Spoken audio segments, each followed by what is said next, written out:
I've been tormented, scared out of my mind, and had jokes played on me for years on end by what I and my friends and family believe to be some kind of entity or spirit. I don't wish to become anyone's school paper or test subject. I would just like some advice to maybe deal with the problem. It all started when I was 9 years old and my father sent me to bed. I was never really scared of the dark, so my father would allow me to tuck myself in at night. But this night, it was going to be different. My mom was on the top floor of a 3-story house, and I never made it to the 3rd story. I thought I saw something move in the darkness of the 3rd floor, and then I heard very clearly someone say my name. There was one particular moment on the stairs in the house where I would see the apparition of a fog just gliding through the stairs, up and down. And another time, I could have sworn I heard the voice of a little boy saying, "Come over here." I also got really bad sleep paralysis, and that same boy that I thought I heard would appear over my bed and choking me. I would resist. I would try to scream as loud as I could, but to no avail. Nobody could hear me, and the boy was just choking me. He had the look of evil in his eyes, and actually, his face was half disfigured. It really looked like his face was melted off entirely. And then I would awake, and I'd be lying in my bed, in my room in the dark. For the nights after that, I would constantly hear the boy whisper in my ear, over and over again. I was consciously awake.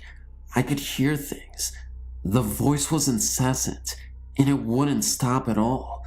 I couldn't stop hearing the voice of the little boy, and it just kept tormenting me. Every time I'd sleep in another room, I would never hear these voices or see anything. But the moment I stayed in that room, something was just off. There was another experience I had in that room, but I'm honestly not sure if it was sleep paralysis or just another experience. For whatever reason, I had the door open to my room, and this girl, this lady actually, just flew into my room. She had a dress on, and she was hovering above me. I say lady, and she had a white dress on, but in actuality, her face was completely blackened out, so I couldn't tell if she was actually a lady or not, but she had long hair and had feminine features. As the events started happening more frequently, my father had to carry me kicking and screaming to bed. This started happening at least twice a week. I became so afraid of the dark, and one time, when me and my father were walking down a dark hallway, something brushed against me. It scared me so bad that my dad found me curled into a ball on the floor. Then, things started happening around the house, like vases being broken or stains on the floor that no one ever saw. They always blamed me for everything, so naturally, everything was just put on me. I spent most of my childhood in trouble for things I never did, and the more trouble I was in, the more things would happen.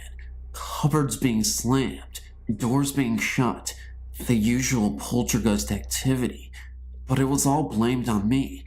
I was convinced the house was haunted, and that whatever was haunting the house didn't like me at all. Finally, I convinced my father to allow me to move in with my mother in the next town. For 2 weeks nothing happened, and I thought I had escaped it. But one night, my cousin spent the night, and it all started again.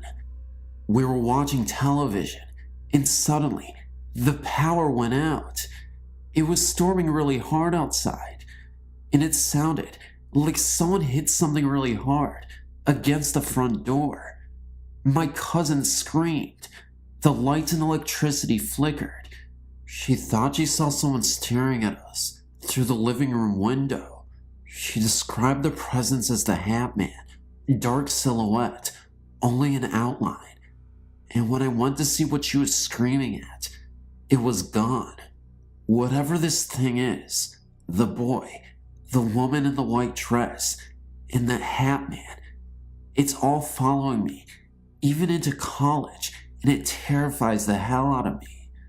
I just want this thing away from me, whatever it is. I'm not making this thing up. I don't even know why I would make my life more difficult than it needs to be, but I really want a resolution. Thanks for listening, and I hope I didn't frighten you too much.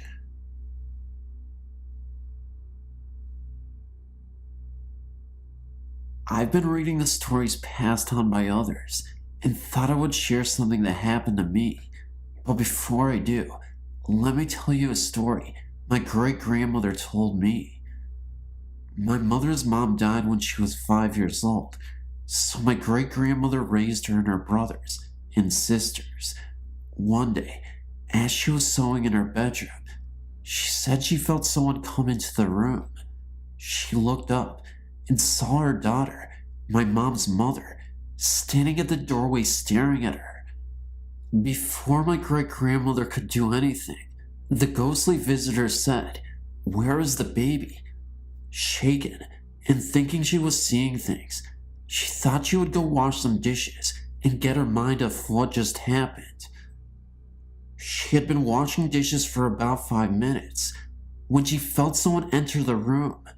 She turned to see her daughter back again. As soon as their eyes met, her daughter once again said, "Where is the baby?"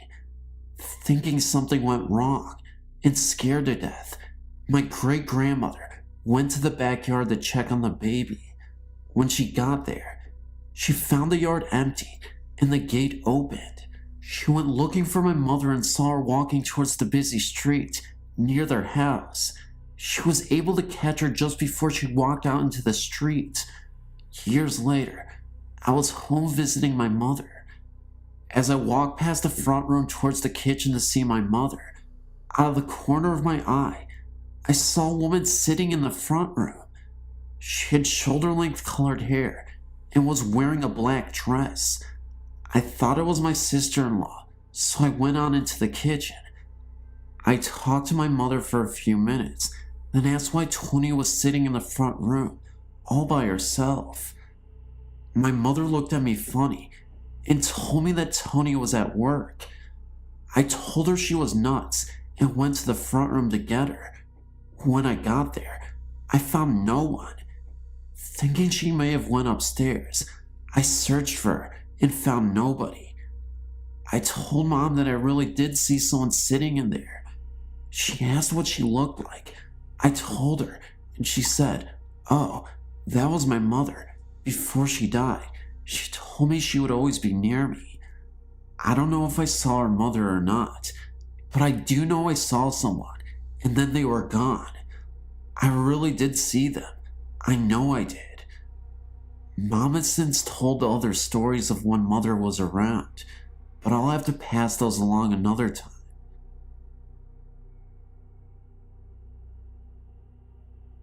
This story is as true as anything that I know of, and happened very recently. Tonight, to get technical, to give you a bit of background about my house, there's a hill to the right side of my house, which tends to give my friends a bit of a fright. I, on the other hand, have never been afraid of it. In fact, it has always intrigued me. My friend Emily and I had been sitting in the house and had gotten bored. I told her how my other friends had gotten scared of the hill, and we decided to go up and just goof off. At first, we were joking around and laughing. As we got closer to the top of the hill, we quieted down for some unknown reason. We were looking into the woods, which rest at the top of the hill, and I saw a white figure. At first I thought it was just light through the trees. Then I realized that no light could go through them, and that no light was that bright outside. I was wondering if it was my imagination, but I looked to my friend and saw the look on her face. She had seen it too. When we blinked, it seemed to fade, and if we talked about it, it seemed to make itself more known. I think its energy source was running low. It didn't seem to take the image of a person, but it did seem to bend over and shrink just to get bigger again. We weren't sure if we were just seeing things, so we went up 3 or 4 more times to verify what we saw, and that we did see something. Each and every time, it was still there, and it was white and glowing as ever. For this story, I must give you a bit of background also. My boyfriend had been telling me of an experience he had. He was walking through a graveyard, and he felt a presence, and an evil one at that. He didn't tell me much of what happened that night, and I never really wanted to know. But one night, we were on the phone, and he told me that I was there with him, and I asked him what? He said the ghost from the graveyard. He started to ignore it, and it took his breath away, literally. I could hear him gasping for air. Later on, he told me that it made his heart stop for a second. He swears that this is true. Finally, he decided to go back to the graveyard. I was still talking on the phone with him, trying to get him not to go. My friend Heather was here, and she wanted to use the phone to speak to him. We had pleaded to him that there was a dark energy there and to not go alone, and that whatever else was at the graveyard would follow him back home again. He wouldn't listen. He screamed at us through the phone, which was something that was very unusual for him to do. He was always quiet and calm, but on the phone, he was loud and angry. So, we ended up chasing after him to the cemetery. When we got to the cemetery, we didn't notice anyone there. We called him on the phone again. This time, no answer. Heather and I were terrified of what was going on. So we went back home, and we noticed that he was at the house, going up towards the hill. We screamed, "Josh, this isn't funny," and saw him go up to the top of the hill. When we finally caught up to him, he got on his knees and looked as though he was praying to something. What he was praying to, I have no idea, but he was praying. The moon was huge that night, and it was like he was in a trance. We couldn't get his attention, and then he passed out. I then shook him hard, and he finally woke up and was in tears. I asked him why he was doing this, and he said he didn't know. I truly believe that he was possessed, and whatever followed him the first time into the cemetery got inside of him. My favorite cousin was raised in a typical San Francisco townhouse. Typical in every way, except the haunting, I suppose. The ghostly occurrences happened to just about every member of the family that stayed there, so I'll give you some individual accounts. It began with the usual sighting, a shadow seen on several occasions, standing at the foot of the bed, yet it intensified with time. Eventually, the shadow manifested into a stronger image. How? Why did it gain power? Or did they become more open to that other plane of existence? My uncle was finally awakened, not just from the usual discomfort that accompanied the presence, but because he was being shaken violently by his legs from what appeared to be a heavyset sailor who seemed not simply angry, but malevolent. Well, as if that incident hadn't already scared the heck out of Uncle Rami, the presence began manifesting in other intimidating ways. He would often come home from work earlier than everyone else, only to often see the same man glaring at him from the living room window. He must have been successful at ignoring the presence initially, for it resorted to another tactic which finally worked. Uncle Rami let himself in from work this last afternoon and headed back to shower and relax from his day. Once in the bathroom with the door closed behind him, a series of horrendous pounding began on the walls of the hallway, accompanied by the sound of angry stomping down the hall, and towards the bathroom. His first instinct was to get out quick, only to find that the door would not open and seemed to be held tightly shut from outside. After about 15 minutes of the poundings and stompings, the house went quiet, and Rami took the opportunity to flee from the house. He sat in the driveway in his car for 2 hours until the rest of the family came home. Rama was only 5 when the family lived there, and this was the only time in his life that he had the problems that were so frequent in this house. He became a chronic sleepwalker and talker, so much so that you couldn't tell he was sleeping. Oftentimes, he was found in the living room talking to someone, or just whimpering with the front door open. He never remembered what he was dreaming, and of course, was always disconcerted when awakened and finding himself not in his own room. The scariest occurrence of this type took place in the middle of the afternoon. My aunt, my cousin Rochelle, and myself were in the kitchen making sandwiches. Rama was out playing in the living room. We were panicked by the sudden sound of his boyish voice, hitting the high pitch that hysteria causes as he screamed, "He's in there! He's in there! The bad man is in there!" My aunt dashed in to grab her son, despite the fact that obviously someone had broken in, only to find Rama sitting straight up on the sofa in the otherwise empty, with front door locked room. She tried to shake him out of his hysterics, for he seemed wide awake, but it literally took a slap to the face to snap him out of it. No, she's not an abusive parent. Of course, he was calm upon awakening, with no recollection of the dream or remembrance of the hysterics. My cousin had a small dog during the time they lived in the townhouse, who of course was always barking at nothing. The walls, the hallway, the bedroom door. No wonder, considering what manifested to the people of the house. It died under highly unusual circumstances. The family had all gone out for the evening, and upon returning home, were surprised to not hear their pet yipping at their arrival. The doors and windows were all locked. Nothing was out of place, except that the dog was gone. They searched all the rooms, under beds, anywhere he might be within the house. Finally, my uncle chose to open the door to the basement to check it out too, only to find that the dog had somehow managed to open the basement door, put its leash on its collar, and wrap the leash around the banister in order to hang itself from the stairway. Obviously, the dog could not do any of these things, yet the house was entirely secured. I just figure it's lucky that the presence is so bent on scaring my relatives. I want to share an experience I had when I was a child.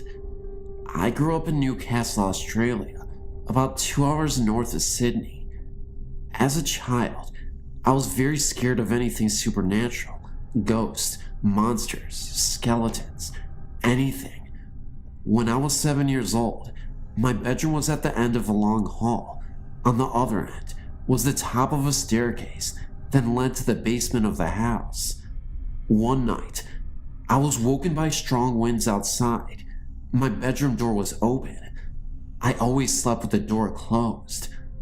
I looked down the end of the hall and saw my mother dressed in her nightgown, holding a hurricane gas lamp. She was walking down the stairs. Her robe was white, and her hair was up in sort of a reddish color. I thought that the power had gone out, and my mother was going downstairs to get other lamps for us to use. Our house was high on a hill and was often damaged by storms. Often, we would get up and check the house for damage during bad weather. As a child, this was quite exciting. I quickly jumped out of my bed and went into my parents' bedroom.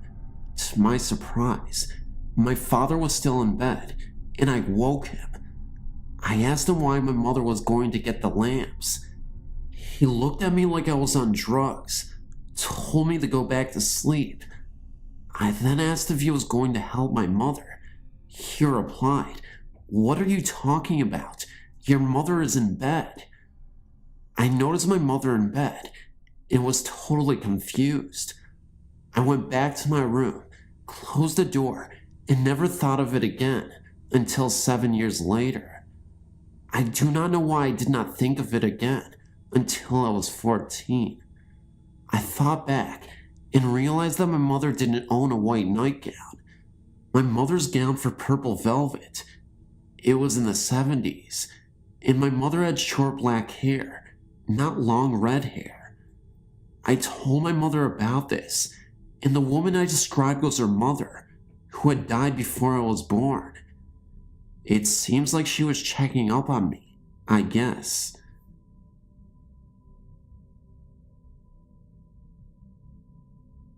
I thought my experience was a unique event, but after reading these stories, I realized that it's a common occurrence. I started to see a girl whom I worked with, and it became a fairly turbulent relationship.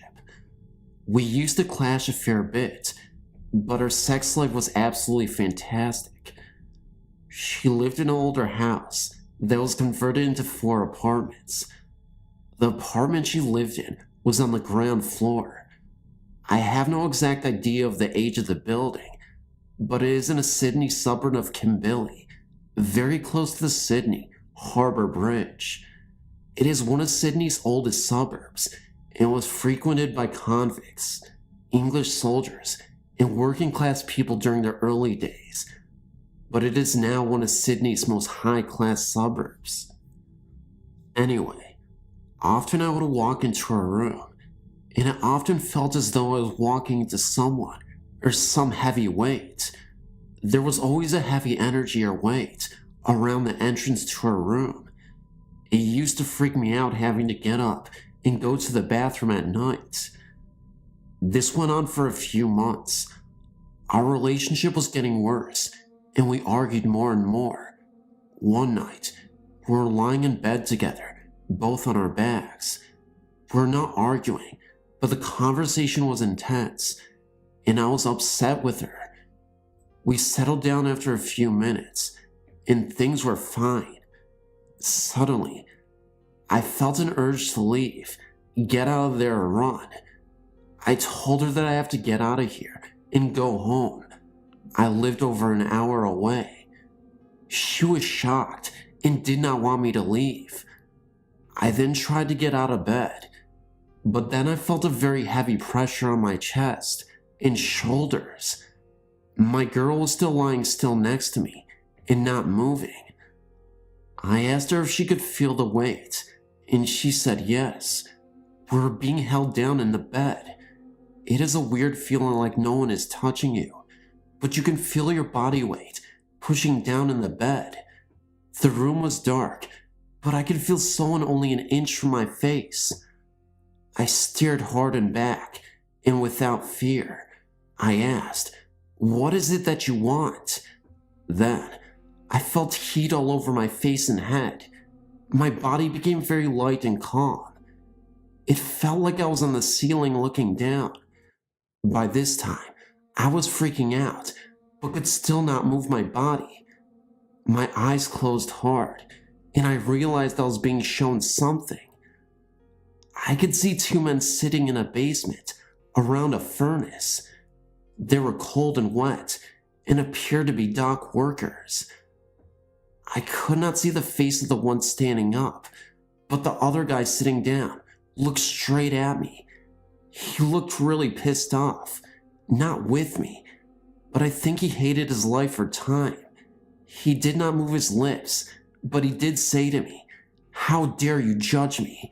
You have no idea what my time was like, and you knew nothing of my circumstance." I had to work with this guy. He's a troublemaker. I then looked down, and that man had an iron fire poker next to him. He used it to thump some bloke to death. That person that was killed is the person or spirit that held me down and made me stay. He was only young when he was killed, 20 or so. He had difficulty with his workmates and did not fit in. There seems to have been some collusion or trouble with his work on the Sydney docks. By the appearance of his clothing, it seems to be in the 1800s. Cannot specify a decade though. I then told the murdered man that I did not want to get involved. He was getting agitated. I felt bad about what I did next, but I had to do it. I cast his presence out and unwelcomed him. I used prayer and holy strength to disconnect from him. The weight instantly lifted, and the whole thing separated from me. It became like the room was cut in two. They were still there, but I was now on the living side. I feared that I had not cut them off completely and called my brother on the phone. My brother is a devout Christian and has had experience dealing with the spirit world. We both together cast the entity out. It completely went away. I went back to bed. My girl was not shocked at all by this event, which surprised me. After about a half an hour, I was drifting asleep when I dared to check in on the spirit again without engaging it. He was upset and cowering in a corner. I felt really sad for him, but I just could not get involved any further. The next day, my girl said that the spirit had been there for a while. She didn't tell me because I might freak out. Her ex-boyfriend, who was a complete skeptic, was terrorized by the same spirit until he never went back to her house. They just broke up over it. We soon broke up. She claims she is happy to live in the house, and the spirit does not harm her. Personally, I think the spirit is a jealous guy who acts like a controlling child. But hey, how can I judge someone that could be 200 years old?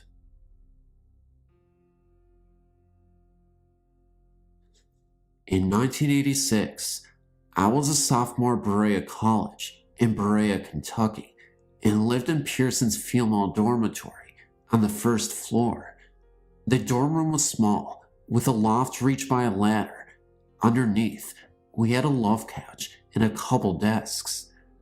My roommate was a long-haired Pentecostal holiness church girl named Becky. Becky went to church every Wednesday and Friday, as well as Sunday mornings. She had been raised to wear only dresses and skirts and to never cut her hair. A Vietnamese-born man named CO.AG, who was a foreign student photographer, went to her church. She would tell me stories of how he'd stand up to witness her in church, about his childhood experiences, and about how he was once a devil worshiper. He would go on and on about how he wanted to be saved by Christ and such. He had a very obsessive crush on Becky. She sort of was flattered at first, but he began to follow her around campus with his camera, and he'd tell her that she was going to be his wife. He wouldn't take no for an answer. She began to avoid him, and eventually became frightened. This guy was stalking her big time. I remember once running into him on campus and trying to reason with him. A few minutes into the conversation, I realized that he was really disturbed and crazy. There was not a rational way to tell him he would understand that Becky didn't want him. She eventually told a school counselor, and the campus security was alerted to the stalking problem. He wasn't allowed around our dorm. She also avoided church for a while until she heard he'd stopped going. Meanwhile, I began having strange experiences in the dorm room. I often took an afternoon nap in the loft, and my dreams began to get creepy. I had a recruiting dream that I discovered a satanic cult under our dorm's front porch, and the group noticed me looking at them and began to chase me. One day during my nap, I dreamt I was in my own dorm room, and I stood looking at Becky, who sat on the love seat. Around my neck was a huge snake, like a boa, hanging down. I said, "Becky, there's a huge snake here in my neck. Quick, get it off me." Suddenly, The snake broke up into 20 or so different snakes, hissing and moving, and they all began to slither away from me and around us in the dorm room. Becky disappeared, and I noticed I was alone. Next, the room began to swell inward around me and became alive with an evil presence. I countered this by yelling at the room, "I love you," thinking that since this was my dream, I could change it around to lightness and God. But the room responded by swelling closer around me with hate and regurgitated my words straight back, "I love you," in both a deep, guttural, and hideous voice, which vibrated in several low tones at once. I was horrified and ran out of the room, only to be chased once again by the reoccurring group of satanic people from other nightmares. A few days later, I was once again sleeping on my loft in broad daylight between classes. I began a nightmare again, this time of being surrounded by negative energy shadows who wanted to harm or steal my soul away from me somehow. Suddenly, my loft was full of stuffed animals, all floating around my head, just floating in the air alive and looking at me. A lion floated before me, smiling, right in front of my face. He just smiled this horrible, hateful, ghostly grin directly at me. I could feel the daggers of his attention. It was eerie. I raised my arm up and knocked this thing away from me, off the loft towards the floor at the base of the ladder. I looked at the floor below, and he was still there, his mangled head smiling up at me, still with that evil grin. I jumped down the ladder hard, knowing my feet would stomp him.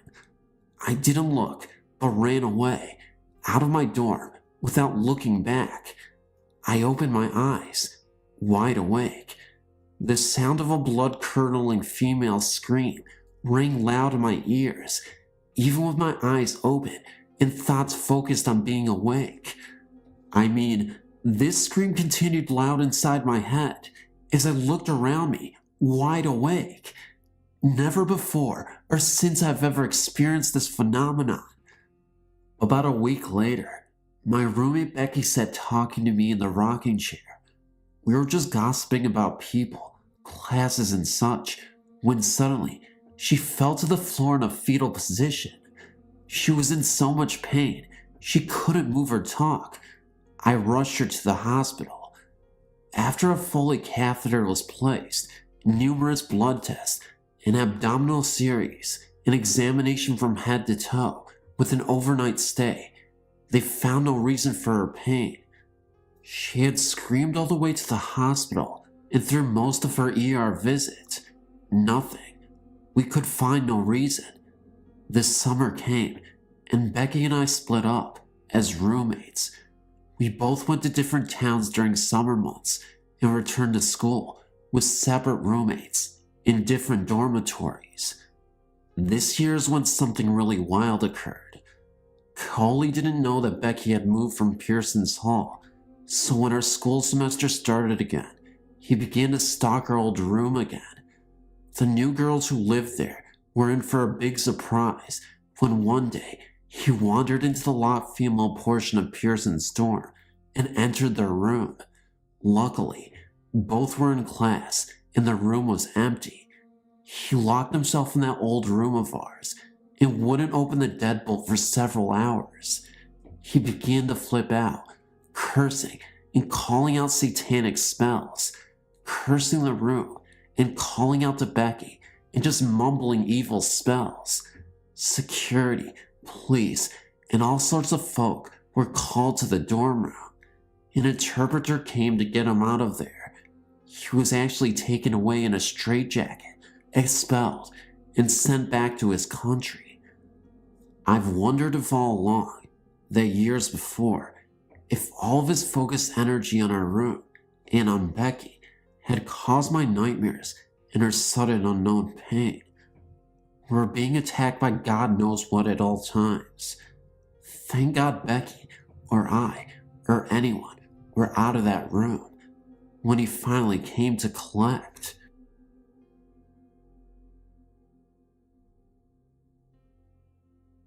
My mother and I used to live in this old house. We always heard dogs howling in the basement, and we heard stuff moving around in this room where this couple, an old lady and her husband, were murdered in. A few months after we moved in, we found out that the couple's dog were murdered too.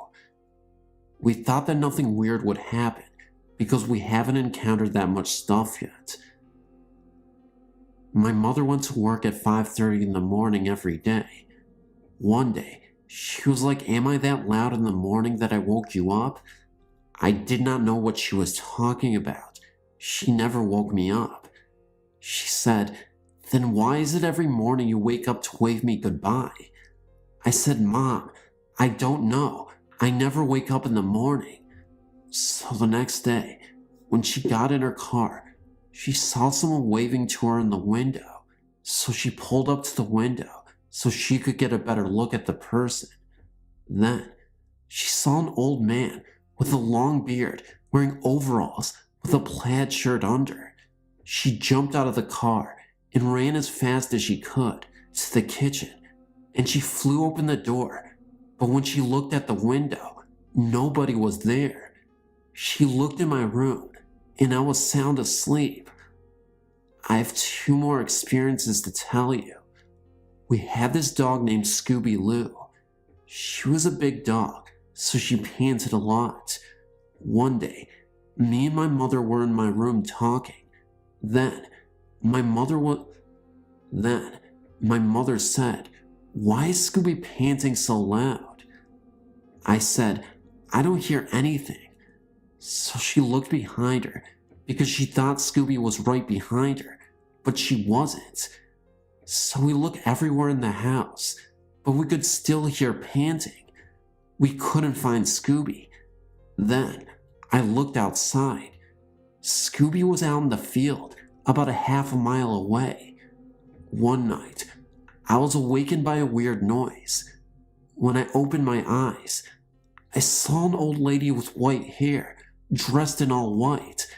The weird thing about her was, she had fresh blood all over her. She had stab wounds all over her. She told me not to go in the basement room. I was always afraid to go into the basement anyway, but I still had the urge to do so after everything that had previously happened.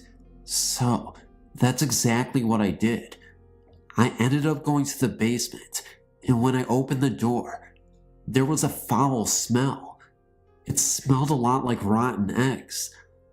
I ended up going down there, and what I saw horrified me. I had a flashlight because the light wouldn't turn on, and I shined a light at the walls.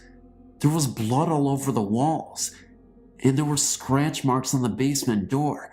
As I headed back up, I ran to my mom and told her what I had seen. She calmed me down and insisted that what I saw was ridiculous. So we both went down there. The light started working again, and there wasn't blood on the walls or scratch marks. I thought I had been going crazy, but as the years went along, I was able to conclude that it was indeed real, and that was a ghostly experience.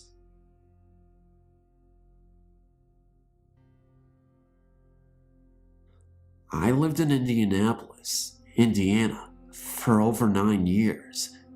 We moved because we couldn't take the hauntings anymore. The home belonged to Bob and Mary.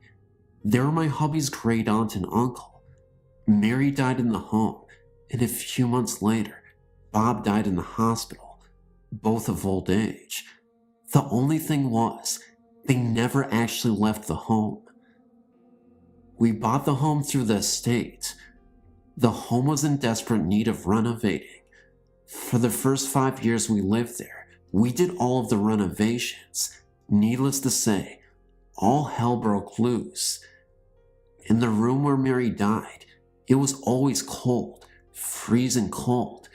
Though the room was small, it had 2 large windows, but never seemed to let much light in.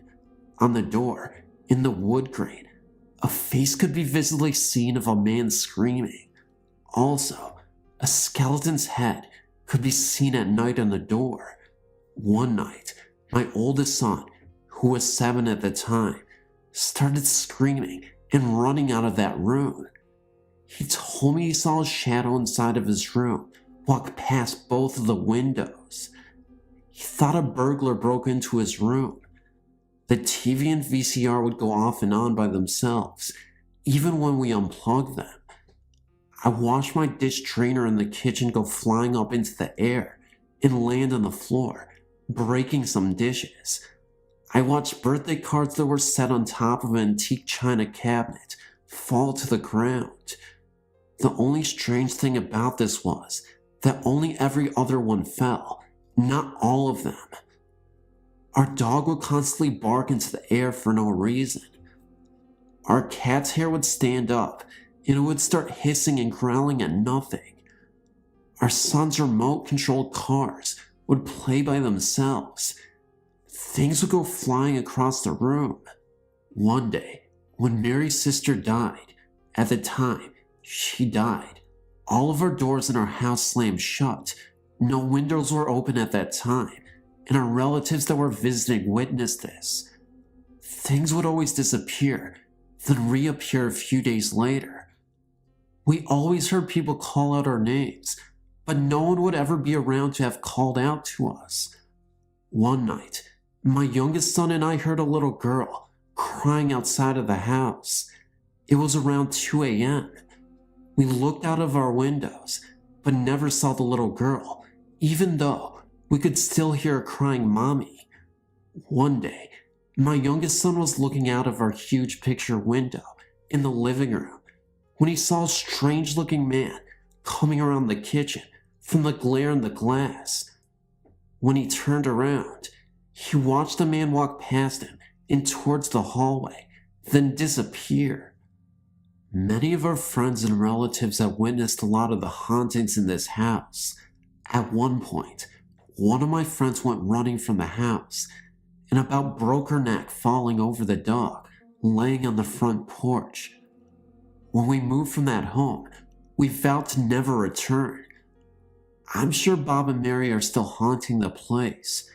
They didn't like kids because they never had any, and they didn't get along well with any of the neighbors. I can just see why they were trying to run us out. Oh God, where do I even start? I've always been afraid of the paranormal. I always believed that me seeing or experiencing the other side would be the end of me. I can now say that it has only made me stronger and even braver. All my life, I've lived with Jesus in my heart, being a born-again Christian. Whenever I felt alone, or not alone, I would say a prayer and feel alright. I have a few stories with ghosts, or let's just say the paranormal. Keep in mind that I am only 16 years old. 1 year ago, there was a spot in my town where a bunch of woods and a giant field was cleared out and made many wealthy homes. It was in a historical area where there was a lot of Native American memorabilia and such. Anyway, one of my friends had just moved into one of the homes and he had a few of us sleep over. So we were in his finished basement playing with a Ouija board and listening to the radio. It was pretty corny and nothing happened, so we put it away. We all got freaked out, even though we were all sports jocks, and threw it in a little patch of woods he had in his backyard. So we went back in his house, just hanging out, with our sleeping bags all set up on the floor. We finally shut the radio off, and now being about 11 p.m., it was late enough to do some damage, so we got eggs and toilet paper and went into the new neighborhood and wrecked the houses and cars. We got back at about 12:30 a.m. and decided to go to bed. We turned out the lights, the radio was already off, and went to sleep. The radio turned on, playing the station that we were listening to previously. It then changed to someone singing Ring Around the Posies, pocket full of posies. We got so freaked out because it was definitely not the radio. It sounded like a little girl. Then the radio shut off, and we heard a nasty sound. It sounded like a distorted, whirling and humming noise. Radio started blasting, and the lights began turning on and off, flashing really quickly. We were so scared, not one of us moved or said a word. When the lights were flashing, I saw in the corner of my eye a dark, tall-colored man. There was no shadows when the lights turned on, and he almost looked transparent. I know this because after I saw it in the corner of my eye, I looked straight at it, but the next time the light went out, then back on again, and moved to a different part of the room. It looked like an Indian, but at that time, I was not so sure. The next morning, after no sleep, we found ourselves in the living room on the main floor. We told my parents all about it, and they said they hadn't heard a thing. When we went outside, not a single drop of egg or toilet paper was on any of the surrounding houses, except for my friends. I'm not lying. This is 1,000% true, and it was on the local news. My friend's parents had the Warrens look at the house. If you aren't familiar with them, the Warrens are a famous ghost hunter who live in Connecticut. They came to the conclusion that the house was indeed haunted, and it was built over an Indian burial ground. We went to the library and checked the records, and that was true. I never slept over his house again. 2 other houses on either side of his reported hauntings and strange things as well. Another time, I was at my friend's house and was running down her hallway in her basement. I was stopped dead in my tracks by some force.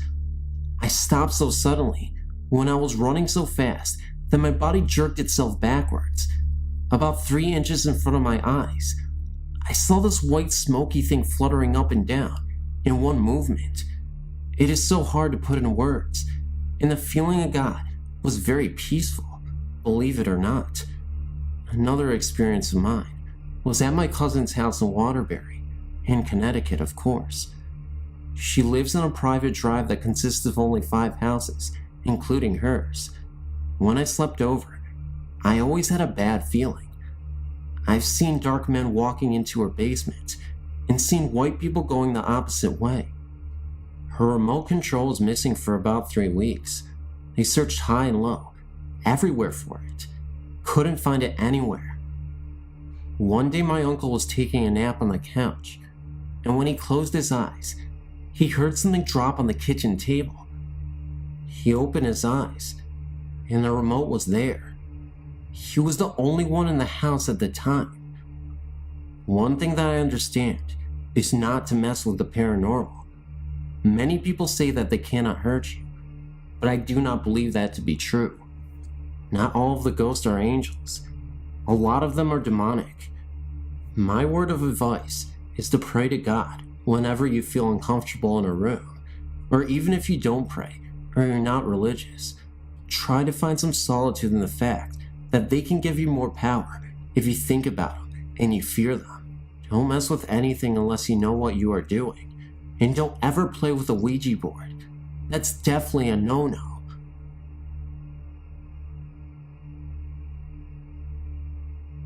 Hello. I would like to share with you some incidents that have happened to me. In November of 2000, my family and I purchased a wonderful old house that was built back in the 1860s. Well, anyway, my first thought of the house was that it is haunted, and now that I've lived there almost a year now, I think that my thoughts have been confirmed. Incident number 1. A friend and I were up late one night, sitting in the bedroom off the living room, and we had the door open so that we could directly see into the living room, and my 2-year-old's rock and roll Elmo doll started going nuts, repeating over and over again, Elmo, Elmo, and after a few minutes of that, it finally started singing the tune it was supposed to play. Keep in mind that her and I were the only people there, and we see nothing by the doll that would cause it to do that, and the batteries were brand new. Incident number 2.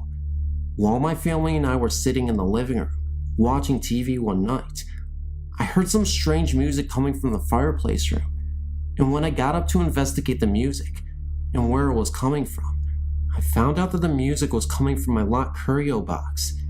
It was my daughter's wind-up music box playing, and it played the entire song. Keep in mind that this music box has been locked in this curio cabinet for about 5 years. We did not even take it out when we moved. Incident number 3.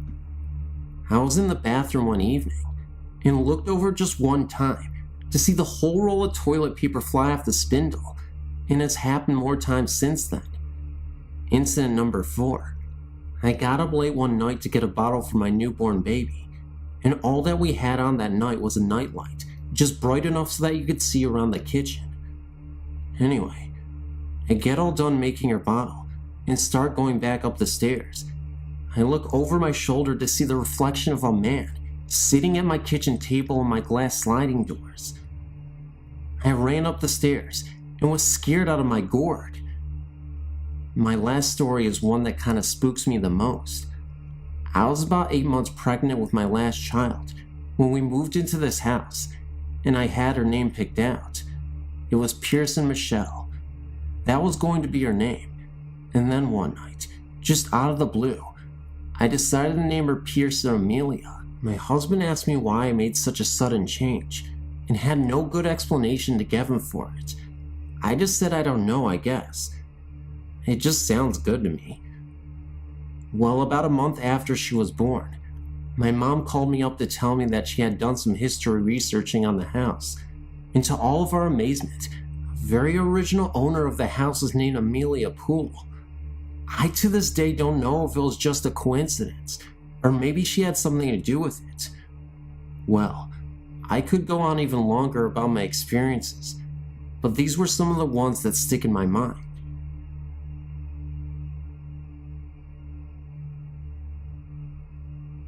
I live in Woodstock, Illinois with my mother, stepfather, and 3 older stepbrothers. Right now, I'm 15 years old. When I was about 5 or 6, we moved into our new home and got settled in. Now I know for being so young I shouldn't remember stuff, but in this instance, I did.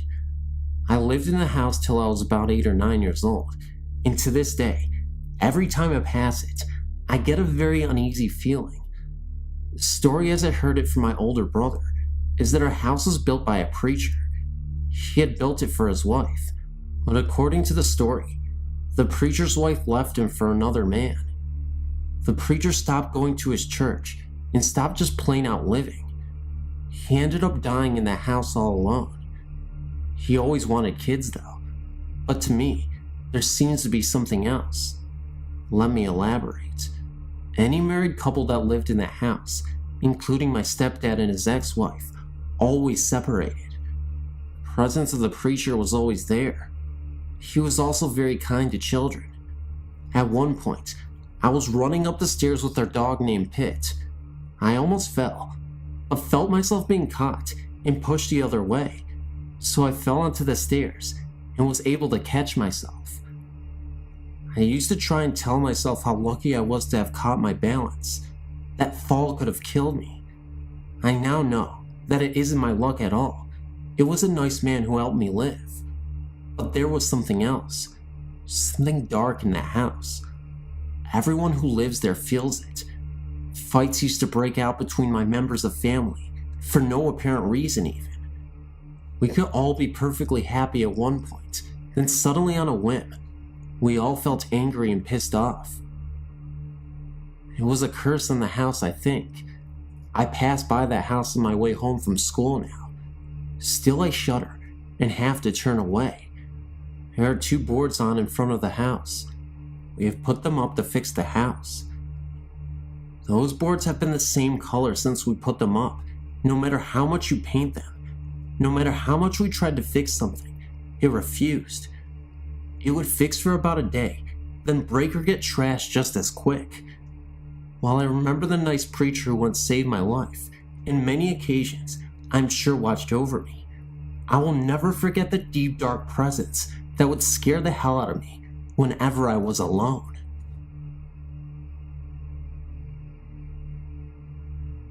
I sent in a story about a week ago. That story had to do with a friend of mine, Stephanie, and her experience at Gettysburg, Pennsylvania. This time, I want to talk about my own experiences. About 2 weeks ago, I was snooping around at a local antiques dealer when I came across a painting I just knew was mine. It was a 19th century portrait of a young woman. She's so beautiful. She's a young Caucasian woman in a lovely full gown of a pale shade. She has brown hair, which is swept up to show her features, as well as the most incredible eyes of a very deep brown. Well, I saw her and grabbed the portrait immediately. I paid $90 for it, which is a little inexpensive for a portrait as good as this one. Anyway, I took her home and put her in my room. As soon as I had brought her home, I started to feel uneasy. She was giving me the creeps. I chalked it up to my mind running away with me and tried to ignore it. When I was getting ready for bed, I decided I couldn't stand her, and seeing that I didn't want my puppy to chew her up, I put her in the guest bedroom. I felt much better as soon as she was gone, and then I went to bed. About an hour later, I started to hear things. I swear that the door to the guest room kept opening and closing, sometimes softly, like something was looking out into the hall, sometimes with great force, so that I thought the door would be torn from its hinges. I was terrified, I won't lie. I lay in my bed with the covers over my head and reassured myself that my cat, who also slept with me, wouldn't notice anything before me. That's when the footsteps started. They just seemed to pace the hall. Sometimes they would stop for a minute, but then they would start again. This went on the whole night. It has happened subsequently every night since. I still haven't moved into my bedroom. I tried to move her in here after the first night, but then while I was trying to fall asleep, I looked over and saw a silhouette of a woman on my wall. She was staring out the window. My cat refused to move. She sat next to me and hissed all night. After that, I put her back in the guest room. She's so beautiful, I don't want to return her. There's no signature on the painting, though whomever painted it had to have been very good. I've never seen a portrait as well done as my lady. I'm at a loss as what to do. I can't take this for much longer, but I'm also not too thrilled to have whoever is unhappy in my home. What can I do? And is it really the painting that is distress? My brother and parents have heard the footsteps, but they refuse to believe it's anything other than me playing a trick.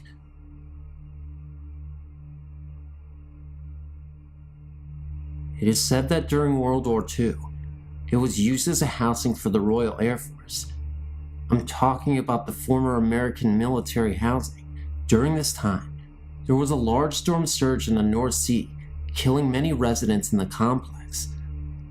I never took much heed until I was stationed at Woodbridge, AB, while in the US Air Forces in Europe. I was assigned to housing in this complex, probably 2 months when weird things started happening. The first was small, but weird all the time.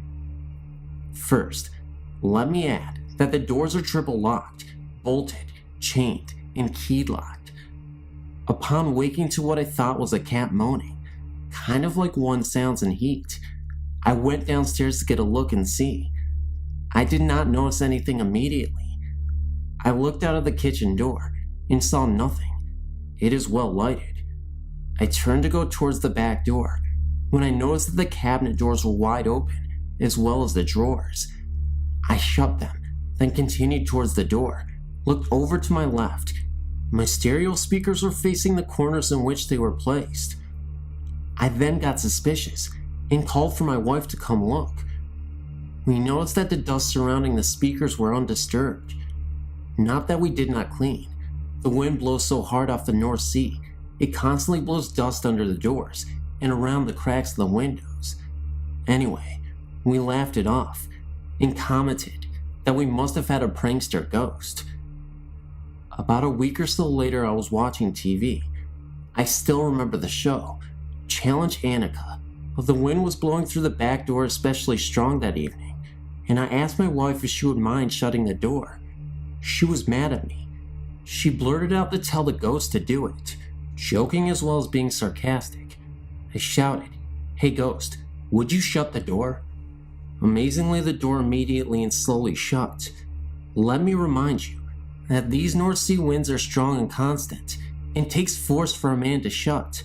The door was old and creaked like in the old movies, but we both looked at each other and my wife, and said let's go out and eat tonight. I snatched up the keys, and we went out and ate tandoori that night. The experience seemed remarkably innocent for a while, though the small bouts of activity still startled us. It wasn't until a few days later that I got to see this prankster ghost. My wife had been away shopping. It had been in the middle of the night, 9 p.m. to be exact. I heard the front door open and slam, and initially thought that my wife had returned home. At the time, I was sitting in the living room watching television. I asked her if she needed any help with the groceries, but there was no response. Thinking that was unusual, because again, I knew I heard the front door open and slam. I got off the couch and went to the front door. To my surprise, there was nobody there, but I felt a slight breeze of cold air touch my back. Confused, I headed back to the living room, and that's when I noticed a figure that was dressed in camouflage, reclining on the couch, staring straight ahead at the television, almost as if being frozen. When I walked into the room, I had gotten a view of him from the side. He faded pretty quickly, and he didn't seem to move, but at that moment, it felt like a lifetime. In reality, it had only been about 20 seconds. He also had his mouth open. Interestingly enough, he had the appearance of an older man. I remember feeling incredibly sick to my stomach afterwards. That was when my wife shortly returned home from her grocery shopping. Let me just say before I end this, that before these incidents, I was a true skeptic, laughing at any mention of such things.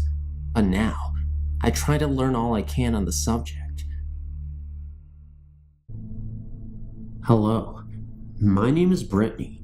I'm not possible how my story will be accepted, but a few things that have happened to me are something to consider. There are 3 parts to my story. The first part is my parents' personal encounters. The second part is an encounter my parents and I both shared. And the third is my own personal encounters. Part 1, the noisy spirit. When my parents first bought out the house, it was very small. Only a kitchen, dining room, and living room. Upstairs, there were 2 bedrooms and a bathroom. My parents had been inspecting every room one at a time to see exactly what they needed to fix up. My parents were upstairs in one of the bedrooms when they heard noises downstairs in the kitchen. When they got downstairs, according to their story to investigate, the cupboard doors were swinging back and forth wildly. They walked over to shut them, and voices yelled at them to just leave immediately. They didn't listen.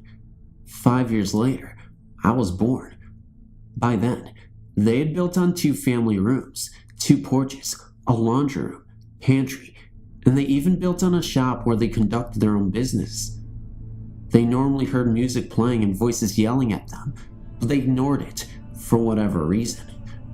In the second story, the attacks, when I was 10 years old, a lot of very dangerous attacks started happening. My dad started being ferociously attacked during the night by invisible forces. Now, my dad slept upstairs in his bedroom alone because the bed hurt my mom's back, so she always slept downstairs on the couch. My bedroom is directly beside theirs, so I could hear everything going on in there.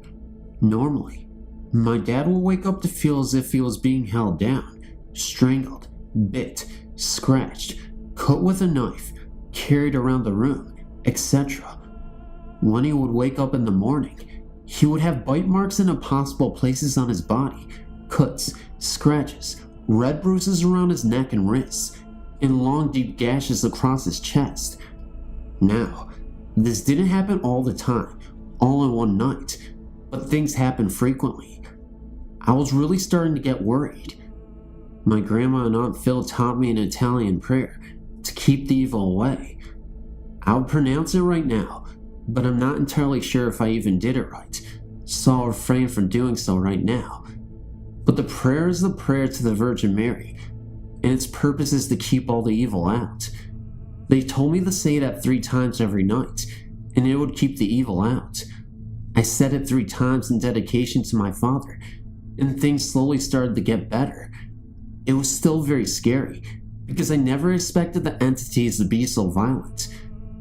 But in my 3rd paranormal experience, these are my personal encounters. Well, now that I'm 16, certain things have happened to me. They aren't violent or even frightening, more so reassuring. To explain it a bit, my bedroom door is the kind of door that unless you prop it open, it swings shut again, and fast, too. Well, for the past year and a couple months, I've noticed that there might be a spirit that is checking in on me. When I sleep, or late at night, my door will swing open, wide enough for a head to look in, to check in on me, to make sure I'm okay. I'll look because it creaks, and see nothing there. It will stay open at that width for 2 minutes, as if someone is checking in on me. Then it will slowly shut, the doorknob will turn, and it will close all the way. Like I said, it was reassuring, because I felt as if someone, whoever it was checking in on me to make sure I'm okay, and they're just trying to tell me they're here for me. I'm glad I have it. I look at it as my spirit guide. I'm pagan, so on my website, you will understand my belief as spirit guides.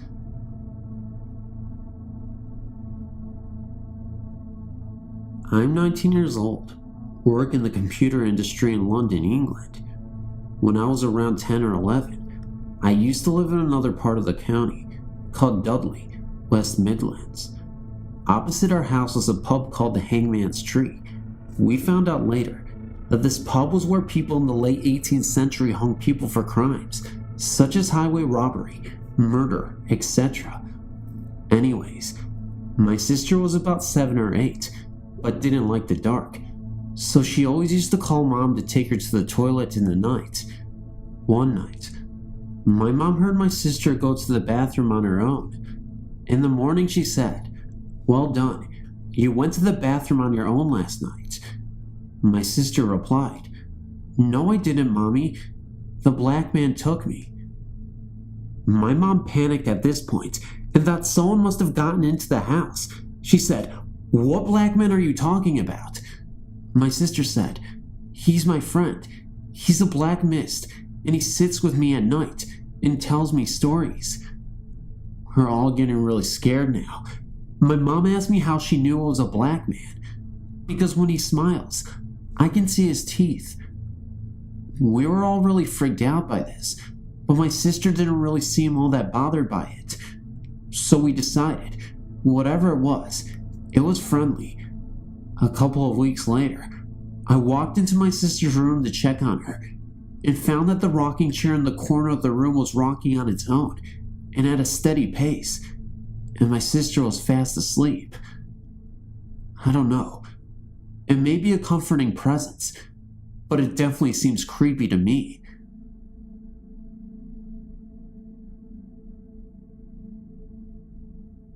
My name is Alex, and I live in Colorado. I've always been in tune with the supernatural. My first experience that I can remember was at my grandmother's house, and I think I was about 5 years old. My grandfather had died long before I was born, and when my mother was about 6 months old, I remember him coming into my room and telling me goodnight, and that he loved me, and telling us a bedtime story of the 3 bears. I asked my grandmother who the man was, and she said no one was in the house but her, my mother, my brother, and I. I told her the man's name, and she laughed, and said my mother probably told me to tell her this.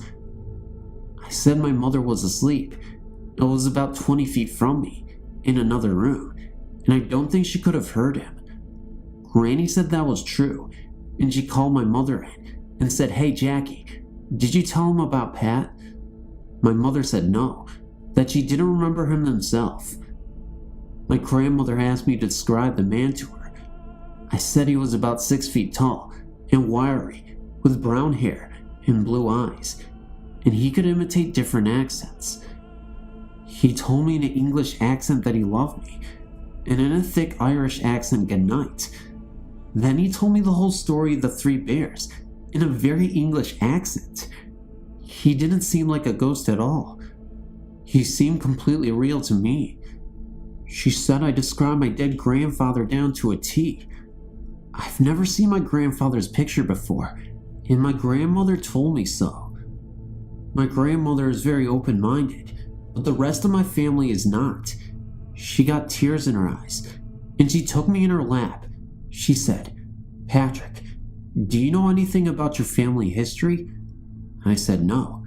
She said, "You hail from a long line of very powerful people." She said that our family was old and went all the way back to England, Ireland, and even Scotland. Back before the Christians and the Muslims, and back into time immemorial. She said every generation had a special ability, and so did I. My grandmother gets dreams, and they always come true. 2 years before Mount St. Helens blew its top, she told us it was going to blow. She's like that. She told me our family practiced the old religion. I said, "What? Christians?" She said no. She said Druidry and Wicca. I was like, "What's that?" And she said she'd explain it to me when I was older. She told me to tell Pat she still loved him after all these years. The following night, however, I was not greeted by the same presence as before. The really crazy thing was, it was something entirely different. That's when this entirely black figure, completely blacked and shadowed, but you could still make out the outline of this figure, walked through the doorway. His presence was obvious. He was not here to make friends, and it was apparent that it was not my grandfather. "Where's Grandpa? Where's Grandpa?" I can remember shouting, but no noise was uttered by the black figure. Just then, he pointed to the window right next to me in my bedroom. I didn't want to look, so I didn't. In fact, I refused to look. So I think I remember shutting my eyes and covering the blankets over my head, and just went on. I heard the door slam shut. The next morning, I woke up and went to greet my grandmother in her bedroom. Unfortunately, something was terribly wrong with my grandma. At the time I didn't realize it, but she had passed away in her sleep. And to this day, I really wonder if that had anything to do with my incident the night before. Was it a coincidence? I'm not entirely sure, but it devastated me for years to come. You may criticize me and say that 5-year-olds could not remember such a thing, but remember, I remembered it clearly because it was a traumatic event. My family has a history of abilities, and my grandma even talked to me about this before she passed away. I don't know, maybe it was Grandpa, and he was secretly saying that he wanted Grandma to be with him and that he missed her or something. But why did it feel so dark? Why was this presence so dark? I can only conclude that now, as I think back to it, it had to be the death, the Grim Reaper himself, and there's no other explanation for it. One thing I still wonder to this day is that the Grim Reaper was pointing at the window. Remember, from earlier in the story. I always wondered, what if I did in fact look out the window? I would have saw something bizarre. Maybe my grandma's soul being transported into a different dimension. Or maybe, just maybe, it was just all in my head. Whichever the case, it doesn't matter. It was terrifying.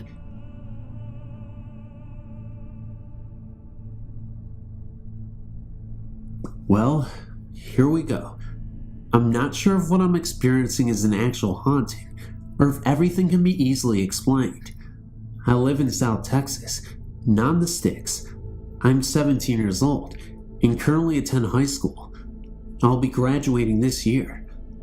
Our house is very new. It is only 4 years old, and built by us, so nothing has happened in the house. However, we live directly on the banks of the San Antonio River. In fact, we are situated on a 75-foot cliff. On our property stands another house, where we also used to live while our house was being built. I never liked this house, and always felt very uneasy when staying there alone, or for that matter, with others in the house. I do not know exactly how old this house is, but I do know now that when they were adding new boards to the siding, they found old newspapers dating back to the late 30s and early 40s in the sides of the house. Now let me explain the layout of the older house. It has one bedroom and one kitchen. There's a living room, dining room, and an entertainment area for guests. The living room used to be my room. Between the bathroom and the bedroom, there lies a closet. The closet has two doors, connecting both rooms together. I always felt as if something was watching me from everywhere in the house, but never really experienced anything. Now that we have moved into our new house, things have intensified. I always feel the eyes on me now, and sometimes I am forced to run downstairs because of the overwhelming sense of dread that occurs while I am upstairs alone. I hear my shower door open and close during the night, and when I am downstairs watching TV, I can hear the water running in my bathroom. When school is in session, I usually get up around 5:30 to get ready, because I'm an academic editor for the yearbook, as well as class treasurer, so I usually have to be there early so I can get everything in order for the student body. Well, once I was taking a shower, when I felt something hit the back of my leg with extreme force, I turned to rub my leg and search for the culprit, thinking maybe I had accidentally knocked over a bottle of shampoo. Yet directly behind me was a penny. I have no idea where that could have come from. I haven't told anyone, as I think no one would believe me, and I'm more than happy to keep this to myself, except about 2 weeks ago, I had a dream that disturbed me greatly, and I feel someone needs to know. I had a dream that I lived in the old house on my land, and I was dressed in old style, late 30s clothing, and I was washing dishes. All of a sudden, a girl came running into the kitchen and kissed me, telling me she was on her way to an ice cream social in town, and that her boyfriend, she gave me a name, but I can't remember now, would be picking her up and taking her. She appeared to be my age now, and I'm supposing I was her mother, because I told her to take care and to wait to say goodbye to her father, something I would never say. Anyway, another girl appeared from the back, and I was now outside, standing on the porch drying my hands, and waving at a man pulling up in an old-style car, like you see in mafia movies from a long time ago. I kissed him, and he appeared to be my husband. He was explaining to me about his recent business venture, when I suddenly realized who I was. I took the man by the arms, and began to shake him uncontrollably, telling him he was crazy, because in a few months, the Great Depression would fall, and we would all starve to death. I then told him that we should save our money and move to Florida. He took a hold of me and told me that the heat must have gotten to me, kissed our 2 daughters goodbye, and took me into the house. Only we went into the bedroom and continued to walk through a second door and into a second bedroom that the house does not have today, and he laid me down on a cot. He told me to get my rest, then he kissed me on my forehead, and when I closed my eyes, I woke up in my room. It was the strangest dream I ever had, and as a result, I have not been able to sleep for days. I usually go to bed at 10, but lately I've been drifting off at 2 or 3 in the morning, and I usually dream every time, except now I don't, or do not remember when I wake up. I still feel like I am being watched, and I have no idea what is going on. If you, or anyone can shed some light on my situation, please email me. I would greatly appreciate it. I know this sounds weird, but it's very scary. I wonder if the dream has anything to do with the situation in my house. Thank you.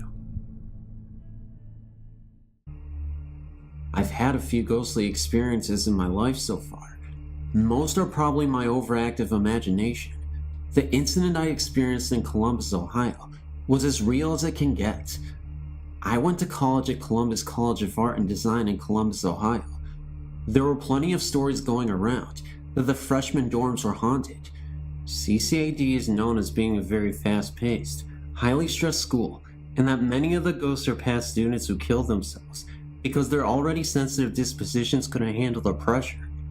I never really gave any credence to these stories until I experienced something that I still can't explain today. I lived on the 3rd floor of the dorms and shared my room with 3 other girls. 2 girls slept on one side of the room, and I shared my room with Rose on the other side. A kitchenette and dining area with the main door leading to the hall separated the two. One night, I was sleeping and my roommate Rose left to go visit her boyfriend in his room. It's co-ed dorms. I slept without incident until sometime around 9:30. I awoke to the sound of someone entering our room through the main door, coming into the bedroom and rifling through papers and things by Rose's side of the room. Thinking that Rose had come back to get something, I said, "Hi Rose, you forget something?" but got no answer. The moving of papers continued, and I called out another greeting to Rose and still got no response. Finally, I turned my head to look at her and ask her what her problem was. I thought she wasn't answering me on purpose, but no one was there. Plus, the shifting of papers stopped and everything fell off of Rose's desk and onto the floor. I got up and ran out into the commons area to ask if anyone had seen someone come in or out of the room. No one had. Then I went down to Rose's boyfriend's room and asked Rose if she had come upstairs. She swore to me that she had been in her man's room ever since she had left upstairs. I really can't remember which room it was, but if you're on the 3rd floor facing the elevator, the room is the 2nd room on your right hand side. Once you're in the room, it's the bedroom to your left. Another quick incident. Not long after that, I was taking a nap by myself in the room. Just as I was falling asleep, someone pushed me out of bed. Most people that I told this about just said I fell out of bed. However, I swear that I felt someone push me on my back and I hit the floor a decent distance away from the side of my bed. Since then, it's been 5 years since I lived in those dorms, and I haven't had any paranormal instances since. Thanks. This happened while I was about 10 years old or so, but to this day, I can never forget it. It was summertime, and summers in India are so hot. My cousin had to come spend the holiday with me. I was wearing a short top with a pair of shorts, and I was still feeling incredibly warm. Since my bedroom was not big enough for all of my cousins, 9 of us, we spread mattresses in the living room next to the kitchen and slept there. I was not able to sleep at all. My parents have also decided to call it a night and were in their room. There was absolute silence in the house. Suddenly, almost out of nowhere, on that hot night, an ice-cold jet of air rushed past me, making me throw my blankets on, but within seconds, it was gone. I forgot about it and went back to trying to go to sleep, but I was disturbed by the sounds from the kitchen. They were the most odd sounds to hear at night. The clatter of vessels, or pouring of water or juice. It sounded almost as if someone was cooking a meal right in our kitchen. It then occurred to me that if a meal was being cooked, who was cooking it? I could not understand this, and since I was afraid to go in the kitchen, I called out to my mother.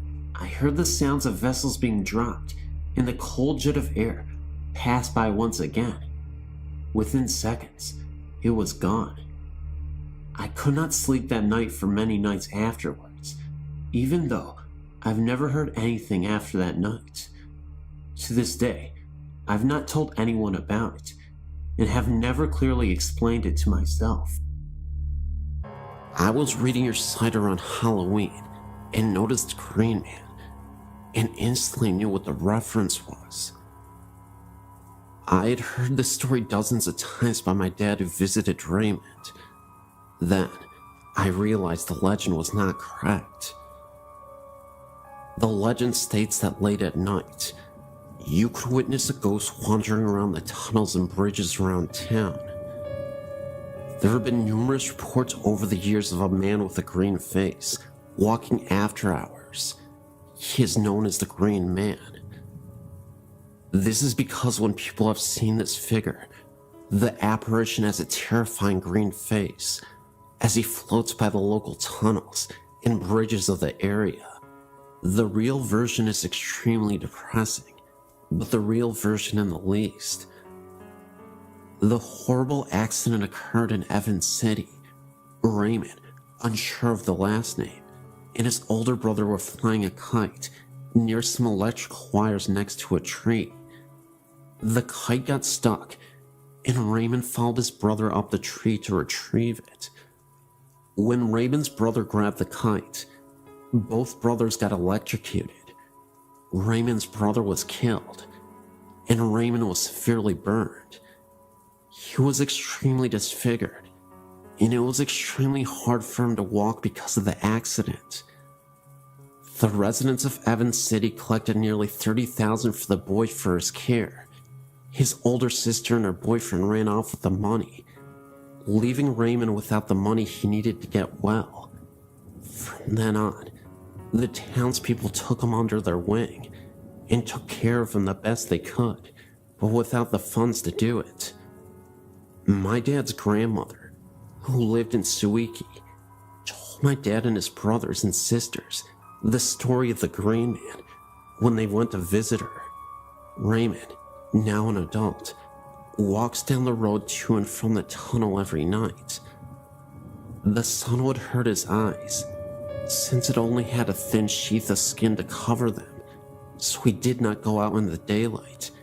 He could barely walk, but did so every night regardless. People from all over came to bring him money, gum, and cigarettes, even while he was on his nightly walks to the tunnel and back home. The Green Man came from the color his skin looked when the headlights would hit him. He had been charred so badly, he was gray, so the headlights actually made him look a greenish-gray color. Unfortunately, my dad couldn't confirm this because he is colorblind. Raymond had a hole for a mouth, no nose except for a hole, and holes for ears. My great-grandpa and my Uncle Carl, then a teen, got out and handed Raymond a pack of Lucky Strikes and a pack of gum. Raymond talked to them for a bit, though you could barely understand what Raymond was saying. Behind my great-grandma's car were many more cars, waiting to see Raymond, as there were more every night. At this point, Raymond was a bit of a celebrity. Raymond was watched by the town and the police, and he never had any trouble with the visitors. My family left, and the next car pulled up to visit. My dad recalls hearing of Raymond's passing some years later. Must have been about 1985. The interesting aspect of the story is that years after Raymond's demise, I've had friends who have passed by the tunnels and have noticed gray mists, orbs, and other strange phenomena, where that they witnessed phenomena near the very same tunnels that Raymond used to frequent. One of my friends is a non-believer and a true skeptic of the paranormal, and he had experience where he saw the Green Man years after his death. Just like the story, he shined his headlights as he was driving through the tunnel and nearly wrecked his car. He thought that he had saw a man wandering around who appeared to have a green face. He appeared so quickly that my friend had little time to react. His car came to a complete halt, but there was nobody in sight. Whether Raymond haunts the road and tunnel, I don't know. However, I'd like to believe that the legend is now true, after the experiences that my friends have had. A little ironic, but fascinating, nevertheless. These experiences all occurred at my grandmother's house, which is called Gwynmick Manor. Although the house isn't very big, it's around 200 years old. All my dad's family have lived there, and my grandmother now lives there alone. There have been many different events, things such as footsteps, dogs barking at something unseen, and the shower being turned on and off, or just a few minor things. One time, my uncle fell asleep in the kitchen at night, and the door he was sleeping next to was flung open, waking him up, even though there was no draft, and it was an airless night. The same uncle also had experiences as a young child. When he was younger, he would hear footsteps from outside his window late at night, as though someone was walking hurriedly over gravel. At the same time, he would see two big black dogs sitting by his bed. Another time, my grandma was walking upstairs with some laundry when she dropped something and bent down to pick it up. As she was retrieving it, she saw a pair of shoes on the steps in front of her, as real as a human's. She looked up and saw a long skirt and the start of a shirt, and then the figure disappeared. My grandma swears to this day that the story is true, and says although she didn't feel threatened, she certainly wonders who this woman is. There was no one else in the house at the time, and the stairs are curved, so if someone had walked down them, you would have seen. Most recently, my sister and I were in the corridor opposite the dining room, which is locked when it's not in use. There is a key on the outside of the door. We were standing there talking when the key started to move, as if someone was trying to get out from inside. We thought maybe someone was in there at first, but then we remembered that the key had been moving from our side of the door. Most recently, we were sitting on the lawn whilst my dad and uncle played badminton on the court behind us. The garden is raised almost on a hilltop, with steps leading up to it, so the grass we were sitting on was in line with the upstairs bedroom window, if that makes sense. We were facing the window, talking, and looking in at my grandmother's two dogs, who could have been sitting on her bed. My grandma had gone out shopping and had left her dog shut in her bedroom. First, we saw one of the dogs start barking urgently at something in the far corner, which was out of sight from us. This continued, and the dog then jumped onto the bed again and started barking directly at us. We thought this was strange, but what happened next couldn't be explained. A white mist, almost in the form of a hand, passed over the dog's head as though it were stroking her. She then stopped barking. We both looked at each other in horror, knowing that we both had seen the same thing. There was no sunlight that could have reflected through the windows, and I honestly can't think of another explanation for the hand we had seen. I still feel scared when I go into the house.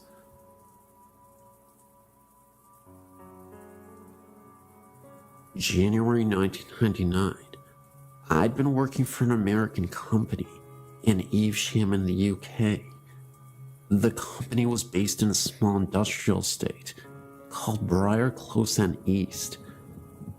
On the edge of this estate is a small pub called the Oddfellow Arms. We all used to go to this pub now and then for a quick pint of a lunchtime. I personally used to have a pint, perhaps once or twice a week there. Anyway, as you go in on a fairly regular basis, you tend to get to know some of the locals. There was one couple in particular that the story is about. They were an old couple. He was an ex-counselor and had to use a frame to walk with. He was always with his wife. She used to drive him everywhere. Obviously, he couldn't get anywhere without her assistance. It was just after the Christmas break, first week back at work in January. I decided to go for a sandwich and a drink at the pub. Funny thing was, I noticed that this chap was on his own, sat in the corner. He tipped his glass to me as usual, to acknowledge me. I thought no more about it. Later that day, I spoke to my warehouse manager. He frequented the pub on a more frequent basis and knew all the regulars by name. So, I mentioned to him how odd it was that the old guy was on his own. Astonished, he replied that's impossible. The old guy had died over Christmas. I have never forgotten this, and some people, including my wife, have told me I must be mistaken, but I know what I saw, and I know when I saw him. For all those people who know the Oddfellows Arms Evesham, perhaps some of you may remember this chap and his wife that frequented the pub, or maybe someone else had seen him too. I'm recently going to a neighboring school by this house, and have visited it frequently. I never get a safe feeling while in there, and recently, we found a mutilated animal, not like it was feasted on, but just torn apart, and left in front of the house, maybe for some sort of omen, or a warning. The body was ripped to shreds, and its skin on the hands were ripped off, just showing its appendages. Later, we found the skull of the animal adjacent to it, and we noticed the jaw was removed, but the skull itself was in a very clean fashion. No blood, or guts, or any kind of fluids, not even dirt marks. The skull almost looked like it had been washed. That not being the strangest thing, I have a friend of mine who is a female who is as well as extremely interested in the paranormal, and she has recently gone to the house, and the first encounter dealt with her and her best friend going into the house and just walking around. The problem was that they did not even get to enter into the house. Right before stepping on the yard, the house is surrounded by large bushes. They heard a sound coming from one. Other times that I've been with her, we swore we heard footsteps beside us in the bushes, as if being watched. Her best friend saw a shadow and became very frightened and began to flee. My friend was not as scared and refused, and her being the determined person that she is, continued to go forth. The sound was continuing this whole time. Her friend left sprinting, and so just to be a good friend, she decided to go catch up. She was not running so fast, and in her light jog, she turned around and noticed a woman with bright blonde hair, this being the only thing sticking out, chasing after them, and even got off the yard and continued in the pursuit. When seeing this, my friend began to run even faster and eventually ran to the church where they parked their car. She called me while this was happening, I guess to help us believe, and also, she knew I was very interested, and I could hear the fear in her voice. When she returned, she told us the story, and one of the girls who was a local asked about what she had saw, and when she said the thing chasing them had long blonde hair, the local freaked and admitted that the woman who was murdered did in fact have long blonde hair. This scared and excited all of us because my friend who was chased had no idea how the woman looked or anything of that sort. Not being enough for us, we decided to go back with another group of kids who swear they know much about demons. We weren't allowed to go on because the demon group refused to get on because they swore they could just feel the evil. Well, they went back, and we ended up going another day with other friends. We just heard small sounds and footsteps, Other friends' stories deal with the chair in the living room that has 2 missing legs, would be dragged across the living room. But one day, my friend, being the brave girl that she is, went into the house by herself one night, and she was walking around and really did not notice anything. She made a comment expressing how upset she was that nothing was happening, and a few minutes later, she heard a high-pitched shriek, and right then she was pushed what she guessed to be about 4 feet and pinned to the wall. She stumbled out of the house, and when she got home, her best friend noticed the scratches on her forehead. She still has them right now. This incident is very recent. That same night, her friend later called me saying that she had fallen asleep and was not responding, and that she was breathing normally, but her body was extremely cold. We haven't gone back yet, but we noticed that activity is much higher when fewer numbers are around. I look forward to giving you updates. Also, I'm from McAllen, Texas, and there's a building in that area that is rumored to be haunted. There's this building, and it is extremely haunted on the 3rd floor. I'll go ahead and check that out as well, and I'll give you an update as soon as possible.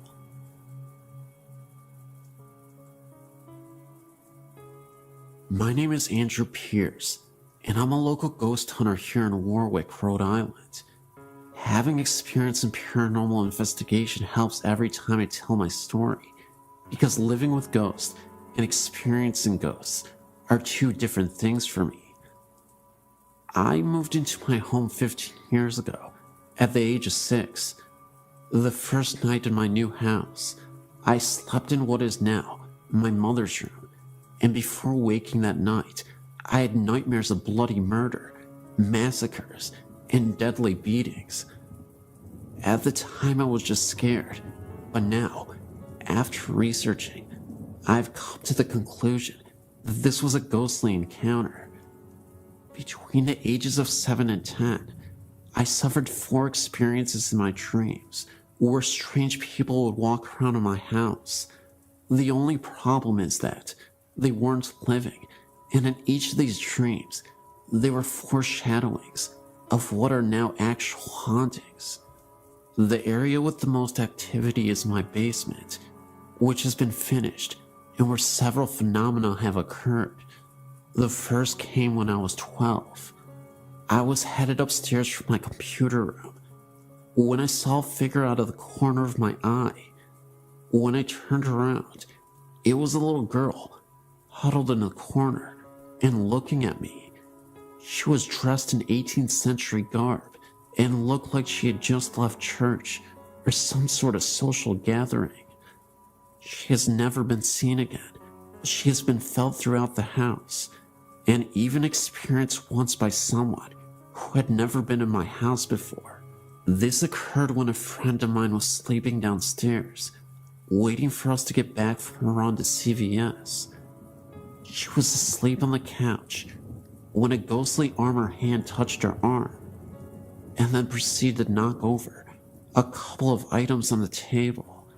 When she had informed me of this, I knew it was the girl.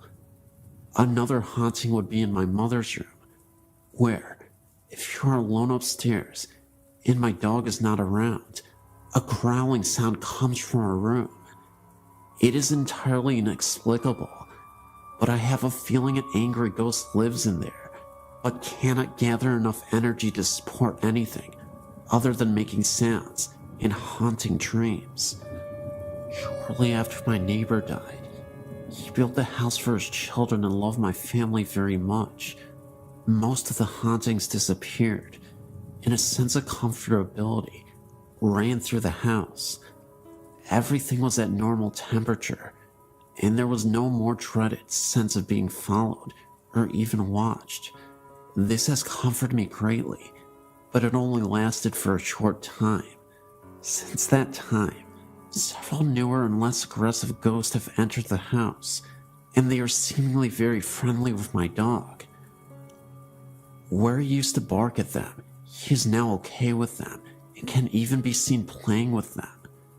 This was witnessed when I saw him playing with his ball alone, but then noticed that the ball was rolling to him on its own. He would bring it back, and it would only roll once more. Also, this same ghost apparently hates breakfast because it disturbed us one time by knocking over a bunch of papers on the counter and spinning the trash can lid violently.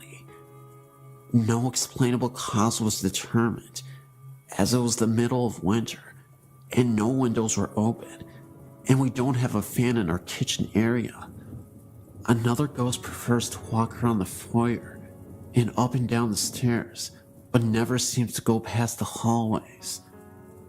That's really all that happens, but I wanted to report these since they are the only real, vivid ghost experiences I could ever recall. Thank you.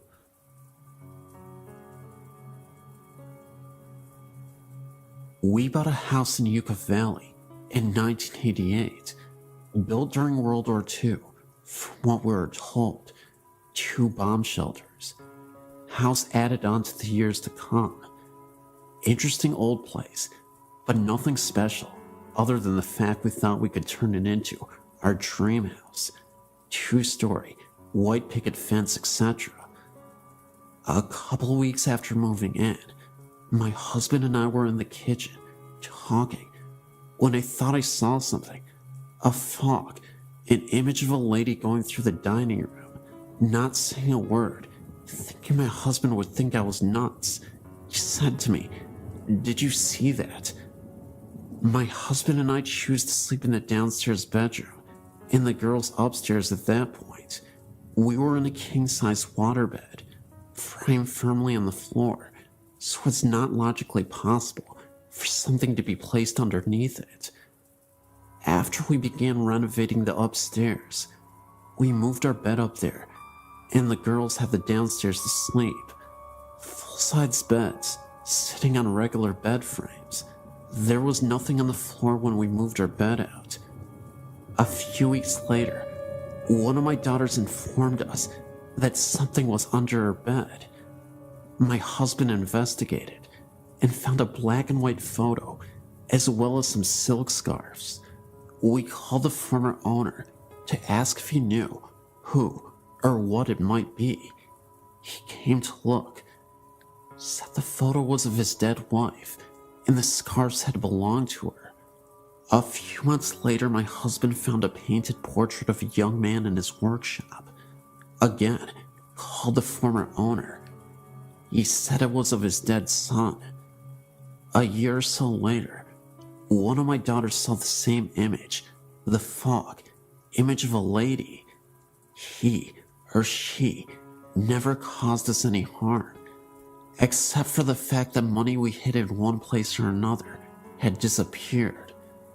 After living there a while, we met the neighbors. They informed us former owner's wife had died from cancer in the bedroom photo, and scarves were found. His son, portrait found, had offed himself at the Yucca Valley Inn.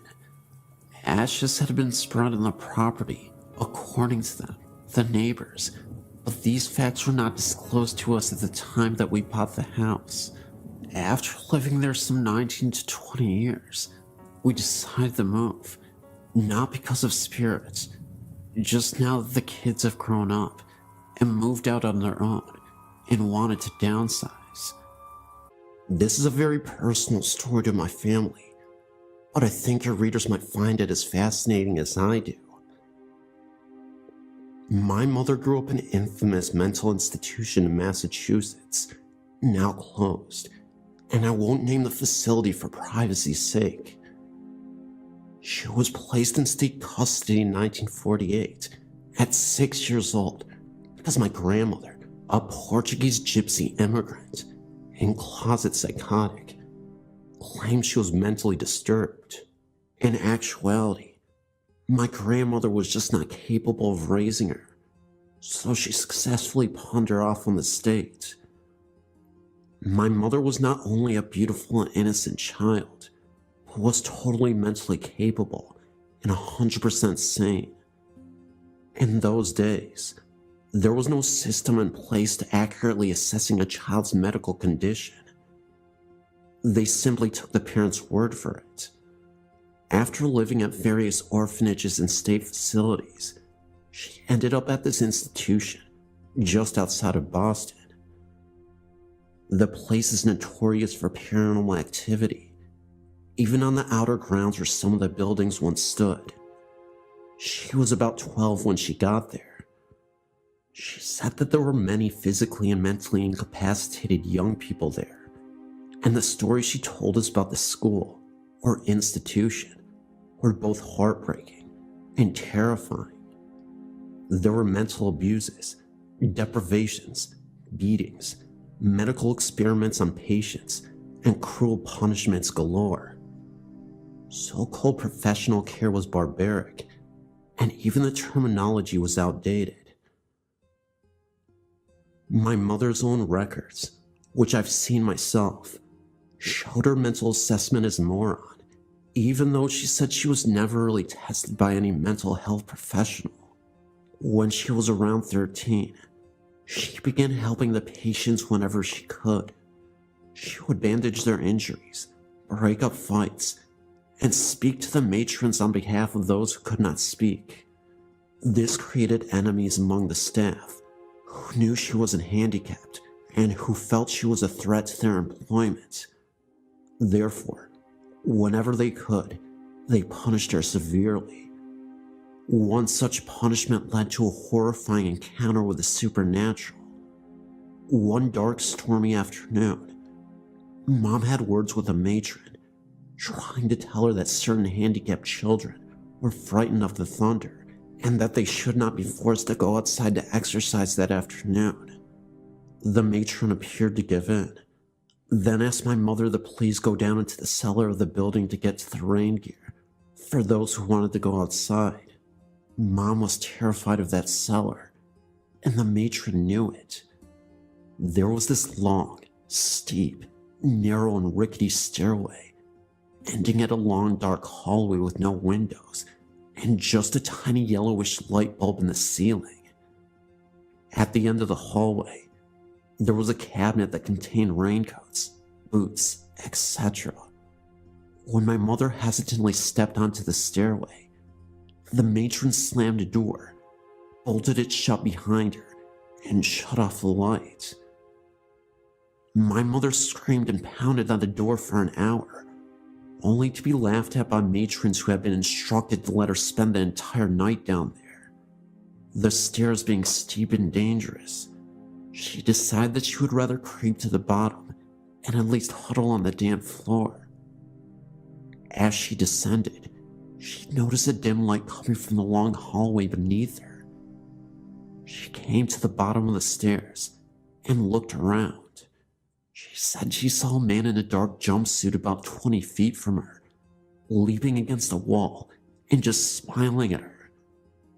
She thought he must have been a custodian, so she walked towards him, asking him to please let her out.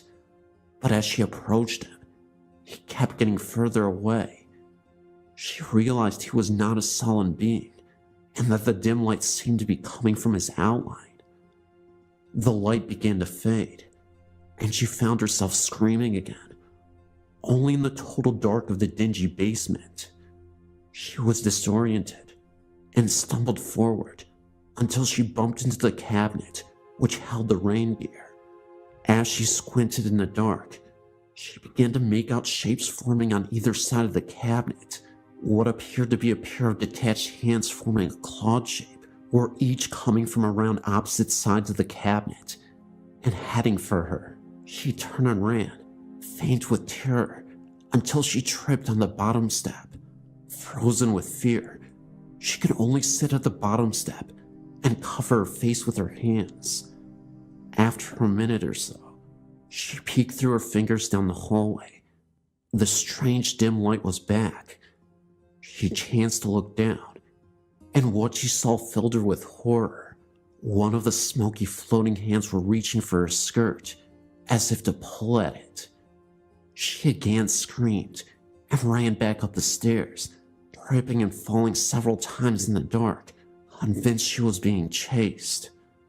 The air was cold, and she heard a strange rustling sound behind her as she frequently climbed. When she reached the top of the stairs, she pounded furiously on the door and found that it had been unlocked. She never found out who unlocked it, but she didn't care either. She ran all the way to her room and hid on her bed. She never told the school staff what had happened, fearing reprisals, and she never set foot in that cellar again, despite the punishment of defiance. She's fine today, despite her horrific youth.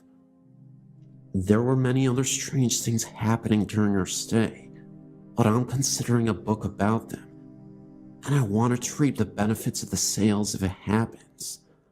I'll save the creepiest stuff for that.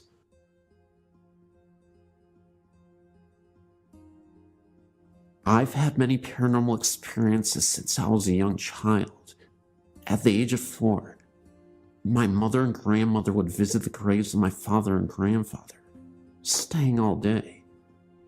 I would play with the little girl there, while my grandmother and mother sat and talked. They believed I had imaginary playmates. Both are now dead themselves. I decided to check the records of the cemetery, and had little trouble since it is a small place. I found one girl that could have been the one that I played with. Her name was Mary Jane Walker, and she died in 1866, at the age of 9 years of age. My husband and I decided to see if we could find the girl's grave. I told him to check the back of the cemetery because that was where we played. He found the grave. I asked Mary Jane if I could take her picture. I took 3 of the grave, and one of my husband, sitting on a tree stump not far away. I had the pictures developed. All the pictures were normal, except for the one of my husband where there appears to be a vortex in it. I've looked for all the usual problems, but can find no rational explanation for this. I now feel that I have proof of my friend's existence. My husband and I rented a home in southwest Detroit in the 1980s that was very haunted. The first thing that happened was when I was waiting for the gas company to come turn the gas on. I felt as though there was someone watching me, and I smelled pipe tobacco. I figured, okay, I'm alone in a strange place. I also thought that maybe the people who lived in the front part of the house used pipe tobacco. I found out later that these people were from India and were visiting that country. They moved out within a week of returning to the US. All the problems in the house seemed to originate in the attic. There was a log cabin built up there for children to play in. It was complete with glass in the windows and a drawstring latch for the door. I was only in there once, but the feeling of uneasiness I felt was real. We never allowed our children to play in it. The attic door had no lock, but my 5-year-old daughter got locked in and was screaming for us to let her out. Although you could hear any noise from upstairs, we never heard her. The door opened on its own. I started to dream about an old Indian woman with a pockmarked face. Since this was a dream, I never told anyone about it. One day, a woman I had become friendly with asked me if my mother was visiting. I told her I sure hope not, since my mother was dead. She said that she saw a woman with long black hair in my bedroom window. This sort of freaked me out, since I was dreaming of that Indian woman, and she had long black hair. One day this friend was visiting me, and we were sitting in the kitchen having coffee and talking about nothing really. She seemed to go into a daze and was starting to go up to my attic. In fact, she was insisting that she was going. I got her back to the table and sitting down when something punched her head hard enough to leave a red mark. She left and refused to come visit anymore. My husband and I had cleaned out the basement, But yeah, my kids found a Ouija board down there. They showed us where it was, and we got rid of it right away. We don't mess with that thing. Things seemed to quiet down for a couple of weeks when the apartment in front of us was rented to a young couple. They started to have problems right away. The keys hanging on the wall would begin to sway. The rocker in the front room would start rocking by itself. At first, things only happened at night, but people decided to contact this thing, and things got bad from then. She would get phone calls, and when she answered, no one would be on the line, except one time. She told me a voice told her to get out. We are Christians, and decided enough was enough. We had to have help. I turned on the radio to listen to evangelical echoes, and called a prayer line for suggestions on what to do.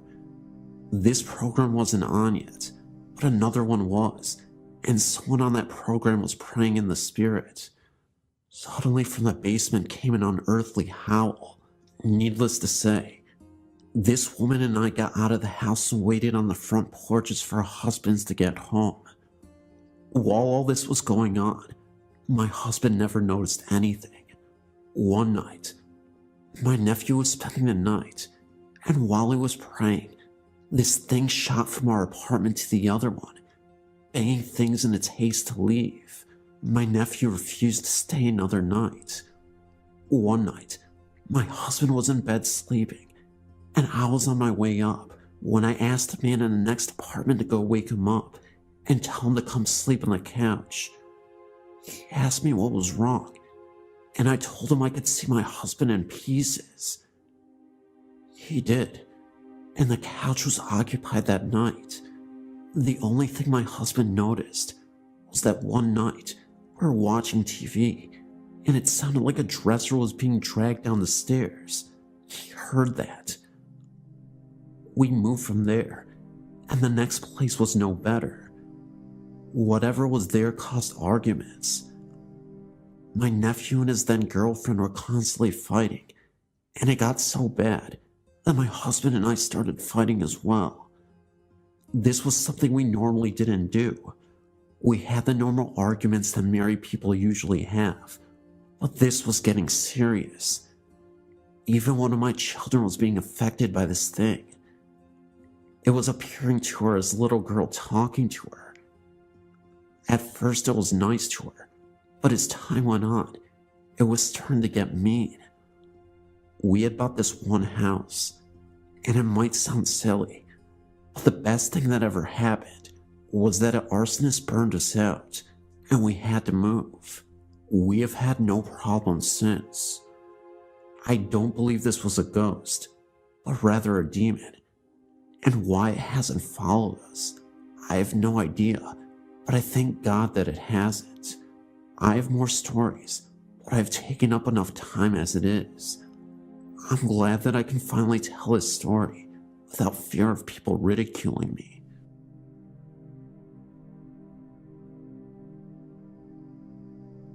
There's a place in Smithfield, Virginia called Bacon's Castle. It's not really a castle, just a gigantic plantation home. They give tours there on a daily basis. It was in the summer of 2003 that I went with a summer creative writing group to tour this magnificent home and plantation. As we toured the home, the tour guide told us all of the kinds of stories of happenings and how the house was shifted from family to family. When we went up the stairs, we were greeted by a sudden draft. As my friends and I sauntered through the home, it didn't get warmer. In fact, it got colder. The best part was when we reached the room where the woman and her husband would have stayed. There was also a small cradle in the center of the room. The tour guide spoke of a woman during the Civil War who stayed in the room for months after her baby was born because something went wrong with the birth, and the child was terribly sick. When the child died, the woman wouldn't leave the cradle. She remained there, convinced she had to rock her to sleep. She wouldn't eat or sleep, and eventually, she too died. As I stared into the room, I didn't notice anything. My friend Crystal had asked me if I felt a breeze. When I said I didn't, she said she didn't either, and pointed at the cradle, which was swaying back and forth noticeably. I didn't really think much of it, and after everyone left, I took a picture and then followed my friends up the stairs to the attic. A few weeks later, I was looking through my pictures, and something caught my eye in the picture of the room with the cradle in it. Sitting in front of the cradle was a woman dressed in Victorian-style dress. She was transparent, and a wispy hand had gripped the cradle. I looked even closer, and it looked as though she was smiling.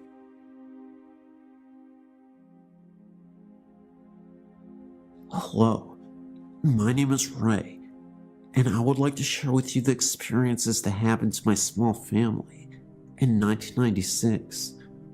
We had been transferred to the Houston area from San Antonio and found a 2-story 4-bedroom home in the Clear Lake City area.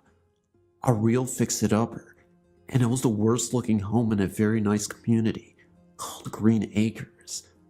My brother-in-law Robert and her sister helped us for 6 months in remodeling, cleaning up, and making the place a nice home. Robert had sold his own home 2 years earlier and lived in a travel trailer, but missed his home. He jumped in and was happy to do most of the work and was proud of the results. A month after the house was finished, we found out that Robert had terminal cancer and had less than 6 months to live. The trailer was small, and so my wife and I decided to bring Robert into our home for his final days. We put him downstairs in the formal living room, and with the help of hospice, we knew we could help Robert with a peaceful and quiet death. This was not the case. Robert fought hard for his life and was terrified of death because he had fought in Vietnam and had killed many. He didn't know what was waiting for him on the other side. The end came with Robert fighting to get out of bed. The look on his face was one of horror. As per his request, he was left in his room for 6 hours after his death, and then the funeral home was called and Robert left. Or did he? The week after the funeral, things started not being right. Odd bumps and sounds from downstairs. Late at night, our dog would not go downstairs after dark, and furniture being moved. One morning, the living room sofa was standing on end with all the cushions still in place. Dining room chairs would be taken and lined along the living room wall, and mirrors would vibrate. We called the hospice minister to the house, and he blessed every room, but Robert still didn't leave. We did. The house stood vacant for a while, and new people moved in, but their stay was short. Neighbors say 2 families came and left. It has been 8 years now, and just a while back I was in the area and went by the home.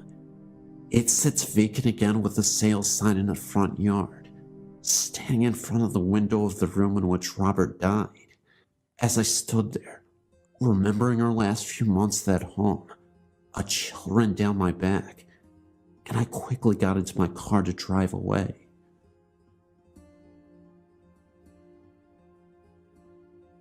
I sent a story to the site about 2 months ago. Is it my imagination or something paranormal?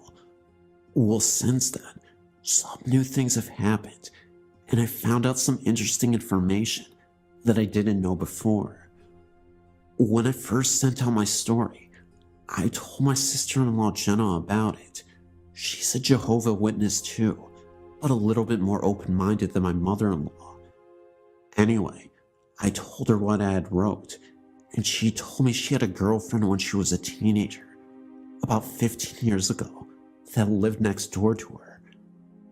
The side where I heard the whispering, in the house where the old couple had died. I believe her family bought the house after the couple died.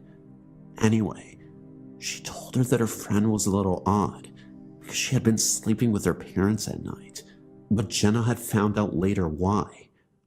One night, she had stayed the night at her friend's house, and they slept in her friend's bed. Early in the morning, Jenna had woken up for some reason and noticed that her friend was squirming a lot and moaning, almost like she was doing the deed with someone, but no one was there. Her arms were at her side. So Jenna thought maybe she was having a dream. Then she thought that maybe she had seen imprints in her friend's body. She got startled with this and woke her friend up and told her what she had witnessed. Her friend got so upset about it that she didn't want to talk about it at all and never did. To say the least, Jenna never got asked again to stay another night. Then there is the other story that my mother-in-law told me recently about my other sister-in-law's house, Linda, which is ironically across the street from my mother-in-law's, in the other house. About a shadow that lingers in her hallway, shaped like a person. They have all seen it, including my mother-in-law. She swears that there is an explanation for this, but even she has admitted that she can't find one. When she told me about the shadow, I got real nervous, and I started to get goosebumps and got real cold. I told her sometime last year when I stayed the night at Linda's house. I was sleeping on her couch in the living room, my back to the hallway. There was a small light on where the fish tank was, so it wasn't completely dark. For some reason I woke up and turned around, and I saw this dark shadow move from the open hallway and disappear into the instance of Linda's kitchen. I was startled at first, but then got up to investigate things to see maybe it was the shadow of the fish tank, but there was no way it could have been with the position where the tank was. So I went back to sleeping, thinking it was just my imagination, and I never told anyone of that incident. That was until my mother-in-law said something. She told me not to say anything about it to Linda because she gets freaked out about it, and she said she'll still be looking for a logical explanation for it. Good luck on finding one in all three houses, I was thinking to myself. But one last thing. Back at my mother-in-law's house, a couple of weeks ago my niece Christine was staying the night, and my niece told me that when she got to the bathroom in the middle of the night, she came out running, screaming, and petrified out of the hallway. She told my niece, crying hysterically, that when she turned the corner to go into the hallway, that she saw a shadow figure walking towards her. My niece went to look, and nothing was there, and my 2-year-old daughter will not go near that hallway at all.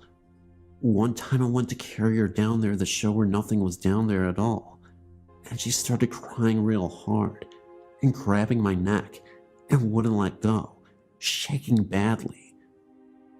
So whatever is in my mother-in-law's house is probably the same thing that are in the other two homes.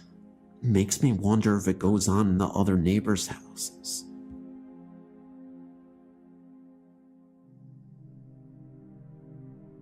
I was doing some just for fun ghost hunting with a couple of my friends one night in a cemetery on an old gravel road.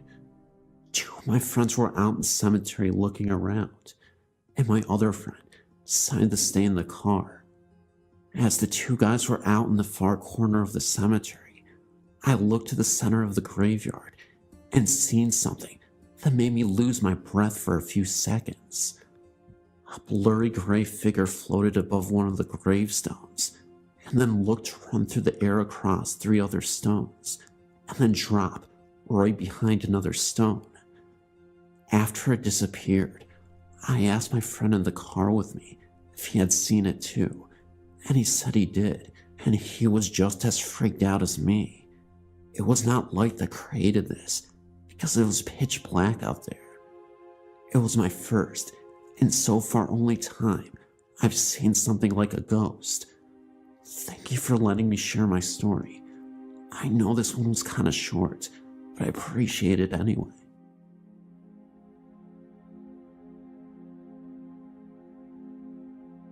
Hi, my name is Louise, and I live in Oxfordshire, England. The story I'm about to tell you happened only a few weeks ago and scared me and my friend to death. It was about 9:30 on a Sunday night, and I was bored, so I decided to call my friend Heather. We were talking about the usual when all of a sudden you could hear someone on the line breathing. Heather and I both said at the same time, "Do you hear that?" As we listened, it got louder until there was complete silence. At first we thought maybe one of our brothers or sisters were messing about and picked up the phone on the other end. We both checked our houses and no one was in there. My parents had gone out for a meal and my brother and sister were out, and Heather didn't have any siblings, and there's only one phone in her house. Anyways, we forgot about it, and after about 10 minutes of talking, we heard it again, and this time, the voice said, "Help, I'm close." We both really freaked out, and said what the voice repeated it again, and then went. I told Heather that I would phone her later, and about an hour later, I phoned back, and we didn't hear anything for a while until the shriek came from the phone, from what sounded like a girl. We got so scared, and as soon as our parents got home, I told them what happened, and they said maybe our phone lines got crossed with someone else's. We still don't know who was on the line to this day. I know this wasn't very scary, but thanks for reading.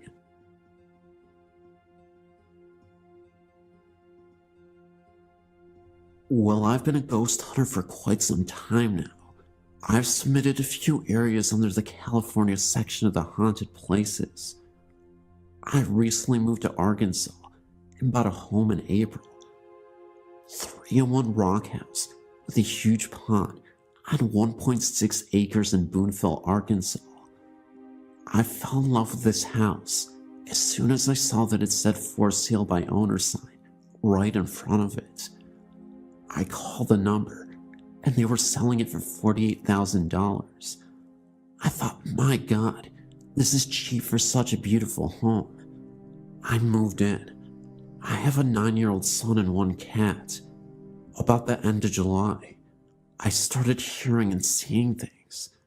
To begin with, I was laying in bed one night, and my 9-year-old and 6-year-old, who was visiting from California, were asleep in their rooms. All the lights were out. My bedroom door meets the living room.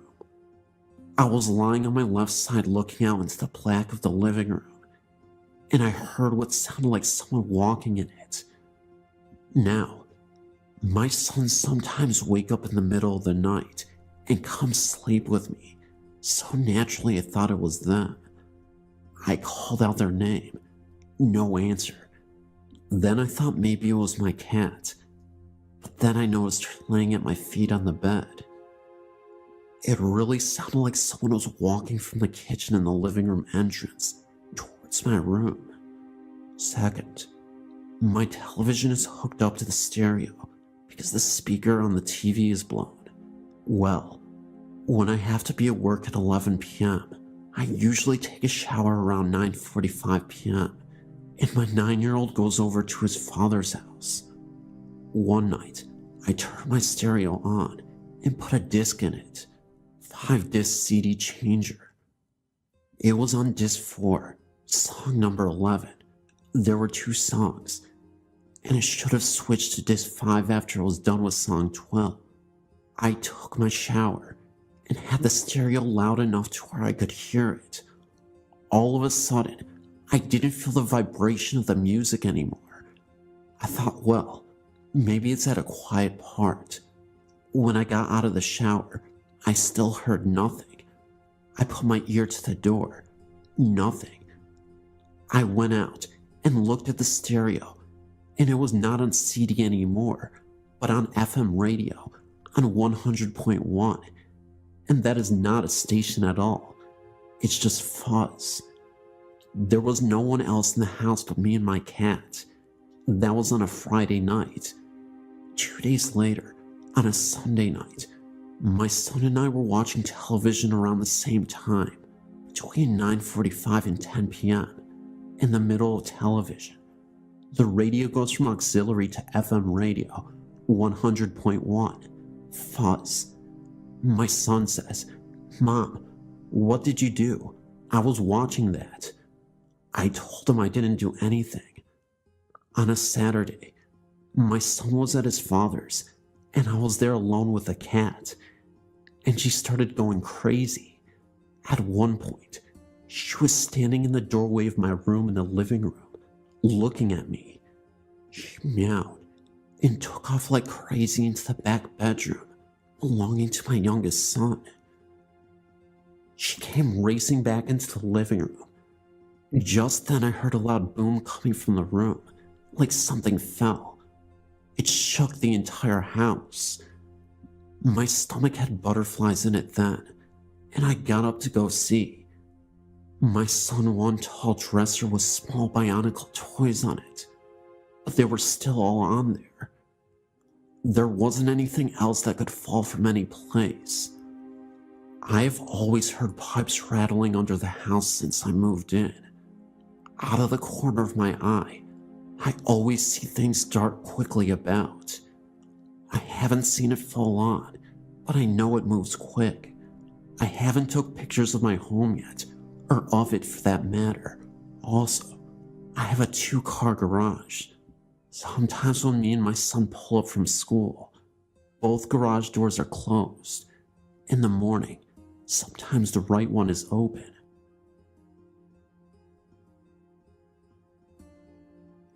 I've never really been a great believer, but for the past 8 or so years, since me and my mom moved from our old flat to our new house, I've experienced numerous experiences. The first one I was about 6. My bedroom is the box room, and so it's small. My bed touches each side of the room with the door to the left. I was laying in bed waiting for my grandma, who was babysitting, to bring me water. I looked up at the wall and saw a strange shadow. It was like a side profile of someone's head. I could see the nose, mouth, and hair clearly. It could have been my own shadow, since the only light came from the ceiling, and I was lying down in bed. I watched it for a few seconds, then it seemed to fade before my eyes. I thought it was just because I was tired, and so I ignored it. I had no further experiences until 7 years later, in 2003. I was laying in bed once again, the light off about 12 o'clock at night. I was really tired and was trying to fall asleep. My bedroom had been rearranged so the door was opposite my bed, and one side of my bed was pushed against the wall. I had my back to the wall and was staring into the darkness when I felt a cold breeze in the back of my neck. Thinking it was just a drought, I rolled over the face of the wall. On the wall, probably 3 inches from my face, was another face. I could tell it was a man, and he had a black hood up. All I could see of his face was a pair of cold eyes, and what I can only describe as green paint, a face paint on his cheek. I closed my eyes for a few seconds, thinking I was just seeing things, and when I opened them again, the face was still there.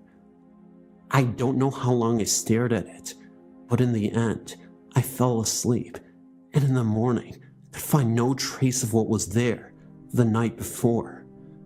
These sightings carried on for weeks, always appearing on the wall at night. I didn't tell my mom about the face, but asked if I could move my bed back to the original place. We moved it, and I slept peacefully that night. The following night I went to bed about 2 o'clock, since I'd been up watching a movie on television. I got in bed as usual, and rolled over to face the radiator, like I'd done for years, but the face was there again. This time, however, it was more vivid and real. It seemed to be sneering in the dark and more threatening than before. I rolled over so my back was to the wall, but I could feel the cold breeze that I had felt the last few weeks whenever the face appeared. I pulled the covers around me, refusing to look back at the face. The incidents got less frequent over the weeks, and I believed that the face was going. One night, I was sat at my computer in the corner of my living room. I have a cockatiel whose cage is right next to the computer desk, who was asleep, and my mom was in the kitchen making a drink. I didn't really notice anything until I heard my bird start to hiss and back away into the corner of the cage.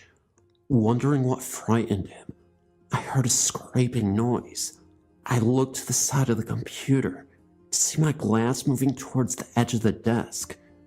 There was no way it could be moving because of our house being set on a rise, because it is where it should be sliding the other way. I lifted my hand to stop the glass from falling off the desk. When I touched it, the glass was cold, even though I hadn't had a cold drink in it. The strangest thing was when I went to push the glass back, I couldn't.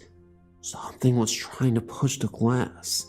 I had to shove it quite hard before I could get the glass to move. When I did, my bird came back to the front of the cage and looked as though nothing had happened. I'd gone to bed earlier than my mom that night and must have been asleep when she came up. Once again, the face was there, but this time, the presence was really strong. My bedroom was icy cold when it normally is the hottest room in the house.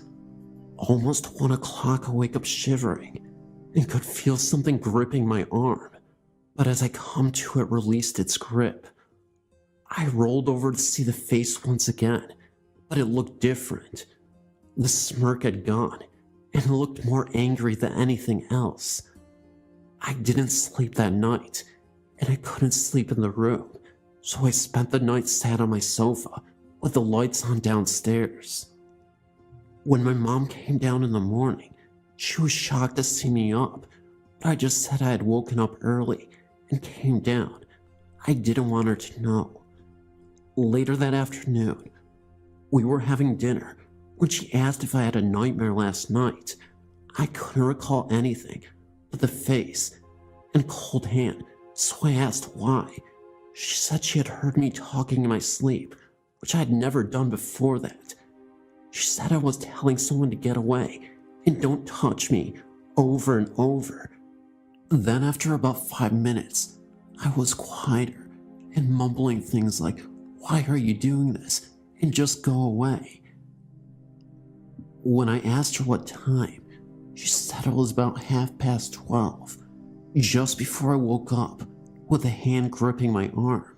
I haven't seen the face or had any strange experiences since that night, and I'm not quite sure what happened after.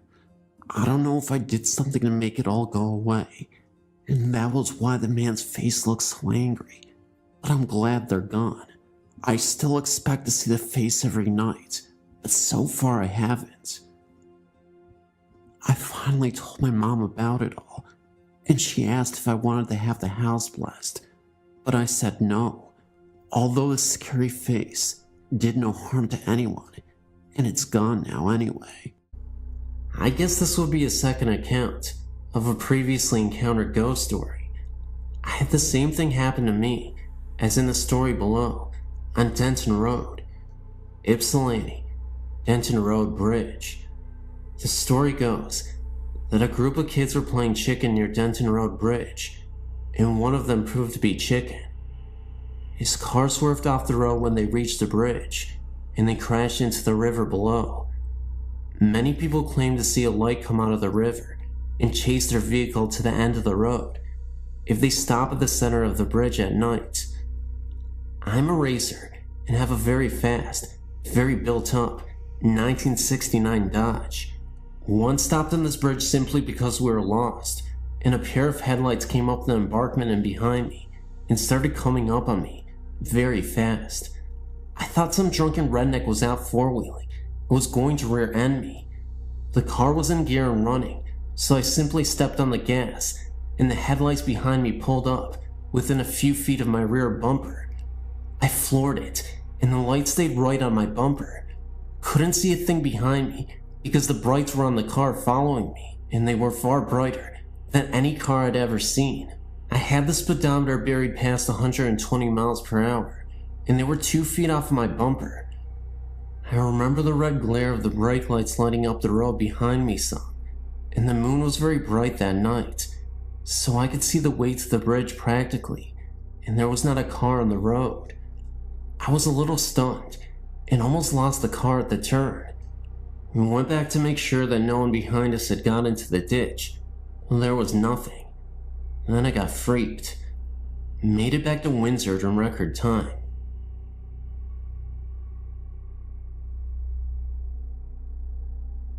I don't know how to start this, other than saying several years ago, when my children were small, we moved out into the country on the Washington side and lived in a home that I feel has some strange paranormal or ghostly things going on in it. I would have to say that during that time, there was something in there causing all havoc in our home. To make it short, I used to on a regular basis have something come to me, and I'm not sure what, but let me explain what it looked like. I would wake up from a sleep most of the time, but sometimes I was fully awake in bed when it would happen, but for the most part, I would wake up from a sound sleep and notice this lavender-colored smoke, or whatever you want to call it, coming from the corner where my closet was, and it would do different things at different times. It would wrap around my perimeter of my room, and then go to the end of my bed, and separate into 5 different lines, and then dart at me, and then would go away. Sometimes it would wrap around the room, and then come down from above, into 5 different lines. The first few times that this happened to me, I was very frightened, and would wake my husband up, and of course by the time I could wake him up, there was nothing there. He slept very hard. This went on for a whole 7 years that we lived in this home. During that time, my husband also became very mean and violent. Also, in the room adjoining where my closet and my son's closet connect, my son was having these horrific nightmares that we could not wake him up from.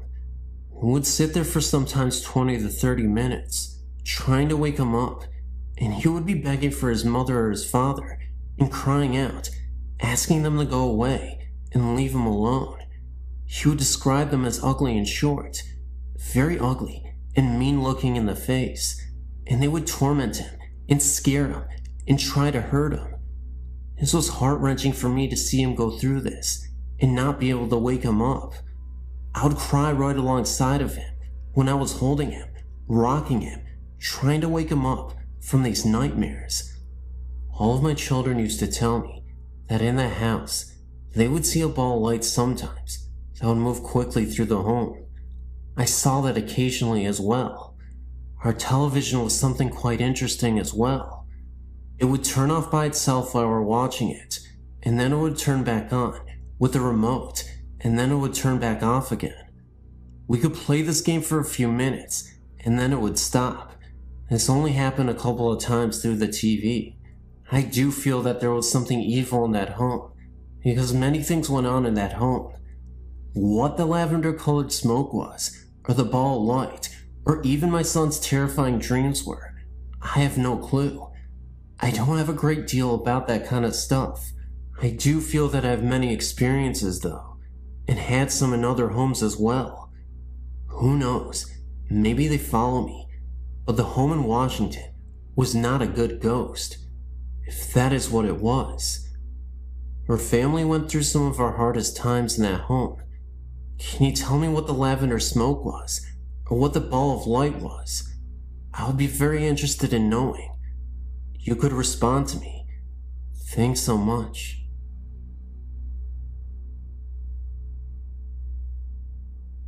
I'm from the Southern California area, so here's how it goes. I was born in the Los Angeles area, but my parents bought a brand new home in the Orange County area. The city of La Palma, to be exact. The house was located on some ranch of some sort, because our backyard faced a very large open but fenced field with some cattle roaming around in it. Mind you, these are tract homes as we know it today, and at the time, it seemed like we were living in the boondocks. I mean, looking back at it now, it was a rather very lonely area, but it all had these new tract homes. You know, one supermarket, one library, one hospital, fire station, and police station. You get the idea. What the funny thing was, we were only 4 blocks west of Knott's Berry Farm. That is, if you stand at the main entrance, as you get closer to the park. Anyway, the house was well built, new carpet, plumbing, the whole works with upgrades, but on some occasions, I was very scared downstairs in the family room. I was even scared in my own bedroom. I mean, my room looked like a toy room display, so there was no reason for me to get scared, just out of the blue. I mean, I was playing in my room, and it seemed as if evil walked in the room. I got this incredible feeling of hate towards me, as if I shouldn't have been there. It's happened to me several times in the house, and at 7 years of age, I didn't know anything about the supernatural or paranormal activity. Another occasion was during a Saturday afternoon. My mother and I were upstairs, and suddenly, we heard this slamming and crashing noise, and as we came down the stairs, we saw in the living room my mom's favorite painting smashed on the floor. It looked as if someone broke it in anger. I mean, the frame was just trashed, and the small pictures around the one that got smashed were perfectly hanging straight. The ghost made itself seen again in the late afternoon. This time, my mom was doing some house cleaning, and as she turned to one side, she looked up towards the stairs, and she saw a man wearing a white cream-colored suit in pristine condition, except he didn't have a head. No Hollywood genre or anything like that. I saw the same thing myself. This time, I saw him at night, at the end of the hallway. This was very real, and very scary. Another time, as I would sleep at night, the beds were occasionally kicked very hard. Also in the master bedroom, the sliding glass mirror doors were slamming back and forth, and the dresser drawers were also slamming in and out as well. All these things would happen separately from each other on different occasions. The main boulevard is La Palma Avenue, and the street of the house is Comstock Circle. We lived there from 1970 to 1975, my parents and I. And that is the most scary and terrifying ghost story I have. Thanks for listening. I had recently sent a story about my grandfather visiting me about a week after his death. Well, that was one of the more comforting things that has happened to me. The next story I'm about to submit actually happened as a dream, but to this day, I feel a very strong connection with it. It all happened about 6 years ago. A 10-year-old girl mysteriously vanished from a sleepover at her friend's house. I never met this girl, and although we only shared the same first name, I had several odd dreams about her after her disappearance.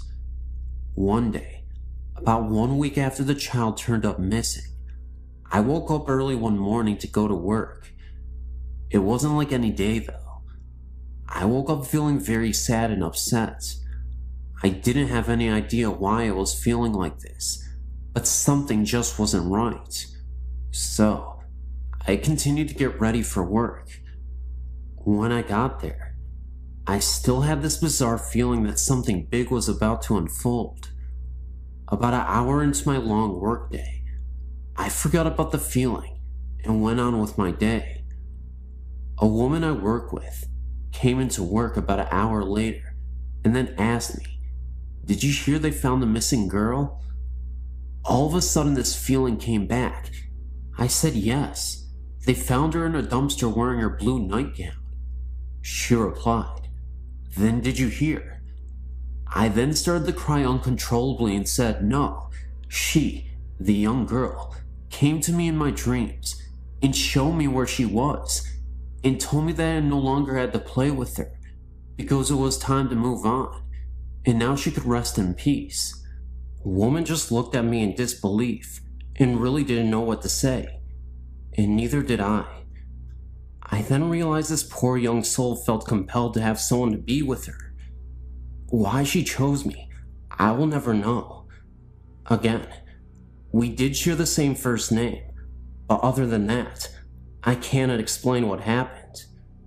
Most people I tell this story to have a tendency of just looking at me with an odd expression on their face, but I too believe that it was all just more than a dream. I've never seen any ghosts or had any sort of experiences with the supernatural, but my friend, Amber, has. She was friends with this guy named Seth, whose mother was my high school coach. She was telling me about this house Seth's parents bought in Monticello, Florida, about 45 minutes away from where we live. It was a real old house with lots of land around it. This house was a weekend house for Seth's family. One day, Amber was invited to spend the weekend with them. She told me that on the way up there, they tried to warn her not to get scared because there were ghosts there. She thought they were pulling her leg and was laughing and playing along. When they got there, Amber was impressed with the 2-story wooden house. It was built in some old style from the 1800s, apparently. She walked upstairs to her room for the weekend and was given a tour of the house. Upon entering one room, she smelled something sour and bitter. It was right beneath the attic. She couldn't describe it to me, but let me know it wasn't pleasant. Then, she was led to the attic, supposedly the most haunted room. There were old rusted chains and shackles attached to the walls. A long time ago, a slave owner owned this home. The slaves would be punished by whipping and being shackled in the attic, with no food and water for several days. Amber said she had no eerie feeling, and didn't see anything out of ordinary. Later on that night, Seth and Amber were staying up late and playing games. They dared each other to go up to the attic, knowing the stories behind the deaths of slaves in the attics.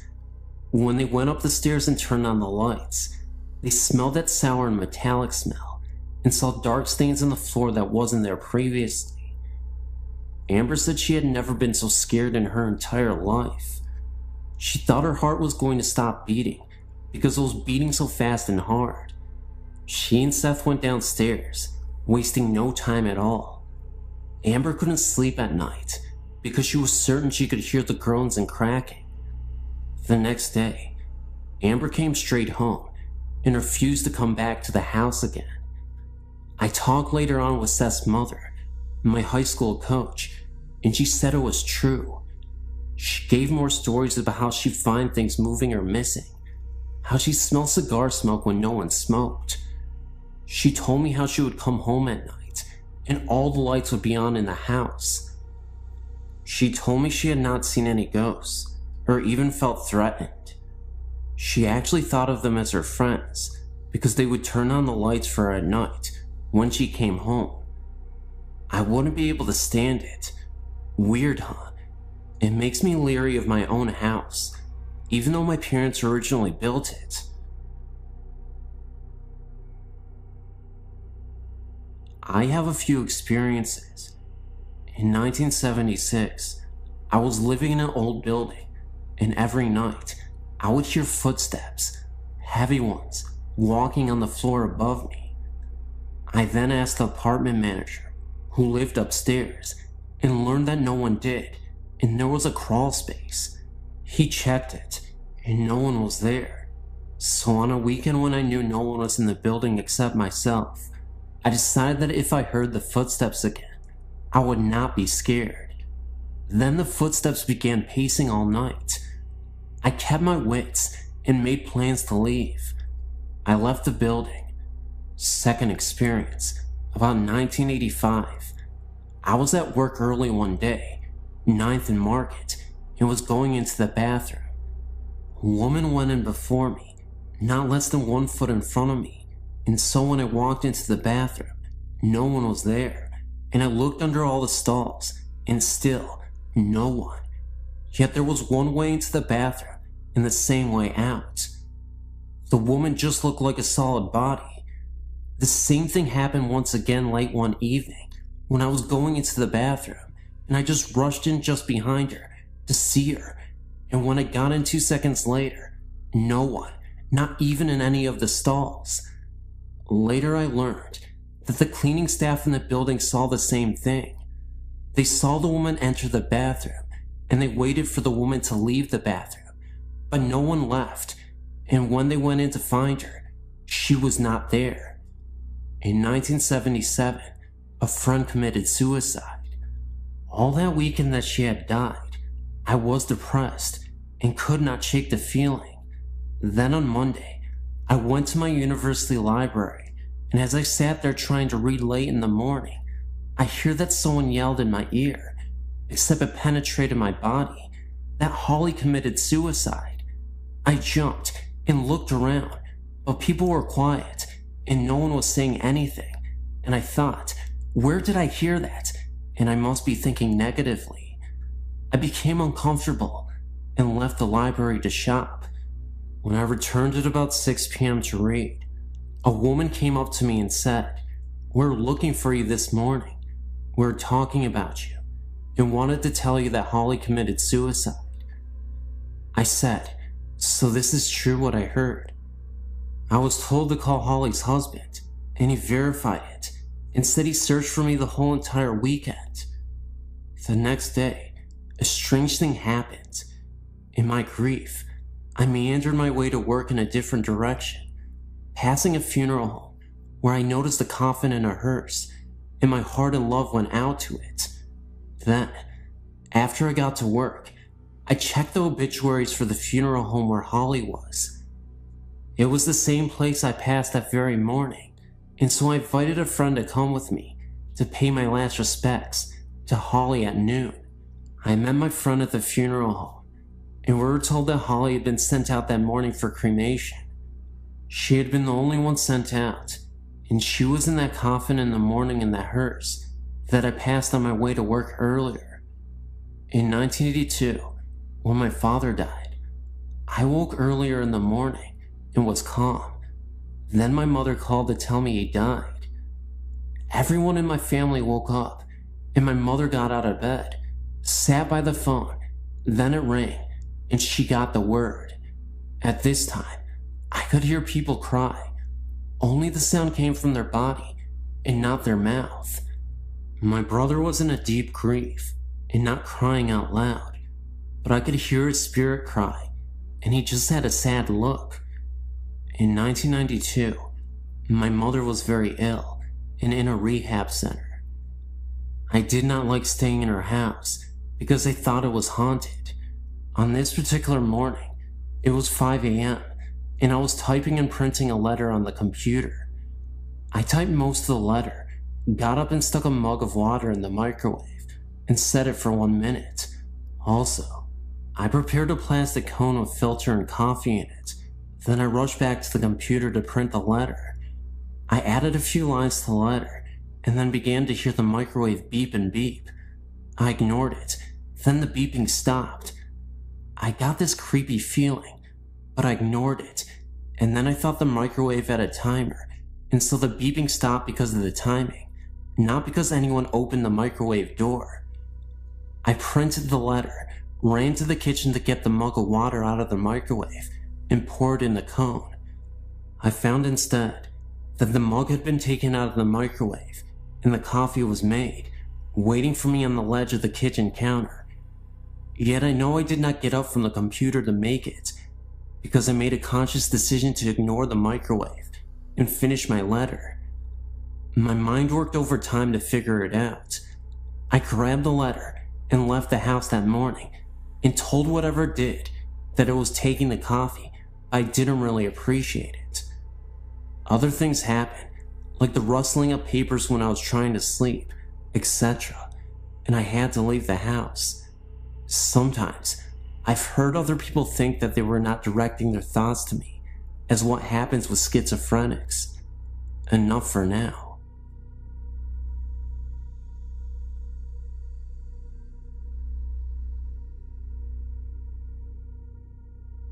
This isn't my story, or even the story of the person who told me, but I thought I'd share it anyway. This was told to me by the music teacher at my high school.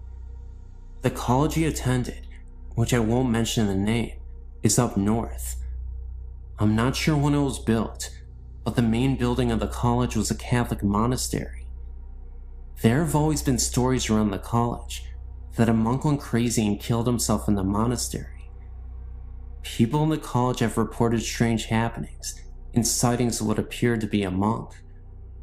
The story that I know comes from a janitor who works at the college. On the weekends, one of the custodian's jobs is to break down the classrooms. This means that they have to stack up all the desks and chairs up against one wall. The janitor had just finished doing this and walked out the door and locked it from the outside.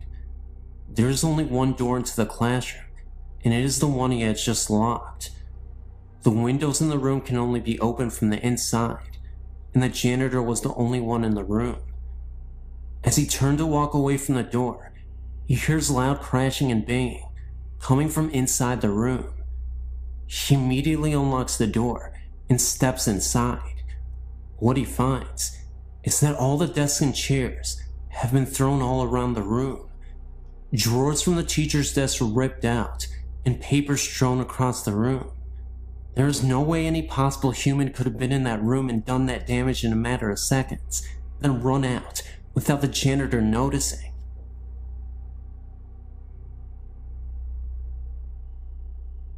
As I was reading your website, I was recalling my own happenings. None were ever harmful to me, but I do sleep with the light on most of the time. I believe I have a following, whether it be the same ghost or if I have some attraction for them. It started when I was about 4 years old. I had this imaginary friend. I named him Jingles.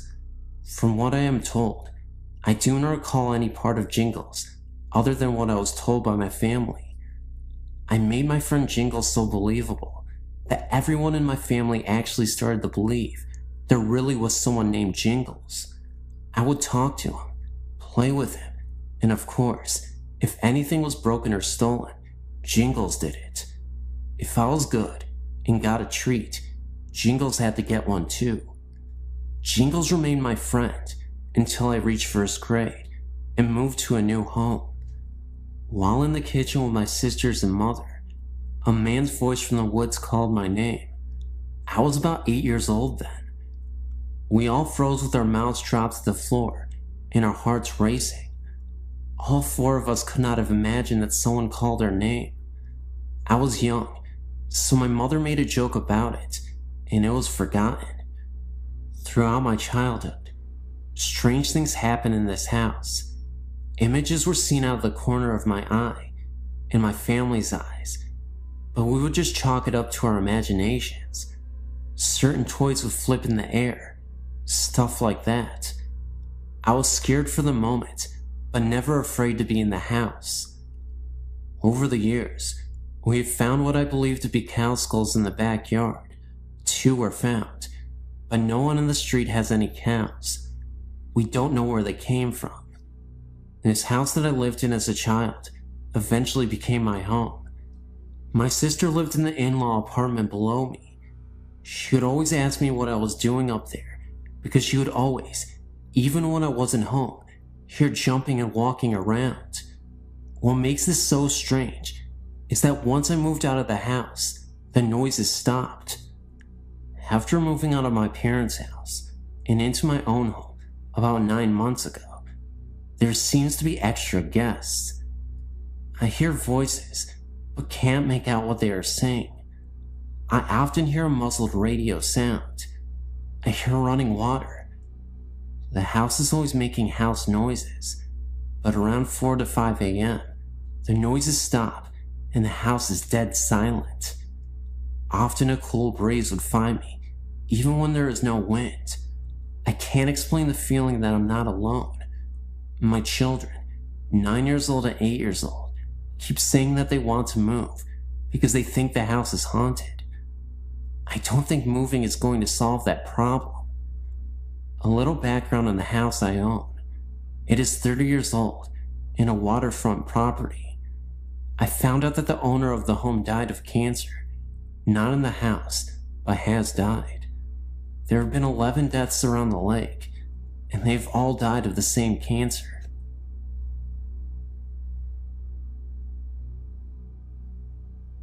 When I was 9, my grandfather died in the dining room of his house. It was not unexpected. He had been very ill and was bedridden. Shortly after his death, we moved in with my grandmother due to the fact that she was also ill. She was a very unhappy and hateful person. She blamed all life's injustices on my late grandfather and hated him for dying. After we had moved in with her, we realized how serious her illness was and took her to the doctor. She had Alzheimer's. As her illness progressed, my parents could no longer take care of her, so they placed her in a nursing home. Big mistake. She transferred all of her anger from my late grandfather onto my father. During the last stages of her illness, she would repeatedly tell us that she did not want to be buried near my grandfather, that she had spent all of her living years with him, and she did not want to spend eternity next to him. Well, as fate would have it, my grandmother passed away. Funds were tight, and we not only had to bury with my grandfather, but her casket was placed on top of his. We had no other choice, because all of the extra money we had for her funeral was used to care for her in the home. Anyway, on with the story. After my grandmother's death, strange things began to happen. During dinner, the back door would just fly open, or at night, the sheet would be tucked around my body while I slept. We always made jokes that say that grandfather was home, or he was looking in on us. Then, things took a turn for the worse. One night, my father awoke to the sensation of his legs being pressed into the waterbed mattress. Once he was fully awake, he realized he could not move, and whatever was pressing him into the mattress was continuing up his body. He glanced over to get my mother's attention, but could not speak. This entity was now cutting off his breathing. Finally, he thought, "Mom, I am sorry. I had nowhere else to put you." And then it all stopped, as fast as it started. The next morning at breakfast was when Dad told us about his experience. The next night I had a similar experience, but chalked it up to dreaming. I figured that I heard my dad telling us about his experience, and that I was just dreaming based on that. Now, let's jump ahead 9 years. I'm married and have just given birth to my first son. It was morning time, and my husband already left for work. I thought I would just take a short nap and rest while that baby was not fussing. So I dozed off to that place between sleep and wakefulness, where you're not fully totally asleep, but resting. The next thing that happens is something that I'll never forget. I began to feel my body being pressed down into my waterbed mattress. I could not open my eyes, but I knew I was awake. I could hear the television and my son cooing. I could not move, and then I began to hear this voice, a horrible, evil voice that not even a word can describe, saying, "You know I love you." This went on for what seemed like an eternity, but was only probably about 2 minutes. Then, in my mind, I thought, "Dear God, what is my baby seeing?" And just as quickly as it started, it stopped. I've not had many experiences since then, and that was just 2 years ago. My question is, was it my angry grandmother or something else? If anyone has any suggestions, please email me. I'm on your website because my boyfriend runs a theater in downtown New York City and has otherworldly occupants. The building has been around since 1897 and was a school until 1978, where a fire killed a little girl. Now, it's an arts community, with theaters and artists that occupy the studios and occupy the whole of the building. My boyfriend and a couple other people who run the theater have seen and heard things. I myself have felt the cold associated with presence in a particular room. All my hair stood up on end, and in my gut, I felt we needed to leave the room. These are two particular events which solidify my suspicions. I got a call from my boyfriend one night to tell me he was coming home early. In the background, I heard male laughter, like someone was playing a joke on him and really enjoying it. I thought nothing of it. He works with a couple guys down at the theater. When he came home, he told me he had been dumping the evening's garbage. The dumpster is at the bottom of the stairs on the north side of the school. As he was going down the stairs, he saw a figure cut across the room at the bottom of the stairs. He called out, thinking it was the building's handyman. No answer. He reached the bottom of the stairs and deposited the garbage bag and headed back up the stairs to get the other bag of garbage. At that moment is when he heard what sounded like someone dragging the bag he had just deposited. He stopped, turned and called out. The noise stopped. He dismissed it and brought the other bag down. He headed back up, and the same thing happened. This time he did not go back down, but instead called to tell me he was on his way uptown. Later that night, in bed, he told me what had happened. I asked him who was with him when he called me, and he said he was alone. All my hair stood on end. Who was that laughing then? I asked. He said he was alone when he called. I think he thought it was my imagination or a bad connection, but now I know what I heard. Now last night, I was at the theater, some fashion show going on there. My boyfriend tells me what happened the night before. He'd spent the night at the theater in a pull-out mattress the guys kept there for late night work. It was around midnight, and he was not asleep. He was staring up at the ceiling, rethinking his day. He heard his name called out. Then the door to the office slowly closed, as if someone was closing it from behind.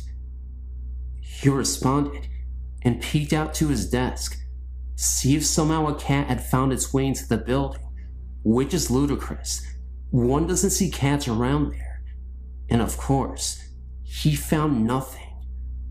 All the windows were closed, so no breeze blew in. He said he then heard what sounded like whispering outside the office door. Lots of whispering, stage whisper, of gibberish with some strong hissing sounds, almost like a snake. He called out again and banged on the door. He went back into the adjoining office and went towards the door. He then felt a cold coming in from under the door. He placed his hand in the crack at the bottom of the door and felt no breeze. Then, a scratching sound, fast repetitions, like a dog scratching to get in, started. This was too much for him. He packed up and calmly walked out. He said he was a little afraid to walk back once he left the theater office, afraid of what he might see. I think being a theater, and many actors who love the space, left parts of them when they died. The founder died of leukemia, and loved and lived for this theater company. The little girl who died in the fire also stands my hair on end. Last night, I also found out the other guy who hears and sees things, that he hears that same playful laughter in the theater, just like I heard on the phone that night. Also seen figures sitting at the bar, footsteps heard. And that's my story. Thank you.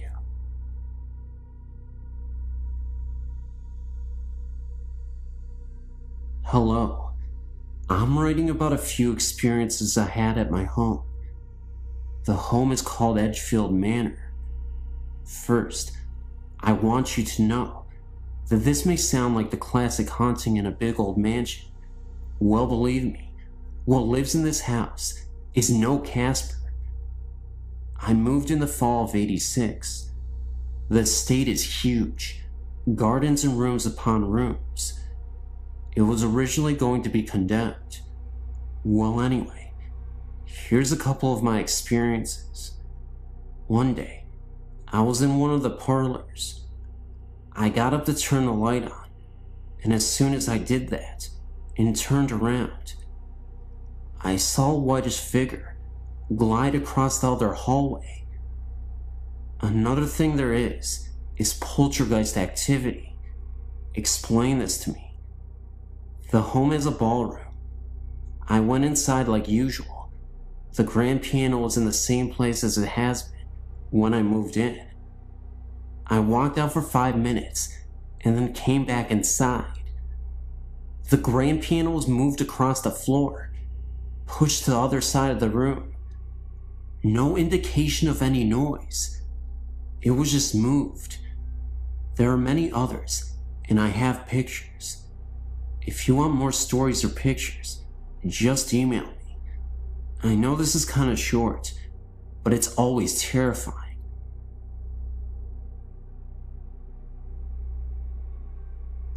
Hi, my story begins in Maine. Our family owns a cottage in Castine. We go there every year. We're going next week, actually. The house belonged to my great-grandfather. The house dates back to the Revolutionary War times. People have died on the front lawn. The house is a 3-floor tower. This is a story about a crazy lady who used to live in that house. She used to scream out of the tower at people. Well, I think I saw her in the tower one night. When my great-grandfather lived in the house, he claimed that he saw it a few times when he would read on his rocking chair in the living room. He said it would walk in front of him. 3 other people in my family saw the same thing. I never heard the story about the crazy lady until I brought up my experience to my parents after we got back from vacation. The funny thing was, this ghost, it was wearing a maiden's outfit. When my dad told my grandfather, he said that I experienced it exactly as he saw it. I've never heard the story until I saw it. I am no liar.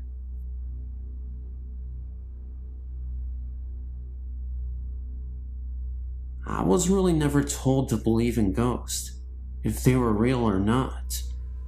This started when I moved to Missouri with my family in 1995. The first home we rented when we arrived, something was very uneasy about it. I not only felt it, but my eldest son did also. One evening, when the 3 sons were in bed and my husband was working late, I was up watching TV late. When I decided to go to bed, I left a low light on in my bedroom. As I was walking down the hallway, past my son's room, there was a blur. I thought it was because my eyes were tired, and there was a mirror on the back wall of the hallway. But as I continued walking, my left eye got real blurry, and I felt a cold chill go through me. There's a basement to this house. I had my washer and dryer down there. I also had my kid's Sega game there. I felt very uneasy every time I went down there. My eldest son heard something pounding on the Sega controllers. He said at one time, he saw some kind of figure down there. The figure was bent over, blurry blackish gray, and it had no real face or features. He said it stood there, and it was shaking its head. He would be downstairs playing, and hear someone coming down the stairs, and no one would be there. My son was very uncomfortable when he first walked in. He said he felt sick to his stomach. When he saw the figure, he felt sick also. We have since moved, same town. We have moved into another house that has been lived in by many people, but not for long periods of time. Someone told me that the reason nobody stays in this house very long is because it is haunted. Again, me and my eldest son have been the ones noticing everything that has been happening here. I hear feet scooting across the floor at night, but no one is there. My son has seen a bright light flashing in the corner of his room. It is in the upper corner of his room, where no lights shine on the wall. I've also seen this myself. He has also seen 3 lights, spinning lights, beside his bed. There was also a time that he felt his bed shake. My son has cancer, and he had been going through a time that he could not sleep. It was right around the time that he felt his bed shake. We do not have an uneasy feeling about these experiences. They are quite comforting. I had an uncle. He was killed on a head-on accident when he was riding a motorcycle, and he was hit by a drunk driver. This was around maybe 20 years ago. I think of him very often. I was just wondering if it was him that was there with my eldest son and me during this time that he, my son, is going through this cancer. We aren't scared of his cancer, even though it's rare. My uncle was a very spiritual man. I feel that this is his way of letting us know that my son is going to be alright. We will get through this year, and his cancer will be done. I have 2 other sons, and they've not experienced anything. Neither has my husband. I told him, and felt foolish. I felt he thought I was crazy.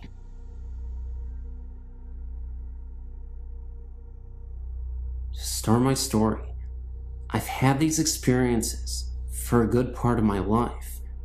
It started long before I was born, in a house that has been in my family for almost a century. My oldest brother Mike, he was around 3 when he saw the presence of my great-grandmother in a corner in the attic during a visit to see our grandmother. This house is an old 2-family home with a basement and an old apartment attic that had been dismantled in the 50s. My family moved into the house in the late 80s. Since the house has been in my family for almost 100 years, the house has seen many losses and a lot has occurred inside the home. The attic had a very high spooky factor to it, I guess you would say. The house had a very spooky feeling to it all over. A lot of 2-family houses, built in the 1900s, in the New England area, I've been told had a door that led into the living room. The door was for coffins to be wheeled into the living room, so the wakes could be done in the home. Knowing this always freaked me out. The doorway had been covered decades before my family moved in, but the eerie outline was still there on the living room wall. Now that I give you a feel of my old home, I'll explain my happenings. I lived in the house for 10 years. I have 3 older brothers. My oldest brother, Mike, heard and saw a lot happen in the house. He didn't always tell the rest of us, for I guess reasons of his own. I started having things happen 7 years after we moved in. When I was younger, I thought they were just nightmares. June of '96 for my birthday, I received a dog. August of that summer, my parents were staying in our summer home, and my brothers and I were home. My oldest brother Mike and I were lying on my mother's bed when all of a sudden, my dog went wild. She went from a dog that never barked or growled into an attack dog. She started barking and growling at the wall, and when we pushed her towards the wall, she cried and whimpered and shifted herself back towards us. I, being brave, stood in front of the wall and tried to beckon her towards me. She just barked and kept at her growling. My brother Mike and I were convinced we weren't the only 2 watching TV and left the room. My brother and I kept what happened to ourselves, and later that night, my brother Joe came home and slept in my mother's room. I slept in the living room, and my brother Tom was watching TV in the room with me. At 4 a.m., Joe and I heard my mother's sliding bedroom door open and shut 3 or 4 times. The dog started going nuts again, and Tom jumped up and ran to see what was going on. Joe sat straight up in bed, terrified by what he had seen. That night, the 3 of us slept in the living room. Mike and Joe and I have heard voices of 2 men talking to one another.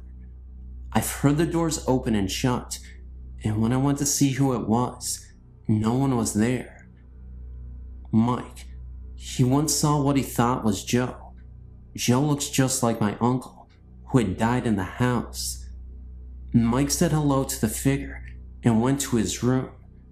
When he came out of the room to talk to what he thought was Joe, the figure was gone. And when he finally saw Joe again, Joe told him that he was just getting home from work and hadn't been home since that morning. Mike had slept on the bottom bunk of a bunk bed he had in his room. Joe used to sleep on top, while long since then, slept on the couch in the living room.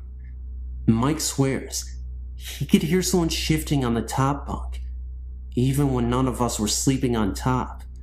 Mike would hear 2 men conversating on the top bunk, but he could never understand what they were saying.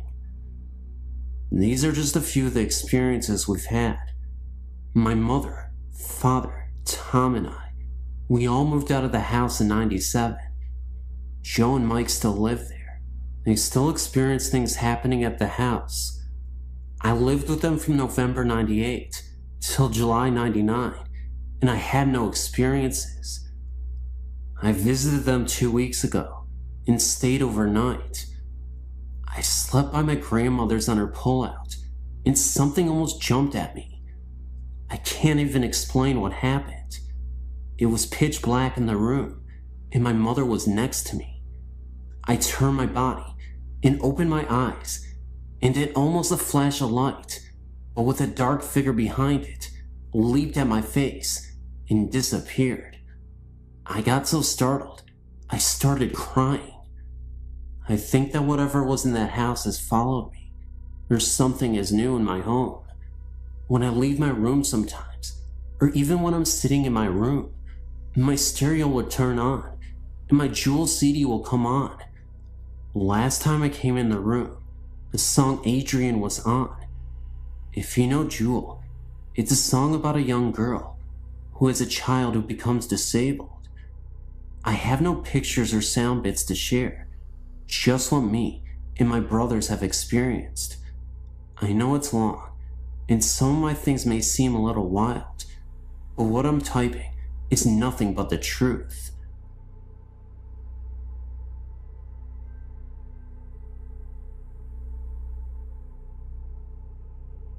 I don't really know where to begin with my story.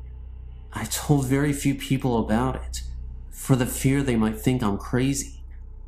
I'm glad to have found a place where I can talk about it freely. I'm 26 now, and have not experienced anything like this since I was a small child, but it changed my life forever. When I was around the age of 3, I was still sleeping with my mom and dad. There were several things that happened around this time.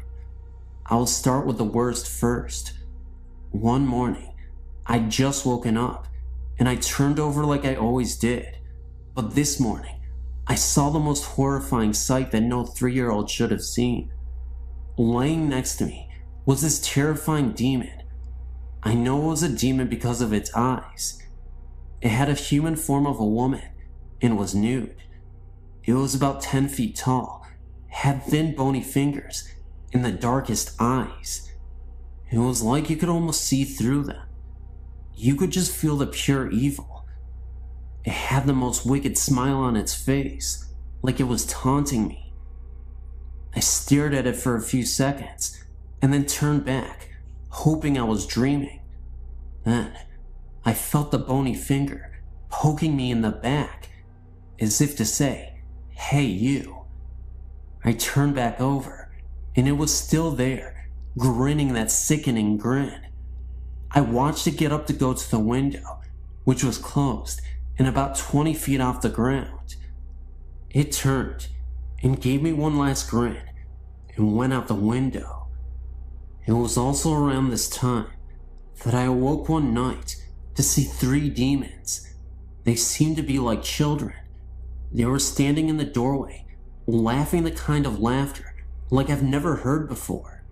This was the same room where I'd seen the other one. At the age of about 7, I awoke one night to see a Grim Reaper standing by my bed. Needless to say, these things have disturbed me all my life. I also saw my grandfather and his past child after he had died, but that was a peaceful sight. I have not had any other experiences since I was a child. Oh, they've always been noises that I could not explain, but nothing like before. It was like the experience did something to me. I've never had normal dreams, not as a child or as an adult. Always strange dreams and nightmares, like I have some way of knowing when a spirit is near or a house is haunted. Some people call it a gift, but I just wish I could understand it and what happened to me as a child.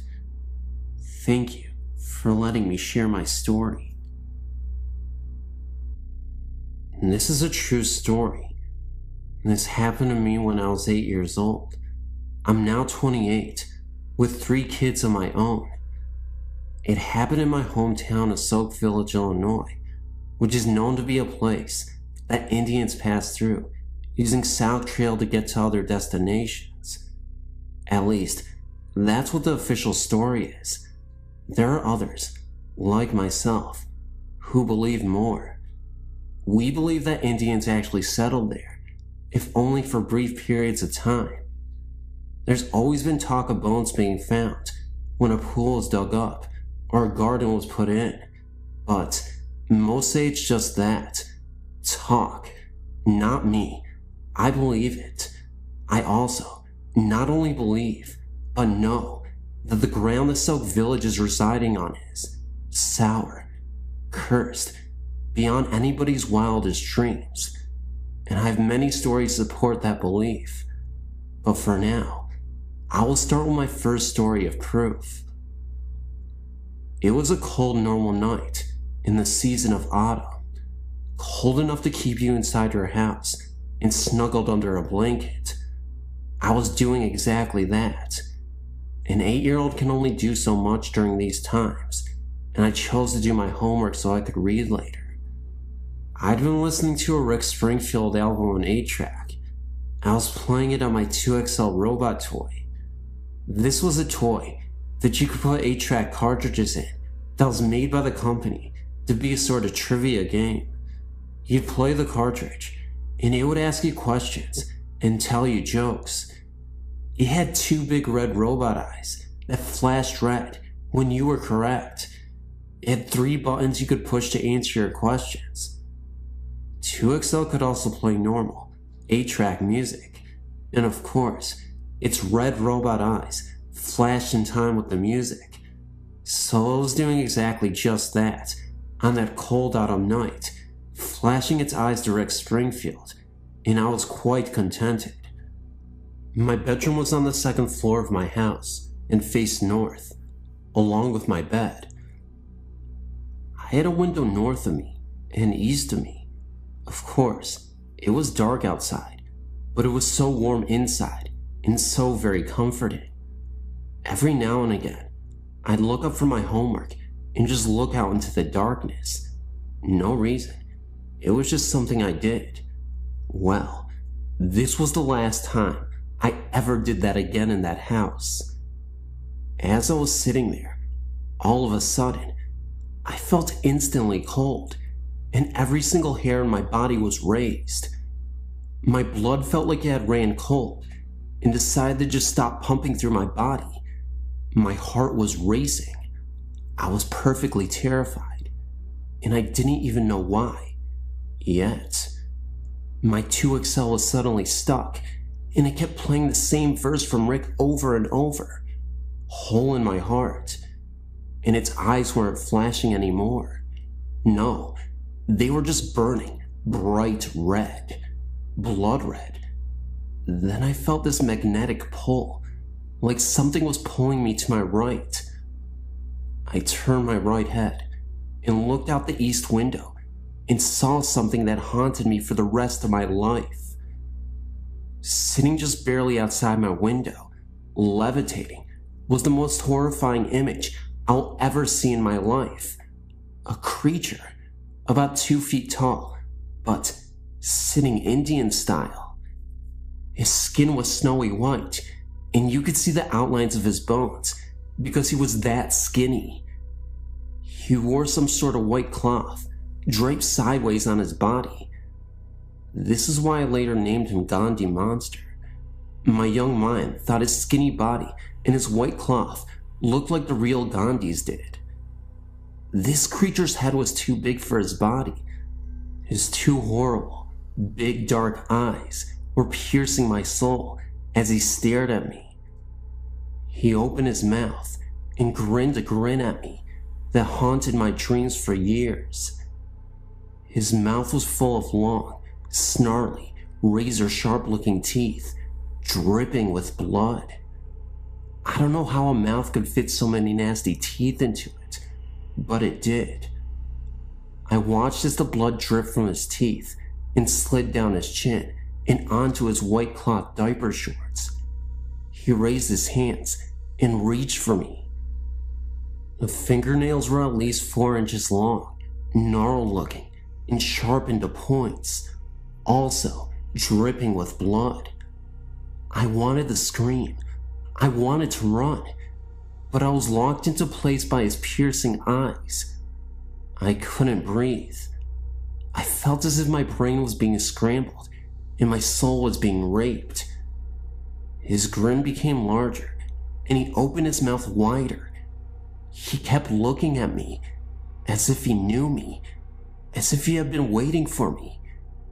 He started to lift his arms, and it looked as if in seconds he would actually be inside my room and not just outside my window. All traces of reason disappeared, and my mind snapped. I still don't know how I did it, but I managed to tear my gaze away and leap off the bed and out my bedroom door, screaming with every inch of my soul, all in like 2 seconds. I could feel him pulling me. I could feel that horrible stare penetrating my back as I screamed down the hallway to my mother. Of course, when her and my father and younger brother came back, it was gone. But they knew I saw something, and they did not try to tell me it was my imagination. They comforted me and taped up all the windows in my room. They actually had to pull down all the shades and seal all sides with duct tape.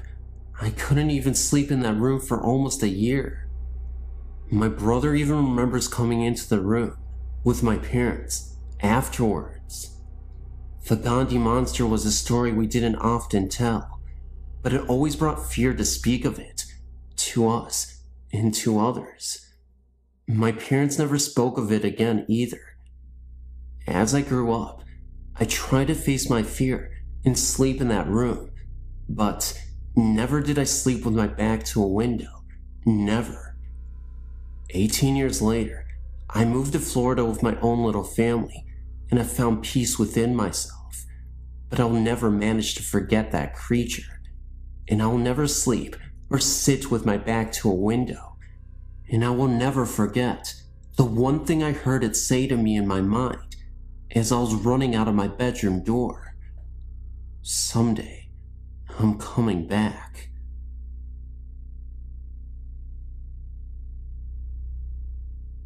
Hey, I'm in my mid-teens, and I've experienced ghostly encounters. The one that really freaked me out was when me and my family moved to Scotland. For a few months, we lived in chalets. Me and my older sister shared one on our own. A few weeks after we moved in, we began to feel uncomfortable and felt as if we were being watched there, and there was also a threatening atmosphere. We told our parents, and they said it was just because we were next to the graveyard. A few weeks later, I was lying in my bed with the door open when a tall, dark figure stood, leaning over me. I didn't think at that particular moment, but it wasn't until my sister asked me if I felt somebody was in my room the previous night. We started to talk, and she too felt as if somebody tall was leaning over her. I then started to sleep in my sister's room, and the figure didn't return, so I moved back into my own room. But then again, the figure returned this time. It was kneeling beside me. The next morning I told my sister, and again, she felt the presence of a tall man. Our dad told us that the large house next to us was where the Vikers used to stay until the house was sold. One night, my mom came in, and she was holding 2 necklaces with crosses on it. Me and my sister aren't religious, so her mom thought it had something to do with that. So we went to bed, holding the crosses. That night, it was very uncomfortable in both rooms. After that, we haven't felt the presence of the tall man. The figure that visited did so on a few occasions. Each time, it felt as though it was getting closer and more angry. When the crosses were given to us that night, the figure seemed very angry. Its face was literally pressed into mine, and it felt as if he was gritting his teeth at me. My sister also had this very uncomfortable, menacing figure who was pressed into her face. All you could do was hide under the guilt, closing your eyes really tight, and hope you'd fall asleep quick. Since that last visit, nothing has returned, and we've since moved then, and nothing. We don't even use the crosses anymore. Other things that we didn't think of as being connected at the time now do seem connected, such as the chalet that Mom and Dad were in, although the same, was different in feeling. Because Mom and Dad's chalets always had a comfy feeling, yet ours didn't. Whether it was because there was just me and my sister alone in there, and it was our imaginations or not, we don't know. Although in Mom's and Dad's chalet, there was only one more person over there. From the moment we stepped into the chalet, it was always cold, even with the heaters on. Plus, there was often a bad smell wafting around, a lot like fish, rotten. This was only in my bedroom, possibly me, my sister says. Also in my room, there was a strange noise of scratching, as if someone was sketching or writing. This noise accompanied the presence of another figure, smaller in stature and of the female sex. My sister also felt the smaller presence, but not the noise. She only came once, very different, not menacing, quiet in nature, and much older. She was almost a comfort, but it's still not nice to be watched over at night by ghostly figures. It's strange, because we didn't actually see anything, yet you get so much from these feelings, the sex, age, angry, happy, etc. Plus, we get almost exactly the same feelings. But is it just our imagination? Are we certifiably insane? Are we demented? No, we definitely feel we had a visitor.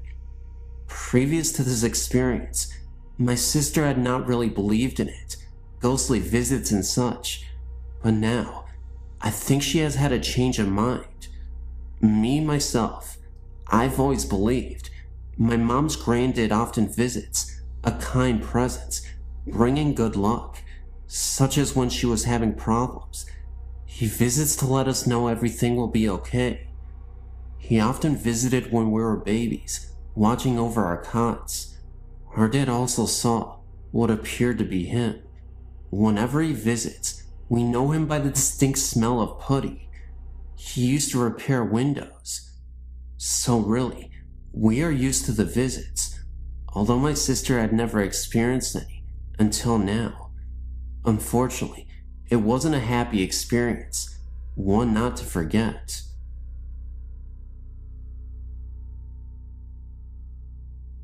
happened to surf onto your website, and I just wanted to let you know that I saw Resurrection Mary in Justice, Illinois, back in October of '92.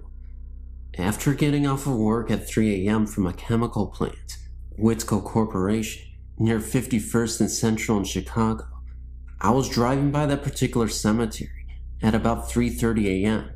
on my way home from work. Driving by, but initially not thinking much of the sight, as there was a nightclub with women of ill repute nearby. I saw a woman in a light blue or white palm dress standing by the trunk of what looked like a black park limousine at the front SW Cemetery driveway off Archer Avenue to the cemetery. I slowed down quite a bit to get a better look at the odd sight, but then drove off. I thought it was probably a prostitute with her John. However, looking back at my mirror, maybe a second later, the woman and the limo were gone. Let me reassure you that there was no way that I would have missed the limo driving off in that second that it took me to look back in the mirror.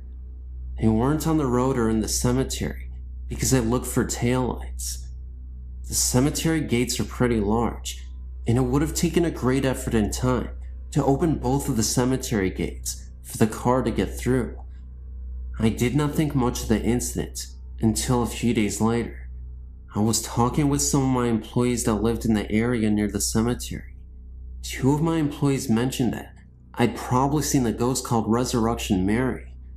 I didn't much believe in ghosts until that incident, and I'm still somewhat skeptical, but I cannot fully explain what I saw that night. That incident is still vivid in my memory, and kinda creepy to think about it, to this day.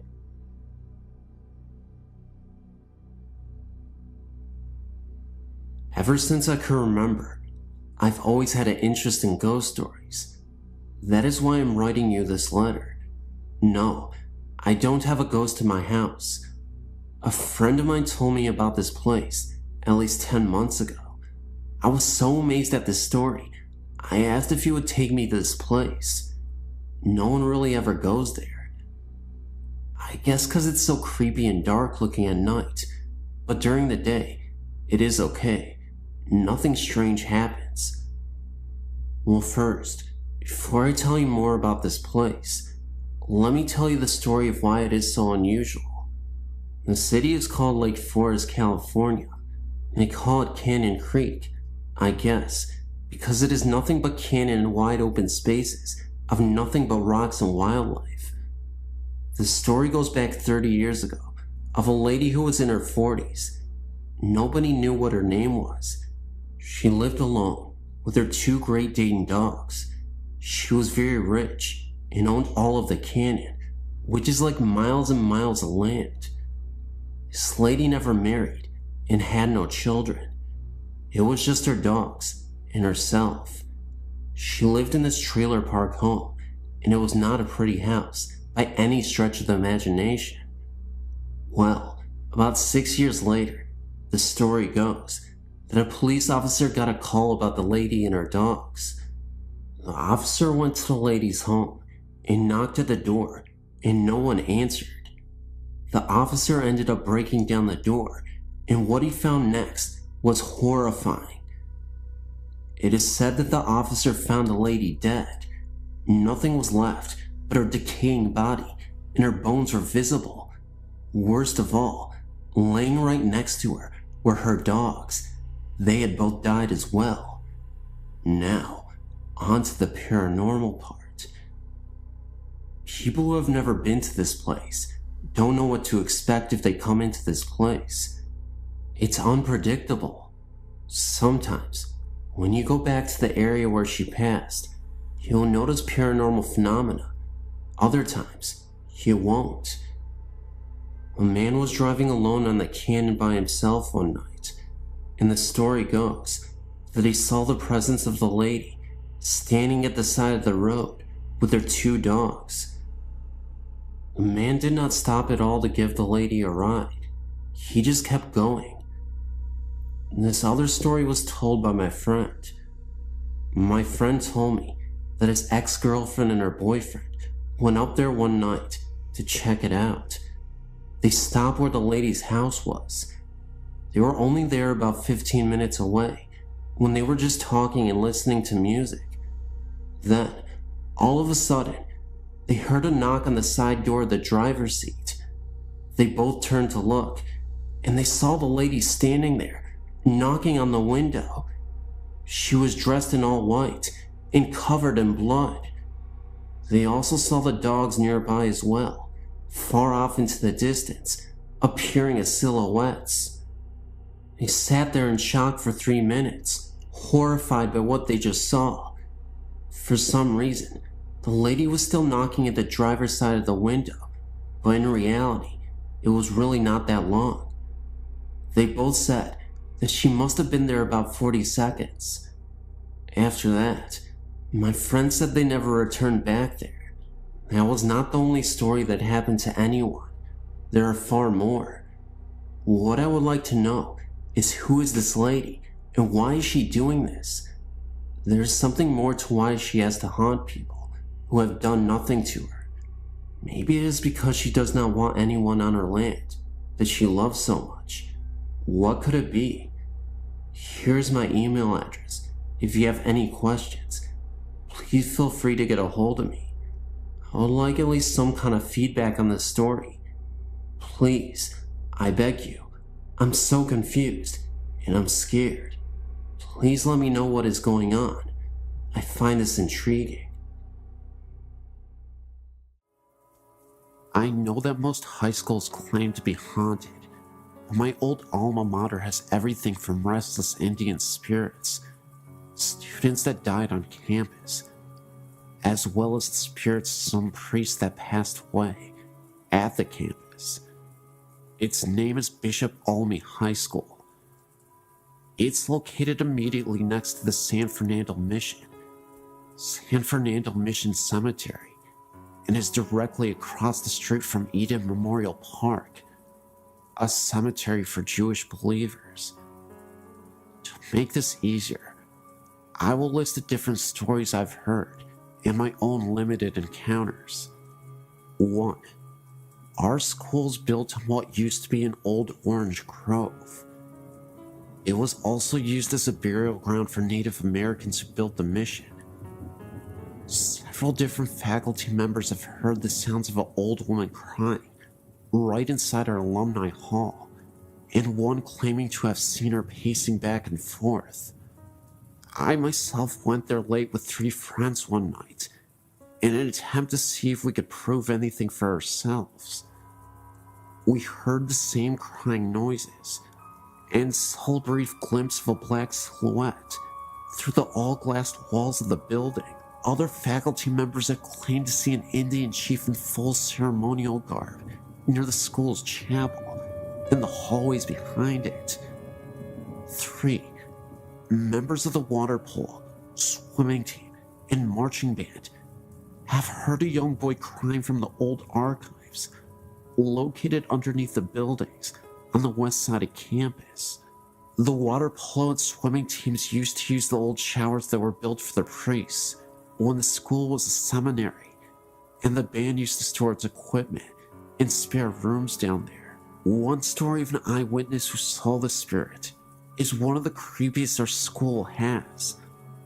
A few of the girls on the swim team went down to the showers after practice and found all the shower heads on and a little boy standing in the middle of the room. The boy didn't respond to any attempts at conversation. The girls left to get a coach to try and get the boy to talk. When they got back, all of the shower heads were off, and the boy was nowhere to be found. This part of the school is directly next to the graveyard. Only a chain-link fence separates the two properties. Our pool is technically rented space from the graveyard. In the new school archives, located on the 2nd floor of the building over the old archives, there have been reported sightings of a priest in his uniform, reading or filing books. This same hallway, nicknamed the Forbidden Hallway by students, because it has all the permanent records in school's computers' mainframes and is off limits to any student without permission was once the dorm rooms for the young priests in training when the site still served at the cemetery. A lot of men of God passed on at this location. 5. The hallway behind the school's chapel has had several sightings. The Indian chief, the little boy, and shadowy silhouette have all been seen here. The boys' bathroom is a hotspot for strange happenings late at night.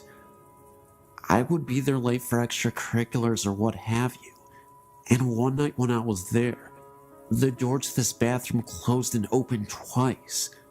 No one else was there to do this, trying to test the spirit. I said, "Is someone here?" And the stall door I was in flung open. It didn't feel like a bad spirit, but it was definitely wanting to make itself known. There are plenty of other stories at the school from all different sources.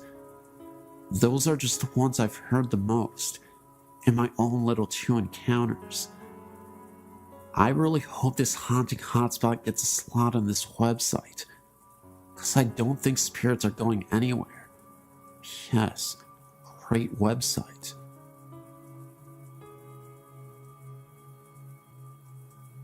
When I was a little girl, about 4 or 5 years old, I remember this clearly as if it happened yesterday.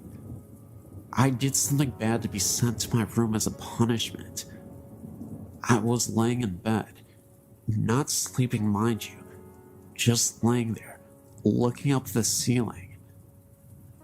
As you may have guessed, I was bored out of my skull. Anyway, a few moments later, I looked at the head of my bed and saw 2 white heads, round-shaped, with red eyes. No teeth, or any body for that matter. They just kept staring at me. I screamed as loud as I could, and my mother came running into the room. As soon as she did, the image or ghostly figure, or whatever it was, had vanished. This house that this happened in was known to be haunted. I'm not sure by what. I asked my mother years afterwards if she had any odd experience in that house. After I told her what happened, she said yeah. When she was down in the basement doing laundry, she heard someone call her name. No one was in the house at the time. I'm not sure where I was, or my brother were at the time, but I know we didn't call her. We call her Mommy, not by her first name, as this thing did. She answered it. Now, as I recall, if something unknown calls out your name and you answer it, isn't that an invite? This house is located in Vermont on West Road in Burlington. I forget the number of the house. My mother said I was a gifted child. Gifted, meaning able to sense things, as well as sometimes able to predict the future, which I've had in the past. It's not something that happens to me all of the time. Just once in a blue moon, I'd get visions in my dreams that had come as warning signs. For example, my brother was going on spring break during the days of his high school years, driving his Jeep over to coastal beaches in Florida. I recall having a dream of him doing this, and his Jeep caught fire while he was driving down the road. Odd how this dream came about. I told my brother not to go. He thought I was crazy, of course, and he didn't believe in that sort of thing, nor does my husband. Anyway, my brother called me up one day and said that his Jeep caught fire. He had a flat tire and parked on the side of the road. He wasn't going to spring break. He was just heading over to a friend's house when this happened. Come to find out, some punk started the fire to his Jeep.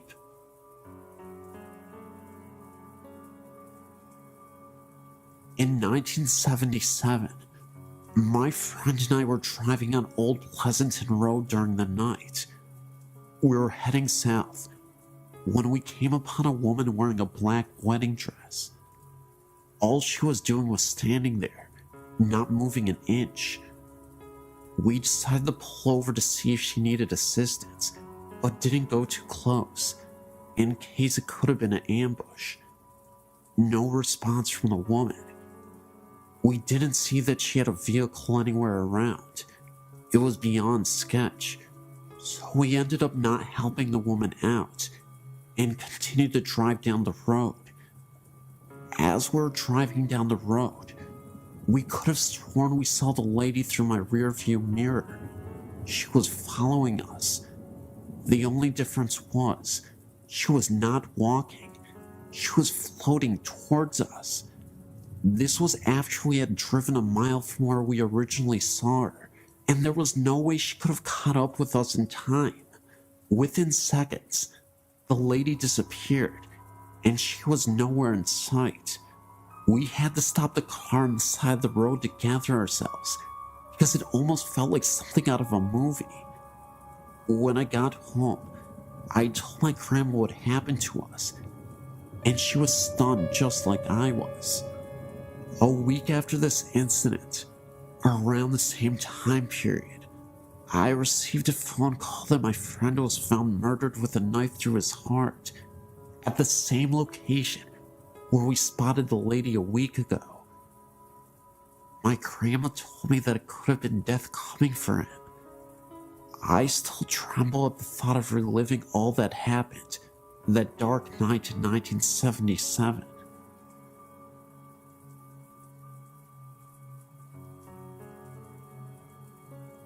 Great Aunt Amy. She lived in a small 2-room shack in the middle of a very remote wooded area in northern Michigan, next to her brother and his wife. I remember her writing to me in the mid-60s and telling me they had a road name and a sign now. My younger sister and I loved going there to visit. We would walk in the woods and explore an old cabin and trailer in the woods north of them.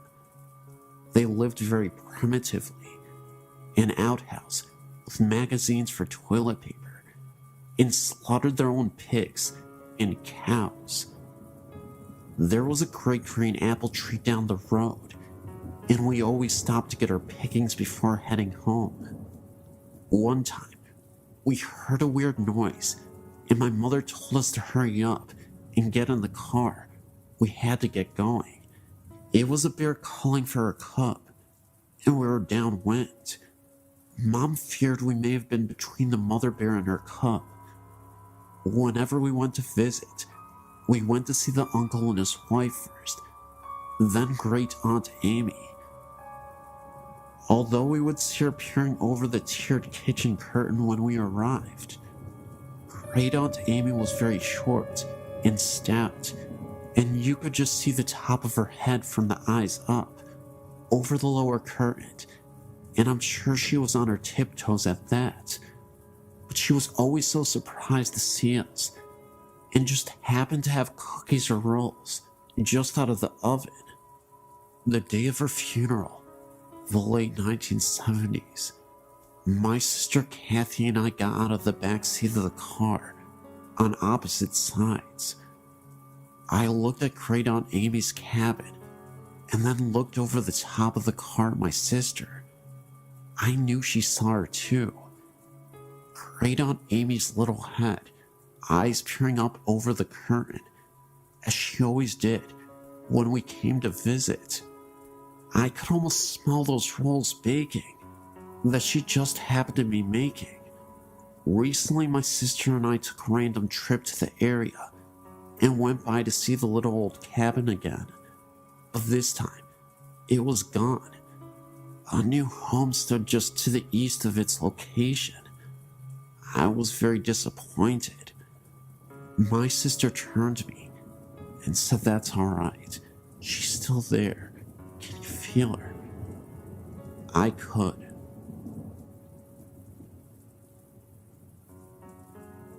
My father remarried 3 years ago, and when we moved into his wife's house, I began experiencing paranormal things. I've experienced things ever since I was a child. My mom and siblings were always sensitive to the paranormal. My siblings were pretty used to it, but I'd never seen anything significant until we moved into our new home. It started slowly. I couldn't sleep well at night and had been hearing bangs. I dismissed it all at first as being in new surroundings, but it continued. My sister moved in, and we began sharing stories about things we had heard in the house. They were matching up pretty well. One night I was laying in bed, and I heard hand slams against my window and slide down it. I freaked out because my window had a screen on it. So I went into my sister's room to sleep with her and kept hearing banging from my room. There was no one in there. I slept in my sister's room a couple of times before I could sleep in my room again.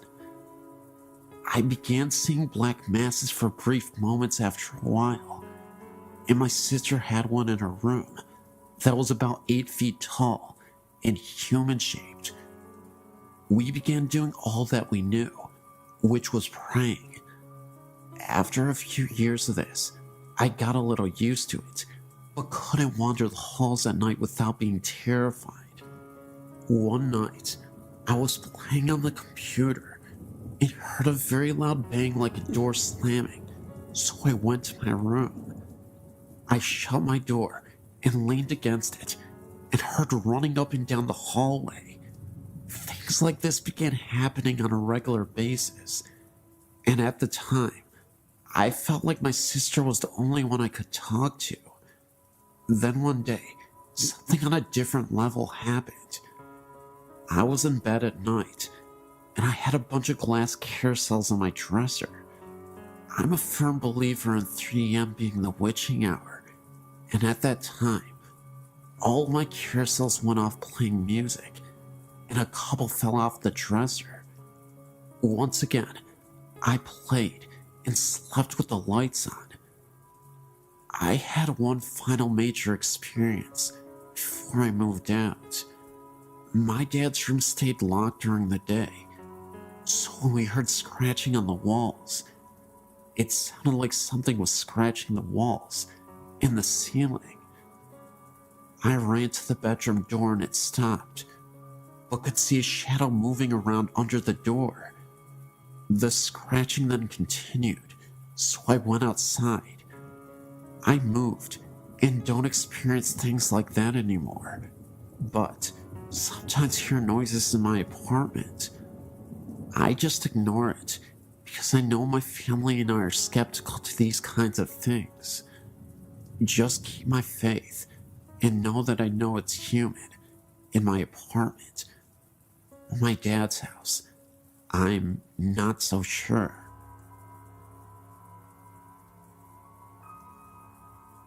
This happened to my mother's uncle in the 50s. Her aunt and uncle were coming back to San Antonio, Texas, on Highway 87 when their car broke down during the night. Uncle Steve went walking during the midnight hour to get help before he told my aunt to lock all the doors. She did just that. About 3 a.m., 3 men in a car stopped to help her. They told her that they would help her, but she told them that her husband had gone to get help, and he might be coming back. So, the men told her that they will leave, and they were going to leave her some food in a brown paper bag, which they left on the hood of her car. Hours after she thought about the food in the bag, but she was too scared to get out of the car.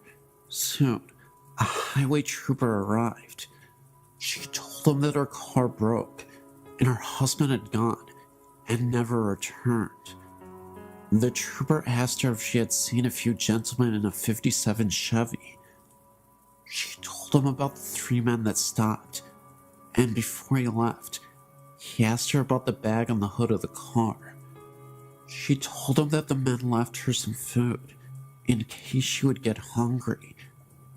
The officer grabbed the bag and peeked in it, and out of the bag, her husband's head came out. She has not been the same ever since then. I live in a small town in Kansas. I've lived in several houses in this town, and in just about each house have had strange experiences. The first I can recall was in a small farmhouse in the country. My sister and I shared a room and had bunk beds. The head of the bed was the opposite of how most people would set a room up. The head of the bed was by the window, and the foot of the bed was flush to the wall. I was in the bottom bunk, and my sister in the top bunk.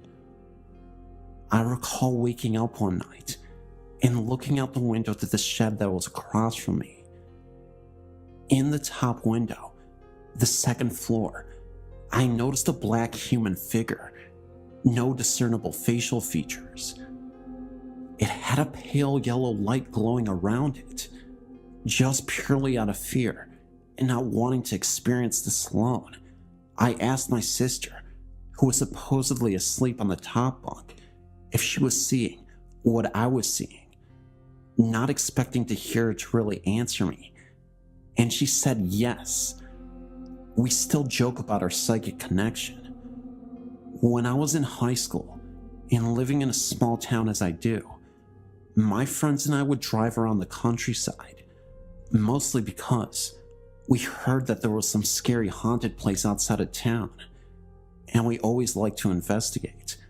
But one night, I was sitting in the front seat of my friend's car and noticed that there was a small boy running in the road ahead of us. It was rather late at night, at least sometime after midnight, a very strange hour for young boys to be running out in the country. I noticed that he had on a red and green striped shirt and brown pants. What was really creepy though was the way he just kept looking back at us, almost begging to be hit. I could only see this boy at the middle point of the curve in the road. Just as we were rounding the last corner, he would disappear. It would only last several seconds. I questioned whether or not I was losing my mind, or if I really saw it, because no one else did. Another story I have was when I bought the house I live in now, still the same town. I'd fallen asleep on the floor in my living room. My dog was sleeping next to me. I'm not even sure what exactly woke me up, but when I looked towards my bedroom, I could see a small girl in a white nightgown. She had blonde hair, and next to her was a white cat. I could see through them. They had a mist around them. And again, just as it registered what I was seeing, they vanished.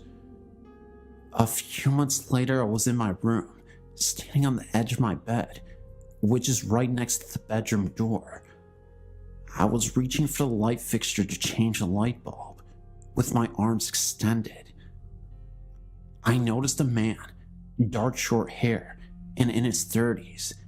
He had dark-rimmed glasses, and he walked past me through the living room, into my room. As soon as he got past my arm, so he would be standing right in front of me, he disappeared. I've also noticed small dark figures, a possible dog, like roaming around me when I was walking in my house at night. I always try to jump over them, thinking that it was my dog, but she was in another room when this happened.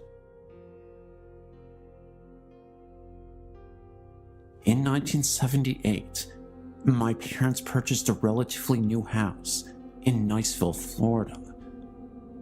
The land the house had been built on had previously been a swamp that was drained to make way for the housing subdivision. Nothing bad had ever happened in the house, yet, after living in the house for a short time, we all began to notice odd things. It started the night I broke up with my fiance.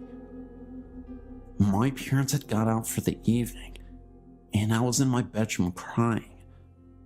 Suddenly, I realized I was not alone. I looked up, and I saw a woman dressed in the turn-of-the-century clothing. She had a look of extreme empathy on her face. I did a double take. Never take your eyes off of them, I've learned. And my visitor was gone. My brother brought her engagement ring into my room so that I could take it to work the next day and have it sized. When I woke up from my nap, I got the ring off the dresser and noticed that it wasn't quite right. I got on my loupe and discovered that the ring had been squashed. I took the ring to my parents and showed it to them. Dad examined the ring. As a scientist, he was a little more observant than I was. He pointed out that the ring appeared to have been squashed from the right, beside the head that held the diamond, as if it had been sitting on the rear shank of the ring, and an incredible force put on it that literally broke the head from the shank, without leaving a single scratch or gouge mark. That kind of spooked me, since I had been sleeping with the ring on the nightstand next to my head, and it had been fine prior to being placed by my bed. However, events would soon unfold that made us all realize that the house was indeed haunted by the lady, but she was a friendly ghost, provided you were nice to her family. After having moved to the house, my mom was in a terrible car accident, which almost killed her. She was in the hospital for over 6 weeks, and even after she got out, she was in and out of the hospital repeatedly. By this time I was married and out of the house, but my middle sister's kids would stay over while my sister worked nights. My niece slept in my old room, which seemed to soon become the epicenter for activity, perhaps because of the pre-adolescent age. It started with her being awakened by the feeling that someone was sitting on the bed. She turned on the light and saw depression in the bed, as if someone were sitting there. As she watched, the depression slowly lifted out, as if the person sitting there had stood up. She was too frightened to sleep in the room after that, so her brother slept there for her. He was awakened every night by the sound of a dresser drawer being pulled out and rattled. At first he thought it was Granny, but then he turned the light on and there was no one there. The final straw for my sister's kids came when they were sleeping over one night. Mom had just been released from the hospital, yet again, and was sitting up in the den. Dad had gone to bed. Suddenly, Dad was awakened by the sound of the smoke alarms going off. He ran into the den and found Mom passed out. She had been in incredible pain since her accident and had begun stashing pills for a grand escape. That night, she had gotten so depressed that she ended up taking all the pills that she had been hoarding. There was no evidence of smoke in the house, not even Mom's usual cigarette smoke. By this time, the smoke alarms had stopped blaring their alarms, but Dad stood there, surveying the scene and thinking about how much pain Mom was in and how horrible her life had been since the accident, and even going as far as to whether it was even right for him to decide that Mom was not entitled to escape the horror her life had become. Then the smoke alarms went off again. Dad figured somebody was trying to tell him something, and he called 911. The next day after we had all been to the hospital to make sure that Mom was going to be okay, we all gathered at my parents' house. I asked Dad why he had called the paramedics. I felt like the doctors who had saved my mom's life after the accident had not taken into consideration the lack of quality of life she would have, and I felt like Mom was entitled to a reprieve from the constant torment she was in. Dad looked at me kind of funny and explained about the smoke detectors. Then he said that when he had gotten home later that night, he had torn each of the smoke detectors apart, and there was nothing wrong with any of them, nor was there any reason they should have gone off in the first place. Once Dad told us this, we all sat there with odd looks on our faces and started talking about the lady. By this time, I'd seen her twice. My older sister had seen her once, and my skeptical scientist dad even admitted to having seen her. We began comparing notes and found us finishing each other's stories and descriptions. We had all seen the same lady dressed in the same clothing, and none of us had mentioned it to the others for fear of being ridiculed. As time went by, the lady continued to watch over her family.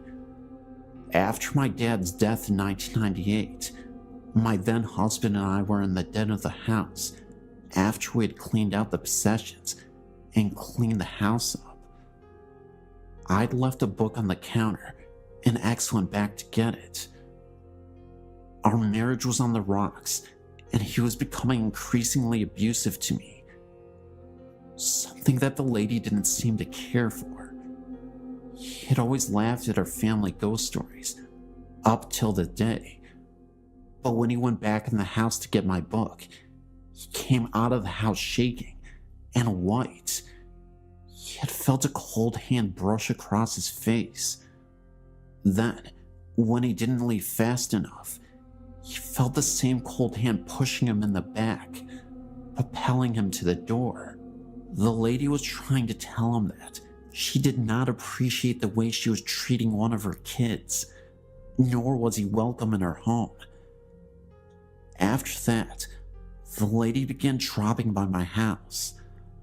I always knew she was around because the stove timer would go off for no reason and the dresser drawers would rattle. After I left the abusive hubby and moved to the Midwest, the lady would come by and visit me there from time to time, always setting off the timer on the stove, rattling drawers, playing tricks with the blinds, anything she could do to let me know she was keeping an eye out for me.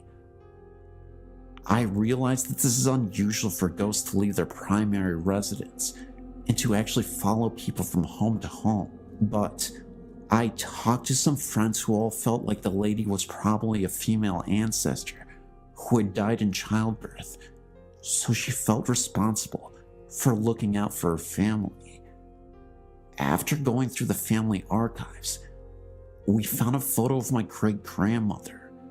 She had died of appendicitis when she was pregnant. The baby also died. The woman in the photo looked like the lady. My sister is now living in the house. When she first moved in, she put some pots in the cabinet, then went to the bathroom for a minute. When she came back out, the pots were sitting on the floor. Earrings and rings that had been lost for years, some in different houses that we lived in, suddenly appeared on the cabinet or in my sister's jewelry box. Unseen hands frequently pull back the curtains to look outside, and my sister's dog loves to romp and play with the unseen visitor. I could go on and on about all the poltergeist activity, some that seemed to be coming from the lady, others that seemed to be coming from my deceased dad. From fax machines that go off when they aren't plugged in, my deceased dad's voice calling me to wake me up when the gas fireplace developed a leak, even luggage being set on its end. Weird stuff just follows my sister and I around. Just 2 nights ago, while laying in bed, I was awakened by the bed shaking. I sat up and looked around and found my husband sound asleep and the door securely closed against kitty visitors. I laid back down and snuggled up to my hubby, thinking that he just had a chronic jerk that shook the bed when it suddenly hit again. The whole bed kind of went whomp, as if a 20-pound weight had been dropped on it. This time, I knew that there were no cats in the room, and since I'd been snuggled up to my hubby, I knew he had not jerked in his sleep. It's nice having your own guardian spirit to watch over you, but it can really interfere with your sleeping. I know that some people think that we're all nuts, or engaging in what shrinks call magical thinking, but every time I start to question my own sanity, I get another visit. It should be interesting when we move to my dad's hometown this spring. I imagine the visits will become a regular thing.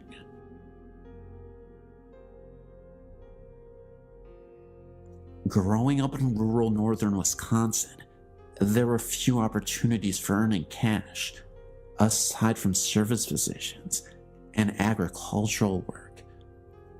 Coming from a farm family myself, as a youth, I would hire myself out to farmers to help with the work on their respective farms, mostly crops and dairy cattle. If you never have this experience, it may come as a surprise that these farms are usually isolated and could be quite unfriendly, creepy, and sometimes dangerous. Physical injuries like losing an eye or a limb or even a life were not uncommon. This is the setting for my story. One January, I was a hired boy at a dairy farm owned by an elderly couple with whom I was acquainted with through our parish church.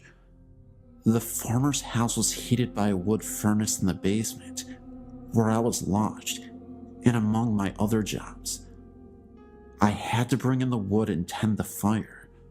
One day, while carrying wood down the steps, I felt pushed, which caused me to slip and fall down the stairs, landing on the concrete floor, which knocked me out temporarily.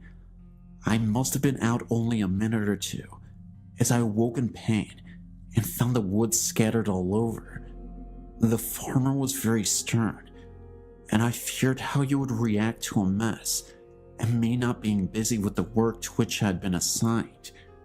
When he did see me, he asked where I'd been and what I had been doing, and so I explained it to him. As I suspected, he was cross with me. Later that night, over supper, he told me a story which made me rethink my staying there. He related that some time ago, his wife, although a Catholic like me, had been dabbling in the occult, things like divination, astrology, cards, etc. Odd things began happening around the farm, and it was no longer prospering. He told me that the last straw had been when he awoke to find her levitating above their bed in the middle of the night. They decided to call the parish priest. The priest, whom I will call Father X in the story, was a mature, spiritual, and virtuous man whom I knew and respected. His brother was likewise a priest and an exorcist. The couple explained what was happening on their farm and house. Father X had to get rid of the occult books and the paraphernalia, and after hearing their confession and absolving them, offered to bless and cleanse the house with a kind of minor exorcism. Before getting out his handbook of rituals and his stolen holy water, he had them close and lock the doors and windows for some reason. He went through the residence, leading the couple in prayers and reciting the house blessing and minor prayers of exorcism, all the while sprinkling each room with holy water. When they reached the last room, which was the kitchen, Father X was finishing the prayers, and after everyone said amen, the kitchen door, which led outside, unlocked by itself, opened and then slammed shut. Father X then explained that this is why he had locked the doors previously, to make sure that by the door opening and closing by invisible force, he could tell by that sign that the spirit had really left. The farmer went on to explain that he liked the instruction that Father X had left him with, namely, that the devil is like a dog on a leash. The demons are all restrained by the power of God, he said, chained, as it were, and they cannot really hurt you directly unless you come within their reach. Occult practices, blasphemies, and even grave sins can put people in places within the perimeter of the influence of evil spirits, and so if you want to avoid being harmed by them, don't come near them any more than you would approach a vicious dog that has been chained. I asked the farmer if the basement where I was lodging was also blessed. The farmer thought for a moment and said he did not recall that it was. The door to the basement was right outside of the kitchen door. After the experience with my fall that day, and the story that the farmer told me about what had transpired, I determined that I would not stay there another week. I left and didn't return. I didn't explain why, except to say that I wanted to be closer to the parish church and I wanted to go to daily mass. I did not have my own transportation at that time, except my bicycle. The farmer was unhappy that I left, as I was hardworking and well behaved, but for me, there were plenty of other farms where I could work that did not have such problems.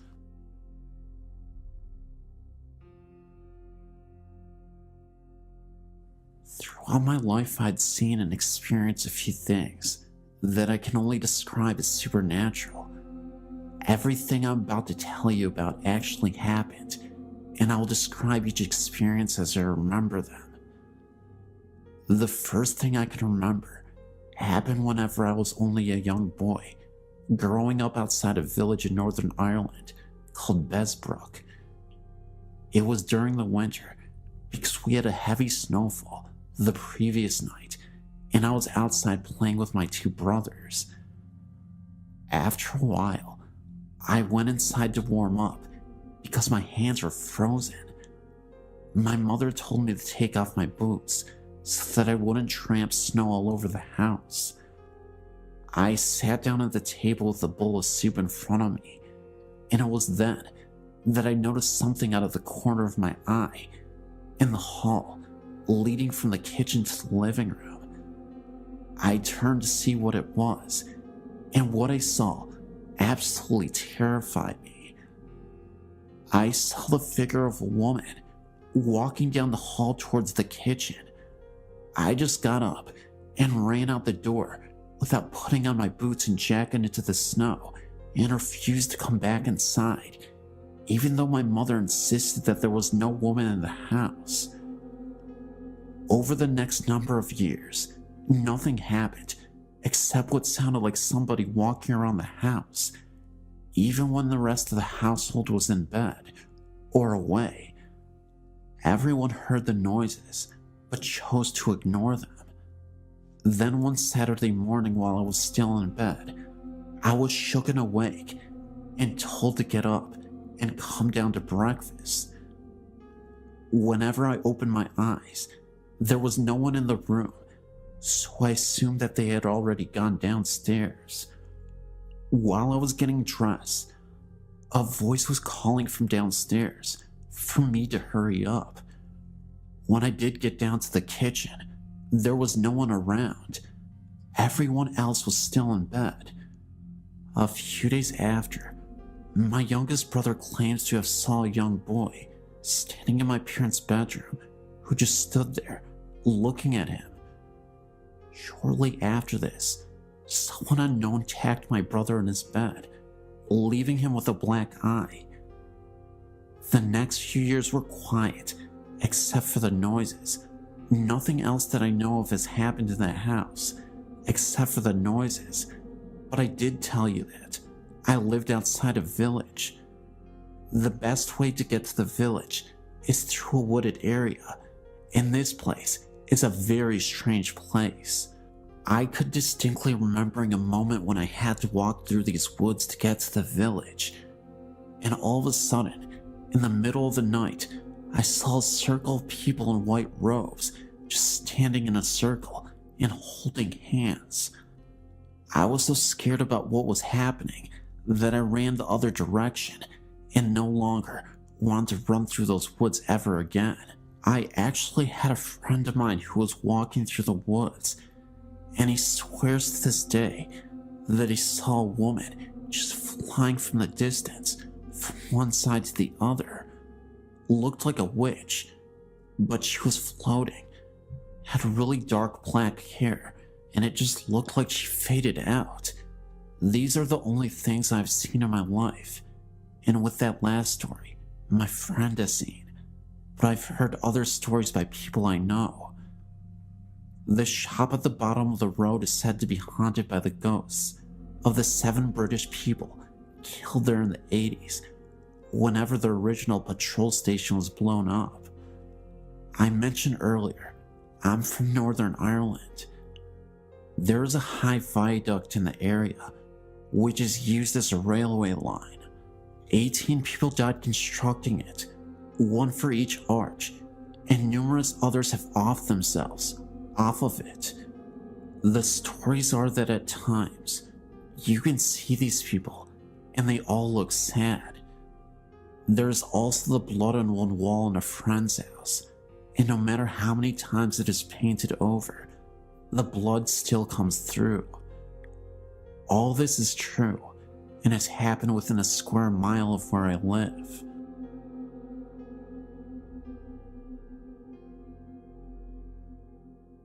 My friend from Arizona and I made our first trip to the Queen Mary together. We happened to run into a paranormal researcher when we were on a tour and decided to stay the night. We rented a room with 2 beds so the researcher could stay with us and show us around the old boat in the middle of the night when the most activity had been reported. We attempted to fall asleep around 11 p.m. I managed to sleep quite easily and wasn't scared about sleeping in one of the reported haunted rooms. About 5 minutes after I fell asleep, my friend wakes me up. The first thing I remember was hearing a staticky voice and thought it was a radio. It wasn't until she asked me if I heard the voice. That was when I realized there was no radio anywhere in my room. My instant reaction was to turn on the light and look around the room. I reached up and tried turning on the light, and nothing happened. We were really freaking out now. The light had just been on. My friend finally turned her light on, and we laid there in bed for a few more minutes, and I decided to try the light again, and this time it turned on no problem. We tried to fall asleep again because we wanted to wander around the ship at 3 a.m. to avoid security guards. As soon as we turned off the lights and laid down, I saw my blanket pushed down and felt something on my arm. My friend also reported feeling things brush against her arm. As tired as we were, we just decided to ignore it all and go to sleep. 3 o'clock rolled around and we went to the pool room, reported to be the most paranormally active area on board. We took several pictures, and the researcher and my friend called out to the known ghosts. I didn't want to because I really felt like I was intruding. I felt sad and angry feelings throughout the whole area. I was looking around when we all heard a man moaning. My friend and I booked it back up the stairs and stood against the wall. After a few minutes, we joined the researcher again, and he continued to call out to a little girl named Jackie. I wasn't paying attention at the time, but I heard my friend gasp, and I looked over, and she asked me if I heard that. I missed it. The researcher heard it too. It was the voice of the little girl. She was singing for them. I will never forget my experiences at the Queen Mary, and actually plan on going back soon. I came aboard not believing, and left a member of a paranormal research group. One night in October 2008, my friends Scott, Denny, and Steve and I decided we wanted to go ghost hunting. Scott was the only one who had experience with anything, and he had seen things and had things happen to him and other people in his past groups. We started off by going to Peace Church Cemetery and where the murderer Billy Cook is buried. We were equipped with a video camera, me, a digital camera, a digital voice recorder, a heavy-duty flashlight, Scott, and 2 smaller flashlights with the other 2 people. We walked around for a little bit as Scott instructed us to let our senses take hold of us and guide us as they please. If we got an impulse to do something, do it. We all had weird feelings, but eventually realized we weren't going to find anything here. We left, deciding to go somewhere that Scott had experienced before, the Waco Cemetery.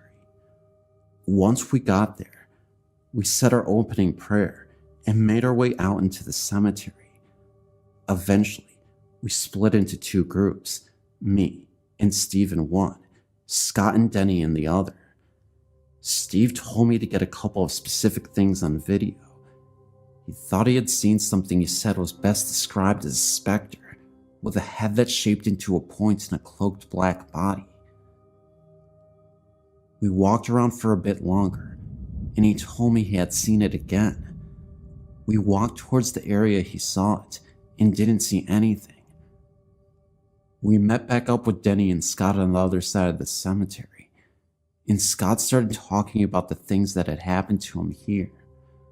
He had been asking questions and talking in general, trying to pick up some EVP. He started talking about what he called the prankster that had slapped him in the face and possibly put scratches down his friend's back. We made our way back to the center of the cemetery where there were no graves, just a patch of grass. We stood around, and Steve told the other 2 about the specter he had seen and where he had seen it. Around that time, Scott said lights out. He took a couple of pictures, and the rest was silent. Then, we turned our lights back on for a few seconds before Scott repeated his order of lights out. This part gets a little blurry. I can't remember if it was before or after we turned the lights back on, but Scott is a big guy, wide and tall. He fell backwards onto Steve, who would have fallen on me had I not moved in time. He had fallen hard.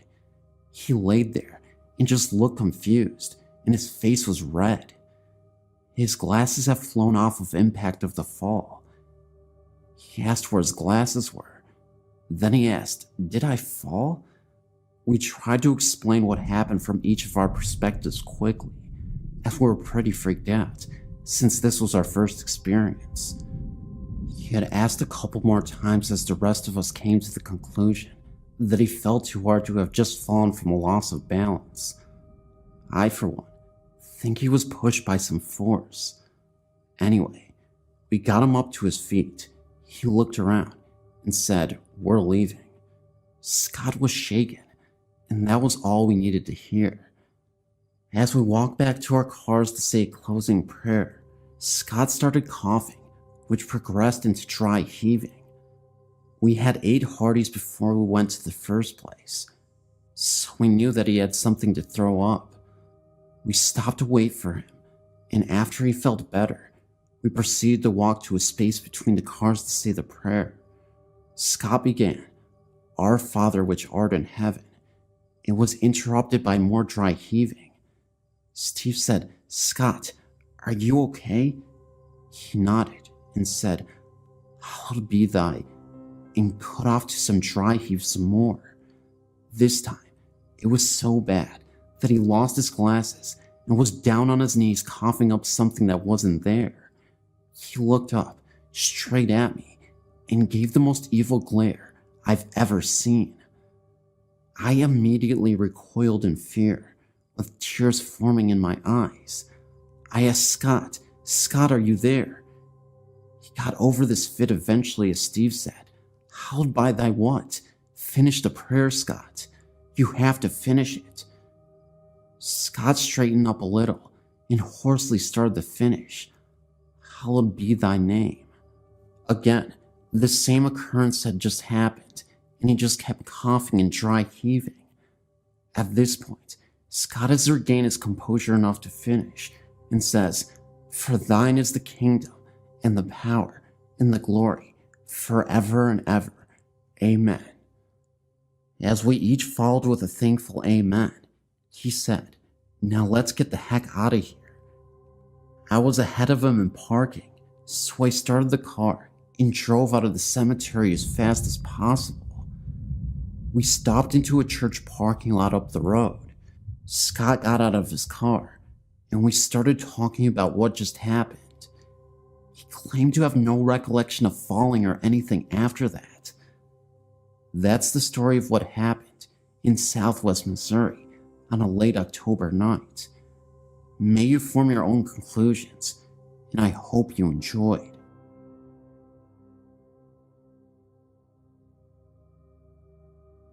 I've felt the presence of ghosts at some places I've been or lived at.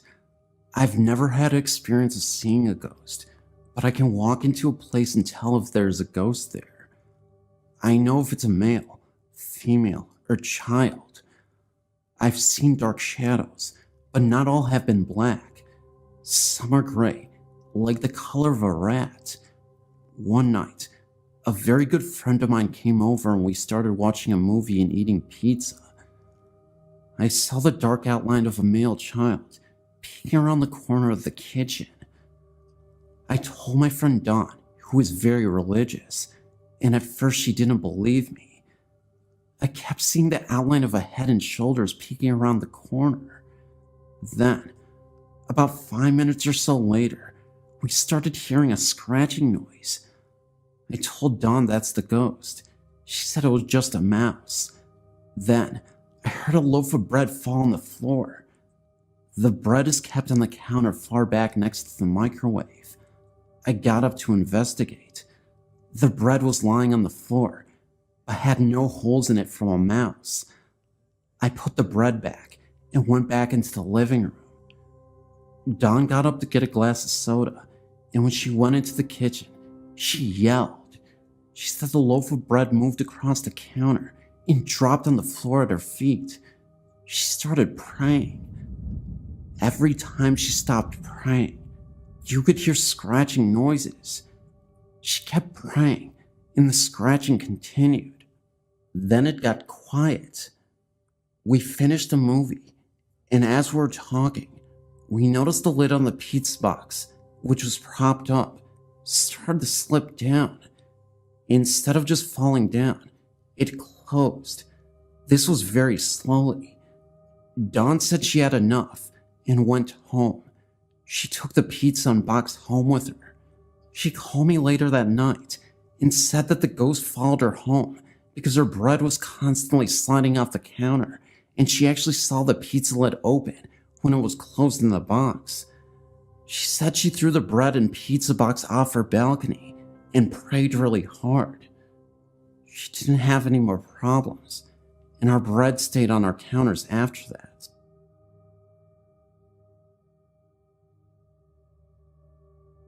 I was at the age of 12 to 13 when my grandmother bought me a rocking chair out of what she said was a yard sale. She claimed that they were very glad to get rid of it, and she never thought to ask why. She brought it home and sat it in my room with my dolls on it. It was an antique, so I was leery about anyone sitting in it. I never experienced any weird activities in it, but my brother at the age of 9 years was sitting in the living room where he could see it, and claimed to have seen it rock 3 times. It scared him to the point where he just ran outside to my grandmother, crying and screaming. I was confused, and my grandmother told me to keep it closed and keep my door shut. Later, my aunt said she went into my room to get something, and she also seen it move. I was getting mad, thinking that there was something wrong with my chair, and hid it in my closet. The last person that had seen it move was my little cousin, due to us moving to another location. She agreed to keep it in her room, where she did not stay at the time, but went in and out of there when needed. She was doing her hair in a dresser mirror when she got a glimpse of the rocker moving. Then, to her surprise and fright, a little girl appeared. She said she was very beautiful in an older clothing. She screamed and ran from the room. It took her some time to calm down to tell what happened, and there I was, ready to get rid of it also. The one thing I did find out about the chair before giving it away was that it hated men. Due to my family's curiosity, my great uncle was determined to see it and experience it sliding away from him across the room. He was nevertheless very scared and left quickly. I'm glad I gave it away and didn't think twice, but never had it do anything in front of me.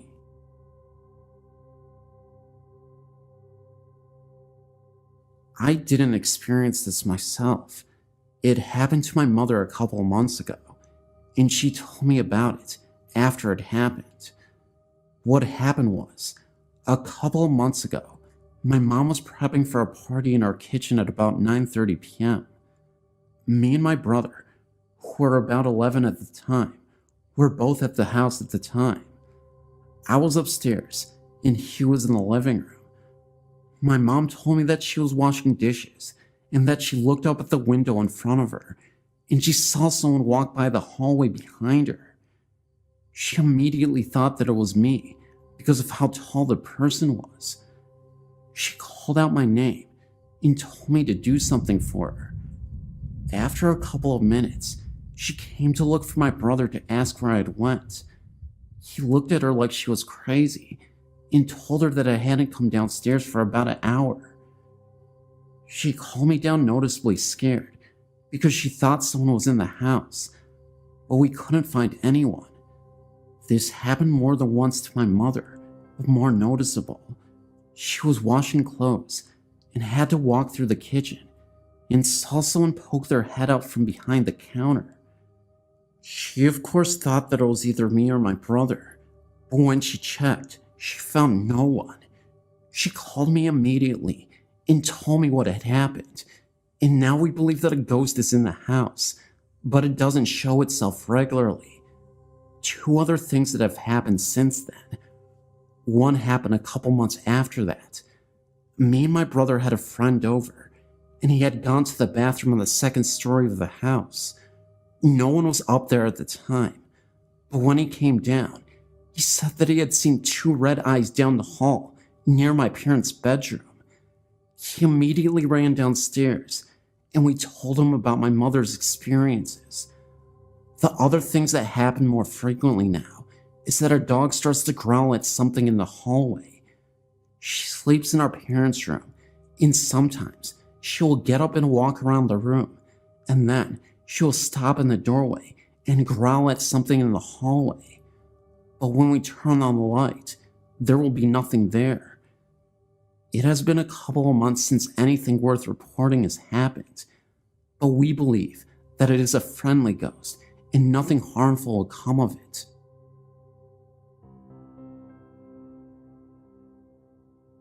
Even though I'm terrified of this kind of stuff, reading stories and watching things on TV about it is very interesting to me.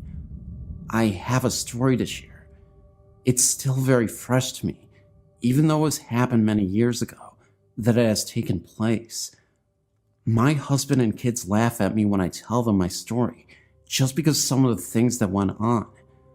They find it more humorously amusing than seriously true.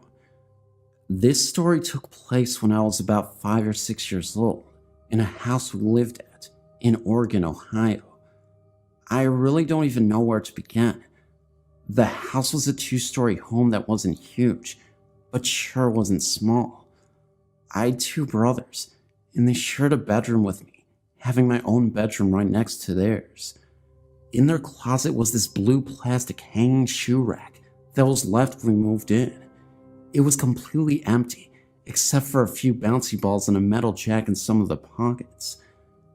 Every day we would check these pockets because whenever we would empty them, there was always more the next day.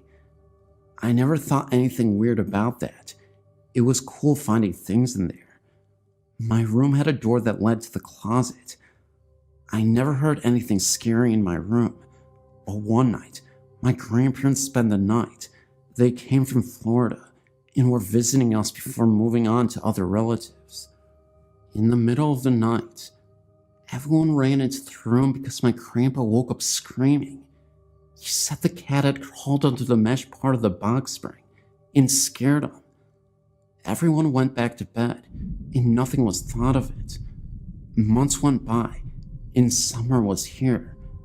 My brothers and I used to all lay in the hallway upstairs outside our rooms in front of a box fan my dad would put up because it was so hot. Sometime in the middle of the night, my younger brother Mike woke up, I guess to sleep in my room, and began screaming. He said my older brother's Jake's face was on the wall scaring him. Jake had been laying in the hallway the entire time with me and Mike. Still, everyone shrugged it off like the other things that had happened and figured he was sleepwalking. I've heard things throughout the night on and off after the last incident, but the last and scariest part of the house that happened to me, and I'm not sure how much time in between this happened, is one night when I was sleeping with my cat. It was sometime in the middle of the night, and for some reason I woke up. My cat also woke up. My cat was tucked under my arm at my side, and all of a sudden, it opened its eyes wide and hissed with its hair standing up on its back. Then he darted out of my room.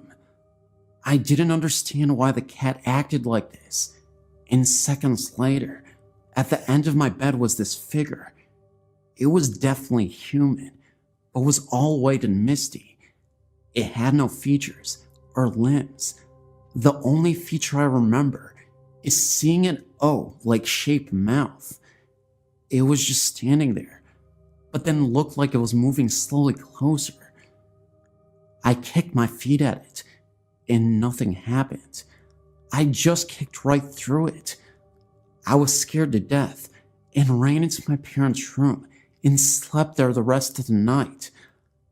I thought I heard sounds coming from the drawers in my dad's dresser the rest of the night, but never heard anything or seen anything since. My husband, like I said, finds this humorous, so last year, he bought some ball and jacks and placed them on my pillow and laughed. I would love to find out if anyone living in that house after or before me ever had any experiences like that. I always wondered why that thing would want to scare us like that.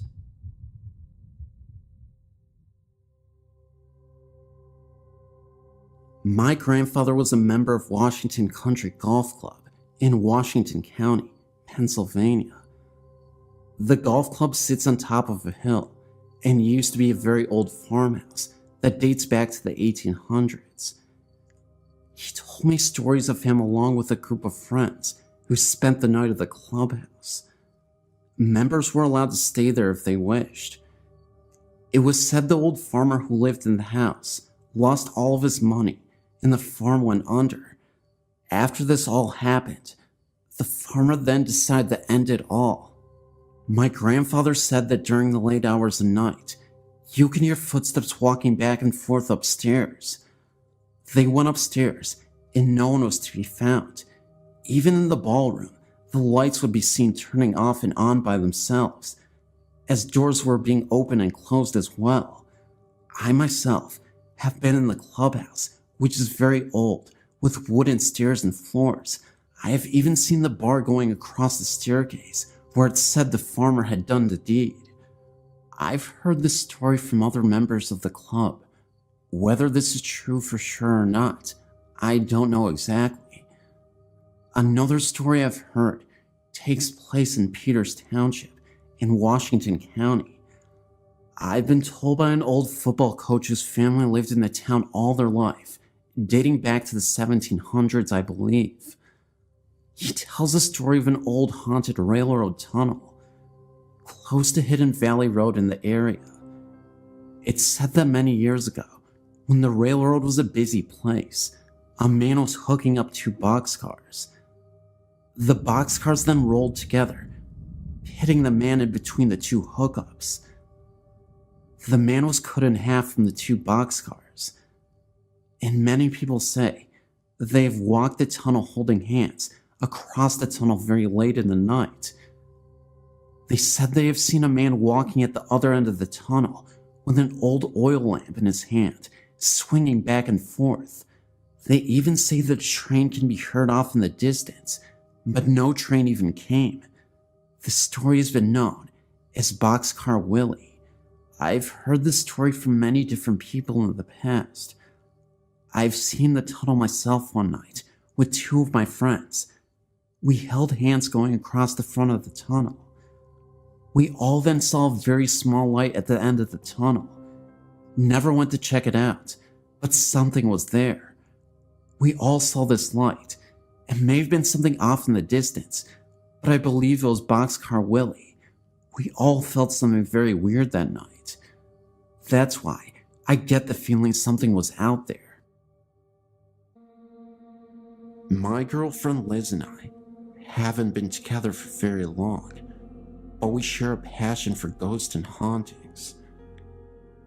On our second date, we went to a couple sites in our county that are supposed to be haunted. The scariest one has to be the Jericho Covered Bridge, located in either Falston or Jarrettsville, depending on who you ask. As Liz and I drove up to the bridge, a heavy fog rolled in, almost like the ones you see in the old movies, set in places like London. This was weird, because Liz and I have been driving around the county for the last 2 hours, and we had only encountered fog in this one place. Maryland was a neutral state during the Civil War, but racism ran deep here. The Jericho Covered Bridge is a grim reminder of that. It is a well-known local legend that runaway slaves were hung from the rafters of the bridge, and sometimes left there for days. As we drove over the bridge, we both felt a chill and a sense of terror in the air, like the bridge had been, in fact, the scene of unspeakable horror. Neither one of us really wanted to leave the safety of the vehicle to take the pictures we were so willing to take just a few minutes prior. Eventually, though, we did take the pictures, and when we got them developed, we found only 2 pictures had turned out.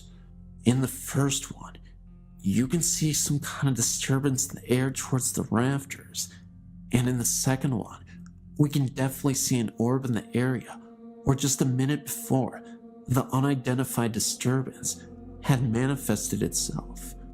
A couple of months ago, I was living in a house with similar history as the Hanging Bridge.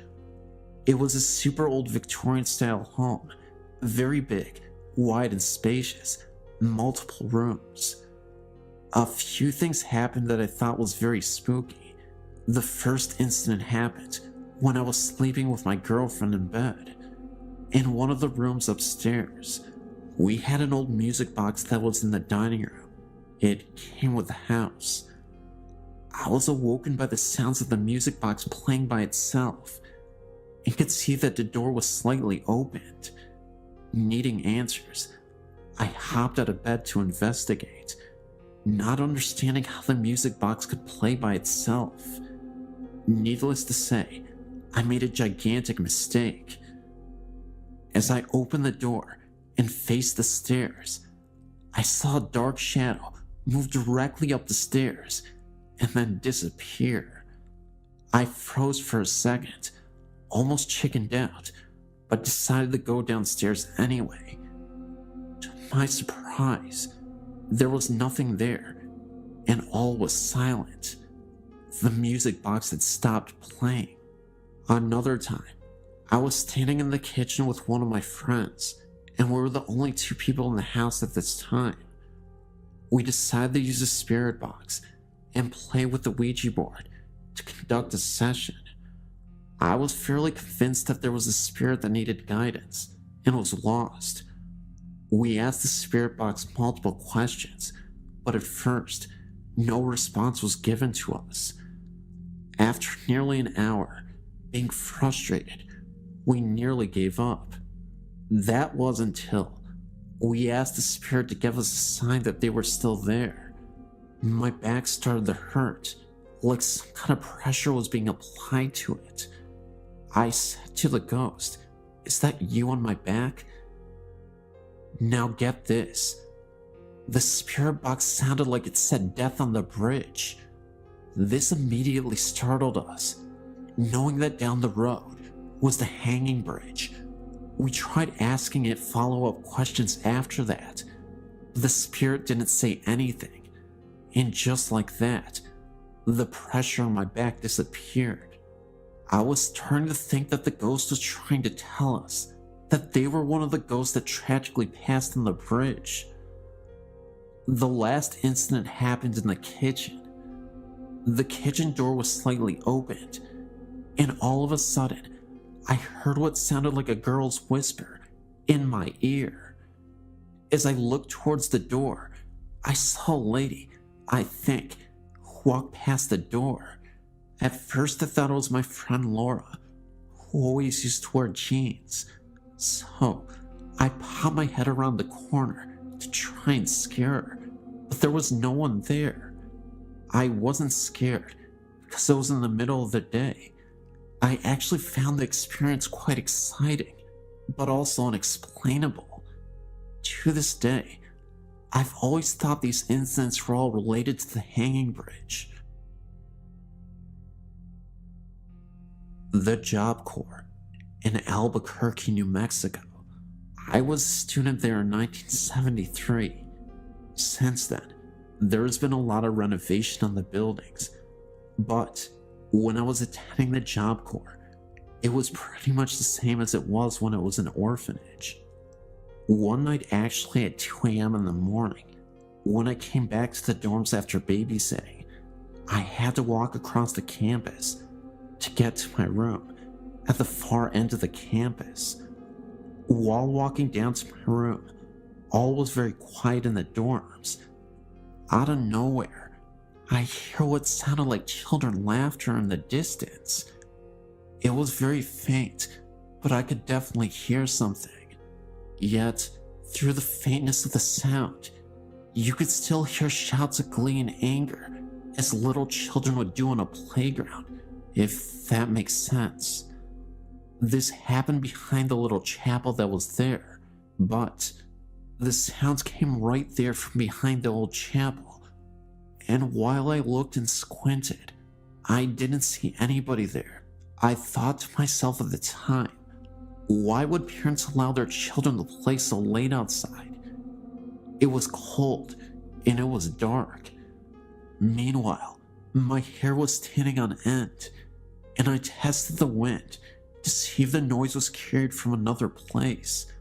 Noises can carry long distances. There was no wind at all. At the time, I didn't know that the Job Corps used to be an orphanage until the next morning, when I was talking to my friend about hearing those children. This service worker told me that she used to work there as a service worker for the orphanage. She told me the voices I heard were probably the little children that died of broken hearts while she had worked there. Her face went pale as she told me that the children she thought were treated cruelly.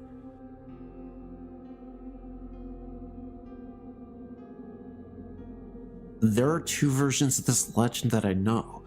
It's called the Devil's Footprint. The first is about a construction worker that was aggravated with a boulder that would not budge. The man stepped on the boulder and said, "I will give my soul to the devil, this boulder will move." By the next day, the boulder had moved, and there was an imprint of a human foot and a hoof print of the devil. The man was never seen again. The other version is about a farmer that was having a terrible harvest. He then said, "I will give my soul to the devil if I had a bountiful harvest." Indeed, the farmer's harvest was bountiful, and he made plenty of money. The farmer was quite pleased with himself until the day the devil came to collect. The farmer refused to give the devil what he wanted, and a chase ensued. They ran all around the farmer's land, and the chase ended when they reached a cliff. I believe the footprints happened when they had their final fight at that cliff edge.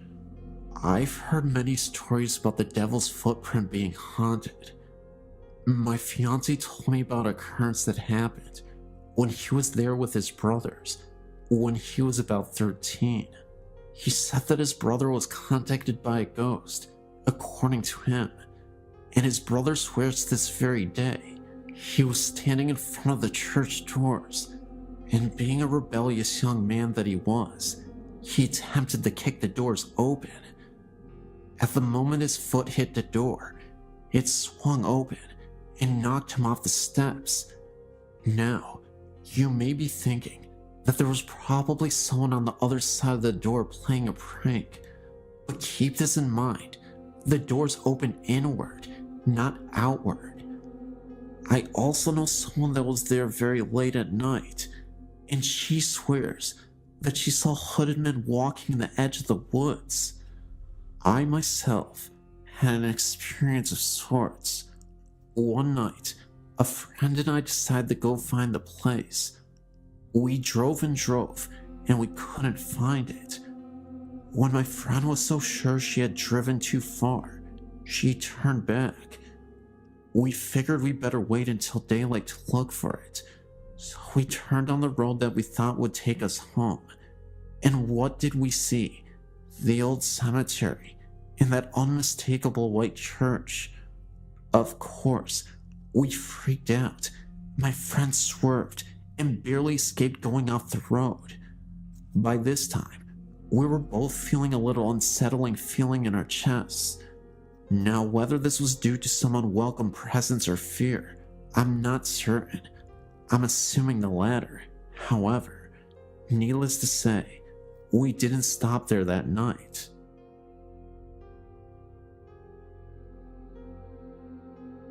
My name is Bobby, and I was checking out your website, and I decided I should send in my own story. We live in Grosse Pointe Shores, Michigan. This event happened on Monday, August 15th, 2005. One day, my brother named Vince was on the computer at about 4 o'clock when he heard a scream. He ran upstairs to find me and my older brother named Sam. Vince asked what was wrong, and we asked him what he was talking about, and he said he heard a woman scream, and we said nobody screamed. We were also the only ones in the house.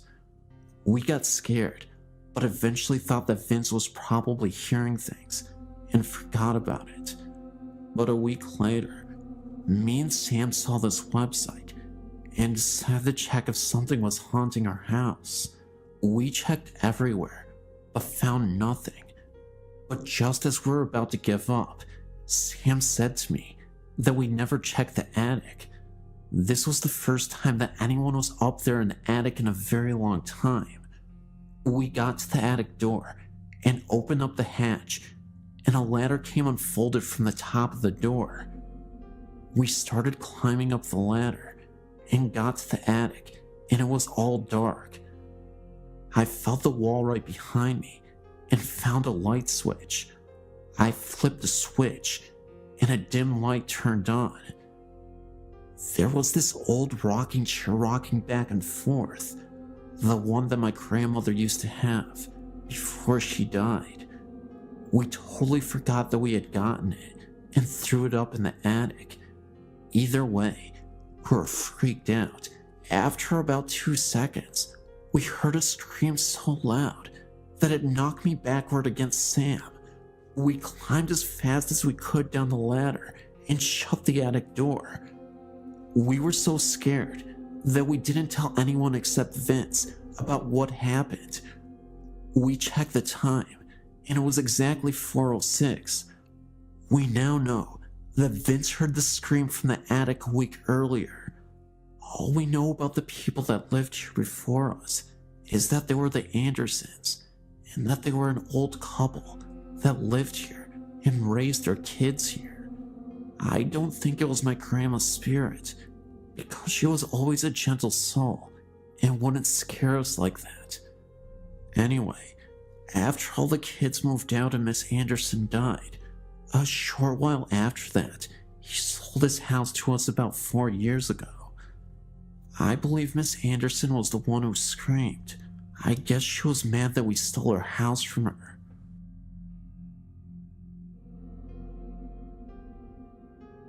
When I was a freshman in high school, my parents moved us from the city in central New York to a big, empty house in the country.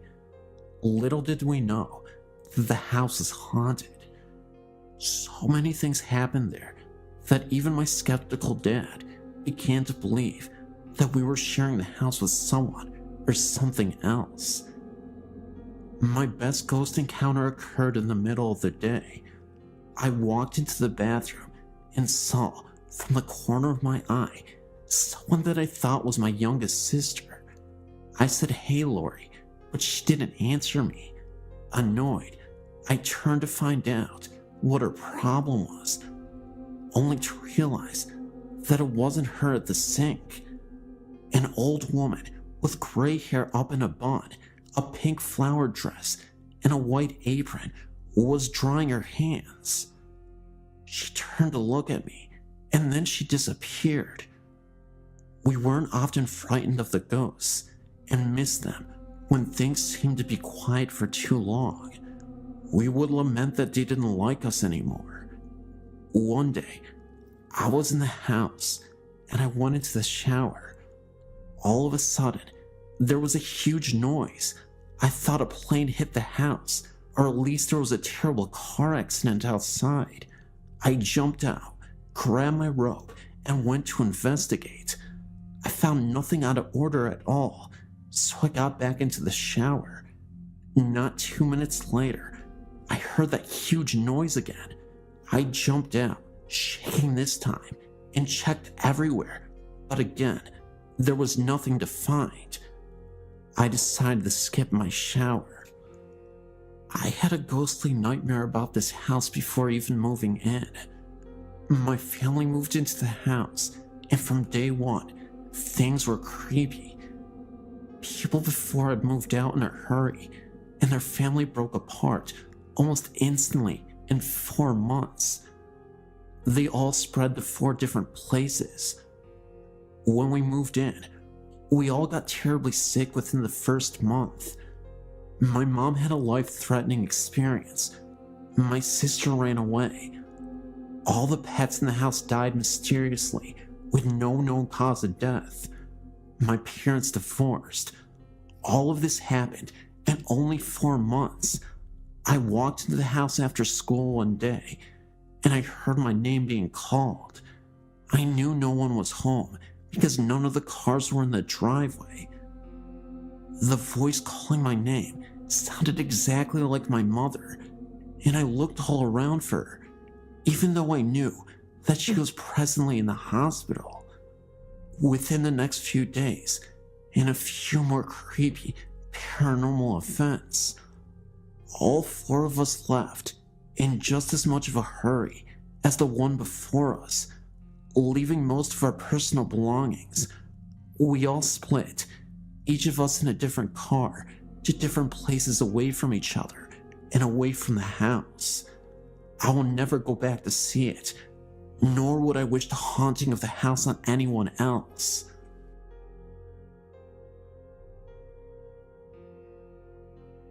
Hello. I lived at this house from 97 to 99. It was in Atlanta.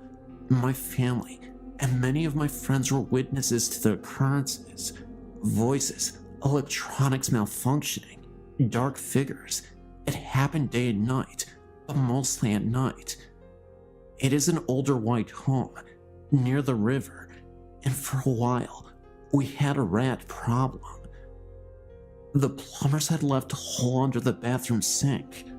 The rats, who were fond of shiny objects, left 2 human molars, complete with silver fillings, on the bathroom floor on 2 separate occasions.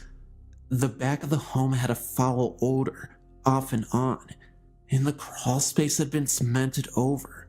I'm an investigator for the state, not a hysteric. But the place made a believer out of me, my family, and half a dozen friends.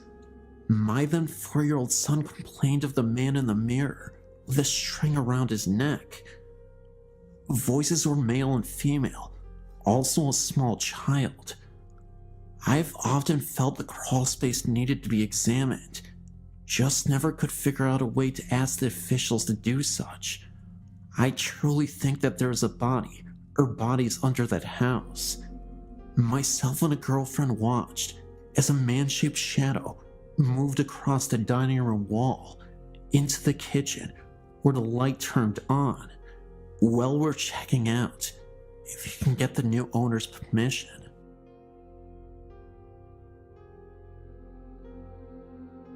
So when I was about 17, my family had just moved back to Canada from living in the USA.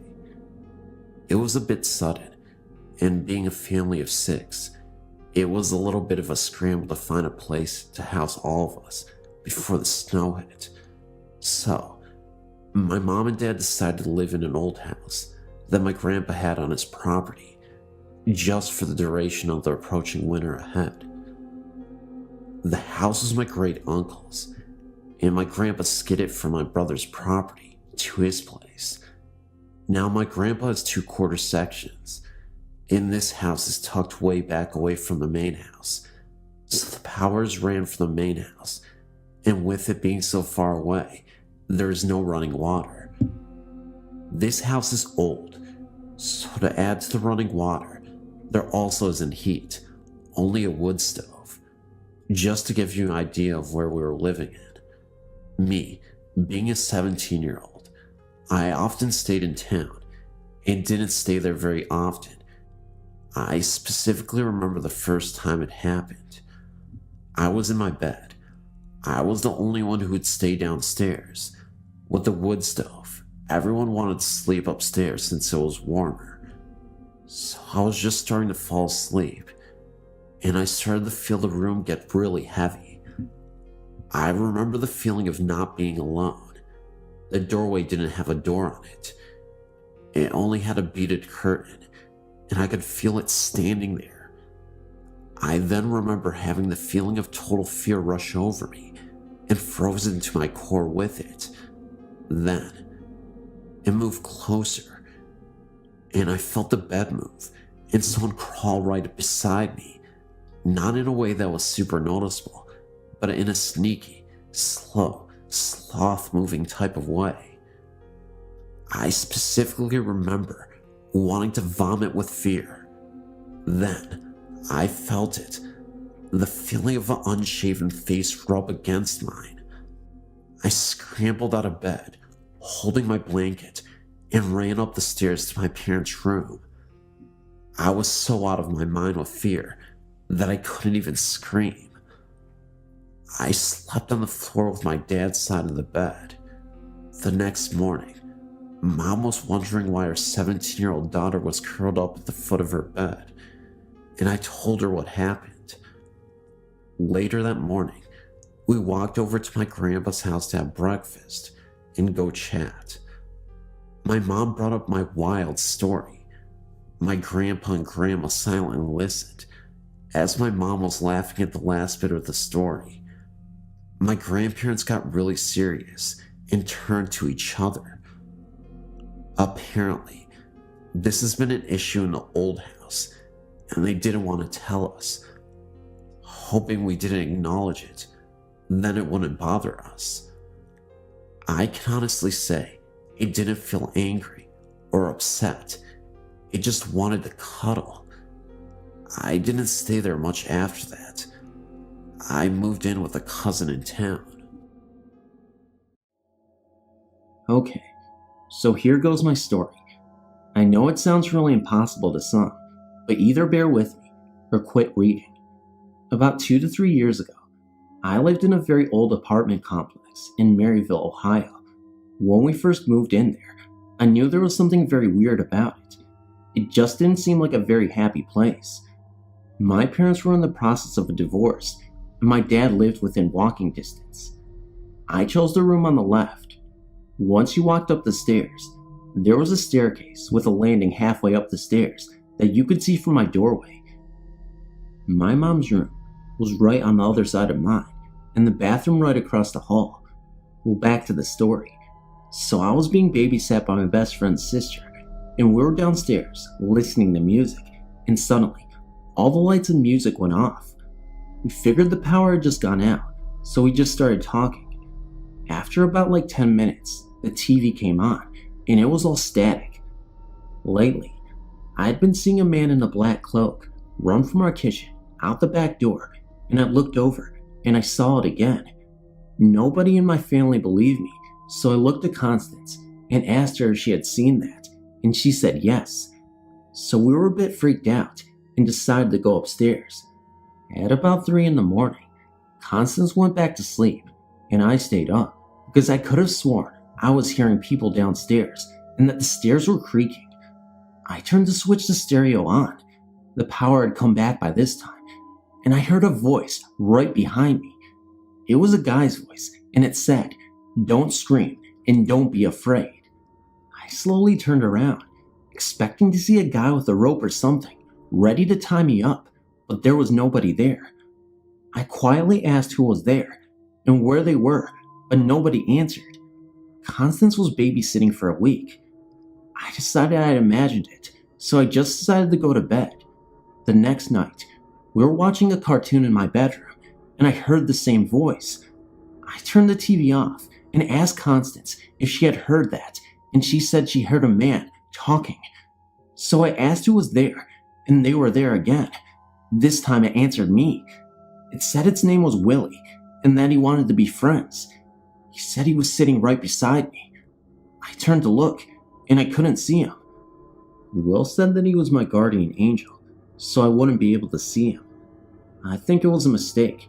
I agreed to be a friend, so me and Constance talked to him for the remainder of the babysitting stay. After about a month, things started to turn for the worst.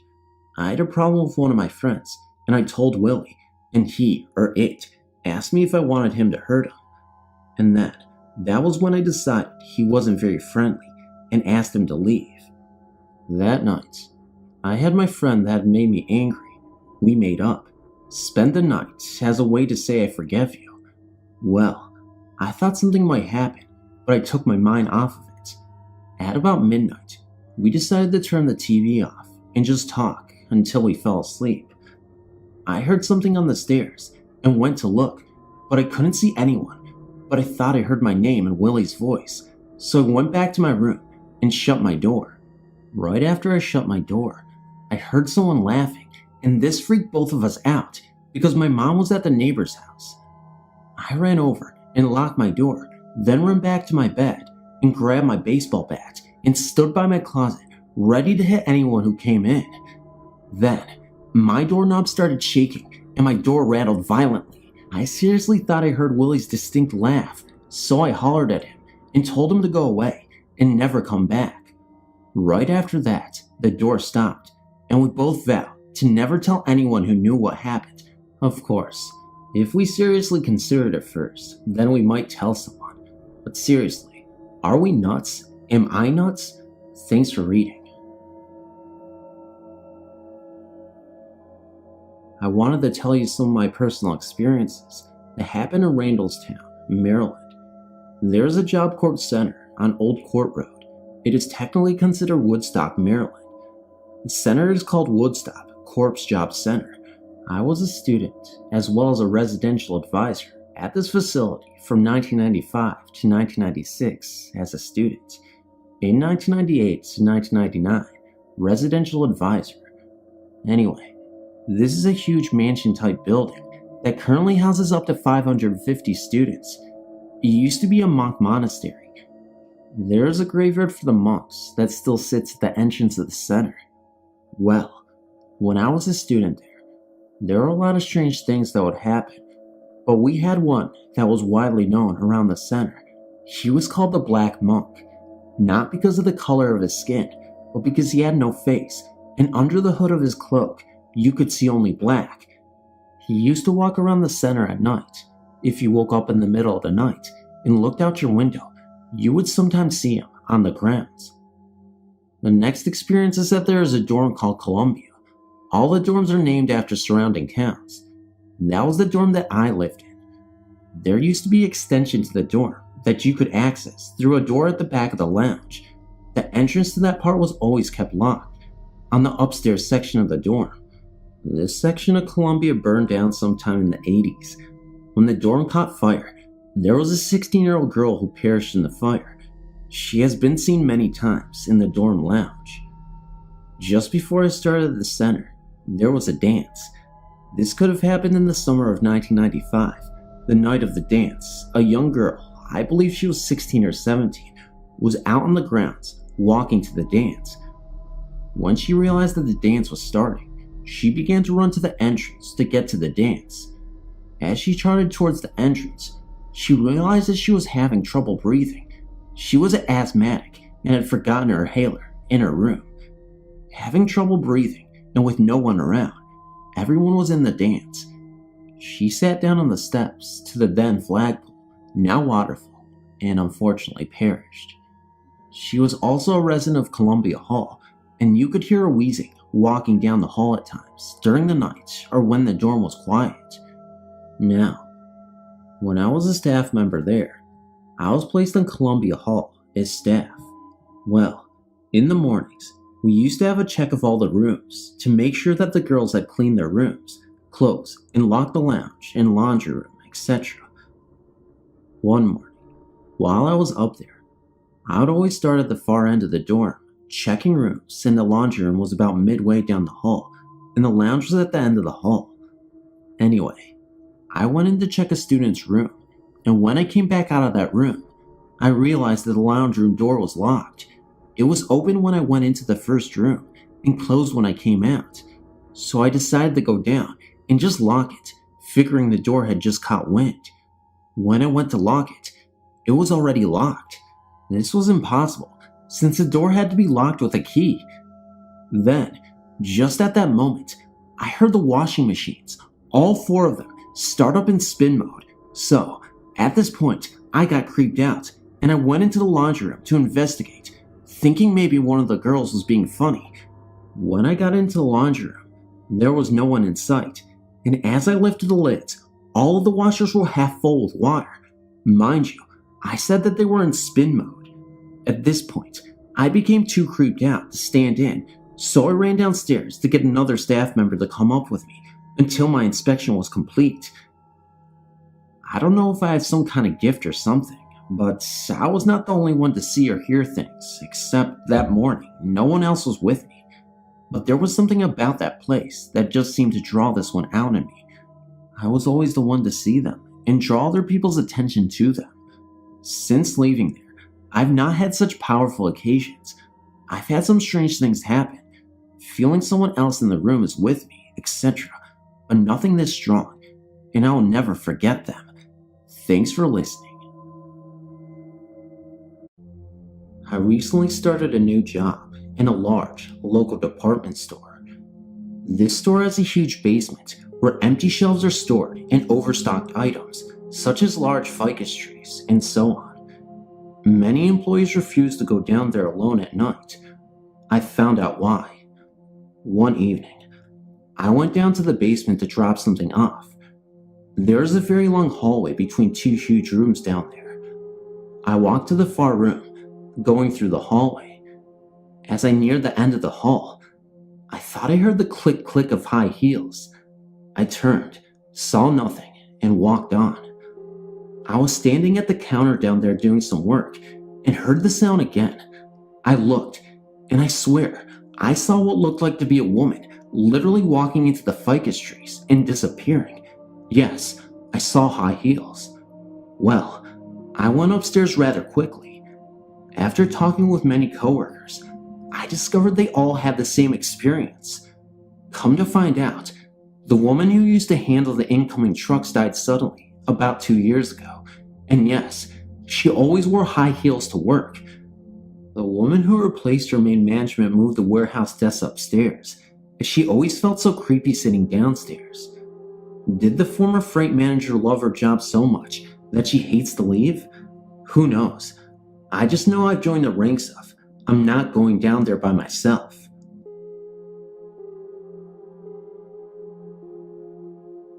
In 3 months, my husband and I will have been married a year.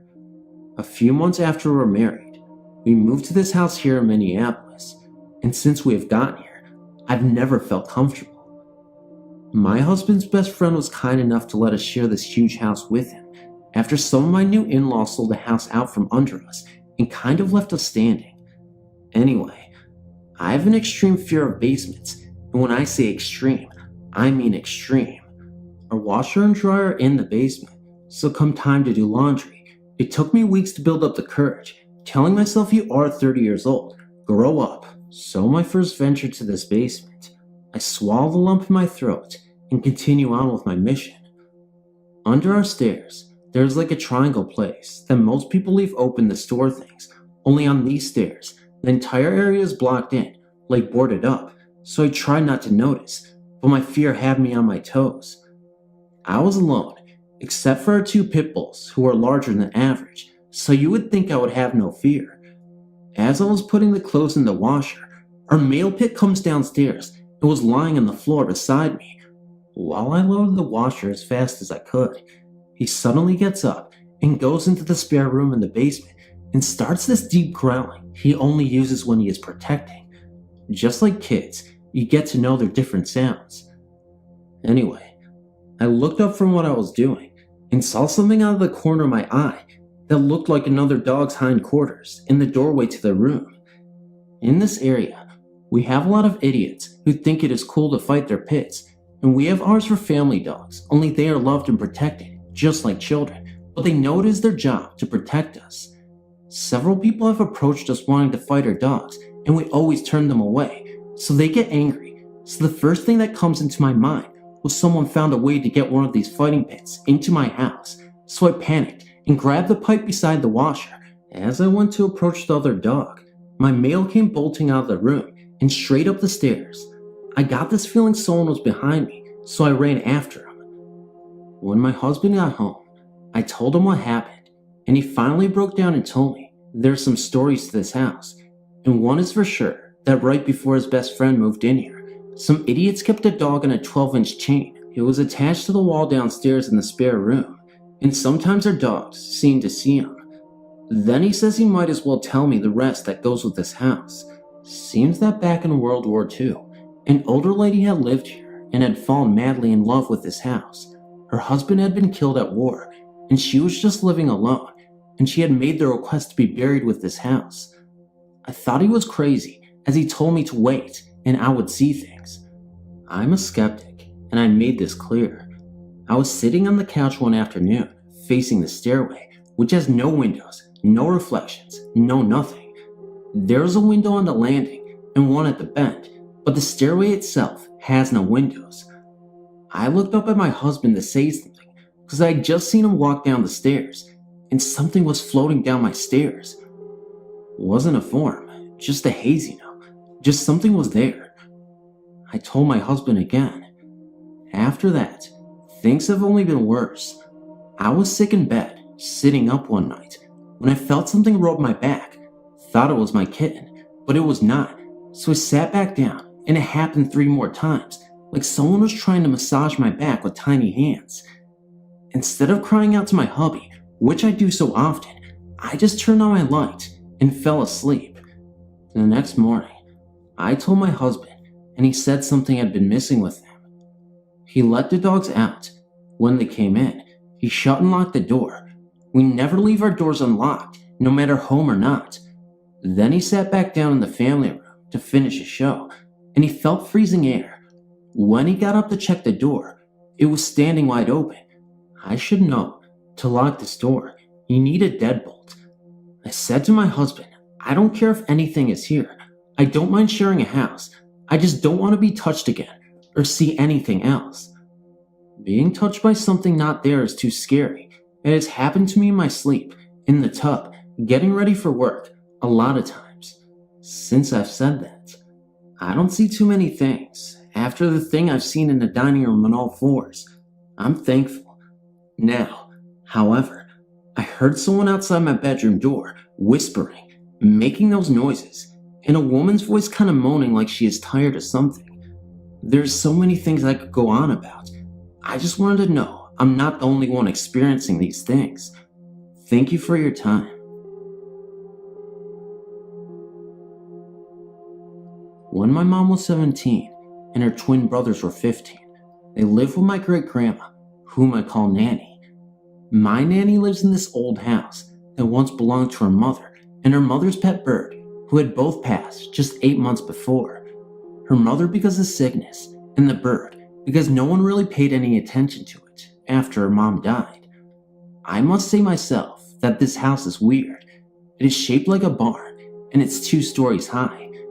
My mother's incident happened on the 2nd story. My mother was downstairs watching TV, while her brothers were upstairs asleep in their bunk beds. This was around 11 p.m. My nanny wasn't home yet. She had been working late. While my mother was sitting on the sofa, debating whether to go to bed or wait for Nanny, she heard a loud screech that sounded like her great-grandma's bird. She shrugged it off and got up to get a snack. From the kitchen, you can clearly see the twins' bedroom. She was walking towards the kitchen and looked up to see the twins' light on in the room and went up to investigate. When she got to the room, the light switch was flipped down, but the light was on. She flipped the switch a couple times, and the light still would not go out. About this time, she heard the TV downstairs get very loud. She ran to the stairs and looked down and didn't see anything and walked back to the twins' room. The light still had not went off, and it was still flipped down. My mother then heard her deceased great-grandmother's voice say, "Scotty, Scotty, wake up." Scotty, who was on the top bunk, then started rolling towards the side of the bunk bed, opposite of the wall where the rail should have been, but he refused to put it there. He was getting ready to roll off when my Uncle Stephen, who was on the bottom bunk bed, dead asleep, threw a body pillow from the side of him and onto the floor. Not a second later, Scotty rolled off and hit the pillow. The light went off, the TV turned down, and my mother, who nearly passed out, heard the bird screech again and heard her great-grandma say, "Calm down, Femi," the bird's name. Hello. I thought of sending a peculiar occurrence that happened to me, but I hadn't found the right place. Here goes. My grandma was diagnosed with cancer in 1996. She was treated, and we all thought she was cured. In my case, I really didn't know much about cancer, and when the doctor said that the cancer was out, I never thought it would come back. In December 1999, I was living out of town. It had been a month since I had seen my grandma, a really long time for us. I was supposed to come pick her up and take her to my house for the holidays. On the 18th, she felt sick and went to the hospital. I arrived on the 19th, and she still wanted to go back to my house for Christmas, so against what the doctor thought, she checked out. Her bladder was no longer working, and she felt weak all the way. To be fair, now that I'm writing this, it sounds that she was pretty bad already. I always thought it was going to pass. I mean, she had overcome cancer, hadn't she? I know, it was stupid of me. But anyway, after an 8-hour trip, we arrived to our destination. I had to take her to the hospital. She stayed there until the 31st, and Aunt and myself would take turns in staying with her day and night. All through this, I thought she was still okay. On the 30th, my grandma had been in a great mood. She had been joking and playing with me all day, and so when my aunt arrived, I headed home. I would arrive at home and start cleaning and preparing next day's supper. I was pretty occupied with what I was doing, and my 2 children were sleeping. As I was mopping the kitchen, the back door had a sort of mirrored glass. I was in front of this door when I felt someone walk behind me. I looked up and I saw a shadow walk by. The feeling was more intense than what I actually saw. What went through my head as I saw this shadow was the memory of my grandpa, deceased for 5 years at the time. I dropped the mop, forgot about everything, ran up the stairs, and cuddled in between my sleeping children. I would love to say that when I thought it was my grandpa, I felt at peace. I was scared, honestly. I woke up at around 6 in the morning to the smell of roses. My aunt phoned at 7 to let me know that my grandma had fallen into a coma.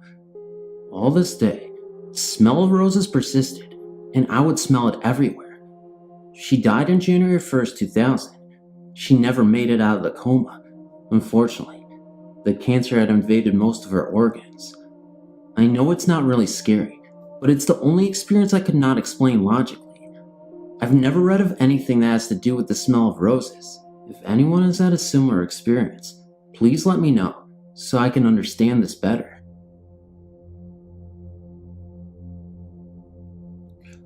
Hi there, my name is Phil. I used to live in a bungalow in Surrey for 13 years with my parents.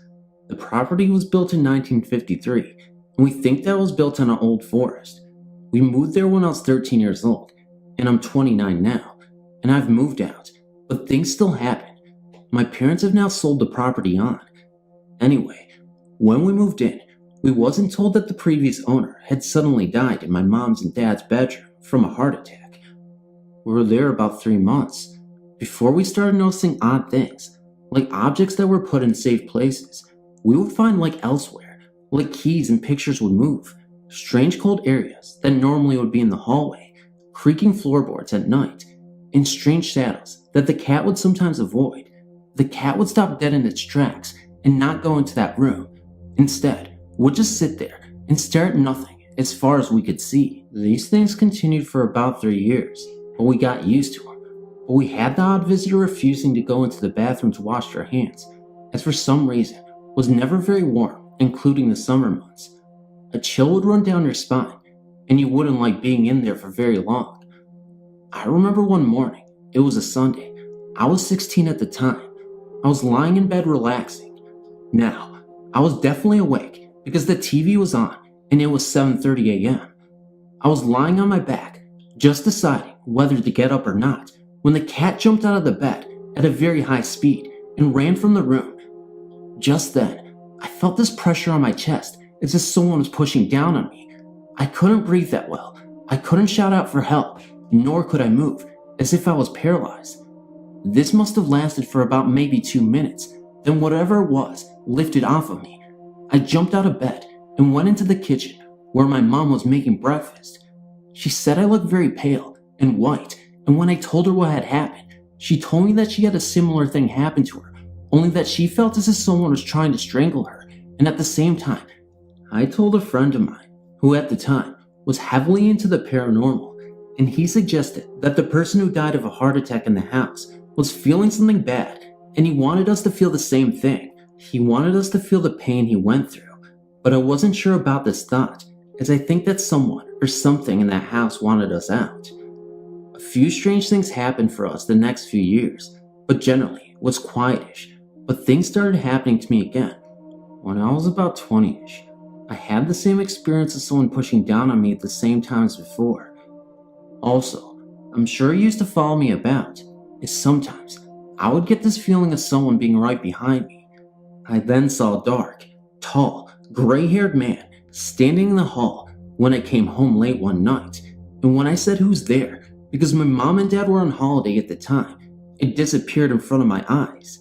Naturally, I didn't stay there that night, as I was by myself. I then started seeing faces in the wall, shadows moving at night, doors blowing open, even though there wasn't any kind of wind around. So a friend of my dad's, who was a born-again Christian, brought a clergy around to move through the house and said prayers in each room. He didn't like the hall, bathroom, or my mom's and dad's bedroom whilst in this room because he had a picture thrown at him which smashed against the wall. He then left simply a bit shaken, but not sure about what quite happened. Things were bad for a while, but then got better. I stayed another 6 years in that house, but had to leave as didn't quite feel happy there. My mom and dad have now sold the property onto someone else, and naturally, we didn't inform them of the problems there. My old neighbors have said that the new owners have asked who the dark, tall, grayed hair man is, and we just say that it is the previous owner who died there, but they are not sure. I was just wondering what sort of ghosts or ghosts we had there, and why it has not found peace, and why it was not happy. Maybe you could answer these questions.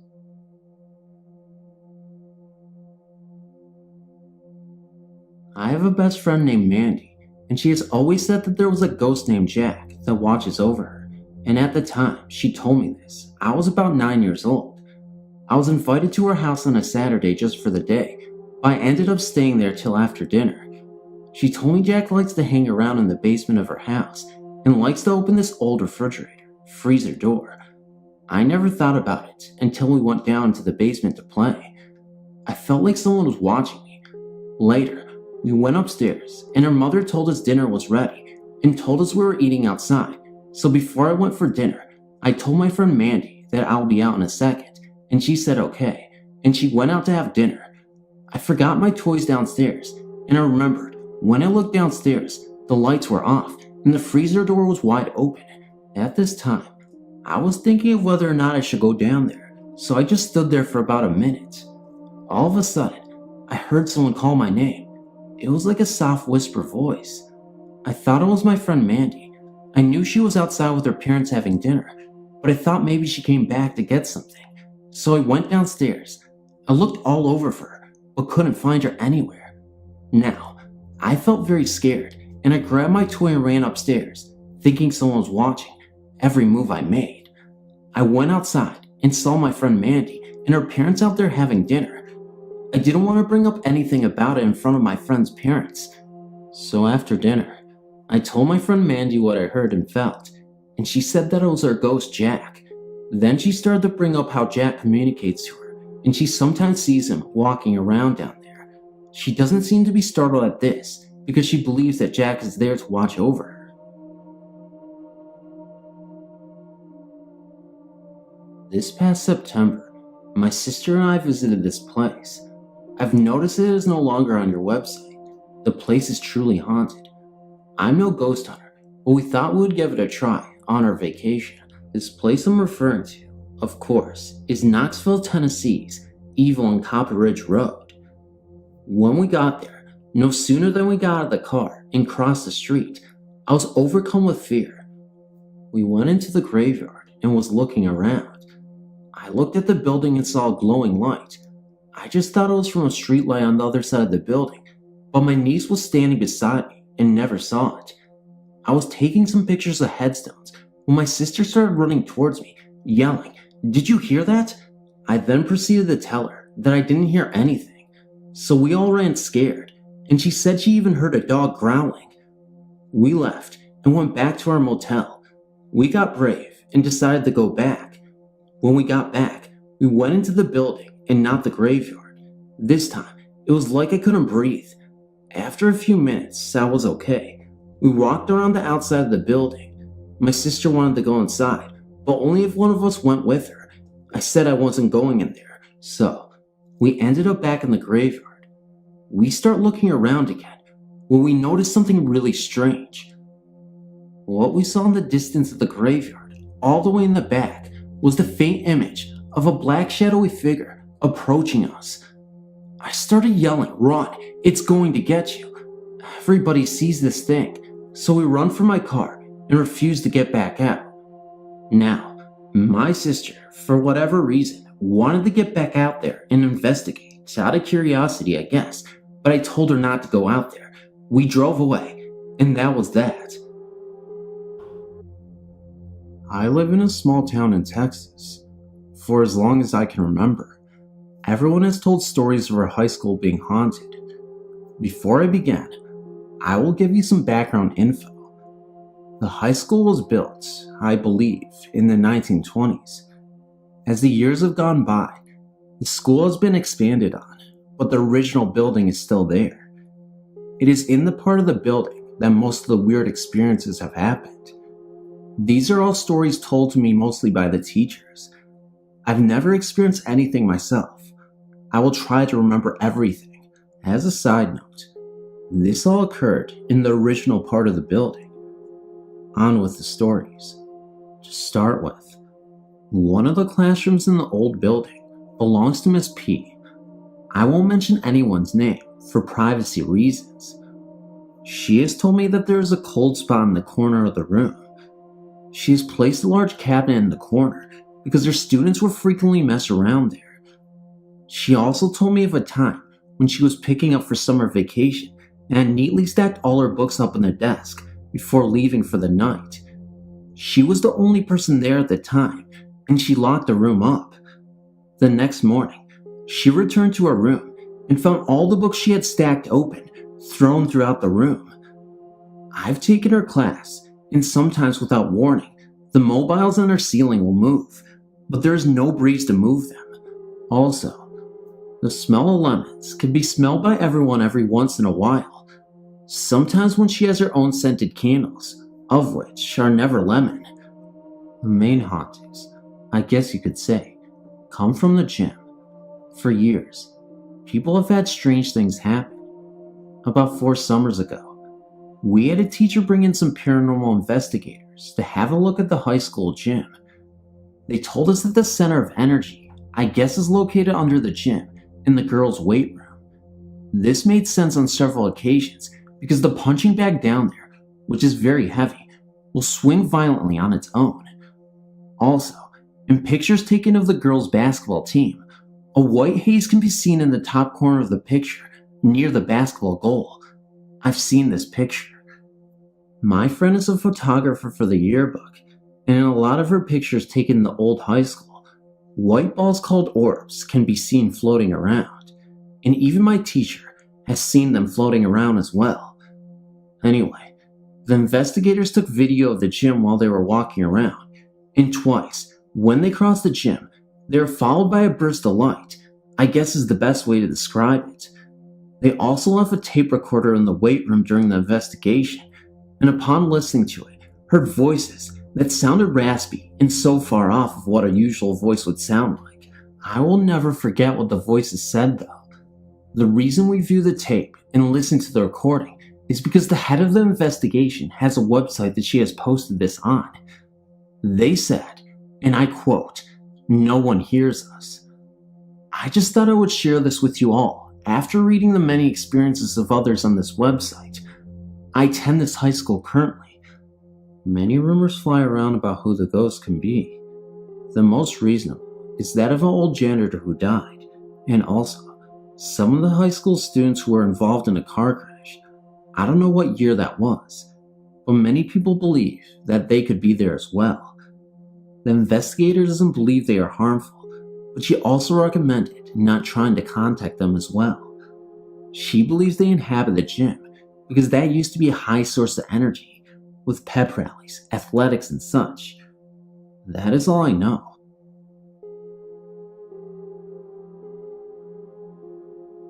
After reading some of the stories here, I thought I would like to take this opportunity to share an experience I had back in 1992 and 93 in an apartment my friend and I were living in at the time. It was a relatively new apartment complex at the time, only 3 years old. Things were innocuous enough to begin with, so neither my friend nor I really thought anything was odd.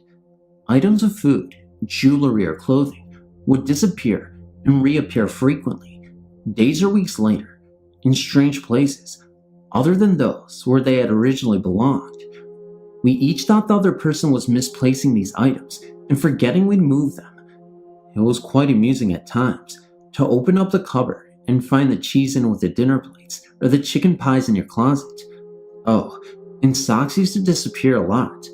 Well, usually one, but I think that was the washing machine eating them. Often, there would be a dark shape out of the corner of your eye, and when you turned to look, there was nobody there. I mean, you could feel someone there too.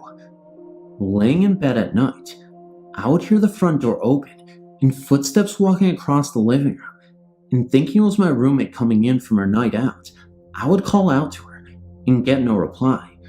She hadn't come home. No one was home except for me.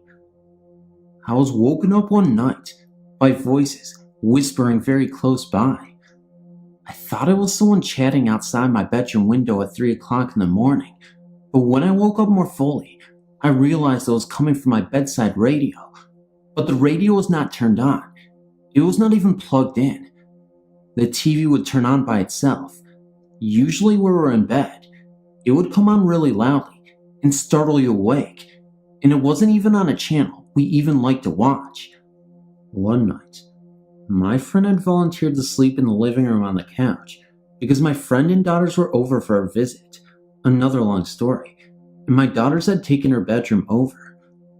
Lynn told me the next day that during the night, she had been woken up by the feeling of someone standing over her. She said the feeling was very intense, and at this point, she had not opened her eyes, and she just knew someone was standing over her, watching her. She at first thought it was either myself or one of my daughters, but for some reason didn't want to look. Eventually she said she had to look, and as soon as she opened her eyes, the feeling was gone, and nobody was there. My family and I were all fast asleep. Then, over a period of time, things became even more weird. We had some fresh skim milk in the fridge, just bought that morning from the local 7-Eleven, which was only across the parking lot of where we lived. A short time later, we went to use the milk, and it was curdled. No harm done. We took it back to the store, and they gave us another fresh carton. We took the carton, and it sounded normal, so off we trotted home for our tea. We opened up this carton to pour into our tea, and lo and behold, curdled again. I mean thick, lumpy, sludgy goo. Not weak, watery, skimmed milk. So, thinking this was just bad luck, when all we wanted was a cup of tea, we took it back again. The store clerk must have thought we were boiling it or something, but gave us another carton, and after we shook it a few times and squeezed it to try and determine if it was fresh, we took it home. But that one was curdled too. We gave up on having our cup of tea at that point. Not long after that, I awoke one morning, and my ring finger felt sore. I looked down at my hand, and my engagement ring was buckled. It wasn't a little bent, but completely buckled into a triangle shape. It had been perfectly fine when I went to bed, and my wedding ring was normal. It was extremely hard to get off of my finger, and when I did finally get it off, it wasn't not only bent, but actually broken almost completely through the gold band in 3 places. I don't know how a ring could even be broken, even if I had laid on my hands. I mean, they would only have pressed the ring into the mattress, and maybe I'm wrong, but I don't think that is enough pressure to bend a diamond ring. Of course, maybe hubby had bought me a ring out of a lucky bag. Never thought of that. I took it to a jeweler for repair, and he said in all his years as a jeweler, he'd never seen a ring broken like that. After having it repaired, a short time later, I somehow managed to drop 5 rings in the shower, and the only one that disappeared down the plug hole, never to be seen again, was this engagement ring. All my other rings stayed in one place. I realize none of these events are horrifying. Apart from the curdled milk, have you ever seen skim milk curdle in 2 minutes or less? But this one is the only house or living quarters that have experienced any strange occurrences like this, so I thought this was the place to share it. We do.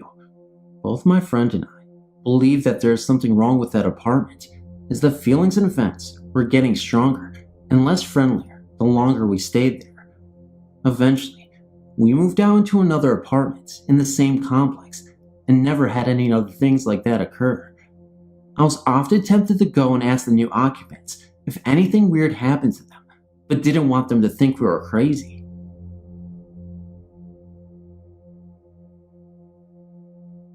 A couple of years ago, me and my dad moved in with my new stepmom. Everything was going just fine. I just got a new horse, so everything was perfect. Well, one night, when I went to bed, everything was normal. And just so you understand the story better, I'll explain what my room looked like. I had my rat cage by my bed, and at the foot of my bed, I had my computer that I always left on. And on this night, I had extra blankets on my computer chair. Well, I just turned off my bedside light and was staring at my screensaver until I fell asleep. But while I was staring at the computer, something seemed different. It seemed closer than usual. It seemed to be getting even closer. So I looked at the opposite wall, and it seemed to be getting closer. Then it stopped abruptly, and everything seemed to be back to normal. I just thought maybe I fell asleep. So I shook it out of my mind. Then everything seemed to be not normal again, and somehow I seemed to know what was coming, because all I could think of was to keep an eye on that door, the bedroom door. Then, a black-shaped, shadowy man came in. Well, of course I was scared. Then he walked to the side of my bed and just stood there, did nothing but stand there. He then walked back to my doorway and then turned to stare at me again. So my thought was run past him and get to my parents' room. I thought this was all a dream. So I got out of bed and started to run to my door and get past this man. Well, I wasn't able to get past this man because it felt like an invisible force field and I was frozen there, like I couldn't even move. I tried moving, but I was paralyzed. The man just stood there for about 2 minutes. Then my light turned on, and my dad walked into the door, and the man vanished. He asked me what was wrong, and I told him about the man that was in my room. Then I asked him if he saw me paralyzed and that I couldn't move, thinking maybe it was a dream, and I dreamed I walked into him. But he said no. He woke because he heard me scream, "Please, Daddy, help me! Dad, help!" I can bet my life I never said that. This isn't the only time I've seen this man. When me and my family were vacationing in Mexico, I had a nightmare, and my parents woke me up and brought me over to their room. This hotel room had 2 rooms and a bath to calm me down. The lights were off, of course, but they had the bedroom light on, so there wouldn't be too much light in the room, and I was sitting on their bed. Then, I looked over at a couch that was in their room, and there was a shadowy man sitting there, laughing at me. So he started screaming, because of course, I was scared, and my parents didn't know why I was screaming. But the man was still sitting there and laughing, and I was trying to point this out to my parents, but they couldn't see him.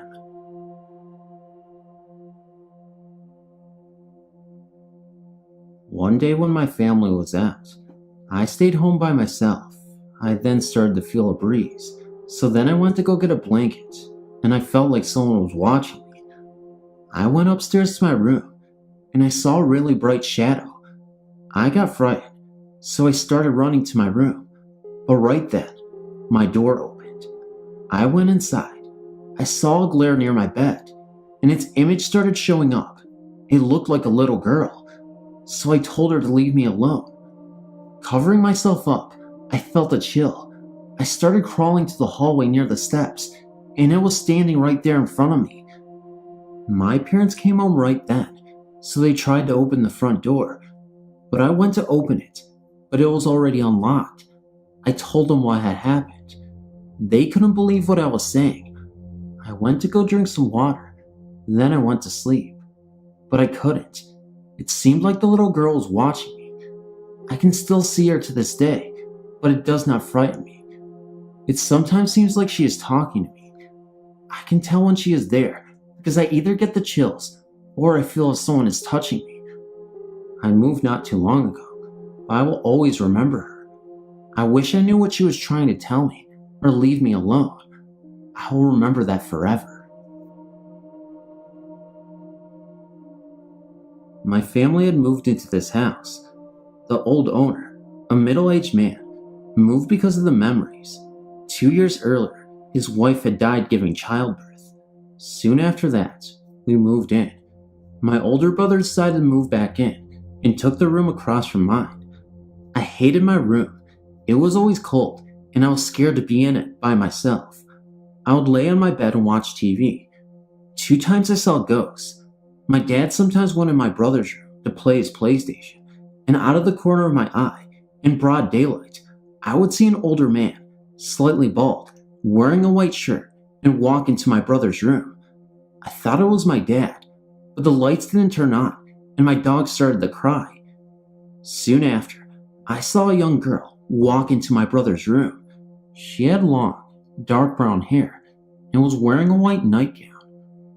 We have a mirror at the end of the hall between our rooms, and while walking down the hall a couple of times, I would see people behind me. One time, there was a very tall, skinny man standing behind me about 10 feet, staring into the mirror. I told my mom, and she thought it was funny. She gave him the name Frank. A second time I was walking down the hall, I looked up into the mirror, and a dark figure with a flowing dress ran across the hall. Then one night, I was sleeping and was woken up by a man standing beside my bed, staring at me and breathing deeply. I was too scared to move or talk. After I fell asleep, I had a dream about the devil. I swear I felt like I was awake and something was holding me down. I couldn't even move my head. After those things happened, I wouldn't go to sleep until my brother got home. And one night, after he got home, I decided to sleep on the couch in the living room. My eyes were shut and it was dark. We have big speakers and there was a flower pot on them by the window. I heard the flower pot slide across the speaker, but was too scared to even open up my eyes. I was lying on my back with one arm under the blanket and one arm on top of the blanket. Not a minute after, I heard the flower pot move. Something grabbed my hand and squeezed it. I swung my arm out and didn't hit anything, so I quickly opened my eyes and turned on the light behind me, but nothing was there. I was so scared, I couldn't sleep for days. My brother moved out soon after, and I took his room. Ever since, I've been told in his old room, strange things stopped happening. My family moved into our LA, Orange County home about 18 years ago. So I've been here all 16 years of my life. When I was little, I always fancied my invisible friend, who I've recently called Eric. I talked to him up until I was about 5, so my parents told me. Then I stopped. When I turned 15, I started seeing things. Out of the corner of my eye, while I was on the computer, I would see a figure in black standing in the doorway to my room. My computer is in my parents' room, being they have the alternate phone line. Their door is directly down the hall from mine. You can look through my door from theirs.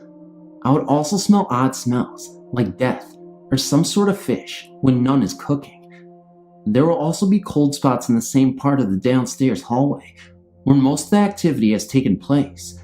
Occasionally, even, I will feel a hand on top of mine while I'm waiting for something, such as when my parents were yelling on the phone when they found out my mom was unable to get a much-needed surgery. Luckily for me, that's not all. There was an instance where I actually heard something. I sat in the salon, doing my homework as I normally did. I was home alone. Out of nowhere came a thud, thump, thump, repeatedly from our den. It was rhythmic and rather loud. I let it run its course, and for a moment, before becoming frustrated, I yelled, "Eric, please, I'm trying to do my homework." It stopped, and I swear, that was almost a regretful sigh afterwards. I've also seen the same spirit in several places, which has led my friend to believe he's my guardian. He has startled me once at school by appearing in the doorway to our recreation room. Naturally, only I could see it, which caused me to move from the line of running freshmen, who would have otherwise run into me. I'm planning to do an EVP as soon as I get an external mic for my recorder. In another story, a small home located in the suburb of Chicago houses a very strange spirit. The room I stay in while visiting my grandparents' house is across the hall from what used to be my uncle's and now deceased. Every now and then, the hanging doors in the closet will sway, even when there is no draft nor air conditioner. In the night, there will be occasional whispering. The spirit has never appeared to be malicious, which has led me to believe it is the spirit of my uncle. Though the house was built during World War II, there is no other reasonable explanation. Another story I have is a story I'm sure many people have. It begins on a warm summer day upon the Queen Mary, which is permanently docked in Long Beach, California. I was visiting with my grandparents from above story, and my parents and brother, since I've been begging to go for a long time. My grandmother and I just passed the closed-off fitness room, which my parents, brother, and grandfather had stopped at to gawk at. Gran had gone ahead a bit, so I was walking virtually alone. I descended the stairs at the end of the hall, slowly, half because I was tired, half because I was waiting for the group of four to catch up. As I went down, I felt a violent jerk on my backpack, as if someone didn't want me to progress any further. I turned immediately, believing it was my brother being a jerk. There was no one there. As we left, I turned back to the boat to take a final snapshot before departing, knowing it would be a long time before I'd see it again. On the highest point of the boat, closed off to the public, I saw a woman in white with dark hair, her dress blowing in the wind.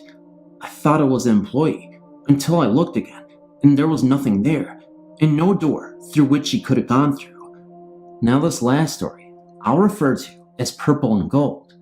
Luckily for me, this has only happened today, so the details are easy to remember.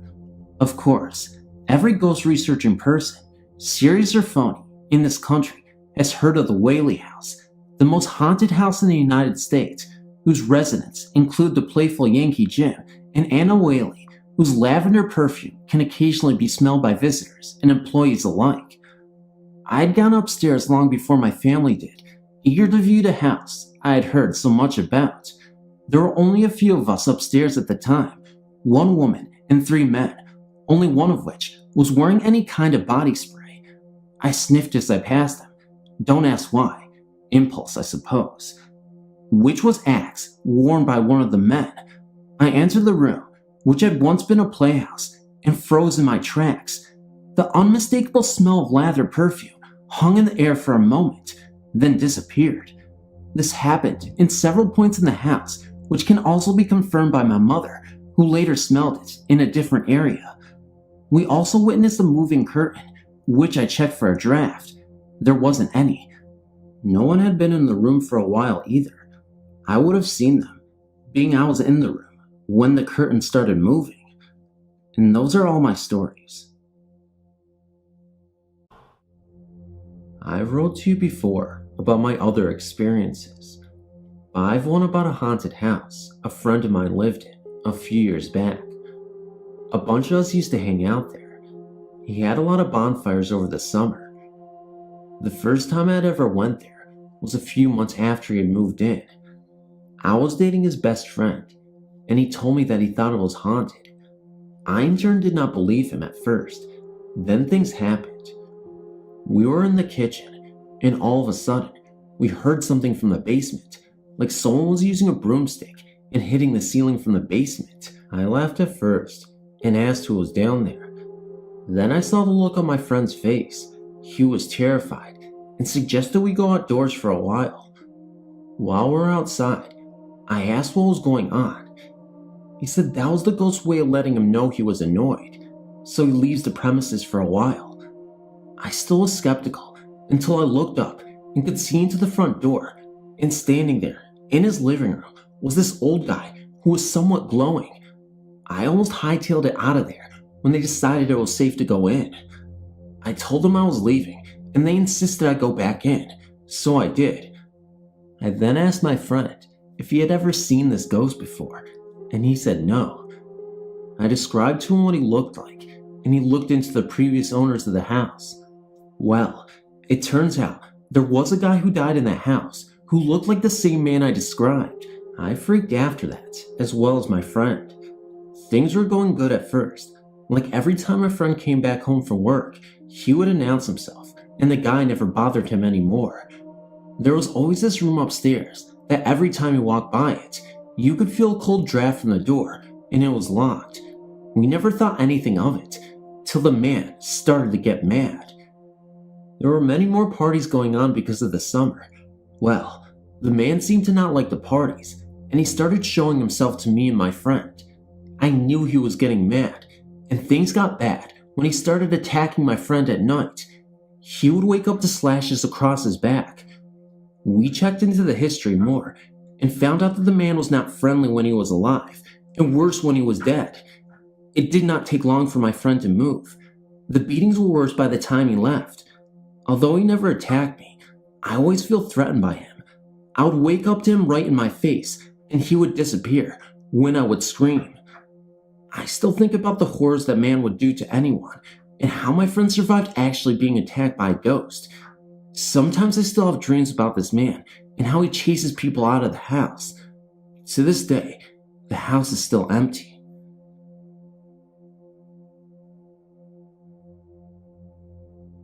My name is Billy, and I would like to share a supernatural story of mine. Although my story does not have a physical contact, seeing a ghost, there was definitely something supernatural in the house. It was a few years ago, back in 2001 or 2002 I believe, in Mississauga, Ontario. Mississauga is a fast-growing suburb just outside of Toronto. The place in question was your very typical haunted house on top of a hill surrounded by vast land, which in turn was surrounded by industrial and commercial land. The house was deserted, only of its occupants, as its remains lay trapped behind boarded windows. I know it sounds silly, but that is exactly what it was. That looming house on the hill that every kid stared at as there were parents that drove by. I was one of those kids who, while in the backseat of my parents' car, stared silently at the house as we drove by. But it was more than just the stereotypical view of the house that captured me. There was something there, something odd that pulled me in. It was not until a few years later that I had the guts to go to the house. I'd moved away from Mississauga to Toronto, but I never forgot the house. I'd always told myself that I would go back, alone, and take photographs of the house. So one day, I grabbed my camera and I headed back to the house. It was early spring, and the leaves have yet to grow on the trees. The house had the most scary driveway I'd ever seen, probably the length of 2 to 3 football fields, and that is no joke. Now, from what I know, the house remained deserted and the land untouched by commercialists. I guess sometime, someone managed to get inside because the roof was burnt completely off. Most of the window boardings were torn down, and the insides of the room were completely overturned and damaged. From the beer cans all over the place, there must have been a party. The property around the house was littered with about 3 to 4 sheds and about 4 to 5 old rusted cars and scraps all over the ground. I forgot to mention that for some reason, I decided to go in the house in the evening, dusk to be precise. I had less than an hour to take photographs before darkness settled in. So, I entered the house from the back because it was the only part of the house with an open door.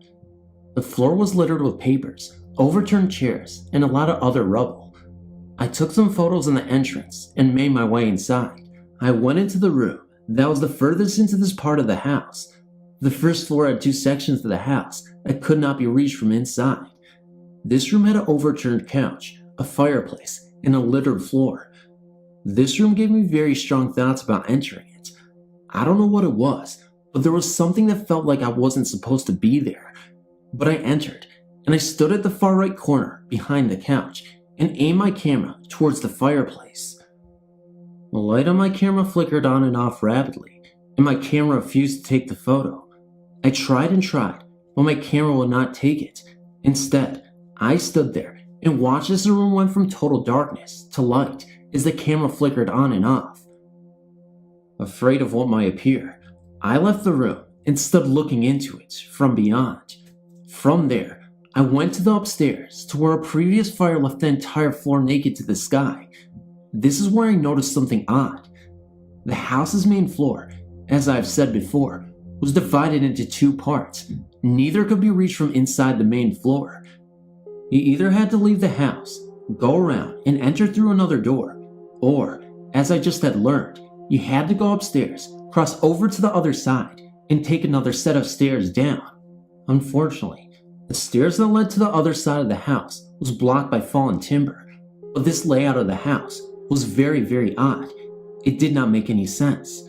So, I went back downstairs and went around to the other side of the house to enter. I found an open window and pulled myself up onto the ledge. I froze right on the spot, staring deep into this part of the house. I have no idea what it was, but something was telling me to stay the hell away from the house. I felt this deep fear, this huge warning of not to enter this part of the house, so I pulled myself back down and walked away. Now, here's the interesting part. I've dreamt much of this house before I had gone to visit it. In my dreams, there was another entrance to the house, or another part of the house, a tunnel carved into the house from the ground. As I walked away, I saw it, about 50 feet from the house. 5 feet down the portal of it, cemented there, lay another path wide enough to crawl through that pointed to the house. Now, you can believe this or not, everything I've said is true. Just thought you would like to hear it. In the late 1970s, I attended college in New York State, around the Finger Lakes. The building I described was first built in the 1890s. Since we were in the middle of the first oil crisis, students who remained on campus spent the short winter term in the old main dorm to conserve energy. As it happened, some friends and I were assigned a large, empty room on the top floor. It was 4 floors up and one below the attic, and one end slanted along the roofline. The room had been primarily used for storage. The gloomy winter sun had a hard time shining through the one ice-upped window facing the lake.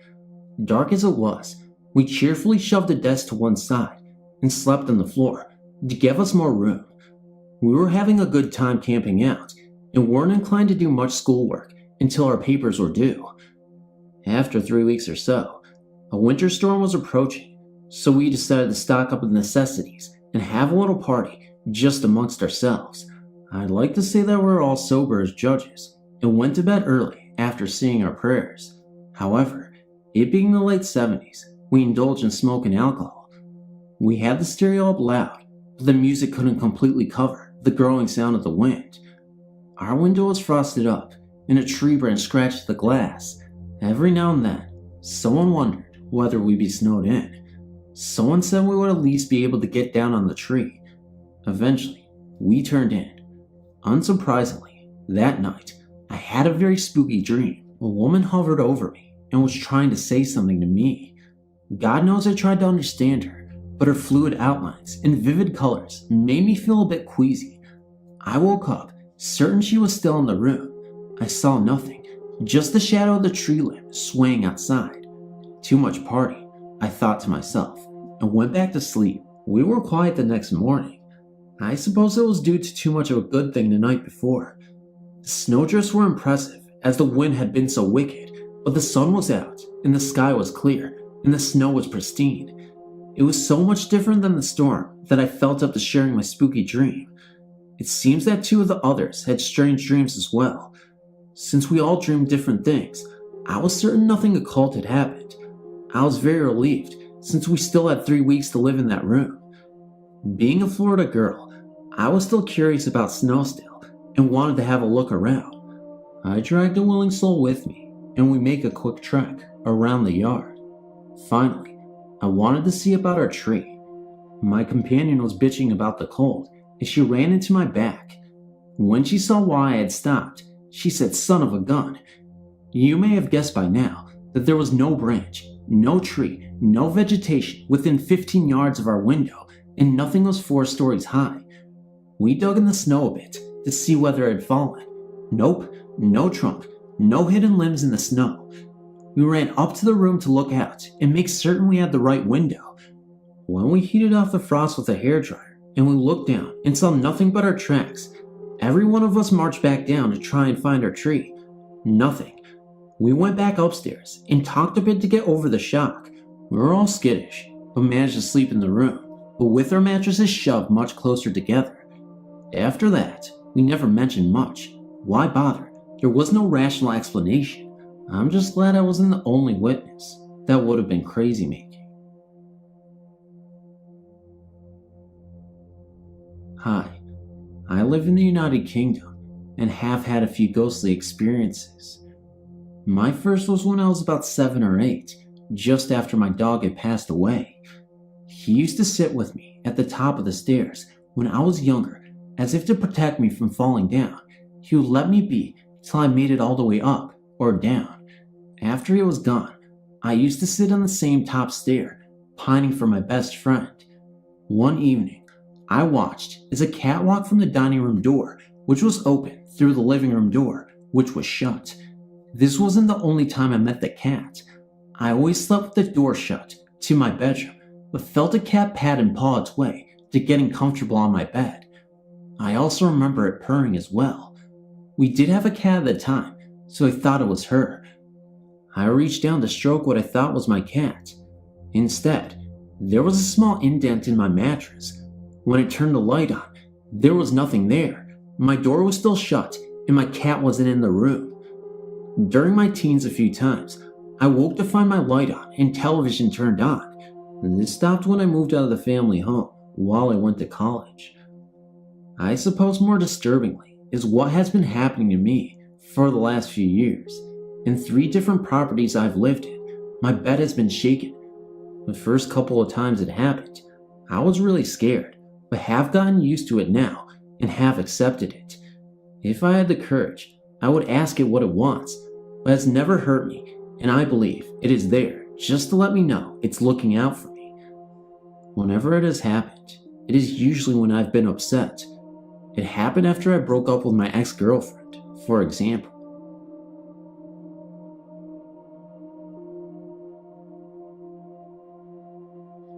I lived in a small, cramped apartment in a building that was built in the 1940s in Kokomo, Indiana. I've heard several ghost stories from my friends and whatnot, but I'd never taken any of them to heart until I saw firsthand a ghost in my very own house. I had never truly felt at ease in my own apartment. It had always seemed as though something else had resided besides my boyfriend and I. What got me thinking was the fact that whenever I opened the front door, I saw a faint shadow of a person walk into the kitchen, which was to the left. Lighting can create that, but no matter if the light source were emitting from the right, left, behind me, or even not at all, I always saw a faint shadow of a person walk into the kitchen. I really never thought much more than it being a light trick, though I was creeped out that I saw a shadow, even though there would be no light at all. After a while, I rarely noticed it. Things changed on January 19th, 2004. I was on my computer in my living room. To the left of me was a walk-in closet. We always kept the doors to the closet open. I was the only one home. It was nighttime, and the lights were on in the house. I stared at the screen, not paying attention to anything else, when the lighting in the room changed and got dimmer. It repeated this for a few seconds, and I chalked it up to the snowstorm outside.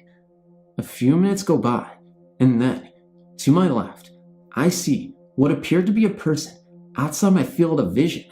I wear glasses, so I don't see way off to the side too well.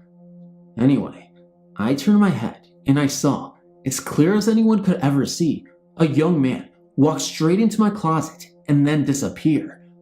I remember exactly what he had looked like. About 6 feet tall, short, straight blonde hair. He never looked over at me. I only saw him from the side as he disappeared into my closet.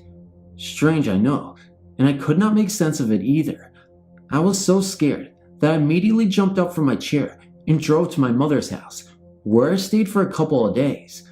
Later on, after I had moved out a month later, I found out from my landlord that the last resident was a young man who had committed suicide by hanging himself with a noose in the walk-in closet.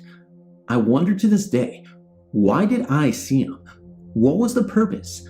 I don't know if I'll ever know, but I've been both fascinated and frightened by my experience, and from the day it has happened, it has always captivated me. My name is Minsu, and I would like to share my supernatural experiences with you, because no one is willing to believe or accept my encounters. It all started about 3 days ago, at about 2 in the morning. I woke up to hear some very loud and disturbing footsteps. This probably wouldn't have scared me so much, except that the footsteps came from the first roof of my house. I didn't know what to do, so I just lied there scared. But 10 seconds later, whatever made the footsteps on the roof was breathing loudly at my window. At this point, I jumped out of my bed and ran into my mother's room. I looked out her window and saw absolutely nothing.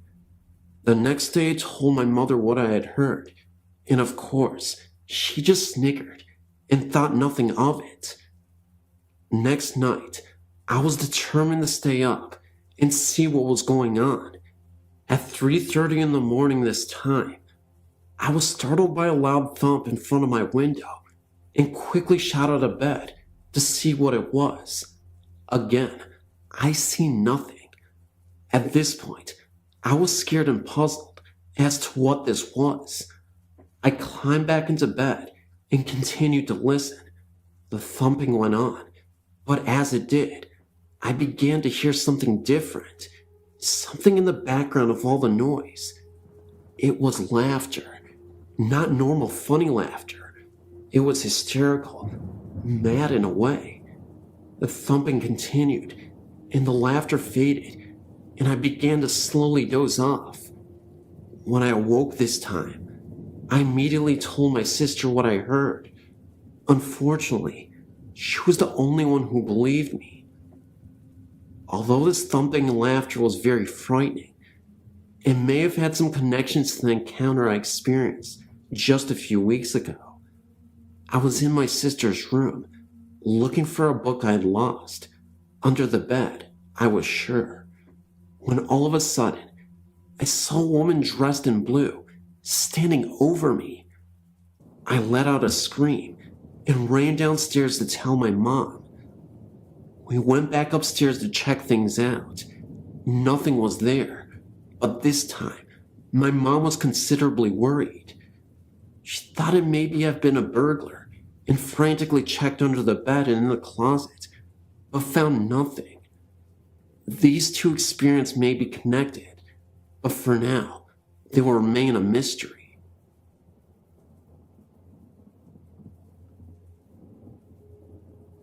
I was raised in Missouri City, Texas, which is a suburb of Houston.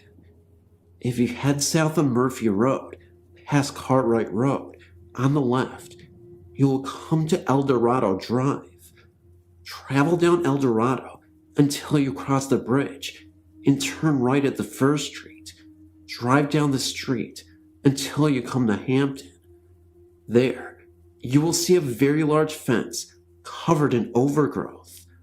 Through the fence, you can see a large home that backs itself to the golf course. This home is known by all who live in its vicinity as the Hampton House or the Cartwright House. The story begins about 40 years ago. Mr. Cartwright and his wife lived in the house and owned all of the property which Quail Valley is built upon today. Cartwright Road was actually named after him. All was well until Mrs. Cartwright came down with a terminal illness of some sort. When Mr. Cartwright was no longer able to give his wife the care she demanded, he hired a live-in nurse. As his wife's condition worsened, Mr. Cartwright began fraternizing with the nurse. One day, when Mrs. Cartwright's calls went unanswered, she made her way into her wheelchair and into the living room, catching her husband and the nurse in a moment of passion. Miss Cartwright died the next day. Mr. Cartwright and the nurse soon after moved away together and were married. He left all the furniture and some of his possessions in the house when he left. After his death, the property was left to his son, which would not live at the house, but hired security guards to keep looters out. My father was a Fort Bend County Sheriff deputy for many years, and has had friends work security at the house in the evening. He said that the guards were paid very well, and were given a large cooler of food to take with them into the house. There's never been a security guard that has stayed in the house for more than 3 hours. They've reported the elevator going up and down on its own, sounds of a woman crying, an invisible wheelchair that travels up and down the hallway, leaving tracks in the carpet, and even books flying off the shelves at them. One of my father's good friends is from Ireland, and he says he had encounters with ghosts before and is unafraid. He worked in the house and left after 2 hours. He said he has never seen anything like it. Well, the security guards have since stopped in the past 10 years. The house has never been lived in since the Cartwrights. I've always wanted to sneak into it some Halloween night and see for myself, but since it would be breaking and entering, and hence illegal, I will not. I have never seen anything about the house listed anywhere, yet everyone in the area seems to know about it.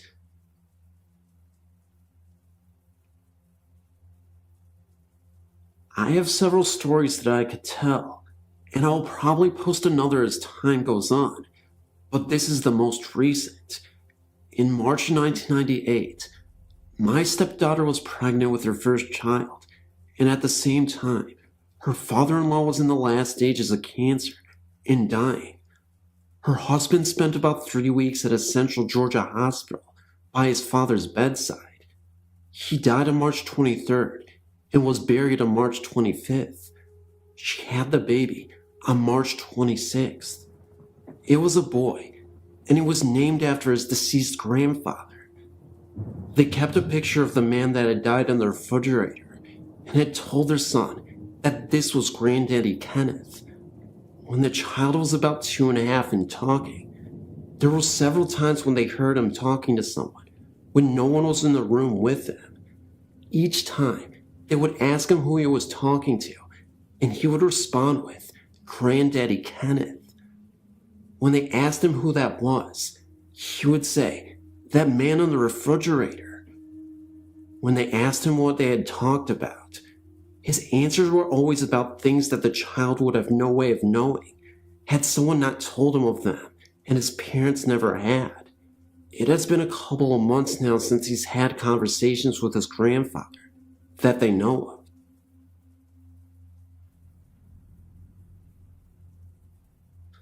I was stationed at O'Fort Air Base between 1999 and early 2003.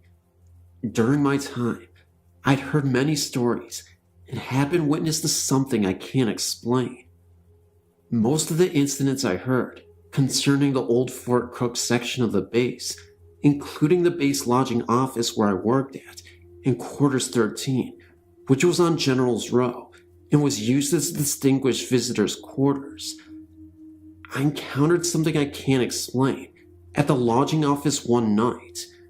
Me and the sergeant I was working with that night heard someone typing and moving around in the back offices, which were locked about 6 hours earlier. We both went in there, and there was no one there. Both doors were still locked. Neither of us could explain it, and both of us had heard it. Another night, we heard the same thing and heard a radio turn on.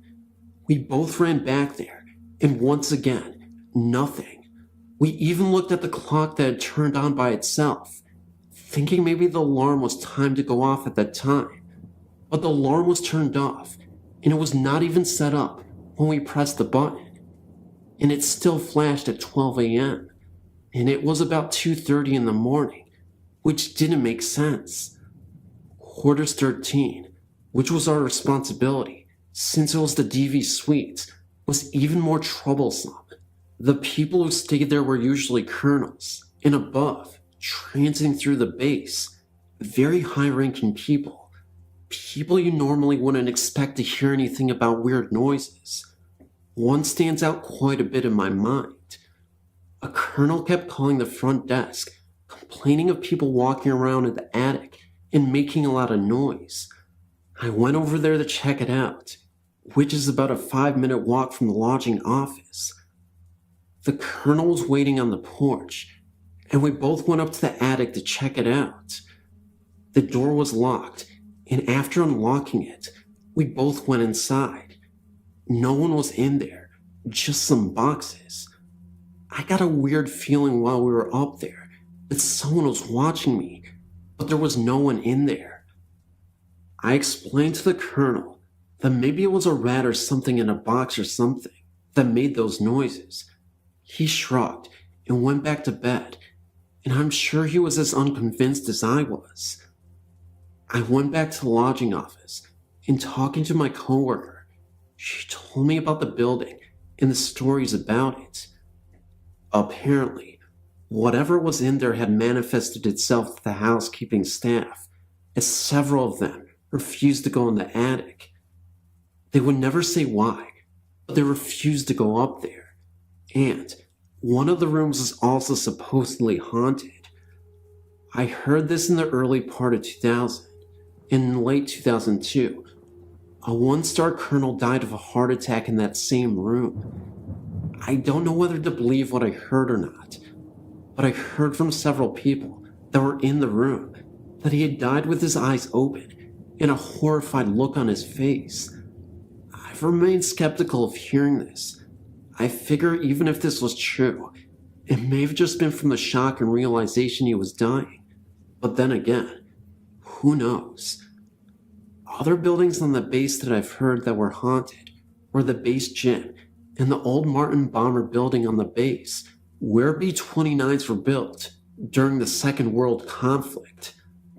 I worked at the gym for about 2 years while at OFET, and I saw something odd one day with my supervisor when we were doing our final checks of the building. The gym is an old aircraft hangar and is nearly 1/4 mile long. We rode around in a golf cart for our checks. This is a 1/4 mile track inside the gym, and all the state flags hang from the ceiling around the track. While we were doing our checks, the flags began moving in front of us, like someone had been running by and jumped and hit it. Except the flags hang nearly 40 feet up in the air, and there was no wind inside. Neither one of us could explain this, but I do know that someone had died of a heart attack while jogging a couple of years earlier. Could it have been him out for a run? I'm curious if you have heard any other stories about a Foot Air Base. I'm working on some research on the base, and I'm wondering if anyone else has experienced something here.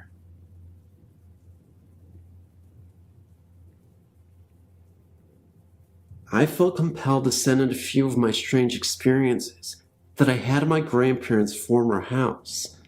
One evening, I was talking on the phone to a friend in the master bedroom.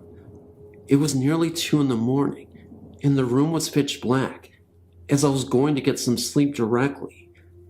As I chatted to my friend, suddenly, I saw what is best described as a black cloud about the shape, size, and position of where a person's head should be. It bobbed as if someone were walking by the foot of the bed for about 3 seconds, and then it was gone. I was doing some homework at the kitchen table one evening when out of the corner of my eye, I again saw a black flash that looked to be the size of a small dog run across the hallway floor.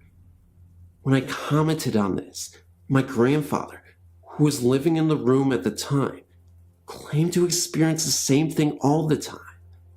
My grandparents' house is set up so that you walk in the front door and all the rooms are connected by a hallway that at one end leads to the kitchen and the dining room, living room, master bedroom, staircase to the second floor, bathroom, and back to the door. It was summertime, and my mother and I were arguing. I was standing at the foot of the stairs and looking at her in the living room.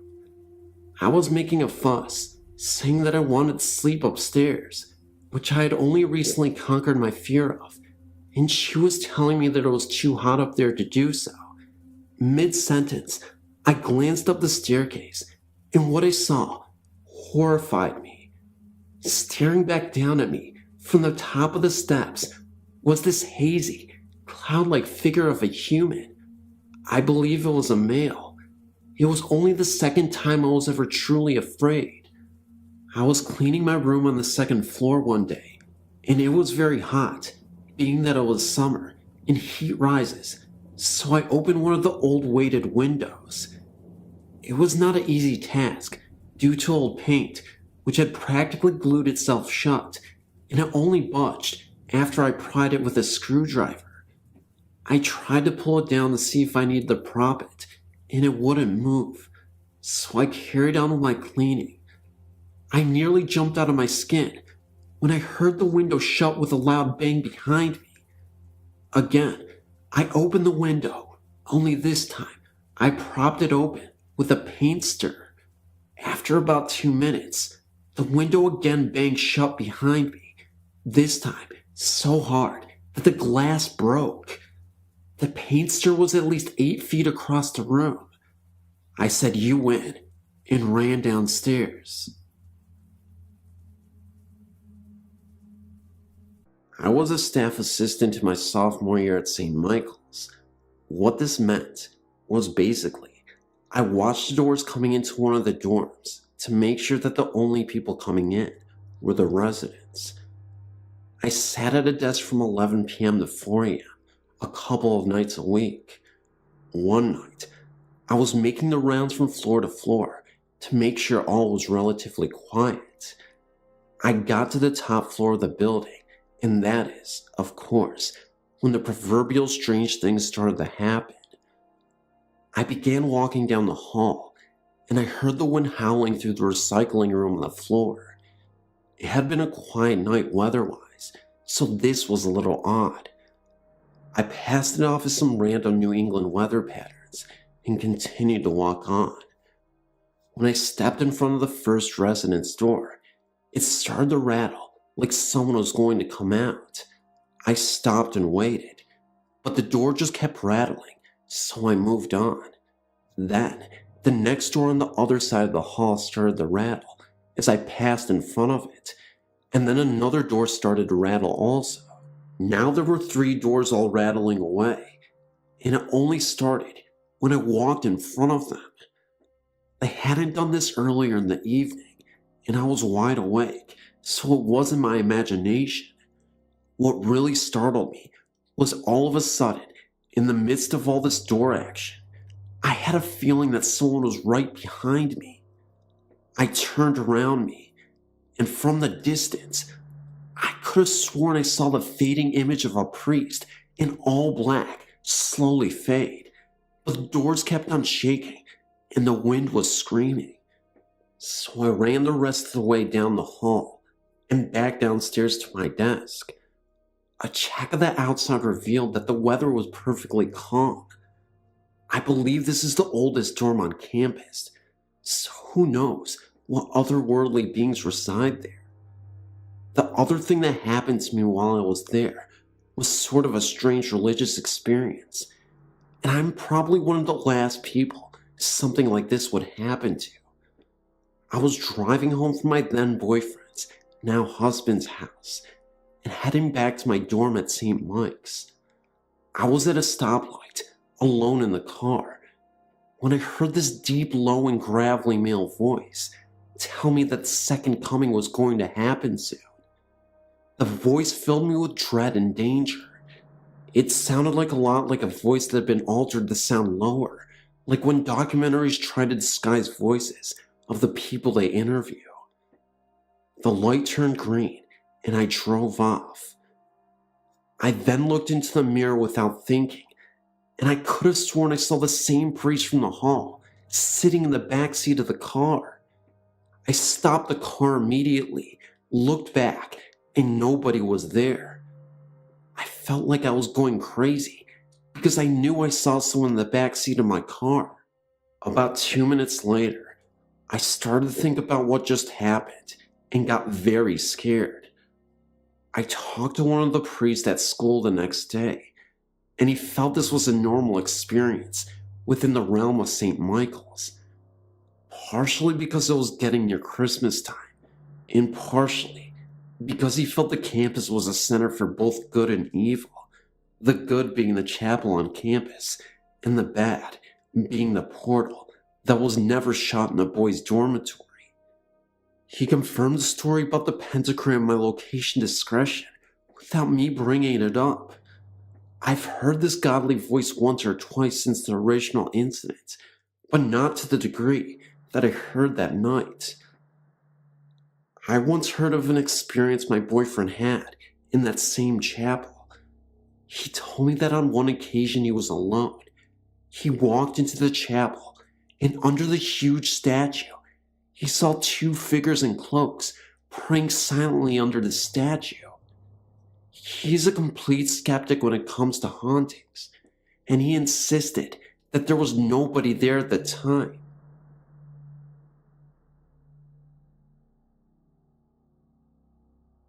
When I was 7 years old, my parents, my sister, and I lived in a home that was one-story house that sat way back from the street. My aunt used to babysit us when my parents were away at work.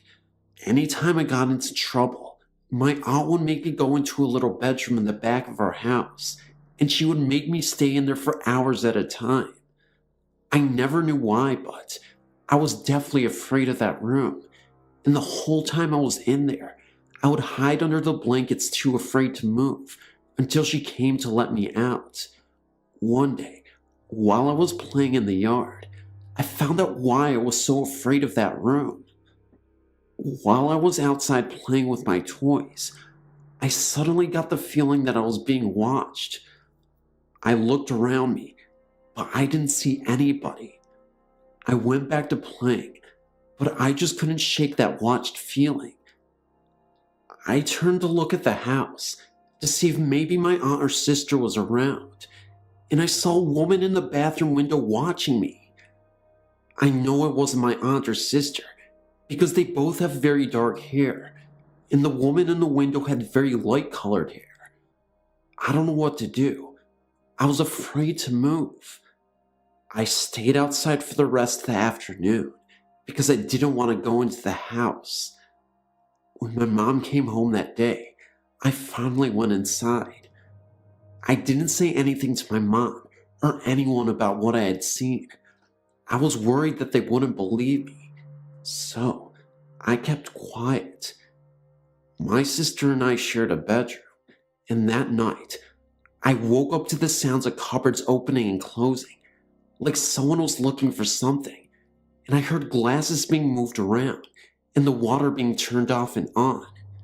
Well, being a little kid, I figured I was just imagining it, and as I lay there listening to this, I looked over at my sister, who was sleeping through this whole thing.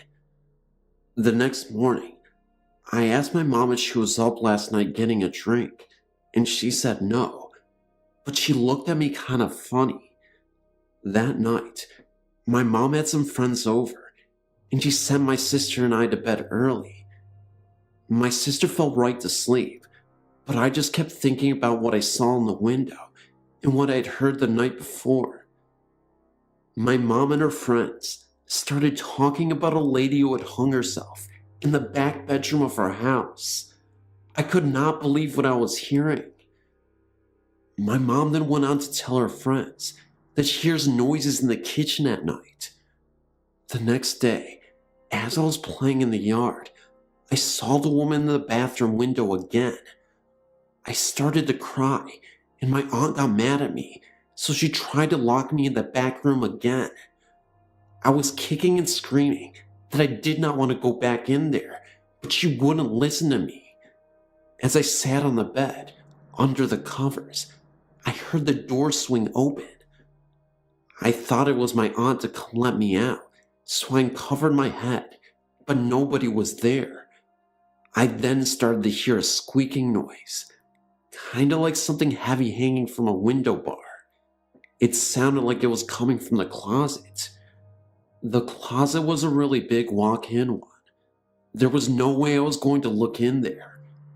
I just sat on the bed, listening to this noise, until my aunt came to get me. I later found out that the lady hung herself in the closet of that back room. I'm just wondering if anyone knows why she did this, and when it took place. Well, that's my story, and believe me, it is all completely true.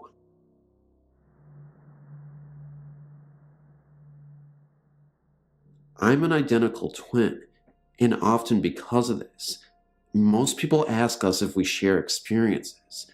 You know, they say, like on television. My answer is always the same. Sometimes. It's true that twins, on occasion, may share certain emotions, even though they may be miles apart. This is what my brother and I have known for years. But everything changed when my brother and his wife and 2 children moved into my late grandfather's home in Norristown, Pennsylvania. The history of the house is nothing spectacular. The only event of any importance occurred when my grandfather, who had been diagnosed with colon cancer in 1987, decided to spend his final days at home before the cancer took him. He died in a hospital bed, which had been set up in the living room of his house later that year, and from that point forward, various members have lived in the house without any strange occurrences or bump in the night, until my brother Peter and his family moved in. The first week in their new home, my brother was excited as ever about living in such a large home compared to the meager apartment he and his family had been sharing for the past 2 years. Given the history of the house, i.e., my grandfather dying there, didn't bother him one bit, since he was the last person who believed in such tales. Then, about 2 months after moving in, he decided to clean out the basement to make room for his music equipment. He is a part-time musician, and a new washer and dryer my father had bought them as a Christmas present. While digging through the accumulated junk of a half a century, he happened upon a small Bible. Inside the front cover was an inscription denoting the Bible as a gift to my grandfather from my great-grandmother in 1906. He took it upstairs and laid it out on one of the coffee tables so that other family members visiting could see it when they visited. Remember that I had yet to hear of this find, since it only had occurred that day, but that night I had one of the most terrifying nightmares I could ever remember. I dreamt I was standing on the landing, overlooking the living room of my brother's house in Norristown, Pennsylvania, but something was wrong. Having visited the house many times in the past, I vividly remember the layout of how it used to look when I was a child, but in my dream, I remember seeing an end table, which was never there before, on which a book was placed. I was drawn to it for some reason. I slowly descended the stairs, even now, recalling how hollow my footsteps sounded on the hardwood floor as I made my way towards the table. As I got there, I looked down and saw that it was, surprise, a small Bible. Upon opening it, I saw there was an inscription made out to my brother from our father. This is where things got really spooky. I remember hearing my brother's voice behind me say, "This is mine, which Dad gave me. Please give it back." I was too terrified to look around, because even though it sounded like my brother, there was something otherworldly about the whole thing. I finally succumbed to curiosity and turned around. This was, of course, when I woke up screaming something. I don't remember what. I startled my wife, who was then yelling at me to keep it down. The neighbors will think we're fighting or something. Later that morning, I spoke to Peter to tell him the strange dream I had, and that's when he told me about what he had found and who it really belonged to. I was startled beyond words. I told him I would be down in an hour. I live in Parksea, Pennsylvania, approximately an hour north of Norristown, to see the book. "Too late," he said. "Why?" I asked. "It's gone," he replied. The conversation went on from there about how he had placed it on the end table, an end table that he just picked up at a yard sale that day, but when he woke up, it was gone. I asked if his wife had taken it, but he said that it was impossible. They had flown back to Texas 2 days earlier to visit her folks and took the kids with her for the short vacation. After going around and around about what could have happened to it, as well as the strange dream I had and what the voice had said to me, in the end, we just didn't know what to say. I guess it was one of those things that will never really be explained. 2 weeks later, his wife and 2 children arrived back home and were in the process of unpacking when she went down to the basement to see how the cleanup had gone. That's when she asked him about the small Bible. What Bible? He asked his wife. Oh, the one in the basement near the keyboard you put there. Looking confused, I'm sure, my brother ran down to the basement, and sure enough, there it was on the door, right where he had originally found it.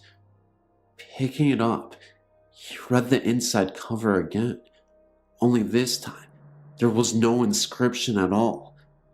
Did he imagine the writing to begin with? Did my weird dream that night have anything to do with it disappearing again? I don't know. Neither does Peter, but there's definitely activity in that basement, because what I saw next in the basement a few days later almost explains some things, although it was incredibly scary. I had another bizarre dream. I ended up going back to the basement to retrieve the Bible, only this time, there was a red humanoid-looking creature sitting on a chair reading a book. He had horns protruding from his head, and he looked like an ape crossed with Bigfoot. His face very human-looking at the same time. Frozen in shock, I approached him. He pointed to the book, and there was an image of a car on fire. I woke up in a cold sweat and screamed. A few days later, I got a call from a guy who sounded like my grandfather. I kid you not, it sounded identical to him. All this man said to me on the phone was, "Check on your father, something's wrong with him." I later found out that my dad had been in a car wreck. The car caught on fire. He managed to escape alive. The most shocking thing, my twin brother had the exact same dream on the same night. Same exact creature. I guess they say twins are inseparable.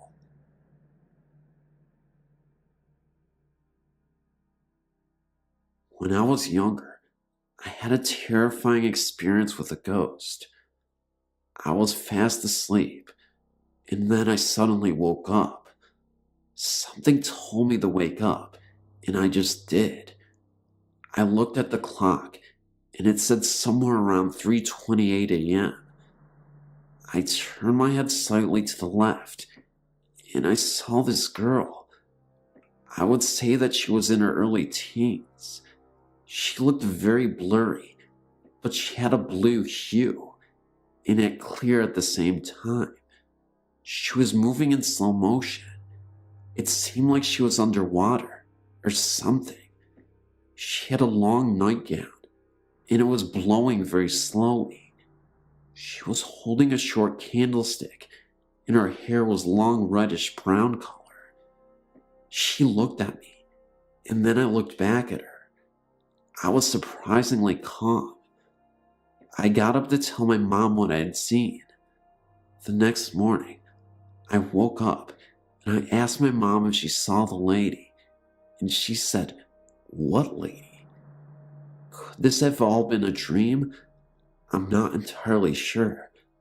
I've been deeply confused about this ever since.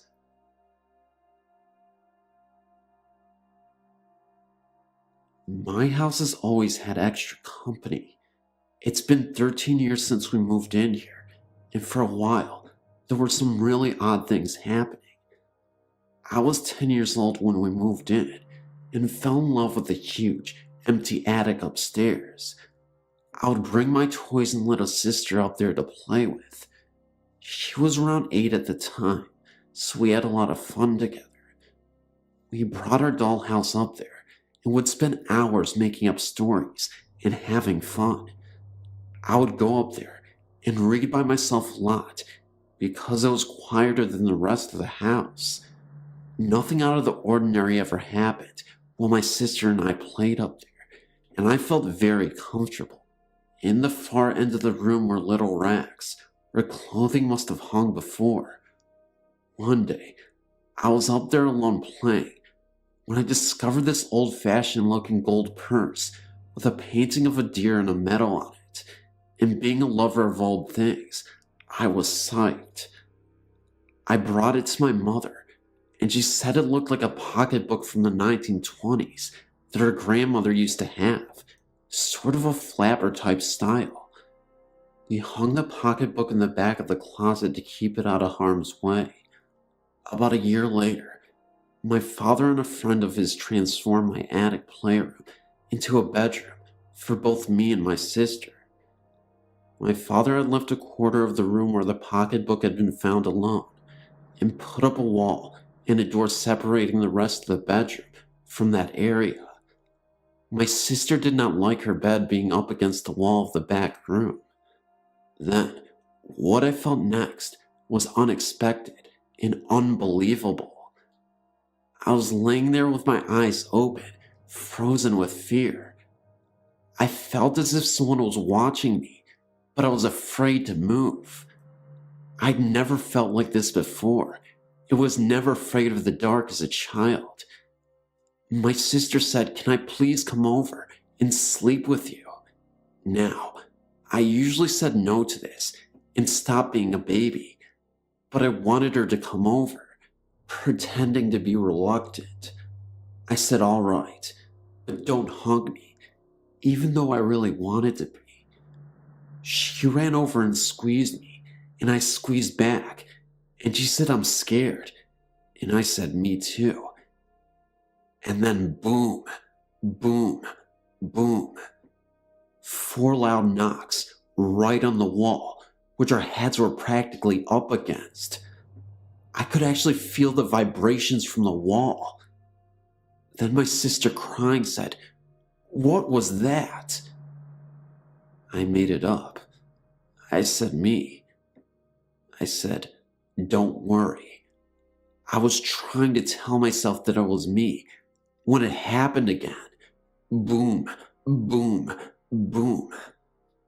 We both jumped up and ran downstairs at this point, into my parents' bedroom, and my father went up to see if there was anyone hiding up there. No one was. However, my sister refused to go back up there and slept with my parents. I, however, went back up there scared, but mad that my favorite place was trying to kick me out. I felt almost betrayed and hurt, so I stayed up there for the whole night, refusing to leave, but hoping it would not try to scare me. It didn't. My sister would make attempts to sleep up there later, but would always run downstairs at some point. I couldn't blame her, since most of the time I really wanted to join her, but never would. Over the next several years, I often heard whispering and the doorknob being wiggled as if someone was trying to get in. At first, then it became a game. The doorknob would wiggle really fast, and I would say, "I'm trying to sleep," and it would stop, and then I got used to the weird noises. It's 13 years later, and in that time, I've had many friends tell me that they heard whispering or tapping on the wall, or someone breathing in their ear. To which I say, "I told you there was a ghost in my house." But it sparked my interest in the paranormal, in which I'm an avid believer because of my ghost buddy. I don't know if the purse actually belonged to the ghost, but the house was built in 1940, after the flapper times. But my mother did tell me that the old man who used to occupy the house had 2 wives who both passed on. Whether or not either of them died in this house, I don't know. The purse may have belonged to one of them. Hello, my name is Kirk. I'm about to turn 18, and I live in New York State. I apologize in advance for the length of my story, but I never get to talk to anyone about these things that happen. I'm looking for answers as to whether or not the house I live in is haunted. I don't talk to my friends about them because I always get the weirdest reactions when I mention them. You know, the kind of look someone makes when they think you're insane. Since I was a little kid, I'd always found the paranormal amusing. My mom believes in ghosts based on her own experiences, which I might say are quite frightening. I have two older sisters, and both have related their own personal experiences to me. So, in a way, I suppose I was influenced into finding the supernatural interesting.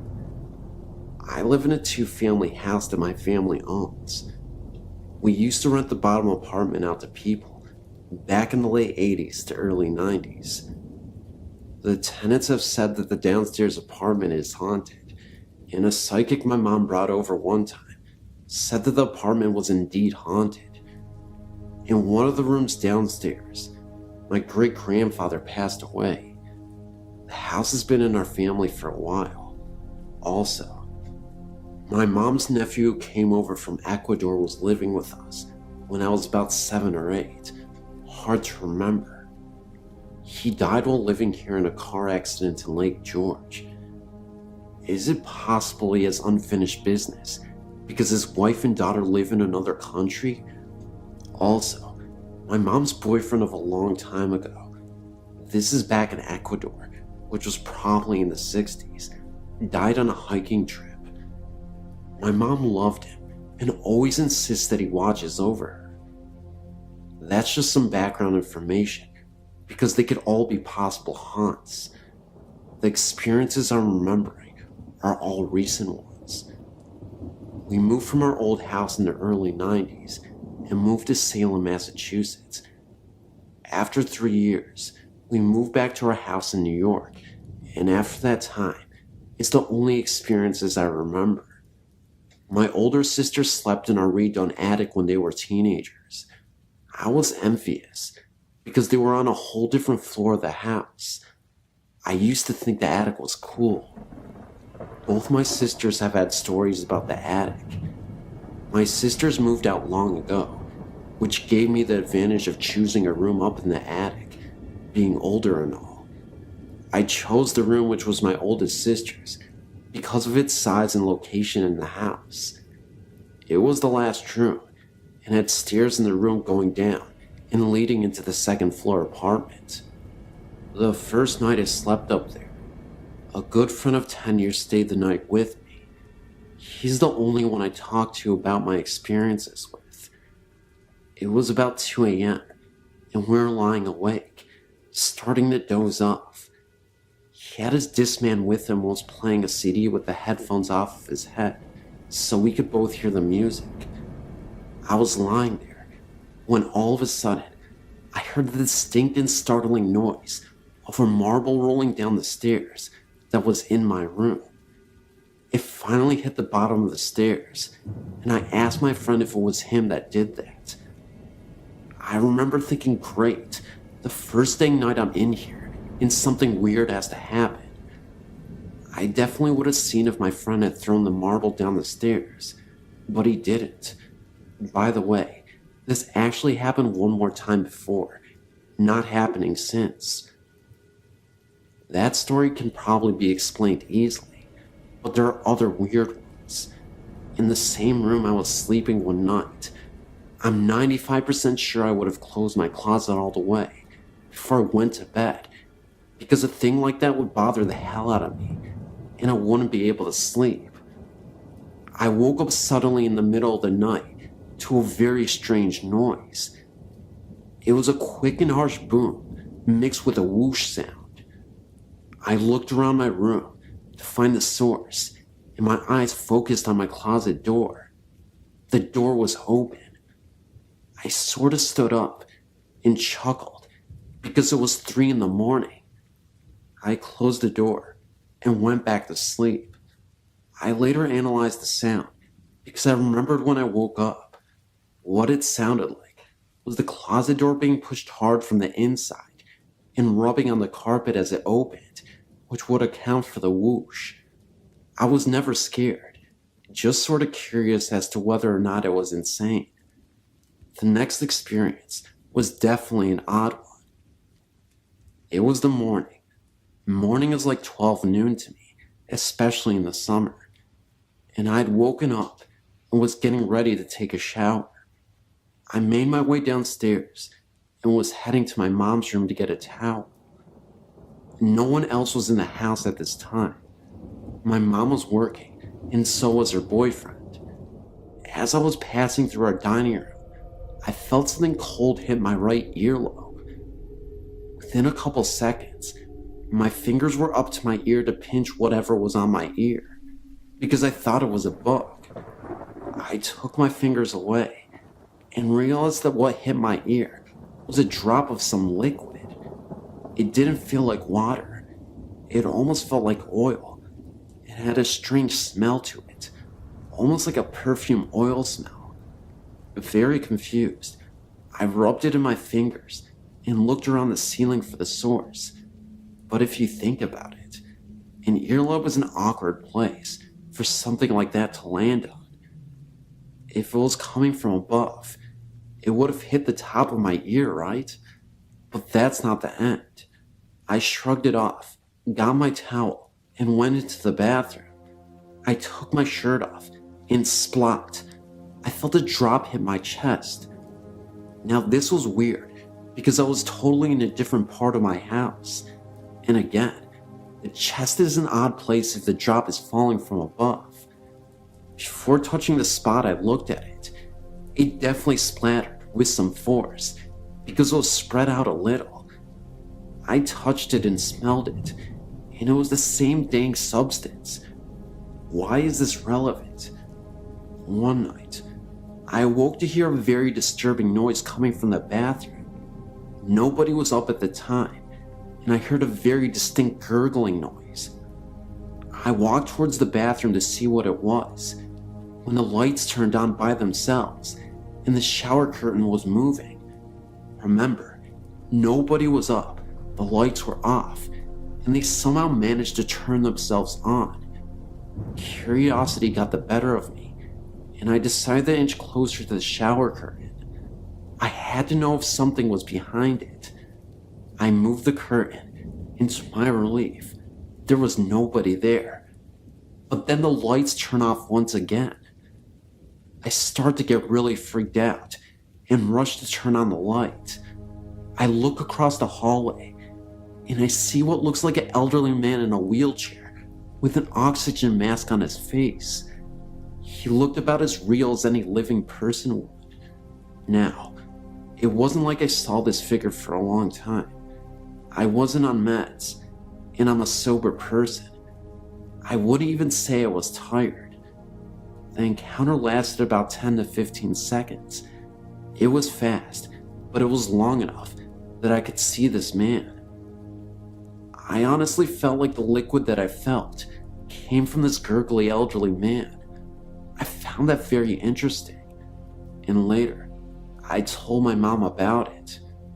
She thought I was joking and laughed it off, then grew very concerned after I insisted that this was something I saw.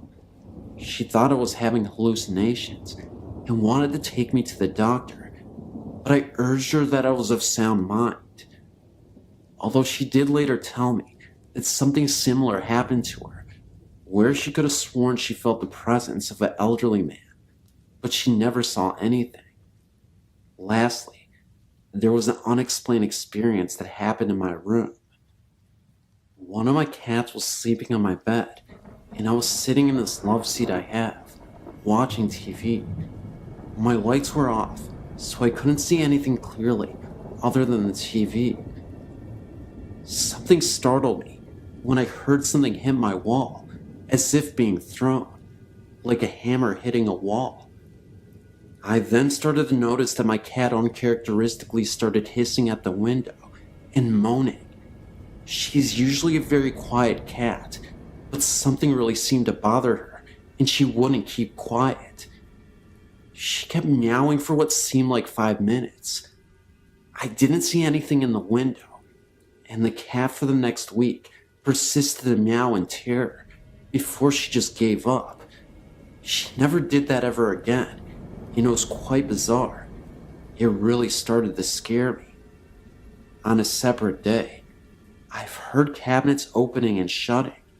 These things terrify me because I still have no explanation for them. Is my house haunted by a timid spirit who wants to know that it's there? Any comments or advice would be appreciated. Hope you found my story interesting.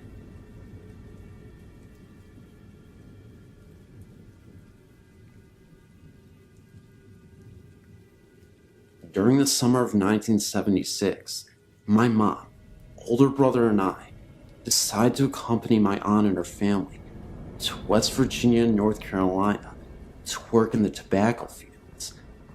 I was about 11 years old at the time. After a 2-day trip from Texas to West Virginia, we were assigned a house to stay in while we were settled into work.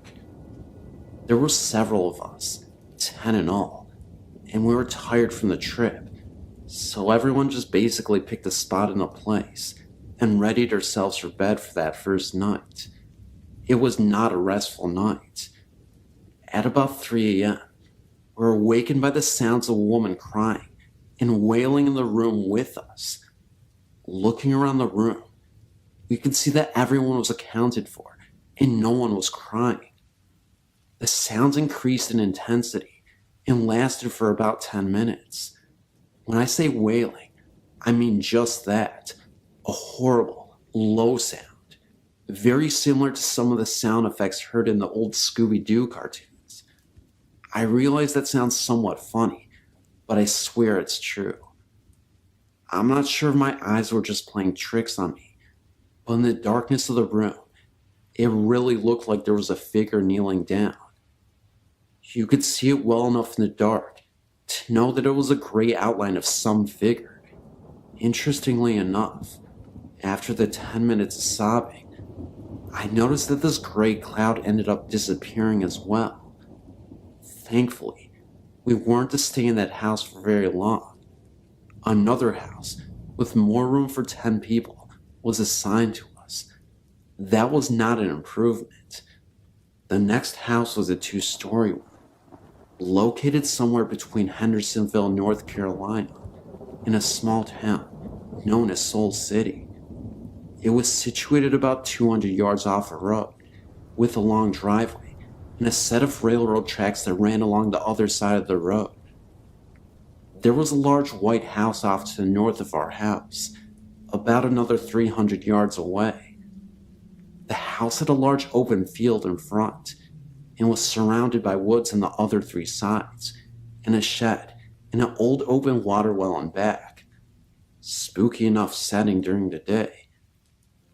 At night, things would happen, such as lights turning on by themselves, footsteps heard upstairs, when everyone was in plain sight downstairs, the sounds of something heavy being all dragged through the house late at night, after everyone had gone to bed, knocking on the walls, and my brother swears he's seen what appeared to be a black hooded figure at the foot of his bed. I remember I had my window open once while asleep at night, and I could have sworn I heard the sounds of a horse running across the field outside.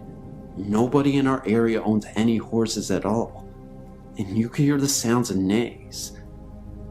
I ended up looking outside and saw absolutely nothing, but there was definitely a horse that I heard. I swear to anyone reading this, these events really happened. I know people often make claims like that, which make it seem like it's fabricated, but I really want to put an emphasis on the validity of these stories. All I have is my word, but I'm telling you, these events are so real. I'm 36 now, an Army veteran, college educated, and I have an interest in ghosts and the supernatural. If anyone has any clues about the house, the one near Soul City, North Carolina, its owners, or perhaps even its history, please email me.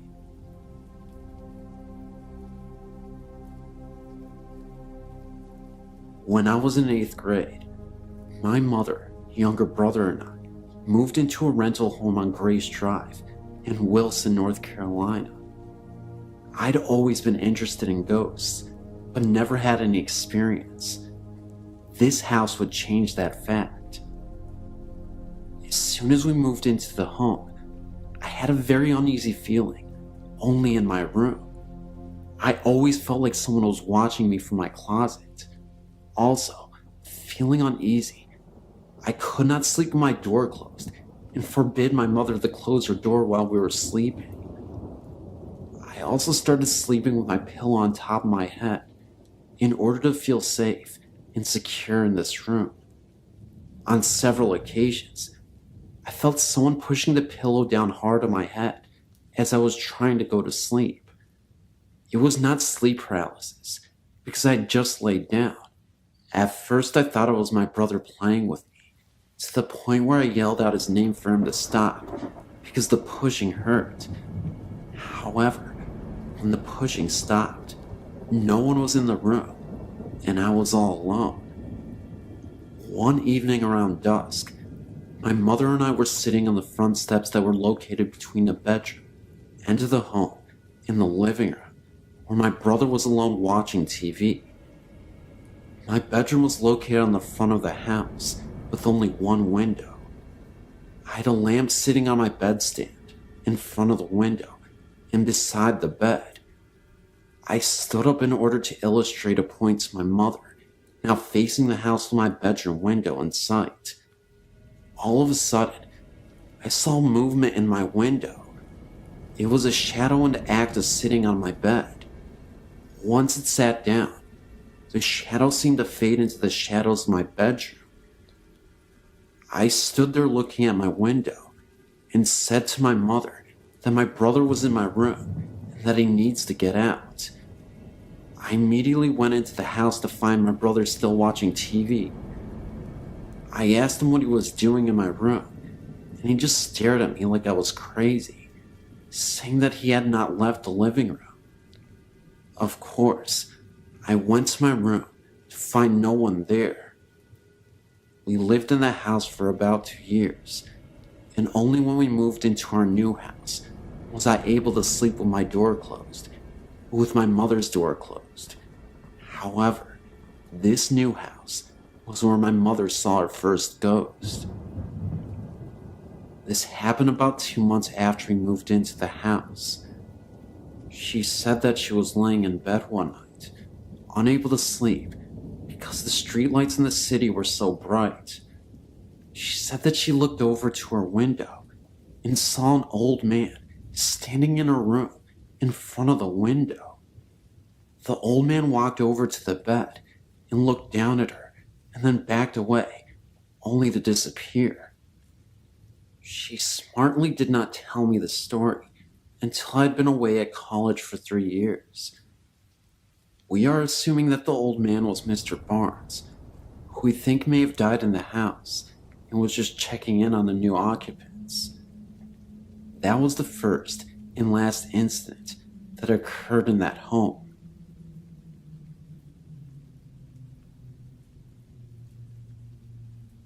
I'm 16 years old and live in a small town in Texas. It's about 28 miles south of San Antonio. When I was in 3rd grade, my family decided to move down here from Corpus. We began living with my grandfather and soon decided to buy property of our own.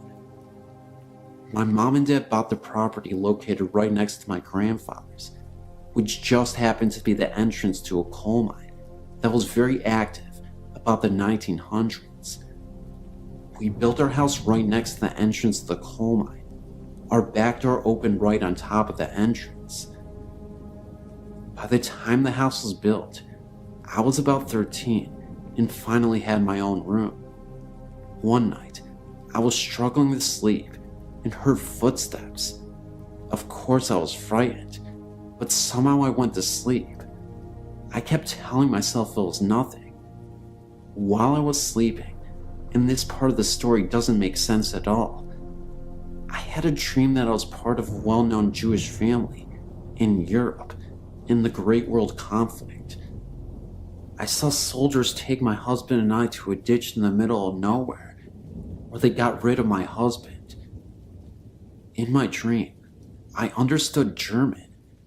Next, they got rid of me also. As I died in my dream, I woke up in real life.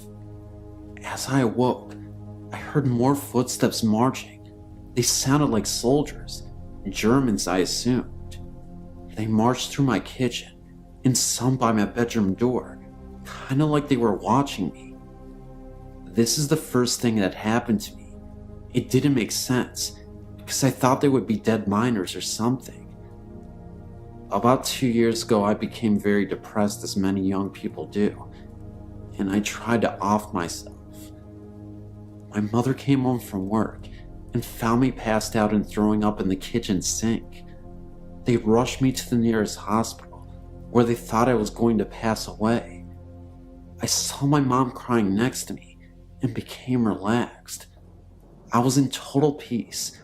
I felt completely happy. Suddenly, I felt two men walking around me talking. I tried to turn my head to see them, but couldn't. I heard them speaking to each other, and one sounded older than the other. They said, "Look, it's so sad she's so young." And the other one said, "Look at her mother." At this point, they quit talking and continued to walk around us staring. Then, the feeling of peace was gone, and I heard two other voices. I kept saying, "Who is that?" And I was scaring my mom to death. Right after that, I passed out, and when I woke up, I was in a hospital room. I didn't tell anyone exactly what it was I heard. I did tell my boyfriend of the time.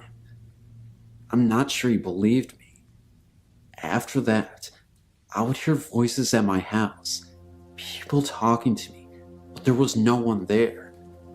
I heard them almost everywhere I went, but I didn't tell anyone.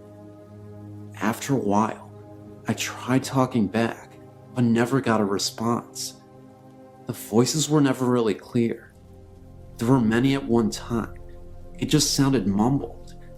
I tried not to tell people about my voices because I was afraid they would not talk to me anymore. I felt I had a gift. They have stopped talking now. I haven't heard them for about a year now. I know it all sounds weird, but it's true. I also live next to a graveyard, which is weird, I know. It's where most of the dead miners are buried. I think they try to talk to me sometimes. There is also one last account I had more recently. I was trying to go to sleep one night in the house all by myself.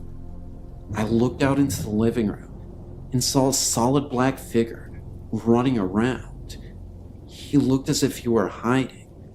He ran behind furniture and walls and really just scared the heck out of me. It was the only time I saw him though. It was the last of all my encounters. Hi there. I believe that I had a true experience with a haunting. I used to live in apartment 205 in Kingswood Apartment in Fresno, California. A lot of weird stuff used to happen there while my family and I lived there. I'm a homog. My religion is not Christianity, although I do not doubt that there is a God. I do believe in Jesus Christ, but I was simply not raised that way. My family on both my father and my mother's sides are shaman. Many do not believe our customs and ways to be valid, but you'd be surprised by how much sense it makes to us. I grew up around shaman all my life, listening to chants and stuff. It's awesome. Well, enough talk. Here's my story. When I was a little girl growing up in California and being in a homog family, I grew up with spirits and ghosts and hauntings all around me. I accept it, for it is real to me, although I've never experienced an actual haunting myself. Being around my family of shaman focused me to acknowledge the supernatural. But when I was 9, I did have an experiment on my own. Our apartment has always been rumored to be haunted. As a child, I never really paid too much attention to it. Weird things happen at night. Things go bump in the night. Dishes rattle, and doors slam. I woke up every night from a nightmare I couldn't remember and crawled into bed with my parents. My sisters complain about seeing dark shadows moving across your walls. In our culture, hauntings happen because it is caused by some or something that is associated with the family or someone in the family. In our case, it was my mother. I remember one time, my mother was cleaning the tub, and I was standing out in the hallway watching her. All of a sudden, the door slammed and the lights went out. I heard the lock on the door click in place, and my mother screamed. I stood frozen in my spot, unable to comprehend what I just saw. I banged against the door, and then it opened. The lights were back on, and my mom was still in the tub. Naturally, she accused me of doing it. To this day, I still don't know what had happened.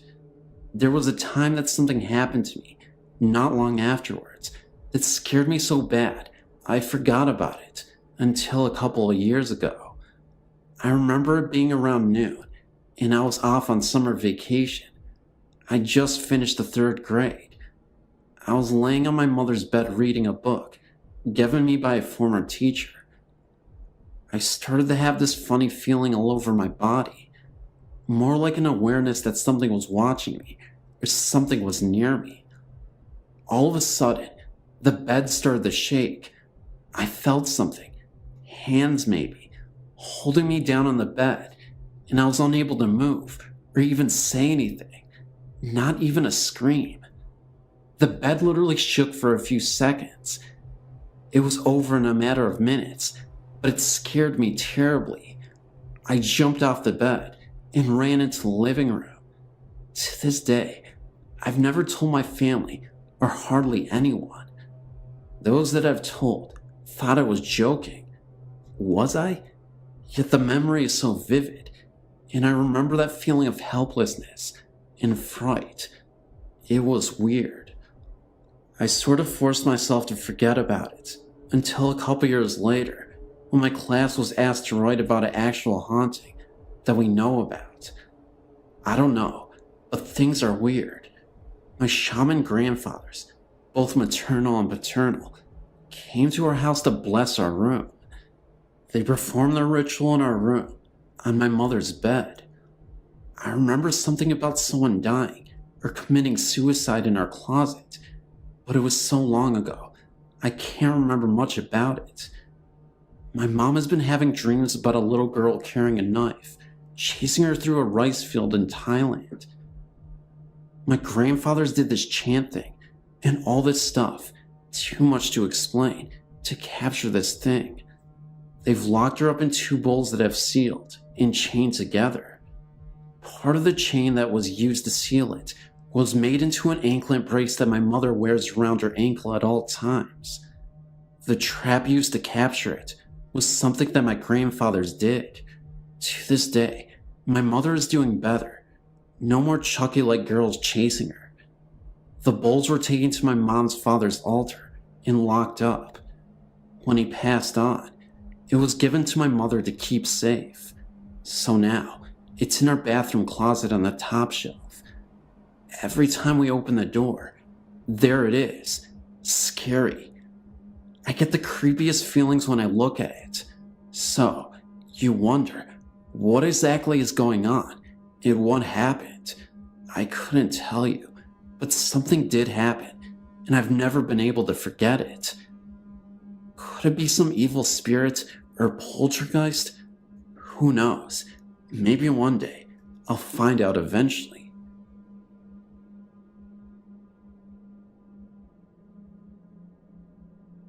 Being a Catholic, I believe there is an afterlife, heaven, etc., and spirits occasionally visit people here on Earth.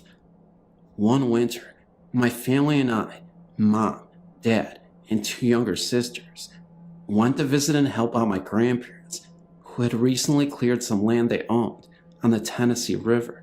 move into their new home. The land they bought had many legends accompanying it, including stories of gold and ghosts. My sisters and I were very interested in exploring the 25 acres of wooded land that had an old Civil War home place on it. An old country store was located about a mile away, and this was the only neighbors my grandparents had. When we arrived, there was a 15-foot long, 15-foot high pile of cut down trees that had been piled up to make room for the new house.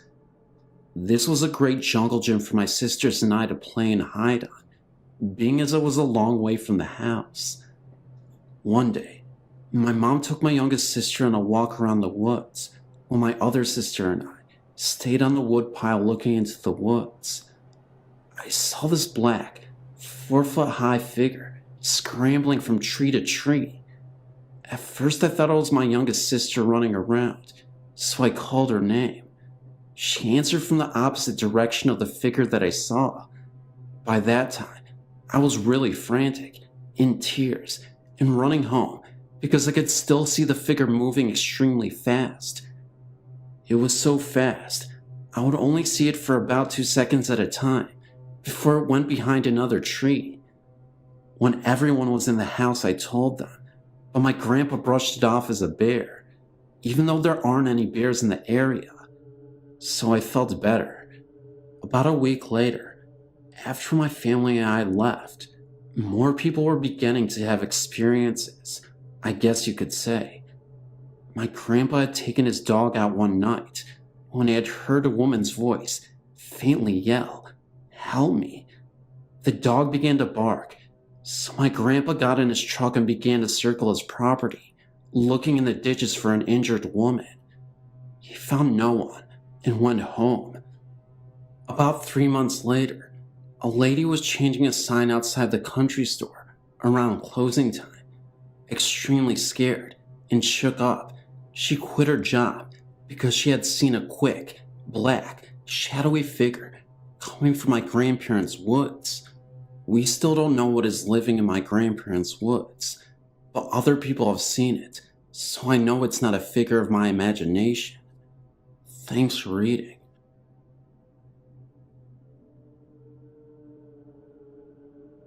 One night, about 13 years ago, my brother and I were Christmas caroling with friends around our block.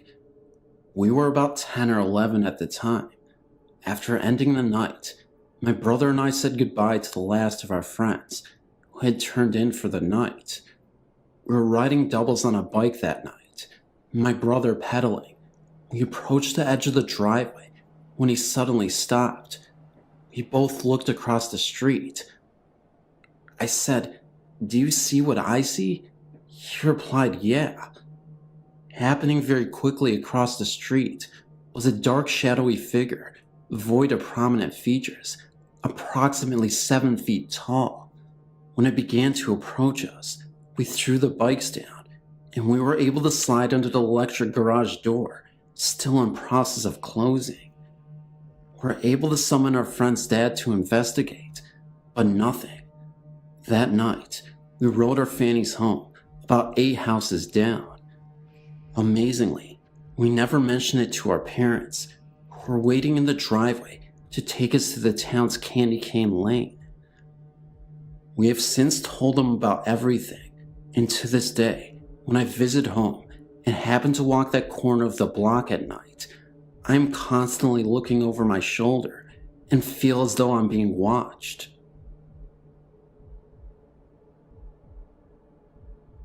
Akenesi East Pine Log Road now houses Riley's Whitby Bull Restaurant.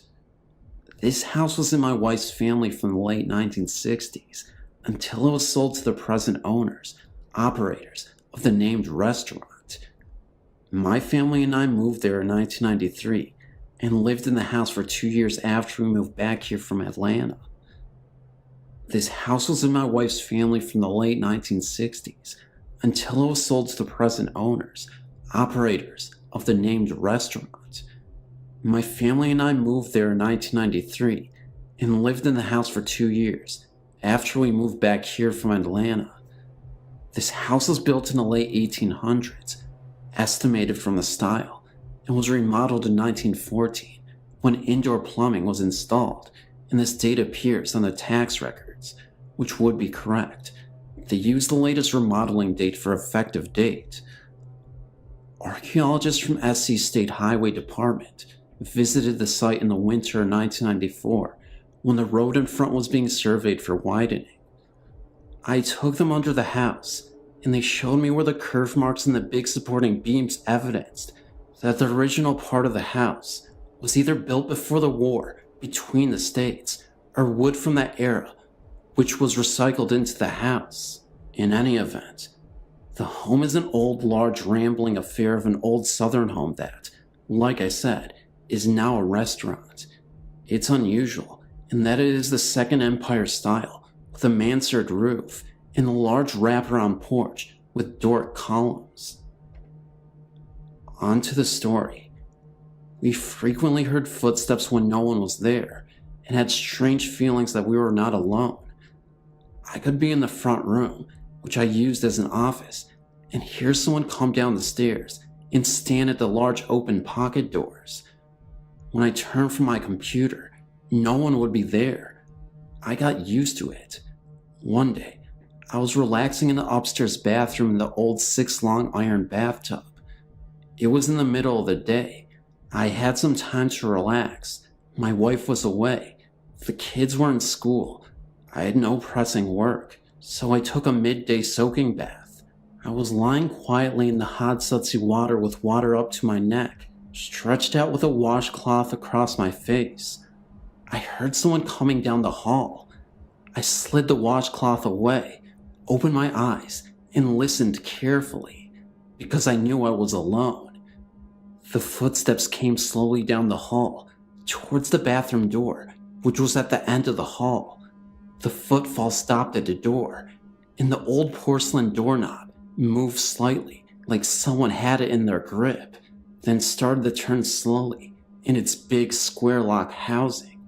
It was right near me, because the head of the tub was by the door. I watched over my left shoulder, and then spoke. "Mary Ann?" The turning stopped. I jumped up in a torrent of steamy water and snatched the door open, and there was no one there. No one down the hall. No sounds of anyone running or jumping down the stairs. Just the sounds of dripping bathwater. I grabbed a towel and ran down the hall, down the big hallway stairs, and jumped to the landing. The front door was closed and locked. I could see down the hall to the old Victorian carved door leading out to the back porch. Nothing. I sprinted to the kitchen. Nothing. I looked out into the side drive, in the circular drive out front. No car. Nothing. Doors were locked. There was no sign of anything out of the ordinary. I searched from room to room and found nothing. I never said anything that might spook the family, but nobody likes to be in the house alone anyway. Funny thing is, now that we live in a modern house, built in 1973, across the cotton field from 801 East Pine Lock, we still hear noises and footfalls when no one else is in the house. I've sensed a presence more than once, and a teenage friend of a family told us that he saw a kind-looking old man one night, dressed in white, standing in our foyer. It was late at night, and Tyler was in the library, and from where he was sitting, he could see out into the foyer. The man in white looked at him, smiled and nodded, and turning, went down the hall. He said it was really interesting, but not too scary. My grandparents died when I was 4, and we moved into their house. They were the only people who ever lived in it. I ended up getting their room. When I was in 5th grade, I started experiencing things in my room. My TV would go on and off whenever I would think that I need to turn it on or off. I had to sleep with the hall light on. One night, I thought I saw my mom in my room standing by my closet. When I turned my light on, she wasn't there. Then I thought I saw my dad standing in the same spot, but that time I kept looking at him as I went into the hallway to see if he was still sleeping on the couch, and he was. I was looking at him in the living room, in my room, and when I turned my light on, he wasn't there, but still on the couch. It always felt like someone was watching me. Then, my last experience of seeing something was in the same spot, but just ahead looking at me. He looked like he was from the 1700s. When I tried to tell my mom, she wouldn't believe me. I'd wake up at night not being able to breathe, and my sister would run in. Then my mom started to believe me when she'd hear heavy breathing in her room when it was just her in there. I'd be walking, and it would feel like someone was trying to trip me. So I told my mom's mom, and she gave me a cross to hang in my room. When I put it up, I didn't see anything after that, but it always felt like I wasn't alone in my room. Now, years later, I found out that the guy staring at me from the 1700s looked just like a picture in our living room. He was an old relative. When I still go by the house, it still feels like something evil there, but at our new house, it feels like a household. Now that I'm 21, I think that it was my parents' dad still in the room that I had. That's the only reason.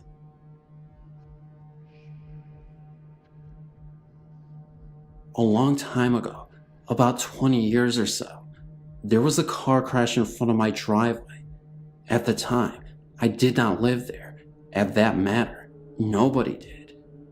In the car, there were 6 young boys, ranging from 6 to 20. They crashed because there were a couple of drunk drivers who hit them head on. All the young men died in the car. About 10 years later, me and my family moved in a double wide on the lot in front of where the men died. About 1 year later, there was an awful car crash at the exact same spot of where the young men died. The woman was not killed, but she was seriously injured. After a couple of years, I went down to get the mail when I heard a strange noise, like a young boy crying. I was the only one at home at the time. I looked around and seen nobody. The crying became fainter and fainter until I could hear no more. The next day, I went back down to check the mail, and I heard talking. 2 men, about 18 years of age. I looked around and saw nobody once again.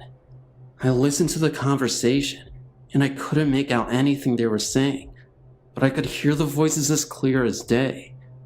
Soon after, the voices began to fade away. I talked to my grandmother, who lives just up the road.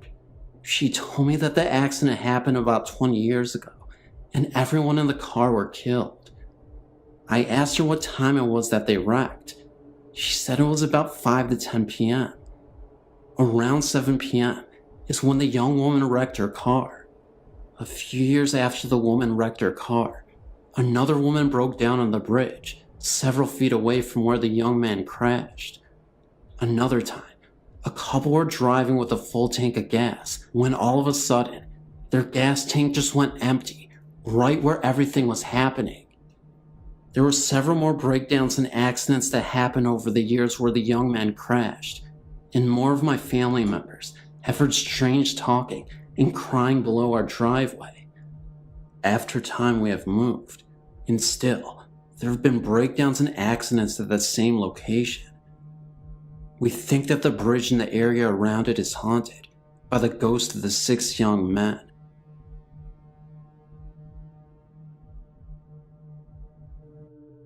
I want to post something that happened to my mother, Marie, my uncle, her brother David, and my aunt, her sister Gail.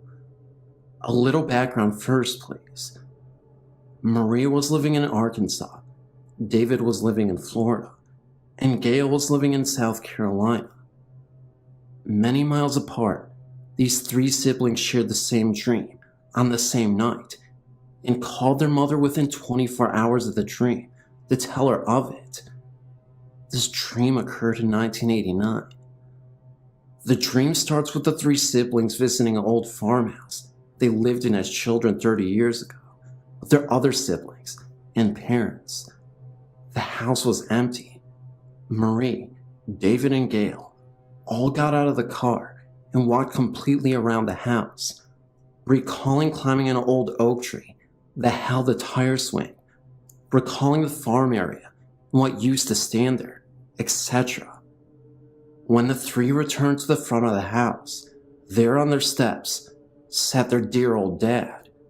Dad passed away in April of 1974. Shocked to see their father on the steps, they called out to him. Dad stood at the three with a malevolent grin. He motioned for his kids to follow him into the house. They followed through the living room, past the kitchen, down the hall, until they reached their parents' old room. He turned and looked each one in the eye and put his fingers to his lips as if to say shh. He then motioned with his hands for them to follow. He opened the bedroom door and they followed him inside. He walked to the closet and walked through the closet door. Now in each person's dream, they were the ones about to open the door. As each reached for the doorknob and slowly started turning the knob, their mother appeared from nowhere, screaming at them to not open that door. They instantly woke up from the dream. I was a teenager at the time this occurred, and I did not see the big deal about following their dad into the closet until we visited my grandmother. My grandmother was telling my mother of how David and Gail both called her after Marie did, saying they had the same exact dream as she had. My mother looked scared, and my grandmother told her they all needed to get into church because Satan himself was using their father's image to lure them into something evil. I asked dear old Granny how she got that from a dream and Grandpa going into a closet. She told me because her husband, their father, my granddad, was scared of closets. I thought she meant he was claustrophobic. She assured me he was terrified of closets. The whole time they were man and wife, she would have to get his clothing out of the closets and lay them out for him. She would have to put things into closets. He refused to open them or go into them. My grandmother believes that Satan used Granddad's image to lure the three siblings down a path of evil. I know this isn't much, but I love to hear the story.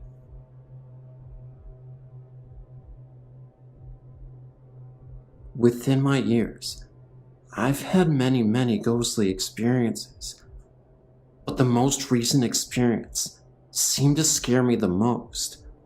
Almost every night sitting in the downstairs of my home, I feel a strong presence, each time at a different location within the dining room and the living room. First, you may want to know how my dining room and living room are set in my house. When you first walk into my home, you enter a little narrow hallway, where you then have to go through another door to get into my living room. Then, to get to my dining room, we have a huge opening, and there's my dining room, and my steps to go to the second story in my home. The other night, I was sitting on my couch closest to the two living room windows, but something just kept telling me to look over at the window in the dining room. Sure enough, I saw a black mist that looked as if a face was watching me, but then it disappeared. I passed it off if it were nothing, and that I was seeing things, because it was around 11:30 p.m., and I was quite tired. For some odd reason, my shades were semi-open for 5 blades, and then the rest were closed, so no one can see.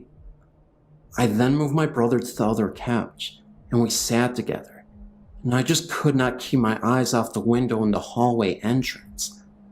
Within an hour, I was getting finally comfortable. My brother was sleeping. My mother and stepfather were sleeping, and my older brother was home upstairs, with his car parked outside. I gazed at the window, and the black mist was back, but this time, it was more clear and bigger. It seemed more like a body and a face, but turned to gaze out of my window. Then it sounded like someone was trying to open my front door. It's a big steel door, and when it's locked and somebody tries to open it, it sounds as if someone is pushing against it. It happened at least 6 times before it stopped. I held my little brother close to me. Within the next 15 minutes, it sounded like someone was walking in the hallway and jiggling keys. Well, that was enough for me. I woke my brother up and sent him into my room because I had my air conditioner on in my room. But the jingling sound seemed to follow us to right outside my bedroom door, then stop for the night. My mother recently saw the mist and told it to go back to wherever it came from. It then seemed to glide to my basement door and disappear. My home is about 150 years old, and back then, people couldn't afford to have a proper funeral, so they buried people in the walls in the basement or in the floor.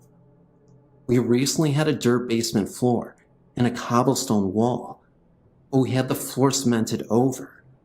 My grandfather, whom I can safely say is a ghost expert, senses something in the walls in my basement. Around my house, but mainly in my room, I know for a fact there is a ghost in my room, but she's a sweet woman, and she just seems to watch me until I fall asleep.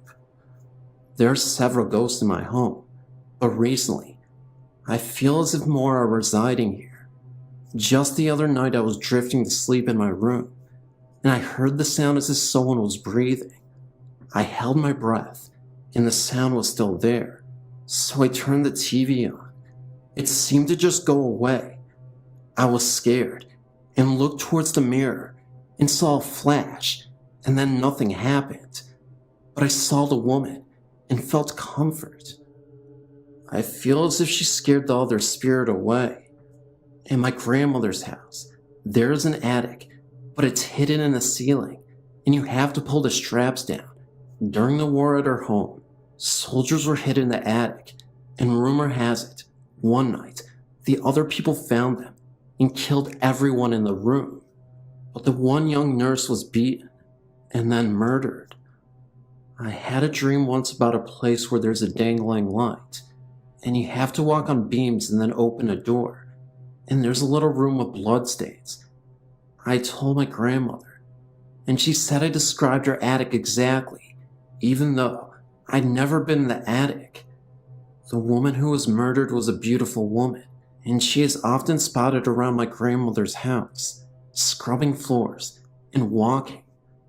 My grandmother's house was remodeled after the war, and the woman comes down the steps and walks, straight turns, and goes out a door, which is now a window. But before there was a wall separating the rooms and a separate door. Recently, my grandma had seen a little boy petting her dogs, saying, "Come on, doggy, come with me." She thought it was my little brother because he had spent the night, but he was downstairs sleeping, and no one else in the house was awake. She knows he's a ghost, and she is comfortable with him. Although I am severely frightened of her basement, which in 1947, a man was found hanging with a grin on his face, and a woman shot in the head underneath him. There were people found suffocated in their beds, random strangers. My grandma says the boy was one of the children found, and the man is evil. She feels that he may harm me. She doesn't like anyone, except for her in her basement. I have many more stories to tell you, but I'm sorry, I'm out of time. I'll contact you later with many more stories. Thank you. Feel free to email me, or if you just want to exchange experiences, thank you.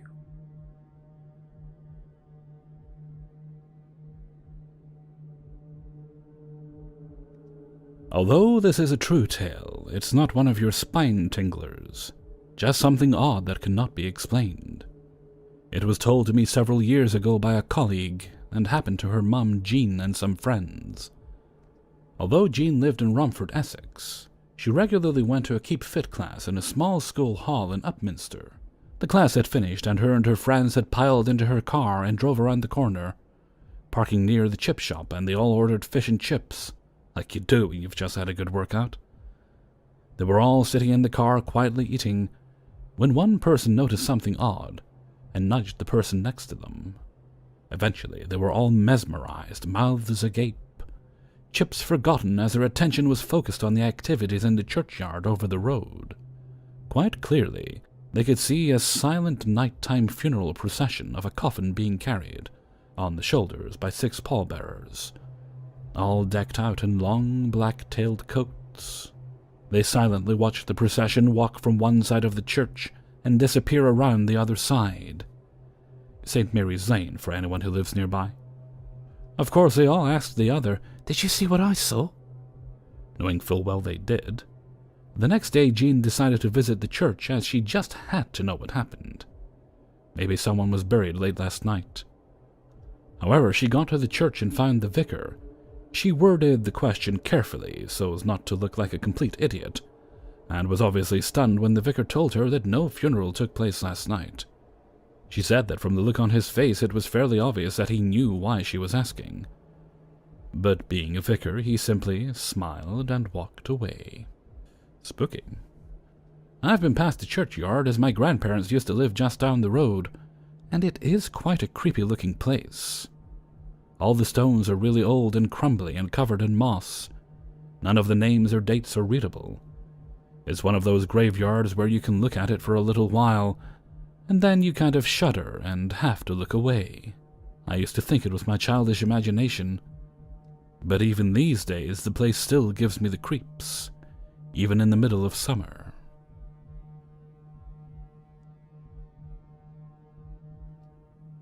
My story has to do with things that happened to me as a child. When I was 6 years old, my parents bought a very old house, probably around 100 years old, and that was back in 1976. It was a very large house, and some of the original wallpaper was still in it. I have always been kind of in tune with the supernatural, and I also have a psychic sense. I'm not saying I am psychic, but I just know things and I can't explain it. Well, anyway, I know that my sister was very afraid of this house. She is 3 years younger than me. She would either sleep with my parents or with me, and she would never cross the long hall that ran through the center of the house by herself. I know that one day I was sitting in the living room and I got this really weird feeling, like I wasn't the only one in the room. I felt like someone was staring at me. Now keep in mind that my mother and sister had gone to the store, so I was in the house alone. At this time, I was about 9 years old. I was sitting on the floor and I just happened to look up. If you are familiar with old houses, you know that some have these glass windows at the top of each door that I guess people used for ventilation before air conditioning was invented.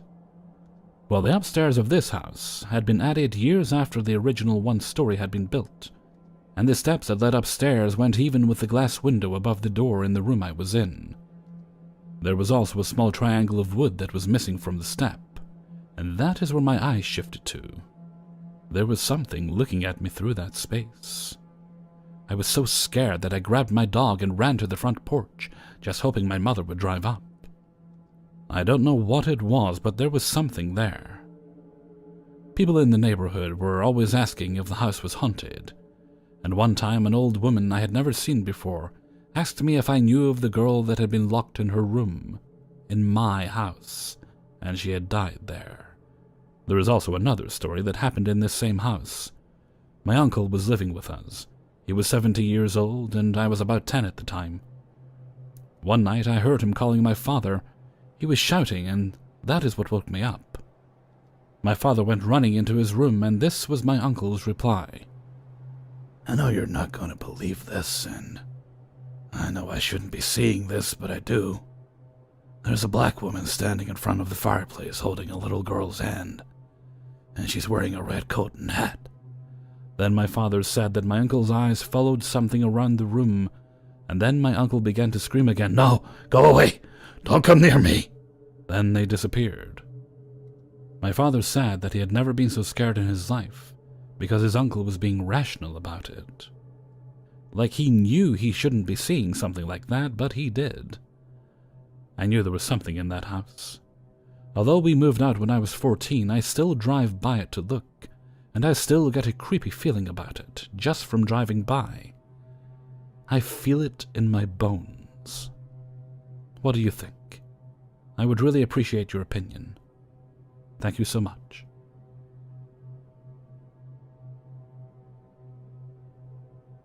In the summer of 1999, I bought a house in a small town in Washington state. I'm a California native, so as you can imagine, I had a difficult time adjusting to the calmer settings. It was almost too quiet for my liking. About 3 weeks after I moved into my new home, an old colonial-styled house, I decided and began looking for a roommate.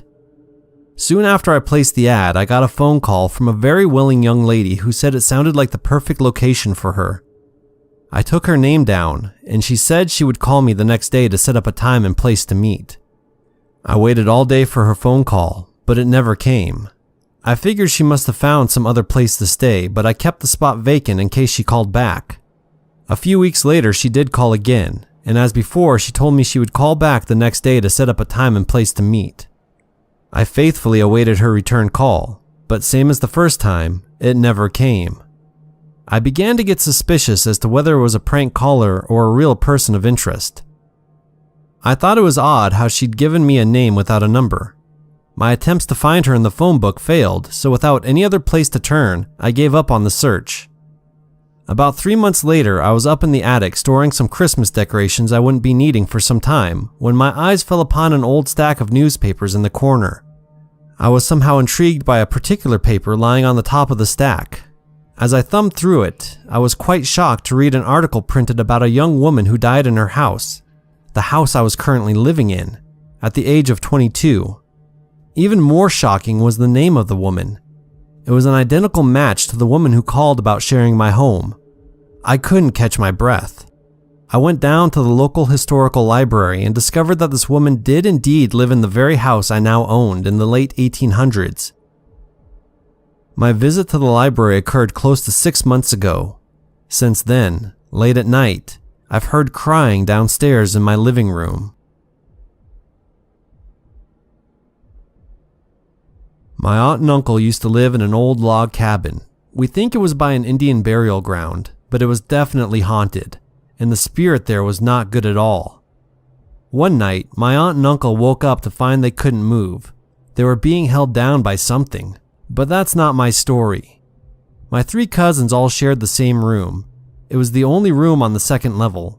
I hated going up there by myself. I never had to before, but this time I did. I was about 6 or 7. My sisters and I had been playing board games with our cousins up in their room. When we went downstairs to watch movies, I left my shoes up there. When the time came to go, I couldn't find my shoes. I looked everywhere. Then my sister reminded me I left them in my cousin's bedroom. I went upstairs and planned to run into the room, get my shoes, then run out and down the stairs as fast as I could. I ran into the room and picked up the shoes, but as I was turning around, I felt something behind me. I was so afraid to turn around, but at the same time, I wanted to run down the stairs, right out of the house and into the car. So I slowly turned around. There I saw a small little Indian girl, maybe about my age. She was surrounded by a blue and white light. I just stood there until she vanished. I ran out to the car where my parents were waiting, and until now I have never told anyone my story except for my aunt, who also sees things. Later I found out that my aunt and uncle would pray to the Indians to watch over them, to protect them from whatever was in that house. Maybe the little Indian girl was just watching over my cousins.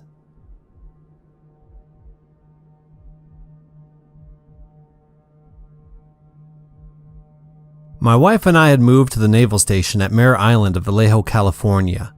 I was attached to the personnel support office. About 4 months after reporting, I was sent to the Combat Systems Tech School's command to process new students. I hadn't heard about the school's past until my encounter. One day in the fall of 1993, I was typing up a report about 0730 before the other 3 civilians and 1 other sailor got there. The typewriter was next to the door to my office, so I didn't miss anyone coming or going. There also was just that one main entryway into the office cluster. No other exits except for a fire door with the alarm connected. Anyway, someone walked by my door and I thought it was my shipmate, so I asked how he was doing. I got no reply, so I thought he hadn't heard me and I decided to go bug him after I finished my report. I went to his office and found it locked. Then I noticed the light on down the hall. The light was moving ever so slowly and getting closer to me. It was then that I realized that it was actually a translucent figure of a sailor. It terrified me so much that I ended up passing out from a panic attack. One of the civilian computer programmers walked into the hallway at work, noticed I passed out and shook me awake. I told her I saw something in this hallway and she said that I probably was just overworking myself from stress. I also told her that I thought Brian had walked by. She looked at me and said that nobody had moved from their computers since she got there at about 15 minutes to 0700. She did tell me something fascinating though. She said that at times she could have sworn she heard a whistling and a crying sound coming from the hallway. It sounded a lot like a little girl. It was then that I learned that the school was a fleet hospital for the San Francisco Bay Area built back approximately 100 years ago. The night watch detail would find locked doors open and hear footsteps at night. There were stories told about people hearing sounds of a little ghost girl playing ball near the main staircase. I never had the chance to witness her, and the base is now closed, but it was very interesting. As for the sailor, I have absolutely no clue as to what the story behind this guy was. To spare myself the anxiety, I just revert to thinking it was only my imagination, although it felt as real as anything I could ever see. One other experience was shared by my wife, myself, and my mother-in-law at Hickam Air Force Base in Hawaii in 1995. My wife had been flown to Tripler Army Hospital due to complications with her first child. My mother-in-law arrived a day before I got there from my ship. Anyway, we were put up in the guest house at Hickam for a couple of nights before being moved temporarily to an officer's quarter in the corner of the base. It was a well-furnished room and had a pleasant air about it. That was until the night arrived. My wife was awoken that first night where she heard multiple whispers. She then went to get herself a cup of milk in the kitchen of the house when she saw the presence of two figures crouched down as if they were praying. They both wore brown robes like they were monks. This whole ordeal must have lasted 30 seconds and they faded away quickly. In the morning, we both got up and discussed what we had felt that night. That's when she told me about what she witnessed. The crazy thing was, while she was experiencing that, I told her that I could have sworn I saw the face of an elderly man just staring back at me in the mirror when I used the bathroom. He had scars on his face and was balding. I'll never forget the sight of it. It was an extremely uncomfortable feeling. This is a story that will always live with me for the rest of my life. My mother and father used to always take lengthy trips over the weekends to visit my grandparents in Ohio when we had lived in Michigan. We would drive about 4 hours, and we usually would get there by the evenings. My grandparents lived in a huge Victorian estate on top of a hill, surrounded by woods all around. The house had 6 bedrooms and was extremely spacious, so whenever we slept over, I got a room to myself on the 2nd floor.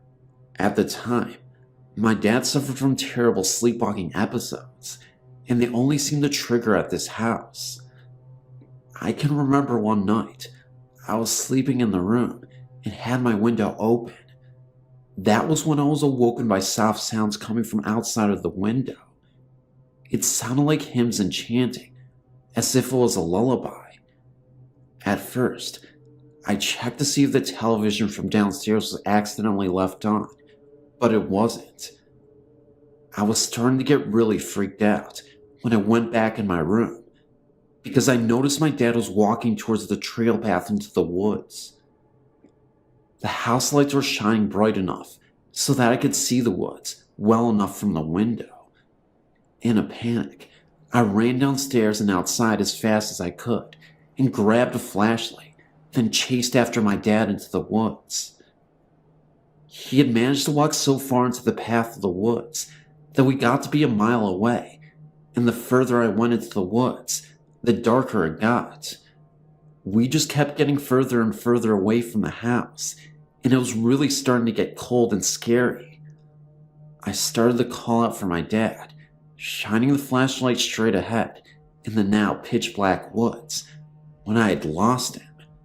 For a split moment, I felt someone whisper my name in my ear, and the rustling sounds of leaves behind me, as if someone was walking right behind me. For some reason, I thought maybe my dad was behind me instead, so I turned and pointed my flashlight, and there was nothing there. I kept going and continued to look for my dad.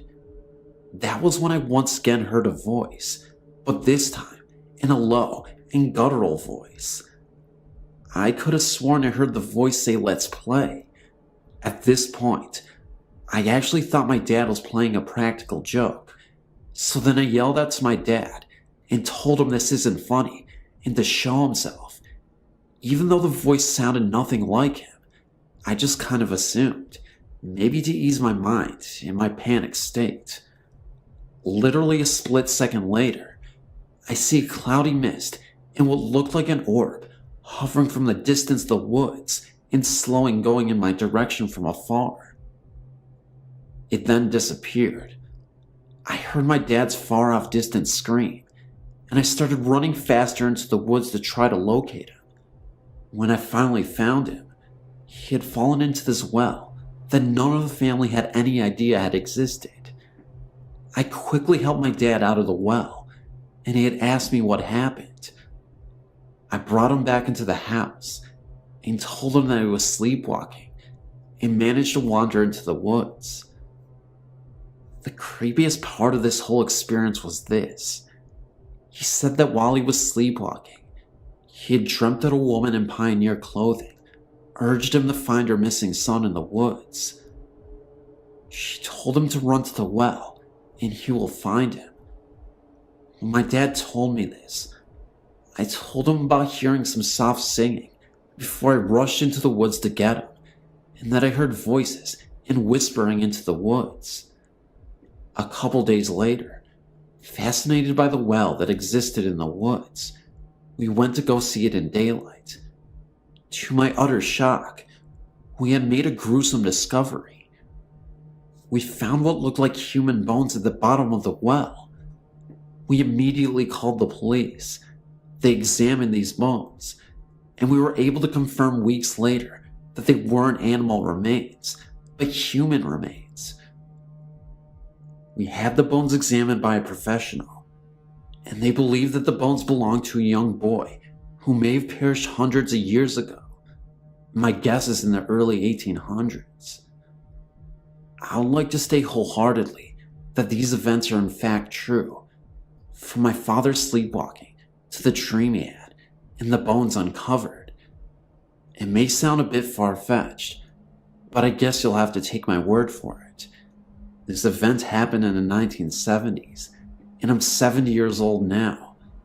This all happened when I was 17.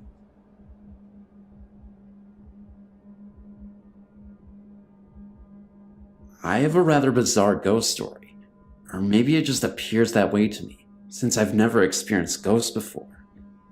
It was many years ago, when I was 14 years old, and spending a few weeks at our lake home. One night my friend and I decided to spend the night in the den, rather than our bedroom. The den has a lonely view of the lake, and has a wall of windows. It is a very large room.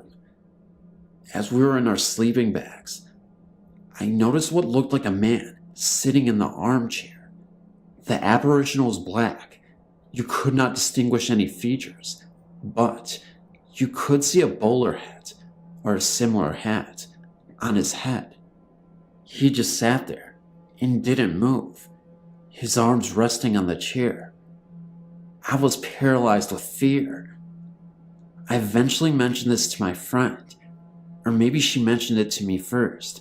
I just remember that after a long time, we started talking about our late night visitor.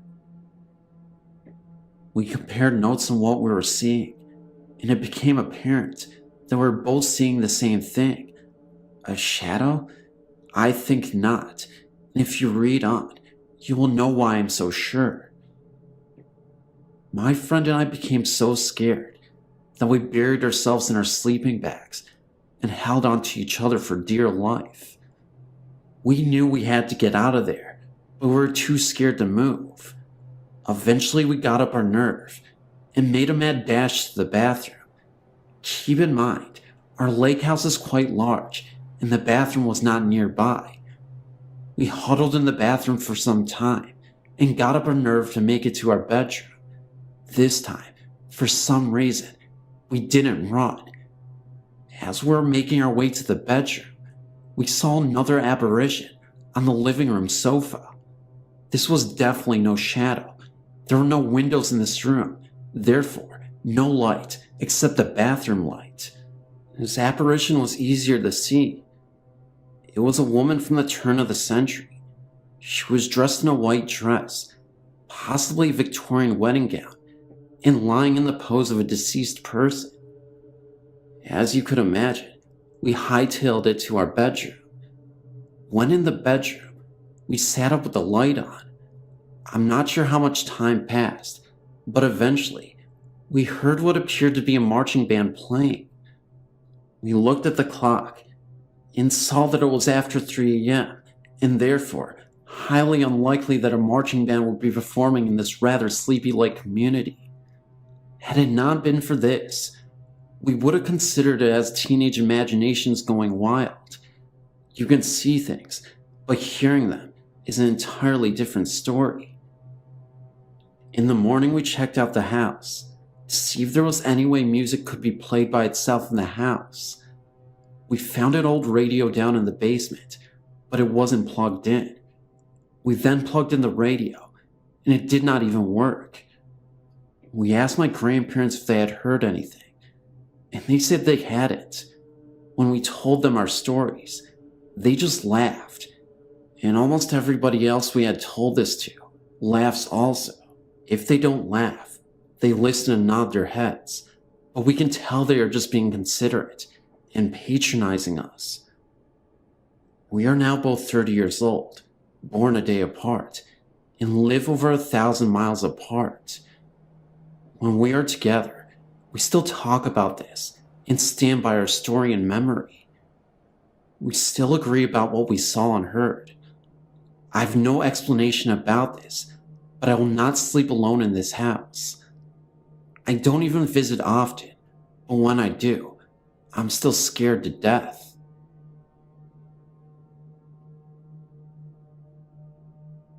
Seabrook, Toddville Road, the former Toddville Mansion, which has recently been torn down.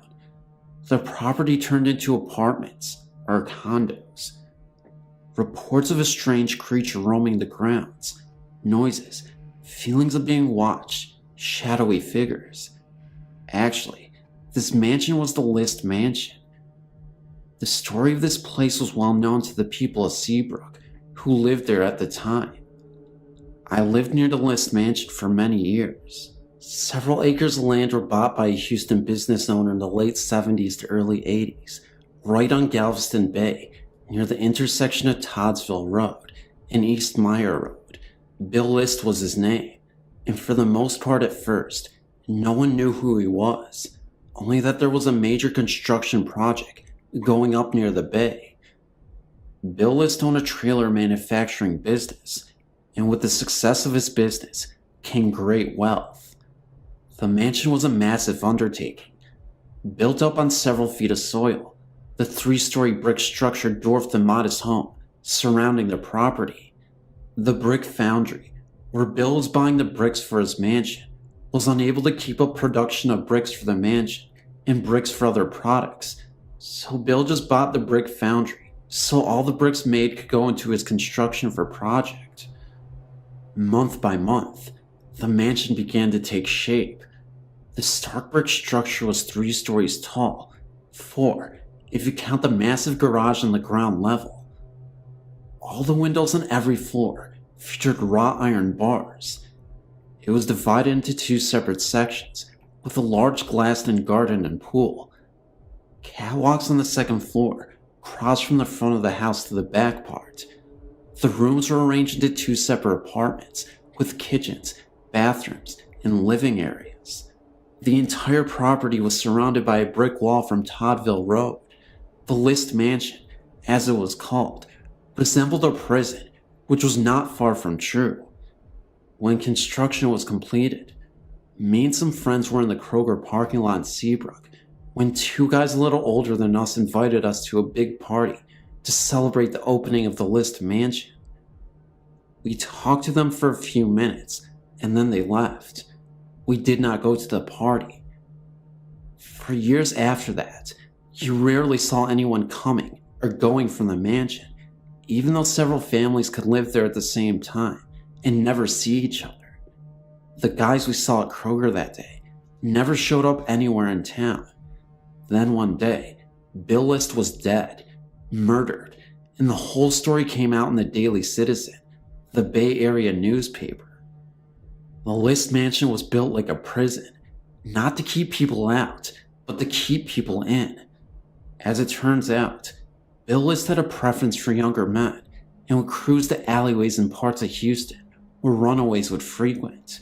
He would offer them a place to stay and drugs in return for his indulgence for the young men. Bill would keep them drugged and locked in the mansion, providing everything for them but freedom. Some would stay, and others would eventually be let go, but it was the final group of guys who figured it all out. They decided that Bill List must die, so one day, they got a hold of a shotgun and waited for Bill to come home from work. Bill never made it up the stairs from the garage before he was shot and killed. The guys who killed him ransacked the mansion, stole Bill's credit cards, and left. Some were picked up on their way to Canada. Others were caught in the Houston area. For years after the death of Bill List, the mansion was up for sale, and yet no one would buy it. Caretakers were brought in to maintain the property, and eventually, a bunch of people at a rock and roll band rented it for a while. I moved from Seabrook in the early 90s. Eventually, the List Mansion was bought by a real estate land developer, and he tore down the List Mansion. In its place was built Suco condos with clay tile roofs. There is nothing left of the List Mansion except the sordid stories of the long residents of Seabrook. These are my memories of the List Mansion.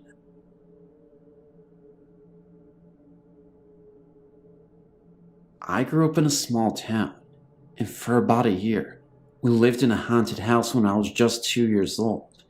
In other words, I don't remember specific things, just feelings. It all started when my mother and father moved from South Carolina to Kentucky. They rented an old house with a huge basement. This was told to me by my mother. I don't remember much about the house, so this is all secondhand information. They had lived there only about a month when my mother and older sister started to notice things. They told me that I was the focus of the spirit, as it would do things to me or around me. Here's a few of the things that happened to me when I was little. One time, my mother and sister was sitting in the living room watching TV. I had a little wooden rocking chair that I loved to sit in. My father was at work working a night shift in the coal mines. Mom said, all of a sudden, things got very cold, and my little rocking chair started rocking very fast, and the rocking tossed me out onto the floor. Then, the chair fell backwards against the wall, with no one in it by the way, and my mother and sister both heard a very dull laughing. My mother said that the thing in the house would push me, and a few times when she was watching me play on the front porch, would pick me up and drop me down hard on the ground. My mother says that she was terrified to leave me alone. Then another time, my big sister and her best friend were playing with me in the front yard, and my mother said she heard them screaming for her. When she went out in the yard, my sister and her friend was holding on to me and crying. I was trying to go down the little hill into a little field below our house, begging to go play with it. My sister to this day swears that she and her friend saw a big black figure hiding behind a tree and motioning for me to come to it. And what was scary was that I was going. My sister's friend refused to come visit her at her house after that episode. My mother told me that I told her its name. I won't repeat it here, for it makes me have anxiety attacks, and that I lived in a deep dark hole in the ground, down in the field below our house. My mother went looking for a hole in the ground, and she found an old well that had been boarded up, and the weeds grown over it pretty bad, so it was very difficult to see. She didn't tell me if she experienced anything there or not, but she wouldn't talk about it with me. She kept begging my father to move. My mother said it would laugh at her, and she was constantly scared. Finally, one night when my dad was home, something happened that made my dad rethink and take my mother seriously. My parents were in bed, and it was pretty late. My father looked up and noticed the shadow of someone staring at him in the darkness. My dad at first thought it was my sister, so he raised up and asked her what was wrong. The thing laughed, and my mother screamed that it wasn't my sister because the shadow was too big to be my sister. When she screamed, my dad jumped up to turn on the lights, and it laughed again and disappeared. From then on, my dad took what my mother said seriously. After a while, my dad was able to buy a piece of land, and we moved, and according to my mother, not a minute too soon. To this day, my mother refuses to talk about it. I didn't find out about this until years later, when I was watching TV about 15 years old or so. I saw a commercial for cat food, with the same name of the thing that had haunted us for years before. I had no idea about this because my mother didn't tell me about it until afterwards. As soon as I heard the commercial and some of the cat food, I had an anxiety attack. When I told my mother what happened, she turned very pale and told me some of the story. Some history of the house after we moved out. There was a man and his daughter who moved into the house. He was a single father, so he had his mother move into the house with him to help him take care of his daughter while he worked. Within 2 years of them living there, the man went crazy and one night killed himself with a gun. The daughter and her grandmother moved out at the night of his suicide and moved away to another state. No one ever lived in the house again. It stood empty for years, and the house started falling apart. The owner had since died a long time ago, and everyone just sort of ignored the old house. My mother never told anyone of our experiences. Finally, about 6 or 7 years ago, they tore down the house in the basement and they built a community fire department on the property. That building isn't exactly where the house was. It stands about 30 or so feet from where the original house stood. Anyway, that is my story. I've had other experiences as an adult, but I will save those for another day. Thanks for listening. I live in a 2-story townhome. It was the middle of July, and it was very hot in Kansas City. I was sleeping on the couch downstairs, as the upstairs is hot in the summer months. I was sleeping, and I remember a low, heavy, dark voice saying I must help Laura, my cousin, understand. I woke up startled by the deepness of the voice. You could even say a little bit scared. My dog, which hardly ever barks, was looking into the kitchen and growling, and then slowly he started to bark. He was watching something, and when I looked in the direction he was looking, of course I couldn't see anything. The light from the outside street lamp was beaming through the window, so it was somewhat light. He started to back away and follow the presence into the den, and then to the wall that was straight across from me. He was watching something, but of course, I still couldn't see anything. But from the way I woke up, in a startled state, I was somewhat scared to move. Like an idiot, I just stayed still and watched my dog follow this presence that only he could sense. He then started to go to the door, located on the wall across from me, and which opens to my garage, growling at the door. He would back up and then move closer, and then he started to smell under the door. Still, I was too afraid to move.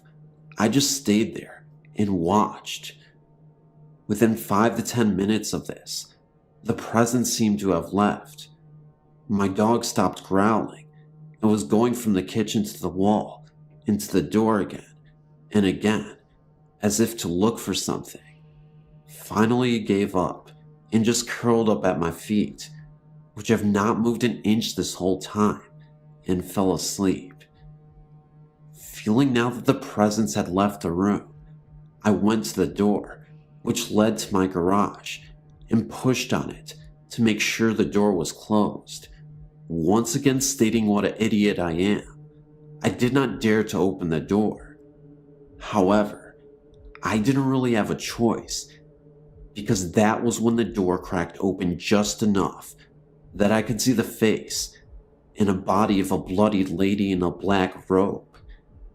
It appeared for 40 seconds, and I saw her long enough to make out that she had to be a nun.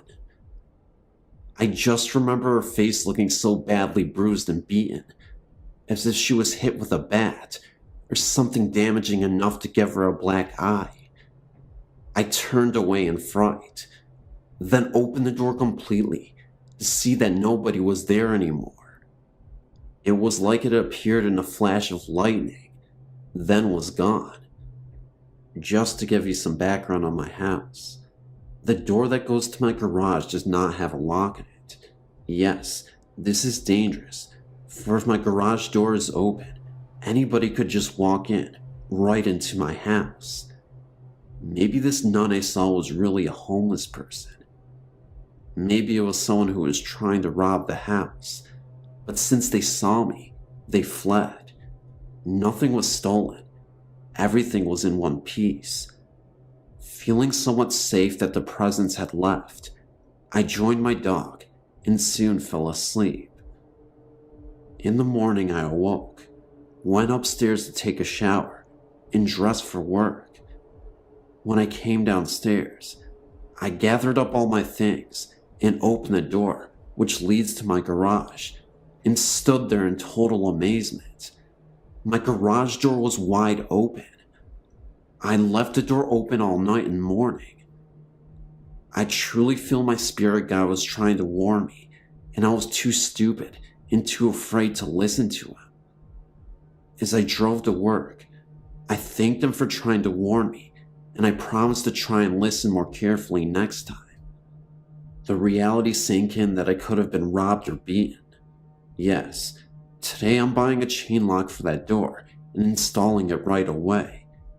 In hindsight, I wish I would have been more accepting of the events that were happening to me. If this has taught me anything, it's to stop, slow down, and listen to the ones who are trying to help me.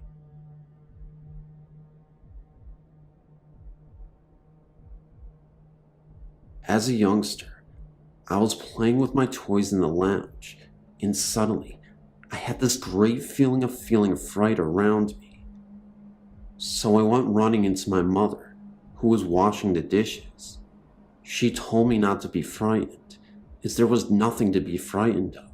So she assured me, and took me back into the lounge to carry on playing. But as she walked back to carry on washing, she saw a figure standing still in the hallway. It looked as though it appeared to be a monk in a brown habit, with his face covered by his hood. All you could see was his feet, which had sandals on. My mother walked towards it, and it disappeared into my mother's bedroom. But my mother always said how I must have sensed the presence of this ghost. Another time in the same house, it was nighttime, and I couldn't sleep, so I was just looking into space when 3 squares appeared on the wall. I thought that it must have been some kind of light shining in from the window, knowing full well that no light normally shines through, as we had blinds and curtains up at the window. I kept on staring at the squares on the wall.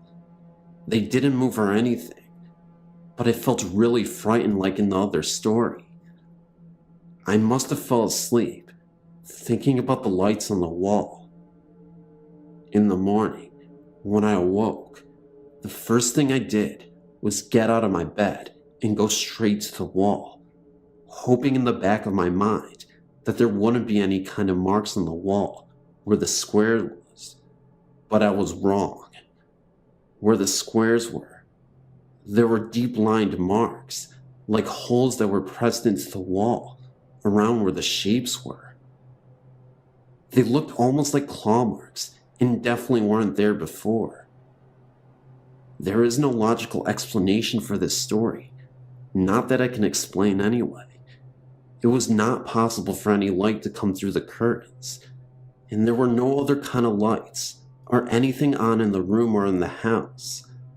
I've tried to come up with some sort of explanation, and I don't have one, and that happened about 23 years ago.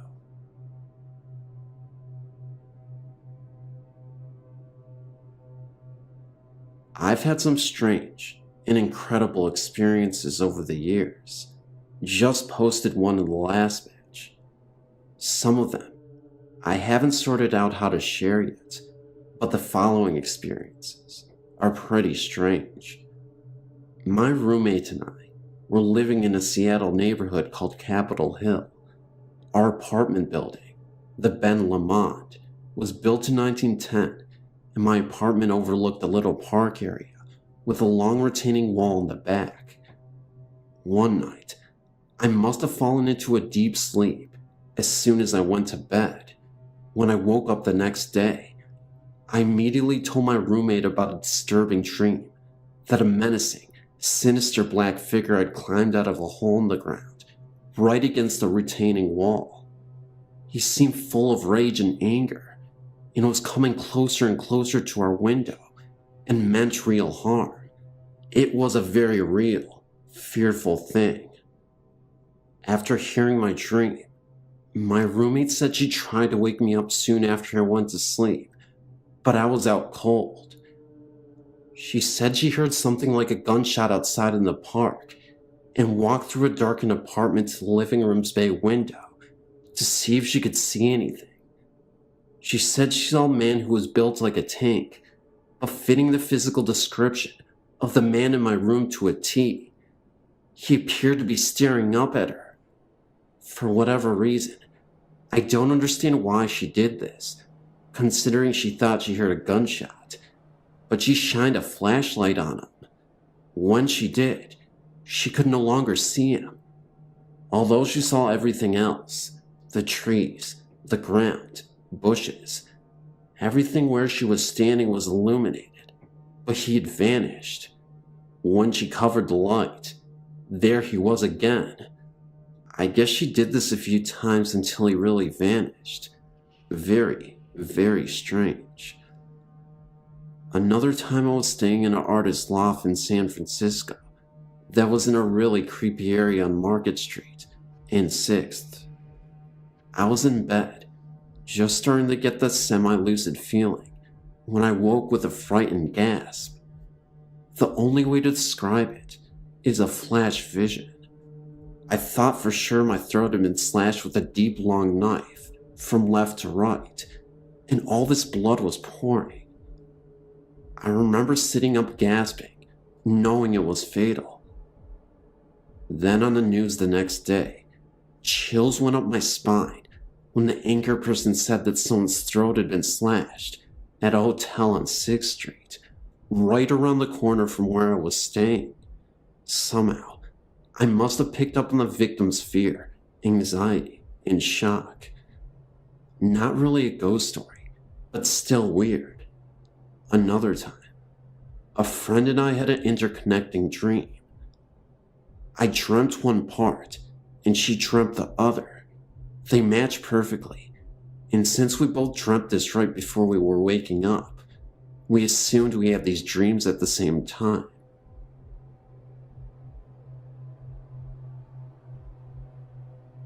I think I was about 7 when I first started seeing things in my house and around my neighborhood. The first time I saw something was when my sister and I were sharing a room. I knew that I always felt something in the room, but I never saw anything, so I really paid no mind. Then one day, while I was sitting in my room, I looked up and saw an image by my door. I don't know exactly what it was, but I know that I was scared. Over the next couple of days, I would hear things in my room, like people walking, the doorknob would jiggle, and things would just tip over. When I talked to my mom about these things, she told me not to be scared of them, just tell them to go away. The next night, I was sitting on my bed, and I heard somebody walking around. I did what my mom told me, and told it to go away. It didn't work. The sound became closer, and an image began to appear. At first I was kind of scared, but when I saw what the image was, I wasn't so scared anymore. It was a little girl, about 5 years old, who was lost. She was just staring at me for a while, and then she just sat down on the bed next to me. She was sitting next to me for about 2 minutes, and then she was just gone. For a few years, I wouldn't see anything, just hear things.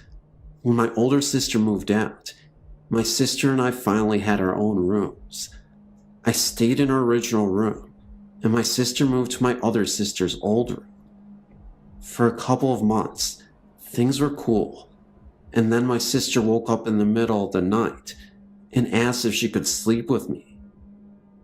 The next morning, when I asked her why she slept with me, she told me it was because she was hearing people talking from the closet.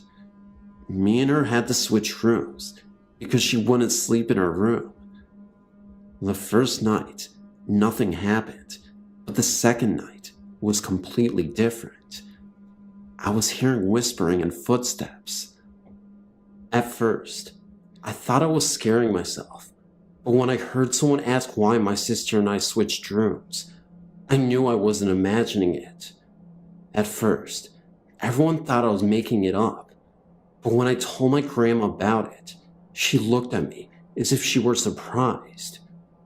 She told me that I wasn't the only one in the family to be able to hear and see things. It was something that actually ran in my family. After that, things started happening more. People would talk to me. I would feel them touch my arm, face, or even feet when I was sleeping. And sometimes, I could feel someone sitting at the end of my bed. I think when I really got scared was when I decided to sleep with my light on so nothing would bother me. But when someone said turn the light off, that was it. I ran to my mom's room and fell asleep on the edge of her bed. That was the last time anything happened to me for about a year. I thought it was just something I went through, but when I turned 14, it got bad. Not only was I seeing things at home, but I was seeing them outside occasionally. I learned not to say anything, because when I would, people would just laugh at me.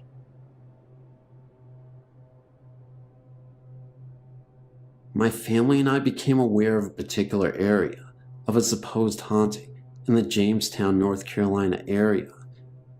We were intrigued by the article and wanted to investigate, even though we are people of faith. The article, which made us aware of the haunting, was in a local magazine and caught my 2 sons' attention after my wife read the article in a restaurant. The article described the following.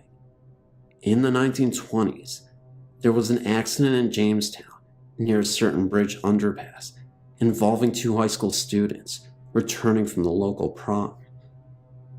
From time to time, locals have reported driving by the area where the accident occurred and spotting a young woman dressed nicely standing by the roadside, needing a lift. The stories tell of a young woman named Linda entering the car and describing where she needed to be dropped. Upon nearing the destination, she vanishes. Of course, My wife and I are skeptical, to say the least. So, unaware of any peril, or should I say for a lack of knowledge or fear, we thought we would investigate with our 2 young sons, of 5 and 8 years. We arrived at the location, which is off the main road into the woods, about 100 yards. There is an old stone-blocked railroad underpass, located next to the now regularly used underpass. Both of the underpasses have been covered with graffiti, in tribute to the stories of Lydia. The old underpass, however, has been overgrown with ivy and weeds, and is relatively secluded to say the least. Nevertheless, we were determined to investigate, despite the spooky nature of the claims. As we entered the underpass, the air became distinctly colder, which we all noticed. We all felt frightened and left after only a few moments. We got in our car and drove home. We thought nothing of the event until that evening. Strange things began to occur at about 2 a.m. Of all things, an old woody doll with a pull string began to speak in a toy box and would not stop. The electric van door opened and closed several times without any provocation. My boys thought someone was in their room. We thought we were frightened from our prior experiences and let our logical minds control. The house still seemed strange to me, and I had difficulty sleeping, even though my male ego would not let me admit my fear. Time went by, and although the supposed haunting events were less traumatic, they nevertheless continued for about a month. It came time for the van to have a regular tune-up, and we took it to the dealership. When my wife returned with the van, the trouble ceased. I don't know what we experienced exactly over that period in 2001, but it seemed real.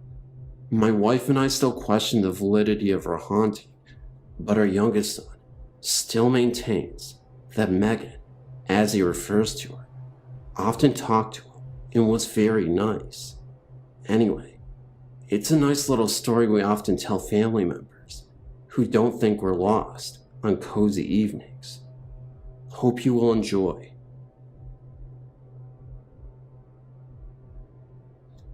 I used to work at this daycare center that only stayed in business for 2 years. The building that we worked in had many owners and many businesses, but never stayed in business for longer than 2 years. Usually, bankruptcy would follow. Anyway, I had worked there for about a year and had always been scared of the back of the building. There was a long dark corridor that always gave me the chills, and I always felt like I was being watched. I had the early morning shift, so I had to be there at 6:30 and get ready for the kids to arrive. One morning, I had an infant who was only 4 months old and was asleep at the time of the incident. We were in our room, and I was writing out papers for the rest of the day when I saw a toy out of the corner of my eye being thrown across the room. I didn't think anything of it and played it off as my imagination until a week later when another coworker told me what happened to her. She was in the sleep room changing a child's diaper when she looked right and saw a little girl standing there staring at her. She looked back at the child she was changing and back, and the little girl had vanished. There were no children besides the one she was changing in the room with her. It freaked her out, and when she told me, freaked me out, because then I realized that the toy that I saw thrown across the room wasn't my imagination. Neither one of us had another experience, but those two were enough for us. The first time I had a supernatural experience, I was asleep in my room at my parents' house. Now, I knew this house was haunted because in the middle of the night, I would hear something banging on my walls or my doors, and our dog, who slept inside, would bark on and off during one night, and the next night, be completely quiet. But on this particular night, I saw an angel. I later found out that there is an old refrigerator under our house. Ask me why, and I couldn't tell you. Anyway, about a month after we moved in, we bought a 6-year-old Shih Tzu puppy. About 2 days after we bought her, my fiance and I were sleeping when he woke me up and told me the dog was on the bed. This, of course, was impossible, since she was only 6 weeks old, had short legs, and our bed was tall, with nothing around it for her to jump on. He told me that he felt something tugging at the covers around his neck and growling, and when he rolled over it, ran, and jumped off the bed. I just passed it off as him dreaming. But about a week later, while he was at work, he works night shift, I was asleep, and I woke up because it felt like something was running from one end of the bed to the other, and back and forth. When I rolled over, it stopped. That kind of freaked me out. Then about 3 months later, I woke up and saw a hand coming out of our closet door with what seemed to be a letter or a piece of paper in its fingers. The hand was small and white. When I gasped, it disappeared.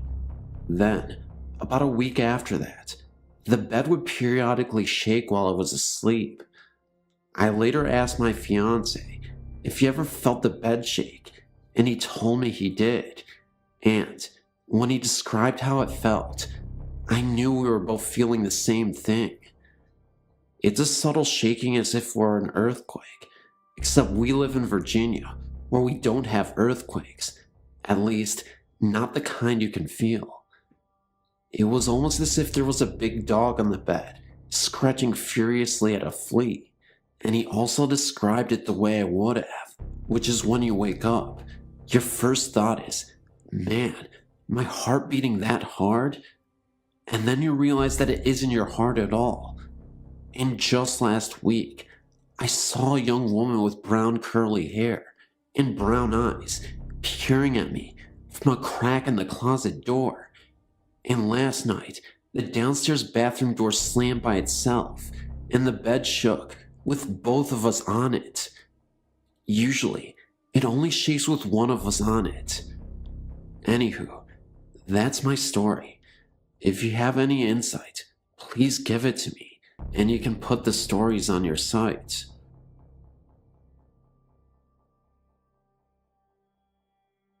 I've had the special gift of seeing those who passed on to the afterlife, often seeing those who have long departed Earth. It happens periodically, but when it happens, I have some pretty vivid and memorable experiences. This has been happening since I was 8 years old. One of the scariest ghost encounters I had was when I was 23. I was a teacher at that time, and when I first started teaching, it had gotten very late, and I was in school grading papers. I remember it started to violently storm for a few minutes, before it stopped after some time. At this point, it was so quiet. I was the only one in the school at the time. I had left the classroom door open when I heard a loud banging on the school lockers right outside the door. It startled me so much, I flinched so hard. I wanted to make sure it wasn't a break-in, so I went outside in the hall to investigate. That's when I was floored. Standing all the way down the hall near the lockers was a man in blue overalls with a long beard. He was holding an umbrella in his hands and looked so deranged. He honestly looked like a homeless squatter to me.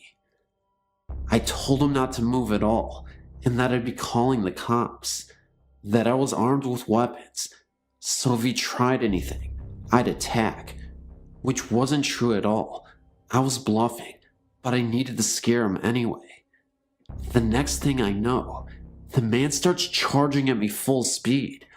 I run back into the classroom I was just in, slam the door, and hide under the desk. I remember hearing the most intense scream for a second, coming from the hallway. The lights go out, and it's pitch black for a moment's time. I started to hear a couple footsteps. Then, silence. It wasn't until about 2 minutes later, the lights went back on. I screamed out loud, "I'm armed. You need to leave. You are trespassing. You don't belong here," etc. I waited a minute or so under the desk and eventually got out. Still quiet enough to hear mice. I opened the door and head out into the hallway. There was no sign of life. Nobody was there. No deranged, homeless man. Just nothing. The school is pretty small. It's 1 floor and about 10 classrooms. There are, of course, 2 entryways to get into the school, the front and back. I went to check the doors, and to my utter surprise, they had been both locked the entire time. I thought to myself, how could anyone break in? The doors are locked, no windows are open, and all of them are locked as well. Was I hallucinating? No, not at all, because the man looked as real as any person I could see. So, I made sure to check all the classrooms, even opened the lockers, to make sure this man wasn't hiding in there. But there was no sight of this guy. I did end up calling the police. They checked out the school as well, and saw absolutely nothing. By morning, everyone was aware of what happened. I think they actually canceled school for the kids that day, because they were worried that a maniac was on the loose. I think they made the right decision. To this day, I have no idea what it was exactly. Of course, since I'm gifted, I lean towards the idea that this was a ghost. If it wasn't, then I'm really lucky I was unharmed. It could have been a lot worse, and I'm honestly thankful that it was just me that evening. I should mention that the school does have a history of oddities and ghostly phenomena. Supposedly there was a rumor that years ago, in the indoor pool at the school, a teacher went mad and drowned a student right in front of everybody. Legend has it that you could hear the moans and cries of a young person in the pool from time to time. One of the school janitors once swore that they saw a blue figure hovering right above the pool. Unfortunately, nobody took him seriously. He actually lost his job and was put into a mental asylum because he had a mental breakdown after seeing that. Anywho, that's my story and the surrounding rumors of this haunted school. I hope this was thoroughly entertaining. I don't work there anymore. I moved to a different state and work as a teacher currently. After what happened to me, I honestly couldn't stay. Thanks for reading.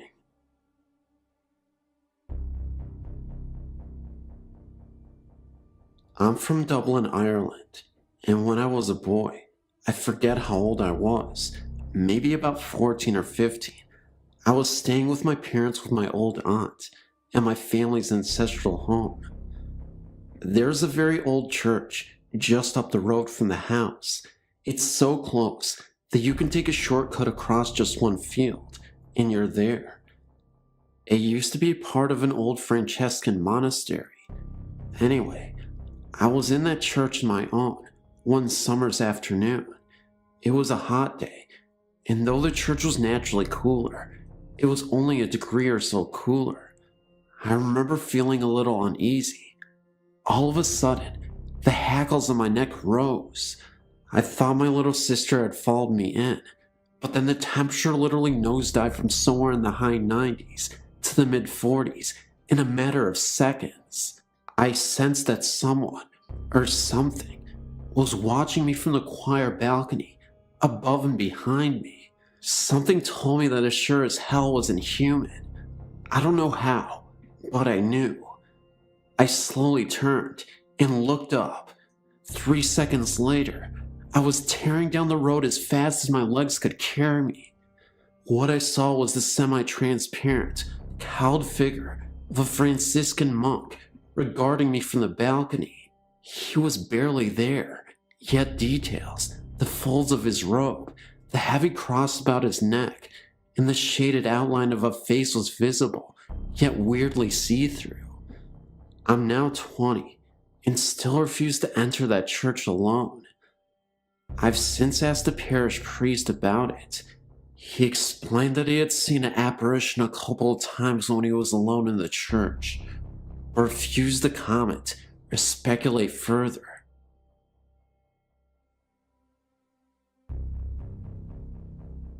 I still feel funny talking about this because the only people that seem to believe me are the children around here. You described some of the things that have happened in your number 2 list of types of ghosts, so maybe I'm not crazy. We moved to this 120-year-old farmhouse about 4 years ago. When we first moved here, my youngest son was 3.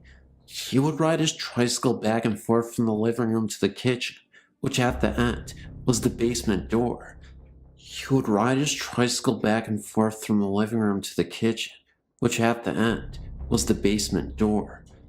I was doing the dishes when he turned to me and asked me to stop laughing at him. I told him I didn't say anything, so he proceeded to go to the living room and back again. When he reached the basement door, he turned to me and said, "Can you hear them, Mommy? They're laughing at me." I left it alone, but I never forgot it. As time went on, little things would happen that really got my attention, like the smell of perspiration when nobody was around. It would only last a minute or two, and it would only be in one spot of the room. I would go to other parts of the room, but could smell nothing until I went back to the original spot, and it would still be there. I would also smell it as if it were just passing by, in front of me, and then be gone. This continued for the next year, and then one day, I laid down with my son for a nap. It was about 1 in the afternoon. I would wait until he fell asleep, and then I would get up, but before I could move, our bed started shaking for no reason. It only lasted a couple minutes. After that, things happened a lot. My 8-year-old started to get smacked in the leg when he was asleep. He would always come downstairs afraid after it would happen.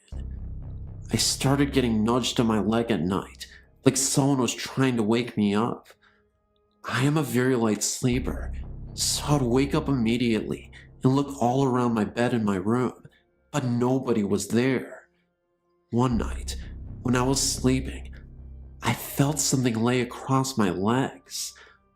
I tried to move, but it was so heavy, so I started to kick real hard and crazy, and it went away. Again, nothing was there. My son was 5 when he asked me if I could see the man's work boots standing in my dining room. He would see black things floating by and asked if I saw them. He would describe them like shadows, but the clincher was, when we were all sleeping at 4 in the morning, and my dresser started shaking so hard, I thought it was going to fall over. I spoke to my pastor's wife about it, and she said they say a prayer every night that asks the Lord to protect them from any harm or evil. My children and I started including that in our prayers, but we added spirits also. We have never had another problem since, except I do still smell them from time to time. I do still hear footsteps across the ceiling when nobody is upstairs, but that's no problem. I don't mind.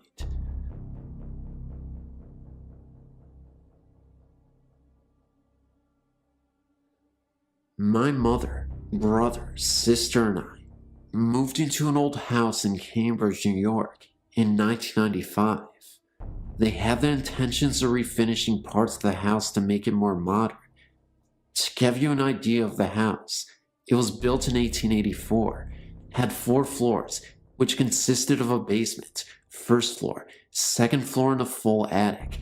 Above the attic there was a window's peak, and access was through the attic by a flight of stairs. strange things started happening that everyone just brushed off the first week. Every night at 7 p.m. on the dot, the house would fill with the smell of cigar smoke. Nobody in the house smoked cigars. We could hear voices of adults upstairs and people running around. When we went up, no one was there. We heard knocking on the walls all hours of the day. People were heard whispering. It would get so intensely cold in the kitchen, and appliances would randomly turn on and off. My sister was coming down the stairs when she looked to be pushed from behind, and luckily my mother was at the bottom and saw the whole thing. My mother was never bothered at all. It seemed to target only the children, which were my sister, 11, my brother, 13, and me, who was 15. She did hear things, and she also felt things, but never scared out of her mind. One day, my mother came to me and said she had to show me something. She took me to the basement door and said, "Watch." She opened the door and turned a light switch off. Then she shut the door, waited for a few seconds, then opened the door, and the light was back on, and the switch was up. We then proceeded to do this over and over again, and the same thing occurred, so we duct taped the switch off. We left that night to visit family friends, and when we returned, every light in the house was on, even the basement, where it looked like someone tore the duct tape from the wall. We left the light on. From then on, everyone in the house had seen shadows and felt presences, but my brother was the one who saw and felt the most. One day, he was home alone and said he saw 3 men in the backyard digging by the garden. He watched them for a few moments when one of them looked up at him and all 3 of them disappeared. He said the men looked as real as he did. He woke up one morning with 3 scratch marks down the front of his chest, and he said he didn't feel it, nor did he wake up during the night. My closet doors in my bedroom one night rattled uncontrollably while I was trying to sleep. This creeped me out so bad, I refused to sleep or even go into the room. The room became a used office, and me and my sisters opted to share a room. My sister said she felt something watch her whenever she was in the bathroom, and on one occasion, she said the shower curtain whipped open. I do believe her, because she ran out of the shower screaming and straight onto the front porch. We found out that the house was part of the Underground Railroad. When research was done on the house, it was found that it was also an underground bar during Prohibition. Many people lived in that house and also passed away in the house. A woman by the name of Ann Douglas hung herself in what was my bedroom. And we also know that there was also a shooting outside of the house, around where my brother saw the 3 men. There were so many incidences, but too long to tell all of them. We lived in the house for 5 months before selling it and moving out. We have heard that people have lived there or stayed a short time before moving out. The house is currently vacant. I wonder why.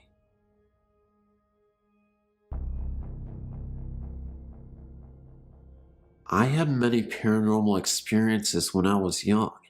As I grew older, I dismissed them as fantasy of the young mind. As I grew older, they became less, but 2, as an adult, stand out in my mind. One happened when I was in Germany, and the other didn't happen to me. The first time was when I was in Mittenfing, Germany. I was about 23 years old. I was new to the country, military, and looking for a place to rent. We, my ex, an atheist, and I, found one. Our apartment was on the 2nd floor. The landlord lived on the 1st, and there was an attic. The first night we stayed there, I had a dream about a person named Caleb. I could not see his face. All I could see was a shadow behind curtains. He He was asking my ex to come with him, and I kept saying no. I had the dream several nights, but I never told my ex my dream. About 1 month after we moved in, I started experiencing phenomena. We had a bathroom with a skylight. I had this unnerving feeling that someone was looking at me while I bathed. Keep in mind that this was an old German house, and showers are hard to come by. I also had the feeling of being watched when I went into the kitchen. Several months passed by, and winter came. We had a lot of snow, and it was piling up. One day, I was in the living room when I heard this sound in the attic, like someone was dragging something across the attic. I dismissed it as snow piling up on the roof and falling. The only problem was, the snow really was falling north to south, roof pitch, and the sound I was hearing was from east to west. I ignored it for about 2 weeks, and the sound got so loud that I had to leave. My ex found me sitting on the landing one day and asked me what the problem was. I told him what I was hearing, and he laughed and told me it was the snow falling off the roof. I told myself, giggling, "You're losing it." Several days went by, and I kept hearing the sound. I did ignore it, but one day, I tried to lay down on the couch when I heard this sign next to me. I left the apartment again, but one night, we had a party, and my ex told people that I was hearing things. They laughed, and I was embarrassed, but I told them open the attic door, which was between the bathroom and kitchen, and see what was up there. They did, and everyone stopped laughing. I didn't really want to see what was up there, but then again, I did. My ex told me there was nothing up there but old rags.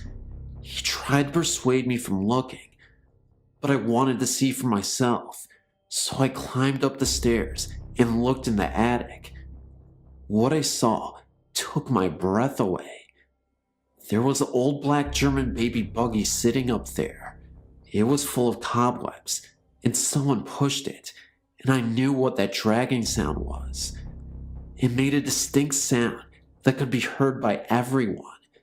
I actually felt sick to my stomach. We stayed there for about another month, and nothing happened. Then one night, we laid down to go to sleep when I heard this knocking on the wall above us. 3 knocks. I asked my ex if we had heard that, and this is what he said. I'm going to tell you I didn't, but I did. Well, it was about 2 weeks after that when my ex told me we were moving. I didn't know it, but he was looking for another place. No explanations. We were just moving. As we were moving, I asked him why, and all he said was, "Let's leave this place." I asked him why, and he got really mad and told me we were just moving. Well, we moved, and about 6 months later I asked him why we moved, and he told me that he looked up to the kitchen window, and there was a man looking down at us. I know there was nobody left in there, because I was the last person to leave. He also told me he was experiencing the same things I was, but wouldn't tell me, because he was afraid to scare me.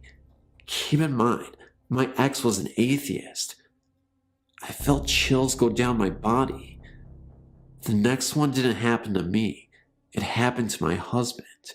Keep in mind that he is a Gulf War vet with over 20 years active duty military. Brooke Army Medical Hospital in San Antonio, Texas. Where it stands now is not where it used to be. You actually have to go on post to see the real hospital. It was abandoned many years ago. It is barricaded off, but I would like to hear more about this building. My husband went for training last year. He's a reservist now. He stayed in a hotel across from the abandoned building. After a few days he was there, he called me and told me he couldn't sleep in this haunted hotel. He stated he woke up several times to find his stuff from his closet strewn across the floor. He also said his closet was extremely cold. He also told me that there were roaches as big as tanks. I laughed most of it off until I went there. He told me that several soldiers complained about things happening to them, but no one believes them. Well, I didn't believe him until he drove me by the old hospital, and it looked like an abandoned building, barbed wire, and chains with locks. After a few passes by the hospital, he told me I needed to see the hotel. He got me into the hotel pretending I was a soldier. I felt more like a prostitute, the way the CQ looked at me. I will tell you, this place looks as if you stepped into the 30s. I swear they haven't changed the wallpaper since then. He kept telling me that when he looked out his window, the hospital would have lights on and the windows would be open. Keep in mind, this is an abandoned building. He took me to the room he stayed in, and yes, the whole room was cold. I could see the hospital from the window and no lights. When we left, I looked up at the hospital and I saw a room with lights on and a window open. I got the creeps. As we were leaving, he drove closer to it, and there was no way anyone could have gotten in there. Firstly, I guess I'm what you call a sensitive. I regularly see things, hear things, and feel things that others don't. I'm usually the first one to point out when something doesn't feel right, and I've been like this all my life. During my first year at university, I stayed at Hillhead Halls, and I had the strangest experiences. For about the first month of being there, it was fine. One day, I was walking by the kitchen, and I felt a huge blast of cold and loud whispering, which really frightened me. Seeing strange things doesn't usually bother me, because it happens quite regularly, but this really bothered me, because it felt so bad. I asked my flatmate if she had heard anything, but she said that she hadn't. Just after the Christmas holiday, I came back to the worst time of my life. Firstly, there was a man walking around my flat. He was very tall, wearing all black, including a black hat or hood, and you could not see his face. I saw him outdoors and inside the flat. He frequently had a black dog with him, which often walked by my bedroom door. My flatmate got really scared of being alone in her room, as she felt there was someone watching her from her door. It was about a week after seeing this man that electrical appliances in my room started to go wrong. My electrical alarm clock, for example, would just start to beep much louder than anything it had ever done before, and did not stop when I pulled the plug out. It has no battery backup. My printer would just print out random rubbish, even if it was not switched on, and light bulbs would blow if you looked at them for a long time. The electrical stuff would only happen in my room. Objects would disappear from my room, reappearing elsewhere in the flat. An example of this is that we lost a bread knife out in the kitchen, bearing in mind that I don't eat bread much, especially not in my bedroom. We found it on top of my wardrobe at the back, about 3 or 4 months after it got lost. At night was the worst. Me and my flatmate would drag our mattress through to my room and sleep there because we're too frightened to sleep in separate rooms. I would have the most horrendous nightmares, which I never got before and have never got since. At night there would be constant bangings, tappings, and scrapings, which sounded like they were coming from the space between the walls. I think about the worst thing that I experienced while living there was getting up one morning and walking to the window at the end of the landing and looking out at the trees that are above the river dawn. On the larger branches, there were hanged people, as in dead, with a rope around their neck, swinging in the wind. They weren't dressed in modern clothing. I wanted to run away and stop seeing it, but maybe I was too frightened because my feet wouldn't move and I found it really difficult to breathe. After this, my flatmate found staying in her room, which overlooked the river Dawn, unbearable, and moved into the room next to mine. As soon as that room was locked, everything was fine, until it came to the end of the year, and she moved out. She moved out about a fortnight earlier than me, but I was spending most of my time in the flat above mine. After her moving out, I came downstairs from upstairs to find her door open and light shining through onto the landing carpet. Very bravely, I went to shut the door and switch the lights off, but just as I got there, the door slammed in my face and locked, and I heard the light switch off. I phoned my flatmate to make sure she was home, which she was. I then phoned the people from upstairs and asked them to come down, and when they got to my flat, the room was unlocked again, but was totally empty and freezing cold. It was the summer, but you could see her breath was white. The next day when I got out of the shower, I found that the bathroom door was wide open, despite the fact that I'd locked the door, and there is no way that the lock could open itself. Also, the bathroom door was very creaky, and I hadn't heard a creak. I went to my room and got dressed as quickly as possible, but I couldn't find the key to my room so I could lock up and leave. I'd left the key in the lock on the outside of the door, but it was gone. I found it in the bathroom sink. Finally, one night, I gave my key to one of the people living upstairs to go and get me a sweater for my flat, as I was too frightened to go down. This person, who was a complete skeptic, came back upstairs completely pale, sweating cold sweats, shaking, and totally out of breath. I don't know what happened, because this person won't talk about it, and has made us all promise never to bring it up in conversation. These all sound like really weird events, but I don't smoke, drink, or do any kind of drugs, and I didn't then, but I swear they are all true. I don't want to experience anything like that again as long as I live. Thanks for letting me share this with you.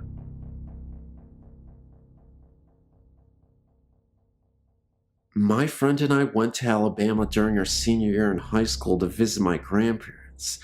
Now, my grandparents lived in the middle of nowhere. Little town. You blink, you miss it.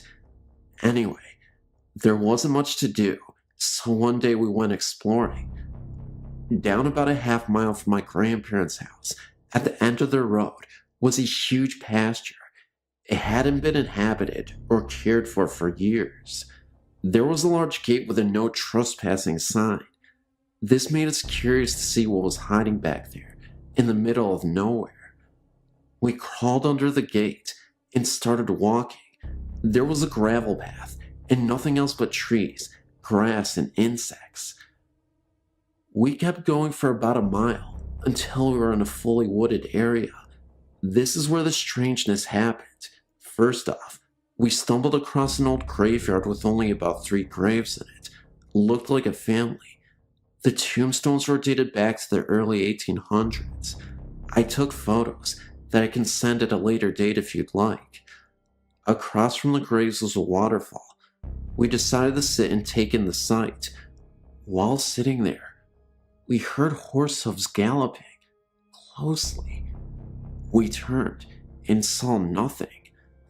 A little while later, we heard what sounded like something being swung through the air near our heads. Nothing visible though. It spooked us, and we decided then that we should probably head back to the house. On the way back, we heard the horse hooves again, and this time we ran, got back to my grandparents' house, and replayed our story to my grandfather. This is where it gets spooky. He said that a while back, he stumbled across the waterfall too, and decided to sit and fish at the bank. He heard the horse too, and heard the swinging, which he described as a hatchet or something similar.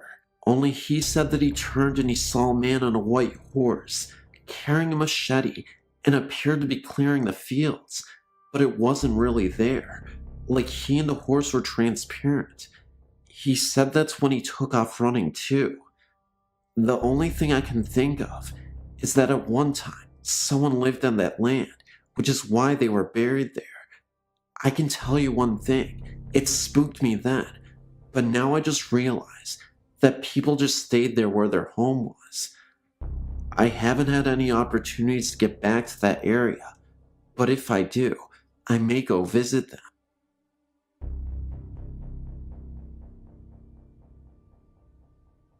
I moved to Indiana in 1986. I befriended a woman who sold real estate and said she knew of this huge house that was for rent in a small town called Lamb, Indiana. It sits directly across the river from Carrollton, Kentucky, and is halfway between Vevey and Madison, Indiana. The house was absolutely fabulous, made of stone and built circa 1800. It is told that the Native Americans taught a white man how to build the house. It became part of the Underground Railroad during the Civil War. There was a tunnel built from the Ohio River up to the basement wall, where they had knocked a hole in the wall for slaves to enter. My story starts in the fall of 1987, when my mother, my dog, and I were on the first floor in the living room, watching television.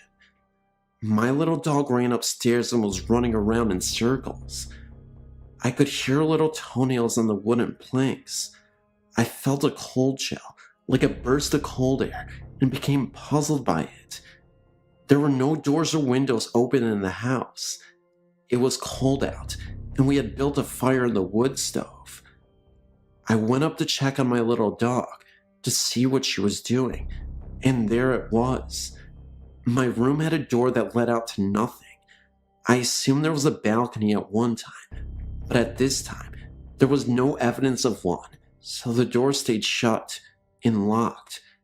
When I had gone upstairs, I noticed the air was more frigid, and it seemed windy. I went to my room and the door was standing open, and it looked as though a small child had breathed on the window of the door and wrote Amy's room on the window. I think the most interesting experience in this house also happened to be the most terrifying. One night, I'd been sleeping in bed with the door open when I was awakened by what I thought was my dad.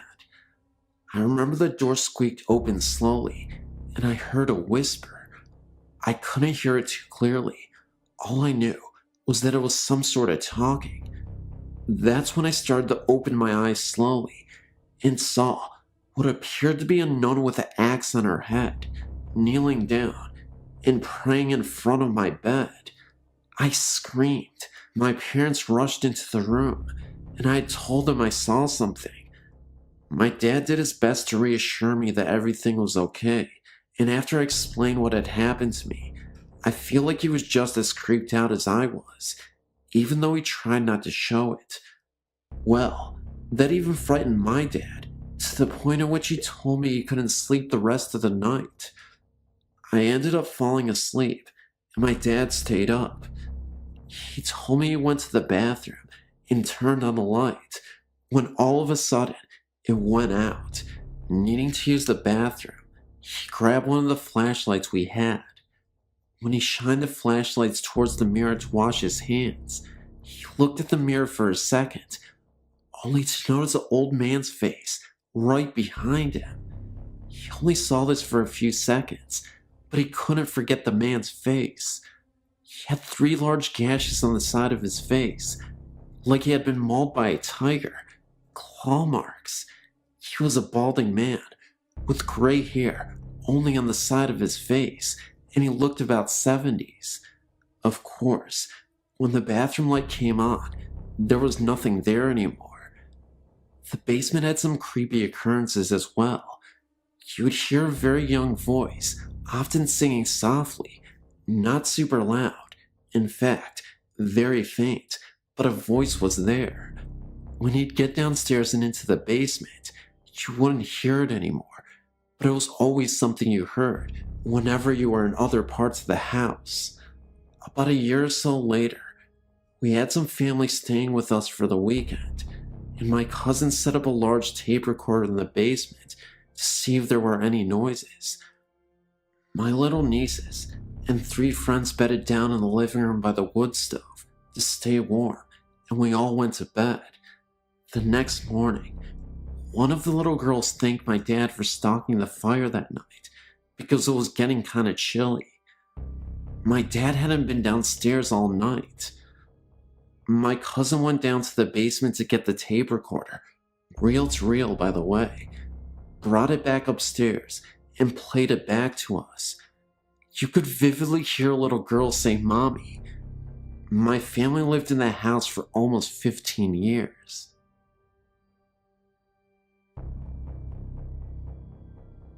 This is a wonderfully chilling and rather classic, if that can be said, Scottish tale ghost experience. My mother, who was attending university in St. Andrews, Scotland, was walking home from a party. It was about 11 o'clock on a chilly November night. It should be noted beforehand that St. Andrews was, centuries ago, the religious capital of Scotland, and the ruins of the great cathedral still stand in the middle of the town. Anyhow, she decided to take a shortcut to the dorms. Instead of taking the road, she began to make her way through the soccer pitches. These were surrounded by spinnies of trees. As she crossed the fields, she noticed what appeared to be 3 policemen at the road at the end of the pitch, where she was heading. Though not that close, she could see that they wore heavy clothes, like the Scottish policemen's coats traditionally worn in the winter. She didn't want to be found by them at that late hour, and went to the nearby trees to hide. To her chagrin, they began to move towards the center of the field, though not directly at her. She stayed put. As they came closer, she realized that they were walking on the air, about 3 feet above the ground. Furthermore, they were not policemen, but monks in clerical robes. 2 of them were supporting a third in the middle, who seemed to be wounded. They passed only a few yards away from her, so that she saw them very clearly. Oddly, their feet moved very slowly, but they were moving through the air very quickly. When they came about parallel to her, my mother, mad with fear, ran as fast as she could back to the dorms, clearing a fence that was as high as her, with one leap on the way. A violent wind kicked up against her as she ran, as if trying to blow her back. The next day, she went back to where it happened. At the very spot where the 3 monks had passed near to her, she found 3 black cats eating the carcass of a rabbit that they had just killed. In another note, the mystery as to why the apparitions were floating is easily solved. The ground was leveled in order to make a proper playing field. The monks were simply walking on their own terrain, as it would have been in medieval times, 3 feet higher than the leveled field.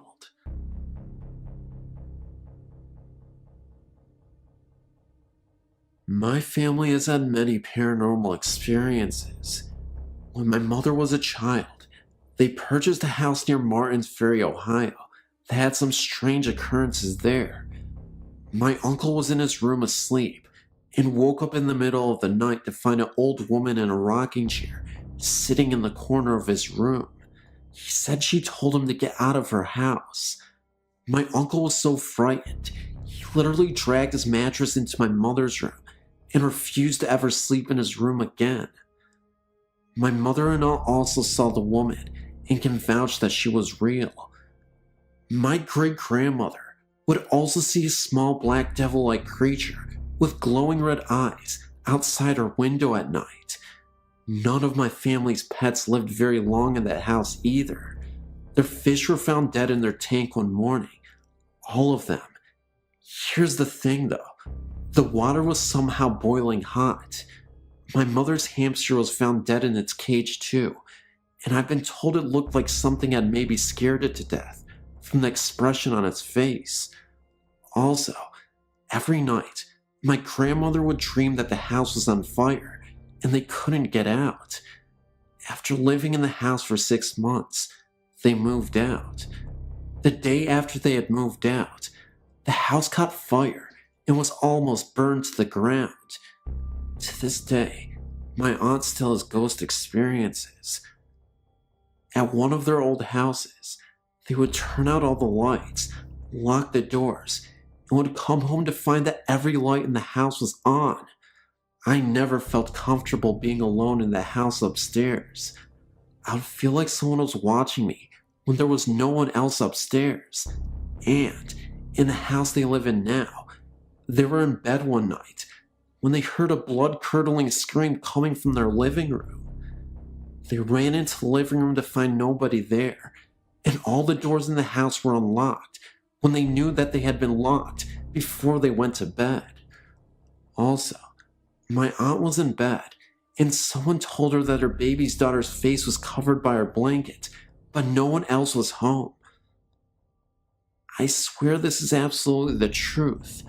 I wanted to share my family's stories with other people, so they can know that maybe they are not alone out there.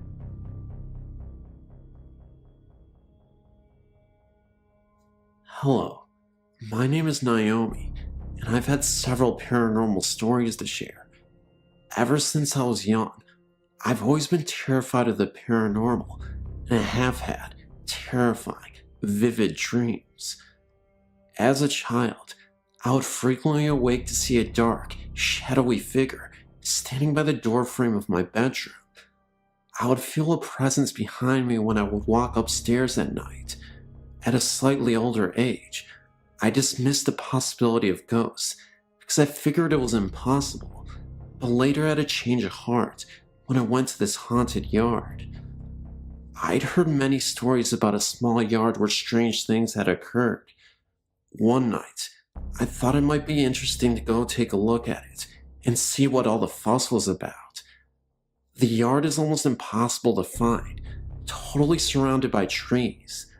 If you are able to find it, go there in winter. The snow is always perfect, not a single flaw. If it's a windy night, there will be no wind within the yard. The freaky part about it is that there is an old building which used to be an insane asylum, now abandoned. It's boarded up, but one night we opened it up, and we heard a faint barking of dogs from within, but there were no dogs anywhere nearby. Next to it, there is a small trailer. No one lives in the trailer, but light and the TV are always on. There is an old swing on the yard. If you watch it for long enough, it will begin to swing slightly. The strangest part is that there are 2 old Native American tombstones. Every time you go back, they've been redug and moved to another location on the yard. I'm not sure if any of this is ghost related, but it certainly is freaky. An incident happened to me this evening as well. I was walking with some of my friends along the railroad tracks in my town. On the street next to the tracks, 100 years ago, there was a man who went insane, killed his family, and was hanged in the courtyard. Anyway, tonight, as we were walking, we all of a sudden simultaneously stopped and looked at each other terrified. We all felt a strange presence brushing against our backs. Later, we were sharing stories about screams people frequently hear coming back from the park. We decided to sit out on the deck of my friend's house, who lives right by the park. We were just sitting around, talking, when we hear the scream of a little girl, as if she was being murdered, coming from across the park. We randomly ran inside. Once inside, we began to share ghost stories. One of my friends believes this house is haunted. He always feels things in his room when he is sleeping. With one particular experience, back in winter, he would wake up in the morning with claw marks in his shirts and slight scratches on his back. This happened about 6 times. Another time, he woke up and all of his blankets were totally flipped upside down, but looked as though they had been untouched. He talked to his grandmother about it because she is able to communicate with the dead, and she visited their house and told the spirits to leave. Since then, there have been no strange occurrences.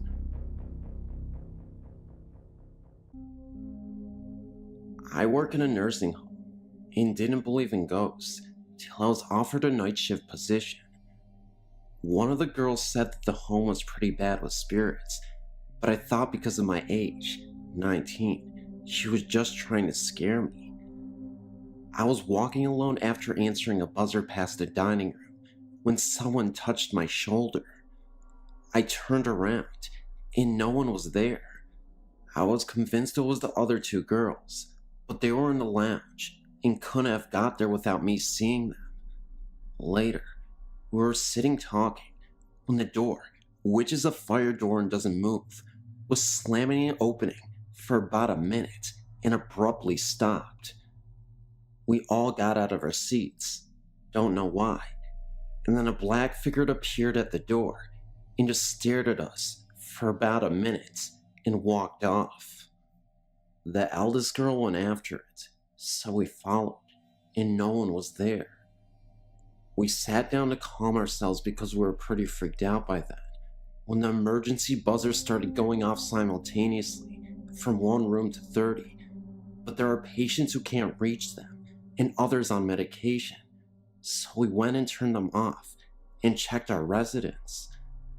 We went to one lady who was dying of cancer, and I turned off the buzzer when my coworker said she was gone. We can only think this was her having a laugh, because she was a great lady, or she was trying to let us know she was gone. That also wasn't the first time someone passed away before we were aware of it. I had a coworker once who could have sworn she was talking to an old woman at the clinic that had been at the nursing home for nearly a decade. This coworker had gone on vacation, and this was her first day back. There was a figure laying in bed, in a room alone. She was facing away from my coworker, and she had the door cracked open for a second to see if the woman wanted anything to eat. There was no response, so she figured the lady was just cranky and didn't want to be bothered. A few hours later, she went back to the room, and nobody was there. My coworker asked another why the patient was missing. The other coworker looked puzzled. Did nobody tell you that Miss Noble passed away in her sleep while you were on vacation? My other coworker said, well, then why was there somebody in the room a few hours ago? She found out that nobody moved into the new room since Miss Noble passed away.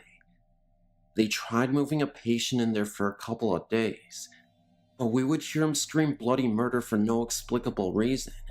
But again, they took him out right away, and way before my coworker returned to work. My coworker insisted that she saw a figure in that room, and that she wasn't tired or feeling unwell.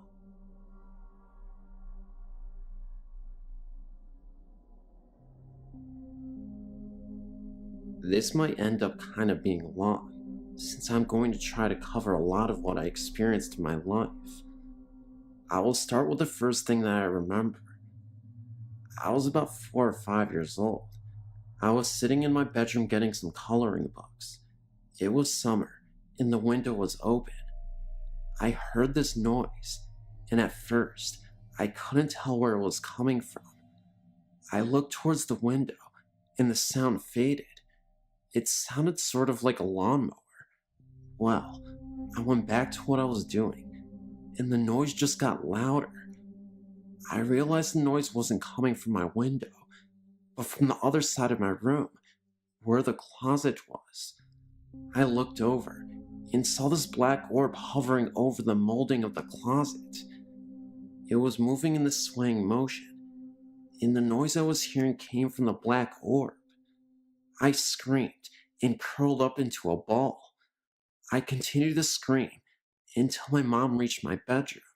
She looked terrified and kept asking me what was wrong. Well, my little brain could only assume it was a black bee, which she didn't find amusing. She said she thought someone was trying to kill me because of how I was screaming. From that point on, I read everything I could get my hands on about ghosts. Nothing happened for many years after the first incident. My father was in the military, and we moved from Atlanta to MYUU, North Dakota, my sophomore year of high school. I'm not going to get into everything that happened down there, since it was a daily occurrence down there, no matter where in town I was. In brief, let's just say the blacker than black negative things. Everywhere. Luckily, the people that I normally hang out with saw them too, so I didn't feel like I was going crazy. They ranged in height from being 1 foot to over 7 feet. There was one we nicknamed Split Toes. Keep in mind, there were more than one of them. I lived in MYUU for just under 1 year, and I'll never step foot there again. On top of the shadows, there were many other things that happened, ranging from smells to noises to the absolute feel of being chased, the fear. My sister even saw them, though it traumatized her so badly she shut down and now says she didn't. Now I know this sounds crazy, but I know there are other people out there that have experienced these things. I know that what happened down there was not an overactive imagination. We all from time to time will wake up with cuts we couldn't explain, or have them appear out of nowhere, sometimes singular, sometimes looking like a tiny clawed hand had hit us, and rarely bite marks. We were told by a friend's mother to wear sage and little leather bags for protection. I still wear one, even though I'm back in Alaska. After MYUU, things slowed down a lot.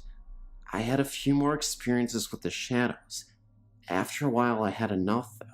I yelled at them and told them if they agreed to leave me alone, I would pretend they didn't exist, and it has been pretty much quiet ever since. The last time I had an experience like that was out in Cooper Landing, Alaska, just a few years ago. I left MYUU almost 8 years ago. My friend invited me and a few other people to her parents' cabin for the night. We drove out there from Anchorage at around 8 p.m. in the winter. I don't know if you're familiar with Alaska seasons and such, but in the winter, it's hardly ever light out. Maybe a couple hours a day during the time period we went out there. So anyways, we drive out to Cooper Landing in the dark on really icy roads. We finally get out there, and at first sight, this place made me nervous. I was determined to have a good time, so I forgot my initial feeling on the cabin. The night went well. The cabin was set up in a very open layout. There was a wall that went halfway across in the middle of the cabin, with the living room on one side and 3 sets of bunk beds on the other. Come to find out, it used to be her grandmother's cabin before she died. Well, we all decided to go to sleep. My friend and her boyfriend pulled out the futon in the living room and went to sleep. Me and my boyfriend were lying on the bunk bed, where we could look into the side of the cabin where the living room was. We were just talking, and then all of a sudden, we started to hear this noise. It started by the living room, but outside, and worked its way around the cabin. But the noise would continue to come from everywhere it had already been. It was sort of like wailing. It reminded me of what a banshee might sound like. I was really freaking out and asking my boyfriend what the hell that was. He said it was a ghost crying. I looked out to where the living room was, and this thing started to appear, starting at the top and kind of whirlwinding down. My boyfriend saw it and leapt to the bunk bed directly across and was freaking out. I started demanding he go and turn the light on. It wouldn't stop until he did. Finally he did, and the thing disappeared. My friend woke up and told us things like that always happen out there, and we just needed to get used to it. I was really upset she didn't tell me. Neither me or my boyfriend could sleep till it got light outside. Nothing else happened that night, but I have no desire to try my luck again. Since then, I haven't had any encounters with anything that appeared as a shadow. I've seen ghosts that appear like people look, in color, and they don't scare me at all. I'm not sure what the black things are, and I'm not sure I want to know. I do know that as long as I don't think about them, I don't have any problems with them. Oh, I almost forgot. Aklunta is a really creepy place up there. Not the cemetery, but the village, or what's left of it. I only got to spend about 15 minutes out there, but that was more than enough to feel it out. Very bad vibes out there. And as we were leaving, I saw something back in the trees. As soon as I looked at it, it darted behind a tree. It was dark out, so I didn't know what it was, but it didn't look like a person. And when we were driving back to Anchorage, on the outbound side of the highway there was an accident, and this huge bull moose was on the side of the road dead. But none of the vehicles looked like they had hit it. A moose hitting your car would crumple it like a soda can. Well, that's all I have for this morning. Maybe sometime I'll go more in depth about my experience in Minot, but not yet. I don't like talking about it when it's dark outside.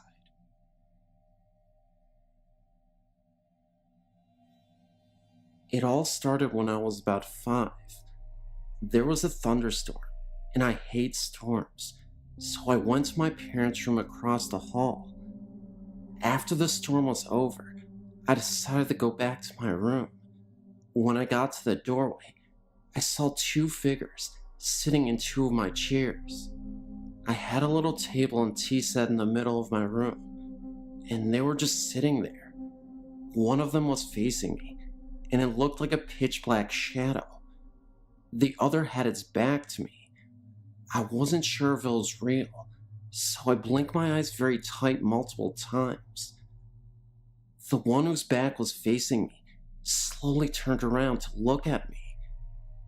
It was white, kind of fuzzy looking, like the way your TV looks when it gets all snowy in the TV set, and had 2 black holes where the eyes should be, and an outline of the nose and mouth. I think the best way to call it is a static man. I got scared and ran and told my father what I saw. He told me that our grandfather tends to watch over us. He passed away years ago. He even said he saw this dark shadow hovering over his bed one night, although it was pretty dark, so we could barely make out anything. I later found out that an old couple originally lived in the house before my parents bought it in the 70s. The original house was small, 2 bedrooms, and a kitchen, a small living room. It was only 1 story, and when my parents moved in, they said the old man died. They heard voices a few times, but didn't think anything of it. Then, when me and my brothers were born, they built a basement and 2nd story, where the bedrooms are. My bedroom and my parents' bedroom are right above the original part of the house. My room used to be the attic until we built the upstairs. I think the ghosts were my grandfather and the old man, but I keep seeing the same ghosts when I go places. I'm never scared though. Also, we've had things fly across the room. Things shatter out of nowhere, hear noises, and I've had experiences where I felt a presence in the room, and then I saw a crease in the couch right next to where I was sitting. I'm not scared though, because I just have a feeling they don't intend on hurting me. It actually makes me feel safer at times.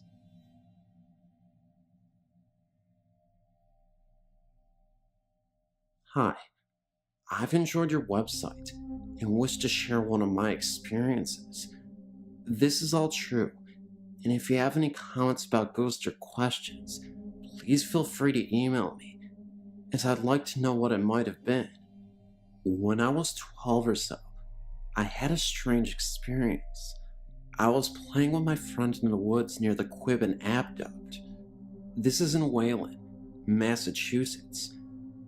We had to take our neighbor's police dog on our adventure, looking for the Indian artifacts. On a hill that was gravelly, I found what I believed to be an arrowhead. After showing it to my friend, I stuffed it into my pants pocket and moved to a new spot with the dog.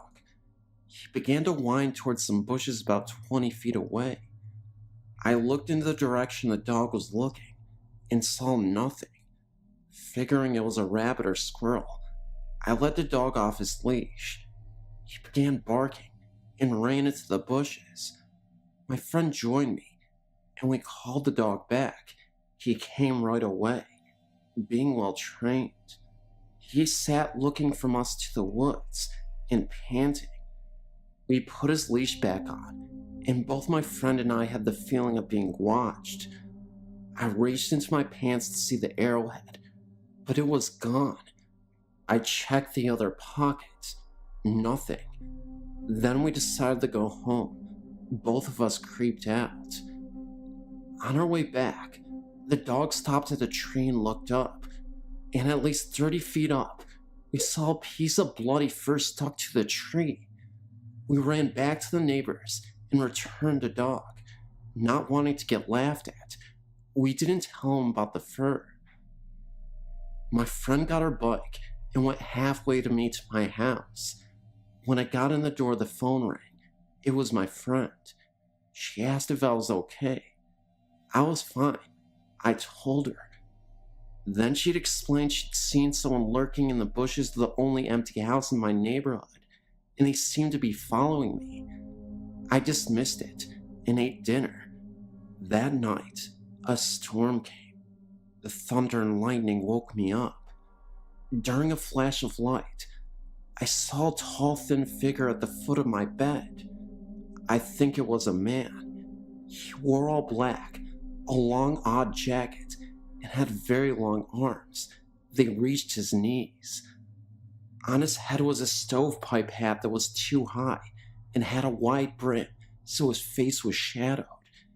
As I looked at him, too terrified to scream, he raised his arms and pointed at me with the long finger. Another flash of light, and he was gone. In the morning at school before homeroom, I asked my friend to describe the person she had seen the day before in the bushes. She said he was thin and had a weird hat like Lincoln wore. Of course, I was freaked out. I don't know how much later, maybe a month or more, I was doing homework on my bed and heard scuffling in my closet. Thinking it was the cat, I opened the door to scoot him out. The cat was not there, but the clothes were swaying side by side. I closed the door and left my room. The next and last time I saw the ghost was at summer camp. I had been put into a room alone, having had a panic attack over an incident in which I had a dream come true.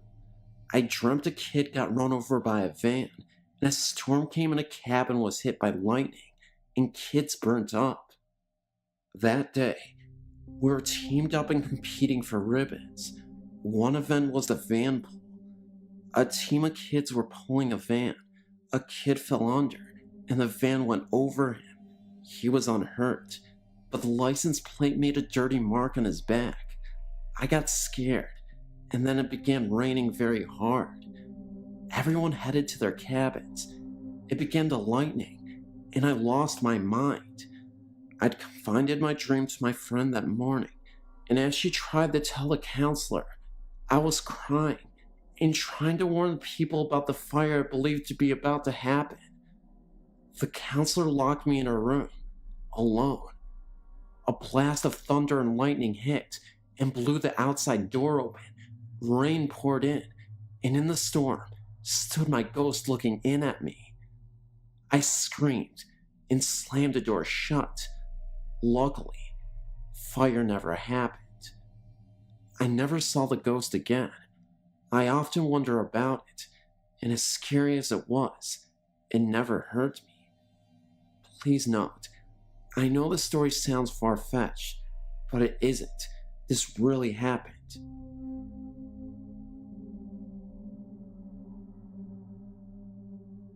Hi, Sam here. I've apparently spoke to a ghost when I was 2 years old.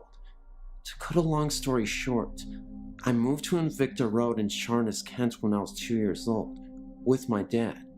A year or so before we moved in, a lonely pregnant woman lived there and offed herself by hanging. Because of the pregnancy in the back room, no one lived there till my dad and I. I slept in the back bedroom. My dad told me that he would often hear me talking to someone at nights in my room. My dad asked me who I was talking to. I said it was the gray lady who sits at the end of my bed. My dad then met my stepmom, and she moved in with us.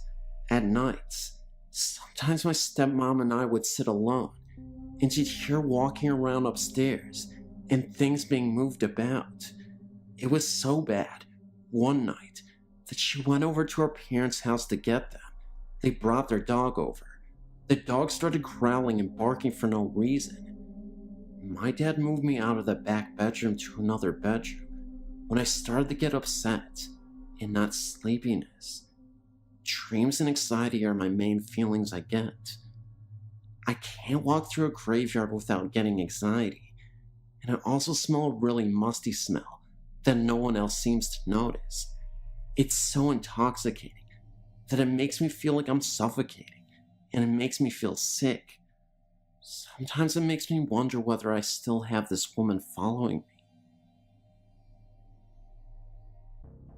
I was recently staying at a youth hostel in Cornwall, England. The manager warned me jovially when I arrived that there were 3 ghosts in the hostel, all linked to different areas in the building.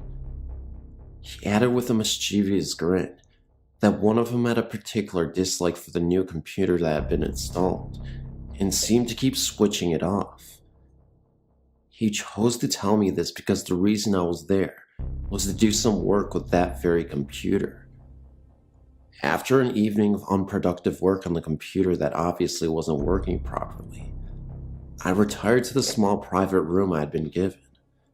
I dropped off to sleep fairly quickly, but woke up after about an hour feeling cold, the reason for which became clear very quickly. The duvet from my bed was lying in a heap on the floor around my feet. I picked it up and covered myself, but then had trouble getting back to sleep, as the couple in the next room were being very noisy. Eventually, they quieted down, and I started to relax, but before I managed to fall asleep again, the duvet began to slowly slide down the bed, as if pulled from the bottom. I let it move about 6 inches to see what was happening, then got hold and pulled back. Whatever was pulling gave up with relative ease, and I was soon covered again. At this stage, I can remember that rather than being frightened, I felt as if some silly game was going on, and I was almost giggling about the fact that some impish ghost had chosen me for an adversary in its little game. As a result, after a half hour or so, I had no trouble getting back to sleep. It seemed, however, that I hadn't taken things seriously enough and had managed to cause offense. The next time I woke up, it was with a startle, as the duvet began to quickly slide off the bed, again in the same direction towards my feet. This time, I decided that enough was enough and started to feel very afraid. You know what it's like in the dark at night. A simple duvet can seem to offer so much protection and security, and the potential lack of it made me feel very vulnerable. I think I managed to move about an inch before I found myself suddenly unable to move anymore. I couldn't actually feel any force or weight holding me or pressing down on me, but I was totally unable to move my arms or any part of my upper body except for my head. In fact, it felt like it was suddenly made from lead. I was then greeted by an old man's laugh. I had literally heard a very slow, guttural sounding laugh, and it sounded far from pleasant. I fought and eventually managed to get my fingers to move slightly. As soon as I achieved this one small movement, everything was fine. The inability to move evaporated quickly, and I was left back in full control of my body. I stood right side up, surveying the entire room, and what I saw next terrified me. There were a pair of red eyes looking at me by the door for about 30 seconds before fading away. Just then, the door opened, and there was a light mist that moved through the door and then evaporated. I screamed, "I'm not afraid of you, and that tonight's rest will be a peaceful night's rest." I pulled the duvet back over myself, and surprisingly, only felt any kind of fear for a few minutes, and was soon relaxing again. Whatever the game was about, it seems that I had won, and that my adversary had admitted defeat fairly gracefully. I slept peacefully well for the remaining few hours of the night, and woke up perfectly refreshed in the morning.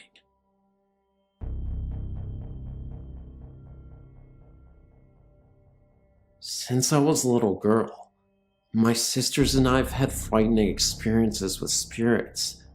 When I was 6, my family and I moved to a fairly new house, only 8 years old at the time, in West Texas. As far back as I can remember, we had strange things going on in that house. First off, at night, if you were to go through the hallway to get to my parents' room, you would always hear what sounded like a TV. You could hear voices and sometimes music. Most of the time, my parents' TV was off. If you left the room and stood in the hallway again, the sounds would be gone. Secondly, when I would try to go to sleep at night, I would always have that classic "someone's watching me" feeling. I always blamed it on me being a young child. The house was a very scary place to be at night. Wherever you went, someone was watching you. Friends who have spent the night rarely stayed twice. The areas of the house that scared everyone the worst were the hallway to my parents' room and my older sister's closet. The closet always had a feeling of hate radiating from it. I tried to spend a night in there with my scared sister, and it didn't last. I was sleeping on the floor with my head next to the closet, and that just wasn't a good feeling. I went back to my room after she fell asleep. A couple years after we moved in, my younger sister had a frightening experience. Her and I shared a bedroom with our beds parallel to each other, with a nightstand in between us. We were about 3 feet apart. One night, I woke up to her screaming my name. I woke up and asked what was wrong. She told me that, for no reason at all, she woke up and looked over at my bed. Laying at the foot of my bed was a light blue glowing figure of a woman. Her eyes were gone, and her mouth hung open. My sister described her as looking dead. My sister also added that she couldn't see me anywhere on the bed, so she started screaming my name and closed her eyes. When she opened them, I was awake, asking her what was wrong. She told me, and I looked down at the foot of my bed, and my huge stuffed animal that I had there every night was sparking like it had really bad static electricity. I took it off my bed and threw it in my bathroom sink and ran water over it. Being young, I thought it would help.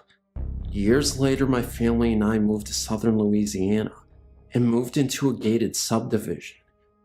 One night, my 2 sisters were mad at me and left the house to go on a walk. I followed them without them knowing. I followed them up to the front gate of the subdivision and talked to them for a minute. They quickly left in a huff, being that they were still angry with me. For what? I don't remember now. I stayed by the gate for a couple of minutes afterwards. and then decided to run to the end of the main street and hide behind some bushes that faced the gate. I waited for my sisters to walk by, and when they did, unaware where I was hiding, stopped remotely in front of the bushes. I heard a younger sister say, "What is Jenny, me, doing, sitting on top of that stop sign?" The stop sign is located next to the gate.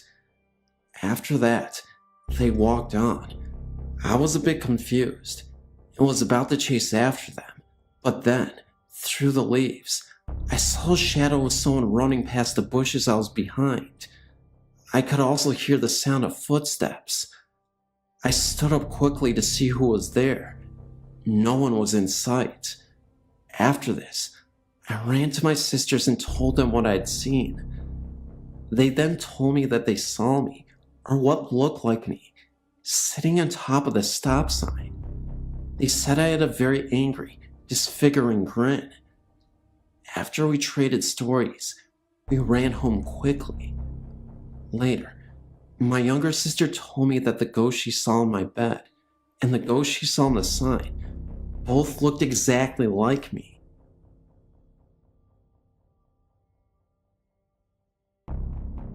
It all began around the 1st of June this very year. The incident took place in my grandmother and grandfather's home. My grandfather had been diagnosed with cancer. In the summer of 1998, I didn't know that those last few months would be the last time I would ever see him alive. During that period of time, I had spent a whole lot of time with my grandparents, and it felt like I had actually gotten a little closer to them both, but particularly my grandfather.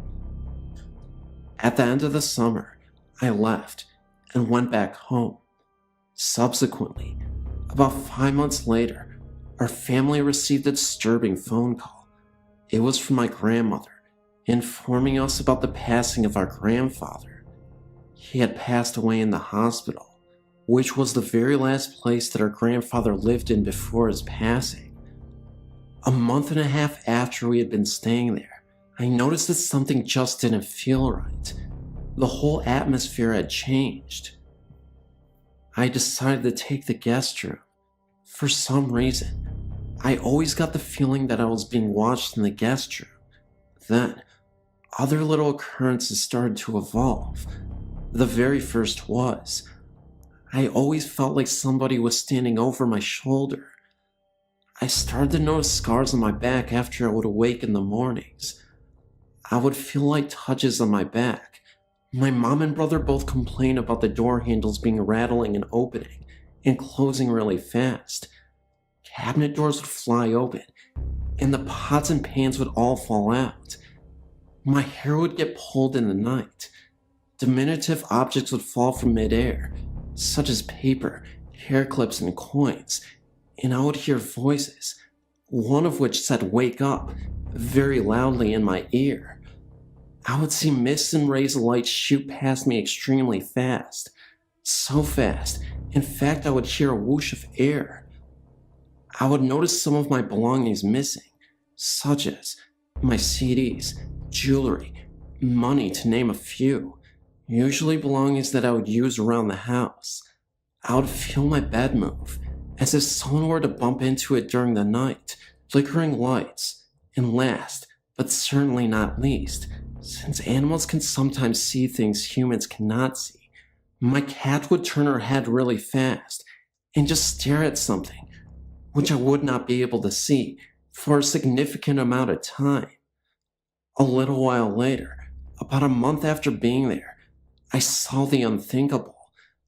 After I'd been sound asleep for about 7 hours or so, I woke up suddenly to a spirit at the foot of my bed, and it was my grandfather. I could not believe what I was seeing, but I will describe this to you in full detail. There was no doubt in my mind that this was actually a spirit. He was shadowy like, but his clothing was colored. He would always wave at me, and sure enough, he was waving my direction with a smile on his face.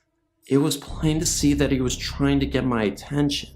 He just wanted to see me. I was too afraid to move a muscle, in fear that in spite of everything else that he would approach me. I'd never seen anything like this before in my entire life. I didn't want to tell this to anyone though. I thought that maybe nobody would believe me or listen. About a week later, I was in the kitchen with my mom, and she told me that the guest room was where our grandpa had stayed in before he died, because he was too ill. That explains the reason why that very room felt like the most eerie room in the house. I almost fainted when I discovered that, but I knew that a spirit can travel anywhere in the home, even outside or in back of the house. But it wasn't until a month later that I decided to come out with the news.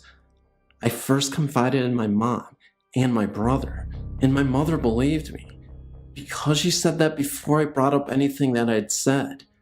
Our grandmother had experienced the exact same thing, that he was at the foot of the bed watching over her and smiling. I had a phone conversation with her, and I let her do all the talking first, and everything that she told me measured up with my experience, and it only happened to my grandmother and I, whom he was the closest with before he passed away. Everyone was wondering why I didn't scream or attempt to run out of the guest room as soon as I saw him, but I was too afraid. Whenever you're that close to something like that, it just takes your breath away completely. I was in my own little calm. It felt very uncomfortable.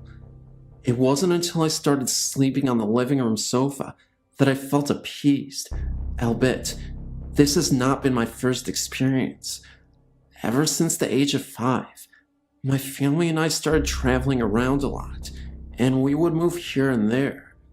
I've went to 9 different schools total. I'm 17 now. In previous homes, I've experienced a whole lot. I lived in a haunted house for a total of 3 years. Not only by all of the experiences that I've endured, I've been doing many researches involving the paranormal. I'm really good at picking up on things too, which I've found out. There was this one house that we went into that we were thinking about purchasing, but I felt like something was wrong. There were several rooms in the home that I could just not stop venturing off into. The main ones were the master bedroom and the study. After I left the house, I told my parents that someone from the house must have passed away. So my mom went to go look up the history of the house, and sure enough, the owner and his wife on a trip to California got killed in a car wreck, and they lived in the master bedroom, and the owner spent most of his time in the study. After I was enlightened with that information, I was in disbelief. I still am to this day too. My mom told me that it goes back to her being Jewish and Indian. She said that she can pick up on and see things too. She claims that it's an Indian thing, but I don't know. Maybe it is.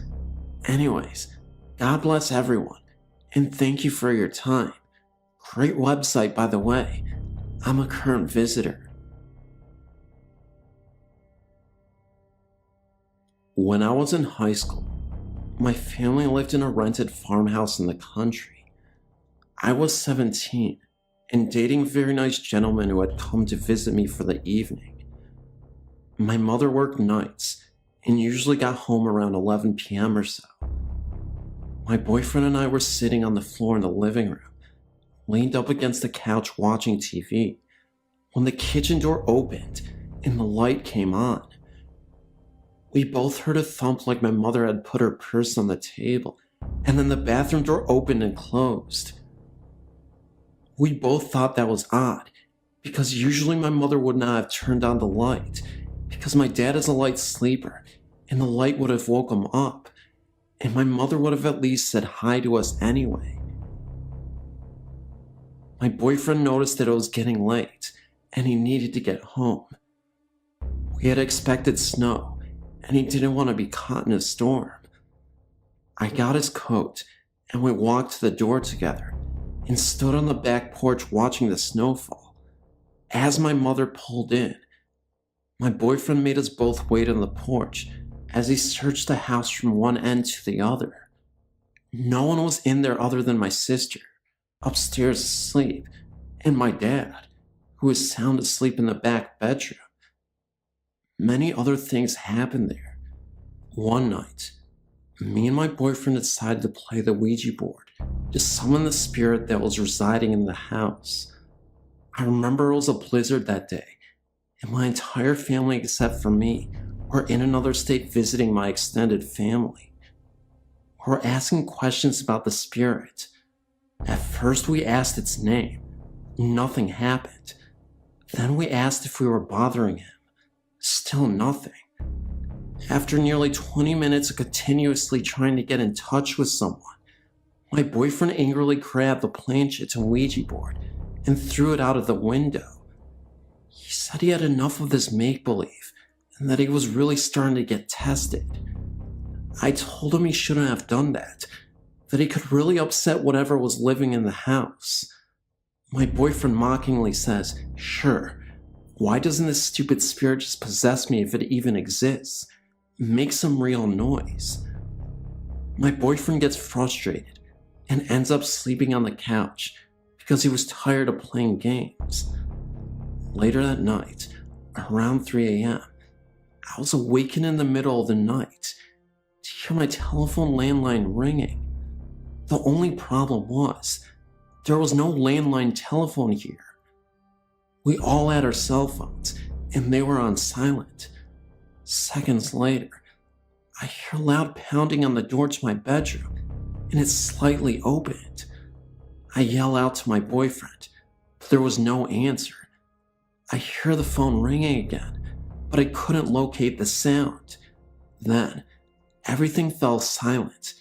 Not a second later, I hear a gargling noise coming from the living room, mixed with prayer.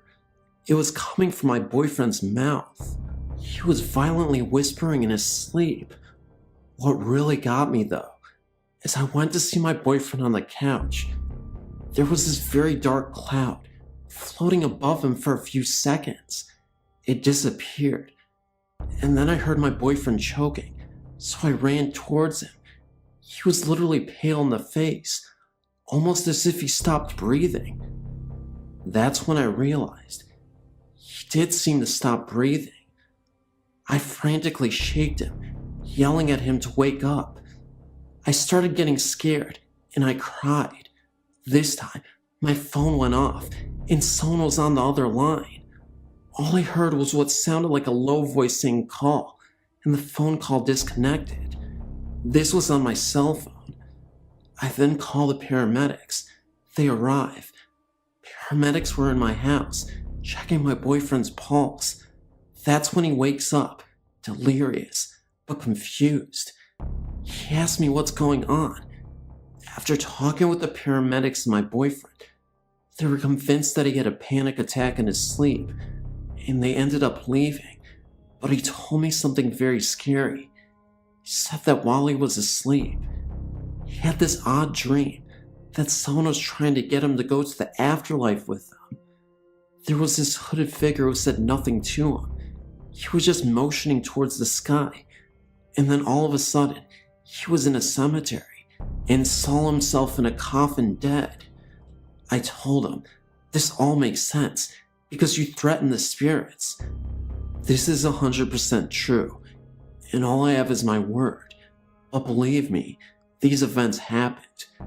I can't explain the mysterious phone call. I'm sure that my boyfriend challenged the spirit to make some noise, because it certainly made some noise. This is an incident that happened to me in the Pacific Northwest, Seattle, Washington state area, long ago, in the 1960s. As a young teenager, I was very impressionable. My parents were never active in my life, and I always wanted to feel like I belonged to a group. It didn't matter who gave me the attention, just as long as I got it from somebody. Feeling neglected, I ended up running away from home at the age of 19 so I could join a satanic cult. The cult was pretty serious. We would often meet up at this secluded building in the middle of the woods that was abandoned at night to gather around in circles, drawing pentagrams and praying to evil. We did a lot of drugs, and even sacrificed animals as part of our ritual.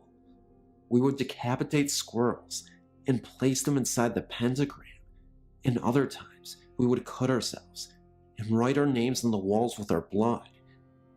It was definitely not a good environment for me, to say the least, but at the time, I was thinking of how much of a bond we all had together, the 5 of us. The building itself actually felt very haunted, but because I was so stoned out of my mind, I wasn't sure if it was hallucinations or legitimate spirit haunting this old building. I remember one night, we were injecting each other with needles, and we ended up passing out for a few hours. As I started to regain consciousness, everyone else was completely out, and I swear I saw the presence of an old man in a brown cloak, hood on, and with white eyes that glowed in the darkness of this building. He was there for about 30 seconds, then vanished. He was watching me from the stairs inside the building. We were all in the living room at the time, and there from the living room, you can see the stairs in front of you. The people I was with would sometimes hear voices, evil whispers and laughter so subtle, but quiet enough to hear. I vividly remember another night where we held our bloodied hands together after sacrificing a deer. I could have sworn after 3 minutes of chanting the devil as our leader, we heard the door from the upstairs of the building open and slam twice. We kept going, and I remember one of us blurted out, "If the devil is here, please show yourself." Nothing happened, and we ended up doing drugs again and passed out.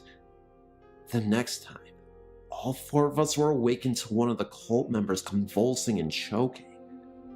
I was very alarmed by this, panicked, and told the rest of them that we needed help. All of them angrily told me no, leave him be. I yelled at them to help him, that he needed medical help and he would die, and 2 of the cult members proceeded to tackle me and pin me down to the ground to prevent me from doing so. They told me that this is what our Lord wanted to happen, that this was natural, and if he loses his life, the devil will want a new companion. What happened next is something that will always haunt me. I watched this guy die in front of my face, and not one single person gave a crap, except me. They kept trying to tell me that it was natural, that this was supposed to happen. The next thing I knew, the 3 of them were tying me up to keep me from escaping. They told me that I wasn't a worthy member of this cult, and because of my reaction, they couldn't trust me. I told them that I was definitely worthy, that I wouldn't tell a soul, but it was like my words were being ignored. One of the members turns to the other and tells them, "We'll keep him here for the entire night and figure out what to do with him in the morning." So, they ended up tying me up and leaving me alone for the rest of the night at this old abandoned building that looked like an asylum. They had left for the night. They ended up drugging me and I passed out until I ended up awakening. As I awoke, I was still reeling from the shock of everything that happened. I actually gagged a couple of times. They didn't even move the body. I was tied up in the hallway, and I was forced to look across at the body that was still there. The man's eyes were bulging open, wide, and lifeless. Now here's where the paranormal part kicks in.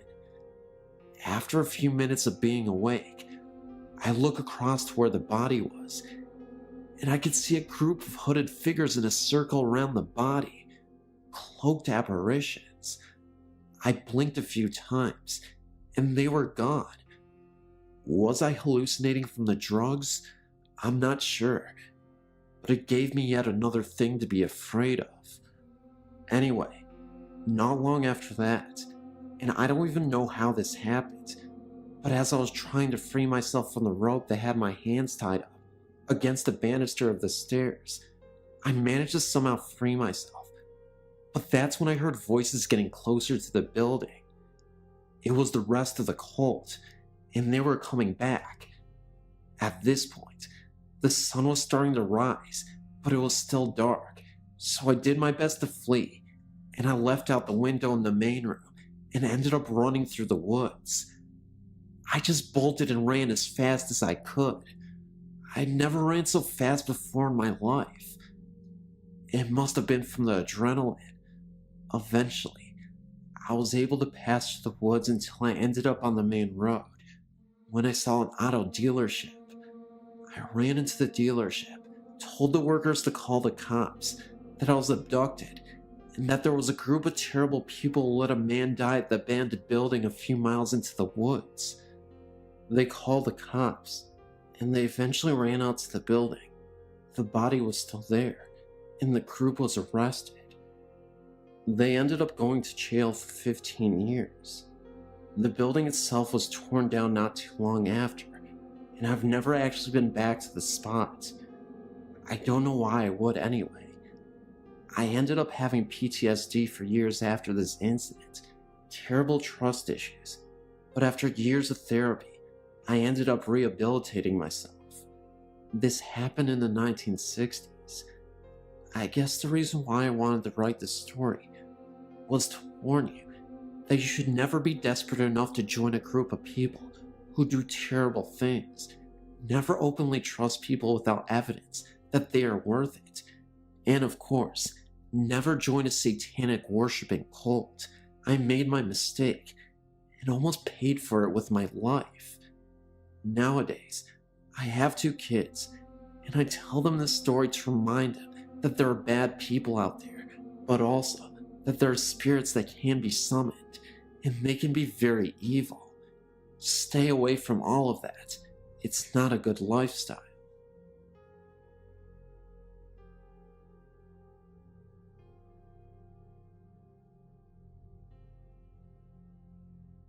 What I'm about to tell you happened during the summer of 2015.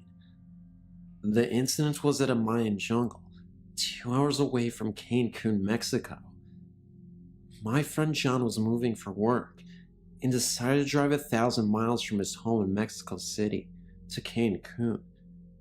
To an adventurous girl like me, it rang in my ears as a fascinating road trip. I offered to go with him, as he'd be going through some of Mexico's most dynamic and breathtaking sights. In Cancun, with its beautiful coastline, covered in powdery white sand and deep turquoise blue waters, was not only worth the 1,000-mile drive, but would be the perfect destination to complete my vacation before flying back home to California. Cancun is situated in the Yucatan Peninsula, in Mexico's southeast. The peninsula is a region covered in deep rainforest and jungles, where the Mayans once erected their great empire. The first leg of the trip was as expected. Great sights, great food, great places, great music, great people. However, the rain and terrain soon started changing as we started going deeper into the jungle. Roads were less illuminated, towns and villages scarier. We had enjoyed the road so much. The next leg of the trip was going to be non-stop all the way to Cancun. The night hit us as we drove through one of the deepest parts of the jungle. The road started narrowing until it became a 2-lane road, with the only light coming from the full moon ahead of us, and the dim headlights from the mid-90s hatchback John was driving. He estimated we would be in Cancun in about 2 hours. It was 2 a.m., and the moonlight could let you appreciate the thick vegetation on each side of the road. John was telling me some more folklore about the region and legends about the Mayans that once lived in the region, when suddenly, the car started slowing down. John would press on the gas, but the car would struggle to go. Shortly, the oil indicator lit up. Something was wrong, but to our relief, we saw lights up ahead and what seemed to be toll booths. We decided we would park by the booths and call roadside assistance. Our relief was short-lived when we realized the toll booths were under construction and they weren't functioning. There was nobody on duty, so we decided to keep going, but about 25 yards past the booths, the car completely stalled. Luckily, the road was well illuminated from the booth sign, and the car stalled right next to a light pole. John gets out of the car to see what was going on. It was leaking a lot of oil. He calls roadside assistance to no avail due to bad signal. He decides to try to fix the car. He goes to the trunk, gets some tools and a bottle of oil, and gets to work. After many attempts, the car wouldn't start, so John decides to call roadside assistance and finally gets through. Unfortunately, they tell him it would take 3 hours to reach us. I told John we are less than 2 hours from Cancun. Isn't there anything they can do? He put his tools away and gets back in the car and tells me there's nothing we can do but wait, to get some sleep and wait for roadside assistance. He then reclines his seat and goes to sleep. I get out of the car instead and start looking at the road, the vegetation, admire nature. A few minutes went by. Something caught the corner of my eye. I look back at the booths, and I can see the silhouette of a man peeking from one of them. I call John, but he doesn't respond. I look at him, and he is fast asleep. I look back at the booths, and the man leaped from one booth to the other. I yell at John that there is a man at the booths. He wakes up and tells me not to talk nonsense. At this point, the man leaped from the last booth and stood in the middle of the road, dressed in a khaki long-sleeve shirt and khaki pants. Pretty normal, but there was something weird about him. His stance was abnormal, arms wide open, lowered with hands open, and that, when I felt a cold shiver down my spine, when I noticed his arms and fingers were too long for his body. I insist on John, and he decides to get out of the car and sees the man standing back there. He looks at me, then at the man again, and yells at him, "Hey." The man shook his shoulders, put his arms forward like a sleepwalker would, and started walking towards us slowly. John and I looked at each other in disbelief and asked me what's up with this dude. We turned back to the man, and he was now about 10 yards away. I could really see him now. He was of heavy build, about 6 feet tall, short black hair, light brown skin, but I couldn't see his face. It was like an empty space. As he drew closer, we saw in horror that he had no face, just flat plain skin with no nose, no eyes, no forehead, nothing. At about 5 yards, he stopped with his arms still forward like a zombie. He had long arms and bony hands with long fingers.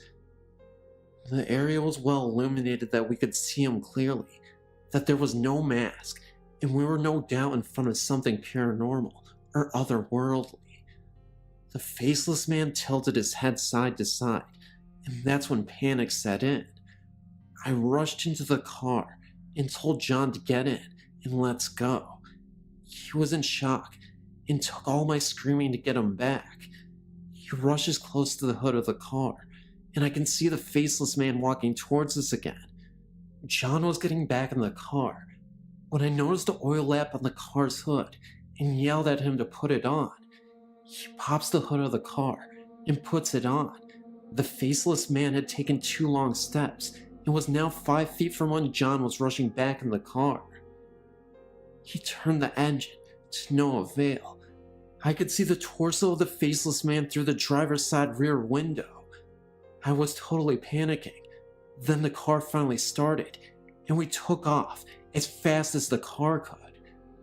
We look ahead at the road, and we hear what sounded like a hit on the rear bumper. I screamed at John that he is probably hanging off the bumper. John, short of breath, tells me he doesn't think so, as he would feel the weight on the car, and that I might have to get back to the back seat to check. I was about to, when I looked back and see the faceless man standing back there in the middle of the road, fading with the distance as we speed away. In a couple very long hours of shock and silence, we reached Cancun's city limits. We stopped at the gas station to collect ourselves. He had no face. John would repeat this over and over for a while. When we were calm and rested enough to keep going, John turns the car engine and the car does not turn on. We look at each other with horror, but then remembered we were safe away from the scene and we smiled, slightly in relief. I want to express that we did not see Slender Man. That's an internet creepypasta. The body of the man was like a normal heavy-built guy, just long arms with bony hands. He even had hair. This experience changed my view about risks and scary parts of being an adventurer, but I will continue to have adventures in the deserts, forests, and jungles of the world. I just hope I don't ever run into the faceless man again.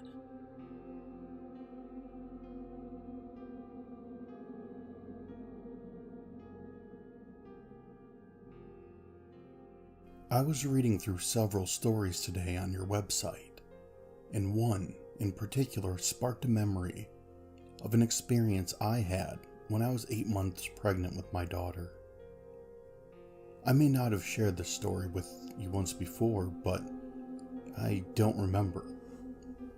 I remember that night just like it was yesterday. An evening in early 1994, my husband and I were watching TV on the couch when I decided to go to bed. I blew out a candle I had burning on the kitchen table and then headed to the bedroom. It wasn't too long after I crawled into bed that I was abruptly taken over by this unseen force sitting on my belly. My daughter began to move very violently and I felt like I couldn't breathe. I looked out my bedroom door and could see this flickering light coming from the living room. I figured my husband fell asleep on the couch and forgot to turn off the halogen floor lamp we had sitting behind it. I began to scream as loud as I could for him, but nothing came out of my mouth. The harder I tried to scream for help, the harder the unseen force seemed to push down on me. I began to pray. I prayed like crazy, asking Jesus to protect me and my unborn child. I kept looking out the bedroom door, seeing that flickering light, and hoping to see my husband come running in, but he never came. The whole incident lasted for what seemed like forever. But when it was over, just like that. There was no more pain. I could breathe, and my daughter was at peace. That's not the end of the story, though. I got up from the bed and headed to the living room to tell my husband what had happened. No sooner than I left the bedroom, of course, I found him sleeping soundly on the couch. But the halogen light behind it wasn't on. The flickering light I kept seeing throughout the ordeal was the candle on the kitchen table. As I explained in the beginning, I blew this candle out before I went to bed. And I know I did, because I have always been very cautious about burning candles. The candle had somehow rekindled itself and burned all the way down to the wick. Apparently, the glass votive had gotten so hot that it broke and sent flames from the wick onto the table and placemats. The entire top of the table was on fire, placemats and all. I started screaming at my husband to wake up. He jumped off the couch to find me trying to smother the flames out with a kitchen towel. The apartment started to quickly fill up with black smoke. He grabbed the fire extinguisher and put the fire out. After it was all said and done, we talked about what had just happened, trying to make some sense of it all. I was certain the unseen force was trying to kill me and my baby. I thought it was holding me down so that when the fire spread through the apartment, I would die from smoke inhalation, or worse, burned to death. My husband thought that whatever it was trying to warn me, that it was trying to wake me up so that I would discover the fire. But I swear I was not asleep. At some point I thought maybe it was all just a bad dream. But then it dawned on me. If it was just a dream, how was I able to see the flickering lights coming from the living room, which turned to be flames? What I do know is, had I not gotten up when I did, it wouldn't have been long before the whole apartment would have been filled with smoke and fire, and we all would have perished. Guardian angel or evil spirit? I guess I will never know.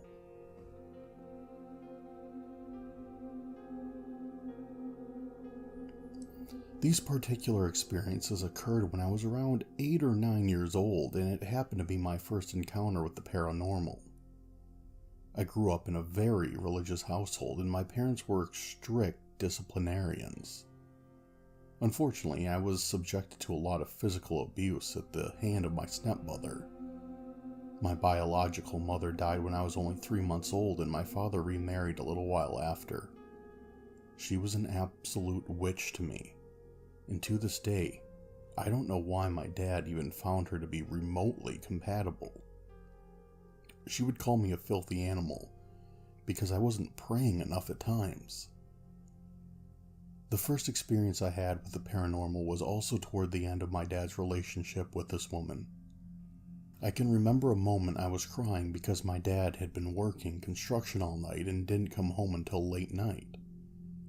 I'll never forget how she spat in my face, told me that real ladies don't cry about daddy working late nights. I told her specifically that I really wanted daddy, and she told me if I didn't calm down, she was going to throw me into the pantry closet and lock the door, which was this huge empty space that could fit 2 adult-sized humans in. Naturally, as an 8-year-old kid, I revolted. She kept her word and threw me in there for an hour. This is where something creepily paranormal happened.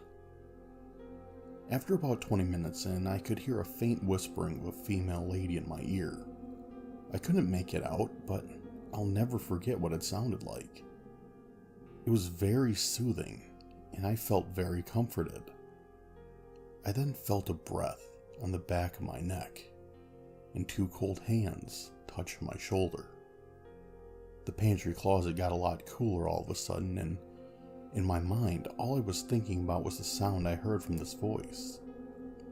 I ended up curling up on the floor of the pantry and started drifting off to sleep. As my eyes began to feel heavy, I squinted with limited visibility.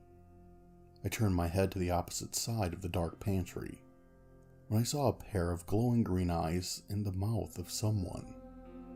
The crazy thing was, whatever this thing was, it had razor-sharp teeth, as if they were fangs. I could only see their eyes, and it almost looked like it was slowly opening its mouth, as if it were going to devour me whole. I closed my eyes completely for a few seconds, opened them up again, and it was gone.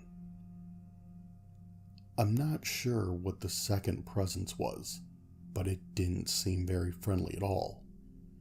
As for the female voice and the touching, I truly believe that it was my biological mother comforting me through tough times. Well, anyway, I remember I ended up staying in the closet for longer than I was supposed to, and when my dad came home, he had a talk with my stepmother. Thankfully, my dad saw through her lies, and he broke up with her not too long after this incident happened. From that day on, the pantry closet had a reputation for creepy, ghostly activity. The door would randomly open slowly and shut at times. If there were items on the shelves, such as cans, they would sometimes fall on the ground.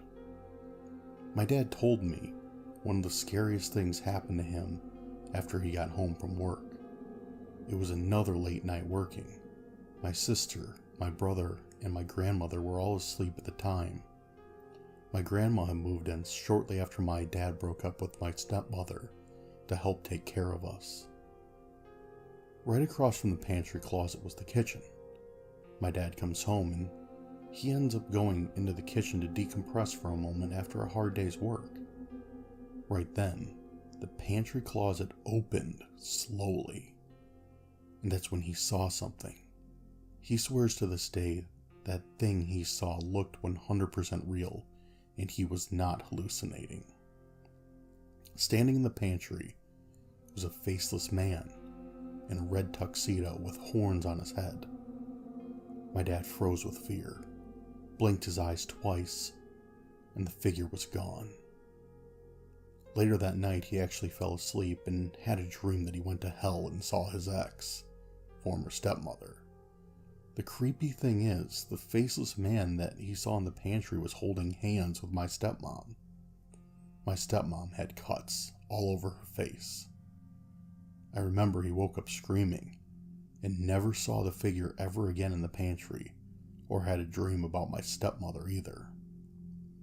Another experience. My stepmother, sister, brother, grandma, and I all slept in one room, different beds of course. It was a normal night and I just fell asleep as usual, hours later. I woke up for no reason and saw a person sitting in my grandmother's bed. I thought it was just my grandma praying since she would always pray, but then I started to realize that my grandma was sleeping and this person looked a bit younger. I just stared at whatever that thing was and noticed it was looking right back at me. This wasn't my mom because it looked like an entirely different woman. I've seen pictures of my mom and she was a ginger and had beautiful thick long hair. This figure I saw was bald-headed and looked very distraught. After she looked at me, she looked back at her hands and covered them with her face. I know for a fact that it was a woman because she had feminine features in her face. You could see it clearly in the body of a woman. Not only was she bald-headed, but her face was burned and disfigured. All I did was stare at her. Then, after all that, she suddenly got up, turned away from me and disappeared. Eventually I fell asleep again. I woke up the next morning and asked everybody if they were in the room last night. Then I asked my grandma if she had been praying that night. Everybody, including my grandma, said no. That was the first time I ever saw that lady, but from that day on, almost all my relatives that lived in that house have seen the very same woman I have. Only difference, they have been scared. Me, on the other hand, though I was slightly afraid, I had a curiosity about this whole experience. I attended Harding University in Searcy, Arkansas not too long ago. During my senior year, I stayed a few months in a private dorm in the Patty Cobb Girl dormitories. Many people say that various parts of Harding campus are haunted by the ghost of Gertie, a girl who died by falling from a bell tower on campus back in the early 1900s. She has been known to haunt the old music building, the brick pathway that cuts across campus, and the bell tower, which has since been detached and placed on campus as a landmark. One other thing she is said to haunt happens to be the Patty Cobb dormitories. There is debate as to whether or not it's Gertie or a different ghost entirely, but either way, one thing is for certain. Patty Cobb is haunted.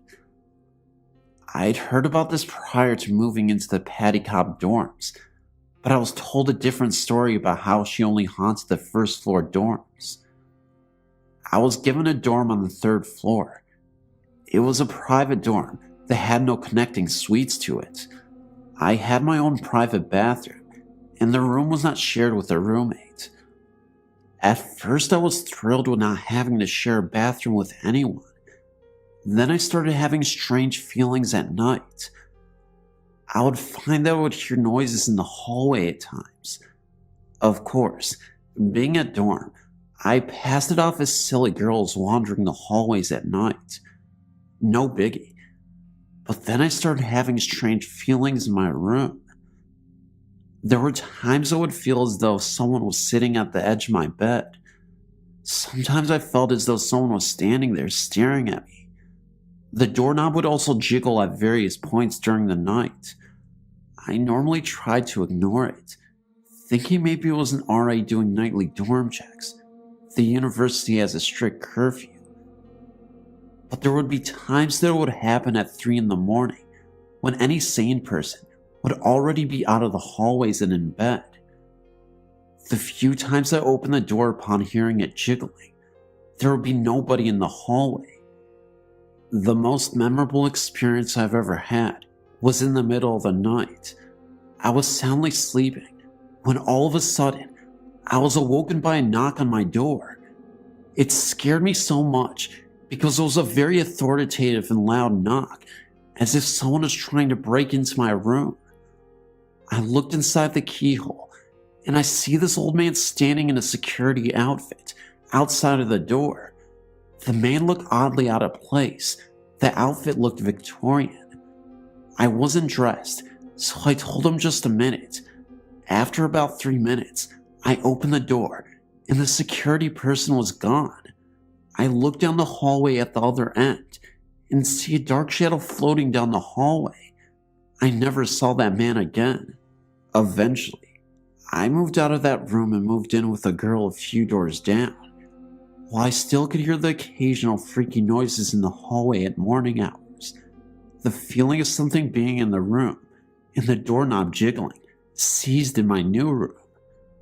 I found out later from an older friend of mine, however, that she had lived in the exact same dorm room that I had scary issues in. A few years earlier, she and a friend of hers were sitting around talking. She was sitting at her front desk and felt someone strangle her. She felt a pressure on her neck and even started choking. She turned around to see her friend staring at her with wide eyes. "What happened?" she asked. "I just saw a pair of see-through hands behind you," her friend replied. To this day, she swears up and down that Gertie choked her in her dorm room, the exact dorm room that I had so many freaky encounters in. And people wonder why I get so paranoid being alone in the house at night. Earlier this night, I was rehashing past visits to a cemetery in my hometown in Naugatuck, Connecticut, called Guntown, when I remembered a visit to Iowa when I was 17. So, back in 2000, I went to visit a friend and spent only a few days there. My friend, having been to 13 Stairs, I just recently found out its real name, Pleasant Ridge, many times told me about it, and we decided to make a trip of it. There were 4 of us in total, 3 teens and an adult. My friend told me the stories about bodies being buried in the steps, about the graves being mostly young children, about possible Satanist activities, and the like, before we arrived, so I was prepared. We left a little after 11:30 p.m., arrived there shortly after midnight without any problems finding it. I think there was a gate, but it was open. We parked a few feet from the steps with the car facing them. The moon was out, but it was still fairly dark, so we brought flashlights. We went to check it out only to look around some and take some photographs. It was around winter, so it was cold and windy. We were the only ones there. No other cars in sight, at least. We made our way up the stairs and into the cemetery. It was eerie. I kept getting those deep chills up and down my spine that kind of make your body jerk, and a definite feeling of being watched. I know my friends complained of the same, and wanted to leave minutes after arriving. One claimed to have heard their name being called and being touched, like someone was tugging on their clothing, and seeing shadows move around the tombstones. I didn't experience any of that myself, but I was weirded out all the same. We walked around a bit, not too far from the stairs themselves, and took some photos of the graves. After about 30 minutes, and it being well after midnight, the others were ready to leave. This is where the freaky thing happened. To our knowledge, we were the only ones there. There weren't any other cars visible, nor people. After having a somewhat disappointing time, in my opinion, we made our way down the steps and towards the car. We had the flashlight on by then and lighting our way, when my friend saw something black on the ground. He rushed back to the car and turned the headlights on, and right at the bottom of the steps in the parking lot was a huge pentacle traced out in what looked like black paint. Look, I'm not crazy, and I know it wasn't there before we climbed the steps. The car was parked so the headlights would light up the bottom of the steps so we could see them. There was nothing on the ground beforehand. By then, my friends were screaming and crying and pulling me into the car. I snapped a photo or two, and then we sped off. I do recall the car stalling once before we left. I waited until I got back home to develop the film, only to find that there was nothing at all on the roll.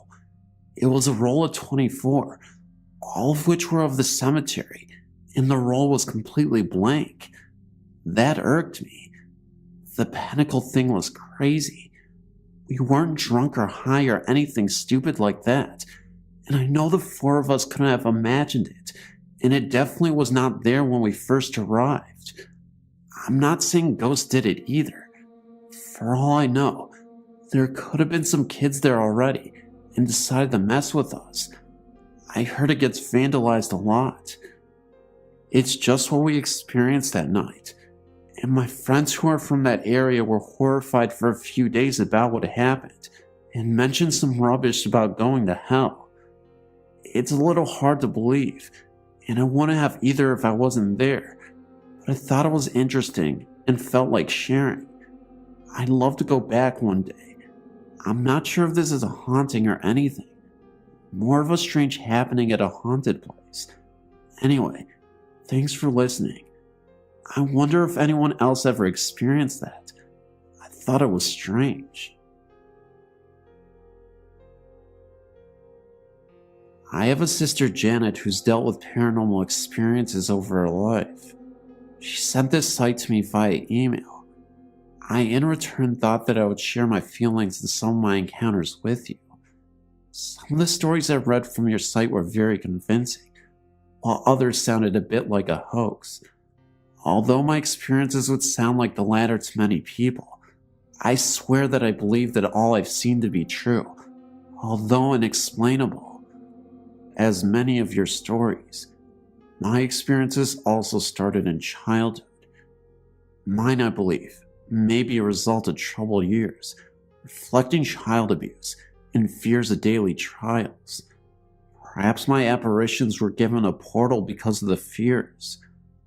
I remember as far back as my early adolescence, living in a house that sent a chill in me, and fear to go to the upstairs alone.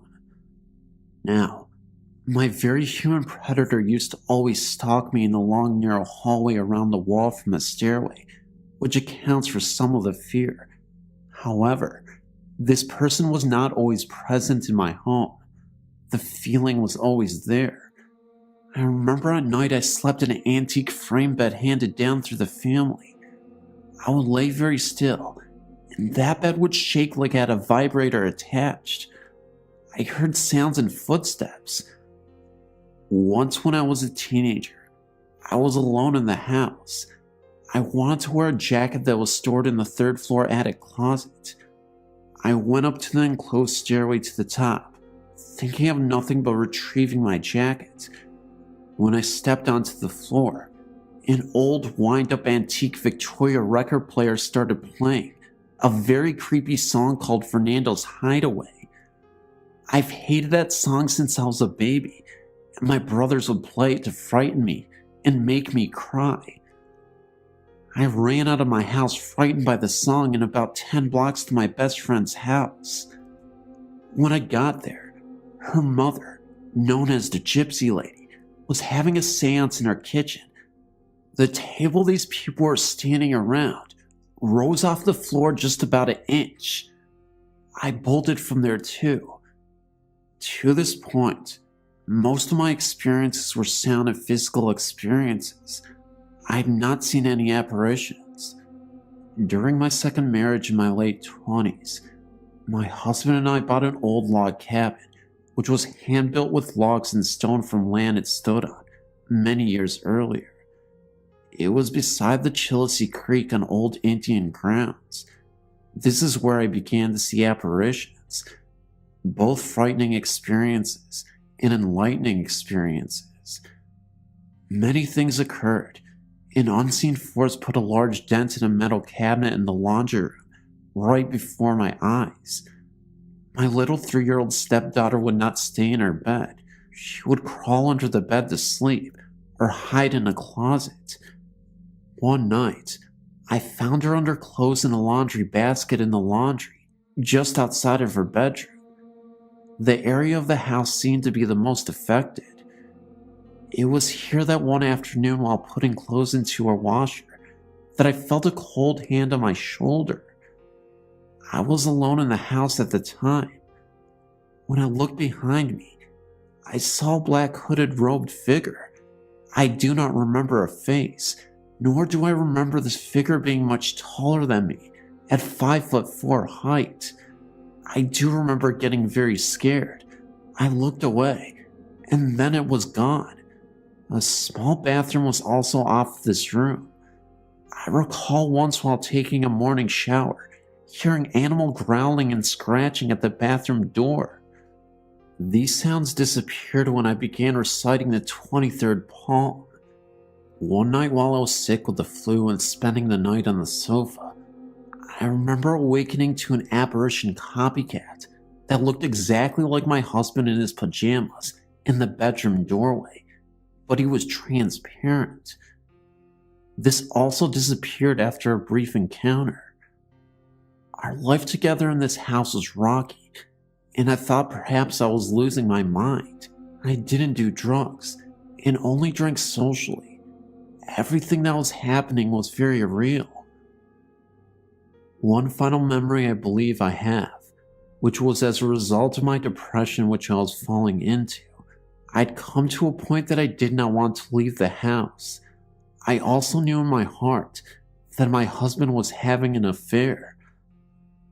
One night after contemplating ending my life, I sought God through deep prayer and called the 700 Club to ask for the prayer line to pray for me.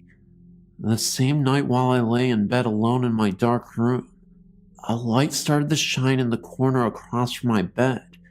It grew brighter, and it was in the form of a bright light ball that floated across the room and hovered at my bedside.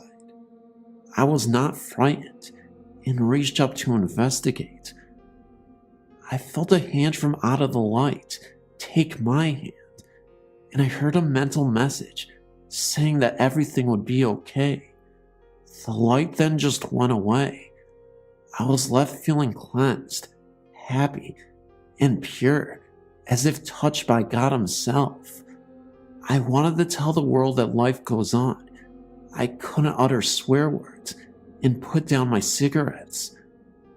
The cleansing phenomenon unfortunately was temporary, and I slid back into my old ways after a few weeks. The divorce occurred. We moved out of the house, and my life went on. The okay part came a few years later, when I became a mother of my own child for the first time. I went to school and became a registered nurse. I fell in love with the man that I am now married to.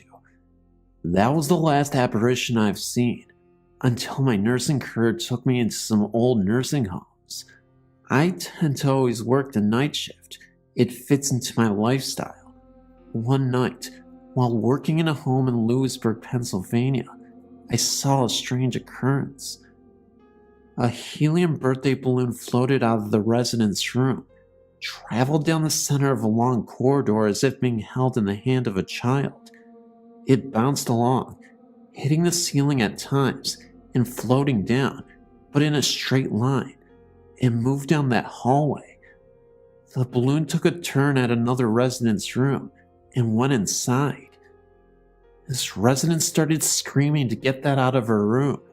By the way, it was her birthday. The same nursing home was the place of violence, murder, and unfortunate dread.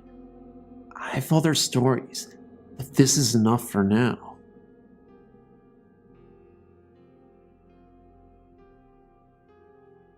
The Willard P. Hall Mansion on Hall Street in St. Joseph, Missouri, is haunted. Willard P. Hall was the lieutenant governor of Missouri during the last part of the Civil War. When the governor died, Willard assumed the office of governor. With the Civil War raging, he moved the state house from Jefferson City to St. Joseph. I don't know why he did that, because St. Joseph was pretty well known to favor the South.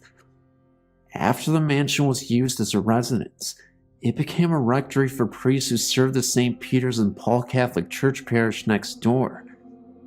As parishes were closed in the Diocese of Kansas City, St. Joseph, one priest took over the St. Peter and Paul Church and the Immaculate Conception Church, a church immediately west, about 3/4 mile away. The pastor leased out the first floor of the house, at that time, to United Cerebral Palsy and allowed me to live upstairs to oversee the property so it would not be vandalized. Most of the walls throughout the house were solid brick and stone construction, yet sounds of large rats could be heard scrambling within those walls. The light switches in the old servants' quarters upstairs, where I lived, were not up and down switches, but to be rotated in a circular manner. Those switches were observed rotating, on their own, turning the lights on and off. Dark shadows frequently covered doorways, eliminating all light outside those particular rooms. Once, when that happened, a loud scream, like that of a wild cat, lion, or tiger, could be heard, and it was ear-shattering. The room on the southwest corner upstairs that was my bedroom became so cold that ice actually formed thick in the corners of the room, and the walls were frosty. Sounds of music, like a very soft harp, was heard on occasion by a number of people. One parish council meeting stopped suddenly when one of the councilwomen, who was wearing a shoulderless summer dress, felt an icy hand placed upon her shoulder, and no one was behind her. And finally, many times, when it was very late at night or very early morning, one could hear footsteps throughout the house, followed by a conversation that always turned into an argument, and then was followed by the soft crying of a woman. The basement of the mansion appears to have been used by either slaves or prisoners, and there's a rumor that there's a cave entrance hidden somewhere in the basement that leads down to the Missouri River, a distance of about 1.5 miles. I never found it. When I called the pastor once in the middle of the night and asked him to come over and experience some of the things going on, the icy room, a darkened doorway, and the sound of a screaming large cat, he told me no way. Do you think I'm nuts? I'll come over first thing in the morning. He never showed up, and I moved. The place is still standing, but I haven't been back.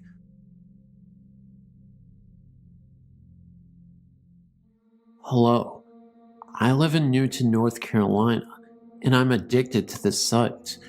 My story happened about 5 years ago. Me and my sister Melissa lived next door to one another at the time. The house that she lived in had been vacant for about 16 years. The previous owner was, according to the neighbors, a very mean old lady who had been sent to live in a nursing home and refused to allow her home to be sold. It stayed that way until her death. As soon as she died, her children put the house up for sale, and my sister bought it.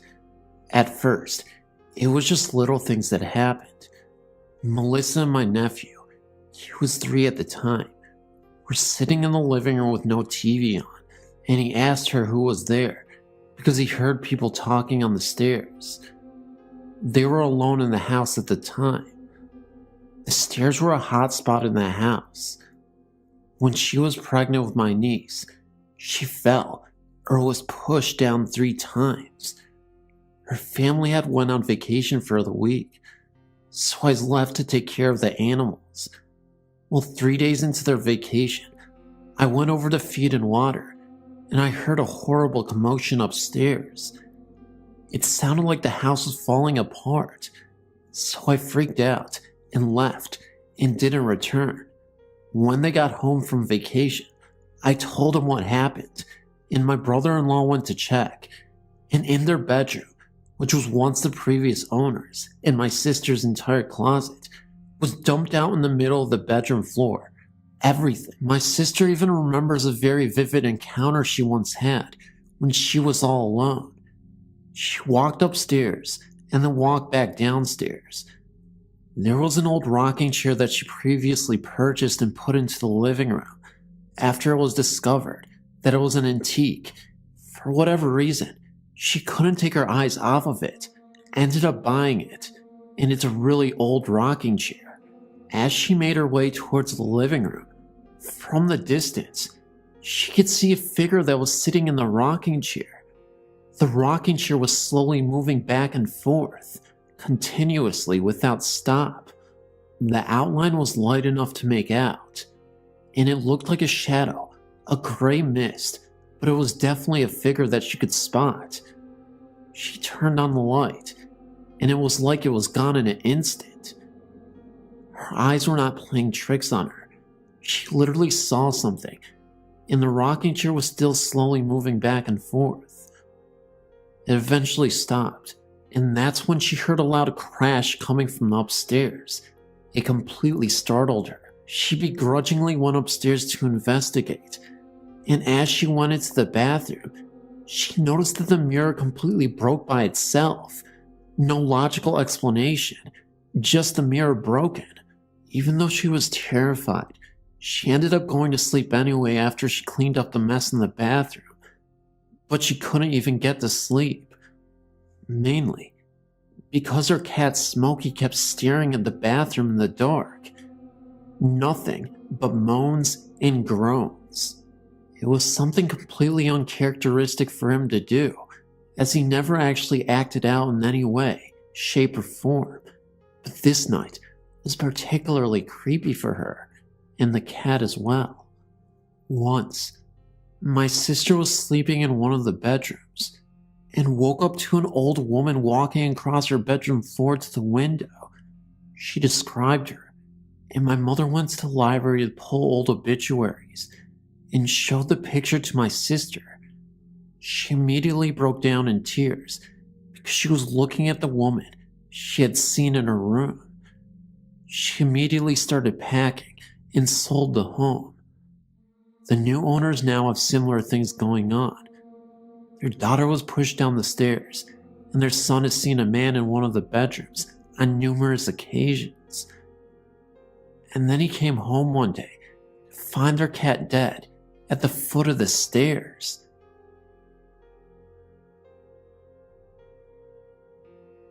My mom had about 3 years of on and off visitations. She would wake up around 11 at night with a start to see different shapes of grayish white fog, which every time she would think it was smoke and her house was on fire. Sometimes the fog was in a blue arc by her dresser. Sometimes the whole room was filled up with this misty fog. Other times it was 3 big ovals by her TV. And even sometimes she had a big oval on all 3 sides of her bed. The one that really scared her was when she woke up to see the fog by the foot of her bed. Then it flew over her with such a force and went through a wall above her headboard. Mom even walked through the misty fog one night because, again, she thought her house was on fire, and she jumped up to get her robe. I asked her if it was cold when she went through it, and she said that it wasn't, and it didn't smell either. She did see one apparition of a boy of about 18 years old, He was standing next to her bed with his head down. Mom said he was grayish looking, and she did not talk to him, but she felt an awful sadness emanating from him. Shortly after that, we had somebody come and clear the house. The woman who cleared the house said that since Mom volunteered at a hospital, she was bringing all sorts of spirits and ghosts back home with her. They sort of attached themselves to her. After that, Mom said the house felt very empty. It's been 2 years since her house has been cleared, and so far, so good. I think we also brought stuff in, because when we were kids, we used to play with the Ouija board in the 1960s. Now I know just how dangerous it is to use one of them, unless you really know what you're doing. But in the 1960s, you really didn't hear anything about the dangers of Ouija boards. It was just plain fun.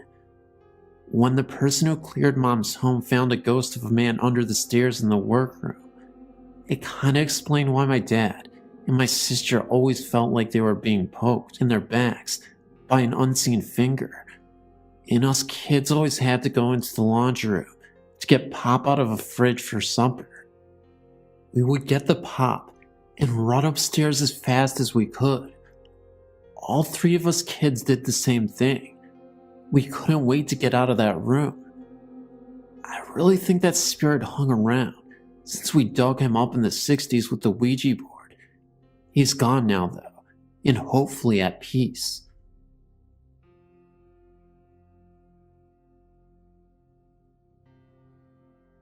A few years back, I was in a car outside Worcestershire State Hospital in Worcestershire, Massachusetts. The building was all boarded up, and I had a vision. This was the first time this happened to me, and it scared the wits out of me. In reading your website terminology, I think it was a residual haunting. I heard blood-curdling screams and saw a man in a striped nightshirt, like the nightgown type shirts worn in the 1800s, and wearing a derby hat. He had dark hair and a mustache. He was levitating near the ceiling of a hallway. It seemed to happen quickly, but the screaming was heart-wrenching. After we left, I was quite shaken. Sometime after, I discovered a website called opacity.us. A photographer posts photos of haunted abandoned mental health hospitals and other old abandoned buildings. He has pictures of Worcestershire State Hospital, including the boarded up building. I came across a picture of the hallway that I saw in my vision. What do you make of this? Was it a residual haunting? I've always experienced spirits or ghost type experiences, usually a friendly or mischievous spirit. I've also felt or connected with loved ones. Another odd experience involved myself and my 3 children. I woke up to one of my children screaming.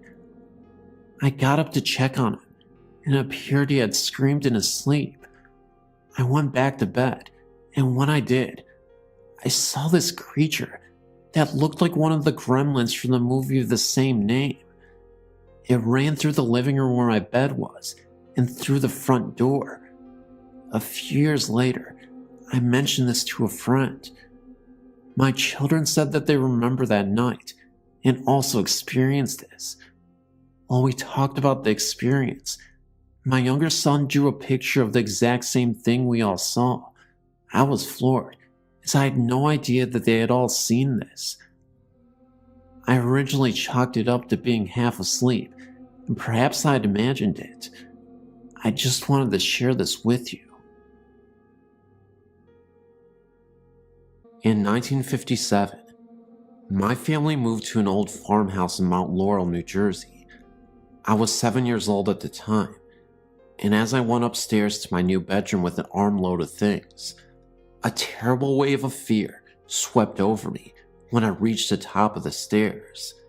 From then on, I disliked that small area at the top of the stairs where it met the hallway. Unhappily, there was no way to avoid it. I had to walk through it to get into my bedroom.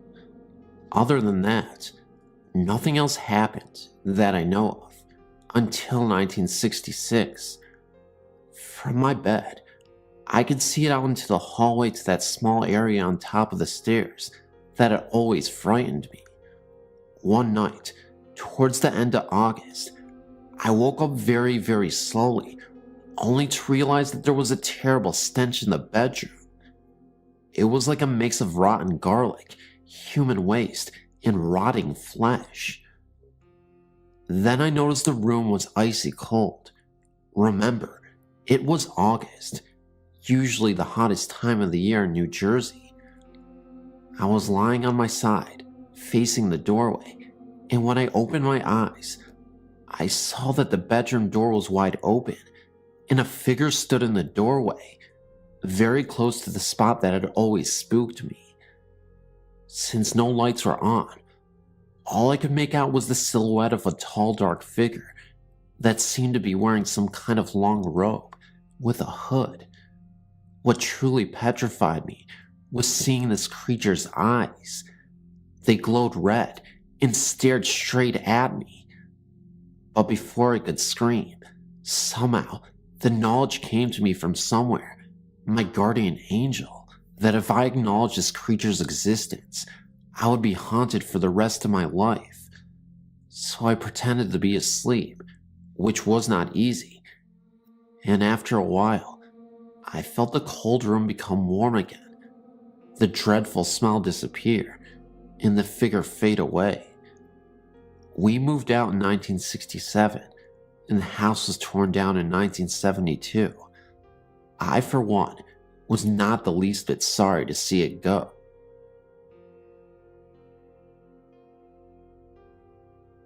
As a child living in our old cotton mill house, raised by my grandmother, great aunt, and her daughter, my cousin, I had many frightening paranormal experiences. I will elaborate on some of them as time goes on, but this story is a recap of many of the things I've experienced living in that house as a young child. I heard the classic footsteps, sounds of papers being crumbled, sounds of books falling when nothing was out of place. Everybody in the family, including myself, heard our names called. Once, I woke up and heard a soft, echoey female voice say deep magic. By way of explanation, deep magic was a facial moisturizer. I once woke up to see a tiny pinpoint of light in my room, which expanded until the entire room was bright as day, and then faded quickly back to darkness.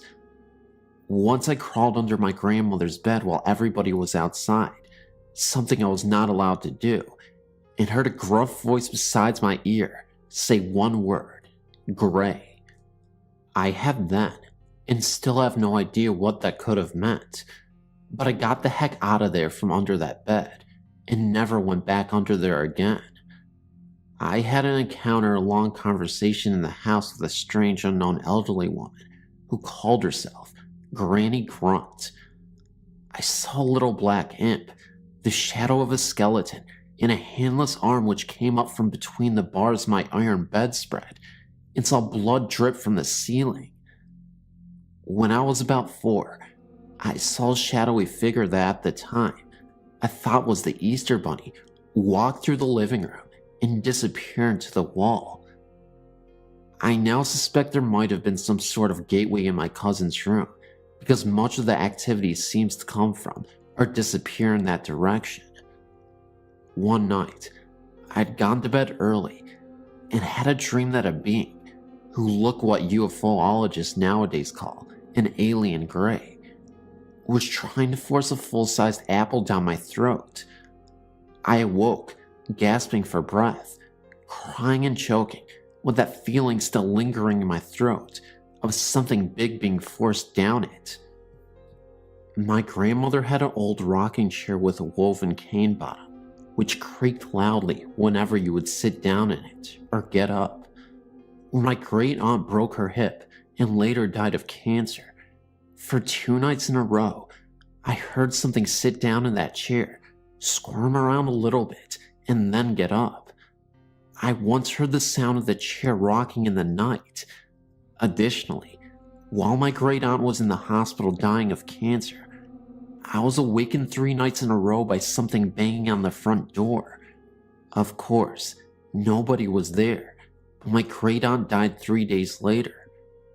Later on, when I was in my 20s, still living in that house, I awoke to see a short woman with her hair in a bun and a white apron over an old-fashioned dress standing by my bed, who quickly vanished. I had many experiences of being in that half-awake and unable to move state, while hearing voices talking and people moving around in the house. Once, while I was in that state, I felt and heard something leap quickly into the bed beside me and lie there, growling menacingly. It vanished, of course, when I was able to fully wake up. I finally got married when I was 28 and moved away. After my cousin passed away, I inherited the house and my husband and I moved back into it. Strangely enough, I never heard or saw anything in those days we lived there together. The house was totally quiet and peaceful.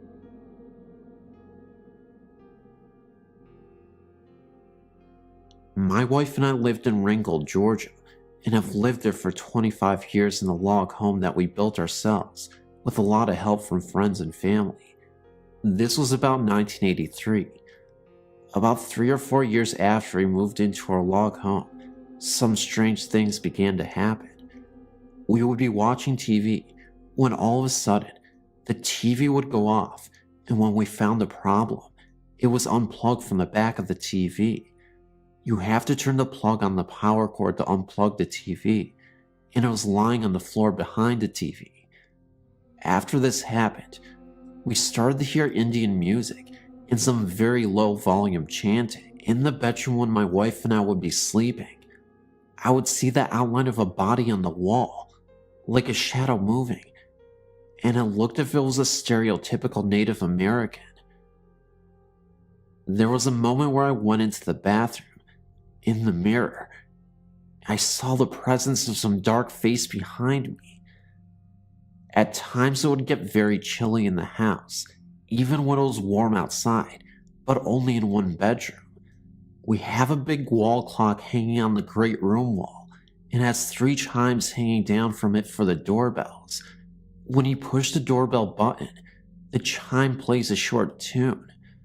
At times, for no reason at all, the chimes would start to move and ring like someone had pushed the doorbell button, but there would be no one there. Our commodes would flush, and there would not be anyone out there to flush them. We have found human bones in Indian pottery, arrowheads, and lead bullets. We do know that a Civil War battle was fought on our land, and we checked with a university in Alabama. They told us that this was an area that had a Cherokee Indian village back in the 1700s to 1800s.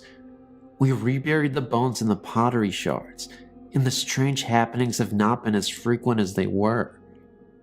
We still live here and intend to stay, and the strange happenings have not been a threat or harmed anyone in any way.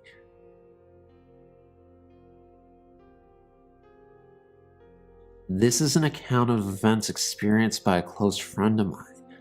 I've changed the names to protect the identities of the people involved. These events took place in Manchester, England. I met Charlotte some 2.5 years ago when we both signed up for a course of ice skating lessons. We got on well from the start and stayed in touch afterwards. Charlotte's father had started to suffer from dementia, and her mother was taking care of him at home.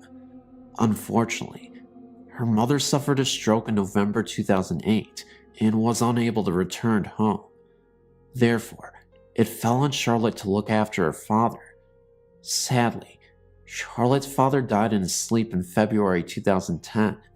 This was a big shock as, although 89 years of age, he was very sprightly and in good health. As you can imagine, Charlotte was devastated. One of Charlotte's sisters came up from down south to stay with her in the days afterwards, and while they were arranging the funeral, they both slept in their father's bed. A couple of days after he died, Charlotte had a very vivid dream. In it, she saw her father as a young man in rolled up shirt sleeves and a tank top. He was running down a hill and hot on his heels was a dog, like they were having a race. She said her father looked very happy and full of life. She has never experienced anything like this before and felt it was her father's way of showing her where he was now. I asked her if she recognized the dog. She said her father used to talk about a dog he had when he was young, but she had never seen a picture of it. It was obviously a very profound experience because it eased her grief, in that she'd felt he had gone to a better place. It is now March 2010. I saw Charlotte over the weekend, and she told me what else had been happening. Charlotte, her sister, and her brother-in-law had been in their father's house clearing it out and decorating. Charlotte was in one of the bedrooms and came across an organ her father bought her when she was 16. She plays the piano. Anyway, she sat down and started playing it. The moment she did this, the phone started ringing. Bear in mind, the phone was disconnected some weeks ago. Her sister answered it, but there was no one there. While the three of them were upstairs in separate areas, Charlotte's brother-in-law asked who was making a drink. Her sister replied that they were all busy and that he should make his own drink. Her brother-in-law said that was not what he meant and asked who was boiling the kettle. When Charlotte's sister went downstairs, the kettle had just boiled and switched itself off. No one had put it onto a boil. A day or so later, Charlotte began playing the organ, and once again, as soon as she did, the phone rang, just like before, still disconnected, of course. Charlotte said that one night they were sat around talking about their father, and the lights in the room started flickering. This has never happened before. As soon as they stopped talking, the flickering stopped. I told Charlotte that experiences like this are fairly common, and it's her father letting her know that he is still around. The last time I saw her, she was in pieces. After these experiences, although still very upset, she seems very much calmer and accepting. It is wonderful when things like this happen. If only it could be that way for everyone.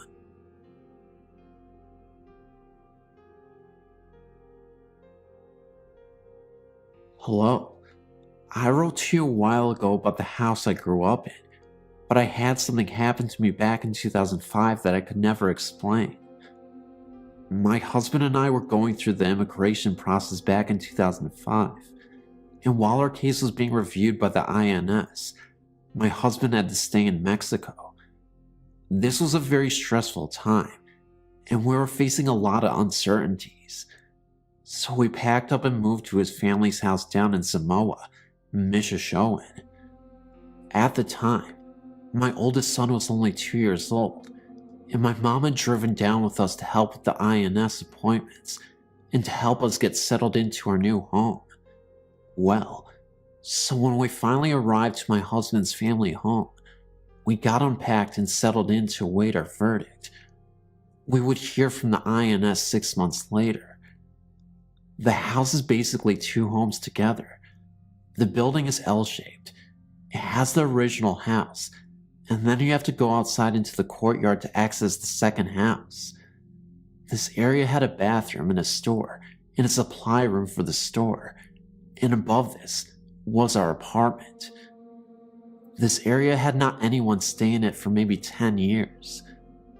This area was like a duplex attached by a door through the living rooms. So we took the left side and closed up the right side. Now, the side we took had an unusual feature. It had a huge bedroom that was divided by a wall and had an open doorway, so it was 2 bedrooms in one. We slept in one bedroom, and my mom slept on the other side. Now, this is a huge home, especially by Mexico standards, but we only shared it with 2 other people. My brother and sister-in-law, because the other family members moved about 10 years before. Nothing about this home seemed scary or creepy, but I did learn that between the two houses, two of my husband's toddler sisters were buried. I didn't know this until months later, so a few days after we arrived, we were cleaning and unpacking. My husband was down in the store covering for his brother, and my mom and I were upstairs cleaning the bedroom. She got tired and decided to go out on the balcony and sit. She took my son with her so I could continue cleaning. Well, I decided to sit down on the bed, and I was faced towards the window looking out. Well, I could see the door leading to the living room out of the corner of my eye. It was halfway open. While I was sitting there, the door opened up and someone walked into the little bedroom. I heard the door move across the carpet, and I saw out of the corner of my eye someone in a white shirt. I figured it was my mom and thought nothing of it, but then wondered where my son was, and I started to worry why she had left him on the balcony alone. So I called out, and no one answered. I got up and walked across the room and into the little bedroom. I was certain someone would be there, because I had seen someone go in there. Well, I was completely surprised when I walked in there, and no one was in the room. This really startled me. So I walked out into the balcony, and there was my mom and son. I asked if she had went into the room, and Mom just looked at me and said no. And no one but us and my husband were there that day. Another time, I was walking up our stairs to our apartment, and I had a vision flash in front of my face that completely terrified me. I still don't know what it was or why it happened, but it was at night, and I looked to my right at the wall, and there was this horrible face like a gargoyle, just for a second, and then it was gone. The only place I felt really uncomfortable at was the downstairs storage area. I would run past the place. It had a weird feeling to it. Nothing ever happened around there other than that feeling. The other times involved my son. During this time, he developed an imaginary friend. He would call it the baby, or babies sometimes. He would be in the hallway of the kitchen playing and say, "Oh, come see the babies." Or he would be talking, and I asked him who he was talking to, and he would say the babies. I didn't think anything of it until my husband told me about his sisters. Then I felt some kind of uncomfortable with it. One day, we were sitting in the living room, and he comes in crying and tells me that the babies are hiding under the bed. Well, I didn't want to look under the bed, but I did anyways, and of course, there wasn't anything there, but it still made the hair on the back of my neck rise up. The only other thing was one day, my husband and I were sitting on the couch and my son was playing on the rug, and we were just talking, and my son looks over into the corner and says, "Look at that man with the cowboy hat on." Well, we didn't see anything, so we just said, "Oh, is there?" And he continues playing with his truck, and we keep talking. Well, about 10 minutes later, my son looks up and says, "Oh, he's gone." I don't know. We had left 6 months later, and were able to come back to the US, and have just experienced all these stories that have occurred. It was weird, to say the least. Later, I was talking to my sister-in-law, a different one, who had grown up there, and I told her about her experiences, and she got really defensive and didn't want to talk about it anymore. So who knows? Thanks for letting me share.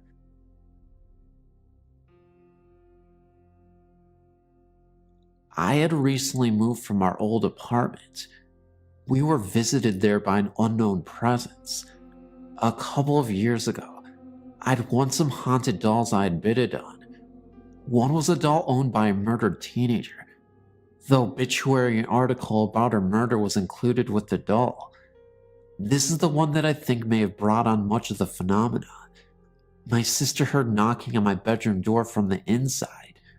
We live in the same apartment. I didn't tell her that I had the haunted dolls until she told me that. Gave more credibility to it that way. I tried to debunk it by saying that I may have knocked on the door while I slept, but she said no. She heard me up, getting ready for work, getting my clothes on out of the drawers. I didn't hear it from the inside though. It happened one more time the next morning, but she asked the spirit to leave, and then it stopped. But other things started to happen. Our music box mysteriously came to life with a full wind. Even though it was wound all the way down, it wasn't played for over a year. Then again 2 hours later, again at full music without being wound. Kept playing for several minutes. Also, our kitchen faucet moved from the right to the left overnight. It is hard to move it by hand. If that weren't enough, we had to unplug out of the power strip, and neither her or I unplugged it. It isn't easy to unplug. It was kept plugged in for the pump for the inflatable bed, which had a leak in it and had to be pumped up every couple of hours, so we never unplugged it. Our visitor made sure to make itself known. I remember one night I had so much trouble sleeping. I'm an insomniac, so I often wake up many times during the night. I went to fetch myself a snack, so I got up. The living room leads to the kitchen, so I have to walk through there to get to the kitchen. As I'm walking through the living room, I hear a monstrous laughter erupt, a deep voice saying "ha." It creeped me out for a second. Then I brushed it off and proceeded to the kitchen. I'm now sitting down at the kitchen table and can see the living room from where I'm sitting. The only light I had on was the kitchen, but it was dim enough that I was able to see a dark shadow move from one end of the room to the other. It wasn't my sister, because she was knocked out from rest, so I'm going back to my bedroom. As I'm heading past the living room, there was a window, and the curtains were moving by themselves. There was no wind or open windows, and no AC unit on. Nothing that could have made the window curtains do this. A second after this, I feel a pain on my arm, and female laughter, once again this time. I check to see if my sister is up, but she is still asleep. I dismiss it, and say it's just me and my imagination, so I finally get tired enough to sleep when I'm laying down and staring at the ceiling. That's when I see it. A face that looks like a witch, much like the witch from The Wizard of Oz. It appears only for a few seconds, but it really made me paranoid. For some reason, I was able to sleep. How I did so, I can't even say, but I did. When I awoke in the morning, I looked back at my arm, and there was a red imprint of a hand there, as if someone tried to twist my arm. I know it sounds crazy, but I wasn't too afraid, even after all that. I investigate places now and then for people, and I'm very much used to activity. My meter readings some nights were very high in some areas that are usually in the green area on the meter. Many times, I would ask for a sign that it was there, and then it would spike into the red zone. I sort of missed that activity after moving out, but perhaps someday it will return in the new place I moved into. I wanted to share a story with you about something that happened to somebody I knew when I was a young man in Minnesota that always sends chills down my spine. When I was about 12 years old, which would have been 1977, my brother Royce was working in a town named Worthington, Minnesota, about 30 miles from my hometown of Jackson, Minnesota. He worked at a lumber yard called UBC and had a friend that worked at a local grain elevator. The silos for grain elevators in that part of the country rise hundreds of feet into the air and have the capacity to store tons and tons of grain, whether that be corn or soybeans, whatever the silo is being used for at that time. Occasionally, the employees of the elevator climb a ladder on the outside of the silos and get into the silo via an access door at the very top in order to inspect the grain inside, making sure it's not too wet, rotting, or whatever. Inside the access door, there is a catwalk that circles around the entire circumference of the silo. My brother's friend climbed the outside ladder, opened the access door, and lowered himself onto the catwalk that circled the inside of the silo. After walking halfway around the silo on the catwalk, my brother's friend, I don't even recall his name any longer, observed what he thought was an excessive amount of moisture on the surface of the corn, which was what the silo was being used for at the time. So, being an industrious young man, he jumped over the catwalk rail and walked out onto the surface of the corn to roughly the middle of the silo to take a closer look. After inspecting the corn, he decided to just continue his journey across the surface of the corn to get back to the catwalk on the other side of the silo.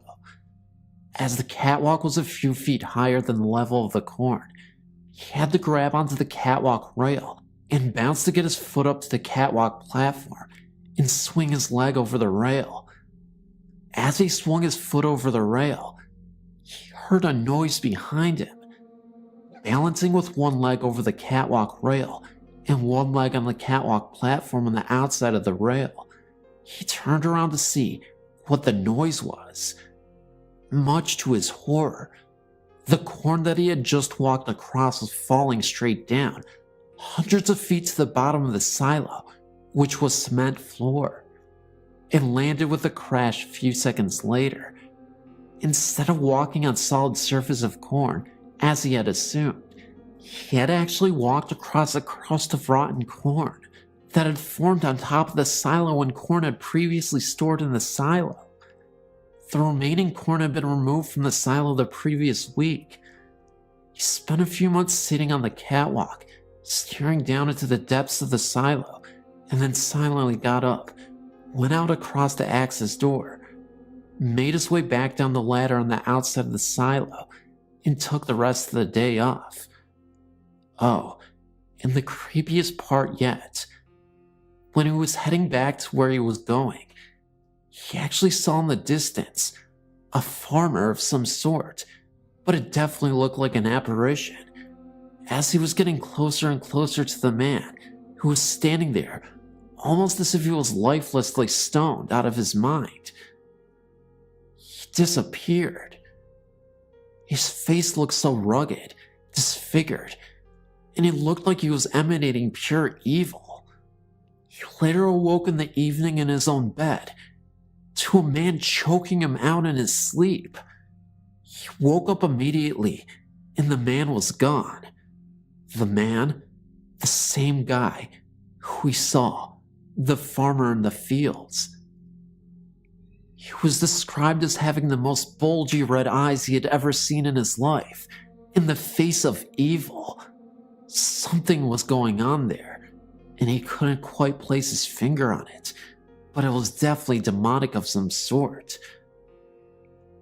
That farmer was very protective of the cornfields it seemed that he may have raised himself, although I'm not sure why he even appeared in the first place, in the field, or as a possible sleep paralysis or ghostly encounter at night. Nevertheless, it gave me nightmares for a long time.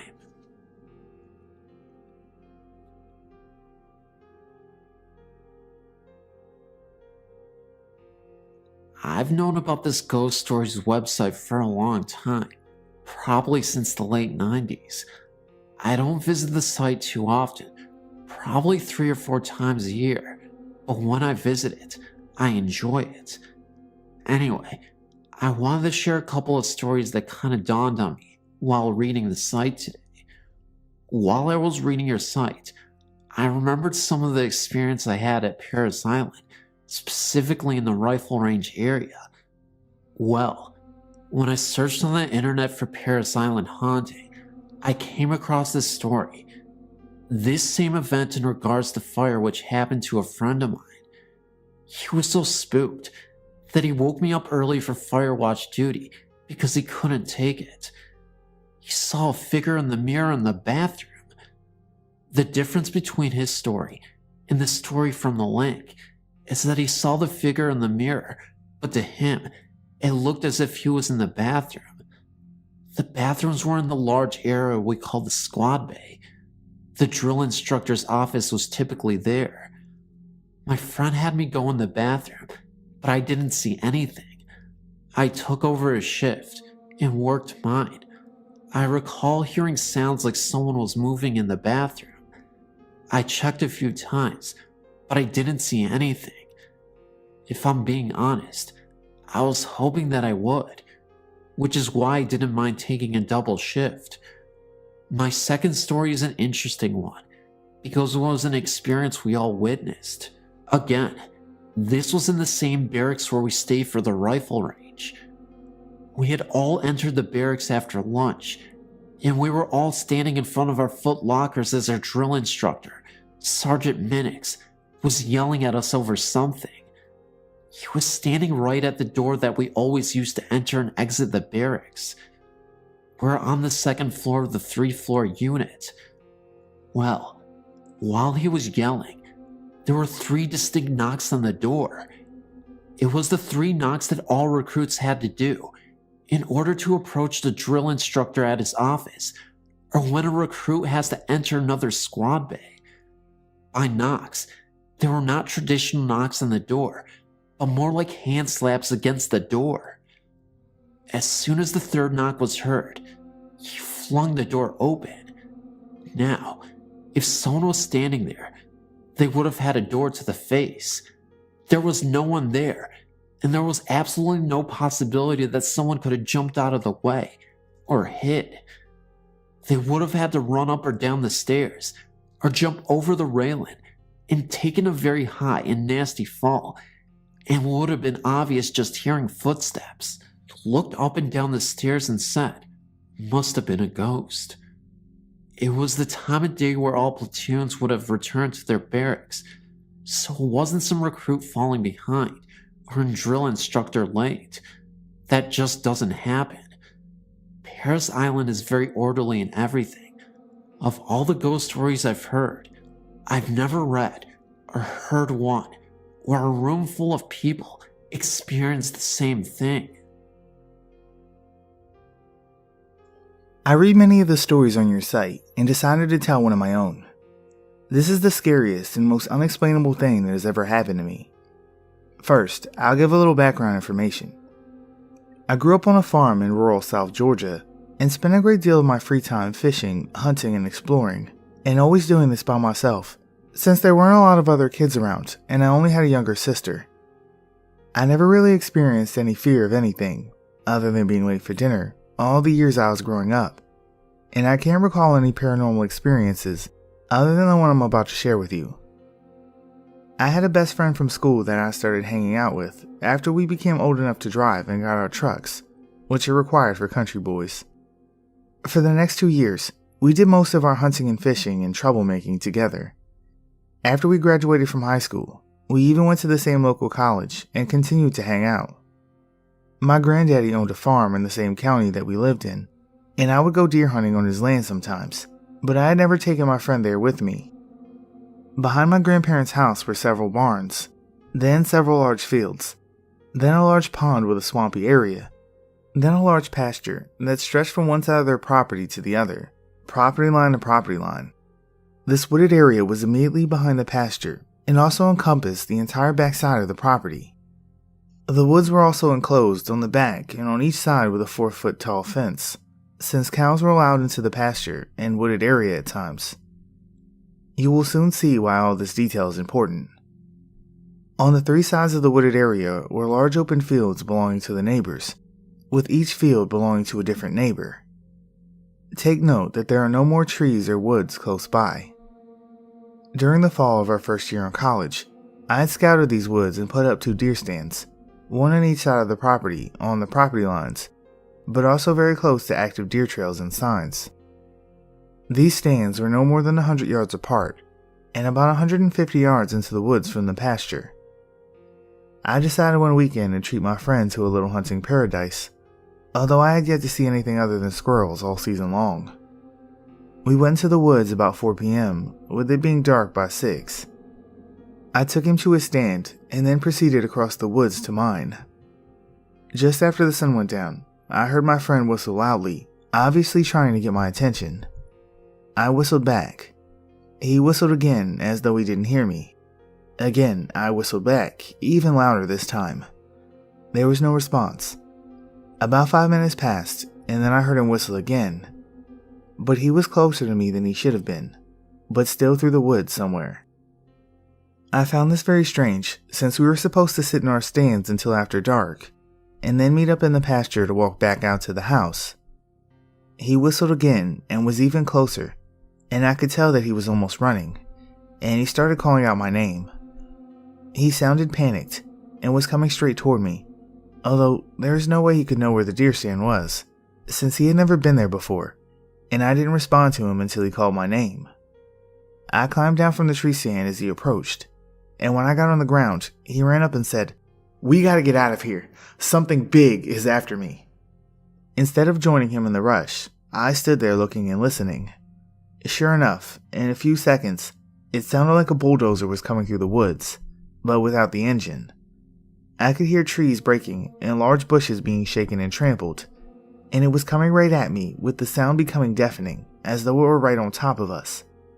I started running down the fence headed for the pasture, and realized that my friend had run ahead of me and stopped. When he saw me running, he took off running again. We ran as fast as we could through the woods, with the sound of massive destruction right on our heels. As we broke out into the pasture and got about 50 feet from the edge of the woods, the sound stopped. We continued to run until we were halfway across the pasture and turned to look at each other as we ran, both realizing that either we were no longer being chased or there was just nothing to be torn and crushed in the pasture. We both stopped and turned around, dropping to the ground and shouldering our rifles, aiming to kill whatever was behind us. To our amazement, there was nothing there. The daylight was almost gone, causing the woods to appear as nothing more than a black blob. I told my friend to get up and run for the pond while I guarded the rear. Then he would stop and guard the rear while I ran to him. After meeting up again at the pond, we both walked in silence back to my grandparents' house. We got into our separate trucks and drove to our parents' houses, not mentioning the event until many years later. We still remain close friends then and even today, but we still don't know what happened in the woods that night. I did return to those woods a week later by myself, but in the middle of the day, I walked over the entire wooded area and never even saw one broken branch or bush. I walked in the fields around the wooded area and saw no large or unusual footprints. My friend never returned to those woods with me, even though I returned many times day and night, and never again experienced any strange occurrences or sounds. I know there was nothing physical in the woods that night, but whatever it was, I obviously didn't want my friend there, and he got the point loud and clear. My family and I took a trip to Tennessee in the summer of '08. We went all over the place, such as Jackson and Nashville. On our second to last day before we left to go home, my family decided to go to Franklin because we had picked up a brochure of haunted places in Tennessee, and so we went to humor me because I was interested in hauntings at the time. This city, not known to most people, is actually the site of the bloodiest battle of the Civil War, even worse than Gettysburg. There are two houses that were the main sites. One of them was the Carnton Plantation, which is the setting to my story. The plantation was creepy enough when we drove up to it, without even knowing the history. When I got out of the car, I looked up at the house and noted how beautiful it was. Then my attention was averted to the balcony on the second floor. There, standing on it, was a man. He was clearly dressed in a Civil War uniform, though I quite can't remember which color, and I could clearly see that he had a beard covering his jawline. He stood there with his arms behind him, as if he was gazing out, overlooking troops. Of course, at the time, not knowing any of the history, I thought it was just the tour guide taking a break out on the balcony. I even hoped he was going to be my family's guide. Later, once we were on the tour, I noticed that none of the employees were dressed like 19th century citizens. Of course, then we got the history of the place, and I understood why this place was considered haunted. When the battle itself was both going on, and when it was over, injured soldiers were treated inside of the house. So many, in fact, that there are stains of blood inside of the house that will not come out of the floor. Many soldiers obviously died inside of the house. When we continued our tour upstairs, we entered a room with a door to the balcony. This is where I learned that no one was allowed out on the balcony. This confused me since I'd seen that man out there.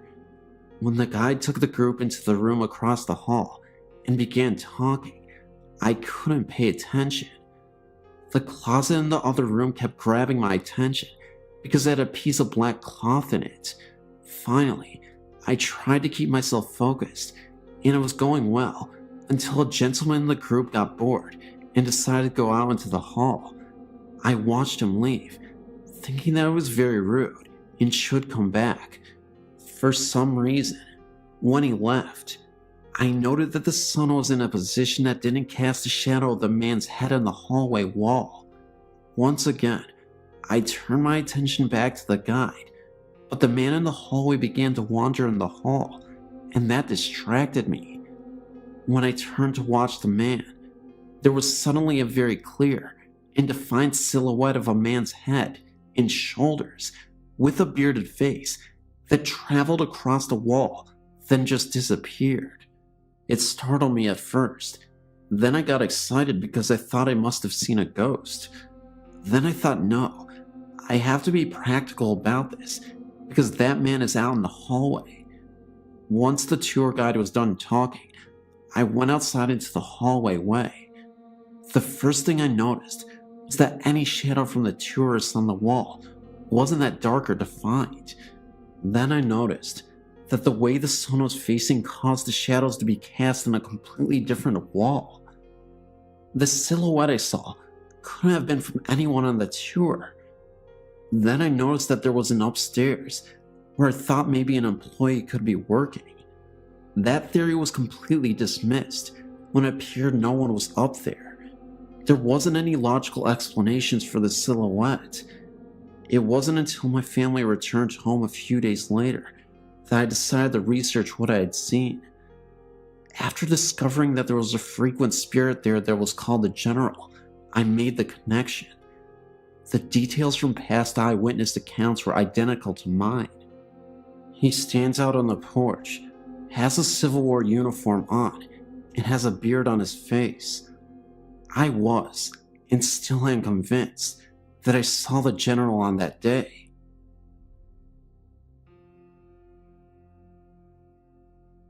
This took place shortly after I had turned 16. My dad was working up in Oregon and Washington, but was based out of Rainier. I went up to live with him, I guess just to do something different. I was used to being around the city type of atmosphere, and it wasn't too long before I grew bored. Not that the Oregon country girls in that area didn't stir my blood. It's just that they mainly wanted to waste their time getting high or drunk, tipping cows, or shooting the passing ships going down the Columbia River, which I don't mind. I just miss the city lights or something. Anywho, I'd been out partying with a friend and drove off the side of a mountain, another story which would take a while to go through, and I thought my dad was probably going to kill me anyway, without benefit of blindfold and a last smoke, so I decided to hitchhike back to Oklahoma. Needless to say, I lacked understanding of just how far I was from Oklahoma. My newfound compadre decided to go along, because he had gotten in recent trouble with his folks and wanted out of town too, so we took off. Somewhere between Portland and the Dells, on I-84, which was only a 2-lane at that spot.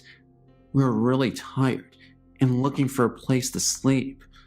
By this time, I'd found out that this hitchhiking thing wasn't for me, and it really should be called a lot of hiking and not enough hitching, or something similar.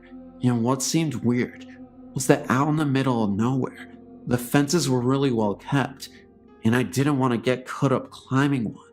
No houses, no anything. It was simply just nice fences. Anyway, we found a rather peevish looking fence about 3/4 of a mile before a bend in the road.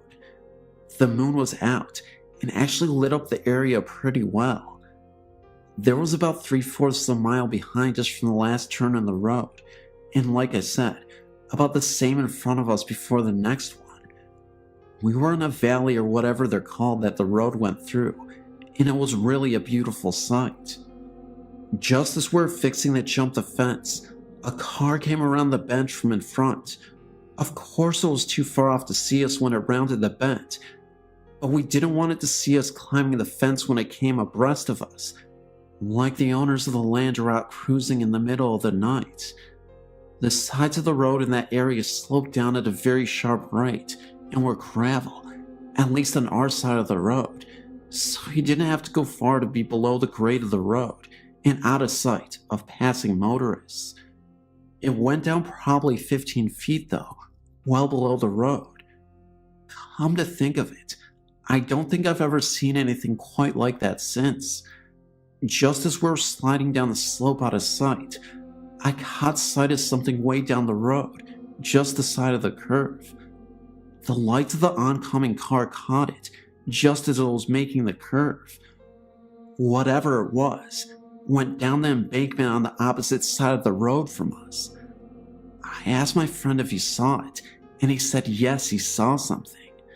After the car passed, we peeked over the top of the road, and right when we started to climb back onto the roadway, because we decided we didn't want to sleep in that area anyway, we saw what appeared to be two guys pushing a motorbike climb up where we saw it go off before. This was still about 3/4 of a mile at least off, down the hill near the curve. We slid back down the slope, out of sight. I really don't know why. Then we kinda just looked at each other. A motorbike? We both looked at the incline behind us.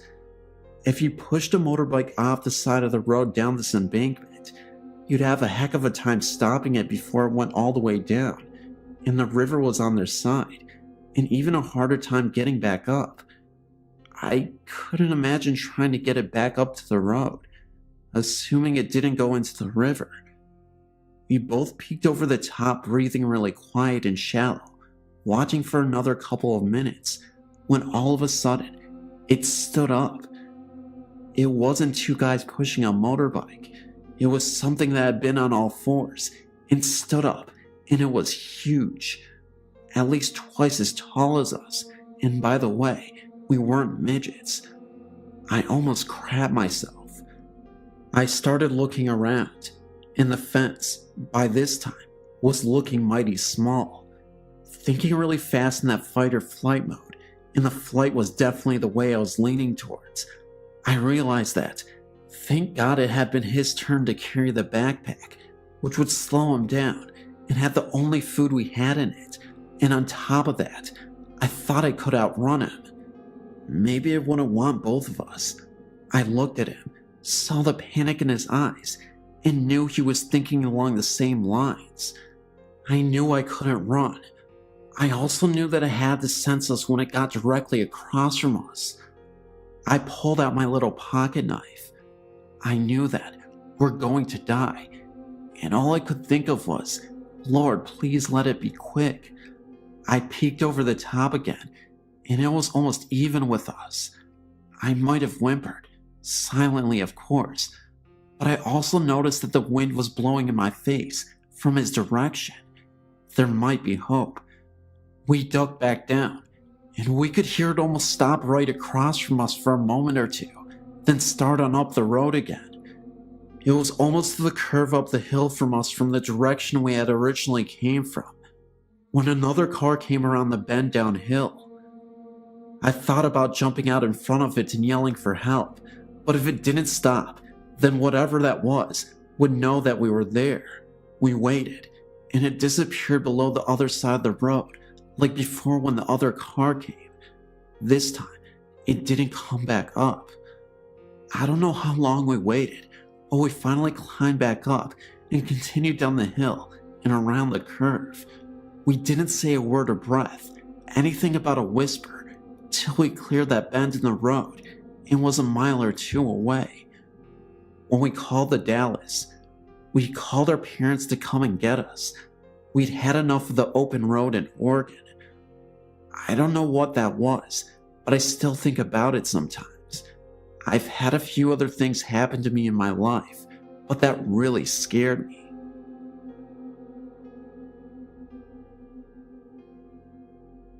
My boyfriend and I saw this state park on our way from Arkansas to Illinois and thought we should check it out.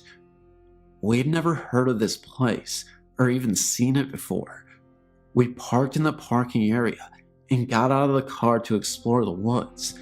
Naturally, I had to use the restroom, so I went to the bathroom, and once I got to the toilet, I had a terrible feeling of being watched, and I truly felt like someone was in the bathroom with me, but obviously, I was the only one.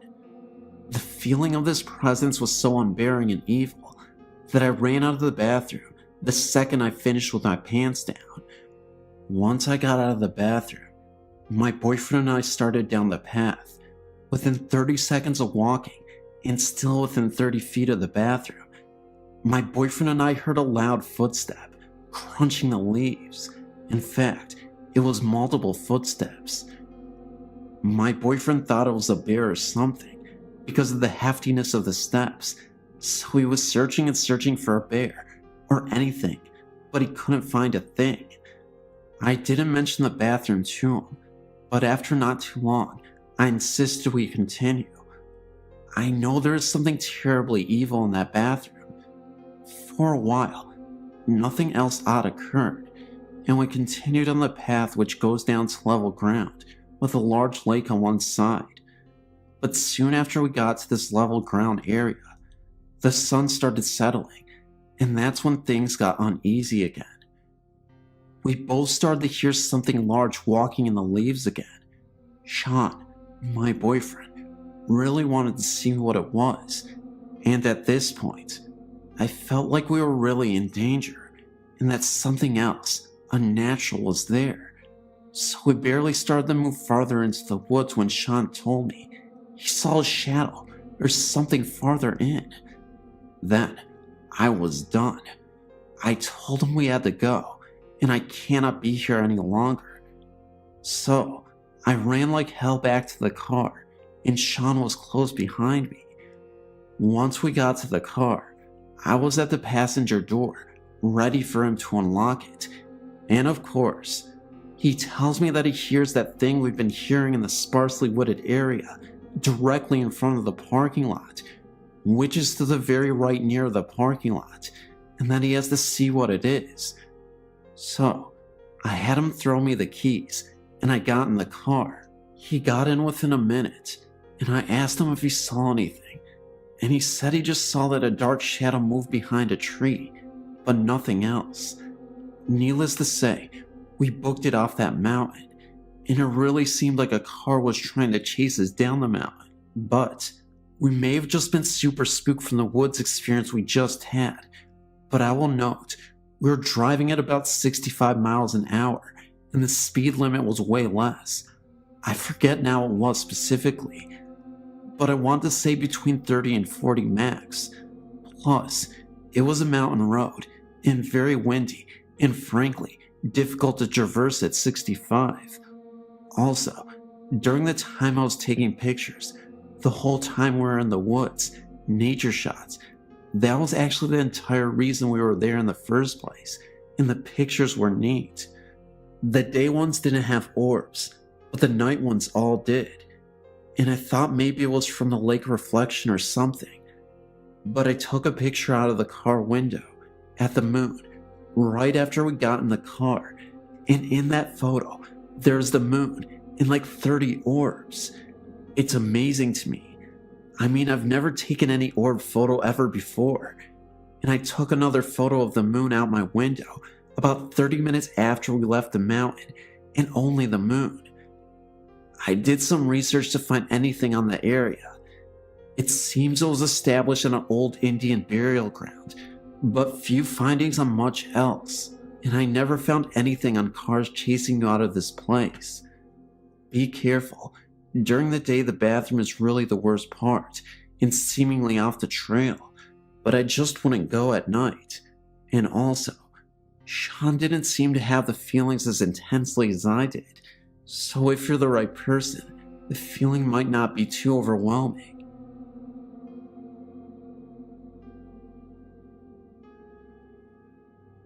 I was thinking about my dog last night, as he was put away a few years ago, and the immediate remembrance of a very weird experience me and my dog had in my home, in Tallahassee. This home, prior to any construction behind us, was all wooded landscape and ran into Lake Jackson. Within this wooded area were several Indian burial mounds. One day, shortly after I moved there for a new job, I took my dog for a walk, unleashed, back in the woods. I saw those mounds, but really did not know that they were Indian burial mounds. My dog and I both walked over these mounds just being adventurers. When I returned from our walk, my neighbor asked me jokingly if I let my dog run loose back there, and my response was yes. He then stated that I would see a black bird perched somewhere soon in a tree close by, and that this bird would be watching me. I laughingly asked why, and he said that if we walked over those mounds, we would have possibly wakened the spirits, and that the bird was their watchful eye on me. Well, of course I thought this man was crazy, but he was actually a very nice and intelligent man, as I learned later. So only about 2 days later, I returned home from work, and I recall thinking about the black bird Betty told me. So I peeked around the left side of the home to look into the wooded area, and lo and behold, there was a blackbird perched on a tree, staring at me. He would not take his eyes off either. Needless to say, that was creepy. So that very night, I was in my office, and my dog was usually laying in the living room by the fireplace. As I was doing my work in the office, my office chair was budged about 2 to 3 inches forward, with a force that felt like someone actually pushed the chair.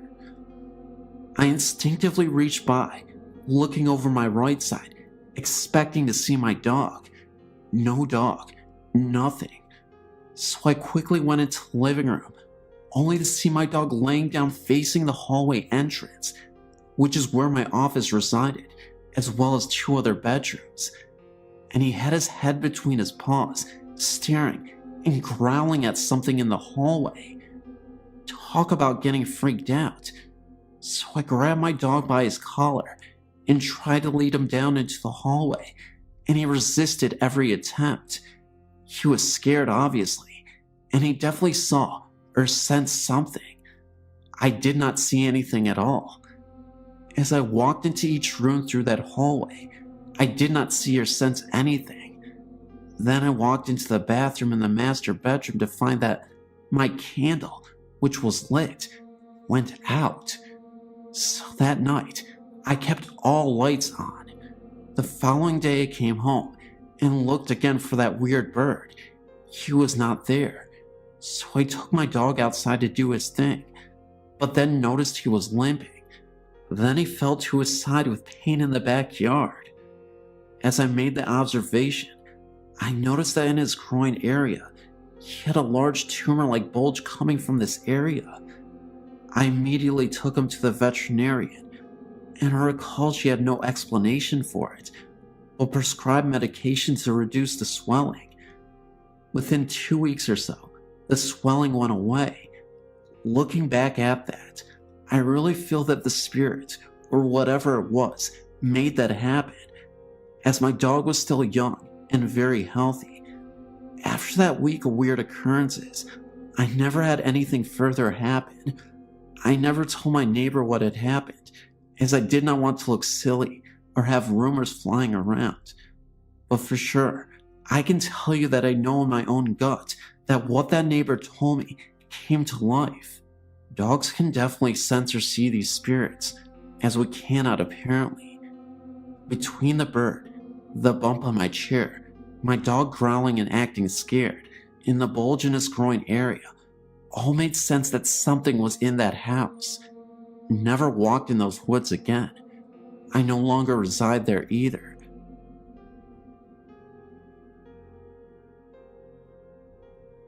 This is a ghost, entity, evil demon, spirit, and whatever else was haunting our home, I can tell you. I will never forget what happened as long as I breathe air.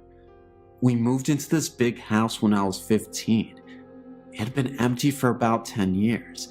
It had old, creaky wood floors and a ton of doors. Everywhere you turned in the house, there was a door. Don't ask, I still can't figure it out. It was a doctor's house. In the very back of the house is where he saw his patients. Yes, some died in the house and his office. Both my grandparents also died there. The very first thought we had activity, about 3 a.m. in the morning, there was someone banging on our front door. My grandfather would get up and no one would be there. This happened all the time. We'd drop our car keys in the glass bowl right when we walked in, and they would be in a different part of the house. Things were always showing up all over the house. It likes to play tricks all the time. So many things happened, I can hardly recall them. All but this one I will never forget in my life. I would love to forget it, but it just won't go away. I was 20 years old and just had a baby. I had my daughter in a bassinet beside my bed. I fell asleep watching Michael Jordan play basketball in the Olympics. My bed had a tall headboard that sat up against my bedroom window. I also had floor-to-ceiling curtains, very heavy curtains. The windows were shut. The curtains were shut too. I was sleeping on my back as I fell asleep to the TV. The TV was still on, and the baby was fast asleep. All of a sudden, I felt a strong man's hand covering my whole face. He was trying to suffocate me. I was in panic mode. His grip on my face and nose was so tight that I couldn't breathe or scream. I was looking up at the ceiling thinking I'm gonna die, right there, right now. It seemed like an eternity, and I was losing my breath. Then, the phone beside my bed rang. It stopped. I jumped so far out of the bed across the room and looked back thinking I was fighting off an intruder, and no one was there. I looked out the window. Nothing. I looked in the mirror, and I had a bright red handprint on my face. It was evil. It was an evil something. I was praying out loud for whatever it was to get the hell out of my house and leave me alone. I've never been that terrified in my life. Never. I looked out the window, and it was pitch black. I got the feeling like something was out there laughing at me, or mocking me. The baby never woke up. It was her father on the phone. I told him what happened, but he thought it was a dream. I know from the start it was as real as I'm sitting here telling you today. Not long after that, my grandmother and grandfather died in the house on 2 separate occasions. I was left in this huge house all alone with my 2 children. They were 1 and just months old. The house was always freezing, no matter how high the heat was on. I would hear talking that I could never make out. Footsteps up and down the hallway, pinching, grabbing. The lights never worked.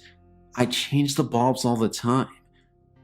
When I did the laundry where the old doctor's office used to be, I could feel a breath on my neck.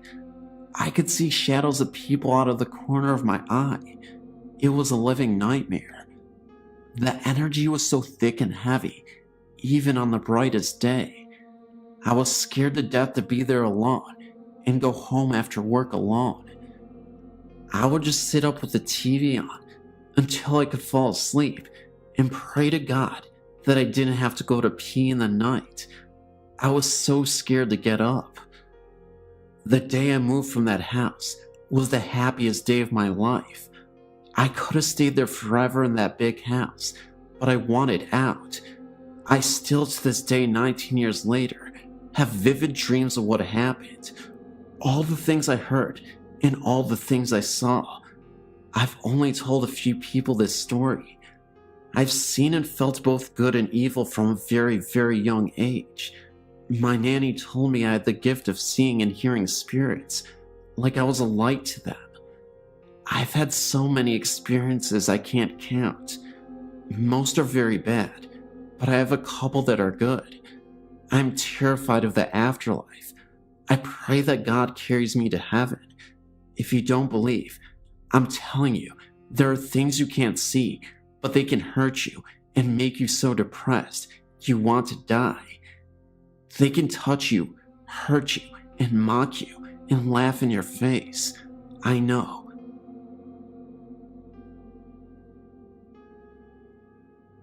Here's my story. It will be interesting to see what everyone else thinks of all this. I was at a friend's house listening to music tonight, Saturday, April 12th. He's a drinker, so he was feeling pretty good. He was at the computer with his back to me. I was on the couch directly in front of the TV, which was off. The only light on was right above the computer desk.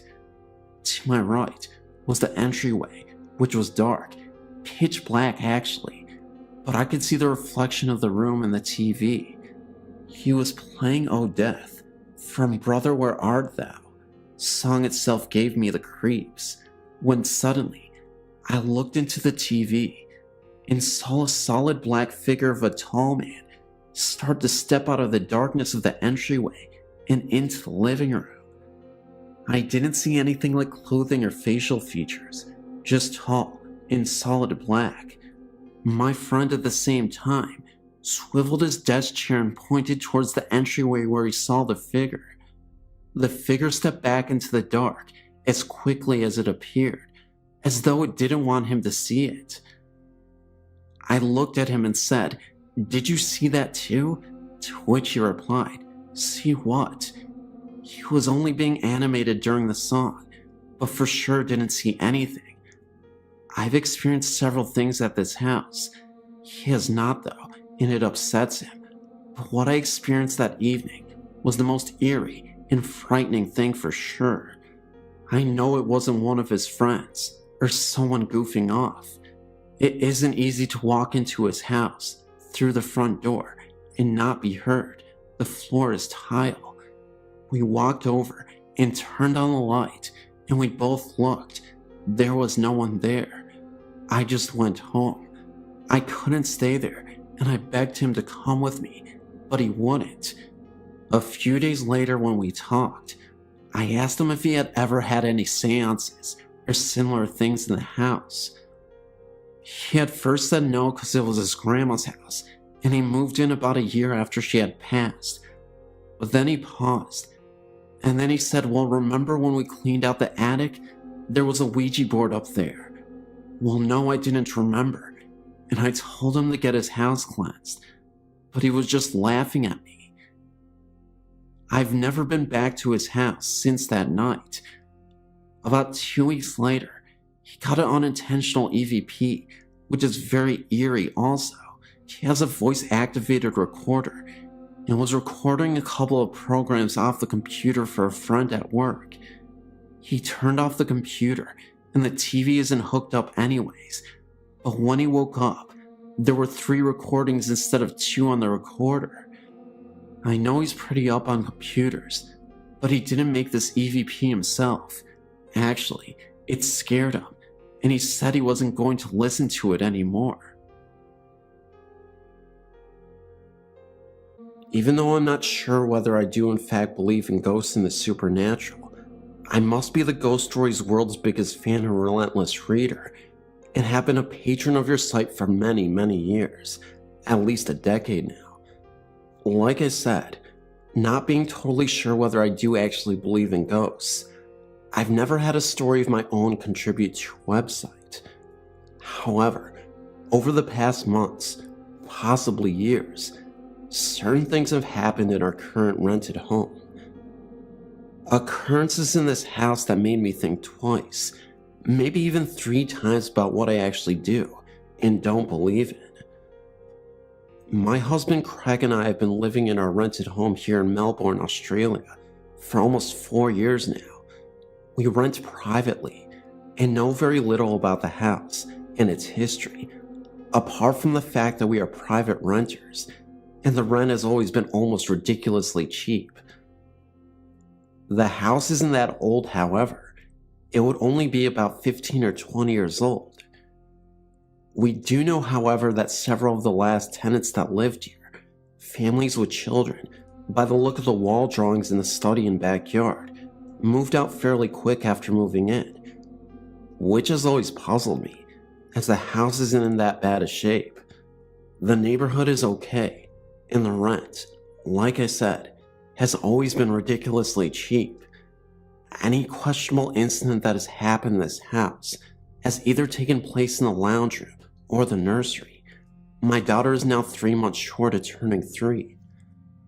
I remember one time when my daughter was tiny. She would have been 6 months old at the time. We'd put her to bed in her cot in her room. She's always been a fire alarm screamer, and on this particular day, after screaming for about 10 minutes, she quite suddenly stopped dead. Assuming that she had just fallen asleep, I walked outside into the backyard about 10 minutes later to feed the dog. I looked through her window subtly to make sure that all was calm in her room, when I noticed a very strange thing. My daughter did not look close to sleeping at all. She was in fact staring intently at the ceiling. I watched her eyes move from left to right and so forth, as if she was watching something very closely, but there was nothing there. Not thinking all that much of it, I went back inside and continued on with whatever I was doing, thinking that she was just boring herself off to sleep. A few weeks later, something very similar happened to this again, except this time, it was in the lounge room. Heidi was sitting with me on the couch. The family dog was also in the room, sitting by my feet, as Heidi all of a sudden started staring at the ceiling again, with much the same intensity as before in her room. This time, the dog joined in, and was making much the same eye and head movements as Heidi was, as if they were both watching something on the ceiling move from side to side. The dog's hair then stood on the back of its neck, and he started growling, which frightened me, as he is one of the friendliest dogs in the world and wouldn't hurt a fly. Then, being a bit of a wimp, he got up and snuck into the next room and didn't come back for about a half an hour. This sort of thing has happened about 3 or 4 times since then, but nothing besides this has ever happened either. No apparitions or noises or banging. I've sometimes had the feeling, though, that we are not alone here. Nothing like this ever happens when my husband is at home, only when I am alone or with Heidi. A couple of days ago, it happened again. Heidi started off by staring at the ceiling, and then her gaze diverted to her toy basket in the corner of the room. She looked at me, smiled, looked back at the toy basket, pointed, and yelled baby. The word baby doesn't necessarily mean baby to Heidi. She calls newborns babies, as well as toddlers up to about her own age. I asked her where, Heidi. Where is the baby? There, she persisted. There, baby. I shrugged and looked away again and hoped to dear God that she would stop pointing and looking at that darn toy basket. She did, thankfully, after only about a minute or so this time. What do you honestly think about this? Fluke? Or something more than just imaginative child playfulness?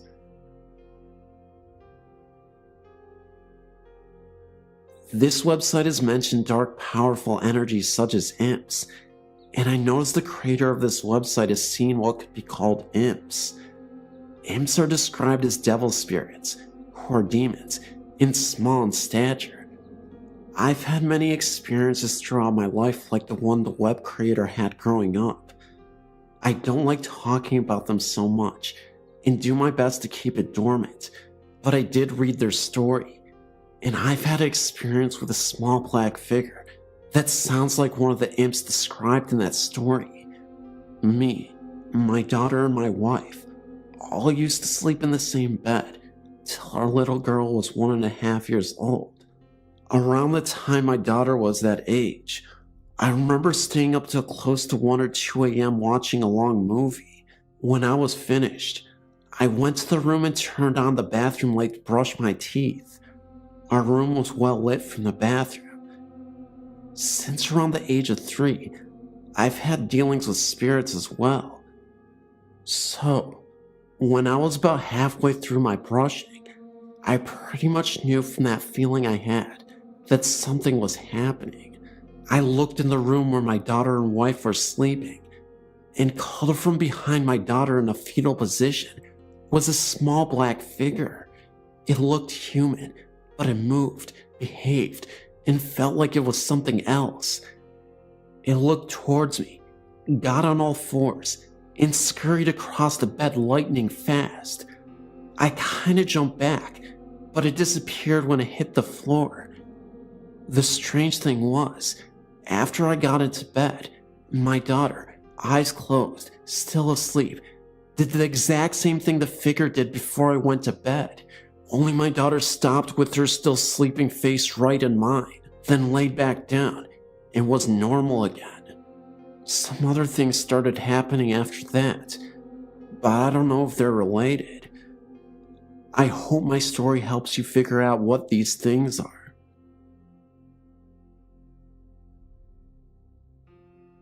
My story begins about 3 years ago. I was 27, and me and my husband were expecting our first child. We had been living with his mother, but since I had become pregnant, we needed a place of our own. My parents owned 2 houses, one in which they lived in, and the other right behind theirs. My oldest brother and wife and children used to live there, but he bought the house right next door to my parents. Always wanted to stay close to our family. We're very close. Now that the house behind my parents was unoccupied, my mother asked me to move in. My husband and I gladly accepted. We would have more room and a place of our own. Well, the very next day we moved in, I was about 41 weeks pregnant and needed to go to the hospital to be induced for labor. We had a healthy baby boy. After our stay in the hospital, we returned to our new home. About 4 to 6 weeks after we moved in, I started hearing a noise in the middle of the night, coming from the closet in our bedroom. My husband worked a graveyard shift most nights at the time, so I was alone at night with our son a lot. The noise was that of the closet door opening. I had put a long rectangular mirror on the closet door, those that are about 1 foot wide and 4 feet long. It had 2 hooks that went over the top of the door, so as to hang the mirror. So every time you opened it, it would screech very loudly, since the metal hooks rubbed against the door frame. Well, like I said, about 4 to 6 weeks after we moved in, I heard this very loud screech at about 2:30 to 3 a.m. I woke up and realized it was the closet door opening. It opened about 4 inches. We had 2 chinchillas that slept on the floor at the end of the bed, and I just rationalized it to one of them opening the door with their paw. But I know that would have to take some effort, since the metal hooks over the top of the door made it hard to open, and would make the door get stuck. I didn't really get scared. I just looked, then went back to sleep. About 2 weeks later, again, me asleep, alone, middle of the night. Then the screeching sound of the closet door opening. I woke up, and this time, sat up and looked at the closet door. What just happened? I checked on my baby in his bassinet next to my bed, and he was fast asleep. I looked at the chinchillas. They were awakened too, and looking at the closet door, but had not moved. So again, I felt no fright and went back to sleep. Again, a few weeks later, my husband had a day off, so he was home that night. And again, about 2 or 3 a.m., the screeching noise of this closet door being pushed open from the inside. My husband wakes up and just stares at the door. Now he saw firsthand what I had told him about. The last time this happened was some weeks after that. Again, I was alone at night. I heard the screeching sound of the door opening, only it sounded like it opened a little bit wider than just 4 inches this time. I sat up and looked at the door. The chihuahuas were staring at the closet door as well. This time, they stood up. Then the closet door started opening a little bit further still.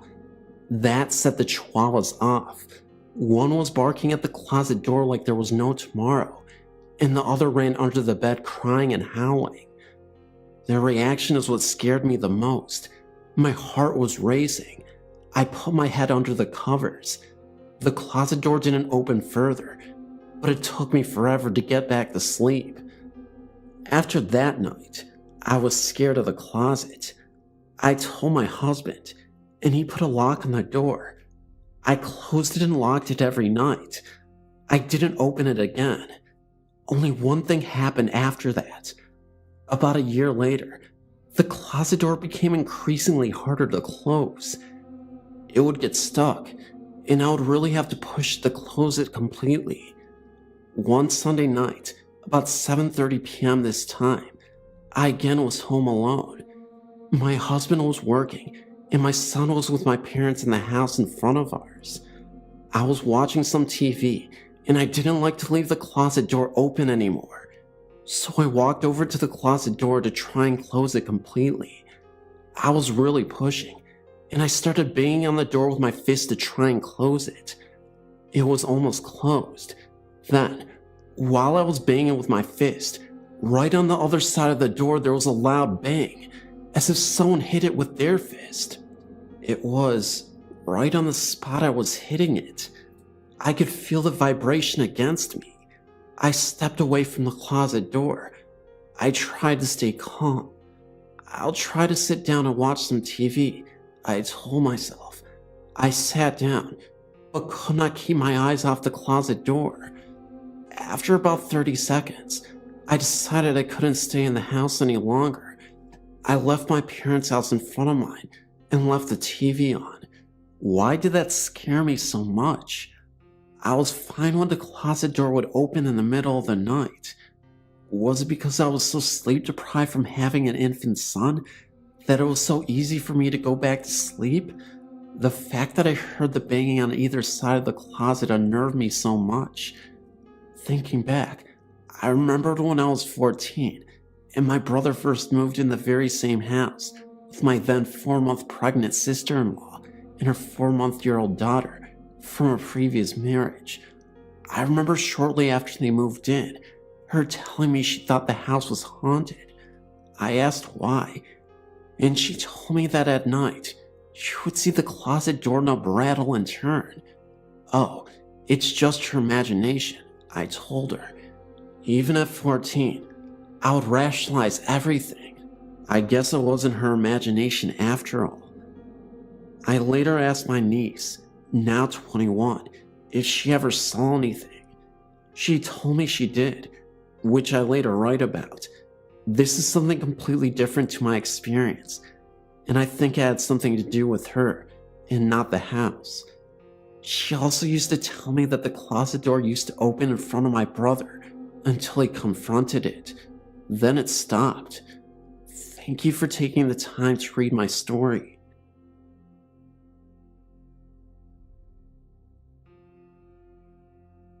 I live about 20 minutes from an old covered bridge in Mableton, Georgia. This is one of the places I've been to in the surrounding area and where I had the most happen. In 2004, we went on a last-minute hunt to the bridge. I know you're supposed to be better prepared, but I kept most of my things in the car at all times, just in case. We of course had heard the local legends and wanted to see for ourselves, so we headed down after about midnight. Even then, the traffic on the road was just heavy enough that we were unable to try the chocolate thing with the car, so we parked up the road a ways away at the Comet Trail parking lot. We walked down and took our flashlights with us. On either side of the bridge are orange streetlights, so the bridge is lit up all the way through. One in the group brought her cousin, and I didn't realize at first that he had been drinking, or he would have stayed behind. He got up in one of the bridge's windows and peed into the creek below. After yelling at him to stop, I realized I could no longer see the lights on either side of the bridge. Our flashlights also stopped working, all of them. After the temperature dropped and it became dark the way it did, I told others it was time to leave. We then saw the streetlights turn on for a second, and then in the distance, at the other end of the bridge, two kids dressed in formal attire, standing and hand-holding. Had to be about 30 seconds, but we saw it. We froze, then started back to the car. As we walked out of the bridge, we heard what sounded like little kids laughing, and they actually touched and poked at our backs as we hurried as fast as we could back up the hill. One of our group reported hearing a voice in his ear telling him to run. I have to say it was unsettling. And though I haven't been back to the bridge yet, it hasn't stopped me from going to other places. I've heard voices and gotten pics, and even had things happen at other sites. This one was one of the best ones, because I don't get physically touched by them often. I also believe nothing would have happened if he had not upset the spirits the way he did. I'm very much more careful about who I bring with now.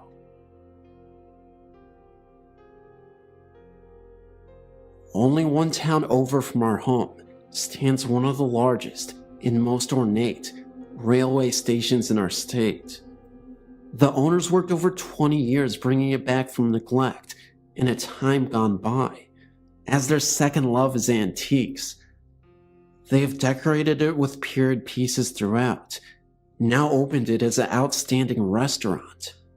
My husband and I often bring friends there to enjoy not only the wonderful food, but for the pleasure of watching them jump as the Amtrak fly by, only feet from the window.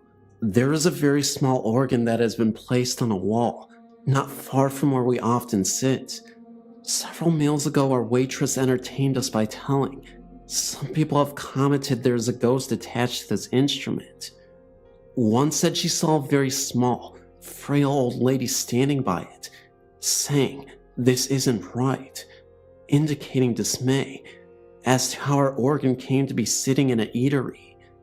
The waitress went on to say they never like to work alone when closing up, as there's so many unexplained noises. We enjoyed a meal there today, and as always, our conversation turned into the many thousands of people now gone that pass through these massive arched doors. Out of nowhere, I smelled a very strong odor of ivory soap. Mind you, we are eating fish, no one is passing by, and the other tables haven't changed their patrons. I say nothing, but a moment later, my husband smells it and says how weird it is. Such an uncommon smell today. It lasted for about 3 minutes. There was no explaining the smell. As we finish, we wander through the hall looking at various rail-related antiques and move on to the outside. There's an Amtrak train on the track, but it is going slow. Strange, as they usually are speeding enough for an onlooker to feel their wind as they pass, heading for Boston. It comes to a complete stop at the station. A man in uniform gets out and looks at the front and then under.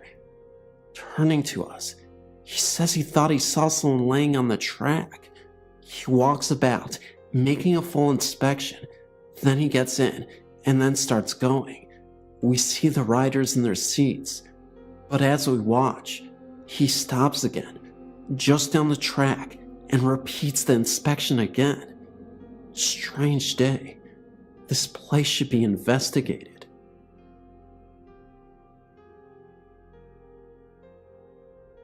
This is my second entry and story. This takes place in Rusk, Texas in the 70s. This story comes from an acquaintance of mine, who is really more of a good friend of mine, of my good friends.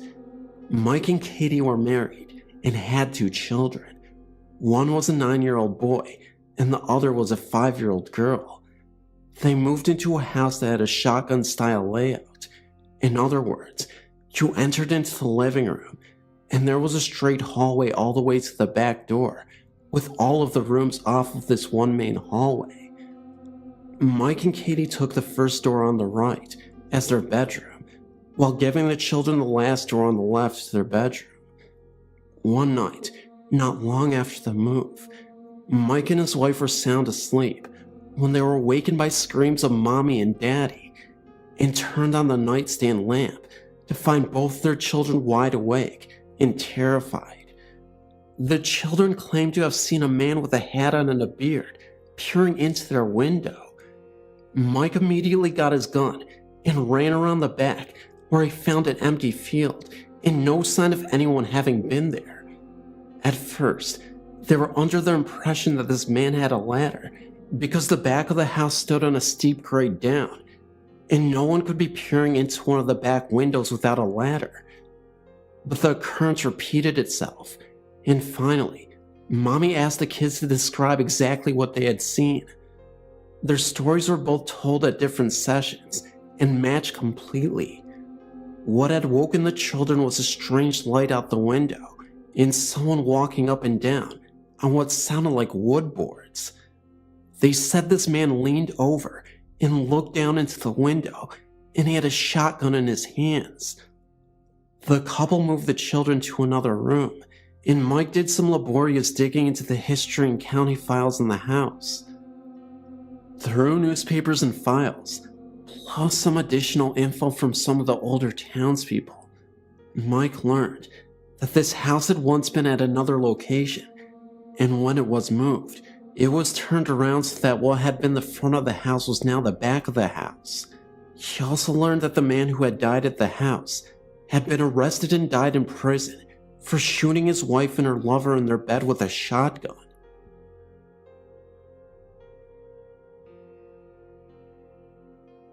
I've sent in one other story about my mother's house in Illinois, but I have 2 more stories to share. I was raised by my grandparents. Their house has its share of odd occurrences. Knocking sounds from within the walls, an apparition of my great-grandmother, and eerie feelings down the long hallway to the bedrooms. One night, I was around 9 in 1989. I was lying in bed, trying to fall asleep. My bed was facing the doorway, and I could see into my grandparents' bedroom across the hall. The hall is only about 4 feet wide. The only light visible came from a small night light in the outlet at the center of the hall. As I was tossing and turning, trying to fall asleep, I looked out into the hallway and saw a young woman with curly hair, her body glowing faintly. She carried a candle in her cupped hands. She walked slowly and paused for a second and turned to look into my grandparents' room. Being the nervous child I was, I quickly pulled the covers over my head and ignored it, eventually falling asleep. Years passed, and I never saw another apparition. When I was 16, 1996, I was still living there. I grew up in that house, 13 years total, and had moved across the hall, having switched rooms with my grandparents. I decided I would try an experiment. I found a dress similar to the one I saw the apparition wearing, so I decided I would put it on and sort of relive that experience. I have very curly hair, and it was the same length as the apparition's.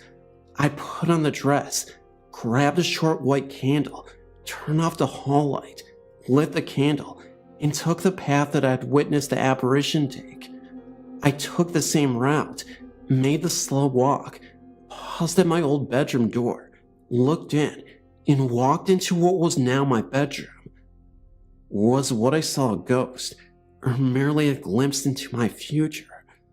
Was I seeing myself on some other intersecting point of time? I'm still trying to figure that one out. Next story. This occurred in 1997, while I was at a Native American ceremony in the woods in Nebraska. We had been out in the woods for about a week, living in our tents and teepees. Ceremonies going on throughout that time. I'd heard the stories of spirits who lived in the trees, and being as curious as I am about the supernatural, I was nervous and excited to see what might be out there. For the first few days, things were normal, and I went about my business working in the cook shack, making large quantities of food for the huge number of people there. One evening, after dinner, I was sitting at a table with the aider, talking about the name he had just given me, Star Woman, for my love of looking at the stars for hours on end, when my right hand suddenly went ice cold. My mother was sitting to my left, and I said, "Wow, my hand just went freezing cold." There was no wind, and it was July in Nebraska, pretty hot, even after the sun went down. She said, "Oh, don't worry, that's just a spirit touching you." I can't recall the name for them, so I'll just say spirit. I think it was Wayne Guy, but I'm not sure. Okay, no big deal. Our tent was set up along the perimeter of the tree line, with an outhouse about 50 feet to the right.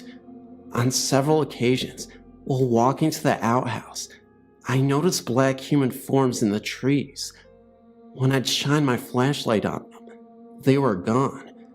I attributed this to my imagination. A few days later, a friend who had brought along for the trip was sitting in my tent with me, talking about the day. I was on the left side, leaning back on my arms, with my lantern flashlight next to my left hand, about 12 inches away. It was the kind where you could pull up the body of the flashlight to reveal a lantern.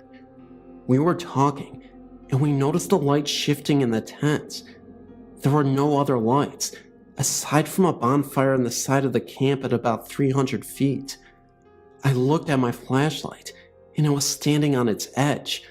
All we could do was sit and watch it. It stood on its edge for about 2 minutes. Then we decided to leave the tent for a while, because we were a bit freaked out. The flashlight had a rounded head, not a square one.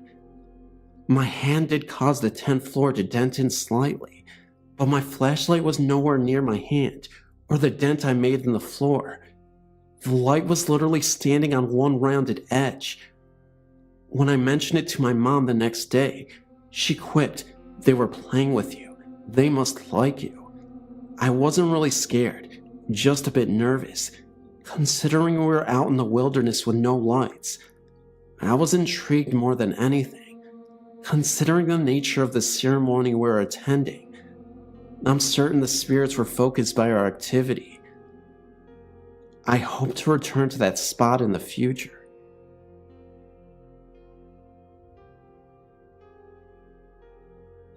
This occurred in Miami, Florida in 1980 when I was 15. I still don't know if this was a paranormal experience, but it was unsettling nevertheless. I was babysitting for the next door neighbors one evening. Their daughter was down for bed, and I was in the family room watching TV. They had a small anchor biter type dog, and it went to the double sliding glass doors that led out into the rear patio and pool area, like it wanted to go to the bathroom. All of the homes in this area had a screened-in patio pool enclosure, and when you opened the sliding glass door to step out into the patio, immediately to your left was a screen door that led into the backyard. Unlike most of the homes in my neighborhood though, the backyard was surrounded by a chain-link fence.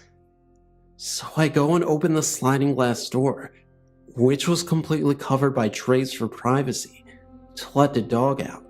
The dog steps out, and I immediately hear the crunching of grass in the yard to my left, as though someone is walking in the backyard.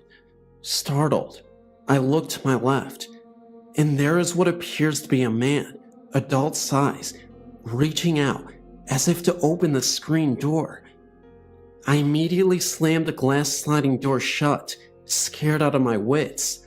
I stood frozen in fear in the living room. Silence. After a few minutes, I cautiously peered through the curtain onto the patio. No one there, just a dog sniffing around. I let the dog in, and he did not appear agitated at the least. I never thought much about it after that, until years later. If there was someone there, why didn't the dog bark? If it was supernatural, animals are known to get agitated, yet nothing. My imagination? Definitely not. Nothing like that ever occurred again in subsequent babysitting for that neighbor. When I was young, my grandmother owned a very old rustic country summer home in a small village about 3 hours away from a large city where I grew up. There was nothing particularly threatening about the outside of the house. To a casual onlooker, it just looked like an old quaint house, much like the majority of the houses in the village.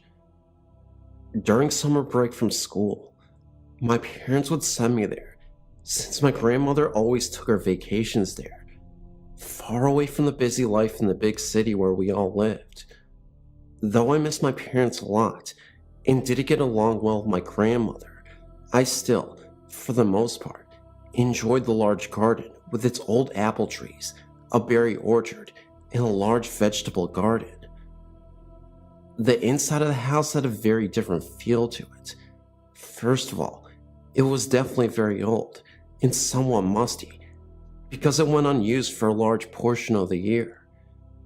In one of the bedrooms where the wallpapers was peeling, you could see several layers of different color wallpaper, which makes me think that the house was owned by many people before my grandmother, though she had for many, many years.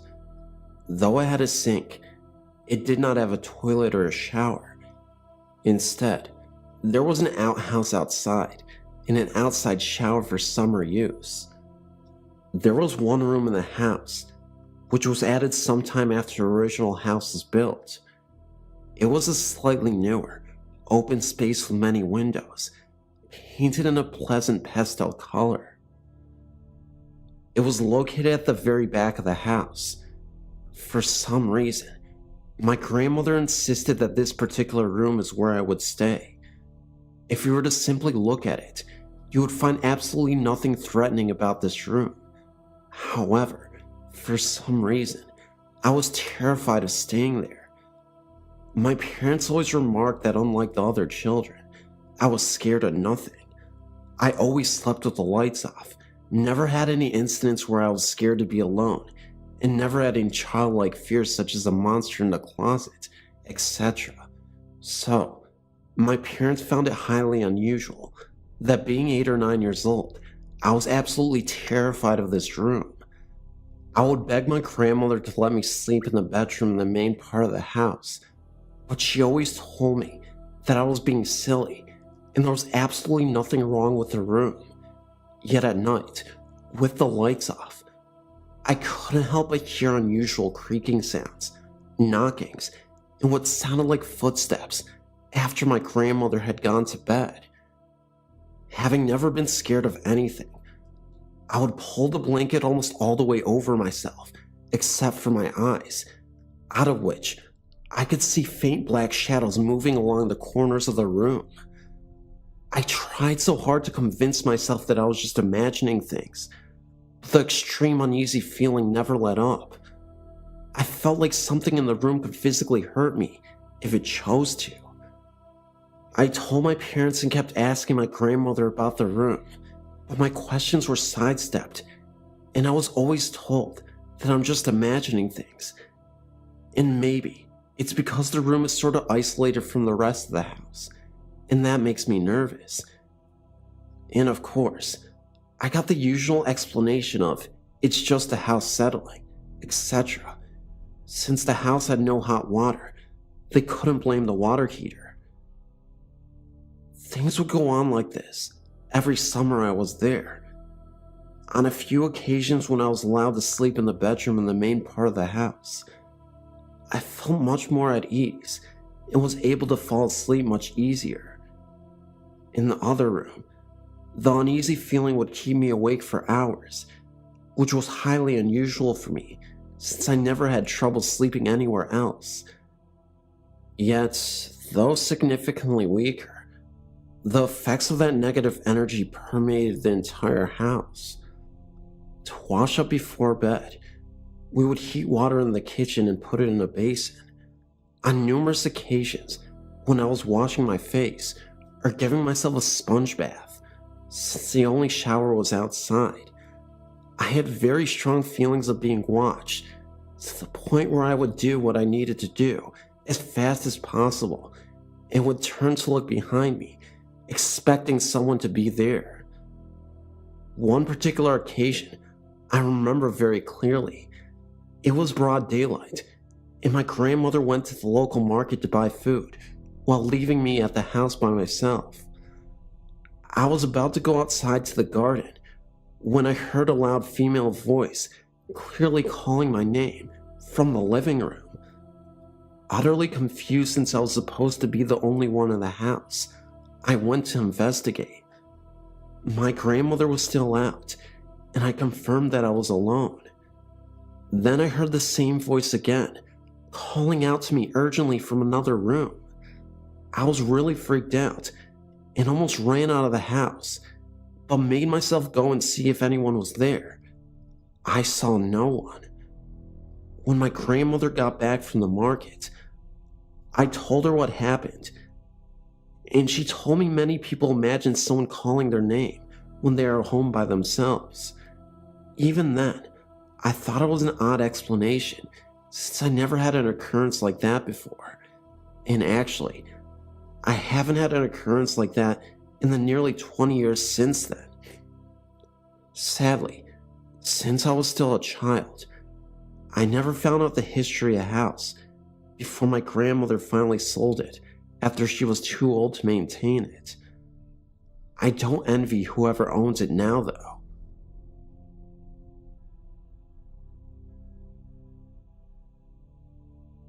Okay, one of my first experiences with ghosts was when I was about 5 or 6 years old. I was in Texas at my grandmother's house with my brother and cousin. We were sleeping in the living room, and I heard kids playing in the background. Then I heard a man call my name. I thought everyone else was up, and my grandma was waking me up. I stood up and opened my eyes, and there was no one there. It was also silent. I thought it was a dream, but then I heard kids again, and a man's voice started to call my name again. I now knew that this wasn't a dream. I ran to my grandparents' room and told them there was a man calling my name and that there were kids playing.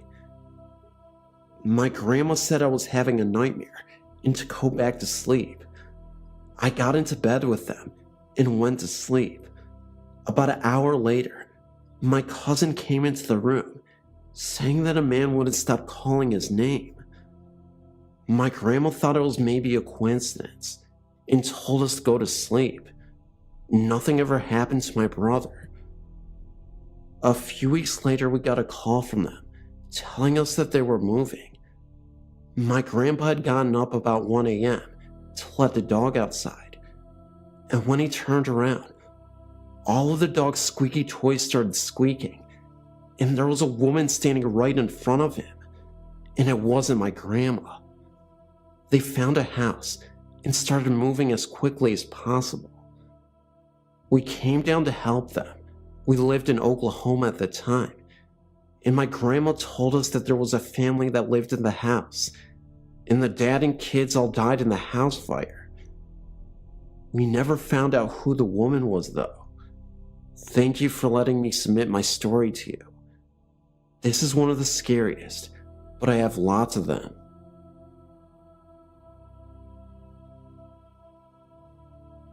For as long as I can remember, I've been able to feel and see spirits that no one else could.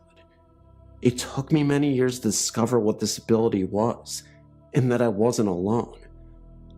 I don't remember my very first ghostly experience very well, but my mother does. She told me the story many times. I was 3 years old, and we were visiting my grandmother at her home in East Boston. I walked into the back bedroom, my grandmother's room, and then back into the dining room and asked my grandmother about the man in her room. She asked me to describe him, so I did. She turned to my mother and quietly said, "She has a gift." She handed me a photo of her and my deceased grandfather and asked me if that was the man. I said yes, but he was skinnier now.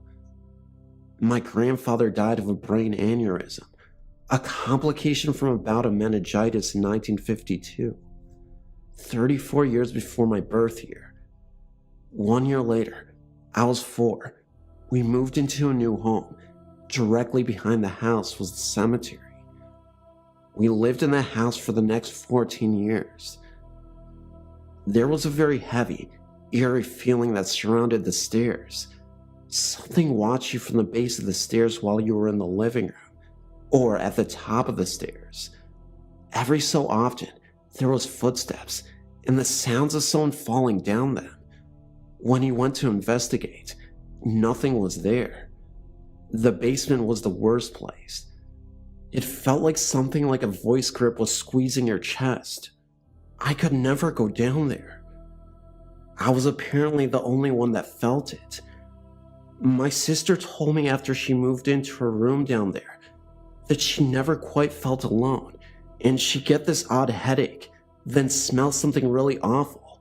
My dad made sure everything was perfectly safe before she moved everything down. There was no explainable reason for her experiences. I've had experiences outside the house as well, in cemeteries, in other people's homes. Recently, I began to investigate haunted places in New England with my friends. Since moving into my current residence in 2005, though, I haven't had any experiences at my home.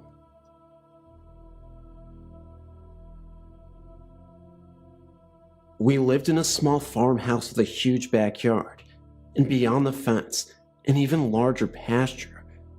I was 11 years old when we lived there, and we, the kids, would always explore the backyard, especially at night, and play hide and seek all of the time. One night, in this big backyard, I was alone and looking out at the pasture, when suddenly, I felt as though I was being watched, and I turned my head to look at the house, when I saw a transparent man looking at me, and then he disappeared a few seconds later. My uncle had died when I was 4, so I assumed it was him watching over me, and ventured into the house and went to sleep. A few minutes went by with no strange happenings when I went over to a friend's house and spent the night with her. We had a little bit of a slumber party and ended up sleeping in the living room when she woke me up at about 3 a.m. in the morning, apparently scared out of her mind, and told me she had woken up to go to the bathroom. That made her hair stand on end, then saw a shadowy tall figure of a man with a pressed suit on, no hands or feet, and some kind of burlap bag over his head with a rope tied twice around his neck. So naturally, I thought she was kidding around, trying to scare me, so I got up and ventured into the direction she was pointing, when I felt this strange sensation, and boom, like magic, he was there. I ran back and told her that I had too seen it, and she ran into her parents' room and got them out of bed, and naturally, they told us there were no such things as ghosts, and told us to go back to sleep. We lay in the living room a long time, just watching this thing pace back and forth, and waiting for dawn so we could finally get some sleep.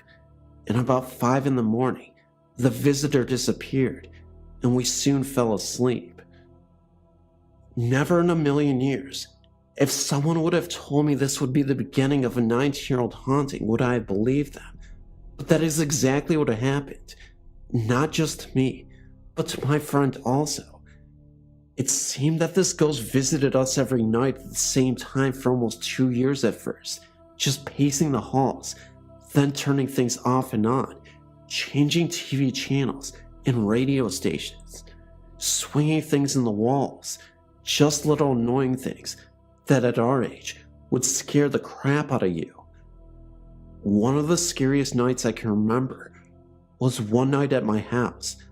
We were sitting on the bed eating ice cream when we both got that spooky feeling and fell silent, and we smelled something burning for a second, and then we heard the most guttural scary movie growl I've ever heard in my life. We threw our bowls and ran into the living room, where I felt the need to spoil the beans to my parents. Of course, they told me we were crazy and that our imaginations were great. A few months later, I was still insisting to them that something evil was in the home, and they kept telling me the same thing and began asking me if I needed help like counseling or something, but I kept fighting with them about it. By this point, even my brothers thought I was insane. A few months later, my parents decided to move because I stuck to my story, and they were hoping that if they got me away from my friend, that my imagination wouldn't work overtime.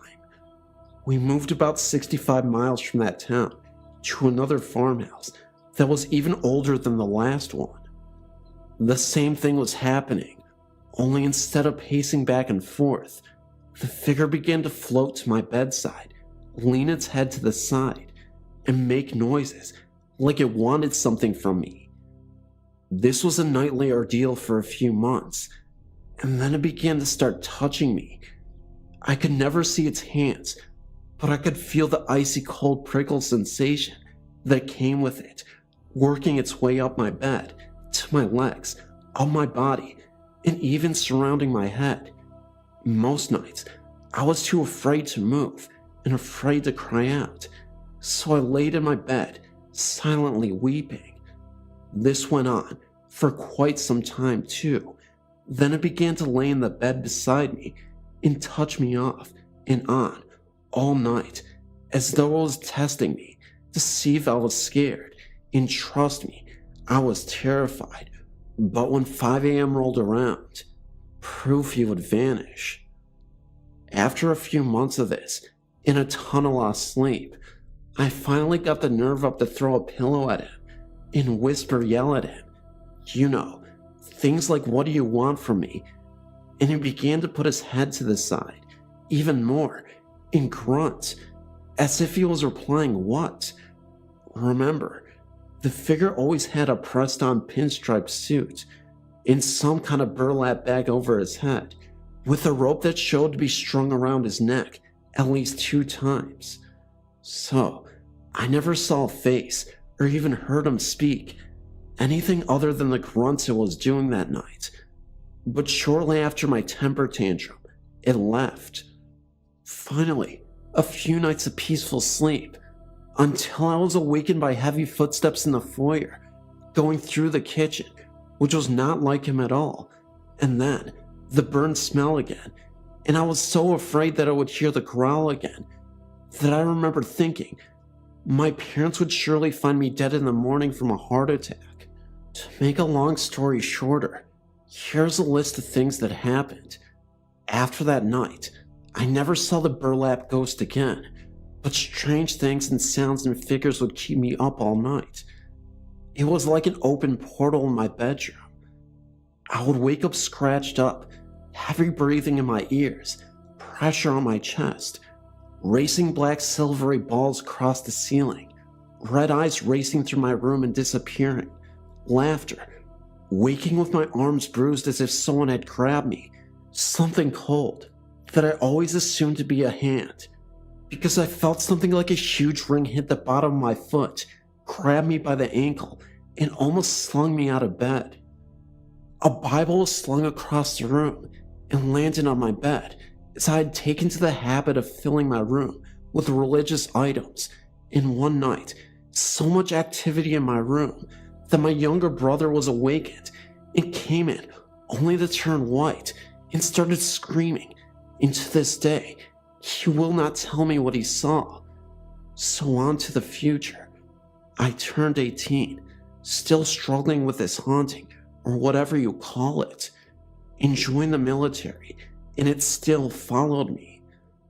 Even being stationed in Iceland, it was still up to no good, and my best friend, who was also my roommate, would say things like something is not right, and it was doing all of its little tricks again, like turning things on and off. But she seemed fascinated with it, so I told her the entire story, and she didn't seem to mind. She had just wondered what I had done to have this happen to me. Finally, a few years of peace without one thing happening. I'm now 24 and live with my boyfriend in our 3-bedroom, 2-bath house, and nothing. Another year of peace when he tells me one morning that he felt like he was being choked in the middle of the night, and he has some bruises on his arm. I say nothing because I don't want him to think I am crazy, but it keeps happening, and then I wake up, look at the clock, and it's 3 a.m. again, and something is breathing heavy in my ear. I got up and went into our guest bedroom, and nothing, so I fall asleep for what seems like a few hours. But when I wake up, it is only 40 past 3, so I attempt to get up, and I can't move. Something is strangling me and hitting me all over. I struggle to get up, but I can't move. I can't even scream. This went on for about 15 to 20 minutes, and proof the struggle is over. This time, the attack is so severe that I consider calling a team of specialists out to see what it is, but I never did. Shortly after that, my boyfriend and I split up, and I moved to Oklahoma to be with my family, and nothing has happened since. Once in a while, I get a strange sensation, but I don't think about it twice and just keep doing what I'm doing. And it has now been about 2 years since anything out of the ordinary happened. There are many more things that happened during this trying period of my life, but for me to write it on here would take a year at least. For those of you who read this and think I'm crazy, I can only say that maybe someday my little brother will tell me what he saw.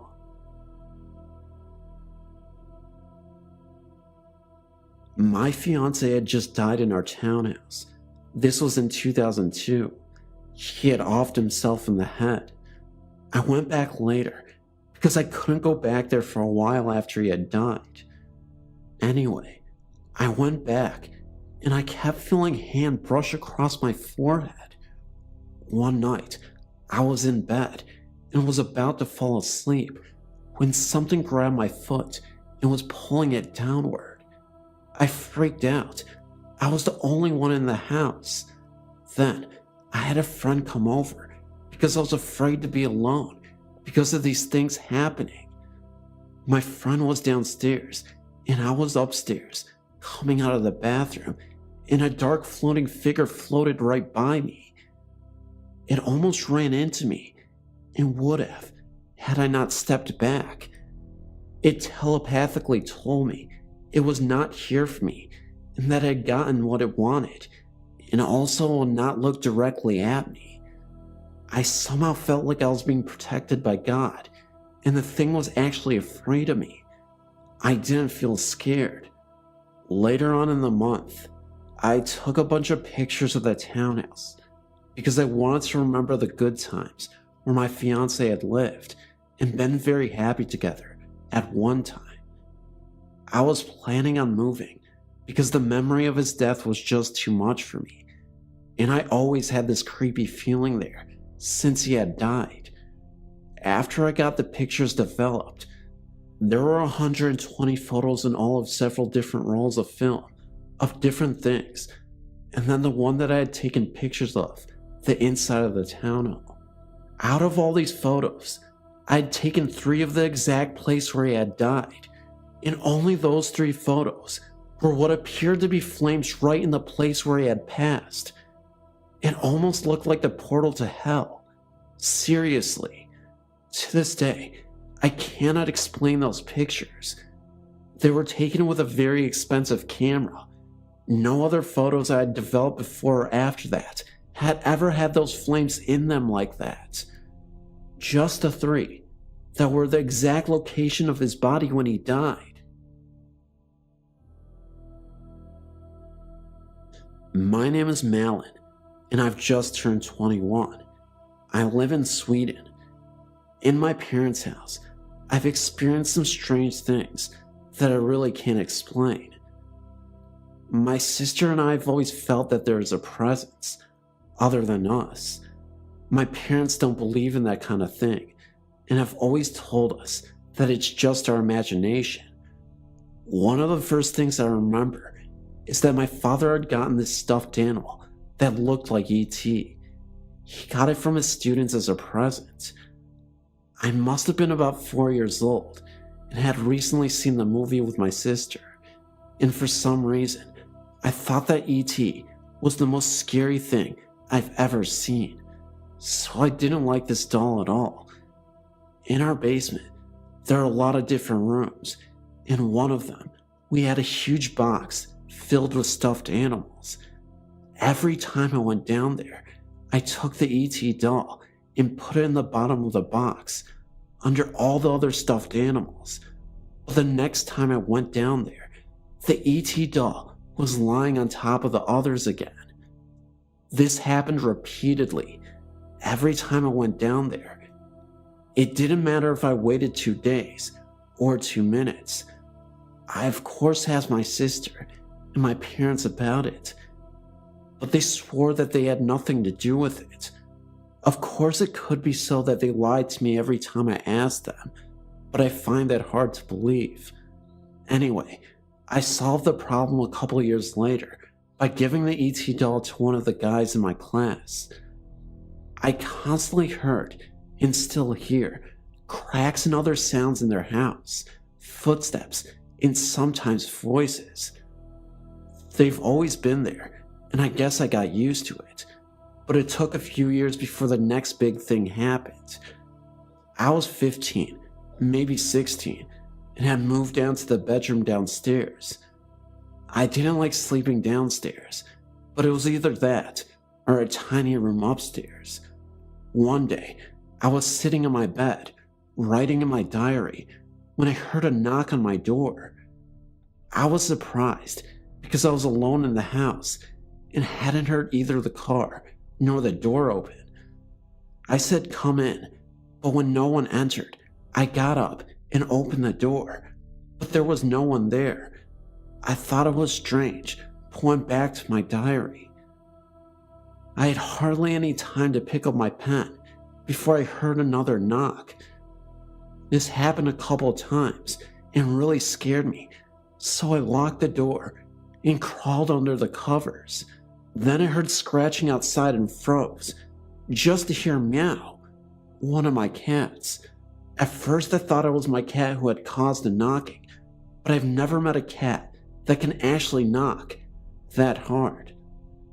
Another time I was in the bathroom upstairs.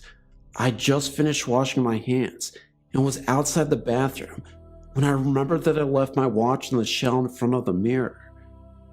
I turned to go get it and took a step into the room when a bottle of lotion literally flew off the windowsill and landed in front of my feet. The window was closed and there was no wind to speak of outside. If the bottle had fallen off the windowsill because it was placed unstable, it would have fallen right down in the cat's litter box, but instead, it flew almost 13 feet. I calmly went out of there, closed the door, and got into my room and locked the door. I've also seen a boy in the basement, a teenager. He's not transparent at all. He looks as real as you and me. I've only gotten short glimpses of him, but I know he has brown hair and a green shirt. For some reason, I most often see him around Christmas and other holidays. I wonder why. Even though some of these things scare me, I've never felt threatened, so I guess whomever or whatever is present in my parents' house doesn't want to harm us.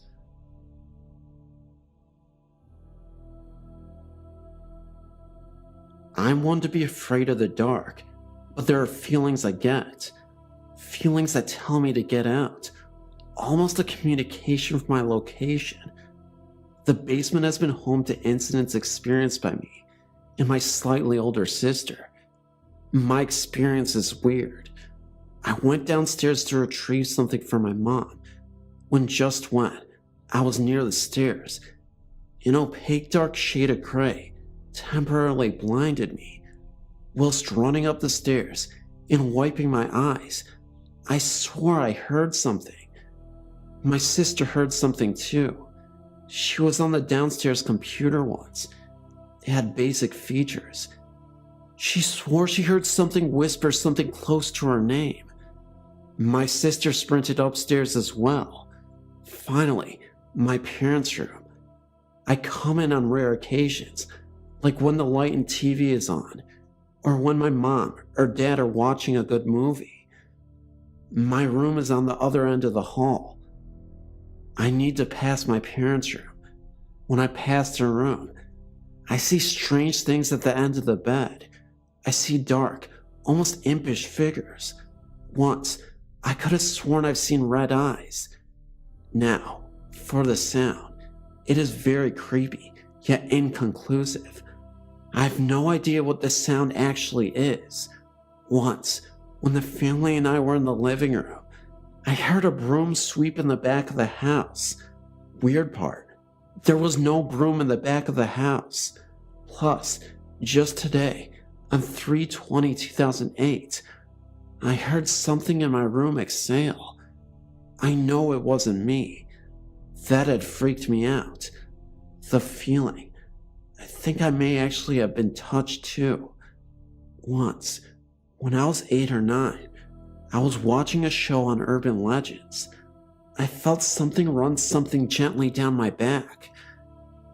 It was around 10 or 11, but I got up anyway, and I went to the living room where I found my mom.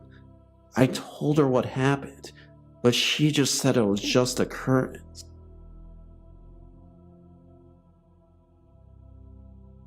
I lived in a home in North Salt Lake City that my children and myself had many experiences over the years that we never could explain other than it's supernatural. My husband, myself, and 2 children lived in this house for over 12 years. There's a family that now lives in the house, and I do not want them to cause any problems by giving them out the address of the house. I will say that the house is located on 5th North. My children attended Jackson Elementary School when they were young and graduated from West High School. My daughter was sleeping and thought she heard her name being called, and when she opened her eyes, there was a man with a beard sitting in a rocking chair, holding a hat in his lap. My daughter's bed was hung from the ceiling with chains, and her bed was 4 feet from the floor. My daughter said the man turned his head towards her and grinned at her. She also said that her rocking chair was even with her bed and was 4 feet off the floor. She told me she pulled the covers over her head, and when she peeked out over the covers, he was gone. My son told me of a man with a beard and a top hat sat on the end of the bed. My son heard his name called, and when he even looked in the direction of the speaker, the man sitting on his bed, the man grinned at him. My son pulled the covers over his head, and when he looked out, the man was gone. I was alone in the house for a few days, and on 2 different nights, I was awoken to the sound of music, violin, and tinky sounding piano. The lights were on in the kitchen and the front room. As I entered the kitchen from my bedroom, the music stopped and the lights dimmed, and as I entered the front room, the lights dimmed, and I found myself standing in the middle of the front room in the dark. I heard footsteps in the stairwell, and when I got to the bottom of the stairs, the lights were on upstairs. I started walking up the stairs, and with each step, the light got dimmer, and about at the 5th step, it was now dark upstairs. I could write about many other things that happened at this house. We never felt anything evil with our experiences, and it was always our own fear that scared us.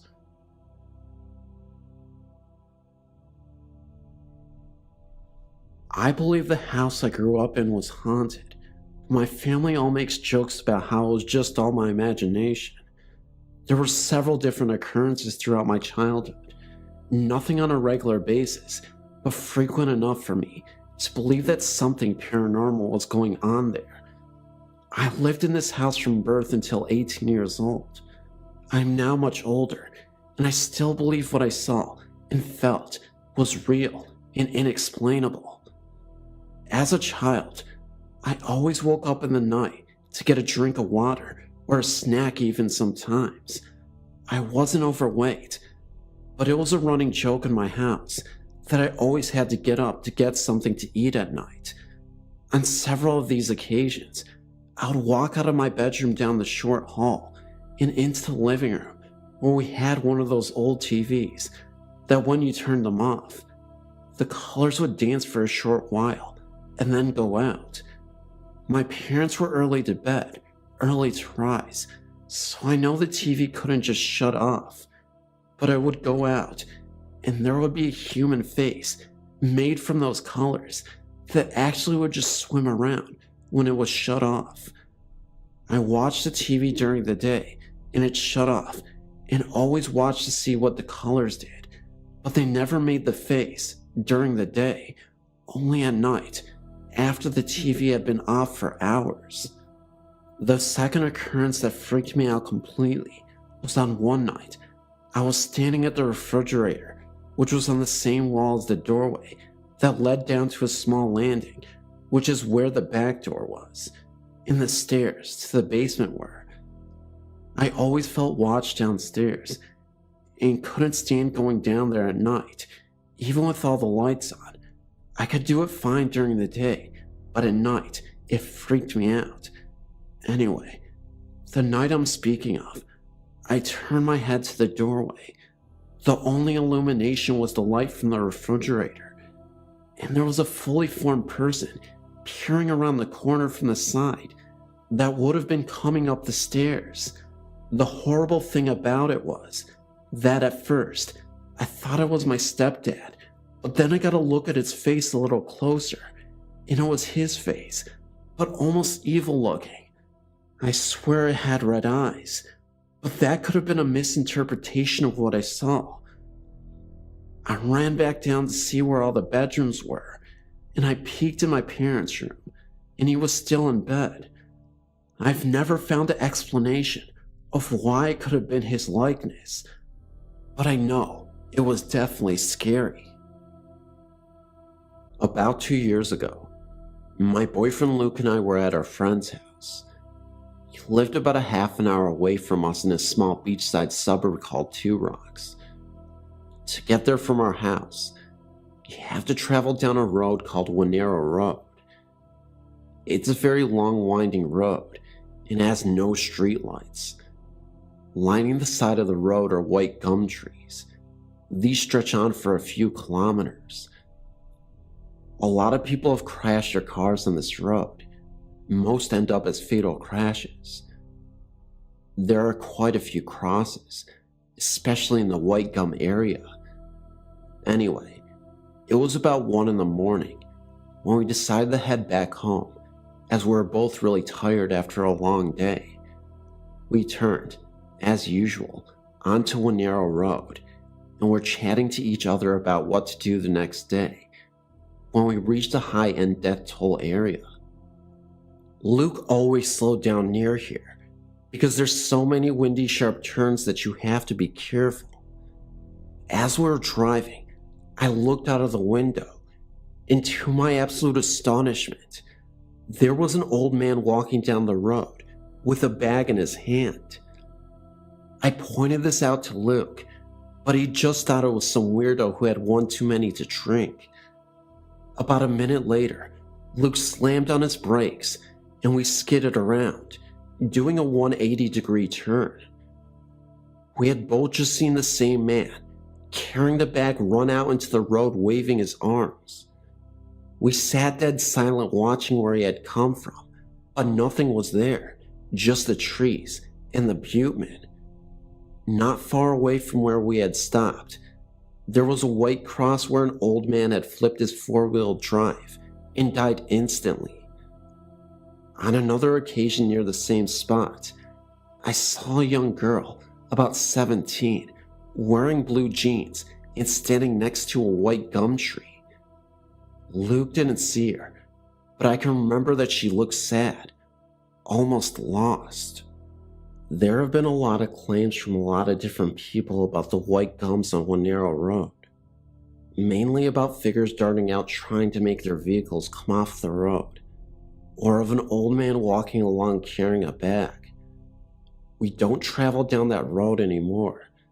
They've built up a new road that's more convenient for us. A few other things have happened to me in the past 18 months. I just bought a new kitten not too long ago, and she is always very alert when she is in my bedroom.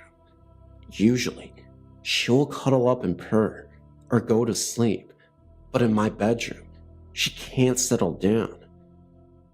A few weeks after we got her, Luke was working a night shift, and I was home alone in bed, because I'm not fond of being on my own in a dark house. I decided that my kitten would stay with me in my room until Luke got home. At about 11 p.m., I just finished watching a movie on the TV and grabbed the kitten and headed to bed to read a book. I was a few pages in when Lottie, my kitten, started trying to hide underneath my arm. At first I thought she was just getting comfortable, but that's when I noticed she was hiding. She then started to walk up onto me, looking up at the ceiling. Her pupils were huge, and her ears were back, and her tail was wagging angrily.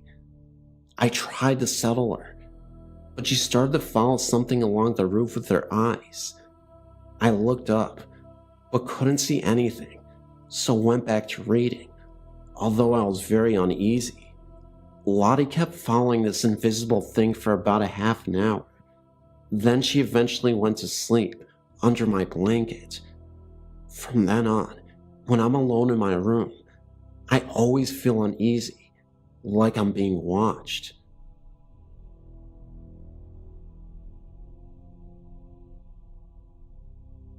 Okay, this isn't the first supernatural type thing that I think I may have experienced, but it is the only one that I know for sure was real. My best friend moved here to Kentucky when I was in kindergarten from Chicago, and moved next door to me when I was about 10. After that, me and her were always together, and always spending the night with each other. Loved her parents to death.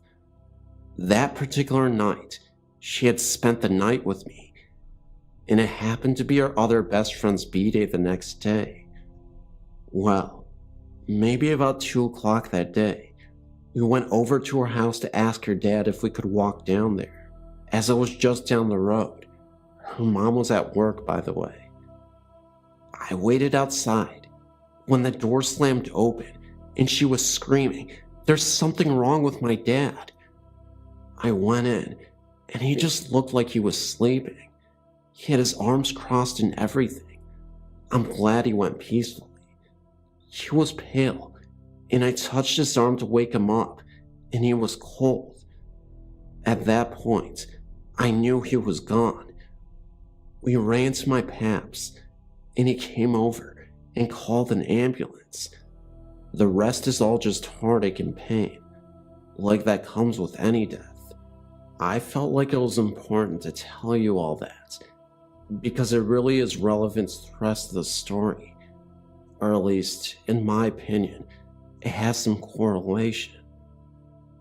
Okay, now on to the creepiest moments. I was spending the night with that same friend, and I asked where the mouthwash was, and this was probably about 3 or so months later. She said her dad had some in his dresser, so I went into his room. I stood there as she looked, and suddenly, we heard this rhythmic knocking all down the side of her house. It was really fast and complicated. We freaked out and ran to her room. I think he didn't want her going through his stuff. Well, that's all that happened for a very long time. The last experience, her dog is chained up in their fenced-in yard, and it was in heat, and my male dog got in her yard and no one was home, so I rushed over there. They really didn't need any more puppies, and opened her gate to get my dog that somehow got in there. And I heard his voice again, very meanly shout, "Hey," so I freaked out and ran again. The main thing I'm wondering about is that knocking. It's really odd. I think about it sometimes, but I mean it shouldn't bother me anymore, but it does. If you have any ideas as to what this is, please speak up.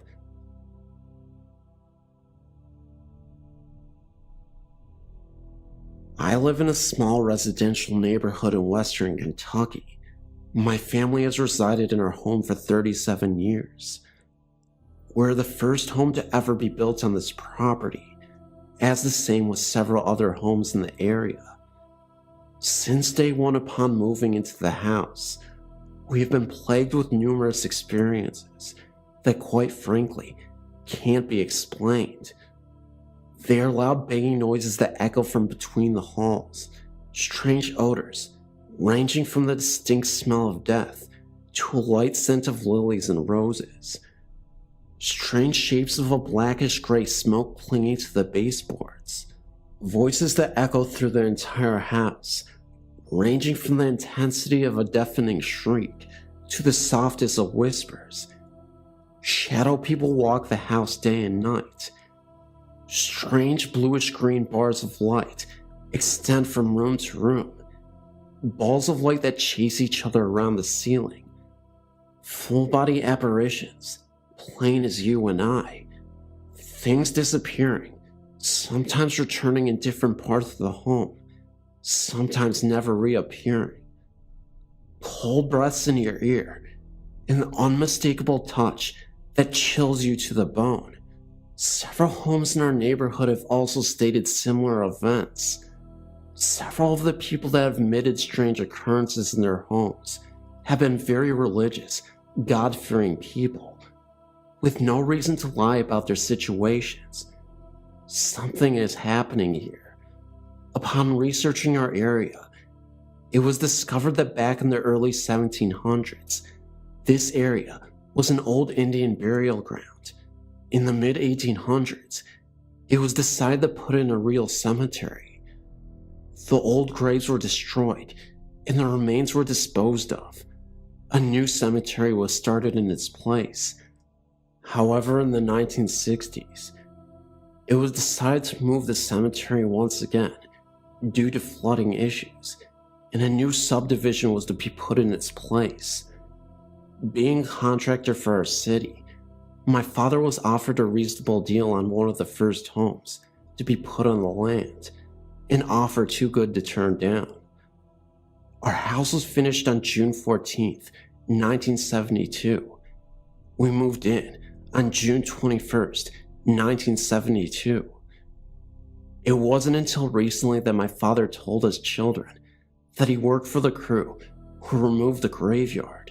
Some of the graves are so damaged by water erosion that they could not be moved, so they were left, and the homes were built on top of them.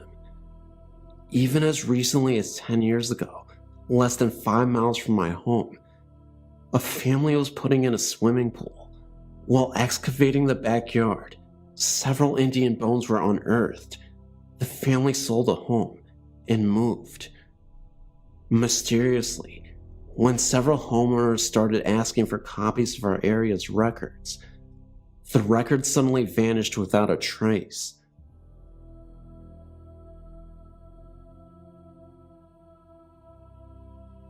Here are 2 instances in which I experienced ghostly activity. They're not very long stories, but I think they're very interesting. So here goes.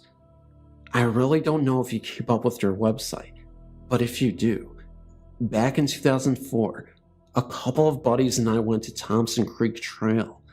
We started down the trail. My friend and I were at the front of the group. We had flashlights, and we were flashing them at all the really dark areas of the trail. We had passed an old-looking house to our right at the beginning of the trail. Shortly after, there was a curve in the trail, and in the bend of the curve, there was a tree. It was really dark at the trunk of the tree, so I was kind of scared, and I shined my light on it. The image that had projected from my flashlight was of a very tall man and was standing very close to the tree, and a shadow was cast onto the tree trunk. It is a fact that no one was in front of me. My friend had also seen the huge shadow of a man. I've been to a lot of places on your website, and this was the only one where I'd actually seen something, and it scared the living crap out of me. On to my next paranormal experience. For me, I've always believed in the paranormal, though I've never had any experiences of my own until very recently, including the one I just told you about. I met a new friend at school, and he told me his house had spirits in it. He and his family had all something happen to them, i.e., seeing figures, hearing voices, unusual odors, and poltergeists. They even hired a priest to bless the house, and also a psychic. I never thought I would have something happen to me, but me and my mates were watching a movie in his room, and suddenly out of the corner of my eye, I swore to God that I saw a shadowy figure in his mirror, and when I turned my head, it kind of stepped out of view. I thought this was weird, because usually I can tell my eyes are playing tricks on me, but this time it just seemed different. Another experience I had was when I was on the computer alone, and my friend was downstairs. While I was on the computer, I thought I was hearing many voices, like the background noises you hear in a restaurant. I could hear very faintly. Now, because of these experiences, I don't like being alone in this house. What I want to do next is to actually try to do ghost hunting in this house. So there you have it, my two experiences. I hope you thought they were interesting, because they scared and terrified me.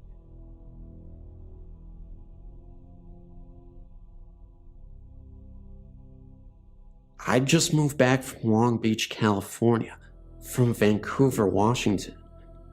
A longtime friend named Alan offered me one of his bedrooms, in which I could stay until I got back on my feet. That night, I felt something sitting on my chest.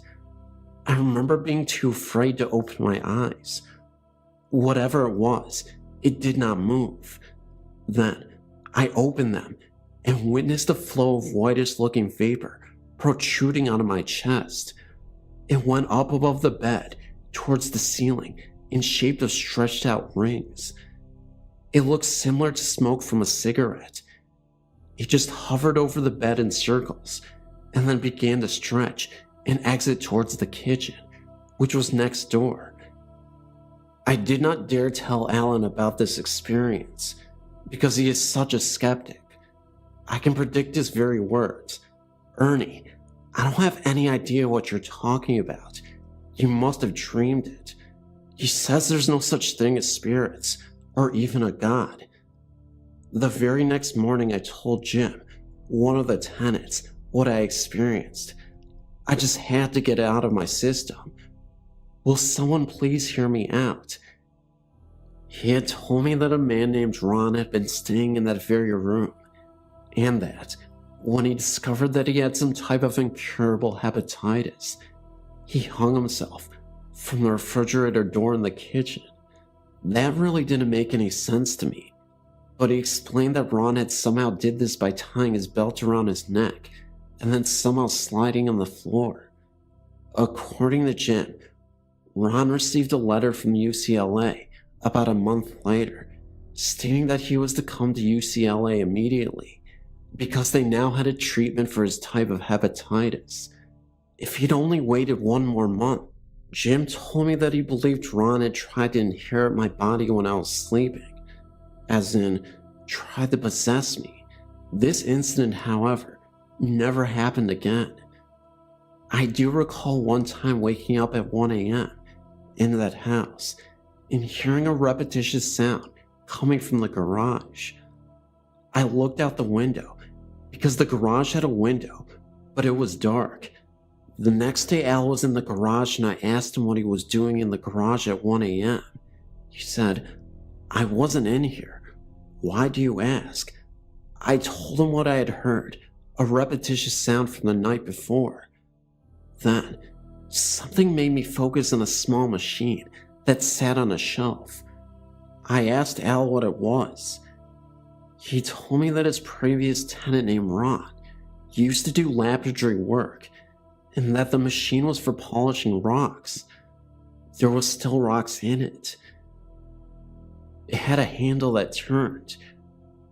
When I turned it, I heard the same sound that I had heard in the morning. I told Al, but he said he must have been mistaken. No one was in the garage last night. It was locked at night, and only I have a key. I said no more.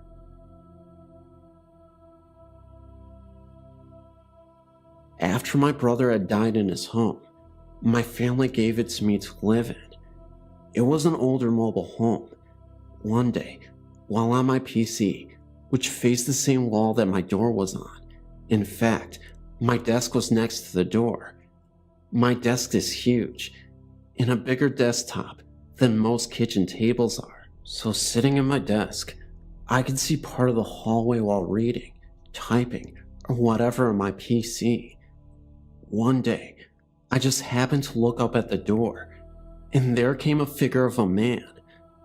I could only see his shadow on the emergency door and wall outside my bedroom. He was either bald or had some very short hair. I just sat there and stared for what seemed like several minutes, waiting for him to either come into my room or say something.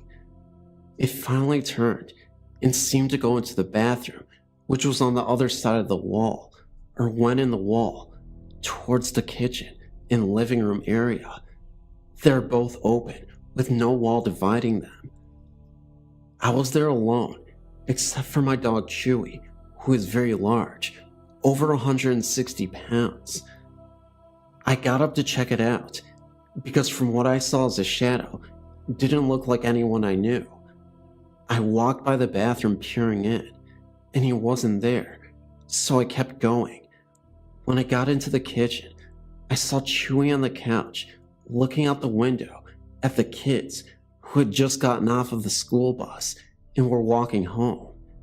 He would have barked, even if he had known whoever the shadow was. He never made a sound. There was no one there, not even in my son's bedroom. I checked everywhere. If he had gone outside, I would have heard the door open and close. The only time my brother ever had short hair was when he was in the Marines.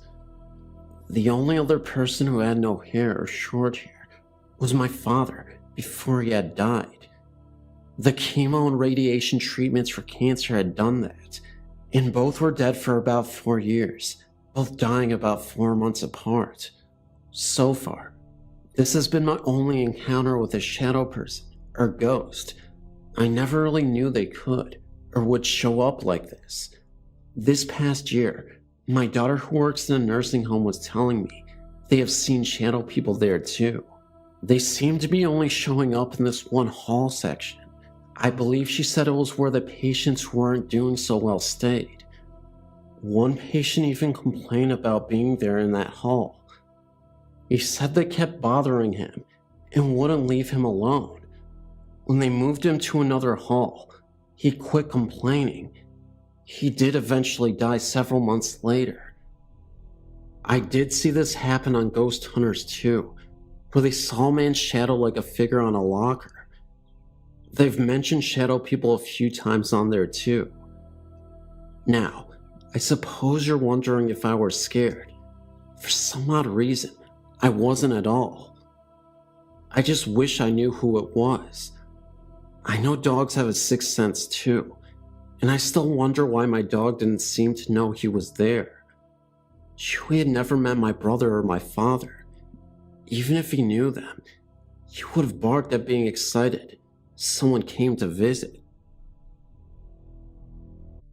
Hello. I want to submit 2 amazing experiences that I witnessed that involved children. Many people believe paranormal experiences by children are hard to explain away because they do not know about the supernatural and have no reason to lie or embellish their stories. The first one involved a friend's son who was about 4 at the time. My hubby had surgery at a very old Catholic hospital, which dated back more than 100 years, and he had been placed in a private room with a private bathroom to recover. We were in the part of the hospital that dated back to the 1940s. My friend and her son dropped by to check up on my hubby. He was sleeping off the amnesia, and me, my friend and her son, were sitting in chairs next to the bed. I was chatting with my friend, and her son was looking across the room into the bathroom, and he started smiling, and he waved. We thought he was waving at my hubby, and his mom told him that Mr. Rob was sleeping and could not see him wave. What he said next stunned us. He said, "Mommy, I'm not waving at him. I'm waving at the lady in the bathroom." The bathroom was empty.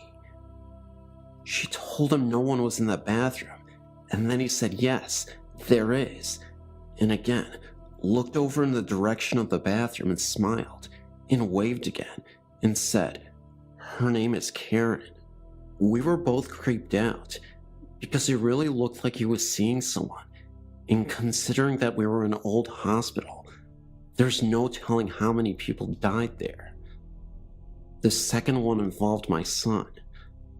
When he was about 3.5 years old, he started seeing the babies, as he called them. It started one night when I tucked him into bed. As I started to walk out, he began to giggle and wave at the ceiling. I asked him what he was doing, and he said there were babies, and he pointed to the ceiling. I asked what they were doing, and he said they waved and smiled at him and made funny faces or played peekaboo with him at night. He didn't seem at all scared. In fact, he enjoyed it. I chalked it up to imaginary friends. However, over the course of time, it became more real for him and for me. Many nights, he woke me up because he was laughing so loudly and even talking to the babies. He told me once that he never got scared at night because when he felt scared, the babies came to help him go to sleep. In fact, he never cried at night and never came to my room at night asking to sleep with me. Those of you with children this age know this is amazing. He would sometimes insist that I lie down and watch the babies, and he would make me wave and say hello to them. I would indulge him and do it, but again, I really thought they were imaginary. These visits continued for about a year, and finally one night, I wanted to push for more information, so I laid down with him and brought up the subject of the babies, and I asked him how many were there.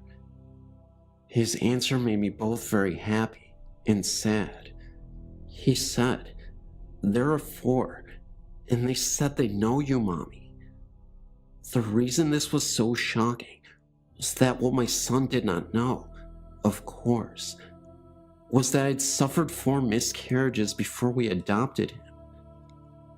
I was happy that the babies had come to let us know they were okay and happy, and that they liked their adopted little brother so much, and took care of him by comforting him when he was scared at night.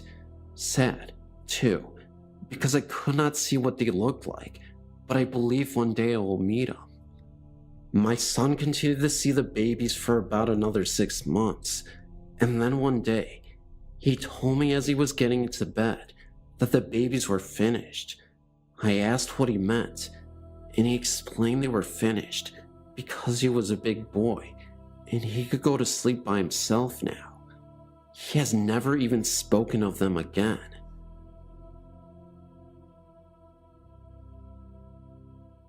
When I was about 15 years old, my dad became the manager of a pub. I won't say the exact pub, as he does not run it anymore. The pub is located near Sheffield in England and is on a county road. The pub is converted from a farmhouse and barn. To get to the pub, you come off the country road and follow a small track only about a half a mile until you reach the car park. The first night we stayed there, we all slept in rooms as the pub was also a small hotel with about 6 rooms spread over 2 floors. The first night, I stayed in room number 3. When we started to go to bed, the family dog wanted to come into my room, and it laid on the carpet and would not move, even when my dad was shouting at it to leave.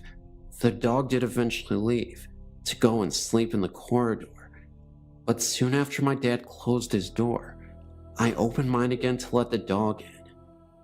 Now, this dog is a Rottweiler with a head as big as a boulder, but the poor thing could not get any closer to me and really did not want to be on its own. I should mention that my parents divorced, and at the time, I only saw my dad on the weekends. So the next time I went to stay there, I stayed in room number 4. Just to set the scene, if you come out of room number 4, to the right is an emergency exit with a push bar to open the door, which leads to the fire escape stairs, and to the left leads to a staircase, which leads to my dad's room and a spare room that was not being used at the time for little more than storage. Eventually around 3 a.m.-ish, I turned the TV off but kept the lights on. My dad started leaving the dog in the pub area downstairs and blocked the door leading up to the bedrooms. I think he didn't want the dogs in the bedrooms, as he wanted to start letting guests stay in the rooms. I was not comfortable at all in the room. I did not want to turn the lights out, and I tried to keep watching TV. Eventually, around 3 a.m.-ish, I turned the TV off, but kept the lights on.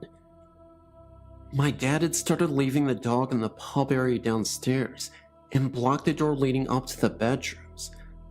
I think he didn't want the dog in the bedrooms, as he wanted to start letting guests stay in the rooms. Anyway, the dog was going crazy, barking non-stop. I was far too scared to go down and see what was up. I then started hearing the emergency exit bar on the door outside my room rattle, as if someone was trying to open it, but they were not pushing hard enough to open it. Then, I heard footsteps really loudly running down the stairs from my dad's room, and I saw shadows pass under the door of my room. I felt relieved. I thought my dad had come down to go and see what the dog was barking at.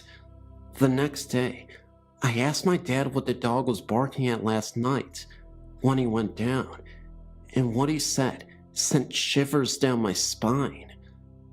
He said he had no idea. He had never heard the dog and never went downstairs at all during the night. After some research, I found out that a woman many years ago had slipped down those stairs and fell down them, breaking her neck, and she died instantly. There was one instance when my dad's partner, her son, and I came home, and the pub was in darkness. This actually frequently happened as well. The lights would go out all by themselves, and my dad, who previously was an electrical engineer and more than capable of rewiring a house on his own, could not figure out why. Anyway, we come home. I can't remember why the pub was closed, but it was. We just had a quick scan around to check no one had broken in. Don't forget, the pub is in complete darkness. There's no lights. And right at the back of the small restaurant area, we could see a man sat at one of the tables, just staring at us. He was just solid black. Other things started to get lighter. The flowers on the table, for example, and the chairs, but this figure remained solid. We panicked and ran upstairs and stayed in one of the rooms till the lights came back on. It was not a burglar. The next morning, we checked everything, and everything was still in its place, and all the doors locked. The kitchen area of the pub was a big room, which was the old barn, and that was the worst room of the house. You could constantly feel like someone was watching you and walking past you. Whoever was watching felt angry, as if they were annoyed because you were there. No one wanted to be in this room alone. My dad had a few waitresses and bar staff leave because they felt very uncomfortable working in there. Again, after a bit of research, we found out that the farmer who lived in the farm hung himself in the barn, which is now the kitchen, and to be honest, I don't think he left. Objects would constantly go missing. Spoons would turn up again bent out of shape, and get this, the whole kitchen was cold. Even when we had cookers on, we still had to wear jumpers in there. My stepbrother and a family friend were staying in room number 7, the storage room I mentioned earlier. During the night, one of them, Neil, thought that the other, Jim, had gotten up and was leaning over him as if to check he was okay. And to make it a bit more confusing, Jim had thought that Neil had gotten up during the night and leaned over him. They both said that they were half asleep, but through their haze, could see a figure standing above them looking down. A few other things happened, such as a football came rolling down the length of the pub to where me and my stepbrother were sitting. It literally then stepped on the spot, about a foot away from us. No one else was in the house. The back door to the pub was locked at night, but every morning we would find it open, but the lock was still in the locked position. The actual bar that locks into the socket was still sticking out. There is no way it would have opened. The lock was new and undamaged, but this kept happening. This happened about a month before my dad moved out. Anyway, my dad eventually gave the pub up. His partner didn't want to stay there. The dog was never the same. It became a very tame dog, but it did start to get a little better after my dad moved out.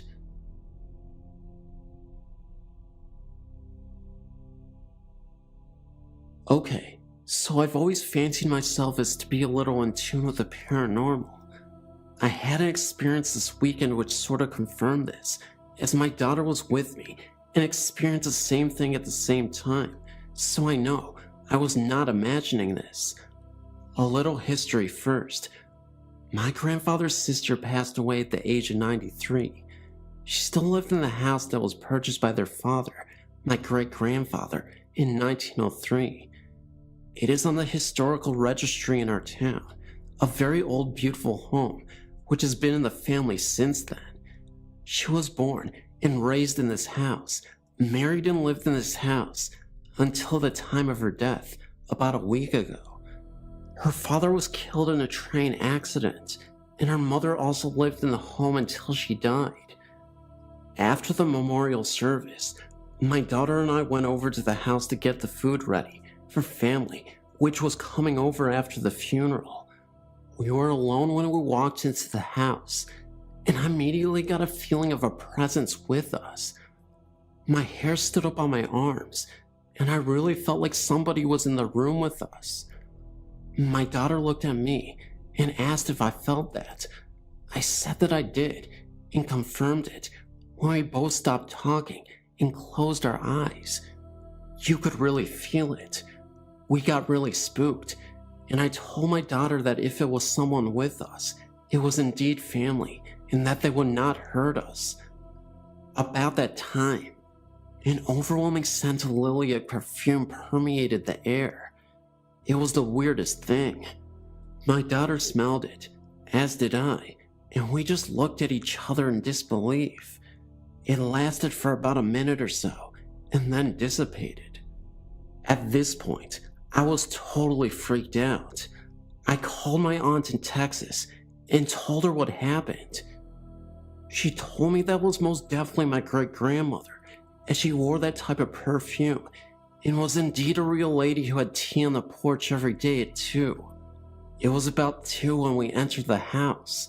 She also said it would make sense to her that she contacted me, as I was the oldest female heir to the family name. I know now that there are things that cannot be explained, but this has really gotten me shaken up. It just makes me wonder what she was wanting to tell me. A side note is that her son has recently mortgaged the family to pay his mother's hospital bills, and they could possibly lose the house. Do you think maybe she was trying to contact me for this reason? Guess I will never know.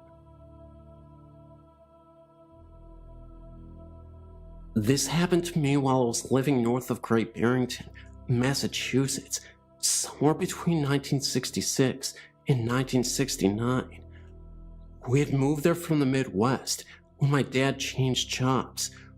We're living in a very old house close to an ancient cemetery. The house was 3 floors, not including the basement, enormous, and once had a vandrel all the way around it. The attic was huge, dark and mysterious, all floored with rough floorboard. It had a tiny window near the chimney and a trapdoor in the ceiling leading out to the roof. My parents forbade me and my siblings from going up there and never told us why. My bedroom faced south, the front of the house. It was the only occupied room in that upstairs wing. At that age, I was between 12 or 14 years old. The old house gave me a galloping case of the creeps. Even on the brightest days, parts of the house could be dim and drafty. Winters are very cold and dark there. At that time, the house was heated with forced hot water that came up from the basement furnace.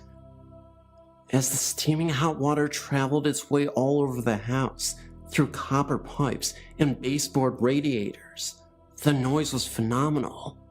There were only 4 thermostats for the entire house, so at the far end of any hallway, there would be a sharp cracking, banging noise as the cold pipes and surrounding woodwork expanded with the inflow of heat. In the middle of a cold, dark, windy night in January, the sound could wake you out of a sound sleep, heart pounding and hair on end, as it echoed all over the dark house and up the staircase. Their church down the street had an ancient clock tower that struck every hour, adding to the strangeness. Sometimes, I would awaken with the start in the middle of the night, feeling as though someone was watching me as I slept.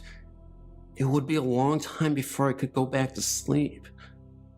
It was on one of these nights that I had a dream about a little girl, standing at the foot of my bed, watching me as I slept. I say dream, because to this day, I'm not sure if I was awake or asleep, having fallen asleep before this happened. She looked to be only about 8 years old and had long, shoulder-length dark hair that was braided, plaited, and tied with ribbons in a hairstyle I had never seen before. She was wearing what looked to be a pale pink dress, so formal that it looked like some sort of party dress. It was pulled up at each side with large satin bows at her hips and all kinds of fancy laces, buttons, ribbons, and what looked like little puffy sleeves at the shoulders that went down to her wrists. The skirt stood far out, full on either side of her, and went past her knees. It looked as though she was wearing lacy pantaloons, white stockings, and old-fashioned little shoes, like slippers. She held her hands folded, cupped over the other, on her waist. The overall effect would have been very beautiful for a little girl, but what struck me were her eyes. They were large, dark, and looked like she had circles under them. She was so thin, and her face didn't look at all healthy. I could see her cheekbones. She was not smiling. She was very serious and sad. She just stood there, watching me. I was too afraid to say anything. Then she slowly bowed and made a slow, graceful curtsy. It was a beautiful gesture, like something a ballerina would do. She slowly stood erect again, slowly walked to the closed door, turned its knob, and went silently out into the hallway outside my bedroom, closing the door behind her. That's all I can remember. Long after this, I was outside the house, almost directly below my bedroom window, where that massive veranda had once been. There were low-growing coniferous bushes of some kind. I was exploring around when I tripped and turned my ankle. I sat on the ground where I fell, rubbing my ankle and trying to find the rock I tripped over so I could dig it out and get rid of it. The rock was large. As I dug away at it with a stick and kept digging deeper, the rock kept going down and stopped about 8 inches under the earth. I dug all around it and realized it was a tombstone, about 18 inches long by about 10 inches across and maybe 3 inches thick. I was able to lift it up and check both sides of it. The surfaces were blank and laying face down under about 4 inches of soil. I left it alone. My parents said they didn't know anything about the tombstone, so I decided I wouldn't tell them about the little girl in my dream either. It was about this time I decided to try and figure out why they didn't want us up in the attic. I went up there when no one was around to try and see what I could find. There was absolutely nothing up there from what I could see by the dimness of the one bare light bulb that switched on with the pull chain just within my reach. I'd also brought a flashlight so I can see into all the corners. Nothing was there. I was about to leave when I noticed something sticking up out of the insulation material that had been put there decades ago for the ceiling of the floor below. I dusted the layers of debris off of it, and stifling a coughing fit, looked closely at what was in my dirty hand. It had once been a hat box covered in rich yellow silk. The remains of a crushed hat in what I now realized was a Victorian style was still inside.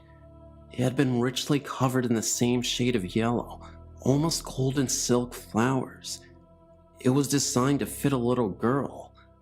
I went farther into the corner and found nothing else, but my foot scraped the heavy dust and uncovered something lying flat on the wooden floorboard. It was a round metal circle, with more round metal rings inside of it increasingly smaller diameter to the very center, which was open.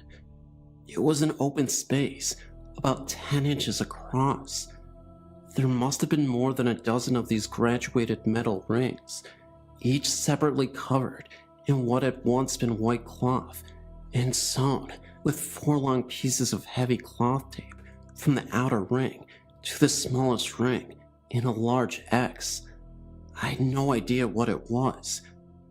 I put both things, the crushed hat and the hat box, and the strange ring thing, back where I found them. Sometime after that discovery, my parents were at an antique store in Great Barrington to look at furniture. While they were occupied, I went to a lady who worked there and described to her what I had found in the attic beside the hat. She said the strange ring thing was a set of hoops for a little girl's hoop skirt, and they were common in the mid-1800s. They would have been the era in which the house I was living in was built, I thought. So, something happened to a poor, sick, lonely little girl living in the house back then. No one would tell me about it, and I never learned anything more than what I mentioned here. But she had visited me late one night, in my dream, and evidently didn't want to be forgotten. We moved back to the Midwest in the summer of 1969, and never came back to Massachusetts. It's been 17 years, but it still happens to this day. It happened on a summer night on the back road connecting Mount Clair to West Milford.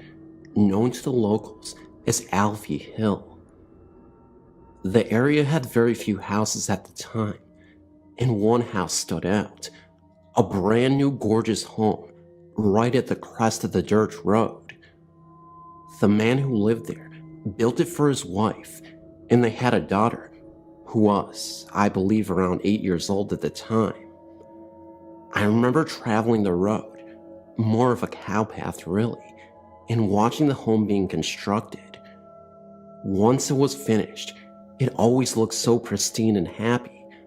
But one night, I was coming through this patch, black stretch of land, and saw the mother and daughter in the middle of the road, both in what looked like nightgowns in a mud puddle. I could see them standing there as I approached, and the moon seemed to shine on them alone. When I got to them, they disappeared in front of me.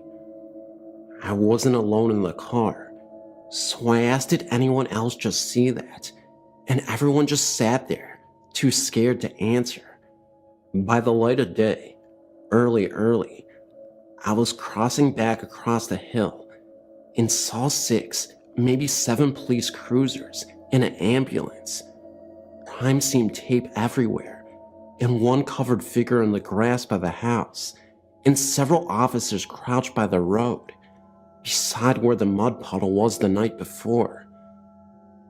Apparently the man had long suffered from depression and killed his wife and daughter before running to the house and killing himself. The officers said that they speculated he had committed the act the night prior to them being discovered.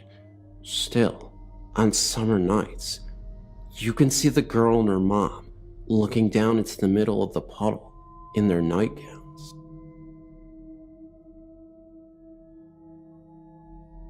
My husband Steve, brother, and myself were staying in a condo at Sunrise Village in Killington, Virginia, to go skiing. It was in April of this year, and there was a special on the Fox News channel entitled, "Does the Devil Really Exist?" or something of that nature. It must have really affected me, as I later dreamt that my husband and I were before the devil, and he was going to decide which one of our souls to claim. I was making an argument to spare Steve and take me instead. I remember waking up as someone was grabbing my left calf and tugging on it. I looked around and saw my husband was just coming into the bedroom from the bathroom, and he saw my distress as I was waking up and shouting for him to turn on the light as I was waving my hand around me to see if I could detect any cold spots. I enthusiastically read all I can on the paranormal. I vividly recall the hand, fingers and thumb wrapped around my left calf. It was a warm hand, and no, without a doubt it wasn't my husband's. He was in the bathroom, or my sleeping brother on the living room couch. I was sleeping, tucked in with the sheets and blankets tucked under the mattress. I think whatever it was trying to wake me up from a horrible dream. Perhaps my father, who passed away 5 years ago prior. Don't know. What I do know is that my husband believes it was a dream, and he won't accept any other explanation. This infuriates me to no end. I know it was real. Thanks for listening, and keep up the good work on your website. It's great. I've got another experience I thought you might find interesting. In October of 2006, I got orders to move from Arlington Air Force Base, Alaska, to Peterson Air Force Base, Colorado. My ex-wife and I decided to drive because we didn't want to get to the next station and not have a car. We spent the weekend with her relatives in Wasilla, then made the drive to Haines Junction and stayed the night. We really didn't sleep well that night. The room was rather uncomfortable. So we left at like 500 and began the trip to Canada. We took the Alcan, Alaska-Canada highway and pushed into the Yukon Territory, stopped and had a rather awful lunch, but my daughter, who was a year old, needed to get out of the car for a while. We pulled into White House around 1800 and decided to stop for the night. We chose the Best Western Hotel, mostly due to the military giving us a list of which hotels were best for us to stay in, and that was one. As we were checking in, I noticed a rather cold spot by a cartoony statue of a Canadian Mountie. Mind you, this was October, and things were getting cooler, but not that cold. I believe we had a room on the 6th floor, and let my ex-wife and my daughter get settled, while I brought in the things we needed for the night. While I was making the trips to the car and back to the room, I learned that this Best Western was once a saloon and brothel. I'd mentioned the cold spot to my ex-wife, and she had stated that once she had made the trip to Alaska in 2002. This was 2 years before our marriage, and I did not know her before 2003. That she had stayed on the 4th floor and experienced similar cold spots and orbs. Well, we decided to have dinner, then turn in. We had been in the car for over 12 hours, and we sorely needed a seat after the awful night before.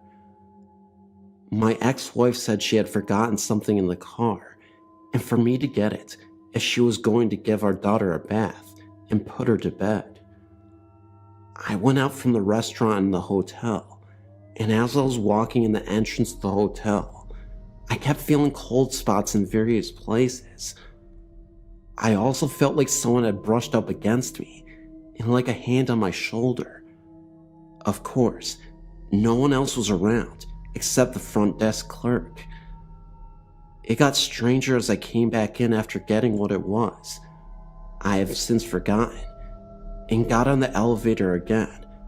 I got this feeling like I was being watched, or something was there with me. Now, I was the only one in the elevator, but for some reason, it stopped on the 4th floor, and when the doors opened, an odor of tobacco filled the area. This is a non-smoking hotel, and what can be best described as a wet dog smell filtered through the hallway. When I finally got back to the 6th floor, these cold spots seemed more spread out than before, and I swear I saw some floating orbs in the window overlooking Whitehorse. By this time, it was around 1930 to 2000 at night. Of course, when I looked again, nothing was there. I also heard something that sounded like someone banging pots and pans. Obviously, there was no one there, and you weren't allowed to bring such things into the hotel. I got back to her room and told my ex-wife about it, and she said she had a similar experience in 2002, without the pots and pans banging noise. We slept the rest of the night without any further disturbances, and decided to head out at 6:30. While I was loading the car, it was still kinda dark outside. I swear, I saw what looked like a prospector from the latter part of the 1890s. Of course, when I looked up, he was gone. When I went back into the lobby near that cartoony Canadian Mountie statue, the cold spot really intensified, and when I got to the area where the elevator was, I saw someone out the window, and I thought nothing of it. But once I got closer to the elevator, I noticed that the person was wearing Victorian-era clothing. He passed by the window and disappeared. Again, I told my ex-wife, and she by now was picking up on animal spirits as she called them, and she was telling me it was time to get moving. But she noticed the intense cold spot by the statue as well, and like our trip to Rika's Roadhouse in Alaska back in 2004, she was quick to get out of the hotel with our daughter and get to the car, while I checked out and brought the bags out. Again, I felt something brush against me, and something touched my shoulder. However, this time, the hand felt cold and clammy almost. Of course, I turn around, and no one is there. Just that cartoony Mountie statue. We get out of there okay, without any further strangeness, save for a feeling of sorrow. Then, of course, I found out it was a saloon and brothel from the Alaskan Canadian gold rush of 1898, which could explain several things, but it was the first time I actually feared spirits and ghosts, and that was because of my daughter, who was a year old at the time. Again, my ex-wife and I would talk about this till our divorce. It was probably the first time I've ever felt animal spirits.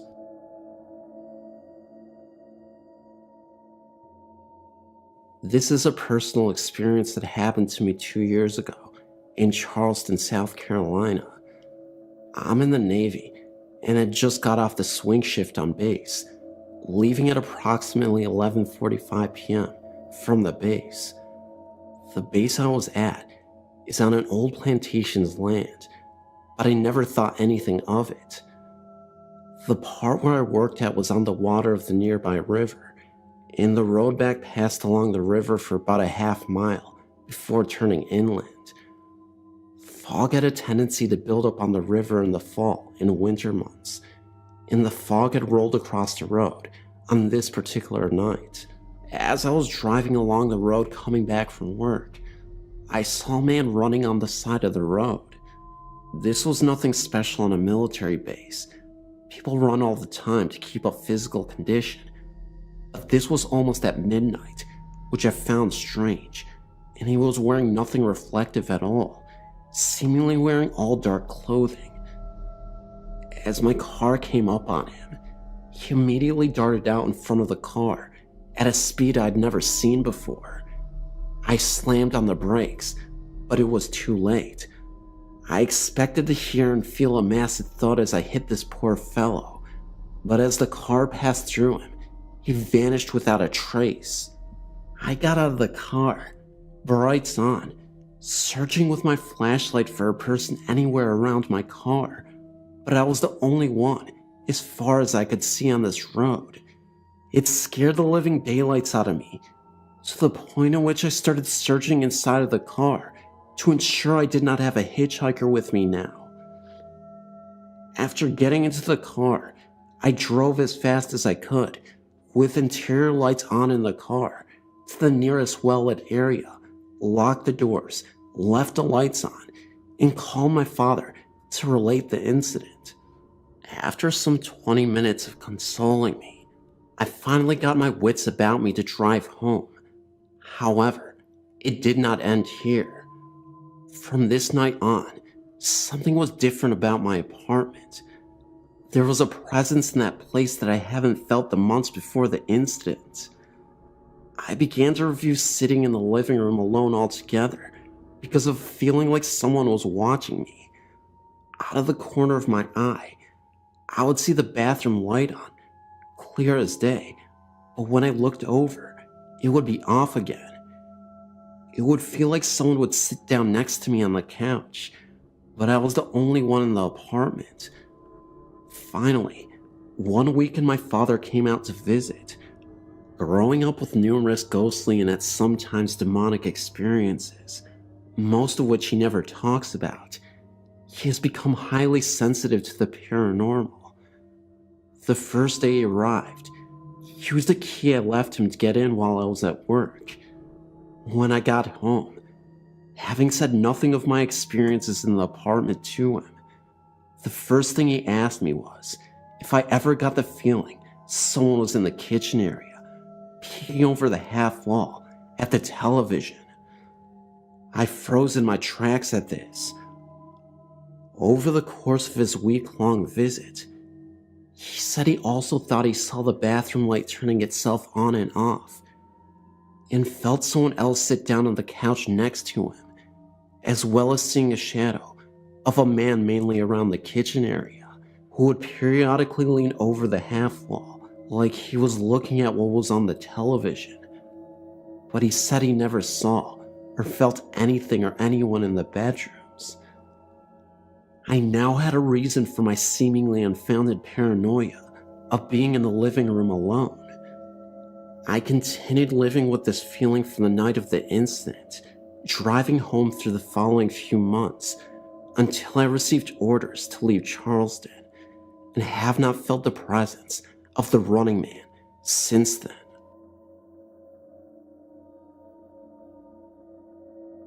When I was little, about 5 or 6, we lived in a big house which was originally 2 cottages, later joined together.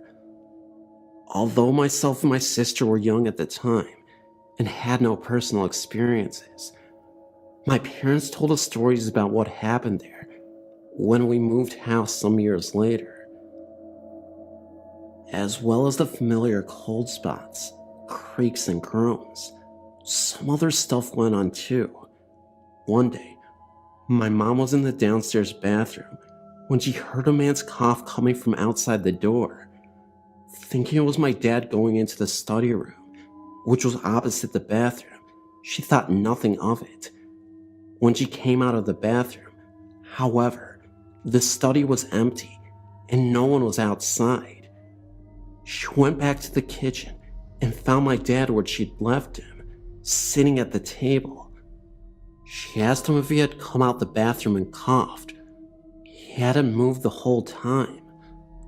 Another time, my mom, my dad, and one of their friends were sitting at the kitchen table when they all heard a massive crash come directly from upstairs where my bedroom was. My mom described it as the sound of a wardrobe falling over or a full-grown male adult being thrown to the floor. They rushed upstairs to find me fast asleep and nothing out of place in my room. We even had the fireplace in my room checked in case a stone had fallen down the chimney. Nothing was found and there was no explanation.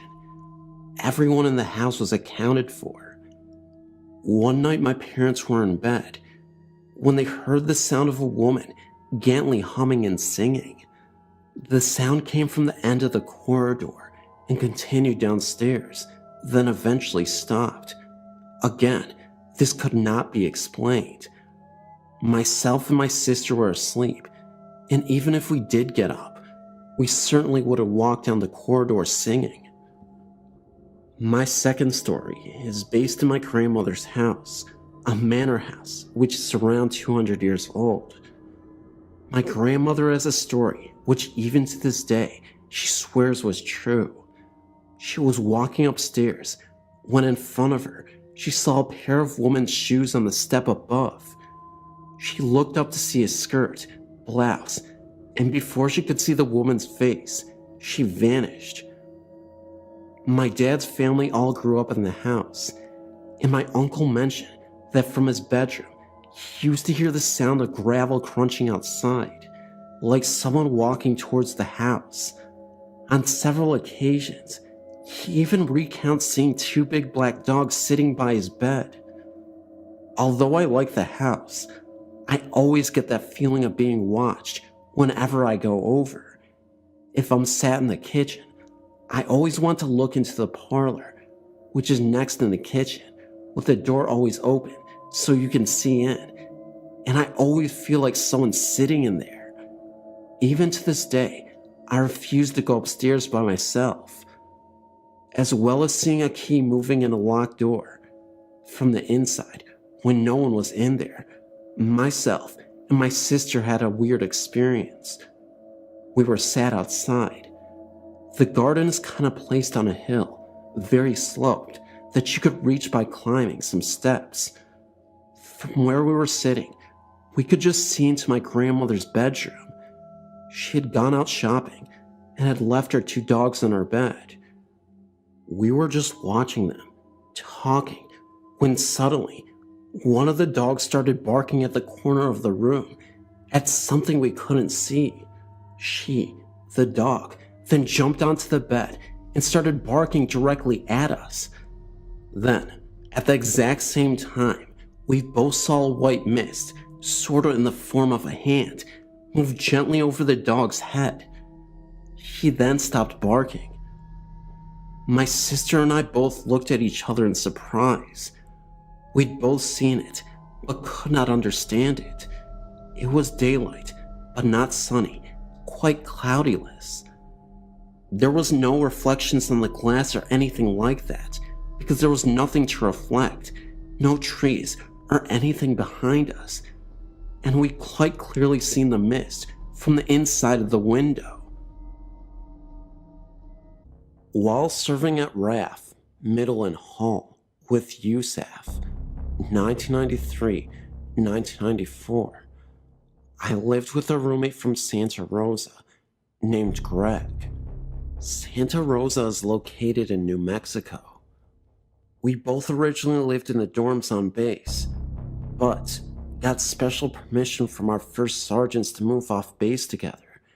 This was due to the fact that we did not drink alcohol, and drunken parties were a constant among our roommates, and in the dorms, in general, 24 hours daily as airmen worked 3 shifts.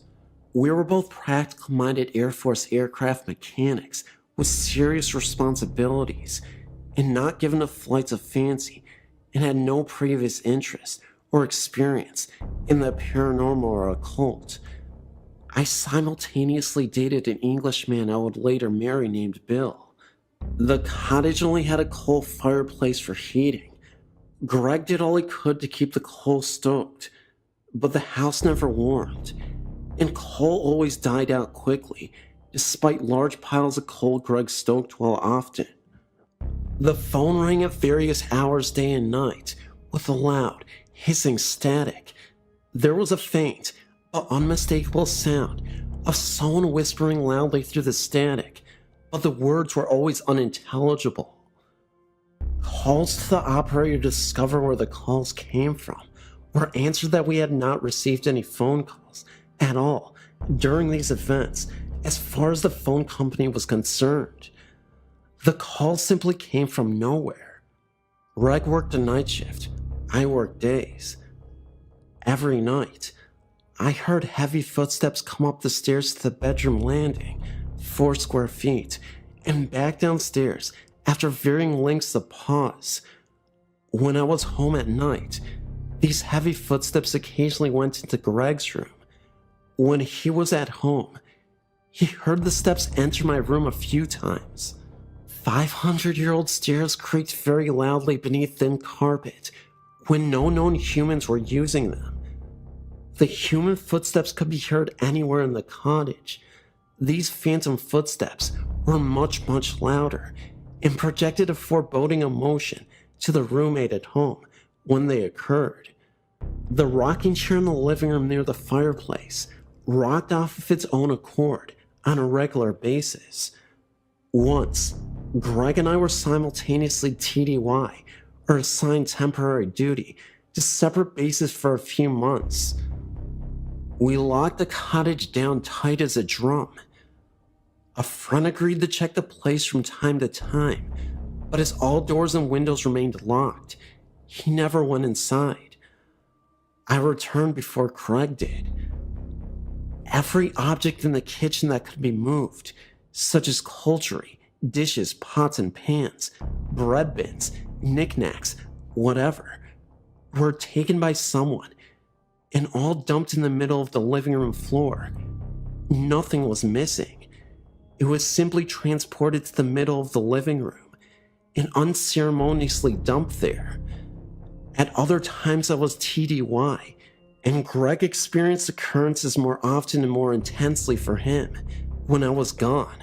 However, his worst experience happened unbeknownst to me while I was deep inside the cottage. One night, as Greg went out to his car to go on duty, he saw what are sometimes called a shadow figure, but in much more detail. Greg was not bothered by the unmistakable occurrences in the cottage until he met this thing. It was blacker than black, the outline of a large adult male, about 6.5 feet tall, be his estimation. No facial or other features, except glowing eyes that looked at Greg in such an evil way. Greg said he was scared to death. He claimed without hearing a sound that this thing was unmistakably evil and had ill intentions, to say the least. Greg got in his car, a true British yellow Mini, and sped away as soon as he could. There is a broken down shed directly behind the house in the backyard. Both Greg and I looked into it from time to time, but refused to enter until one day we agreed to go in together. We both experienced an unexplainable strong sense of being watched from up close, though no one else was on the property. The sensation, we both agreed at the time, was an evil one. We both thought we heard heavy breathing, but neither one of us wanted to jump to the conclusion and appeared to the other one to be easily duped by what we couldn't explain. There's a storage area on the side of the house that cannot be accessed from inside the house, only by the door outside the storage area, attached to the side of the cottage. Greg and I both hardly dared to look inside after our first time inspecting the property. There were no electrical lights in the room. There was junk and building materials scattered around, as if someone dumped everything from the ceiling, and materials changed positions from time to time. Occasionally, the taps, faucets in the bathrooms upstairs turned on and off on its own accord, yet both hot and cold tap levers were always in the off position. Every unexplained occurrence was of an extremely strongly sensed nature. It always got our attention, except for the static phone calls and the chair rocking itself. Most activity took place when there was only one roommate in the cottage. Neither Greg nor I had ever experienced anything paranormal before. At least, he had not anything to this degree. Of the photos taken inside and outside the cottage, there is nothing remarkable. No orbs, light streaks, vortices, apparitions, etc. The Englishman I was dating and later married was a complete skeptic, but strongly disliked being in this cottage. He would only state, something is wrong with this house, something is strange about it. For his degree of skepticism, that was quite a statement in itself. When a man with a young teenage girl moved into the other side of this duplex cottage, Greg and I decided to warn her, without giving anything specific away about the occurrences, so we weren't planting suggestions in her mind, knowing teenagers are very impressionable. We simply welcomed her, made chit-chat, then told her when she was alone if she was ever uncomfortable or frightened, telling us she was in her bedroom alone when she audibly heard a voice call out for her. She had no history of hallucinations, swore she did not mistake it for a conversation she heard through the walls, which would not have occurred for that night Greg was on duty at the base, and that the voice was male, not matching Greg or myself. Shortly after this, I moved in with my fiancé in a nearby town, largely to get away from the occurrences, and soon lost touch with Greg entirely. The paranormal occurrences in the cottage were constant, in one form or another, and experienced intensely. It carried a heavy pull of fear or, at times, dread or terror everywhere in that cottage that never ever left. Never anything that could be called benign or benevolent.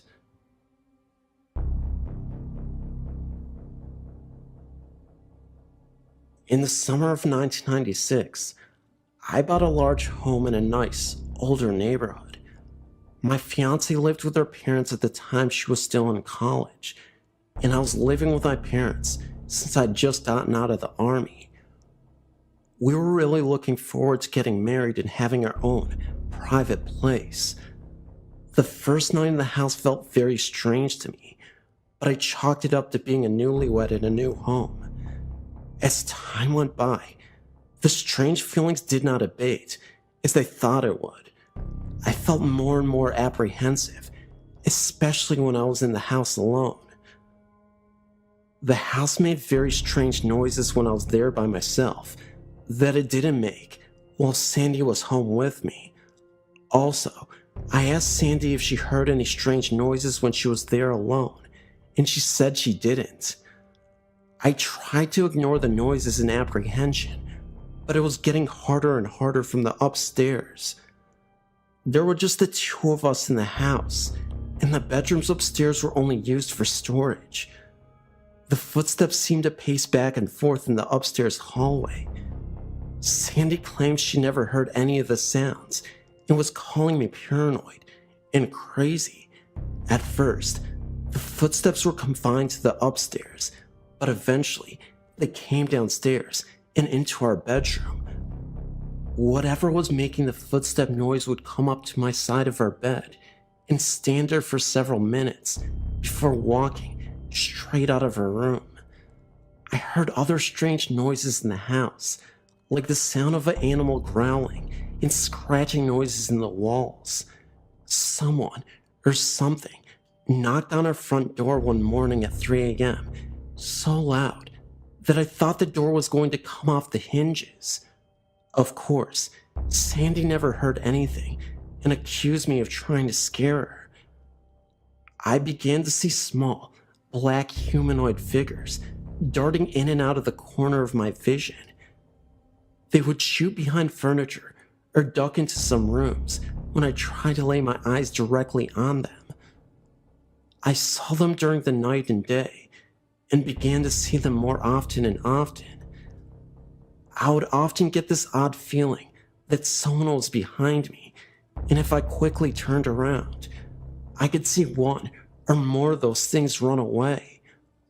One day, when I turned around to try and see the little black things, I saw a large, black thing at the other end of the hallway. It was about 6 feet tall, and though I could not make out any features, I could tell that it was a human shape under a cloak, and it did not run away.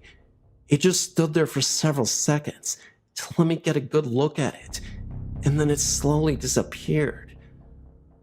I saw that apparition several more times over the next few months, always standing some distance away and just looking at me. I was really getting scared, and it came to the point that I did not want to go home at night. The experiences were taking a huge toll on our marriage. Sandy would blame me for scaring her with reports of things that were not happening in her mind, just to cause trouble in our marriage. She would not begin to convince that I was truly scared and that something was really happening, even if she did not experience it. We stayed married for a total of 30 months before she moved out of the house and filed for divorce. But here's where the story gets even stranger. The day she moved out of the house, the frequency and intensity of the experiences began to diminish. That night, the footsteps did not come downstairs like they always had in the past. I saw the large black apparition only one time after she moved out, and that time it was translucent, as opposed to being completely opaque as it had been before. It also did not stick around as before. Once I saw it, it vanished. 4 months after she was gone, all the activity ceased. The house was quiet and still, and I no longer felt that apprehension I wrote about earlier. I've since remarried, and we live in the same house with our children. I thought that the experiences might return once I brought my new wife into the home, but they didn't. If they had, I would have sold the place. It had to be something associated with Sandy. Maybe she was into the occult or something. I spent plenty of nights with her in her parents' home when they were away, before we were married, and never experienced anything like what happened in the house. Perhaps it was the combination of her and the house that was the problem, but I hope not. If it were, then that means the same thing could happen again, and I don't want my family subjected to that.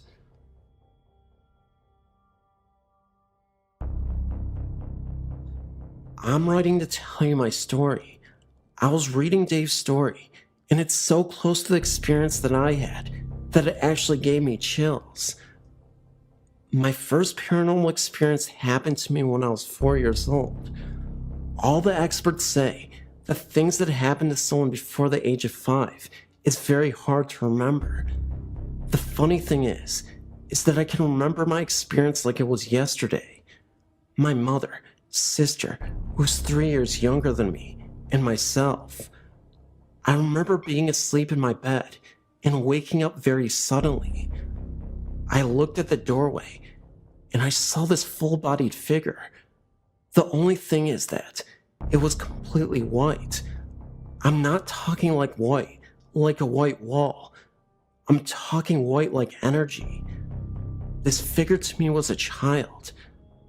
The reason I believe this is actually because of its height. I mean, it did not have a face or anything like that. It walked towards me and got on my bed. I remember pulling the blanket up over my head because I was so scared, but I actually felt it on the bed. At that point, I ran screaming and crying into my mom's room. Her boyfriend got up and walked me back to bed to show me there was nothing to be scared of. When we got there, it was gone. Now let's fast forward to the age of 17.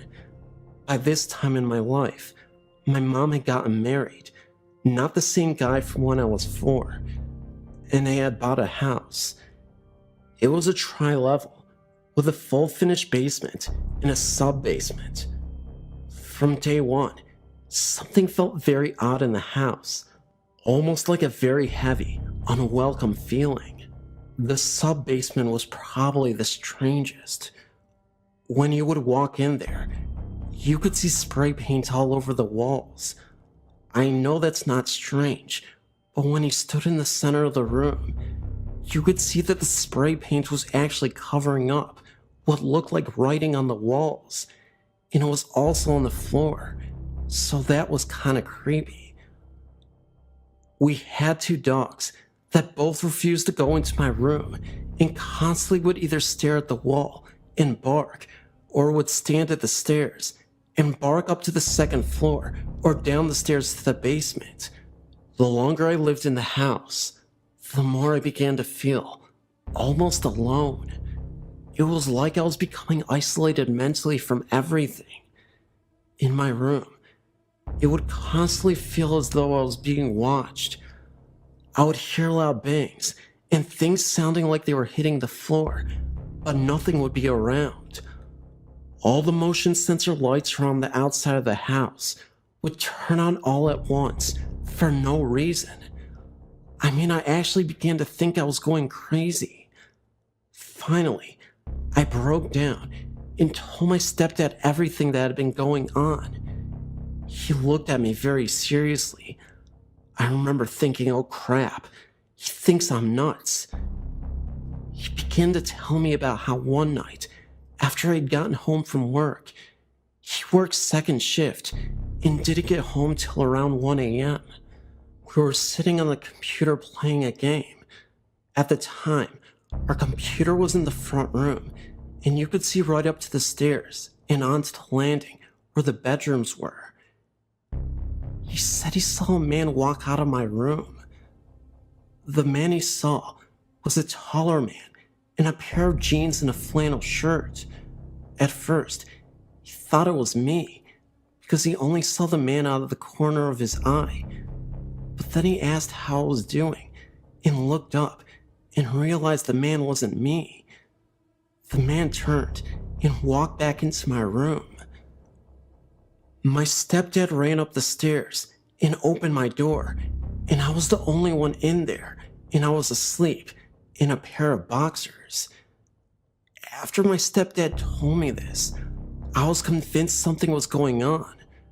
One weekend, while my parents were out of town, I invited 2 of my friends over so we could try to catch stuff on film. Of course, we got absolutely nothing. That is, until we tried to go to sleep. We had all decided to sleep in the basement because there was more room there. We turned off the lights and started to go to sleep. My one friend, Chris, was already asleep, and myself and Dave were talking. All of a sudden, the light to the sub-basement turned on, and we could see what looked like a shadow under the door. You could actually hear what sounded like the work boots walking up the wooden stairs. We woke up Chris, and we all stood at the door. We really thought someone had broken into the house. We opened up the door, prepared to beat the crap out of someone, and there was no one there. We walked downstairs and looked around. We checked the windows and everything. The windows were shut and looked like no one was there. There are a lot of things that happened, but it would be like writing a novel to tell them all. I just thought it was kind of creepy how similar my story is to Dave's. This experience happened when I was in my late 20s, back around late 1994 or early 95. I was laying in bed asleep. I felt something touch my face, and I woke up. I was face to face with a smiling old man. He crawled backwards out of my bed and stood there smiling at me.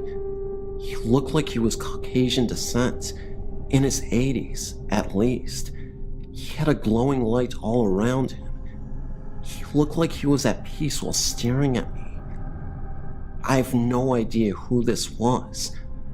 Furthermore, I don't know why I wasn't afraid of him. He definitely looked scary to me, and I had roommates at the time. I don't know why I didn't go running down the hallway to get someone. I just stayed in bed and stared at him. Again, I wasn't afraid at all. It was almost peaceful. He faded away, and I looked at the clock in front of me. It was 3 a.m. in the morning. I stayed up a little while, and then went back to sleep. How do you talk about something like this? I didn't tell any of my roommates when it happened. I was fearful because I thought I would be outed as a crazy person. I did call my best friend, and thankfully she seemed to believe me. I gave her my rocking chair, and she wanted to make sure the spirit was not standing next to it. So yes, I think she believed me. I've thought about it a lot over the years, trying to figure out who this could have been. I told my grandmother. She's Catholic and thinks it was an angel. I've never met my father, and I have no pictures of him, so I don't know what he looked like. But perhaps, maybe this could have been my father? My mother is Spanish and French, and supposedly, my father was of Caucasian descent like the spirit of the old man. So again, maybe it was the father or grandfather that I never met. Who knows? Since then, I've now had a husband and children. I mentioned it once to my husband. He looked at me like I was crazy, and I'm not allowed to talk about it again. Anyway, thank you for reading my story. I know it sounds unbelievable, but it's the best I can do to tell you guys.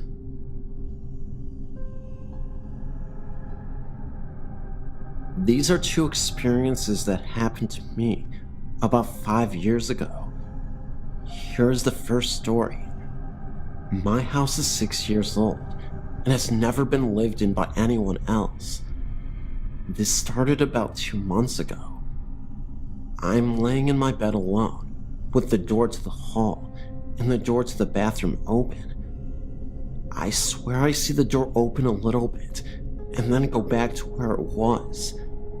I then see black figures with little or no shape appear in the doorway. Then whoosh, they are gone. I also saw what looked like people I knew, who will stick their heads in the door and then turn and leave. Last night I was asleep when I felt something nudge me 2 times. I woke up to see this black form standing beside me. It stood there for about 2 seconds, then vanished out the door. The most interesting aspect of this all is that these figures have no legs. They are just a black oval shape with no faces or arms. just a black form. Last night was the first time it really scared me. I felt like it was the Grim Reaper asking me to follow him. Now on to my next experience, which was even spookier, I might add. I was working in a gym at a hotel in Moodsburn near Glasgow. One night, I was getting ready to leave for the night. The route I had to take was down a dark corridor to the main door. This was a walk I had made many times before, and had never any problems. But this night, as I was going along, I felt like I was being watched. As I got to the end of the corridor, I turned to close the door when I saw what looked like a white shape running towards me. Needless to say, I closed and locked the door very quickly and sprinted to the bus stop outside the hotel. The next night, I was working again and decided to see what could have caused it. I went through every possibility I could have think of, from car headlights to interior lights, but nothing recreated what I had seen. About 2 days later, I was looking through the old accident book when I found an entry from 3 years before. A man was running on the treadmill and died of a heart attack whilst using it. What was interesting was, it was the same date and time of when I saw this incident myself, of the running man.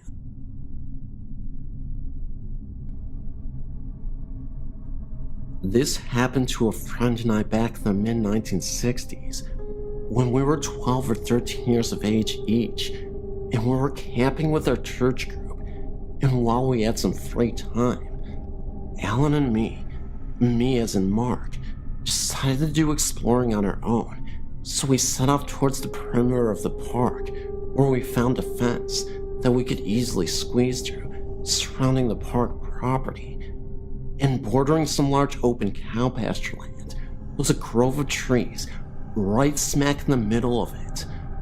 We set off across the pasture land towards the grove of trees, and much to our delight, for it was a hot day, we found a meandering stream in the grove of trees that was about 6 feet deep and about 6 feet wide, and it wandered all throughout the grove. But to our dismay, Alan and I realized that we were wearing blue jean pants and a t-shirt, and had not brought along our swimsuits, since we were not planning on going swimming until later, when the springs in the park was less crowded, so we had nothing to wear to go swimming at that time. But Alan convinced me that there was nobody around to see us, and we could go swimming like they used to do in the old days, by going swimming in the nude, or skinny dipping, and nobody could tell we had nothing on. Once we were in the water, and not wanting to be labeled a coward or chicken by my friend, I quickly got undressed, and we dove into the cool water. We swam around in the water for about 15 minutes, when we were startled to see a young boy, about our age, dressed in some dusty old-fashioned looking overalls, and barefoot, staring at Alan and me from the bushes. And even though he probably saw we were both skinny dipping by our clothes hanging from the bushes, neither Alan or me felt embarrassed about it. After all of us were boys, and Alan got bold, but staying in the water, Alan said hi to him. The boy came out of the bushes, but didn't get near the banks, and he just stared at Alan and me for a solid 20 seconds.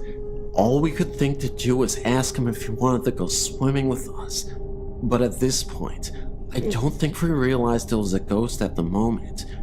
We just always thought it was a kid that always hung around this area and just wanted to play because we were playing around. But then, it was like he had simply vanished again. Helen and I did not wear glasses, and our vision was perfect, and we were looking straight at the boy as we climbed out of the stream, and like I said, the boy just disappeared before our very eyes, just kinda blinked out of sight, and Alan and I quickly got into our jeans and looked around for him, but he was nowhere to be found in the bushes. And if he wanted to play with us, why did he disappear? And if he had left the grove of trees, which he didn't, we would have seen him in the open pasture land.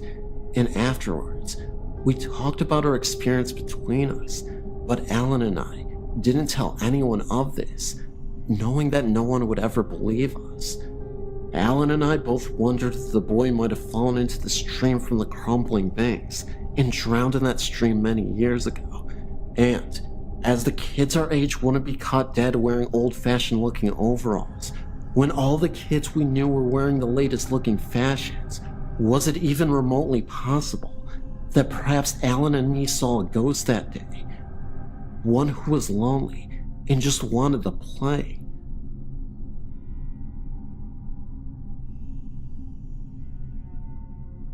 I worked at a place called Dowling as a janitor for a year. My shift was overnight, and for 3 months, I worked that shift alone. I never saw a purple orb, but I did spend a lot of time outside. What I can tell you is that after the creepiness of being in a big building all alone wears off, there are still sounds and such that can't be explained by me. Every week, if not every night, doors would open and close by themselves. Me and the others would go chasing these noises, thinking there was someone in the building, but of course, there was no one there, or I wouldn't be writing to you. And the security company wouldn't call to say an external alarm went off, so there couldn't have been anyone there. Sometimes we'd be in the library, and we'd hear one of the counselor's doors open and close. The library was the same room, but divided by office walls from the counselor area. Sometimes the classroom doors would as well. At times, I'd be in the gym and would chase the sound of footsteps. The place does make a lot of building noises. It's difficult to report on anything I heard in the auditorium, the creepiest place in the school, because the roof and heating systems would collaborate with the big empty space to make many mysterious noises that could be too easy to explain away.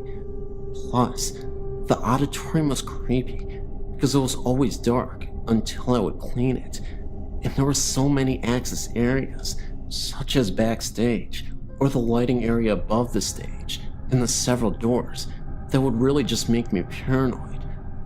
Having said all that, I did sometimes get transfixed on the idea that an emaciated naked woman was watching me. I only got that feeling in or around that particular room. It makes no sense to me, but I did avoid it. The band room was also a little creepy. I would sometimes take my lunch there so I could listen to the radio, and the doors within would make noises like they were opening and shutting. There was one definitive time that I also couldn't explain. I went into the library and locked the door behind me because I was hearing so many noises around that door that night. Then, I climbed over the wall to the counselor's area and unlocked that door so I could rush through it when I heard the noise. Sure enough, the library door tried to open because I heard the deadbolt hit the door frame. So I ran to the hall and listened for footsteps, but there were none. I ran to look down both north and south halls along the library, but there was nobody, and there was nowhere to hide. I didn't think someone could have gotten away like that, not in that manner anyway, without making enough noise for me to hear it. A similar thing happened one night when all 3 of the overnight janitors were in there. We heard the noises in the counselor's area, so I climbed the wall while the other guys went to the doors, but nobody was there. I want to assure you of 2 things, even though these aren't really the most impressive tales. First, I don't really believe in ghosts. I'm open enough to the idea, I guess, but anytime I heard a noise, I would go looking for somebody because I assumed it was an intruder. There were times we had intruders, and times people who had rights to the building were found. However, there were so many times that we were sure there were noises, and so little chance for whoever was making them to escape and we still found nothing, that I thought you might be interested to hear the story of Dowling from someone who was there for a long time. The building stopped creeping me out by itself about a week after I was working there alone. I heard voices and chased them, but the air unit, the building setting, and other normal noises stopped giving me the jitters by the time they became normal for me. I don't really believe in ghosts, but I saw the purple orb listed on the website after a night of chasing these noises, so I decided to write this to you, albeit 2 years after the fact. Last thing I want to say, there are 2 creepy stories about the place from a source that I'm not sure I trust, but I'll tell you anyway. One time, this guy saw people in robes walking into the woods west of the building. Another time, a girl was taken advantage of in the auditorium. A funny, unbelievable, but true story from the overnight shift. Ninjas attacked the school one night and put one of the soccer goals in the atrium. The kids did this for their overnight prank. They seriously climbed onto the roof of the school with 2 of the school's regulation-sized soccer goals and dumped them into the atrium. I chased off a bunch of kids when they were trying to get on the roof a 3rd time. They were all dressed like ninjas. My name is Carly, and I used to live in a 100-year-old house on the Eastern Shore in Maryland. This house was on a street with about 10 other houses, all closely related in shape and size, except my friend's. She's my best friend, and the man who had built all the houses in our street lived in hers. They have never had any bad experiences in theirs, up until now. My friend's older sister came back for Thanksgiving, and she woke up in the middle of the night and saw a form of a giant man. The man closely resembled Andre the Giant, even though she thought it was her boyfriend. When she looked next to her, he was sleeping. She really didn't think too much more about it until the next day, where the rest of the family shared that they had been hearing and seeing things too. My house was only a few years younger than hers. My parents bought it at an auction because the whole thing had to be gutted and renewed. As my dad was working on it, he was putting in new windows one day and saw a man. He was crouched down with his face right up against the wall, looking at the window he had just put in. The man saw my dad get up and disappeared. I've had my own experiences too. Like, we used to hear someone running up and down the halls at night. My room was right at the end, and my bed looked out the door. When the person got to the end, you could hear them turn around and run back. That wasn't too bad though. I also remember going into my room and saw a crowd of people. They were all dark figures with the outline of a trench coat that were so long you couldn't see their feet. They slowly faded away, and I didn't go back in the room for weeks. I would stay in the other guest bedroom. I had a great aunt, and she was a psychic. I loved her. We had the strongest bond you could ever have with anyone. She died of cancer, and it was terribly hard on me. I ended up with some things of hers, like her tarot cards, but most importantly, her angel cards. I'd just gotten these, and I was up in my room playing with them when I pulled up one card that had a picture of a lady on it. This lady looked exactly like my aunt, and she was surrounded by animals. My aunt had a basement full of bunnies, birds, fish. She had 5 cats and 5 dogs. The message on the card said, "A message from your loved one. I'm fine. Very happy now. Don't worry about me, and don't forget about me, but don't let me overtake your life." Then it said goodbye, and I love you on it too. After I read that, I teared up and ran downstairs. I showed my mom, and she couldn't even believe it. I couldn't believe it either, so I got scared and told my mom to take the cards out of my room, just in case. My mom put it on her dresser. They were there for about a week or two, and then they disappeared. My mom never moved them, and neither did anybody else. No one had touched them, and they had just vanished. I'm for sure that was her final message to me. Maybe not forever, but just so I wouldn't worry. It was her proper goodbye. The week before Thanksgiving, my son and I were emptying out a house that was to be torn down and this new one brought in. We were standing by my pickup truck, which we were loading, and he happened to look at a bright light in the sky and said, "Hey, look at that. Is it a plane?" I looked up, and there were no flashing lights, just looked like a wide set of headlights, no other colored lights. I thought at first it was a plane, but no sound for as low as it seemed. It came over slow and headed east, and I thought it would disappear, like over the trees, like the planes that come over do. But instead, it went up, and did so very quickly, until it was a speck that disappeared. I still wonder what it was. Was it a paranormal entity, like an orb or some sort? Or maybe something different, like even a UFO? It's hard to say. But back in 1990, my husband and I were talking outside and happened to look at the edge of our 40 acres. There, just above the trees, was a long cigar-shaped object that covered the entire line of the 40-acre parcel.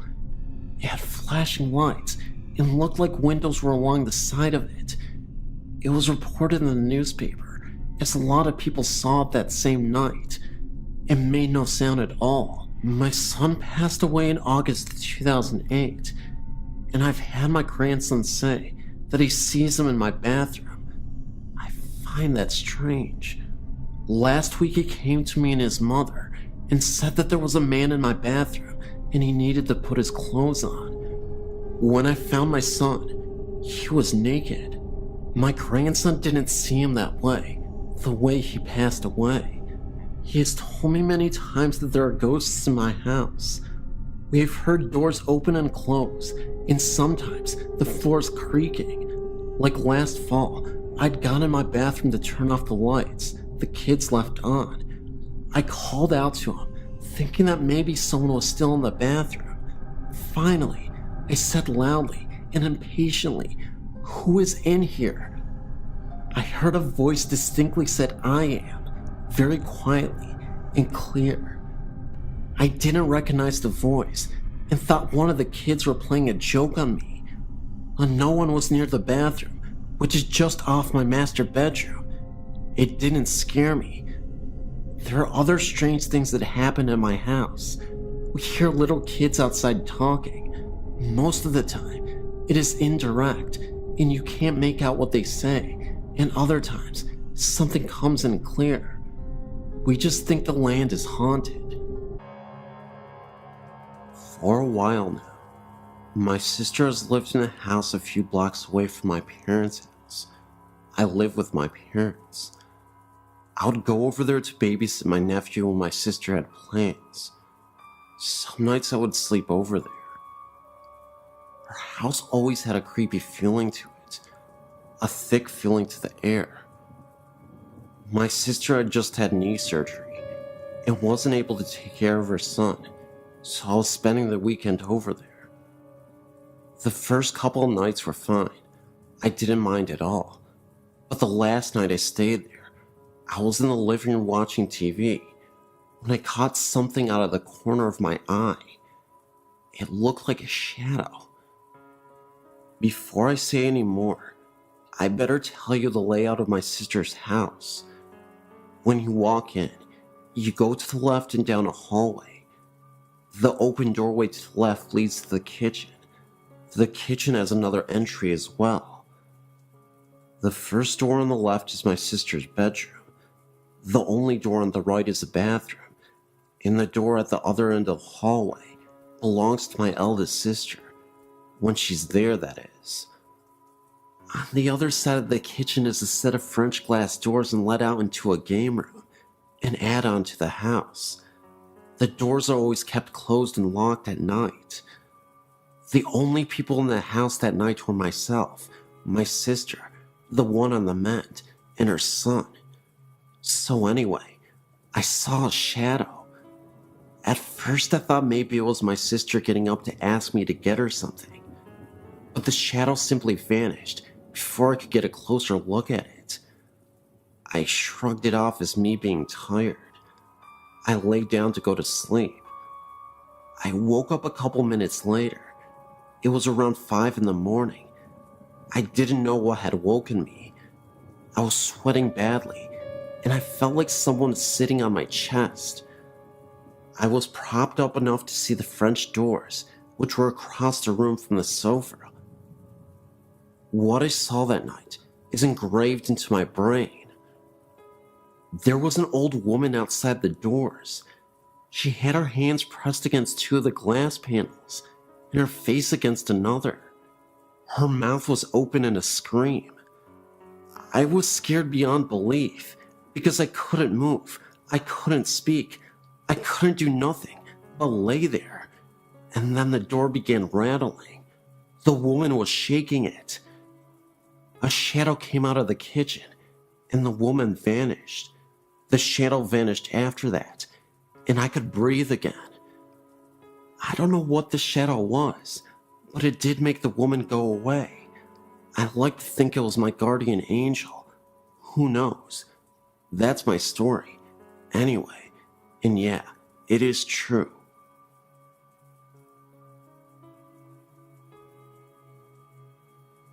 My mother was born in Austria-Hungary in 1908. When her parents immigrated to the US, they left their 3 children behind in the care of their grandparents. It was 5 years until her parents were able to return and bring the children to the US. In that 5 years, my mother became very close to her grandfather and went everywhere with him. She arrived in the US as a 13-year-old, grew up, and married my father. They were a young farm couple living in rural Ohio. One night, my mother awoke to see her grandfather standing at the foot of her bed. He was smiling at her, but did not speak. She relayed that she pulled the covers over her head and then looked again, and he was still there. She then tried to wake my father, but when he awoke, her grandfather disappeared. She had the overwhelming feeling that her grandfather had died. This happened in the mid-1920s, and at that time, international long distance was only a thing for wealthy folks. Her only contact with her grandparents was via mail, which would take a couple of weeks to arrive. Sure enough, 2 weeks later, she received a letter from her grandmother verifying that her grandfather had passed away on the same day and approximately the same time that he appeared in her bedroom. My father attested to the entire happening. This was always our family ghost story that no one ever had a reason to doubt.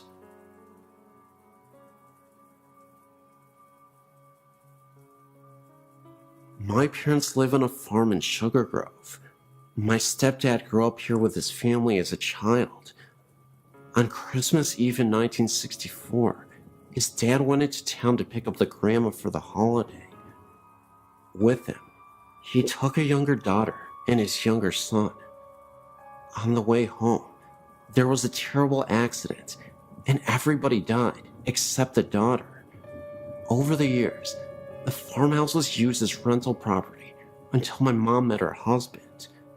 They have lived here now for 6 years, and have had many experiences with the spirits of this home. I, too, have had some of the same. There are many voices that we hear. Marbles rolling down the hallway upstairs. Foot noises walking up and down the stairway. Clouds of light and dark smoke throughout the entire house. Doors open and close. Things come up missing, then are returned within days. If you are alone in the house and stand by the sink, you will soon hear a voice that asks you to go away. It will repeat until you walk away from the sink. Standing outside, if you look up into the window upstairs, sometimes you will see a vision of a woman standing in the window. This is believed to be Grandma. I have an 11-year-old daughter that has walked into the downstairs bathroom and ran out, stating there is a man standing at the bathroom sink. He will only turn his head and look at you, and then turn back to the mirror. He hasn't spoken yet. When my parents first came here, they slept upstairs. They had to move to the downstairs room in the winter, because no matter what room you are in up there, it is ice cold. We have used electric heat sources to try to generate heat, but it doesn't work. There are also apparitions of faces, white in color, etched into the door of the master bedroom. These appear darker at times and lighter at other times. They appear to be stuck in the wood of the door. It's believed by everyone here that the spirits and happenings of this house are all those family members that were killed in the crash. After all, they all did reside here, and I think they still do.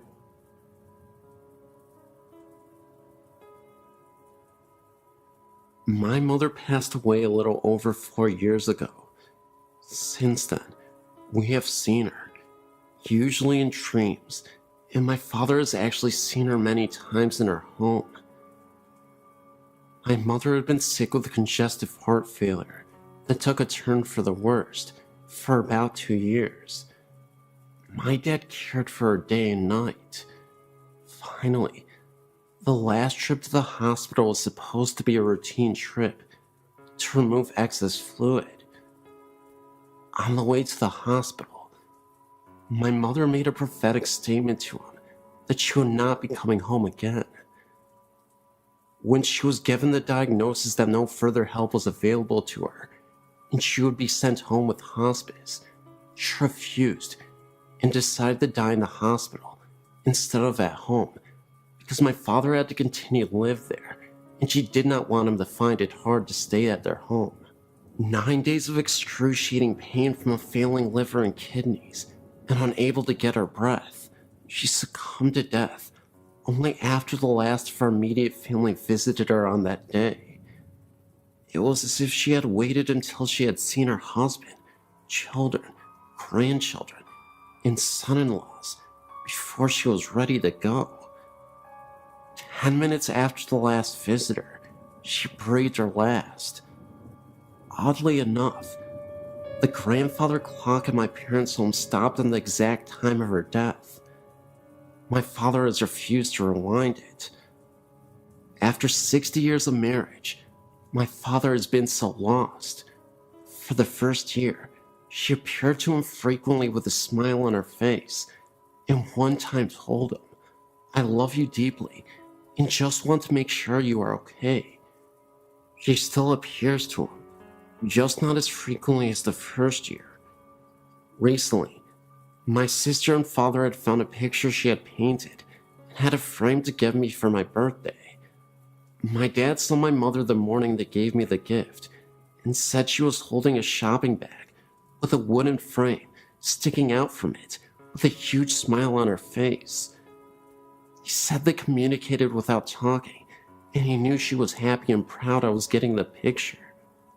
I've seen my mother in dreams, but only one stands out as a possible contact with her. In my dream, I was looking through the picture window at my parents' home and saw her sitting in her chair with my father standing over her, talking and smiling, as if he was catching up on recent events. I went inside the house and she looked at me and smiled. I remember how peaceful she looked and so healthy. I remember saying, "Mama, how can this be? I saw you in the casket at the funeral home." She just smiled at me and said, "Well, sometimes these things just happened."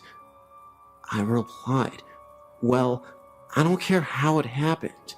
I'm glad to have you back. I've missed you." With that, I woke up. One other time, after an extremely frustrating day, I was walking in a corridor and thought I'd heard her call my name. She said, "Susie." I actually said out loud, "Mama?" She was not even there. My sister says she has dreamed of her, but never actually have seen her. My son slept in my mom's bed about 6 months after her passing, and said sometimes in the night, he felt her sit down on the side of the bed. He knew it was her, because he could smell her perfume. My nephew recalled a dream he had the first Thanksgiving holiday after her passing. He said that in his dream, he walked out of his upstairs bedroom, and she was in the hallway. He said, "Let's go get some turkey, Granny."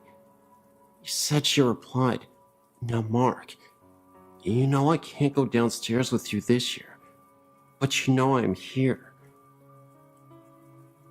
My family feels that she is around us all the time. I know she is with my father the most, because he is terminally ill and misses her so terribly. I feel comforted knowing she is waiting for his time to cross over.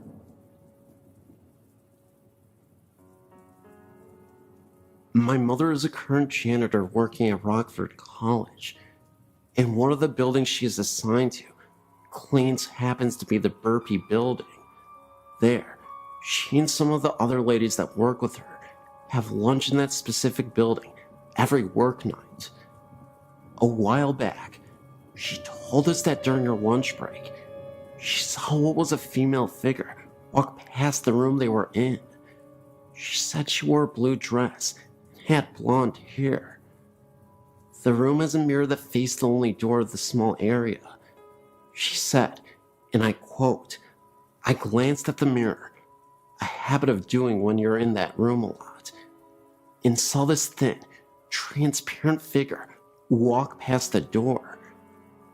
I thought it was one of the other girls that was walking by, but it wasn't until I realized that no one that night was wearing a blue dress or had dyed their hair blonde.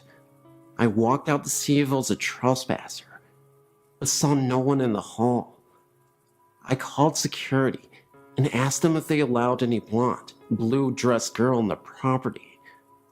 They denied doing so, confirming my suspicions that it was possibly a ghost. This is just one of the stories that she has told us during the last 2 years of her encounters with the Burpee ghosts."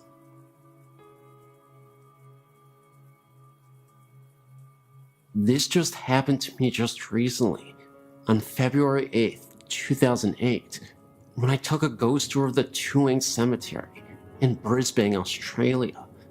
First of all, I'd like to keep this to myself anonymous.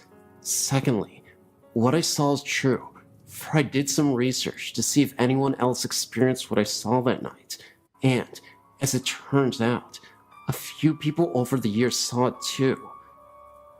It was cold and partly windy that night when I turned up at the ghost of the Tuang Boneyard, Brisbane's oldest and biggest graveyard. There's a lot of strange stories connected to this boneyard, like a vampire.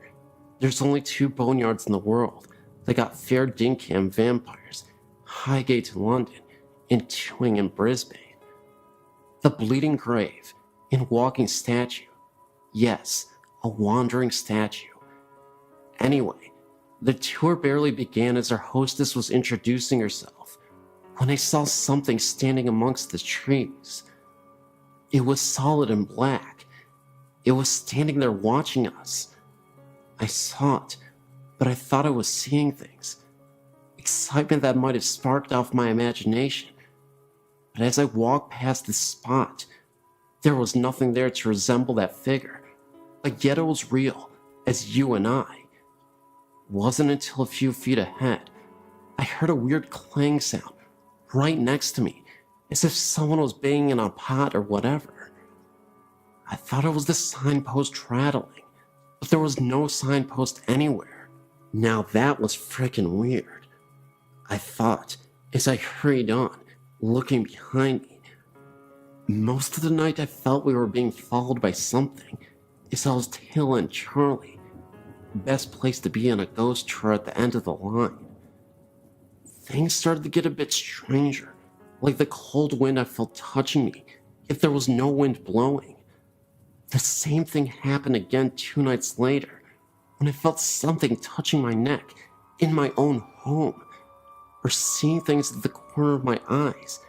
When I turn around, there will be nothing there.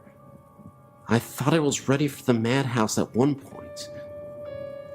I know that I saw something, so I researched it, and as it turned out, others saw that same black figure at the same spot where I saw him or her, whatever the heck it was, and heard the same clanging sound I heard, so I didn't imagine it at all.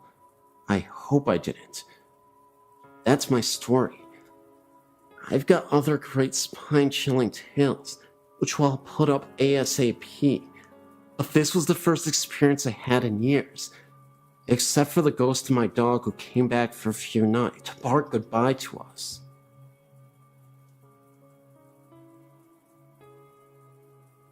My name is Tina. I'm 33, and I have a story I would like to share with you and your readers. I've been experiencing strange things for many years now, but I've only been sharing them for just a few people who don't believe always have the need to find something wrong with the ones who do. My mom was one of those people. She would roll her eyes and say I was crazy or I had been drinking. The day she became a believer was one of the most beautiful moments we've ever shared. This is our story. My mom had surgery in her foot and was using a walker to get around. I was at her house helping her with her laundry and such, and had laid my son down in the bedroom down the hall for his nap. Mom was kicked back in the recliner and decided she would also take a nap. All my chores were done for the time. Everybody in the house was sleeping, so I went out to get into the pool. I turned on the baby monitor at the room where my son was sleeping and brought the other piece outside with me. My mom lives out in the country. No neighbors close enough for monitor to pick up any other signals from a phone or another baby monitor. It was so quiet in my mom's house, I could hear the tick-tock ticking of the clock in the room where the monitor was. All of a sudden, I heard a woman's voice so clear and loud. It sounded like she was speaking into the monitor. It sounded like peep, as in P-E-E peep. I'm not sure what that means. Maybe it was just gibberish. That's what I heard. At this point, I start to run to the door to see if my mom is still in the chair in the living room. I got to the door, snatched it open, and there was my mom, still reclined back in the chair with a really strange look on her face. I guess I had a strange look on my face too, because she said, "What? What's the matter? Who's here? Who are you talking to?" I just looked at her and couldn't say anything. She asked again who I was talking to, and I said nobody. Why? She said that she heard a woman talking. She thought she was dreaming. She opened her eyes, and the woman was still talking, so she knew she wasn't dreaming. Having to always have an explanation for things, she then assumed I was on the phone, but looked around and saw the phone and my cell phone were on the kitchen counter. That was when I came in the door, and she knew it wasn't me. I said, "Heard that too?" "Yes," she said, with a very strange look on her face. So I went down to the hall to the room where my son was still sleeping and looked around. Nothing out of the ordinary, nothing out of place. I came back down the hall and told my mom he was fine, still sleeping, hadn't moved an inch. She was a little freaked out, but she started asking me questions about my great-grandmother, who often visits me, and the places that I go. I never met my great-grandmother in person, but I've had many run-ins with her spirit. My mom didn't want to believe that Grandma visits her too, but after that day, she started to believe. not only in ghosts and spirits, but in me too. Thanks, Grandma Daisy. This is a true murder story that happened around the early 1900s in the Woods Memorial Circle, Mapleville, Rhode Island. This story is a more true and detailed story of the one before that my great-grandmother told me about. Catherine was a mill owner's daughter. She was a very pretty, tall blonde. She was engaged to a local farmer, Robert. Catherine, though, had one problem. A man, who some say had mental issues, was stalking Catherine. His name was David. David would send Catherine letters of how much he loved her, and how they could have babies together. These letters disturbed Catherine.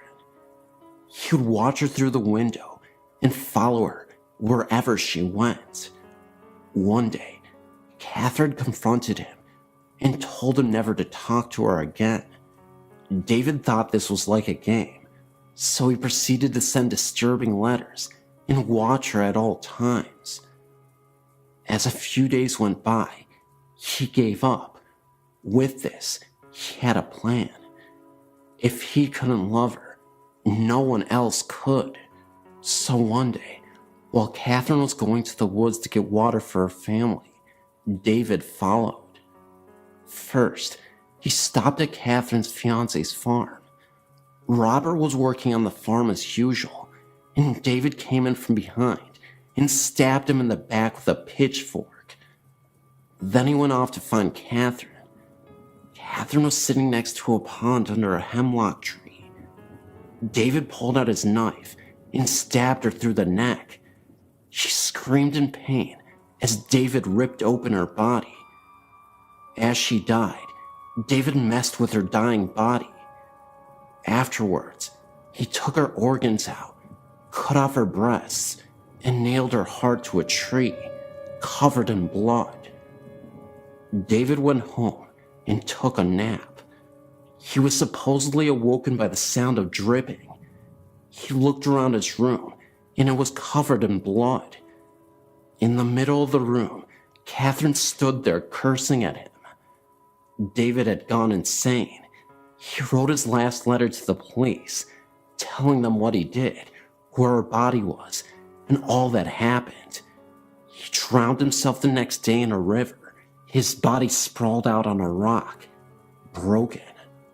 Catherine and Robert were buried in a now abandoned cemetery, and David's body was thrown into a pit. During a biopsy, they found a heart in David's stomach.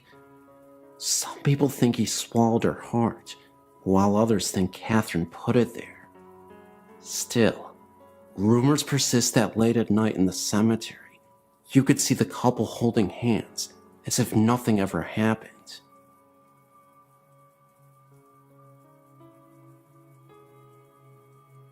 I believe I had a true experience with a shadow person. This is my story. It was maybe 11-ish at night. My boyfriend and myself were watching a movie. The lights were dim in the house. The house is more than 100 years old. From where I was seated, I could see the dining area, which was dark, and the kitchen doorway, which had a dimmed overhead light on, and the light was spilling into the dining room. I noticed a distinct shadow movement in the light from the kitchen, like someone or something walked past the light. I turned my head fully towards the doorway now, and saw a solid black elongated ovalish shape towards the top of the doorway, and it quickly slipped into the kitchen. My immediate reaction was not of fear, but sort of like, okay, what the heck was that? I wasn't alarmed. I continued watching the movie thinking of explanations for what I just saw. Now let me tell you, there are 3 dogs in the home as well as the 2 of us. My boyfriend's 2 dogs were asleep on the floor by our feet, and my dog was by my side on the couch. He's small. He was acting a bit odd, nervous now. Perhaps he sensed it in me. 30 minutes later, he got down and headed towards the kitchen. He had just got his head in the door and promptly stopped. I couldn't see his head and shoulders, just his back end. I saw his neck raise like he was looking up, and then it happened. It took my breath and gave me chills. He started wagging his tail, slow at first, like he was unsure, and then the momentum slowly gained. He never got to a full-on happy to see you wag. Then he abruptly stopped and came back to my side. He would not enter the kitchen. And in case you think maybe he was looking out a window, no, the window was too high up to see anything.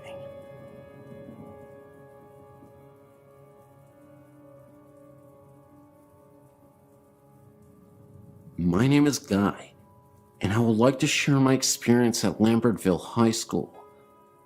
I've been there numerous times. I live about 25 minutes away in Pennsylvania. My friends and I are ghost hunters, and Lambertville is a favorite spot of ours. The first time I visited the school was about 2 years ago, in 2005 and 2006, and I've been curious about it ever since then. I've had many comments about history of this amazing site. I've been through some of the school, not all of it though, because the building is in poor shape. The first time we went, we didn't encounter anything out of the ordinary. Back then, we had no equipment except our eyes and ears and flashlights. We really didn't venture inside until the second trip, but that was during the day and also uneventful. The third trip back to the school was a shocker that still gives me chills to this day. We went on a summer night, around midnight, or maybe a little later than that, and not a smart thing to do, but we didn't know any better. We parked the car out in front of the steps leading up to the school. We were to go in shifts up and into the school. 2 go and 2 stay in the car to watch for cops. We were there for 5 minutes before 2 of my friends came sprinting to the car screaming, "Drive! Drive!" Me and my friend, who stayed in the car, were wondering what was literally scaring them to insanity. What they told us was pretty crazy at first.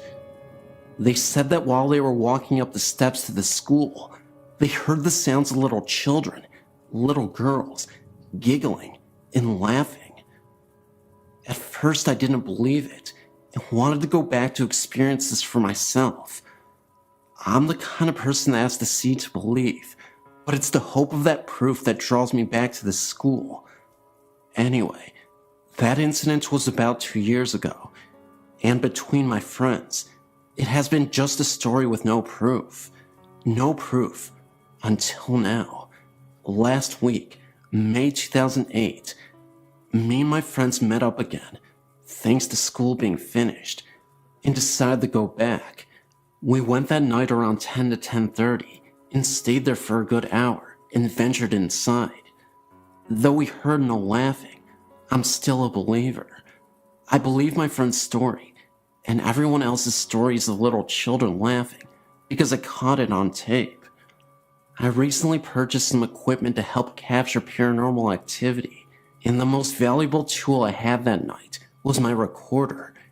It's amazingly lucky that I caught anything at all, because I only recorded audio for about 7 minutes of our hour-long investigation. And all but about a minute of the audio has voices on it that were not ours. I also caught the voice of maybe a teacher or student saying, "Does he seem okay?" in a 2-minute long conversation with what I believe is a female and a male that answers a question that I ask.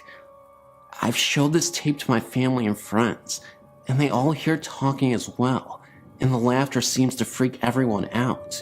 I wanted to make sure that what I was hearing was, well, what I was hearing.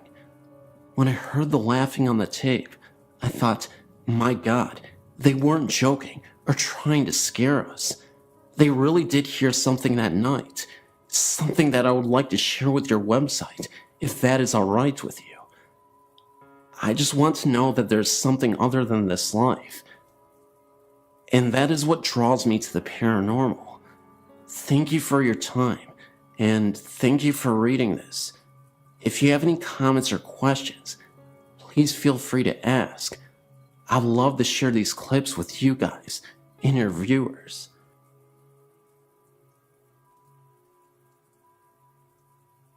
This is in reference to your listing for the Hearthstone Inn, Colorado Springs, Colorado. This place has much more than a little girl. As a housekeeper there in 1999, I was able to experience almost all of the hauntings. In the south building, 3rd floor, the little girl would appear regularly, as well as the man in brown in the main bedroom, also in the southwest corner of the floor. He was harmless and would usually disappear as soon as spotted. On the 3rd floor, I've never felt alone, would often hear the little girl and running and laughing. 2 of the 4 bedrooms on the 1st floor share a bedroom. I learned to prop the door open while cleaning, or I would be locked in. The first time I was locked in, I rattled the door and was screaming for the other housekeeper. I was nearly hysterical when she let me out after about 5 minutes. Also in the south building, 1st floor, there was a bedroom at the end of the hall that used to be under the stairway. The back stairway of this building, when it was a hotel, led outside. Many of our guests reported having the dreams of the woman in this room. I would feel her, but never see her. I would have trouble with the lights and an unwelcoming presence. On one occasion, the owner, David Oxhandler, spent the night in the room on having a very vivid dream of this woman and dismissing it as a dream. He was too shaken to go back to sleep. When he stepped outside to have a cigarette, he turned around, feeling he was not alone, and actually saw her, dressed as just in the dream, floating where the stairs would have been. Rumors she was the victim of a lover's quarrel and was shot on the back stairs. The last one I knew of was in the north building, 2nd floor. One room next to the stairs facing east was never pleasant to be in. The light was very temperamental, flickering and choosing when to be on or off. I would feel a presence on the floor, but really tried to ignore it until one day I was standing near the stairs with several heavy bundles of laundry to take downstairs, when I felt a pressure on the right side small of my back. Just a little shove, and I nearly went headfirst down the stairs, and not of my own volition. Last I hear, the Oxlanders were doing haunted history tours of their hotel. Shortly after, it has been sold to another local organization. Very much worth adding some info to your site, and thanks for the space.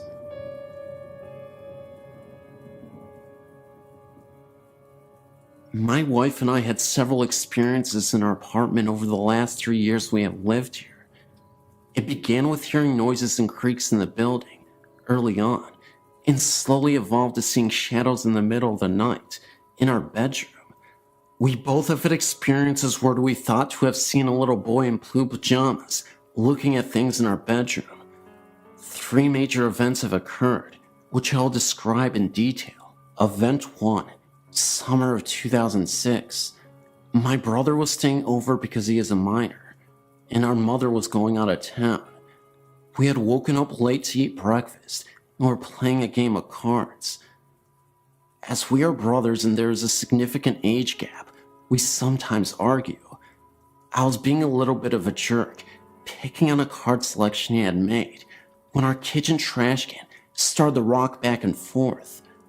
We were the only people present in the apartment, and we were about 10 yards from the trash can.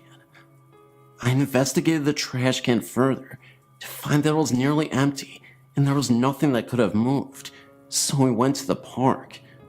Event 2. Winter of 2007. My wife and I were growing fascinated with the television show Ghost Hunters. We had spent an entire day watching episodes from the 2nd season DVD. Being cocky and joking with my wife over her growing discomfort with the mood the show was setting, I began joking about talking on the ghost of the apartment, saying such things as, "If anyone is here, come here and get me," or "You can't touch me, you're just a ghost, I don't believe in you."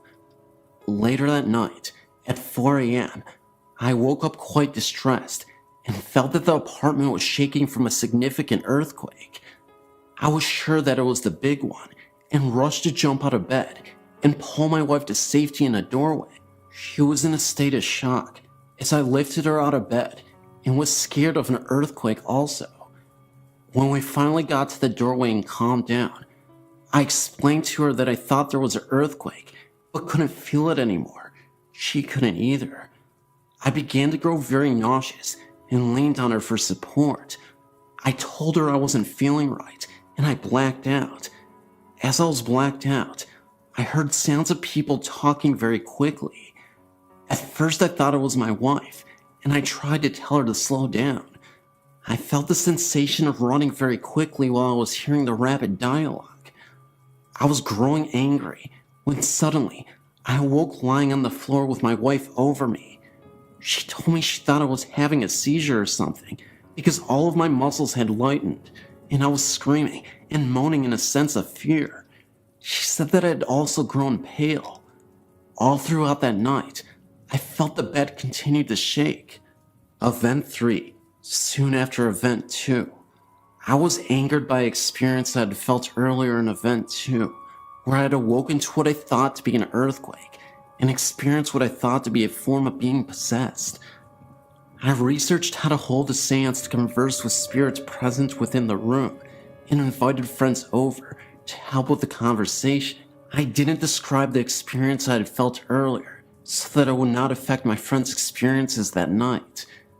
In the middle of the seance, one of my friends began to grow woozy and sway forward when he suddenly stopped it. He said that he couldn't go on and felt like someone was talking quickly to him, and he had felt the sensation of running, identical to my experience earlier. I shared with him my experience, and we decided not to continue. Also, this night, my friend's car got a flat tire while parked in my apartment, and only needed to be refilled with air as there was no puncture to cause the flat, as if someone deflated it. Also, another friend was called by his girlfriend within minutes of us ending the seance because she felt something had happened and was worried. He had only told her he was going to see me and not anything about what we were doing that night. The friend with the flat also received a phone call from his aunt about an hour after, whom he speaks with rarely, because she had similar concerns as my friend's girlfriend. How's that for women's intuition? Ever since that last event, nothing else has occurred.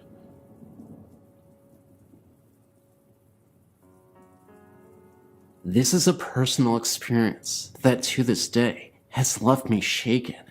There's something wrong with this apartment complex. My experience centered on the apartment we were in, but from other residents, I heard other tales that made me really not want to live there, and as soon as I could get out, my husband and I certainly did. Montreal Apartments located in South Lyon. There is a huge tree right directly in front of it. Apparitions have been seen in the little hallway between bathroom and bedroom. The panel in the hallway leading up to the crawlspace had moved on its own. Personal experience was actually in the bathtub and the only one home when it happened. I'm all of 5 foot and that ceiling is a good 8 feet. There was no way for me to get up there. We figured that the only way to move that panel was to be up in the crawlspace. Each crawlspace is self-contained. EVPs have gotten into the apartment of a young woman with an accent saying, "Can't stay too long," and sleep. Both still have. If you leave the apartment door open while taking a shower, you get this feeling that you are being watched. Then look out. You see the retreating figure of what looks to be a young woman. I'd had this happen and thought I'd left my apartment door open, and it was a neighbor, and upon investigation, found my door deadbolt was locked. Numerous pictures of orbs and odd shadows have been captured in this apartment. all still have. Late at night, you can also hear someone walking past the apartment, and when you go to look, there is no one on the walkway. And considering where the apartment is, there's no way for someone to get down it quick enough without hearing the sounds of running feet. Have had an experience of having the front door hit several times while I was to peephole, and no one was there. Stories were also told to me of the laundry room in the same building is also a place of odd occurrences. Feelings of being watched and hearing a young woman's voice. Have felt the being watched part, but considering that the old furnace system is right there in the laundry room, I dismissed it. A lot of my family and husband's family refused to spend the night there just cause the place gave them the creeps, and this was prior to some of these events happening. I've tried to find out if there have been any deaths or murders or anything on that ground, and I came up with nothing. All I know is that the place was just, there was something wrong with it, and I wish I had never moved into it. The EVPs were caught when that building had few residents. I still have them, just have others listen to them from time to time to prove I wasn't crazy with what I heard. The pictures are numerous, and some still make the hair on my arm stand up because of the experiences with them. One night, in October 2008, my friends Scott, Denny, and Steve and I decided we wanted to go ghost hunting. Scott was the only one who had experience with anything, and he had seen things and had things happen to him and other people in his past groups. We started off by going to Peace Church Cemetery and where the murderer Billy Cook is buried.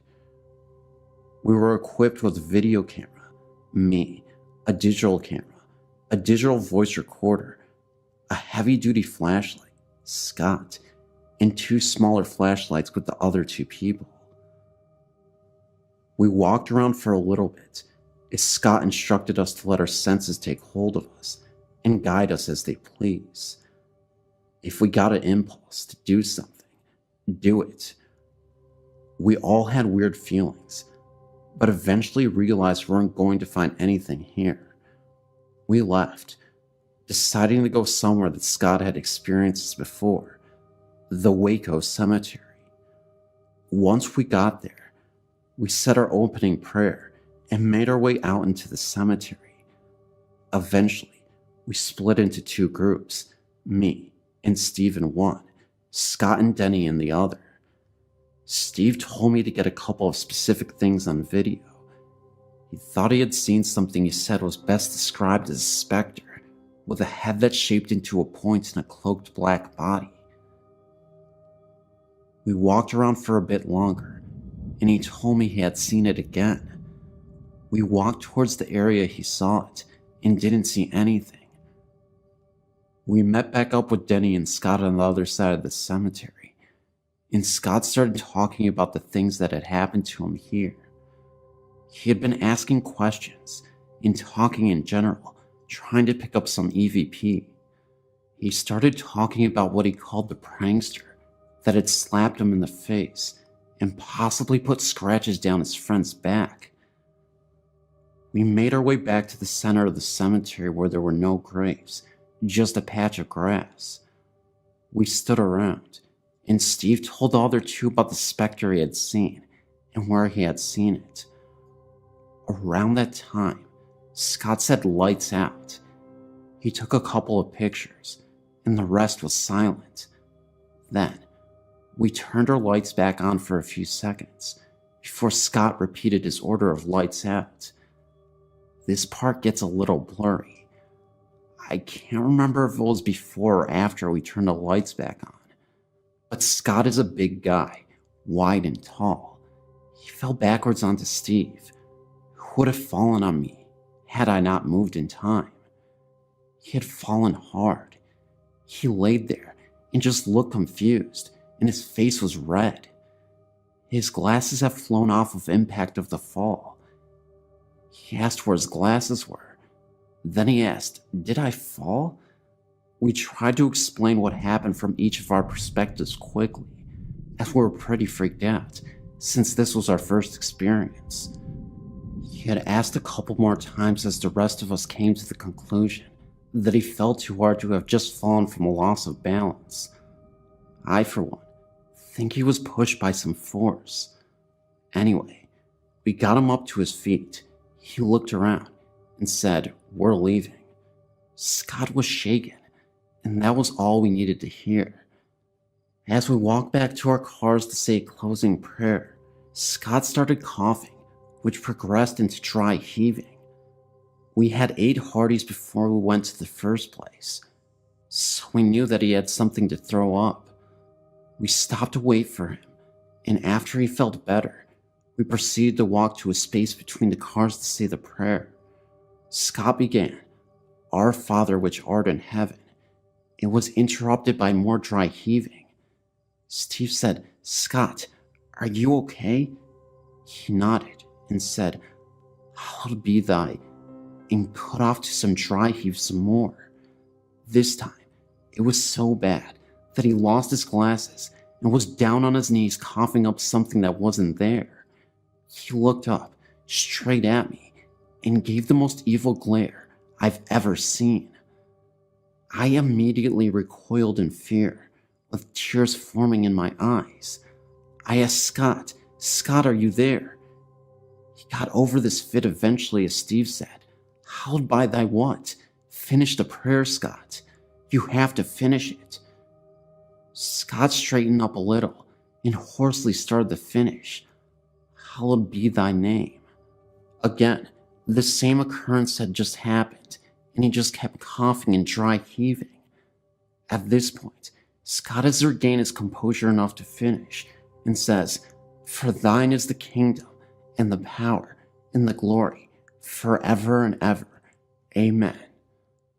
As we each followed with a thankful amen, he said, "Now let's get the heck out of here." I was ahead of him in parking, so I started the car and drove out of the cemetery as fast as possible. We stopped into a church parking lot up the road. Scott got out of his car, and we started talking about what just happened. He claimed to have no recollection of falling or anything after that. That's the story of what happened in Southwest Missouri on a late October night. May you form your own conclusions, and I hope you enjoyed.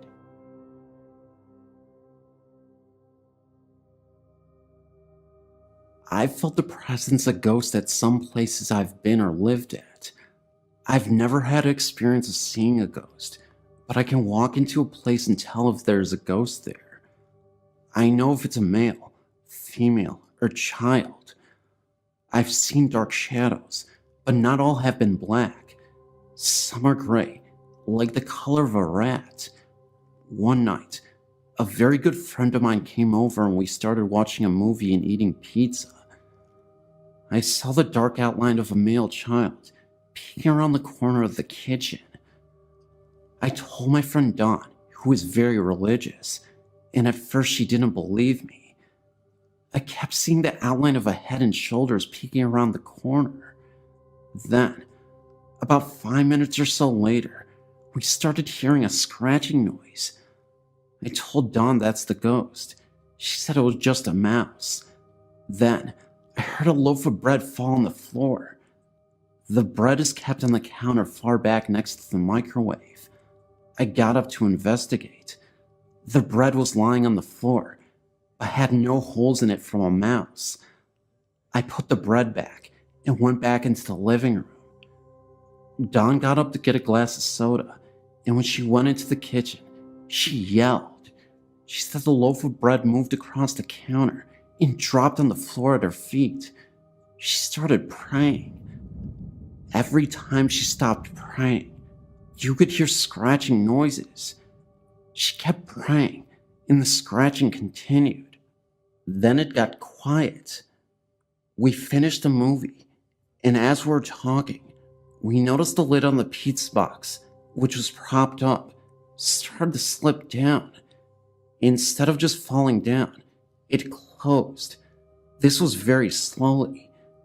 Dawn said she had enough and went home, She took the pizza and box home with her. She called me later that night and said that the ghost followed her home because her bread was constantly sliding off the counter, and she actually saw the pizza lid open when it was closed in the box. She said she threw the bread and pizza box off her balcony and prayed really hard. She didn't have any more problems, and our bread stayed on our counters after that.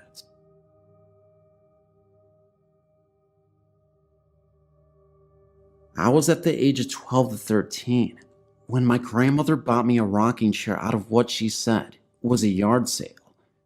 She claimed that they were very glad to get rid of it, and she never thought to ask why. She brought it home and sat it in my room with my dolls on it. It was an antique, so I was leery about anyone sitting in it. I never experienced any weird activities in it, but my brother at the age of 9 years was sitting in the living room where he could see it and claimed to have seen it rock 3 times. It scared him to the point where he just ran outside to my grandmother, crying and screaming. I was confused, and my grandmother told me to keep it closed and keep my door shut. Later, my aunt said she went into my room to get something, and she also seen it move. I was getting mad, thinking that there was something wrong with my chair, and hid it in my closet. The last person that had seen it move was my little cousin, due to us moving to another location. She agreed to keep it in her room, where she did not stay at the time, but went in and out of there when needed. She was doing her hair in a dresser mirror when she got a glimpse of the rocker moving. Then, to her surprise and fright, a little girl appeared. She said she was very beautiful in an older clothing. She screamed and ran from the room. It took her some time to calm down to tell what happened, and there I was, ready to get rid of it also. The one thing I did find out about the chair before giving it away was that it hated men. Due to my family's curiosity, my great uncle was determined to see it and experience it sliding away from him across the room. He was nevertheless very scared and left quickly. I'm glad I gave it away and didn't think twice, but never had it do anything in front of me.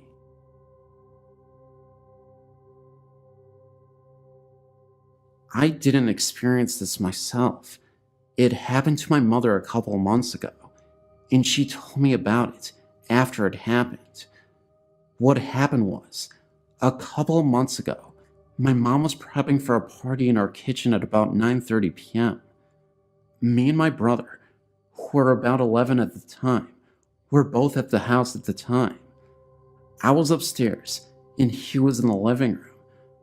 My mom told me that she was washing dishes, and that she looked up at the window in front of her, and she saw someone walk by the hallway behind her. She immediately thought that it was me, because of how tall the person was. She called out my name, and told me to do something for her. After a couple of minutes, she came to look for my brother to ask where I had went. He looked at her like she was crazy, and told her that I hadn't come downstairs for about an hour. She calmed me down noticeably scared, because she thought someone was in the house, but we couldn't find anyone. This happened more than once to my mother, but more noticeable. She was washing clothes, and had to walk through the kitchen, and saw someone poke their head out from behind the counter. She of course thought that it was either me or my brother, but when she checked, she found no one. She called me immediately and told me what had happened, and now we believe that a ghost is in the house, but it doesn't show itself regularly. 2 other things that have happened since then. One happened a couple months after that. Me and my brother had a friend over, and he had gone to the bathroom on the 2nd story of the house. No one was up there at the time, but when he came down, he said that he had seen 2 red eyes down the hall near my parents' bedroom. He immediately ran downstairs, and we told him about my mother's experiences. The other things that happen more frequently now is that our dog starts to growl at something in the hallway. She sleeps in our parents' room, And sometimes she will get up and walk around the room, and then she will stop in the doorway and growl at something in the hallway. But when we turn on the light, there will be nothing there. It has been a couple of months since anything worth reporting has happened, but we believe that it is a friendly ghost and nothing harmful will come of it.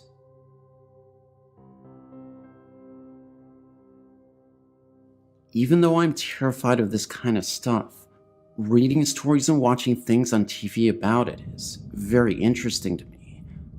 I have a story to share. It's still very fresh to me, even though it has happened many years ago that it has taken place.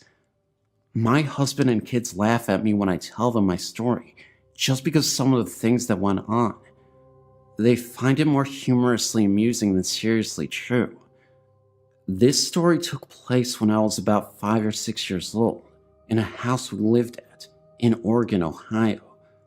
I really don't even know where to begin. The house was a 2-story home that wasn't huge, but sure wasn't small. I had 2 brothers, and they shared a bedroom with me, having my own bedroom right next to theirs. In their closet was this blue plastic hanging shoe rack that was left when we moved in. It was completely empty, except for a few bouncy balls and a metal jack in some of the pockets. Every day we would check these pockets because whenever we would empty them, there was always more the next day. I never thought anything weird about that. It was cool finding things in there. My room had a door that led to the closet. I never heard anything scary in my room, but one night, my grandparents spent the night. They came from Florida and were visiting us before moving on to other relatives. In the middle of the night, everyone ran into the room because my grandpa woke up screaming. He said the cat had crawled onto the mesh part of the box spring and scared him. Everyone went back to bed and nothing was thought of it. Months went by and summer was here. My brothers and I used to all lay in the hallway upstairs outside our rooms in front of a box fan my dad would put up because it was so hot. Sometime in the middle of the night, my younger brother Mike woke up, I guess to sleep in my room, and began screaming. He said my older brother's Jake's face was on the wall scaring him. Jake had been laying in the hallway the entire time with me and Mike.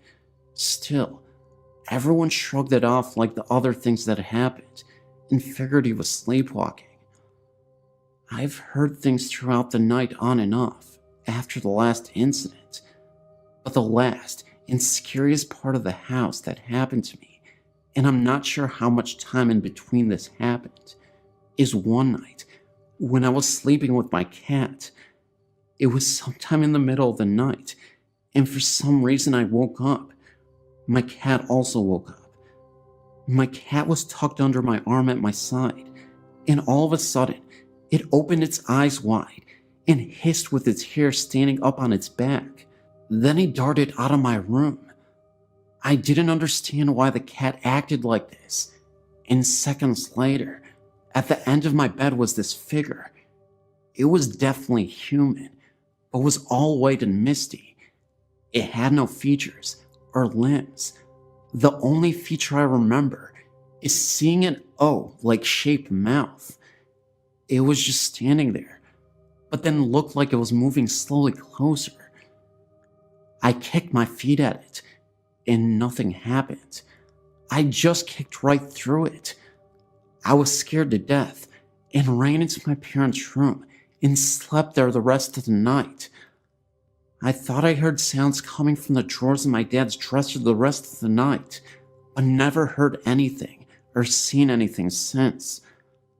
My husband, like I said, finds this humorous, so last year, he bought some ball and jacks and placed them on my pillow and laughed. I would love to find out if anyone living in that house after or before me ever had any experiences like that. I always wondered why that thing would want to scare us like that.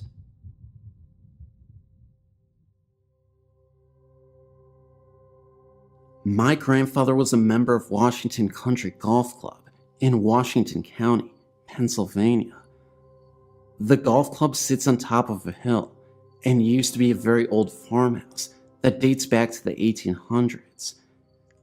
He told me stories of him along with a group of friends who spent the night at the clubhouse. Members were allowed to stay there if they wished.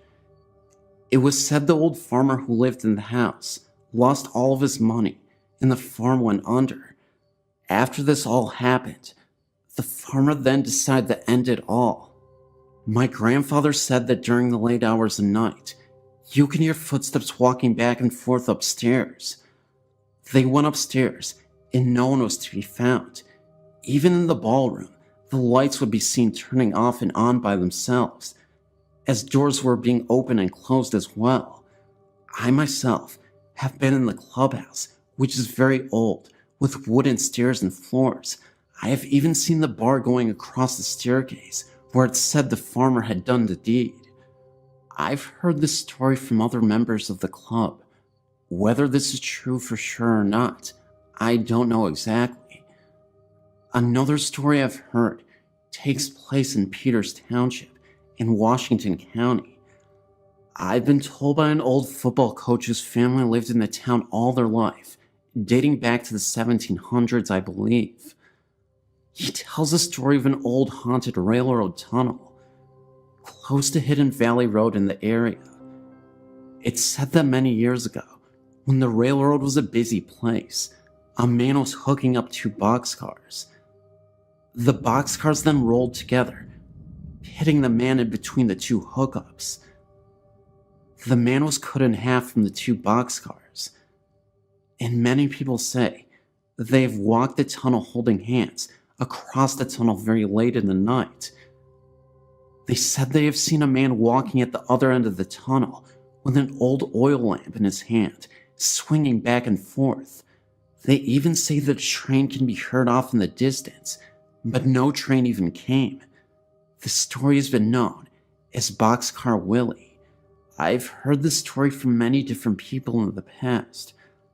I've seen the tunnel myself one night with two of my friends. We held hands going across the front of the tunnel.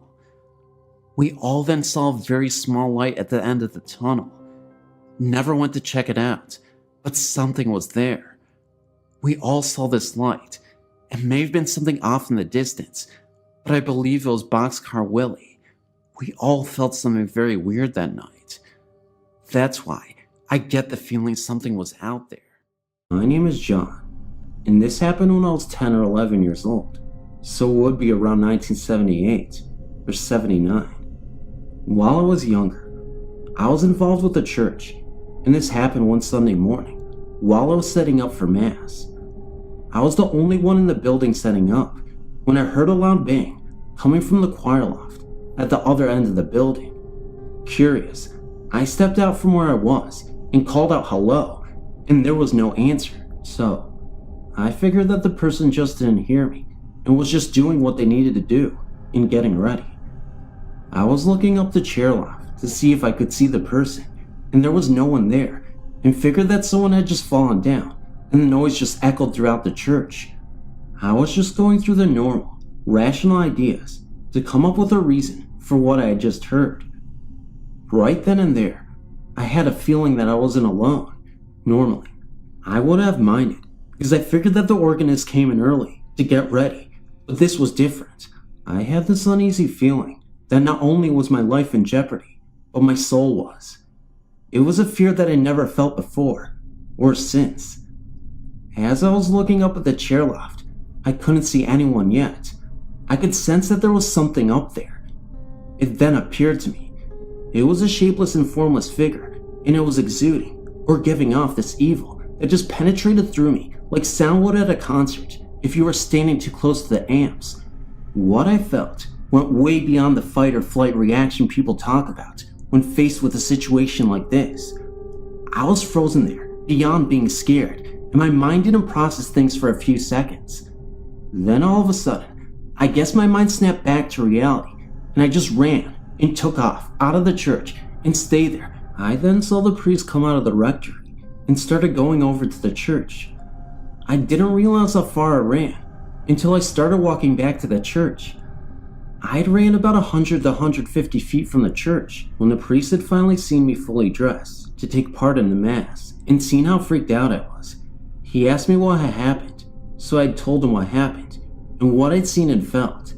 He tried to reassure me that it was probably my imagination, that it was an old church, and that it might have been just something falling or something mechanical. The thing is, I've been in that building long enough to know the sounds of the mechanical devices when they kick on and off.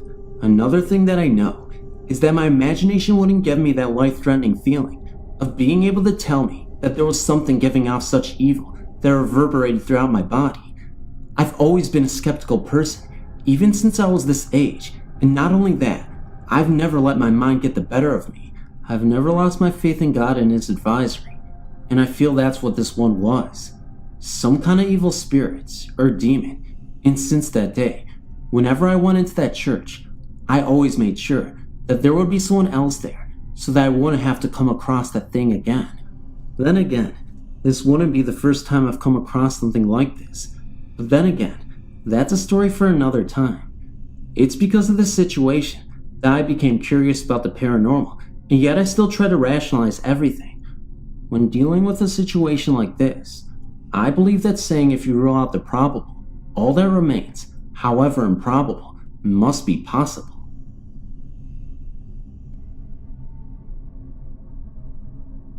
I still feel funny talking about this because the only people that seem to believe me are the children around here. We moved to this 120-year-old farmhouse about 4 years ago.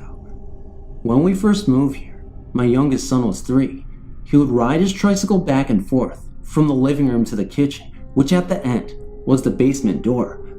I was doing the dishes when he turned to me and asked me to stop laughing at him. I told him I didn't say anything, so he proceeded to go back to the living room and back again.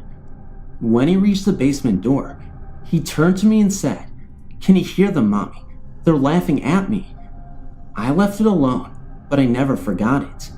As time went on, little things would happen that really got my attention, like the smell of perspiration when nobody was around. It would only last a minute or two, and would only be in one spot of the room. I would go to other parts of the room, but could smell nothing until I went back to the original spot, and it would still be there.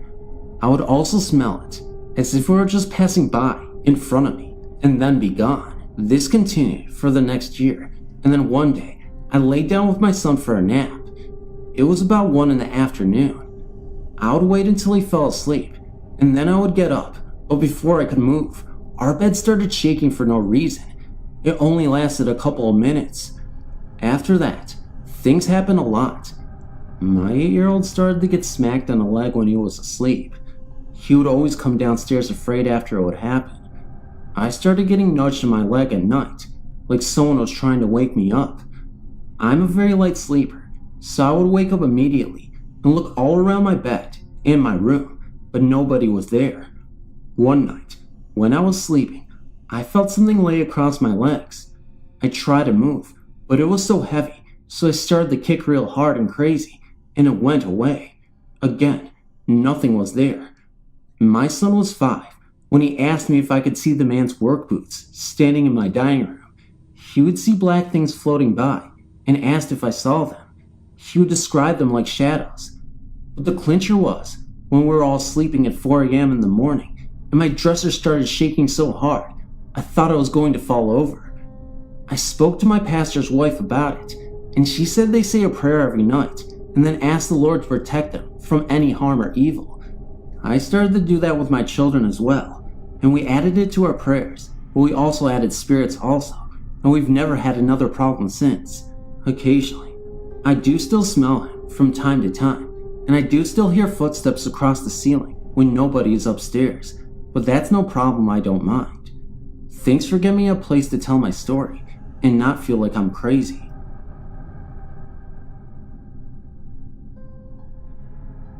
My friend's sister-in-law has had a lot of weird experiences in her house, and so have other people who have been there. I'm not going to go into detail about them, but I'm just going to list a few before she got her second dog, Harvey. The first one she had always used to run into the computer room in the middle of the night and just stand there barking. and when she got her other dog Max, he also did the same, but instead, it was in the kitchen. My friend's mom was helping clean up one day when he heard someone scream in her ear. When she went downstairs, her nephew was the only one there, and he hadn't heard anything. Also, my friend's sister-in-law saw the shadow of the man out of the corner of her eye, and sometimes the kettle turns itself on and off. One time, I slept there for 2 nights, and I never noticed anything. I was even walking around the house in the pitch black dark to find the dog, and I still never noticed anything. Recently, she put the house up for sale because of everything that went on. My friend and her sister-in-law were going into town that morning. First, there was a man coming to value the house, so we went and sat there for 15 minutes. The man was just talking to her about the house when he heard this sort of dragging sound, and it sounded like the kettle boiling also, but we didn't say anything, just looked at each other and waited to see if the man would notice, but he either didn't or didn't want to say anything. When the man had left, we were just heading out the door, and we looked into the kitchen to see that the kettle had been dragged right forward to the edge of the counter. Whether it had boiled or not, I don't know. I work at the Days Inn by the airport in Colorado Springs, Colorado. I am almost positive we have a ghost occupying one of our rooms. I was taking a picture of the hotel for a website and brochure and had downloaded the images to the computer behind the front desk. The hotel facade had a few flaws, cracks here and there, so I thought I'd mask them with a Photoshop type program.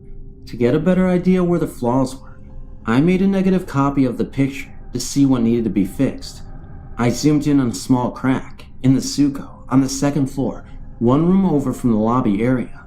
I zoomed back out to see how large this was, and happened to look at the glass in the window of room 207. There appeared to be an elderly gentleman looking out at me. I showed this picture to a few coworkers, and most of them agreed that there was someone looking at me. Unfortunately, now, housekeeping would even clean that room if for some reason it gets rented. I have a few pictures from inside that room that I'll be sending as soon as I can remember where I put the discs.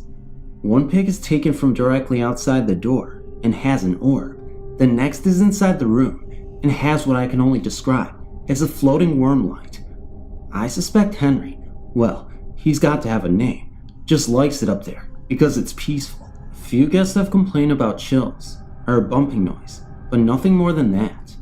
Still, it would be really nice to find out for certain just what is going on up there. What I find funny is that I've had one of my friends and coworkers go up there with me just so I could take the pictures. I'm a 6'2", 240-pound male, and she's 6 foot and weighs about 115. What kind of chicken am I? Oh well, better to be safe than sorry. If any pro ghost hunters happen to be in the area and want to check it out, drop me a line. I'll give you a good rate. I just remembered something that happened to one of the girls that works here though.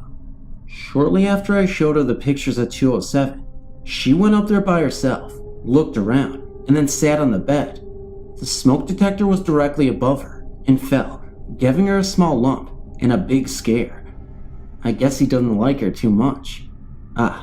One other thing. Just this morning, I heard some tapping upstairs. There's no one on the 2nd floor right now. I only have 5 people in the house, and they are all at the end of the hallway on the 1st floor. Maybe Henry doesn't like getting publicity.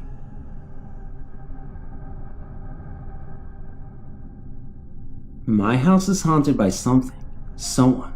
It's never really bothered me. It's nothing big. Doors opening, radio turning on and off by itself, footsteps, floorboards quake, noises in the attic. But as I said, it never really bothered me until about 4 months ago. I always wake up in the middle of the night, but one night, I woke up around 2:30 a.m. to a tight feeling in my chest. It wasn't so much tight as it was heavy, like a weight or something, but it wasn't all that. After a while, I couldn't get back to sleep, so I tried to put on my TV, only to find I couldn't move. When I tried to sit up from a glass of water, the weight on my chest got heavier. It was like someone was sitting on me, like a child, not moving, just a weight. I tried to arch my back, and the weight got heavier, and I couldn't breathe. I really started to panic and sweat. I was extremely scared at this point. I started to cry a little because I didn't know what to do. Then, all of a sudden, I felt a slight pinching on my right elbow, and that's all I can remember. I woke up the next morning feeling fine, just as I did the day before, although I had a red mark where I felt the pinch. I don't understand why on earth the ghost in my house will be sitting on me. Nothing has occurred since the normal phenomena, and an extra thing has started now. In the bathroom, we have a pulley light switch and a hanging mobile, and when you're in the shower, the light switch will start to swing, followed by the mobile, when there is no breeze whatsoever. I know it sounds stupid, but I swear it really happened. Thank you for your time. My life has been relatively free of paranormal occurrences, although one morning, at age 8, I experienced the much dreaded sleep paralysis. There is, however, one other story worth mentioning. In 1991, I was a 20-year-old Army corporal stationed in Germany. By this time, I was a graduate of French commando school and was in charge of my own cavalry recon squad, a jeep with 2 other guys. One chilly winter night, my unit was deployed somewhere in southwestern Germany in the wilderness during field exercises. We were literally in the middle of nowhere. Me and my crew spent half the night slinking through the woods, doing the usual cavalry-style patrols. At around 2 a.m., we were told to stop the jeep and set up a listening post in a clump of trees. I decided to be the first watch of the night, while the other 2 guys got some sleep. After about 30 minutes of staring into black nothingness, I decided to get up and walk around a bit. With a weapon in hand and a radio on my back, I began to prowl around the area. Yes, it was unbelievably dark, but at least this was keeping me occupied. Suddenly, a very average night turned into an encounter I will never forget. After several minutes of walking, I suddenly realized how quiet the night was. Not a sound to be heard from an animal or even an insect.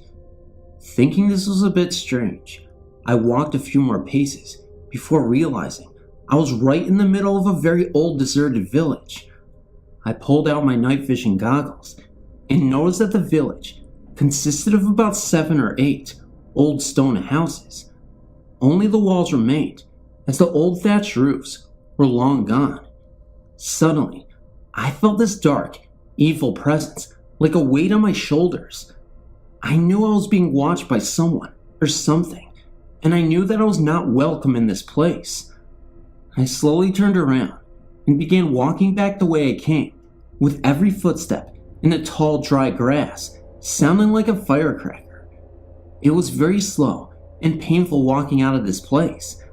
I consider myself a rational person, but was truly scared as I made the long walk back to the jeep.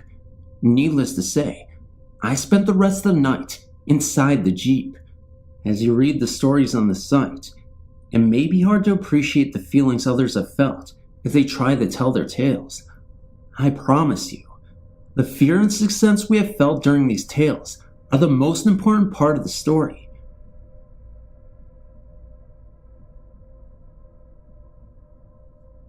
Hi, my name's Brooke. I work at an assisted living facility in Pennsylvania. I worked the 11/7 shift, so of course, there are a lot of stories about the place already.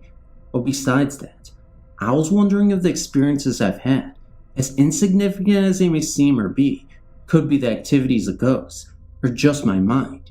Of course, I'm not the only one that claims to have seen things, but who knows? For instance, I'll just be walking around the building, and I constantly think that I see things, like out of the corner of my eye. It's not a definite thing, it's just a shape. It's either black or white. A lady I work with always sees black when she sees things out of the corner of her eye. As for me, I always see white. The forms are white, that is. Is there a reason she sees black and I see white? And today, for instance, I was walking and I was sure there was someone behind me. when I semi-turned around, out of the corner of my eye, I swore there was a figure for a split second, but it was gone. It scared me to death, actually. That is why I'm writing to you today, because today, that was the closest a form or figure has ever been. No one has ever died in this facility that I work in, but they have died in the hospital. The building has only been open for 4 years, maybe 5. I was just wondering if these could be ghosts, or just my eyes playing tricks on me. A lot of the residents say that they see a woman in white in their room, or sitting on their bed. I don't know how to explain or take that either, but I appreciate your reading. Thanks for listening as well.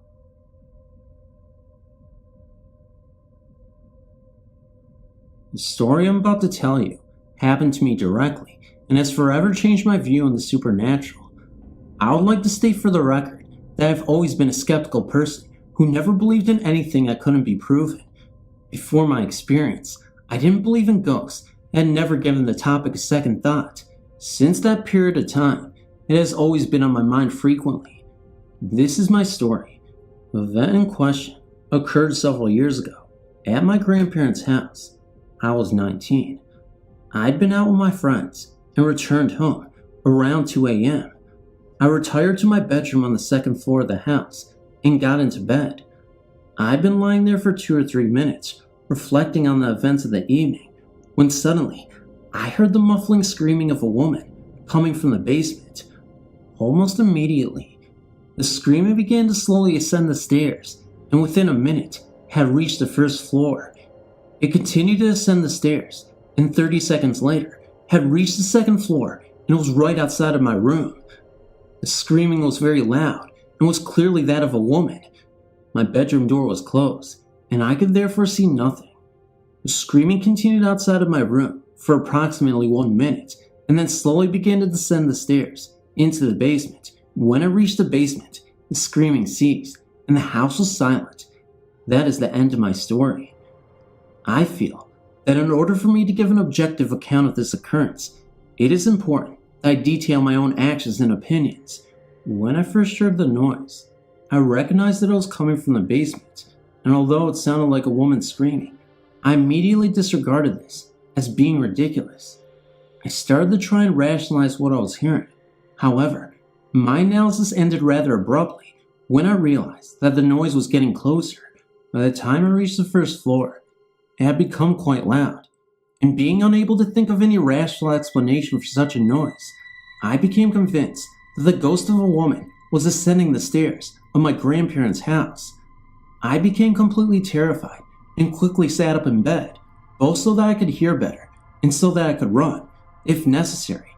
When it reached the second floor and was outside my room, every hair in my body was standing on end, and my hands were literally shaking with fear.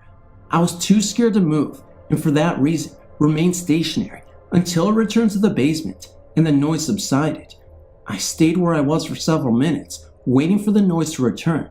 When it didn't, I got up, turned on my light, and sat back down on my bed. Being wide awake and in no mood to sleep, I spent the next couple of hours lying in my bed, listening and thinking about what had happened. Eventually I fell asleep, and the next morning, when I woke up, my light was still on, and I was completely convinced that I had heard a ghost. I spent the entire day gathering information and trying to figure out what I had heard. The only other people in the house were my grandparents. My grandmother is a sound sleeper, and my grandfather is hard of hearing. They heard nothing. They bought the house in 1966 and sold it in 2000. During that time, they never heard anything that even remotely resembles what I described. My mother lived in the house for several years in her late teens and never heard anything either. I myself lived in the house on and off for years and never heard anything before, and have not heard anything since. I consider that maybe the pipes or something else in the house made the noise, although I don't think any pipe on earth could have made the noise I heard. I dismiss this theory anyways, because if the house did make odd noises, someone would have heard them in the past 30 years. I also dismiss the wind, because I've spent many windy nights in the house and heard absolutely nothing. In the end, I came to the conclusion that there was no earthly explanation for what I heard, and that what I experienced must have been supernatural. It sounds crazy saying that, but I know what I heard. I will never forget it.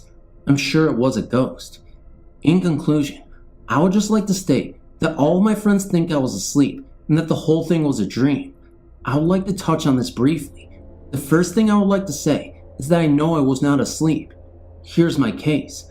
I've been in bed for 2 or 3 minutes, less than 5 for sure, and was laying on my back thinking. I've always had a difficult time falling asleep. It usually takes me 20 to 30 minutes, and I've never been able to sleep on my back. At the time, I was making no attempt to sleep, but was lying there, thinking. Secondly, no matter how real a dream seems, you always wake up afterwards, and that's how I know you were dreaming. I don't think it's possible to remember a dream without waking up and realize you are dreaming. If it is, it's never happened to me. If it had been a dream, I would have woken up and said, wow, that one was weird. That never happened. I was awake. Thirdly, I turned the light on after the occurrence, and it was still on when I woke up in the morning. I know for a fact that I was awake. That is my story, and I swear to you that every word of it is the truth. I don't know if you will believe me. No one else will, but I swear it's the truth. I am 17 years old. In the past 7 years, I'd lived in 3 different houses, and every one of them had a ghost. The first one we lived in was from 94 to 96. The occurrence that spooked me there happened in my parents' room. A week before anything weird happened, a bunch of knickknacks fell off of my mother's headboard. So, she put it back and pushed it away from the edge. On Easter morning of 95, I was with my brother, sister, and dad, watching TV in the living room. About 20 feet away from my parents' bedroom door, I heard a bang, and my mom came running out of her room. She really wanted to know who was pounding. Apparently, when I heard the bang, all the stuff had fallen off her headboard and kind of flew off this time. Not only that, but this Oreo tin can she had looked like it had been stepped on. After that, our next door neighbor told us that she had seen this old man that lived here before us in the backyard on the day he died in the hospital. Now, the living room looked into a hallway. In the hallway, you could see into my brother's room, and my parents was right next door. The living room had a clear view of my parents' room. One night, my dad fell asleep in the living room. He was sleeping, facing the hallway. He suddenly woke up and looked into his room. He saw this cloud of smoke billowing in the hallway, moving towards his room. He jumped up and yelled fire. When he yelled, my brother woke up and saw this. The cloud settled in the hallway and disappeared. I know this was not any kind of imagination because my brother and my dad are very logical and analytical people, and they both witnessed this. In the next house, it was never anything really. The only occurrence that happened was the night one of our cats died. The cat house was in the corner of my room, and I had a nightlight next to the cat house. I looked up to the top cat house, and I saw the shadow of our dead cat. The cat loved sleeping on the top every night, and this night was no exception. The third house is the house we have lived in for the past 3 years.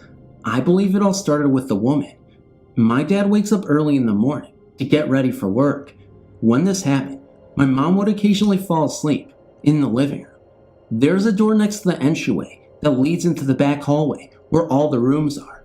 The first room is my brother's, the second is my parents', then you turn, and then comes my sister's room, and lastly, mine. Now, on this morning, my dad woke me up and looked over. He saw the back of a woman and assumed it was my mom. He got up and went out into the living room and saw my mom sleeping on the couch. He went back to his room and no one was there. After that, I had an experience with a man. It was about 4 in the morning and I was suddenly woken up by the feeling of a large man tapping my foot. I looked up and no one was there. I have this ticker stuffed animal that I got for my birthday from my sister. At the time of my next story, my large dog slept in my room with me. He would sleep up against the door, so I couldn't sleepwalk and open it without waking up. I woke up one morning and my ticker was nowhere, so I figured it rolled under the bed. I opened my door and it was laying outside of my door. About a year ago, my mom started sleeping out in the living room for health reasons. The wall our couch leans against is connected to my brother's room. We had a family friend staying in there. while my brother was in boot camp. One morning, my mom woke up about 7 a.m. She heard a knocking on the wall between the living room and my brother's room. She thought it was just our friend when it moved to the wall behind her computer about 10 feet away. This is an inside wall, and there's no way there could be any knocking. It then moved to the ceiling. She said it sounded like someone knocking. A couple nights later, I heard her banging in my parents' room. Their bathroom is across the hall from my brother's room. My bathroom is across from my sister's room, and the bathtub stalls are back to back. When I heard the banging, it sounded like it was coming from the wall where the shower head is, and they have a lot of shelves over there, so it would be impossible to bang as clearly as I heard. A couple of hours later, I heard shuffling footsteps in the hall coming from the bathroom. On 2 occasions, my dad has seen a streaking white figure that appears to be a cat, but we are not positive. We have also seen shadow people walking in the side yard through our shutters. Not long ago, our next door neighbor told us that the houses in our neighborhood was built on Indian burial ground. We are not sure if this has anything to do with all this. The house we live in now appears to be the most haunted so far.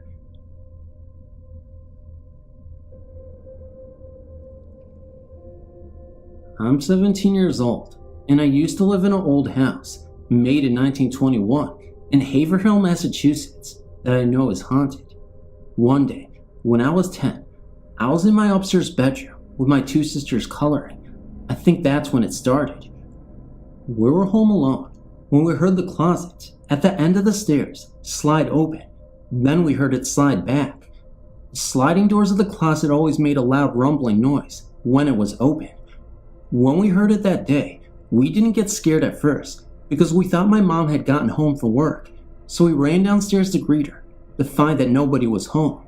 We looked around and then looked outside to see if the car was in the driveway, but we were alone, or so we thought. We ran back upstairs to our room and grabbed shoes and hangers for the so-called protection. Then all of a sudden, we heard footsteps racing up the stairs, then back down. We never saw anything actually reach the top of the stairs, but they ran up and down repeatedly, about 10 times, then it stopped. We were so scared, we just sat there crying, waiting to hear more, but nothing else happened. Then, when I was 15, I was taking care of a dog, and when I brought it to the foot of the stairs, he froze and just stared at the top. I didn't think much about it, so I picked him up and brought him up the stairs to my room and closed the door. The dog then began crying, and he seemed to be getting nervous and uneasy, and he started scratching at the door. When I opened the door to let him out, he ran down the steps so fast that by the time I got out the door, he was gone.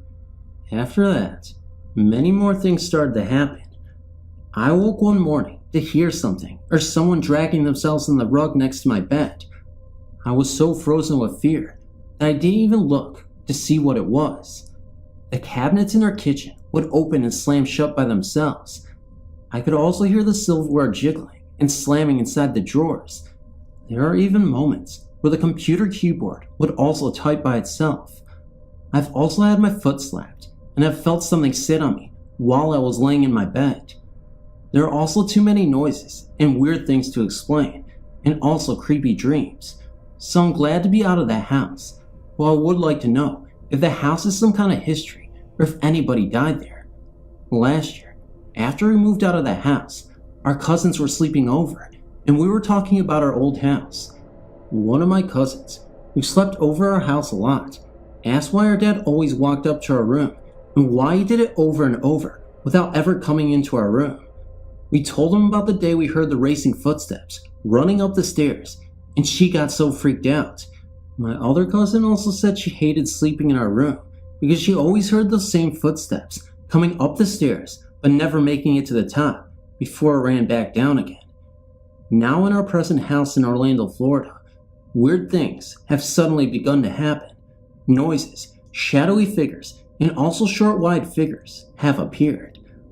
I always seem to see something in the corner of my eye. When I turn my head to look, there is nothing there, and my sister felt somebody whistle and blow in her ear. Well, that's all I have for you for today. I hope you enjoyed this. Thank you for reading.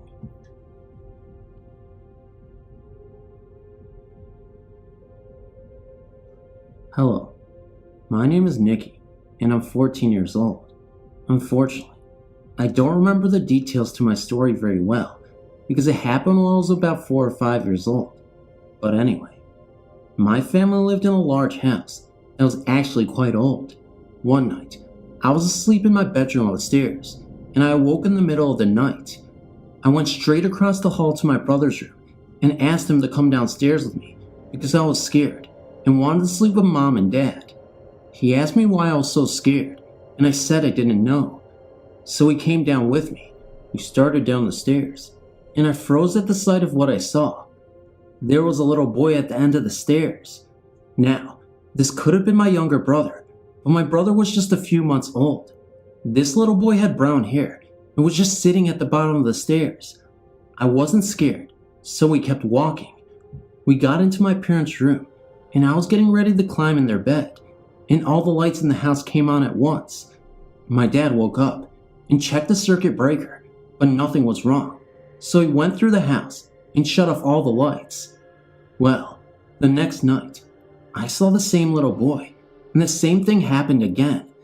This activity continued for a few more days, and my parents checked out some information by the guy that lived there before.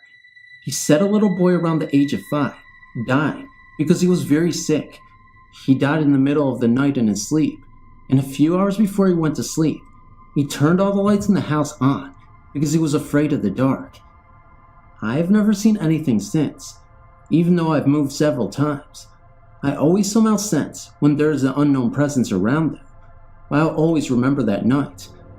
I've since been afraid of the dark, though I hate to admit it, but it's not like anyone is going to criticize me for it. Honestly, never, ever in my life, ever thought I'd be writing to you. My name is Jackie, and I am 19 years old. I live in Saskatchewan, Canada. I found out about your website on the radio. I was listening on Halloween, and they said that this was the coolest website to go on. I started reading the stories in my spare time. Right now, I'm about halfway done the second page. I haven't been reading much for about 2 weeks. Well, anyway, here goes my story, and I speak nothing but the truth. Last night, I was hanging out with my friend at her house, and my boyfriend called and said Grandma was feeling very sick, and that my dad and Mom wanted me to spend the night there, in case anything happened. So I called my grandma, and she told me that she was going to bed, and that I didn't need to rush over. She said she would leave the door unlocked, and I could come in at any time. I got to her place about 12 a.m., and I stayed up until 1:30 a.m. Then I went to bed in the room across the hall from her. It helped me that I could hear her breathing, because then I knew she was okay. I woke up in the morning, and my arm was numb because I had been lying on it. I woke up and started to shake it out. I opened my eyes and looked up. The blind was almost shut, but I could see out the last 2 inches that it was getting bright out. Then I got a weird feeling because I couldn't hear my grandma at all. I also couldn't hear her up. I was just thinking, I should roll over and look towards the door and the clock and see what time it was and get up and check on her. Just as I was about to roll over, and by this time, I was very awake, a cat jumped up on my bed. I did not see it. I was facing the window with my blankets over my head. It jumped up just behind my knees. My grandma does not have a cat. I knew right away that it was Slippers, or as my grandma likes to say, good old Slips. Slippers died about 15 years ago. Well, anyway, she jumped up on the bed and walked up to my shoulder and laid down on my upper arm. I totally felt that. I was thinking, no way, this is not happening to me. I was totally paralyzed. I couldn't open up my eyes or even wiggle my fingers. Then there was a very loud, sort of rushing noise in my ears. It was like a cross between a blank TV station and the furnace times 100. I was not paralyzed with fear because up until now, I wasn't scared. Then when I couldn't move, I felt totally terrified. I thought maybe something had happened to my grandma in the night, and this was a way of saying goodbye or something. Then I totally forgot about the cat, and I thought that I really wanted to get up and check on my grandma, but the cat and the noise were still there, and I still couldn't move. When I couldn't move, I was thinking about your website, and I totally understood how terrified people can be when this happens. I was just trying to think if there could be a rational explanation for why I couldn't move. I know that I was not so scared that I couldn't move. I just couldn't move. Then the noise went away, and the cat was suddenly gone, and I could move again. I quickly curled up in a ball and laid there for a few minutes until I was sure that whatever it was gone. I did not want to see a shadowy figure in the room. Then I quickly flew out of bed and into the hall. By this time, I heard a radio was on, so I knew that my grandma was up. I was standing in the hall, and I realized I had no pants on, so I turned around quickly and flipped on the light. I put my pants on and ran into the kitchen. I sure scared my grandma because it was 8 a.m. and I didn't have work until 11. As soon as I got into the kitchen, the phone rang. My grandma could tell something was bothering me, so she rushed my aunt off the phone. I told her everything, and she believed me. Then she started to tease me a bit and say, "Kitty gonna get you," over and over. But she told me she has never seen or felt slippers, but she has heard my dog Flanagan scratching at the door and breathing. He has been dead for about a year. At 9:30, I drove my grandma to my aunt's house. I went in, and my aunt said that it looked like I was sick too. I told her that Slippers had come to visit me, and she thought this was so cool. She told me about all the stories of how her cats had died, came to visit her. She told me that she feels cats come off the bed and purr in her ear, and there is no one there. And she also told me that she was downstairs, and she looked at the steps and saw one of her dead cats sitting there, and another one of her dead cats ran up past it. She told me that she had a cat that would drag stuff around the house and leave it in weird places. After it died, she started finding stuff in weird places, like mitts on the steps and shoes in the living room, just like the cat did when it was alive. Then she asked my grandma to remember about how for a long time, after their dog Sandy died, they could hear his nails tapping up and down the hall floor. Once, they both heard it at the same time. My aunt felt bad for me that my experience was so spooky. She said she has never been able to move. She said that poor old Slips must have felt really bad that she scared me. She also said that I must have scared the cat, and that it was too bad that we couldn't have comforted each other like she does with her cats. I went to work and told my friends. They all believed me. 2 of them started telling me super weird stuff that happened to them. One girl never told anyone in her life what happened to her because she was scared that no one would believe her. She decided to tell me because it was obvious I would understand. I will have to get them to write to you. One girl even has a book about everything that happened to her. Thanks so much for reading this. I know you will understand. Writing to you was the first thing I thought of when it happened. Maybe reading your stories heightened my sense of awareness or something. It did not heighten my imagination. Thanks again.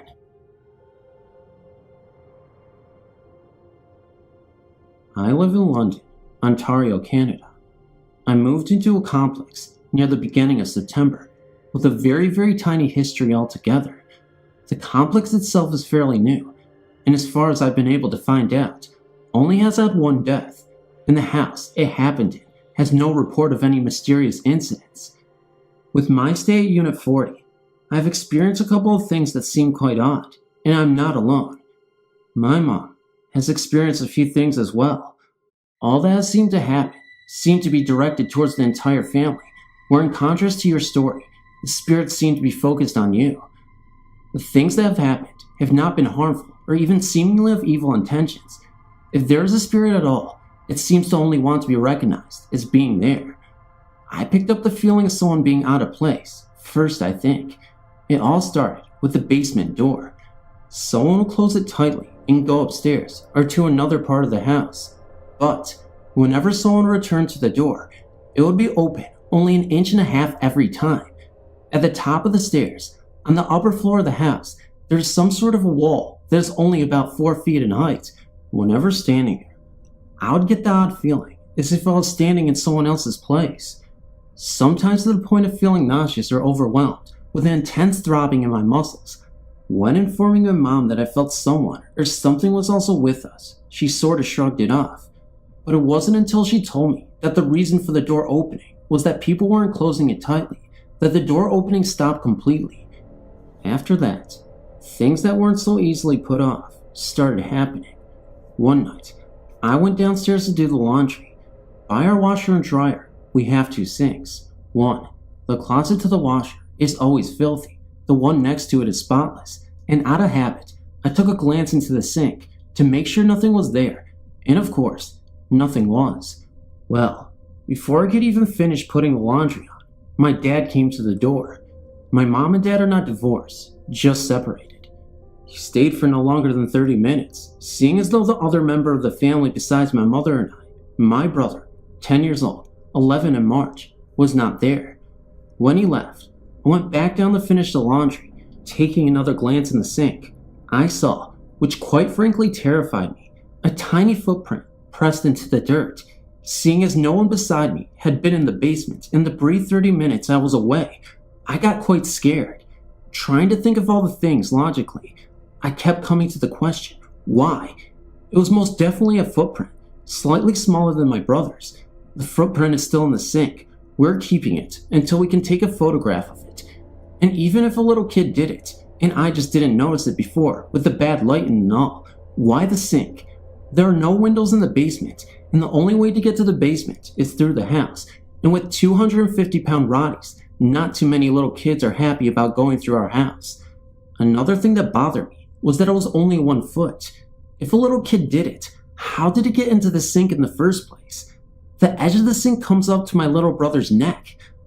Another happening was my mom experienced something. She was upstairs sleeping, and I was sleeping on the futon in the living room. The next morning, my mom came downstairs and complained about not being able to sleep last night due to the fire alarm repeatedly going off. She said it happened twice. The first time she stayed in the bed. The second, she went downstairs to investigate, and nothing happened. The latest thing happening was involving my mother as well. I was down in the living room once again, and she was upstairs half asleep. She informed me the following day that the night had been too stressful to her due to hearing what she thought was me going up and down the stairs all night. She told me she was about to call out to me, seeing as if I was coming to bed, when she heard me stop outside her door, which was only open slightly, and act as if I was trying to hear what was going on in the bedroom. I sleep in the living room because I cannot fall asleep in my mother's room. I don't sleep in my room because the cats have it taken over. Whenever I'm in my mom's room, I hear scratching on the wall. Well, more like fingernail tapping and creaking.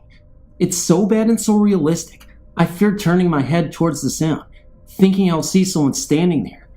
With all that has happened and all the pets I own, 2 dogs, 2 cats, 1 rat, 1 parrot and fish, the only one that has responded to anything was my 1 cat Spooky, who is black and about 6 or so years old.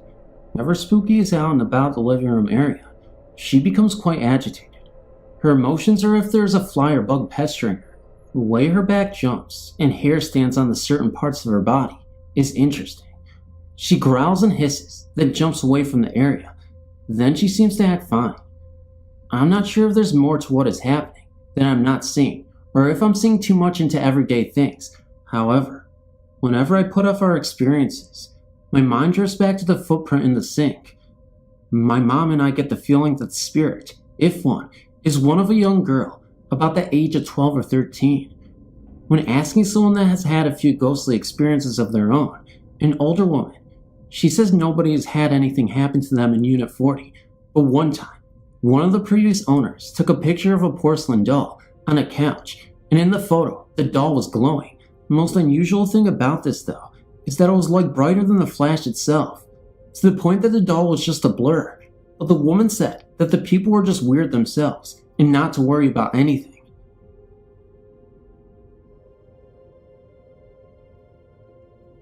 My cousin, Brian, and I were extremely close for as long as I can remember. He was about 12 years older than I am. He would go camping with my family a couple times a year and play Santa for me during Christmas. I have a lot of great memories with him. In October of '92, Brian died of a drug overdose.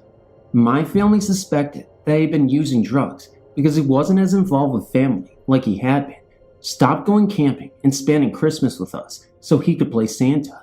He was very into boxing and was pretty popular among people in Scranton, Pennsylvania. When he died, I took it the worst. I was in 5th grade and had to get counseling from officials at school because I cried all day, and I even mentioned to people that I wanted to be with him. So my family thought I was thinking about suicide. At Brian's funeral, I never went up to his coffin. I couldn't face the fact that he was lying there dead. He loved pulling pranks, and I remember throughout the whole wake, wishing he would jump up and say it was all a joke. For a while, I felt guilty of his death because I thought that if I knew him about using drugs, I would be able to talk to him, and he would have ended his addiction because of me. After suspecting his drug use for a while, my family found out it was true, but they kept it from me because I looked to him as my role model, and they didn't want me to hate him. My cousin Chip, Brian's older brother, got married in '97, and I was a bridesmaid. In the church, there was one section of the pews that was blocked off, so the photographer had easy access for taking pictures. In the middle of the ceremony, I saw Brian sit down in the section that was blocked off for the photographer. I couldn't believe I was seeing him because, well, he was dead and had been for a while now. I kept looking at my mother to see if she noticed him, but it was obvious that she didn't from the looks of concern on her face towards me. All I did was look at Brian and look at my mom, and tears would stream down my face. My mom kept mouthing to me, "What's wrong?" Brian stayed for most of the ceremony, and when it was almost over, he looked at me, smiled, and left. After ceremony was over, and the bridal party had ended, I ran out of the church, hysterical crying, but I did so that no one noticed. I'm sure people assumed I was crying because of the joyous occasion, not because they saw a ghost. My mom met me outside and asked me what was wrong. I told her Brian was there, and she didn't believe me. She asked me what he was wearing, thinking I was lying. I couldn't come up with just anything. I told her what he wore from head to toe. She didn't believe me until she realized the suit I described to her was what he wore in his coffin the day he was buried. I believe wholeheartedly that he was there, and he only let me see him because he knew I wasn't over his death, and he wanted me to be okay. It was his way of showing me that he was okay, and I didn't have to worry about him. To me, it was his way of showing us that he still thought about our family, and that no matter what, he would be there for all of us on our special days. I always had a hard time thinking about him, so he was brought up on holidays, or even when my family was together. It was in those critical moments I had to leave the room if I didn't want to burst into tears. I've had a lot of closure since seeing him. I'm now able to talk to people about him, and even go to his gravesite without breaking down. Now that I'm in college, I chose a profession where I'm able to work with people with addictions and that need counseling, hoping that I could save other people from experiencing the pain I went through.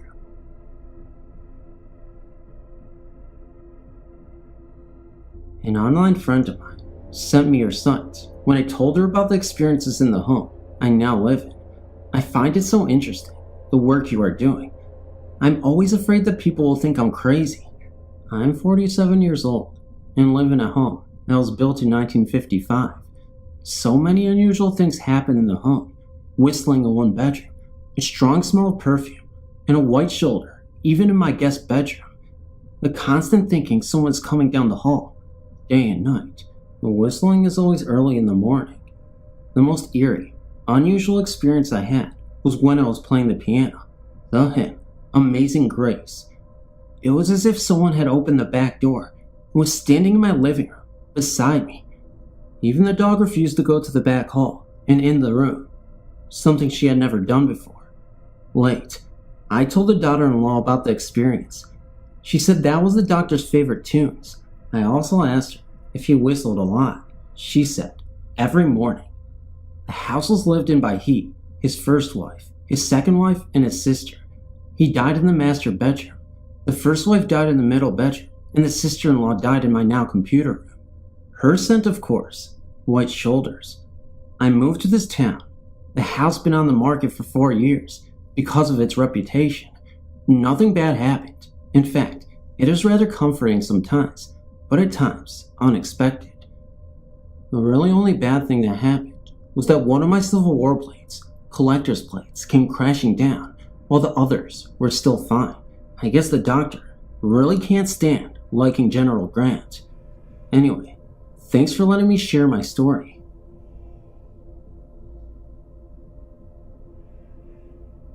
I've long avoided writing to someone about this experience. Reason being is I'm a skeptic and don't want to rush to judgment. To this very day, we have no idea what caused the ruckus, so anything is possible, I guess. The experience actually happened to my mother, not me. I tried to recall it to the best of my memory from what she told me. This happened over a year ago, May of 1999. We had moved into a brand new house. No one else had ever lived in it, and it was a newly developed area a month before. One morning, I got up as the norm, getting ready for work, and waiting for my mom to finish. All of a sudden, very unlike her, she poked her head out really quick and asked if anything fell or broke in my room. I told her that everything seemed fine, nothing out of the ordinary. Then, all of a sudden she blurts out that we must have a ghost then. I must have gotten pale. Reason being is since moving into our home, I've gotten back into looking up info on the supernatural. That's how I even came across this site. In fact, the night of the incident, I'd been reading stories, looking at photos, etc. It just felt like a really weird coincidence. Anyway, I asked her what had happened. Apparently, the night before, she had her back to her doorway, reading a book in bed, trying to fall asleep. I was already fast asleep in my room, with the door closed, when all of a sudden, she heard a massive crash. I'm an extremely sound sleeper, so I never heard it. She jumped out of bed, thinking her cat had knocked down a plant or something. He was constantly getting into things. When she came out, she looked all over and couldn't find anything wrong.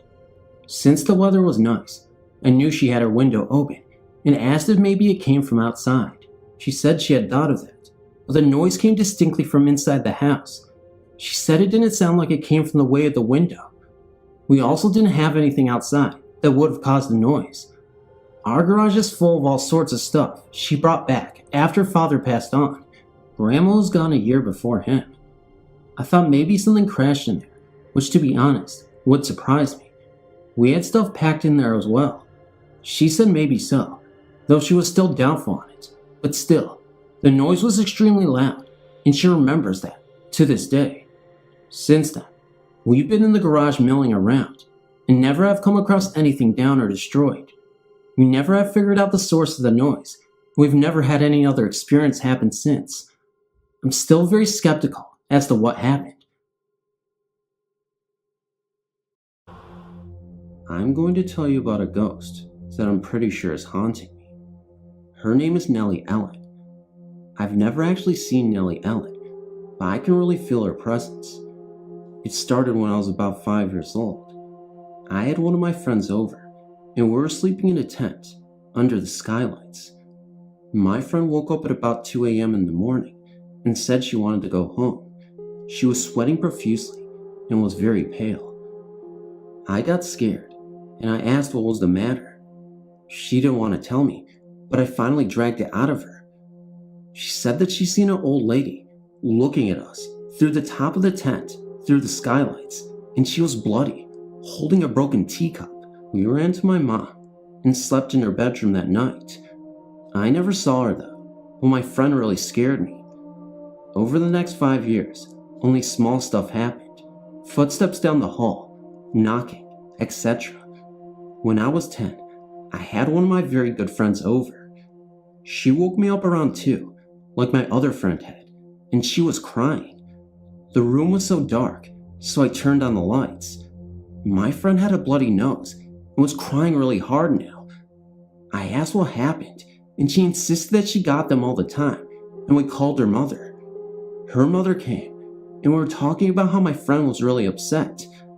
I said that she told me that she got nosebleeds all the time. Her mother said that it was odd that she lied, because she never gets nosebleeds.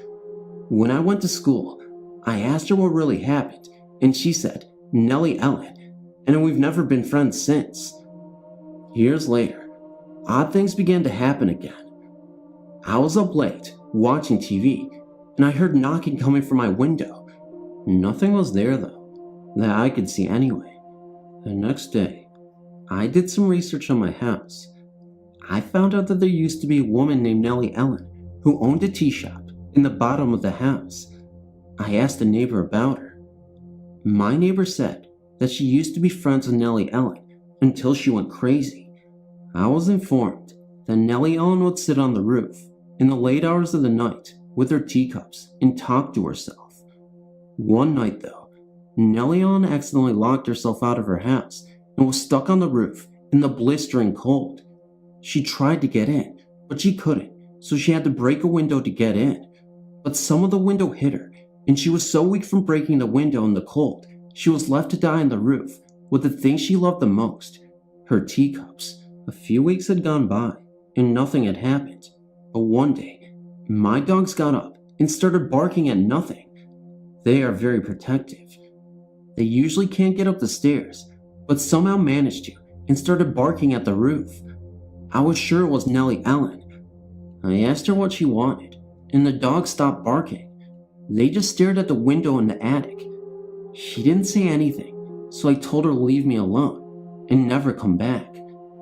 I think my wish was granted though, because I didn't see her again.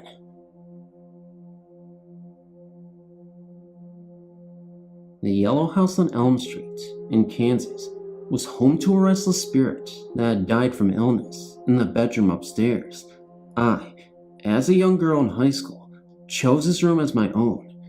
It was soon after moving in that I heard scuffling noises as if he was walking around, wondering what I was doing there. One night, in fact, I awoke to find him lying next to me. It was like millions of gray dots forming a human shape. At the time, I thought it was my imagination and blew it off. Then he became more active. I could hear a slamming of the back door and someone running up the steps, and then you could not hear anything else after a big stomp at the top of the stairs. One night in particular, I heard a stomp outside my bedroom and then a scuffling of someone walking slowly. It came to the right side of my bed and stopped, then to the left side and stopped. Then it went to the end of my bed and stopped. At the same time, my heavy curtain flew out over my bed, straight as an arrow. Needless to say, I was scared out of my wits. I knew I had to do some research and find out what needed to be done to lead him to the other side. I went to the library and read up on everything I could. I asked around town and found out his name and that he had died in my room. I then decided to talk to him. I said, "Maynard, you need to go to the other side now. Your work here is done." I cannot remember how much time lapsed, but one night, I heard another thump in the hall, outside my room, but this time, an elderly lady was leading an elderly man from the hall into my closet. I watched them without any fear at all. It was such a peaceful thing to witness. Someone came to lead Maynard home. I'm now 47, and still remember this so well. My father lives in the same house, and I do not feel any presence there now. I will add a PS. When I first moved there, a man's wedding ring fell from the top of a door and rolled across the floor to me. At the time, I was a romantic and said, "I will marry the man who fits this ring." I still have this ring, and since it is so large, no man has ever been able to wear it.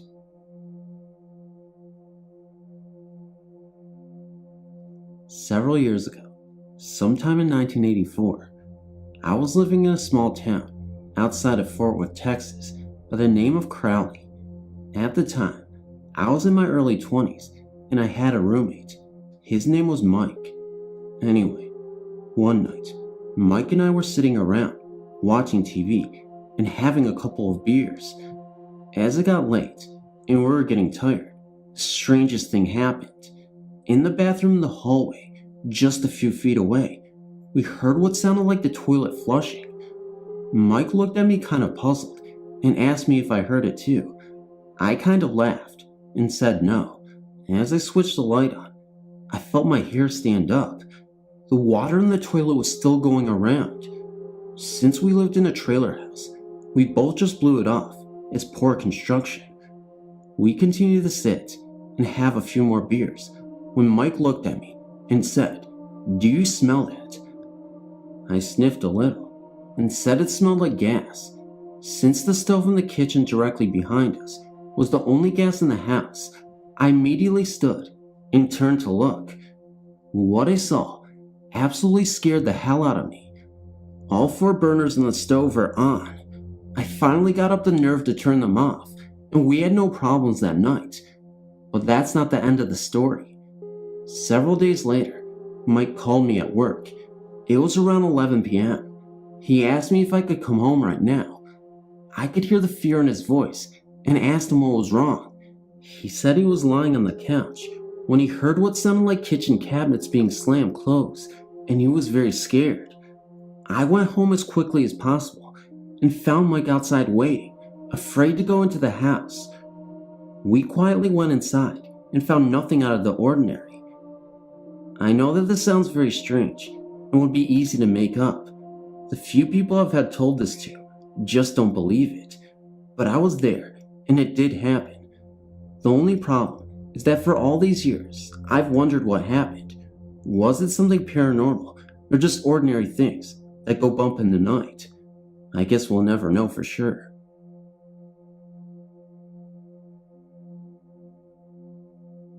This is not as complex or as interesting as other stories, but very real nevertheless. I was working as a janitor in a restaurant in the Sacramento, California area in the 1980s. During this time, I'd bought some books on ghosts and hauntings, to include one book called Poltergeist, which gave detailed accounts of numerous poltergeist cases. It was with this book that I had left laying about the house, and then one of my older brothers noticed. He pulled me aside to warn me that I should be careful with what I was messing around with, because, in his words, messing around like this is like knocking on the gates to hell. In light of the fact that he experienced, ironically, while also working as a janitor, a very disturbing encounter of his own, I took this warning seriously. So one night at work, shortly after my brother's words had gotten the best of me, and I had put the book aside, I was busy cleaning the dining room carpet. The place was closed, and the only ones in the building were 2 other janitors and myself. Picture a Denny's-like place, with the cook's line adjacent to the dining room, a larger kitchen and back, and an upstairs with a storage room, an office, and employee restrooms. I had completed about 2/3 of the carpet, utilizing a big, rotary-style, industrial buffer. It was 4 a.m., and I'd parked the buffer and the cleaning items with it, in the middle of the non-smoking area, away from any tables. I turned and headed for the cook's line, where one of my coworkers was busy cleaning. We exchanged words, commenting that it was time to take a break and make something to eat. He was looking at me as I approached the sandwich side of the cook's line. Then, about 15 seconds after I'd left the buffer, there came the loudest bangs that I've ever heard, indoors. 3 heavy raps, bang, bang, bang. It sounded exactly like a giant fist had pounded down on one of the dining room tables. It hit the table so hard that I could hear the silverware rattle. The hair on the back of my neck stood up. I spun immediately around as the sounds came from where I just left, the buffer in the non-smoking area. I saw nothing and spun around back to around my coworker. "What was that?" I asked. "I don't know," was his answer. I thought that was strange, since he was looking in the exact same direction of the noise. To this day, he maintains that he's seen nothing. I immediately went over to see if the buffer had gone off on its own and banged into one of the tables. To my amazement, the buffer was as I left it. I expected to see one of the tables. These are your heavy, wooden tables, tipped on its side. All the tables in the section were okay. No silverware was disturbed. We immediately searched the building, armed with knives and cooking utensils, for the elusive visitor. No one was to be found. We tried, but could not even come close to duplicating what the 2 of us agreed was a banging on one of the tables. We could barely get the silverware to rattle. This was way beyond what any person could accomplish and get away with without either of us seeing him. I would say that if we took one of these tables and dropped it from the roof onto the parking lot, it would still not be loud enough. Sorry, but I cannot say that I smelled something, saw shadows, or heard voices. I ditched the books after that, all except for the one called Poltergeist. Thanks for reading.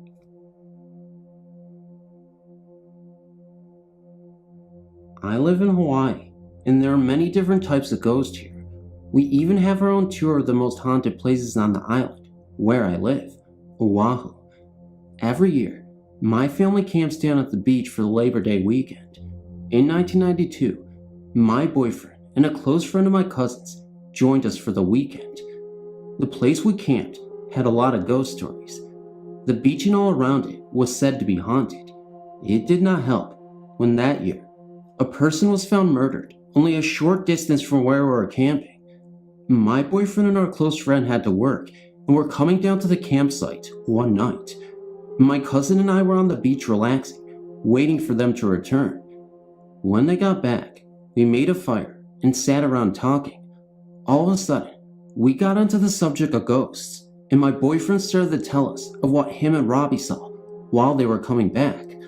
Robbie did not want to admit what he saw, and while they were arguing, my cousin, who was sitting behind us, started to freak out. All of us thinking that something horrible had happened turned all of our attention to her. She said that she saw a guy floating on the water, and he told her that she should be very afraid.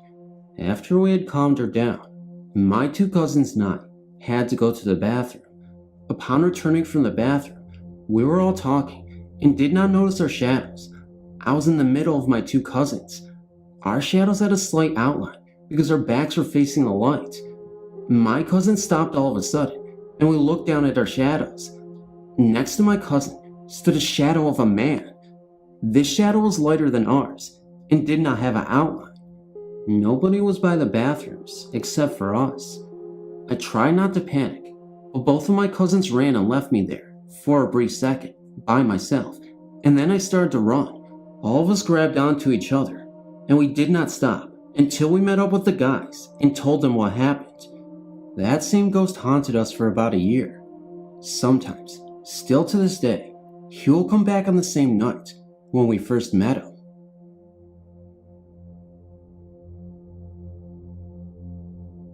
Back in 1985, my family moved to a large house in Whibley, in Washington. I was 17 when we moved into this place, and from day one, it just gave me the creeps. The constant feeling of being watched was unnerving. Within the first 2 weeks of moving in, I had my first real experience. We had finally gotten our furniture and was very thrilled to get my bedroom unpacked. That night, I lay in my bed, very smug in my cozy room. The house was dark, and my two younger brothers, little sister, and parents were asleep. I began to feel very cold and nervous. I lay there, wondering why I was feeling so odd. Suddenly, there was this horrible screaming coming from the hallway. I jumped out of my bed, grabbed my baseball bat, and ran out of my room. I ran down the hallway towards my little brother's room, convinced that someone had broken in and was attacking them. I ran into their room to find them sound asleep and safe. I checked my sister's room and my parents. All were sleeping and fine. I went back to bed, thinking I must have imagined it. It happened again 3 more times. Finally, I woke my dad and told him what was happening.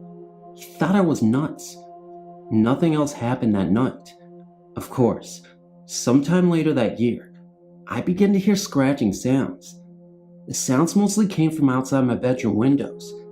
It sounded like someone was taking a rake, running it along the sliding, right under my windows.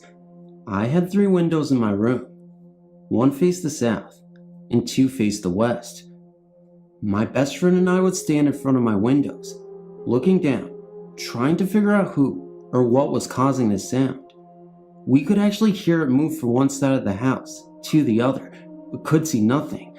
When this sound would happen, I would say it's just Freddy Krueger from Nightmare on Elm Street. Other interesting things would happen, not so scary, but weird all the same. In the wee hours of the morning, say around 2 or 3, you could hear the kitchen cabinets opening and shutting, as if someone was looking for a glass. When you near the kitchen, the sound would stop. I've heard this, along with my best friend, her boyfriend, and my siblings. When I would be standing in the front yard with my friends, you could see the living room curtains open slightly, as if someone was peeking out. This would happen even when none of my other family members were home, so I know it wasn't them spying on me. My friends would point it out to me. Who's watching us? There was a spare bedroom in the finished basement that would cause a strange sensation. You would stand in it and become disoriented. You couldn't figure out what wall was west, south, east, or north. You know how you can stand in, say, your living room and say, this wall is east and behind it is the kitchen. In this room, you couldn't pinpoint any landmarks behind the walls, and you would become dizzy. I had a friend. He was in the army and very macho. Stay in that room one night because he didn't believe me. In the middle of the night he left. He said it freaked him out. To this day, we still talk about it. Items would disappear and reappear somewhere else odd. Music from a music box could be heard in the afternoons. When I came home from school and I was the only one home, the kicker was, we didn't have any music box. You could hear someone walking up and down the stairs, only when I was home alone. Nice, huh? When I would talk to my parents about it, they refused to say anything other than, don't say anything to your brothers or sister. I spoke to my youngest brother 6 months ago. He's now 20, and he informed me that he was aware of the hauntings and had many a scary story of his own. The same with my other brothers and sisters. Although it had been over 11 years since we moved out, we still think about this house, and I wonder if the current owners are having a problem with Freddy. So I'm sure you heard of the great witch city Salem, Massachusetts. If not, let me enlighten you. The witch trials of the late 1600s took place in Salem, Massachusetts, in part of what is now known as Denver's, Massachusetts. Due to the colorful history and the presence of many New Age types, Wiccans, warlocks, etc., Salem has an abundance of strange and frightening stories to share. Here's one that I personally was involved in that took place in the summer of 2002 when I was 19 years old. One of the oldest cemeteries in Massachusetts and Salem's first cemetery, Old Burial Hill, is a tourist hub during the early fall months, but during late summer, it is empty except for passerbys and local kids, like ourselves. My best friend, her brother, their cousin and I had spent the day riding our bikes around, shoplifting, smoking cigarettes, and generally being a nuisance to the Bay State. We decided to cop a few 40-ounce and called it evening in the back of the graveyard. We had enough booze to give us a nice silly feeling, but not enough to cause visual hallucinations. There was no Navy rum involved in that evening, and none of us smoked pot. That was hippie crap. Dusk turned to dark, and we were cracking jokes, wrestling, and planning where to get more beer, when suddenly, the mood changed. Chris, my best friend's brother, began to tell us about a ghost that supposedly haunted the graveyard, and how his friend's sister, cousin, or someone like that had seen it last April. We were all spooked but didn't show it. Instead, we called his reliable source a wuss. Chris got annoyed and stormed off to take a leak. Me and Bianca and her cousin sat in silence, listening to Chris shuffle around. Suddenly, Chris came bolting from the corner of the graveyard. He jumped practically on top of us and sputtered out what was wrong. Jesus Christ, there's a dude, a frickin' dude. Yeah, so? Bianca scoffed. There are lots of dudes in Salem. No, in the tree, like hanging. Chris was visibly shaken and not generally an easily scared guy. Bianca looked at me and Andrew looked at Bianca and I looked at Chris.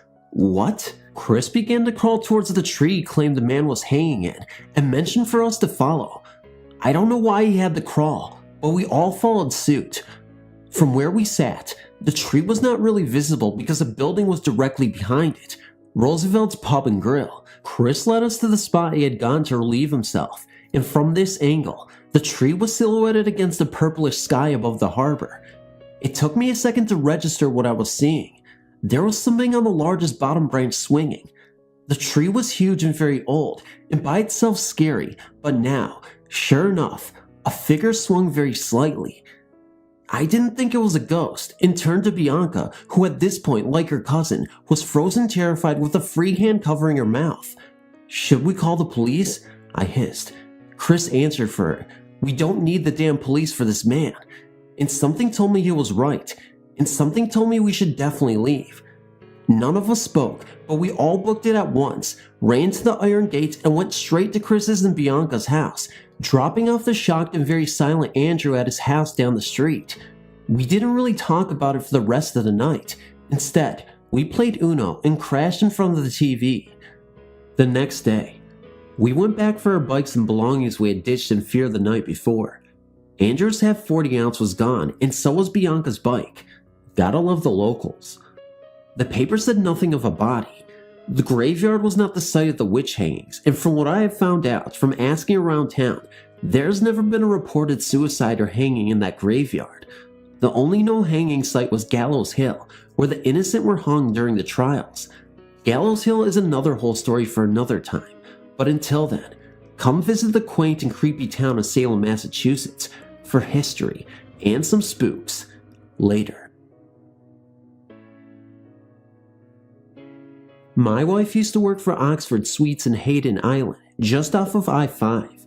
She had a complimentary stay as a new employee, so she thought it would be nice to let our son spend the night with Grandma, and we would have a nice night together alone. About 6 a.m., I was sleeping on my left side facing the alarm clock and had a ringing sensation in my right ear that slowly turned into the whispered words, "Die, die, die." I couldn't move, and it was all I could do to even open my eyes. Finally, I was able to shake off this strange or bound feeling, and it stopped instantly. The experience only lasted a few seconds, but it was totally unnerving. I've had other experiences like this. I just learned from this website that it is called Old Hack. I never even knew anyone else who has experienced this. I was 22 years old at the time in 1997. I'm now almost 31. Thank you. Back in the summer of 1994, my family and 2 other families attended a dance competition in Santa Cruz, California. We rented a suite at a local hotel. The suite had one huge upstairs bedroom with a big jacuzzi tub. The downstairs had a living room and a kitchen. It had a large red iron stairway that led up to the bedroom. Together, with the other families, we had 6 children with us. 5 of the children were age 8 and 9, and my daughter was the youngest, age 4. From the minute I walked upstairs, a weird feeling came over me, a feeling of uneasiness. The children claimed the large bedroom upstairs as theirs, and they played up there the whole night. For many hours I stayed in the upstairs room with the children. I felt uncomfortable leaving my 4-year-old daughter up there because of this uneasy feeling I had, a feeling I could not explain. My husbands and friends told me I was being foolish and talked me into coming down and joining them. Several hours went by, and the children all had fallen asleep.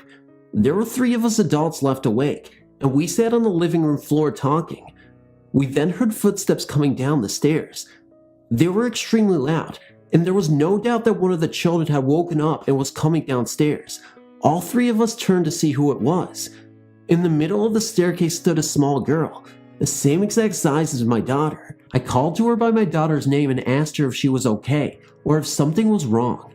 I then asked her if she had a bad dream. She didn't answer me as I said her name again, my daughter's name, and she disappeared. My friend and I both looked at each other in disbelief. We both saw the same thing. The 3rd adult heard the footsteps, but didn't pay attention after that. My friend and I both discovered her exactly the same way.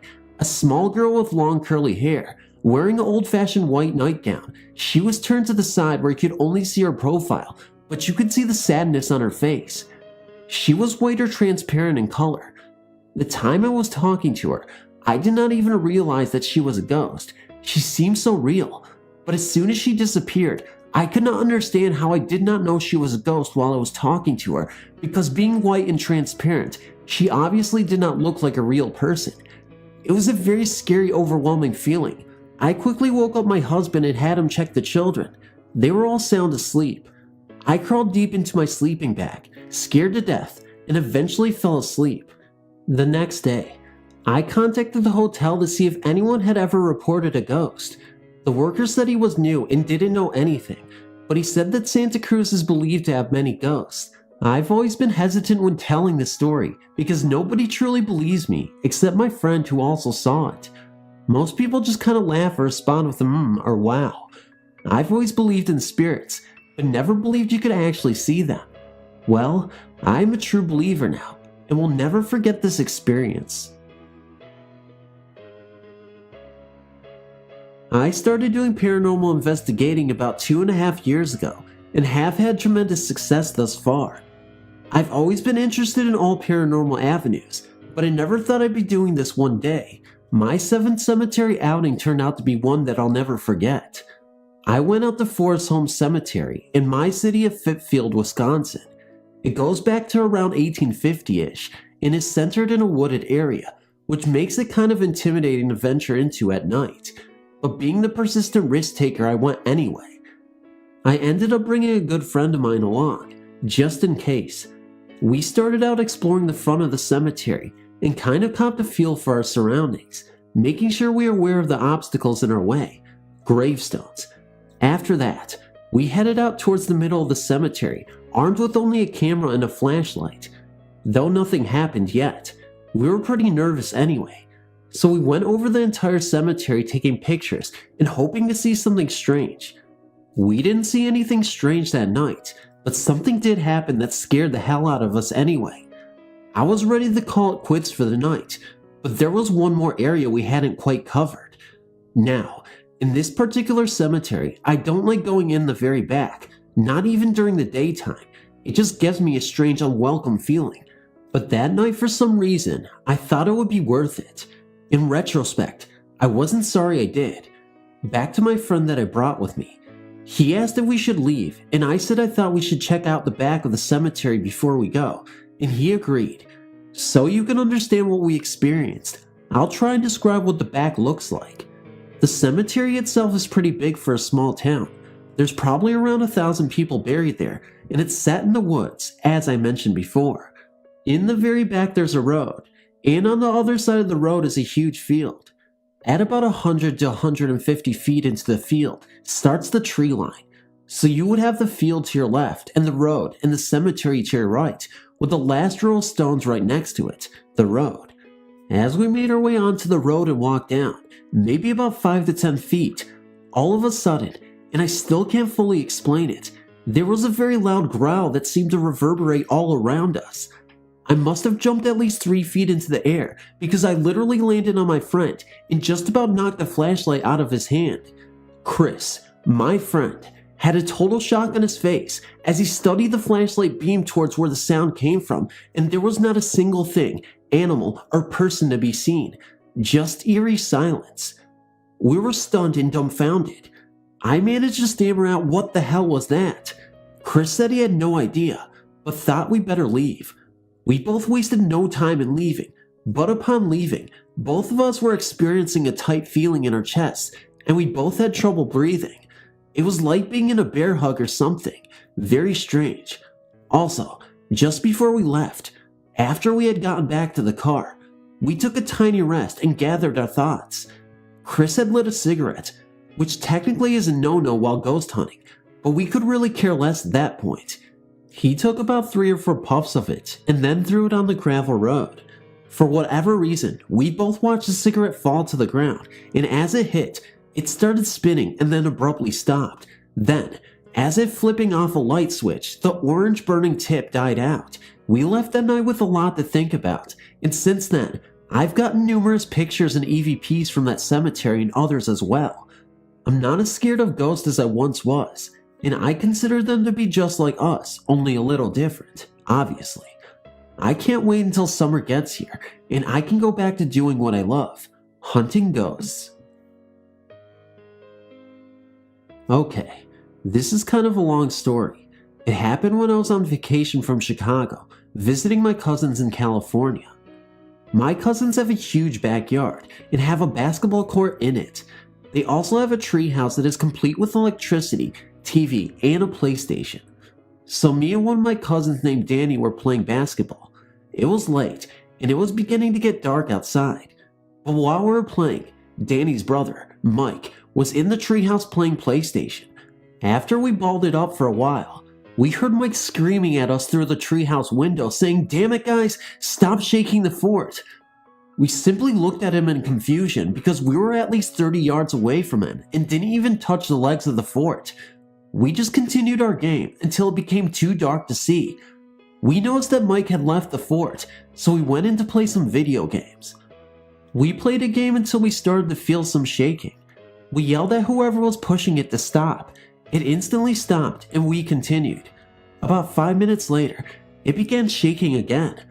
I went out with a flashlight and looked under and around, but saw nothing. I looked to the direction of the house, which was far because their backyard is so big, and saw that Mike and the rest of the family were in the living room. Kinda freaked, I climbed back up the ladder into the fort. We started playing a board game when we saw that the fort's security light went on, which meant that something was near. We briefly froze, staring at each other and both noticing the fear in each other's eyes. Danny went and peeked through the window but saw nothing, even with the help of the security light. I told him that it was probably some animal. He responded by telling me that the light only detects larger things, such as people. I told him to stop worrying, and we got back to our game. After a while, we got bored and decided to go back to his house. Danny got up and tried to open the door. It didn't even budge. "The stupid thing is jammed again," he said, as he pulled out a belt from behind the door. He must have had this problem before because he had a method of solving the problem. He wrapped the belt around the doorknob and began to pull as hard as he could. He looked so confused and frustrated and told me that it should be opening easily. I helped pull it, but still, it didn't even budge. It was as if someone was holding it from the outside. Sounds crazy, right? But it was then that we heard steps, as if someone was walking around the little porch of the fort. We both looked at each other and nearly broke down with fear. The first thing Danny did was pull out some powerful BB guns he had hidden under his bed. He then opened up a table for us to hide under. We were freaking out. Then I summoned the courage to peek out the window, and when I did, I saw nothing, but the steps continued, this time, up and down the ladder of the fort. I nearly screamed. But being the optimistic and fun-loving guy that I am, I took advantage of the situation to scare Danny and joke around.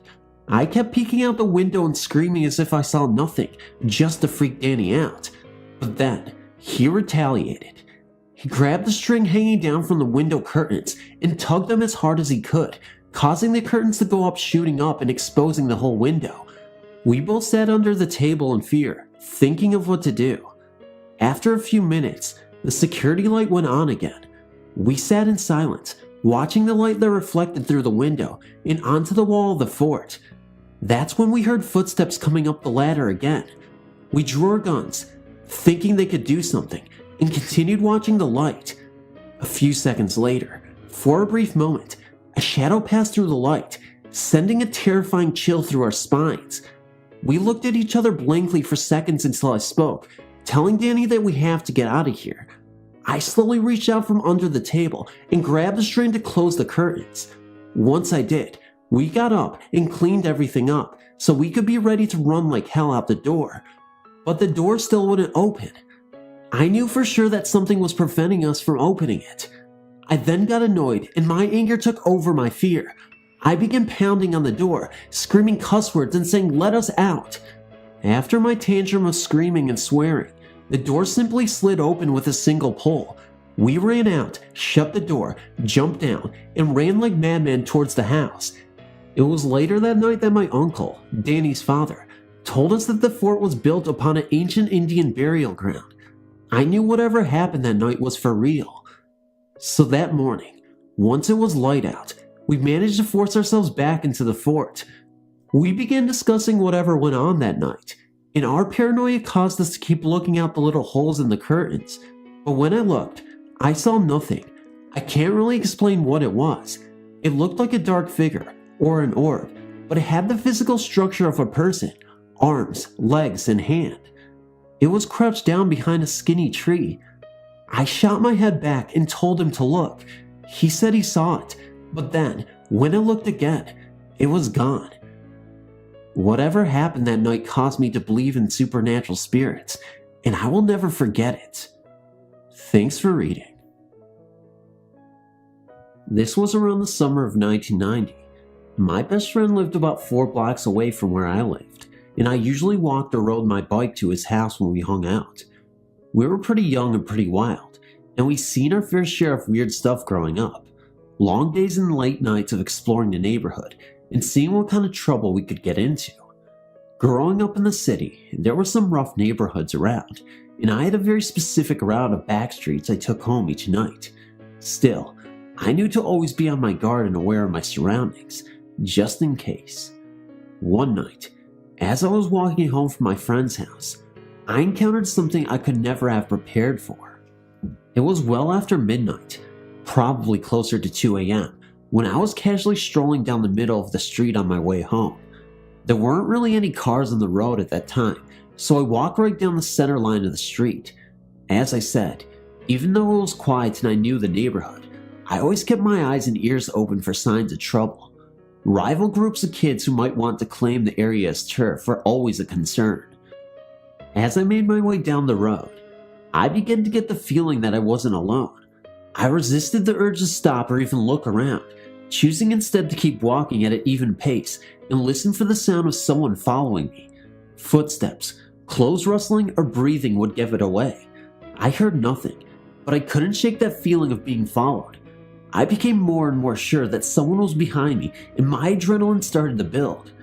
I still resisted the urge to turn around and look back. If someone was following me looking for trouble, there was a good chance they would rush at me, and they would have the advantage. This was not my first rodeo, so I kept walking, but began bracing myself for a confrontation. Nothing happened.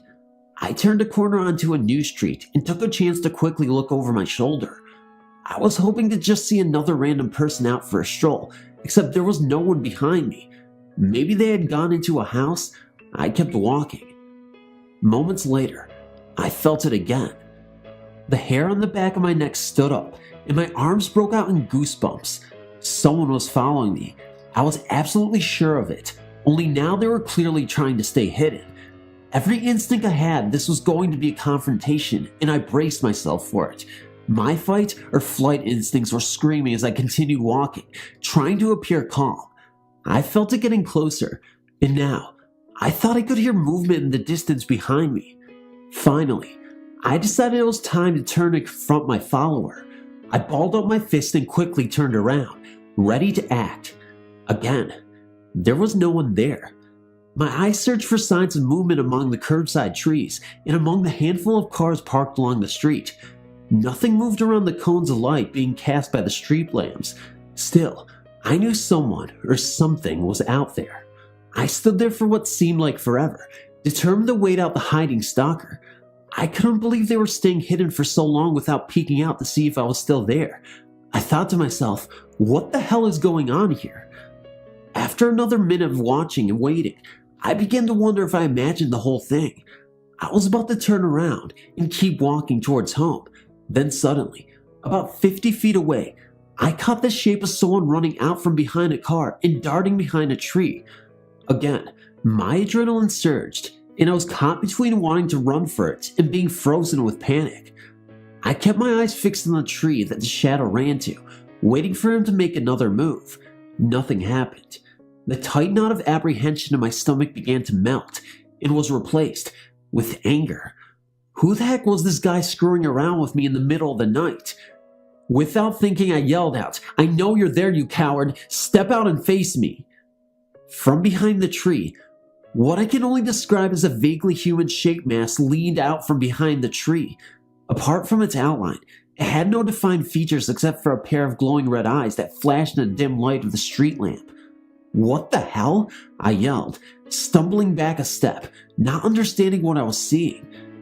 The dark form stepped fully out from the shadow and took a step towards me. I don't know what came over me, but all of a sudden, I felt more angry than I ever had in my life. It was crazy. I had this sudden urge to fight, and as I looked at those dull, glowing red eyes coming towards me, all I felt was anger. I wanted to tear it apart. Still within the dim light under the tree, the dark figure took one more shambling step towards me, and I was overcome with rage.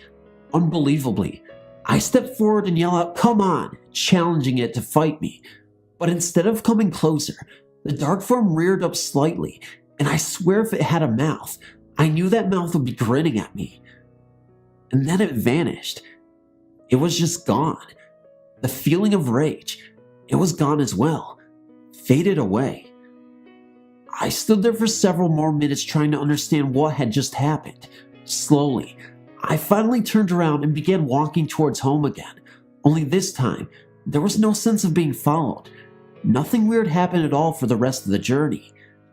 Night after night, I walked that same path home, always wondering if that red-eyed entity would return, wondering if I would be confronted and experience that same crazy rush of anger, but it never came back. I've never told anyone this story because, well, who would believe it? Thanks for listening. I have a strong interest in ghosts. Not that I always have, but I gained it recently. I'm a sheriff's deputy in Arizona. In a large city with a high crime rate, if you're a cop, then all of your friends are cops. I went to the police academy with a guy named Jeff. He was a short, stocky kid about my age. We were the only ones in the class who were the same age, so we bonded. We pushed each other through the academy. After we graduated, we were surprised to find that we would be working in the same district on the same shift for the same supervisor. We worked the late shift and always went to lunch with one another, usually around 11:30 p.m. We would go to my mother's house and eat. Jeff didn't trust cooks at fast food restaurants at 11:30 p.m., especially when they looked at us as if they had just gotten out of the state prison and were serving a cop. My mother worked at Walmart as a manager. She got off at work at 11 and was extremely delighted to have us every night. She lived in a rather bad area of the city. My mother and Jeff would laugh and joke. They would swap stories and try to convince each other that their job was worse than the other's job. Jeff would always let her win the argument. She called him her son. Jeff and myself went skiing every year in the mountains of Utah. It was a vacation that him and his father took every year, and he made it with me after his father passed. Jeff loved my mother so much that he invited her to Utah one year. As my mother was with an instructor learning to ski, Jeff looked at me and said, "Jerry, I can't take it anymore. The big city is draining the life out of me." Puzzled by this, I asked him what he was talking about, that he had loved his job and was the best cop in the valley at what he did. He explained that he was sick of seeing car accidents with dead bodies, chasing down a crack addict in the dark, getting shot at, etc. I said, "Fine, what are you gonna do, quit?" I was rather pissed off. He said, "No, just quit working there." I want to move to an area like this, cold, quiet, and comfortable. I yelled at him something very childish. "What about my mom? You'll kill her here. She loves you." He said, "Don't worry, I'll stop by from time to check on her." People just don't understand the strong connection that police officers get with their partners who watch their back every night. We returned from the trip, and Jeff did as he said he would. He packed everything up and moved to Colorado.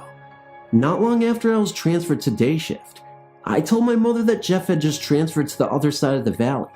It's what Jeff wanted. He couldn't stand me and my mother hounding him to stay. And with that, here is the story.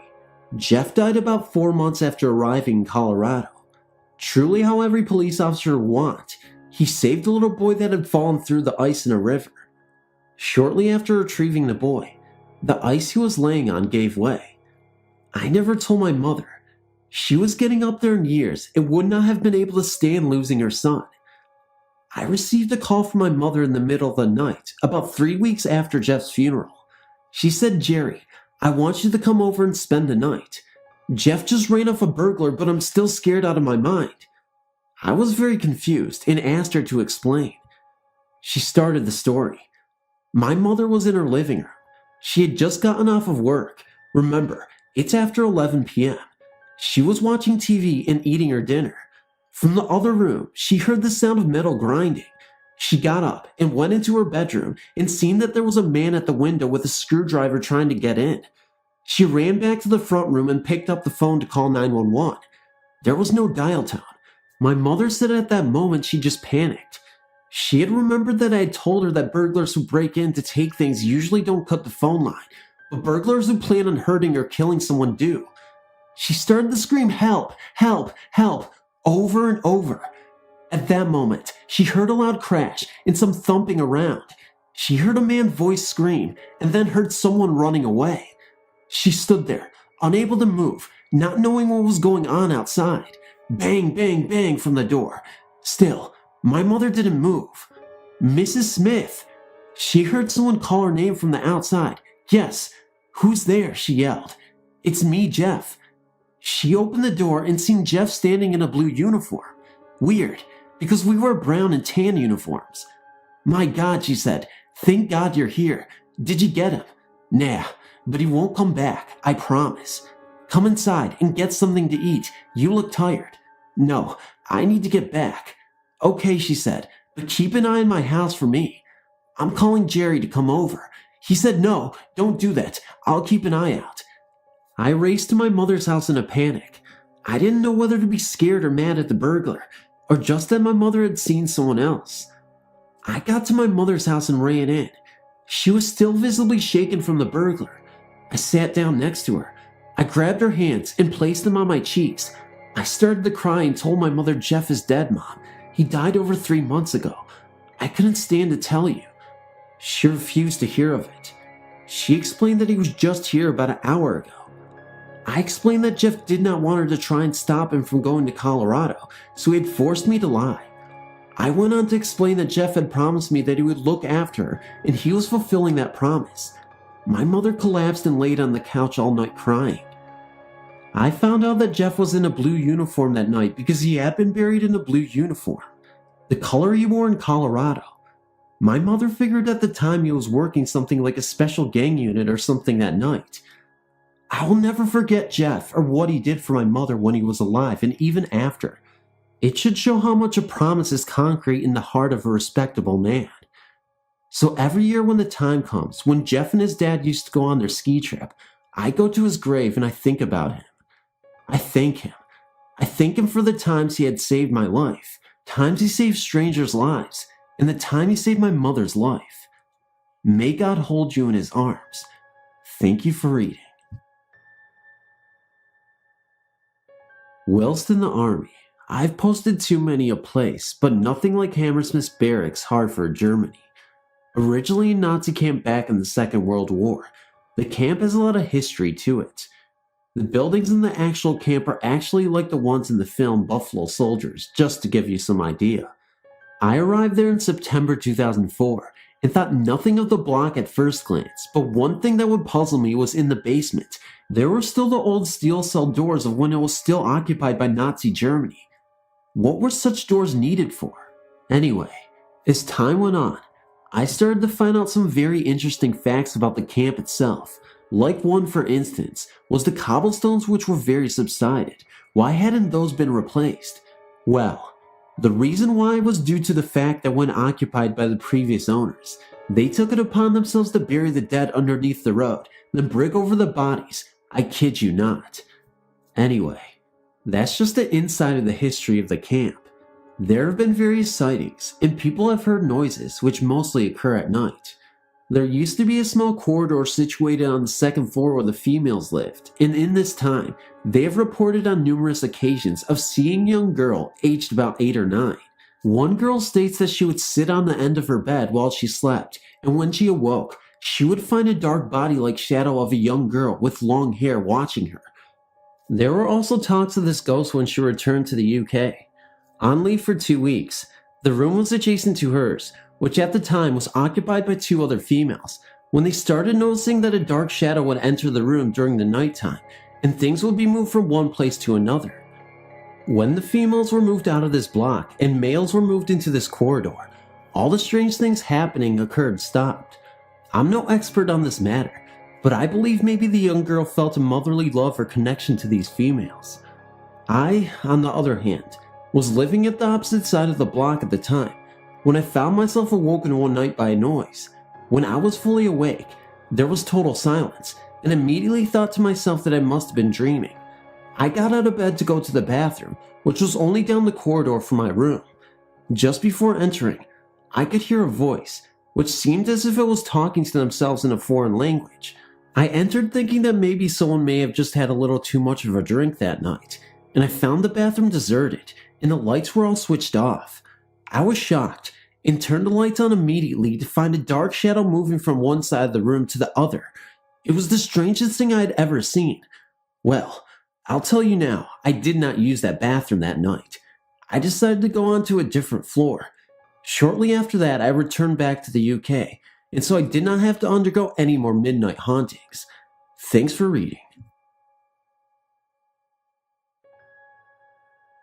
I've always believed in ghosts, witches, and the paranormal, etc. My grandma has always been involved with ghosts, and it seems that they always follow her. I now think that I have one following me. Anyways, to the story at hand. It was a few years ago. I was about 17, and I was having my best friend and my cousin over for the night. It was only us, my mom, and 2 younger sisters were visiting my aunt in another town. Well, that night we were in my room, and when the door is open, you can see the bathroom across the hallway. Also, with the way my bed is set up, you can see into the hallway when sitting there or lying there on my bed. My cousin Destiny got up to go potty. Sam and myself were lying on the bed watching a movie. I heard the bathroom door open, and I looked over just as Destiny came running back into the room looking scared. Sam and I looked at each other puzzled, then asked what was wrong. Destiny said that when she had gone into the bathroom, she had leaned over the sink to start brushing her teeth after going potty and washing her hands, and when she stood back up, it felt like someone was behind her watching her in the mirror. I'm getting chills just thinking about that day. Well, Sam was like, yeah, right. She is not a big believer in ghosts, I don't think, and me, being a believer and wanting to help out, got up to go to the bathroom to show Destiny that she was just tripping and that there was nothing wrong. Destiny stayed in the bathroom and watched as I walked across the hall to the bathroom. Well, right before I went to step over the threshold, I stopped, dead in my tracks, and for some reason my body froze and refused to go any further into the bathroom. I was a bit creeped out because I hadn't ever done that before. I hurried back to the room, and I was like, oh my. Sam was still skeptic, and she walked into the bathroom plain as day. I didn't get it. Destiny made Sam stay in there as she finished brushing her teeth, and I just stayed out of the bathroom the rest of the night. The next morning, everything was fine. I could walk into the bathroom no problem, and even Destiny could close the door when she went in there now. Later on that morning, though, I walked around the corner to get into the bathroom to take a shower, my clothes and towels in my arms. I stopped. It felt like my eyes bulged, and I couldn't get my breath at first. There, standing in front of the drawn shower curtain, drawn as enclosed shower curtain, was a black outline of a man a couple of inches taller than me. I am 5'9". Well, I freaked out and I ran to the phone and called my grandma, who I figured would know what to do in this situation. She told me to go back to the bathroom, and I did, and the outline of the man was still there, standing right in front of the bathtub. My grandma then asked if all the doorways had been crossed with holy water. I said yes, because all of them had, including the windows. That is, until it came to my room. I'm not a Satanist or anything, but that's my shrine, my room, and I don't need holy water to protect me. So, only the outside of my room's door had been crossed. Well, my grandma then told me to start chanting these words. I don't remember what they were, but they made me feel at ease. Next thing I know, the black outline of the man starts to move, and it goes through the bathroom wall, right into my room. I was happy to have it out of the bathroom, but now it was in my room. What was I supposed to do? Well, it ended up that I didn't have a problem with it in my room. I didn't get the creepy crawly feeling, so I think that I either left my house through one of the walls in my room that hadn't been crossed with holy water, or maybe I was just stuck in the bathroom and was trying to get back to my room. I hadn't told my mom and sisters about the ghost. My baby sister was young, and I didn't want to scare her real bad. But ever since that incident in the bathroom where the ghost or whatever it was moved from the bathroom into my room, my 2 younger sisters always refused to be in my room alone. Weird. And that's my story about the ghost in the bathroom. Feel free to write me if you like. More stories to come. I have more, plus I have some that my dad, mom, uncle, and aunt and grandma have told me. All true. Thanks for reading.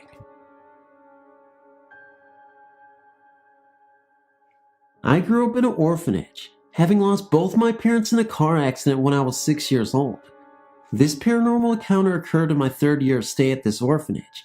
I must describe, the orphanage was pretty dilapidated and had only 4 dormitories, one for girls, infant to 8 years old, for girls, 8 to 18 years old, and where I belonged, one for boys, and so on and so forth.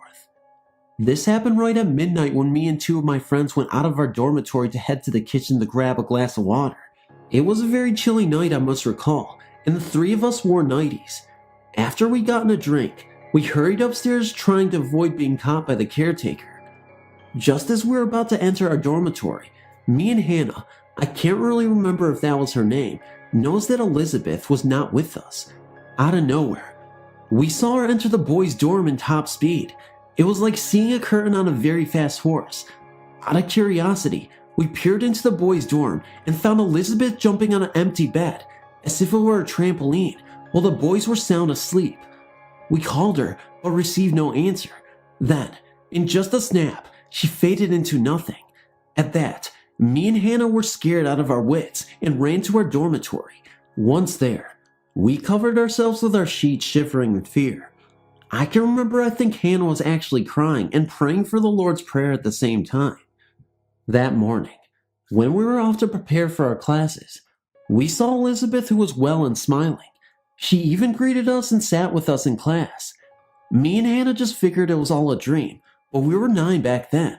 Now, I'm 30 years old, and I know surely it wasn't just a dream.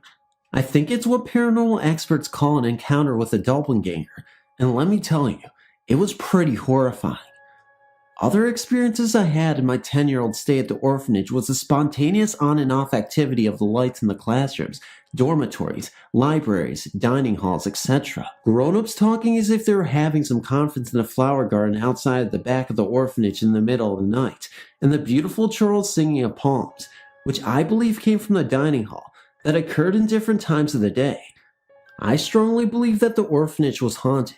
But what gets me wondering up to now is that why the people in charge never did anything about it when some children, especially the adolescents, started complaining. Well, that's my story, and I hoped you liked it. I apologize for the length. Thank you for reading. The following story happened to me when I was 4 or 5 years old. This experience occurred during 1944 or 45 in Kissimmee, Florida. My mother and I were waiting by the side of the highway, Orange Blossom Trail, for my father and grandmother to drive us to Orlando. Back then, there was very little traffic on the trail as it was known. We watched as the black Ford approached from the south, with the two of them inside. Neither person appeared to notice the old lady and small child waving at them. I saw both their faces through the windshield. The two people looked like my father and grandmother. Same clothing, etc. The car disappeared around the corner. We were both surprised that the car did not stop. My old lady, mother, started rambling and talking some very unkind comments about my father and grandmother. Several minutes later, another black Ford appeared from the south. This time the car slowed down and stopped, several feet ahead of us. It was my father and grandmother. We got into the car and asked them why they drove past us the first time. Their response was that they just got there. My father indicated that it must have been another couple that looked a lot like them. After a few minutes of arguing, my old lady just went blank and stopped talking about it. 12 years later, I asked my father if he remembered the incident. He still remembered the fuss my old lady made when she got into the car. He indicated that the kind of situation had happened to him before, more than once in Kissimmee during the 1940s. This kind of thing, being seen before arriving, appeared to run in the family. These are just some of the observations I noticed about the incident. This was my first experience at seeing something that would happen in the future. The car and people were clearly visible and solid. The people looked like my father and grandmother. I do not remember hearing the car, no engine sound. I do not remember seeing any smoke from the tailpipe either. The people in the car did not respond or react in any way to the two people that were waving at them from the side of the road. Back then, everyone would have waved back to small children that waved to them. My old lady sometimes remembered the incident, other times she could not. After this incident, I've never trusted my ability to identify people by sight. Finally, this situation appears to be common to my father's side of the family. I've also been seen in places before I arrived too. Note, my relatives on both sides of my family are psychic, psychotic, crazy, and or a combination of the last three. I'm probably the only normal one in the family. I'm sorry if you had to hear this, but I had to tell you. Thank you so much for reading this story, and I hope you don't run into anything that I experienced too. A friend of mine is a veterinary technician and has worked in numerous vet clinics over the years. There was one place that was strange though. All the techs at this one clinic would have frightening dreams about being chased through the clinic by something at one time or another. My friend had told me this, and I asked if she ever had this dream, and she said no, not yet. I would often go with her when she had to take care of the animals over weekends or holidays and help out. One night, it was my turn. It was a clear dream, and everything appeared real. I found myself running through the clinic with the feeling that there was something behind me, just beyond my sight, and that this entity didn't want me there. I also think it enjoyed the chase, because I was somehow in its place or frame, or more closer to its existence where it could reach me. I was overwhelmed with fear, but I remember wondering why this was happening to me because I didn't work there. I remember stopping just before I got to the kennel room, turning around and yelling, "Hey, I don't work here." Suddenly, I was awake, like someone had flipped a switch, and I never had that dream again. This place had a higher number of deaths associated with surgeries than any other clinic my friend had worked at. They also had problems with some of their equipment turning on and off, batteries draining, tools missing, that sort of thing. Anyway, the owner sold the place, and now it's an eye clinic. I've often wondered if any of those people had strange dreams. Thanks for reading. This is a story related to me via my father. He told me yesterday, as we were speaking of ghosts. Dad said he was walking home one fall evening while he was in high school, in the late 1950s. He had been in downtown Portsmouth lollygagging around with some friends. It was now time to go home for dinner. If anyone is familiar with Portsmouth, New Hampshire, they know it is rich in history and an old port town, hence the name. There is an alley that cuts behind the school, and it passes by the South Mill Pond. He was halfway down the alley when he saw a bright light coming out of the sky. He had no idea what it was. This was back in the day where schools were building bomb shelters and kids were scared of some sort of disaster. The light got brighter and brighter. As it came closer to him, it was speaking to him. Dad listened to it and was mesmerized. He said it looked like an angel, but not anything like you would assume it to be. It spoke to him for quite some time. He doesn't recall how long he was there. The concept of time ceased to exist, and it left in the same manner as it came. He continued home and told his mother. She told him it must be his guardian angel. To this day, he can't remember what it said or what it really looked like. He had such a glimmer in his eye as he told me. He was smiling like he hadn't told me the whole story. In the years after that event, my father has cheated death at least 5 times, the last time being this past year. He should have died, but he didn't. I wonder if the angel guided him through all of the obstacles he has faced. If it did, I'm glad, and I do believe. Thanks for reading. One night, I was hanging out with my friends in an apartment in the small town I lived in. 3 people lived there, a married couple and one of their friends who was a young teenager. I would hang out and stay overnight there frequently, as there was not much to do in such a small town. This night was just like any other, or so it seemed at first. We were just hanging out, talking and laughing about whatever came up. Soon it was late, and the young girl decided to go to bed while the rest of us were going to stay up longer. She walked down the hallway and entered her bedroom and screamed. We immediately jumped up and ran to her bedroom. She was looking down at the floor with an expression of terror on her face. She was staring at a medium-sized porcelain angel that was lying broken in 3 pieces on the floor.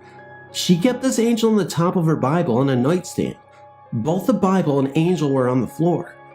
A broken angel is nothing to scream in terror over, and at first I was confused, but she picked it up, and streaming from the eyes was what looked like fresh blood.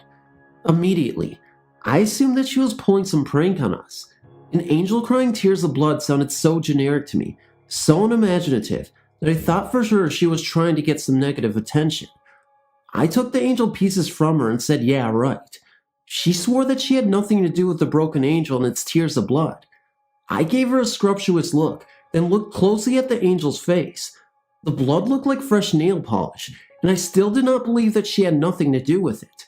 Knowing that nail polish smells strongly of chemicals, I put my nose close to the angel's face and smelled it. I could not detect a familiar nail polish smell, but I was still very doubtful. I noticed that the blood was running perfectly from the base of the eye, that it followed the contour of the round eye, and that none appeared on the eye itself. It was then that I started to think twice about what was happening. I knew that this girl had not left my sight for at least an hour and a half before she entered her bedroom and promptly screamed. Knowing that applying nail polish in such a way that it would not get on the eye itself, and then to make it run down the face in such a short time, a matter of seconds, was nearly impossible. As I held the angel in my hands, I grilled the girl about what she had seen when she entered the room. She said that she walked in to see it broken and the blood just beginning to run. I asked her several times if she was faking us out, and that a joke like that would not be funny at all.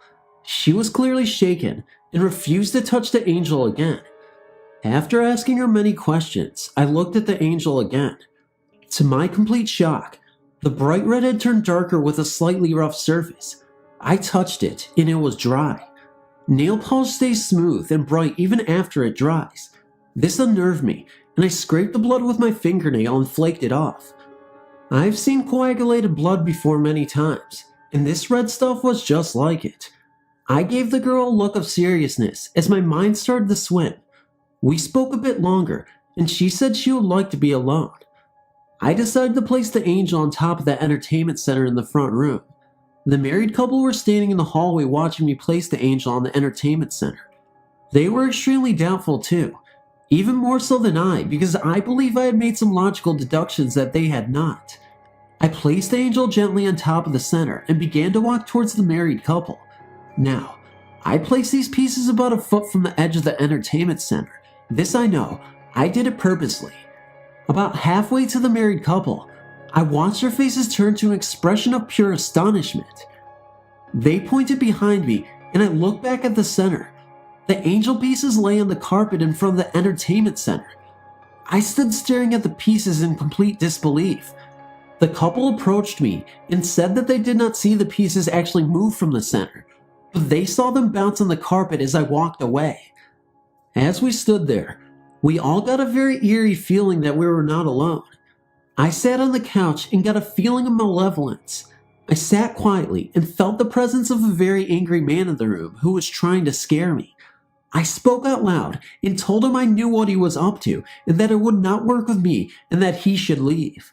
Out of the corner of my eye, I caught a glimpse of a face of a man who had the most terrible scowl and angry eyes. I believe he was truly upset that I was not going to allow him to have that effect on me. The feeling of the room returned to normal, and I relaxed. I went back to the girl's room and told her what had just happened. She was crying and said that ever since she had been going out with this certain young man, who was very controlling and had lots of bottled emotions, a spirit of an angry man had been following her around. I suggested that she leave this boy and pray for the spirit to leave her alone. She ended up breaking up with him, but a few months after the incident. This story sounds incredibly generic, I know. I did not believe it myself, but I was there, and there was definitely something there that night that did not like us. Thanks for reading. One April morning, I had to go and meet a woman and take her to a doctor's visit and translate for her. We were to meet in front of the translating office. When I turned onto the street of the business, I noticed a minivan with 2 adults and a child in the middle of both adults, and I parked and approached the couple to ask if she was the woman that I had to go and help translate. The child and husband just looked at me and smiled as I spoke to this woman, and the child was just all jumpy and playful and all smiles. Cute 3-year-old boy with his thick blue jacket, dark brown hair, cute as can be. The woman then agreed to go in my vehicle and left her husband and child. At this point, I was unaware of who this child was.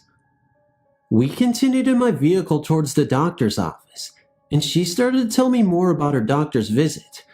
This woman was diabetic and had lost already a baby at birth, and 2 had been miscarriages. All she wanted, she told me, was to have a baby. I thought, how strange. Then I asked her, and the little boy in the minivan, isn't he her son? She replied no. Then I asked if he was a relative, or maybe it was just babysitting for someone. And she was just looking at me kinda weird, like that what is she talking about look. I caught on, and asked what was wrong, and she said that there was no boy in the minivan, just her and her husband. I was shocked and a little speechless and said to her, "Now look, there was this little boy in the middle of you and your husband. He would look at me when you were talking to me and he would smile and be playful. I even described him to her and what he was wearing, and she said no, that there was no child with them at all. You know, in the beginning, I thought that she was joking with me, but she was serious. So then I became serious and very thoughtful why this occurred. Because sometimes you think, now, I know I'm not that crazy, and I know I don't hallucinate, and I know I was not seeing things. I'm in my right state of mind. So what is going on?" All I could tell her was that babies many times when they pass, they continue as angels to be by their parents' side, and that now she knew that her little guardian angel was this cute angelic brown-haired boy. Months passed, and she returned to the office and her husband was with her. And she told her, "Remember her? She's the one that saw her angel in our car." This happens to me often, that I see, feel, or even sense people or children that have passed. But at the time it is happening, I don't think they are past. I see them like I see anyone else. It is after that I know that I just saw someone that is deceased. Thanks for reading.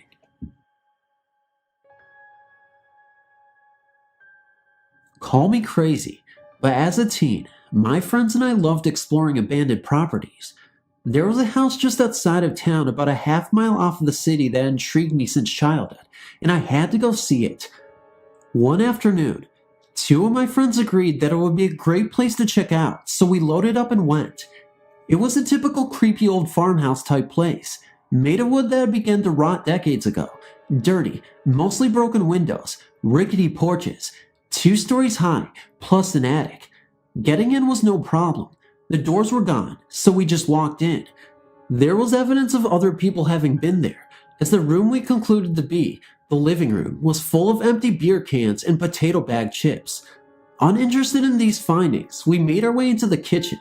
It was broad daylight outside, but this house was pretty dark inside, adding to the intrigue and creepiness. The kitchen was a wreck. It seemed as though the mice had taken full advantage of whatever had been left there, so on to the dining room. Finally, we saw a set of stairs, the first ones we had seen so far, and up we went. On the 3rd step from the top, I set my soda can down so we'd be able to remember that's where we came up. I'm glad I had the foresight to do that. We meandered to the top floor, and found that it was much brighter and warmer up there. Probably because it wasn't under the cover of the low tree branches as the downstairs had been. We weren't feeling too afraid, just a little uneasy, as we walked around until we got to a large room on the east side. I can't really explain what I felt. Mostly I felt as though I wanted to cry. Someone was very sad, and that much I could feel. Whoever it was hadn't been ready to die when they did, and weren't able to say goodbye and let go. My friend Chris left the room, stating that he was finding it difficult to breathe. Must be the dust.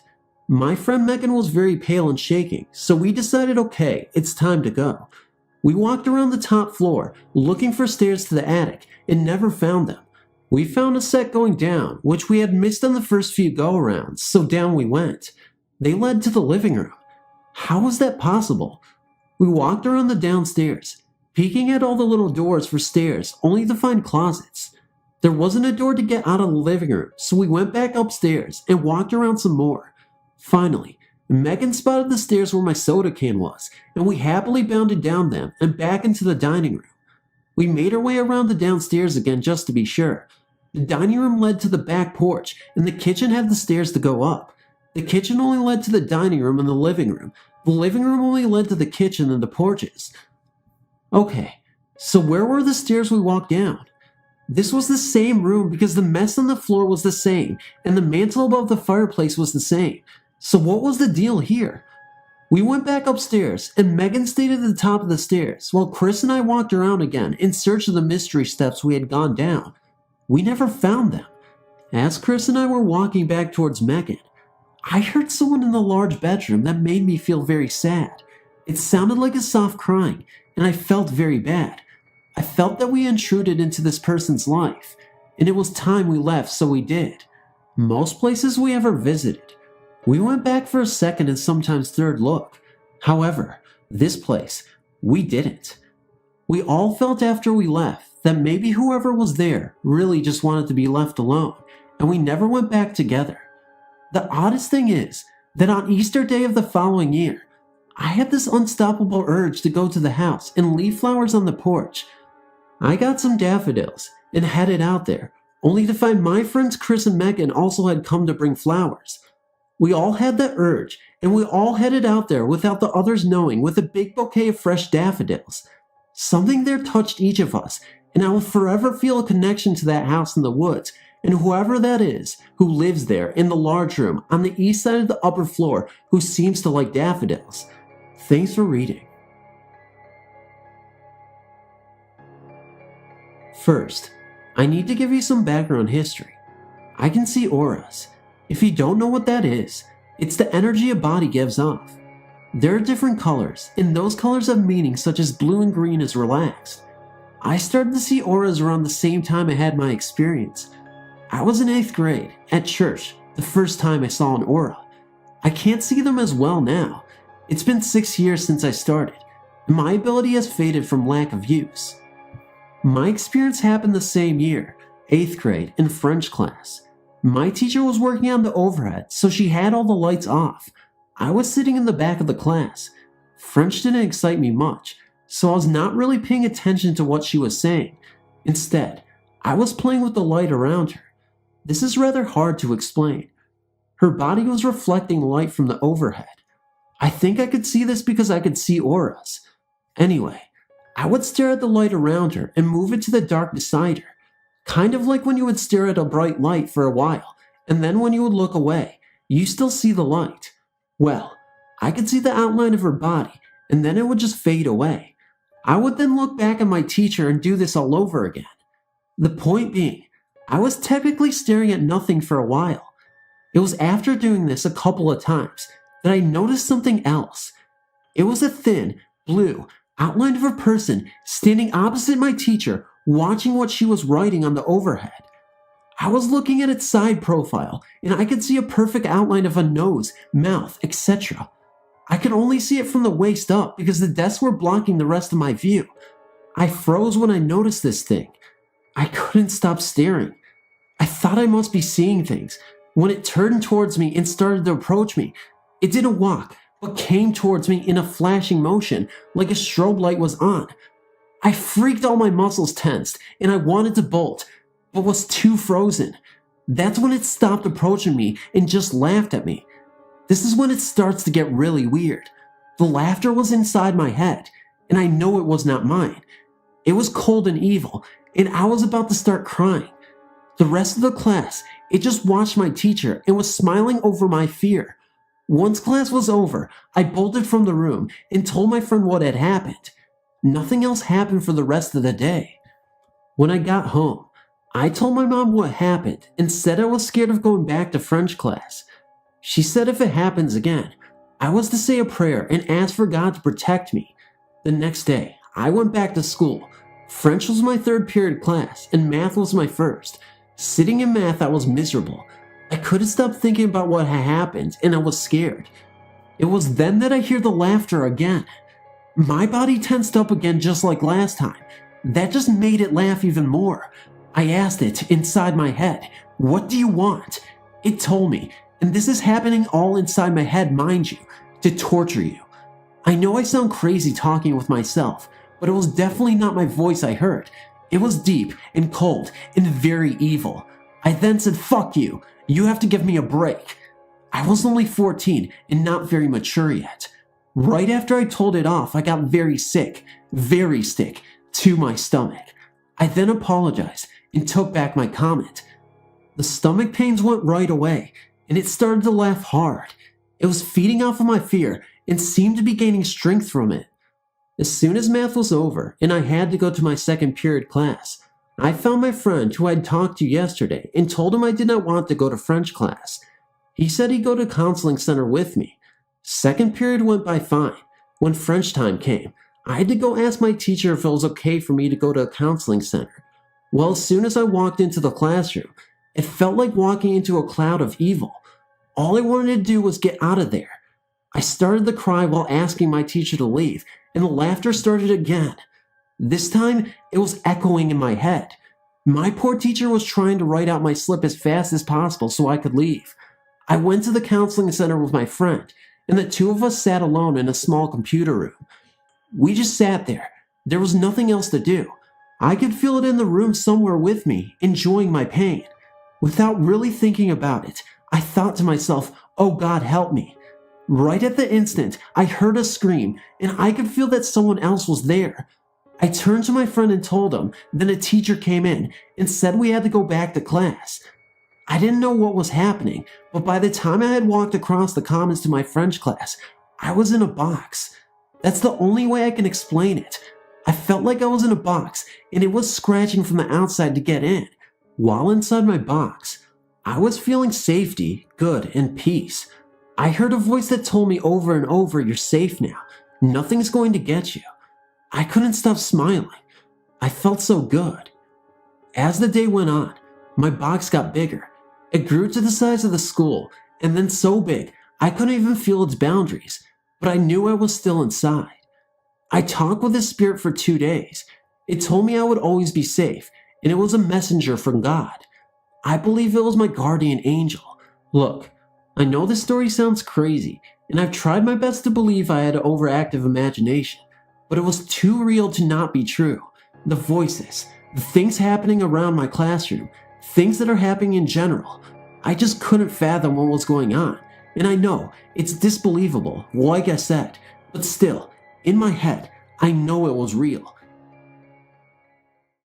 This is going to sound like an unbelievable story, and I honestly couldn't fault anyone for feeling skeptical about this encounter. In hindsight, I don't believe the entity in question meant any harm, and in fact, I believed it to be fairly comforting.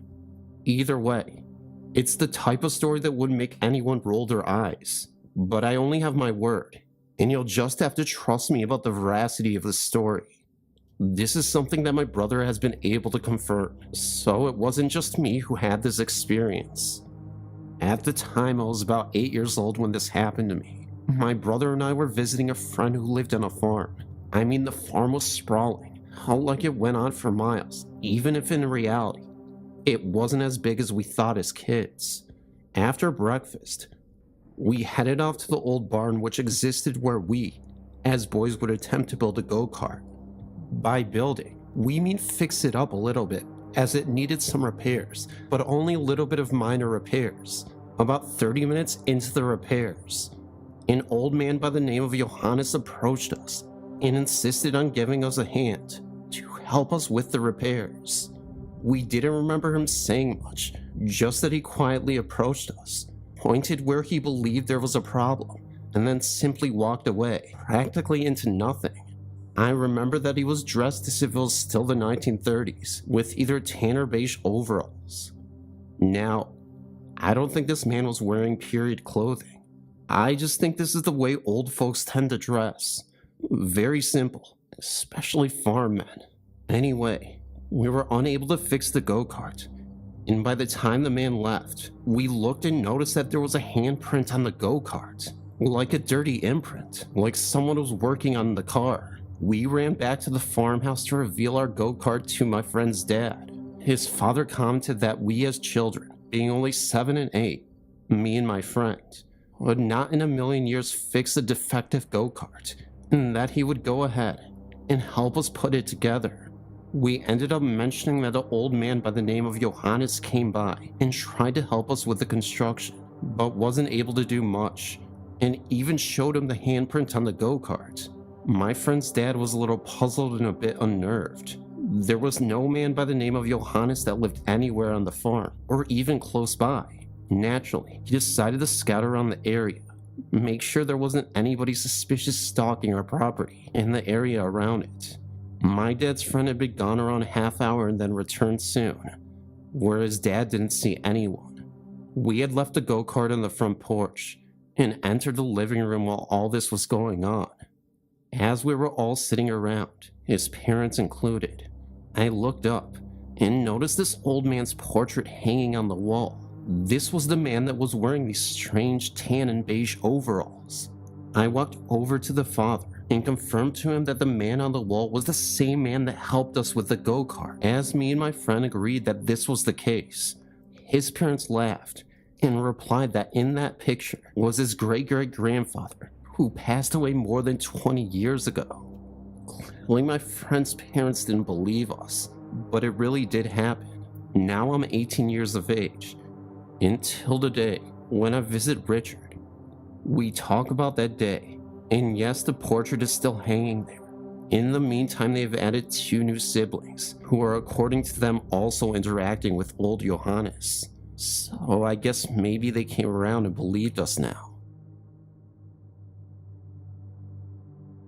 I don't think anybody has shared a story so unique, although I previously believed that many of these encounters do exist, but for some reason or another, they never get told. I live a few miles out from London, England, and I'm sure many of you are very aware of the famous stories and reputation that the city has for its creepy and unusual hauntings. But what if I told you that there are ghost sightings that happen in the London Underground? Well, I can only speak for myself. What this story has to do with my creepy experience with a passenger in the London Underground. But I also have another story that is just as creepy, in Whitechapel. Now, of course, London is an international city, and it's very difficult to get away from people.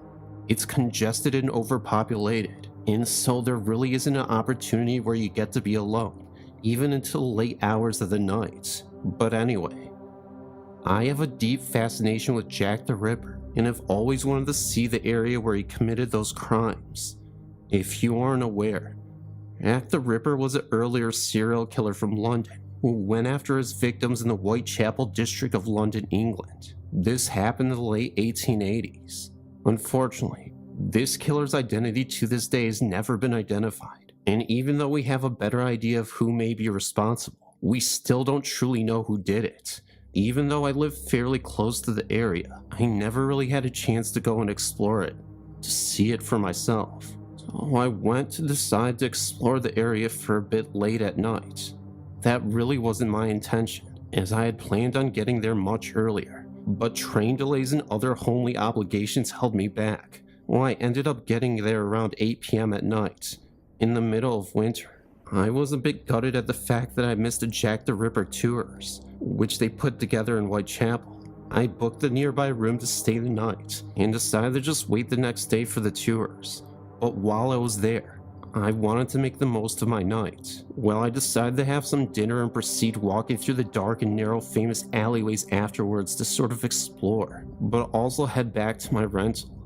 At this time it was closer to 2 a.m., maybe closer to just 3, and not one person was in sight on a weekday. Now, Whitechapel isn't what it used to be. Back then, this was considered the poor part of town, not only derelict, but crime-ridden. These days it's more of a tourist attraction, so believe me, I was completely safe venturing around this district on my own, even late into the hours of the night, after all the shops had closed up, and everybody disappeared. So as I'm walking around the district, I was stopped by an unusual man who was standing a few feet ahead of me, down in the direction of where I wanted to go. I could see him at the end of the alleyway, and started coming closer my way. "What are you doing down here? It's late. Go away," I heard the man suddenly yell to me from the distance. The funny thing was, it almost seemed like he would be walking to catch up to me, and my initial reaction was to turn around and walk away from that man. Now obviously, I'm not going to entertain some creepy guy shouting at me from afar. It would have been drug related. I have no idea. I'm not taking any chances. But every time I'd look back, as I got further away from him, he stopped following me after I walked a certain point. I know this because every time I looked back, he'd be further and further away. It was just bizarre. The weird thing was, it wasn't like he was really chasing me either. So 5 minutes would pass, and I'd figured he'd be gone, and that this would be over with. Not 1 minute later, this young couple passed me by walking home from the pub, and frighteningly I asked them if I could walk with them. I felt a little safer crossing back down the road. There's a really creepy guy down that street, and I don't feel safe going down there alone, I said to them. Thankfully, they were kind enough to let me walk with them, so we walked, and the guy had disappeared. They were wondering why I was walking around at night in this district for no reason, and told me that I shouldn't be doing this, even though Whitechapel is still a safe area. I told them about my fascination with Jack the Ripper, and they proceeded to tell me that the area where I saw that man who shouted at me was the same spot where Mary Tabrell, one of Jack's victims, was discovered lifeless in 1888. The thing was, the guy who I noticed in that area wasn't dressed old-fashioned. He seems out of place and creepy, but it wasn't like he didn't belong there. He did have a white collared shirt on and a tie, but that was about it. He looked to be in his 40s maybe. That's all I could really make out. He wasn't too far away where I couldn't make him out, but also far enough away where I couldn't clearly see him. All I'm thinking in that moment is that that guy is creepy. I'm going to turn around and hope that he doesn't follow. The connection is what makes this unbelievable. Now, I'm not saying that this was some sort of ghost of Jack. It could have been anyone, or he could have been an actual person. But to me, it really felt a bit ghostly. Sure, I'm into the paranormal, but I'm not one to jump to conclusions. I feel that he was a ghost now that I think about it now, but I didn't really think about it at the time. That was also a weird night, because when I finally got back to my rental to go to sleep, I could have sworn in the big mirror in the flat, I saw a face looking at me in the background of it. Was it the man's face I saw earlier? I have no idea. Or maybe I ended up getting a spirit attachment that night, because there's one more encounter that I have to mention. I had just returned from leaving on the London Underground Railway. We call it the Tube. Americans would call it the subway. I changed trains at Leicester Square and managed to get on board on southbound Northern Line just before the doors closed. As I sat down, I realized that there was only one other person in the carriage. I took no notice of him and started looking at my phone and reading up on some websites. As we approached the next station, Charing Cross, I looked up and realized that I was alone. I've tried to tell myself that the other person had just got off the train, but of course he couldn't have, as the doors remained closed until the train stopped in the station. London Underground trains and stations are reputed to harbor several ghosts, and despite my often voiced skepticism, I'm now wondering whether I encountered one of them there. So these two experiences may very well be something paranormal. I may have an attachment, or I may be losing my mind, but as I've said, I don't think many have a story like these two encounters. I'm not even sure if anybody would believe me. I wouldn't if others heard this. I wish I could have filmed this with my phone, but I wasn't thinking. I used to deliver papers at the Madison Barracks in Sackett's Harbor, New York. Of course, this is their old military barracks. When I was in one of the buildings to drop off a paper, I was walking up the steps to the apartment when I felt a hand on my shoulder. I turned around, and nobody was there. As I started back down the steps, I saw a figure walking downstairs in front of the door. He was dressed as an old army soldier, and had his old rifle over his shoulder. As I walked down the steps towards the door, he turned and looked at me, and was suddenly out of sight. I went to open the door, and there was no sign of anyone there. What's even crazier was just before I went to open the door, it opened by itself. Ever since then, when I've been in that building, I've gotten the feeling as if I'm being watched or followed by someone. It's not a bad feeling. In fact, it's a very safe feeling. I feel that it's an old soldier still doing his job, like he did back during the War of 1812. Sackett's Harbor, New York is known to be filled with history from the War of 1812. There are a lot of old buildings in Madison Square Barracks that are being remodeled. It's been said that a man with a light can be seen on one of the balconies. There was also another building I went to, which I used to frequently drop newspapers to. I believe this is where the man with the light is seen. I haven't seen the man personally myself, but apparently witnesses have reported seeing a man with a lantern surveying the property, often going back and forth, as if to warn other soldiers of incoming danger. At least, that's what people around here believe is actually happening. I feel very safe when I'm at the Madison Barracks because I know I'm being watched over by the long since dead soldiers that once lived here. I believe they still patrol the barracks to this day. who keep them safe. I know they're watching over me and are keeping me company when I'm in the buildings that are now used for apartments. I would like to hear from anyone who has ever been to Madison Barracks in Sackett's Harbor, New York.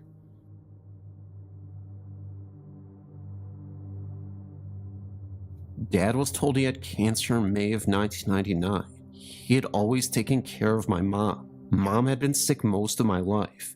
Dad passed away on July 14th of 1999. The ball dropped in my lap into what to do with my mom. He had always asked me not to put her in a nursing home, so I left my job and brought Mom to live with me and my husband Sam. The night my dad died, we went back to my parents' house to stay. My son Brad and my husband got a beer and went out to the patio to eat. My dad had never drank a beer with Sam, and Sam took the beer and made a toast to my dad saying, "Here's to the beer we never had together, Walter." At the time they popped the cans of beer, the 2 coach lights in the garage flashed blue, and shots of blue came from them, and then they went out. Sam and Brad never did take a drink of their beers. After the funeral, we were able to put our thoughts together. We brought Mom to our home to live.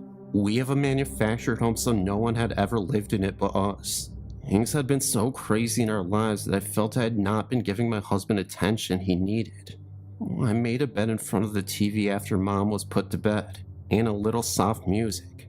Things started to heat up when we heard this very loud thump on the wall behind us.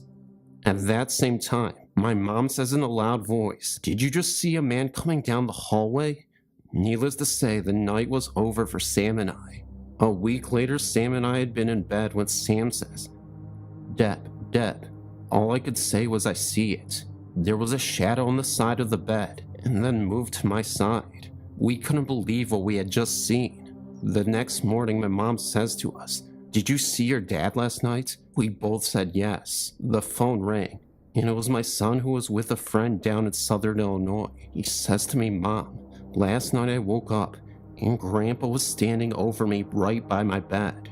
The only thing I could say was I know he was here also. Now during this time, Mom became very sick and was put into the hospital. She was put in a room across from where my dad had been. She said she had heard him calling her, and that's when she got out of bed and tried walking to the room across from her. She fell and broke her arm.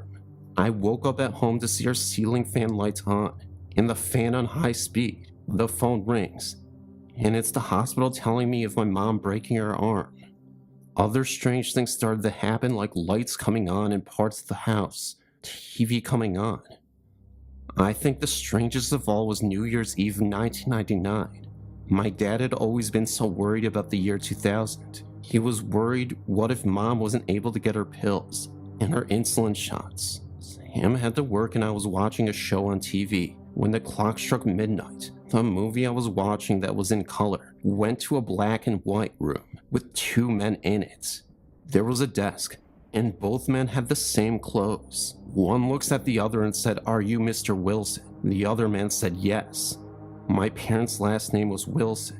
This froze me to my chair, not being able to move. Then the movie I was watching was right there before my eyes, back in color. I was hit with the flu bug really bad in the winter of 2000, as I laid there in bed crying because I just couldn't take care of my mom, as I felt I needed to. I felt this soft kiss on my lips, and a hand touched my cheek. Mom was in her bed and couldn't walk, and I was the only other person there. Mom started to see something sitting beside her bed at night. He had a potty chair in her room. She said the man sat there for hours and looked at her.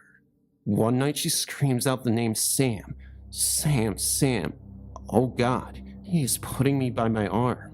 As we ran to her room to turn on the light, you could see the fear in her eyes. Sam asked where the man was, and she says right beside you by the stairs. We didn't have stairs in our home. I felt so bad for Mom, as I started to think Dad was there to take care with him. I called a paranormal group from Southern Illinois to come to the house, but was asked by my son not to do this. Things was just too far gone in my mind, and I needed help to keep my mind. Mom was put in the hospital so Sam and I could take a break. She had a stroke the next day and was in a coma. I was at the hospital every day with her. The 4th of July came upon us, and I told Sam I was not going to the hospital that day. He was getting ready for the second shift job. I started thinking, yes, I will go, even if it was for a short time. I go to the hospital around 4 p.m. and was sitting there holding her hand, and she passed away. I think she was waiting on me to come to her so she wouldn't be alone. As she was taking her last breath, Mom looked to the door, opened her eyes and smiled. All the pain that had aged her face all those 36 years was turned to soften, and it was free of pain. She was now with Daddy, and I saw it in my heart. Dad and Mom had been married for 50 years. During that year, I had tried to get grass to grow in Dad's grave. It wouldn't do anything, just dirt. After Mom was laid to rest beside him, the green grass grew. Dad died July 14th, 1999. Mom died July 4th, 2000. God, I miss them both. But I know they are both watching over us together now. Strange things still happen from time to time, and I just kind of gave a smile and said, okay, I will be careful. You see, it's not the first time I've had strange things happen to me like this. It has happened most of my life. It's like a draw power knowing someone is going to pass away, in my dreams or a smell. I would love to talk to you about these things. In 1989, I lived as a single mom in a 2-story townhome. This was in Brea, Kentucky. My bedroom was upstairs and had one window overlooking my front door and the parking lot.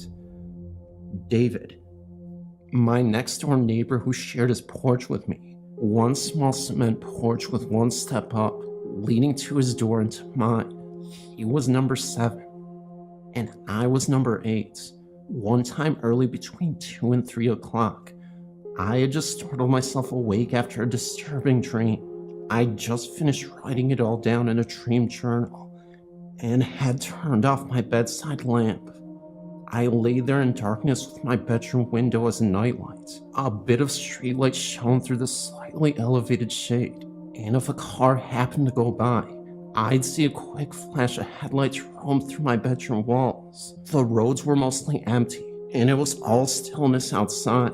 My window was partly open, and I remember the sound of wind and an occasional instinct amidst all the quiet.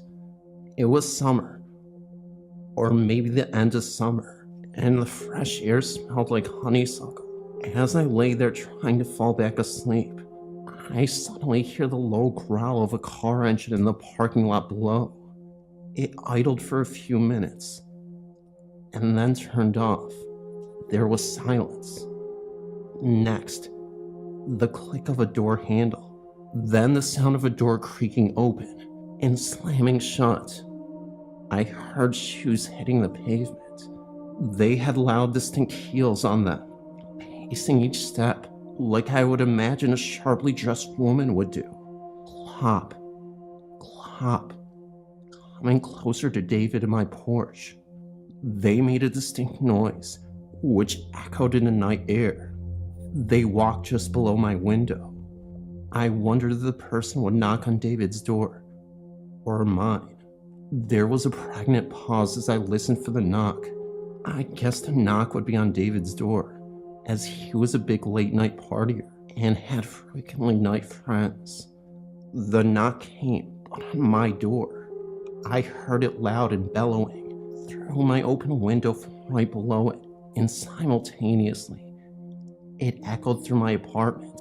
5 knocks on my front door, sharp and determined. I immediately leaped out of bed and was at the window for a few seconds later. I yelled down to the visitor, "I'll be right there." I had several friends or family it could be, despite this odd hour, so I wasn't concerned.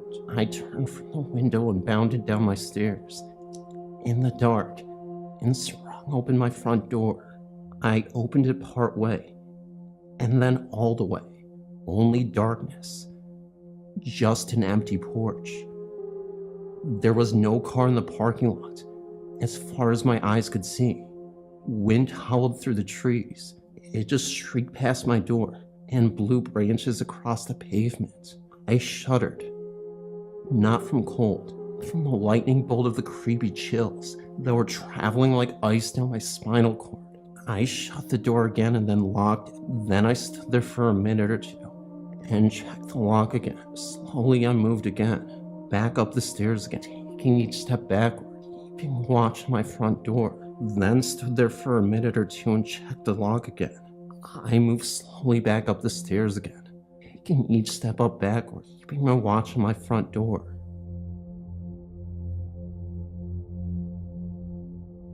About 4 years ago, when I lived with my mother and her boyfriend in an apartment, I was sleeping on the love seat in the living room, and I had a stack of pillows and blankets close to my head. It was about 12 a.m., and suddenly the pillows and blankets fell over. I shrugged it off. There were a lot of pillows and blankets, and the pile was a bit lopsided. That was, until I got up in the morning. When I woke up, I saw that the pillows and blankets had been made into a little pallet on the floor next to me.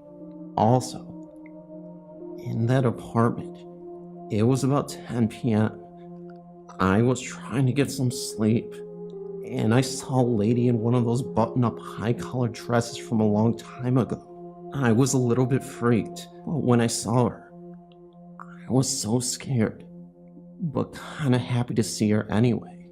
Also, about 2 years ago, I was living in a home with my father and my stepmother, and I was walking to my room, and that's when I saw a blonde lady laying on our couch. She was wearing a long light blue dress.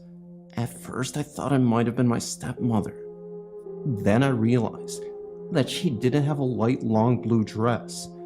That was when I looked back, and the lady wasn't there anymore, and my stepmother was all the way at the other end of the house on the computer. This time it happened to my father. He was sitting in his chair watching television, and for some reason he looked behind him and saw this little old lady with her hands in her hips, giving him a disapproving look. I'd also see things disappear and turn up in weird places. At first I thought I'd done it. I'm always leaving stuff in odd places, like my shoes in the bathroom behind the towels. But then I realized even I didn't leave things in that weird of places. Once I lost my house keys, I knew I'd left them on my bed, and I was getting ready for bed, and I was getting all the crap off my bed. I realized that my keys weren't there. I looked for them for days, but I never even found them. That is until about 6 months later. We were moving out of the house, and my dad was moving the big desk out of my room, and there were my keys. There is no way that I could have kicked them under the desk by accident. It had this weird decoration on the front. The only way that it could have gotten there was from the back, and that was also impossible. My desk was too close to the wall for that. This also happened to my father a few months ago. It was really late at night, or really early in the morning.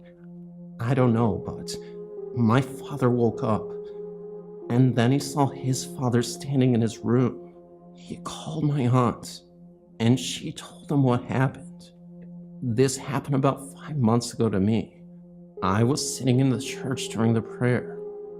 I don't know why, but I looked up, and I saw my best friend's dad standing right there, which I knew to be impossible, because he had been dead for about 2 years before the occurrence. This happened about 4 months ago. I was really late. I mean really late. I was having trouble trying to sleep, and I was looking at my window, or rather glaring. But yeah, I was glaring at my window, and I looked at the end of the bed and saw this weird demon-looking creature. Anyways, I totally freaked. I mean, you don't see these weird little creatures every day, you know. Well, ever since I've seen this thing, my favorite clothes have been disappearing. At first I thought they might have been under my bed or in my closet, but they're not. There's nothing under my bed, and I've been through my closet twice. Do you know what that little freaky creature might have been? About 3 months ago, I was at my friend's, and they have crosses everywhere. I mean everywhere. The reason being is that they have problems. These weird glowing like orb ghost things. While my friend and her sister and I were sitting on her bed, we were just talking about Stephen King movies, and then I say, "Have you seen It?" And then we hear a creepy voice that says yes. We freaked out. We all jumped into the middle of the bed and didn't move for a long time. Well, the glowing orbs or thingies that we mentioned are supposed to be ghosts, I suppose, because a lot of people have died in that house. My friend was up late one night watching TV, and she looks out her window and she sees 3 glowing heads. Well, one day I had come home with her after school so she could give me a ride to church. I put my backpack in the middle of her bed and sat on the floor. That way I could watch some televisions before we could go. That's when she was on the other side of the room, by the window, where she saw the glowing heads. And all of a sudden, my backpack flies off the bed and into her closet. It was more like it moved a little bit, and suddenly it was in her closet. It's kind of hard to explain. About a year ago, I was in my friend's grandmother's bathroom. My friend had to shave her legs, and that's when I see this old dog lying on the floor. And that's when I asked, "Did you have a dog that died?" And she was like, "Yeah." "How'd you know?" Then that's when I said, "'Cause it's lying there right on the floor underneath the sink." Turns out that they have several portals, so to speak, in her house. And then there's a ghost and a Ouija board. We don't mess with that.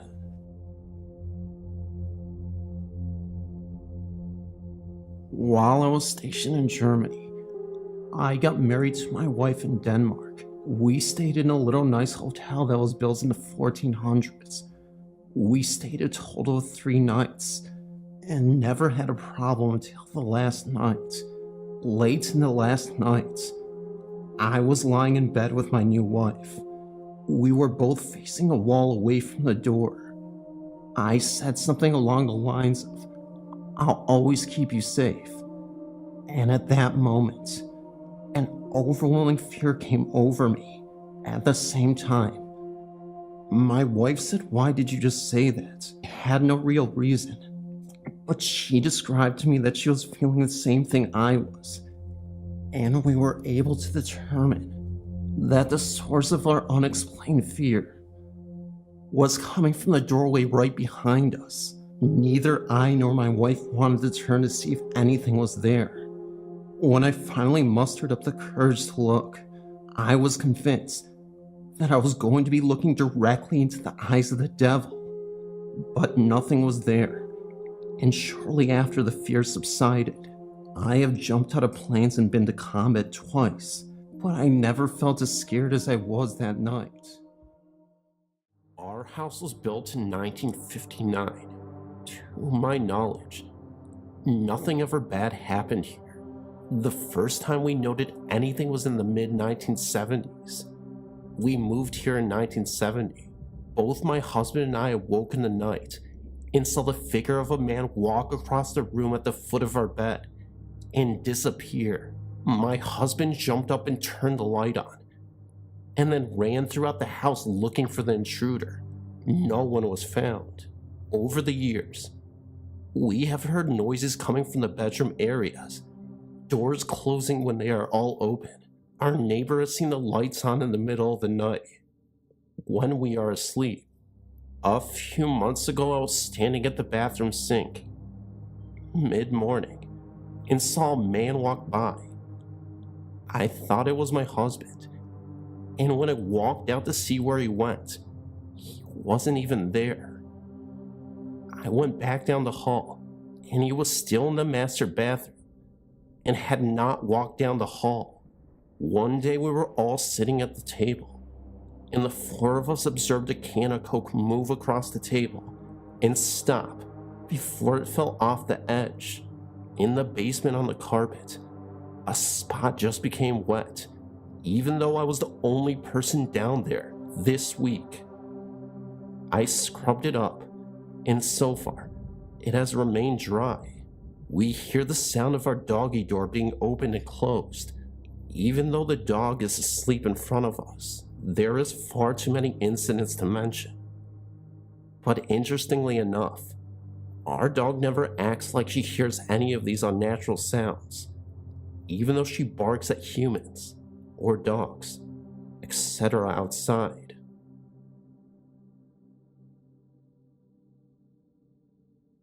I don't actually live with ghosts, but at my uncle's farm they have a cabin. It's going up for sale pretty soon. There is a ghost in the cabin. The funny thing is that they just built it, and no one has died in it or anything. My cousin said that the ghost is a girl that follows him everywhere. When my other cousin, my little brother, and I were watching a show in one of the rooms, then we heard footsteps walking across the floor upstairs. We tried to ignore it. Then in the middle of the movie screen went fuzzy. We all stared at the television shocked. Then my cousin screamed, and my brother and I screamed after her. We ran out of the cabin. We got to the house in 5 seconds. Apparently everyone heard us screaming, and we told them what happened, and they told us that the power probably flashed or something. But I still don't believe that. Please let me know what was going on here. Am I just freaking out, or did the whole entire family freak out?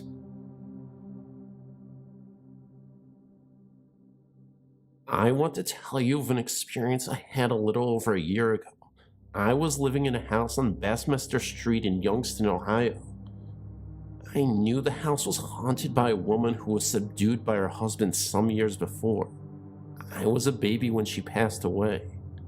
I think my room used to be her room. I never felt comfortable sleeping there, so I often slept on the couch in the living room. One night I woke up and felt like I could hardly breathe.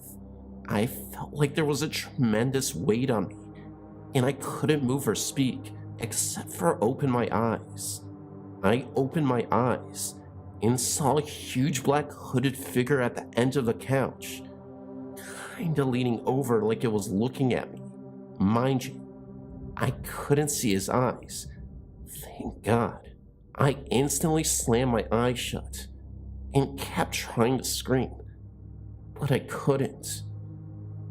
Every time I opened my eyes, he was closer, till he was right over me. I took a deep breath in and started screaming. I woke my sons up. Needless to say, I got up and turned on every light in the house. I think it was Death. I don't know why he came to me. Not long after my grandmother passed away, lived right next door to me. I have more stories about the apartment if you want to know. I also have a picture I believe is Teresa. That's who was haunting my house. Thank you for your time, and thank you for your website. I was staying at my auntie's home in Tasmania, where I learned very quickly the horrors of its past. Her home was built in the 1900s, when convicts first landed. Their home still has the remains of a moat, servants' headquarters, and the hospital, which it became. I went down with my grandparents. They had warned me of the presence in the home. My grandfather had seen a young girl in a long white nightgown, holding a candle, enter the spare room as she vanished before his eyes. The very first night we arrived, the fun began. I was sleeping in my cousin's room when I woke to something calling to me. As I opened my eyes, I saw 2 white fairies floating above me. As the light from the moon hit the room, they vanished. From that night on, as I slept, I could feel something touching my head. Around 4 days later, as we all slept, Smoke filled the rooms. The strange thing was, our door was open, but nothing entered. The next morning, we awoke to find all of the display plates, which were kept in a locked cupboard left lying on the floor, in perfect order. 2 nights later, there was this huge storm, and as the dogs had puppies, they had got loose and were running in the yard. My auntie was awoken by a frozen touch on her cheek, and there was a man that stood over her and pointed out the window. Once she left the room, he vanished. A few days later, I got sick and was in the computer room with my cousin, as I wasn't allowed outside. As I stared at a doll, I swear it blinked at me. I got out of there so fast. Later on that day, I went to go to the toilet. With this house, there is one large, huge room, which contains the laundry, bathroom, and the toilet. As I entered the room, the bathroom door wasn't quite shut, and I saw a man standing in there.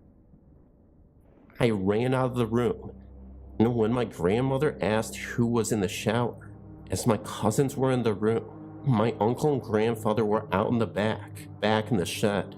My grandma and auntie were in the lounge room. After a few days feeling well, I went back outside to play when I was confronted by the man in the shower. I later found out that his name was Shane, and he had once owned the home. He was found shot. Also, while playing outside hidden behind huge evergreen trees, was once appeared to be a gravesite. As I headed for the house, I saw the most gruesome sight of a man from the window under the house. Thankfully, after that day, I was heading home. They've since seen a little girl who skips around the house, and they heard the sounds of screams of pain in the rooms. I didn't hear anything like that. They did move out after that, though.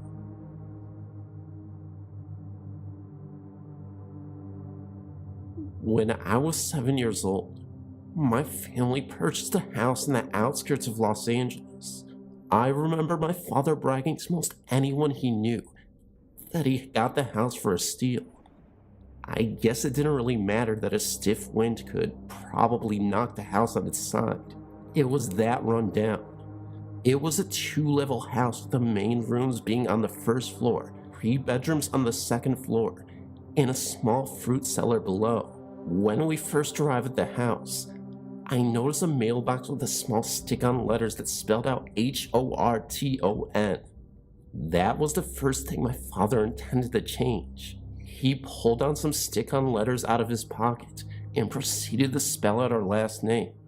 I promise you, my father tried everything from industrial strength glue to eventually nails.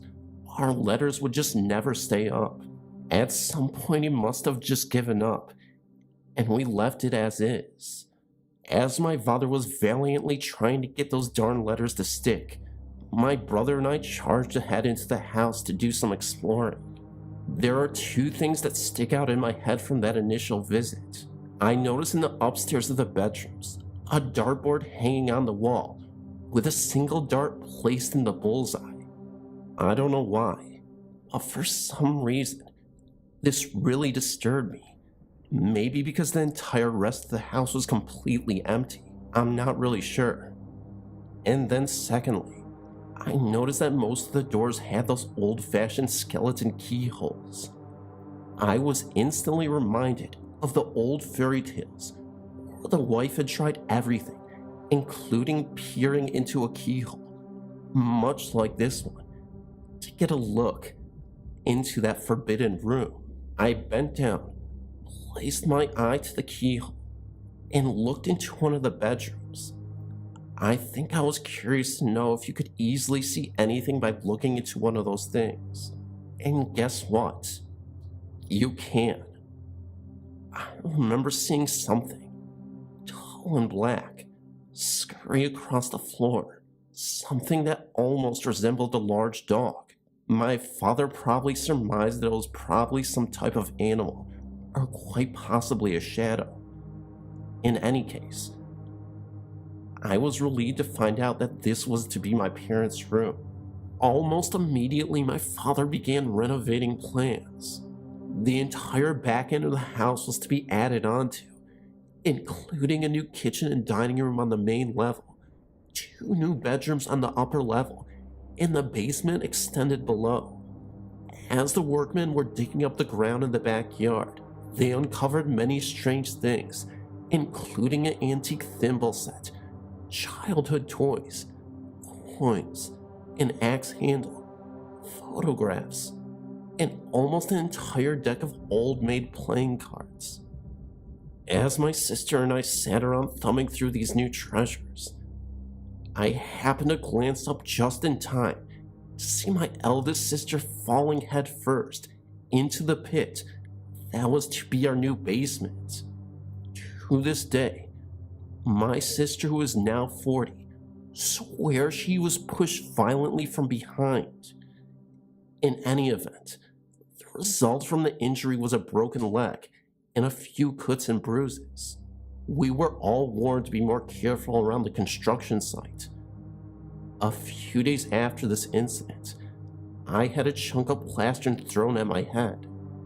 It could have been one of my sisters or my brother playing a trick, but they were all in their teens at the time, and I don't think they would find it funny to throw a piece of plaster at their little sister's head. Strange things were occurring inside the house as well. I constantly felt as though I was being watched, and was often plagued by feelings of absolute horror. I might be in a room playing or watching the television, when an overpowering feeling to flee the room would hit. Believe me when I say, I did just that.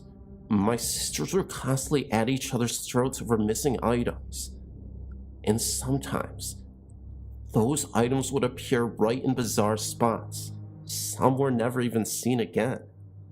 Lights and appliances would turn on by themselves. Footsteps could be heard in the middle of the night. Items would come crashing down in uncoupled rooms. A strange buzzing sound, almost like an electrical charge, seemed to emanate throughout the entire home, and the list goes on. We also had a problem with fires. My mother was awoken in the middle of the night by the smell of smoke, and upon investigation, she found that someone had closed the cover on her toaster oven and hit the start button with nothing being inside. This is an old 70s style oven where you actually had to press a release button to turn the power off. Otherwise, it would have just kept on going.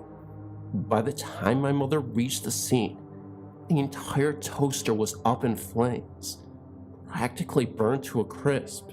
That was the first of 7 fires that occurred in that house. As a child, I detested peanut butter. Even the smell of it would send my stomach churning. My brother found it amusing to consume a sandwich and then hold me down and breathe on me. Ugh, gross.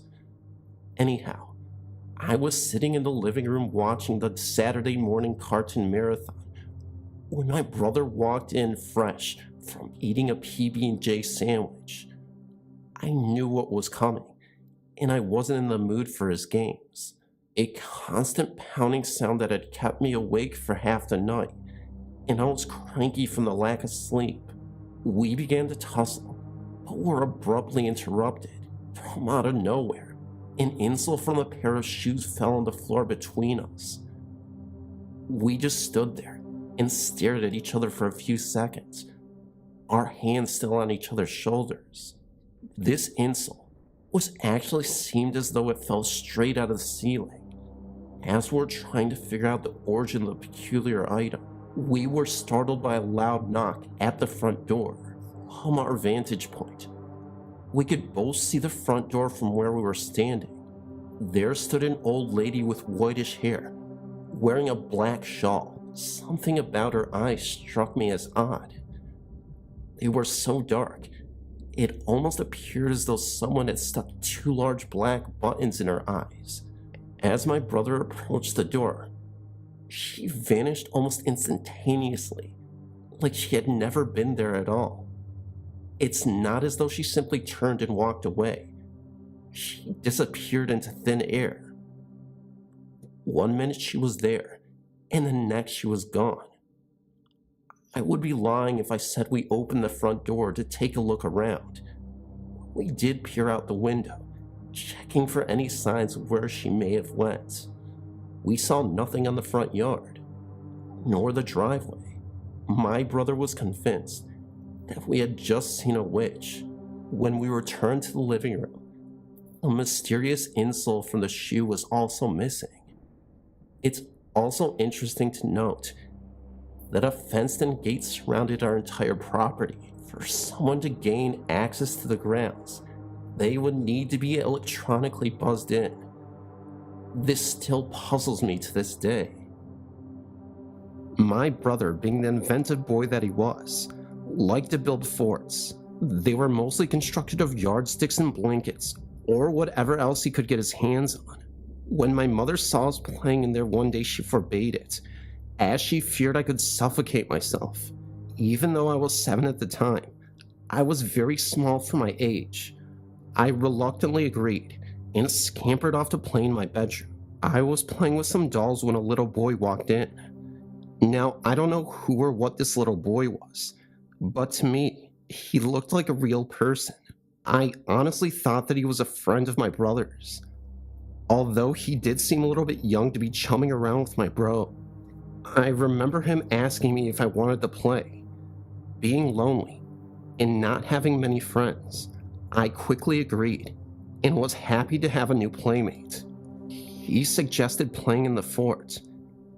Now I knew I wasn't supposed to do that, but I was just so happy to have a new friend that I agreed and made a mental note to be extra careful while inside the fort. Almost as soon as we were inside the fort, the little boy told me that he had to go, but that I should wait there for him to come back in a little while. I have no idea how long I waited, but sometime later, I heard my entire family frantically calling my name, obviously searching for me. To this day, I have no idea why I didn't answer. Maybe I was afraid of being caught. I don't know. The blanket that was served as the door was yanked up, and I saw my mother's anxious face peering inside. Eventually, I explained the entire story to my parents. Although they believe me, the identity of that boy remains unknown, and I never saw him ever again. There were only 5 other families that lived in our street, and we knew all of the neighborhood children. It wasn't any of them. I kick myself now for not even asking the boy what his name was. That might have helped some. I've heard many stories on this and other sites, but I've never heard of anyone interacting with a ghost as I've just mentioned. Weird, huh?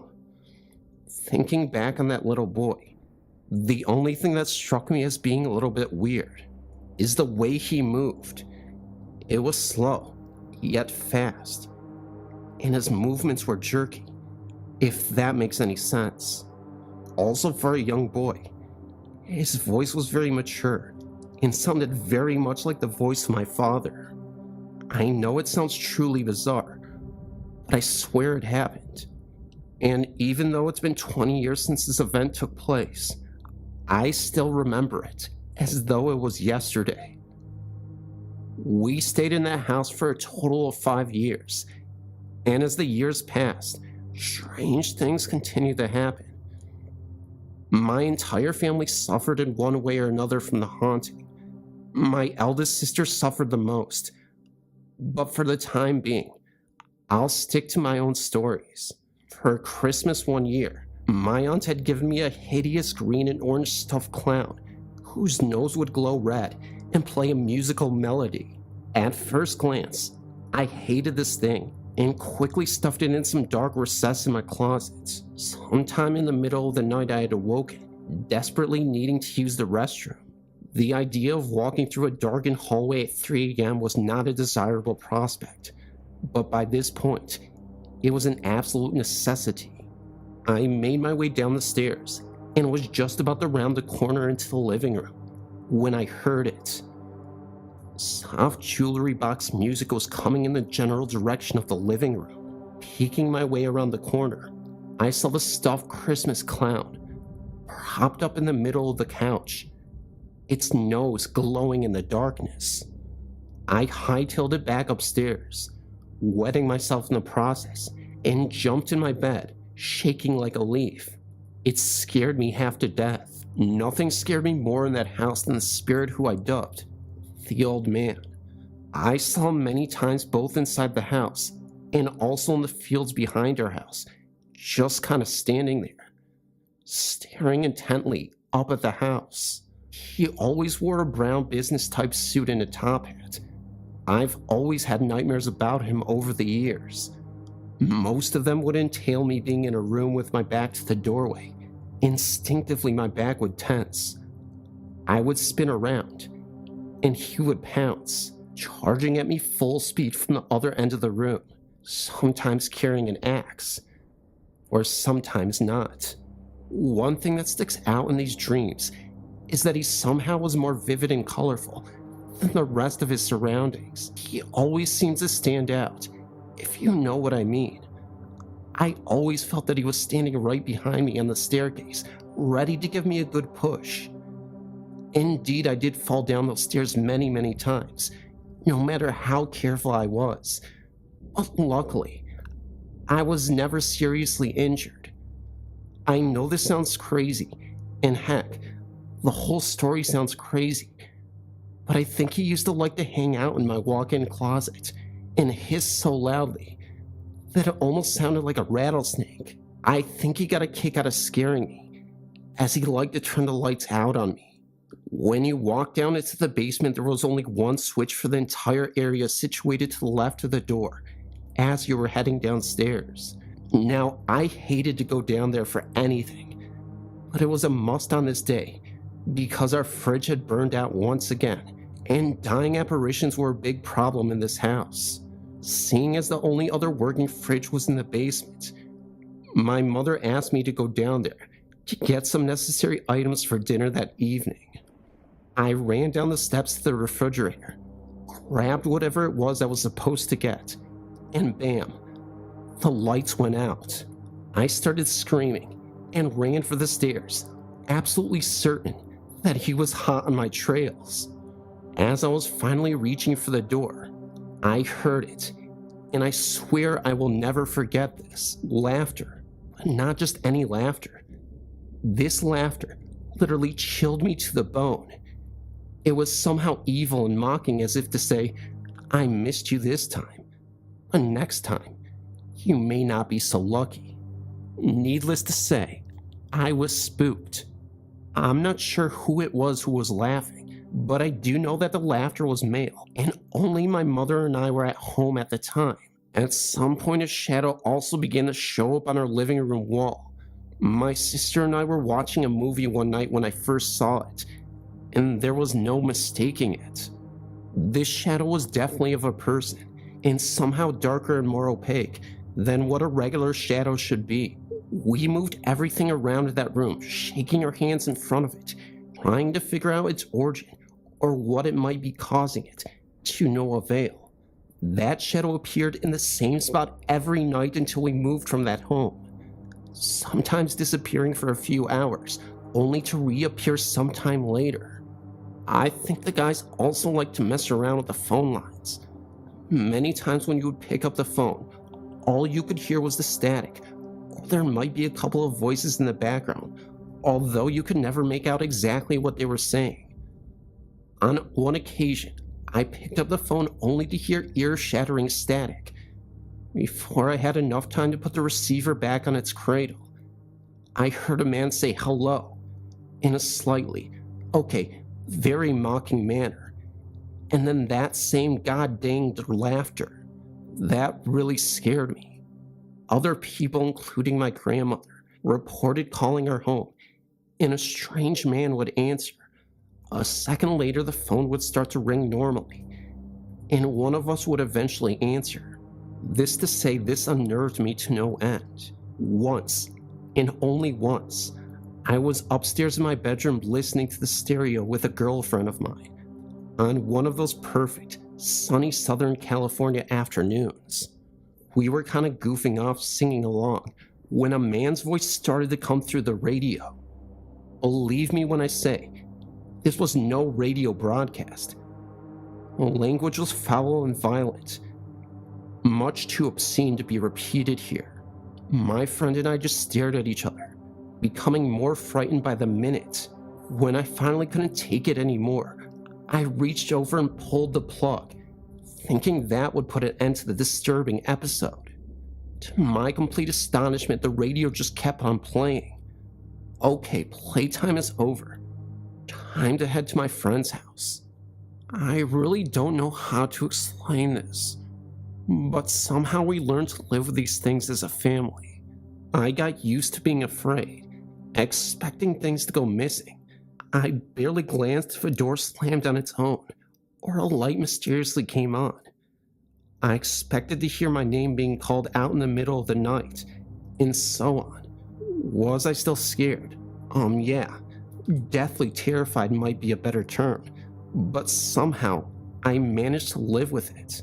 Maybe these ghosts or spirits, or whatever you wanted to call them, sensed that, and decided to turn it up a notch. Now, I'm not really sure what happened next, because my father-in-law is now deceased, and refused to talk about this with anyone other than my mother. And she, too, refuses to discuss this. All I know is that my two sisters, my brother and my mother and I, traveled to Arizona for 4 days to visit my grandmother, leaving my father in the house by himself. Something obviously happened, which really spooked my father. One night, I eavesdropped on one of the conversations that my dad was having with my mother, and all I could really make out was something about borrowed time, all of the windows opening at once, and an old man. The very next day, my father decided that we were moving as soon as possible and was putting the house up for sale. With that being said, the entire family decided to go out for dinner and celebrate. Upon returning home, something caught my eye that was sort of strange. A single light was burning in my parents' bedroom. Now, if you know my father, you would know that he was a complete stickler about leaving the lights on. The number one rule in my house was to shut the lights off as soon as you left a room. A light burning in my parents' bedrooms, of all places, was quite odd. As soon as our father unlocked the front door, our two dogs went rushing out. I thought I was going to have a heart attack at 12 years of age. On further inspection, it seemed as though the dogs had literally tried to chew their way out of the front door, given the huge bite and scratch marks all over the front door. As soon as my father flicked on the lights, I gasped. It's kind of hard to describe what I saw. The entire house was in disarray. The living room couch was standing on its side. Lamps were broken, mirrors shattered, drawers yanked out of the kitchen cabinets, silverware strewn all over the floor. My father was convinced that someone had broken into the home. We were told to remain outside the house while my brother and mother walked to a neighbor's house to call the police. This was before cell phones. The police arrived somewhere between a half hour to an hour later. An actual police report is documented concerning these reports. The police checked the doors and windows for signs of an intruder, dusted for prints, talked to our neighbors, and checked the house thoroughly for anyone who might be still lurking around. Their investigation turned up nothing. My father ordered us all upstairs to pack up some belongings. We weren't staying. As I was heading into my bedroom, I happened to glance into my parents' room and noticed that the lamp sitting on my father's nightstand was starting to burn, wallpaper behind it. I don't know if this was just my nerves or what, but it honestly looked as though there was a pattern of a burn that was turning into a face. The face of none other than the old man who had been haunting me for years. As I was standing there looking at it, my mother came up behind me and gasped. I think she saw the same thing as I did. When I arrived at my grandmother's house later on in that evening, I heard my mom and dad discussing my grandmother with some of the things that had just happened. If I had known these things while living there is no way I would have gotten even one night of sleep there. Not that I did anyways. It's now been over 20 years since I've lived in that home, yet it still continues to haunt me.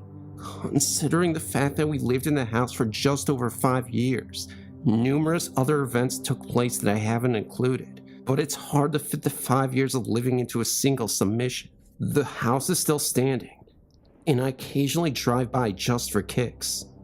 The house has been almost completely renovated from the outside, and often when I drive by, I see the for sale sign perched up on the front lawn.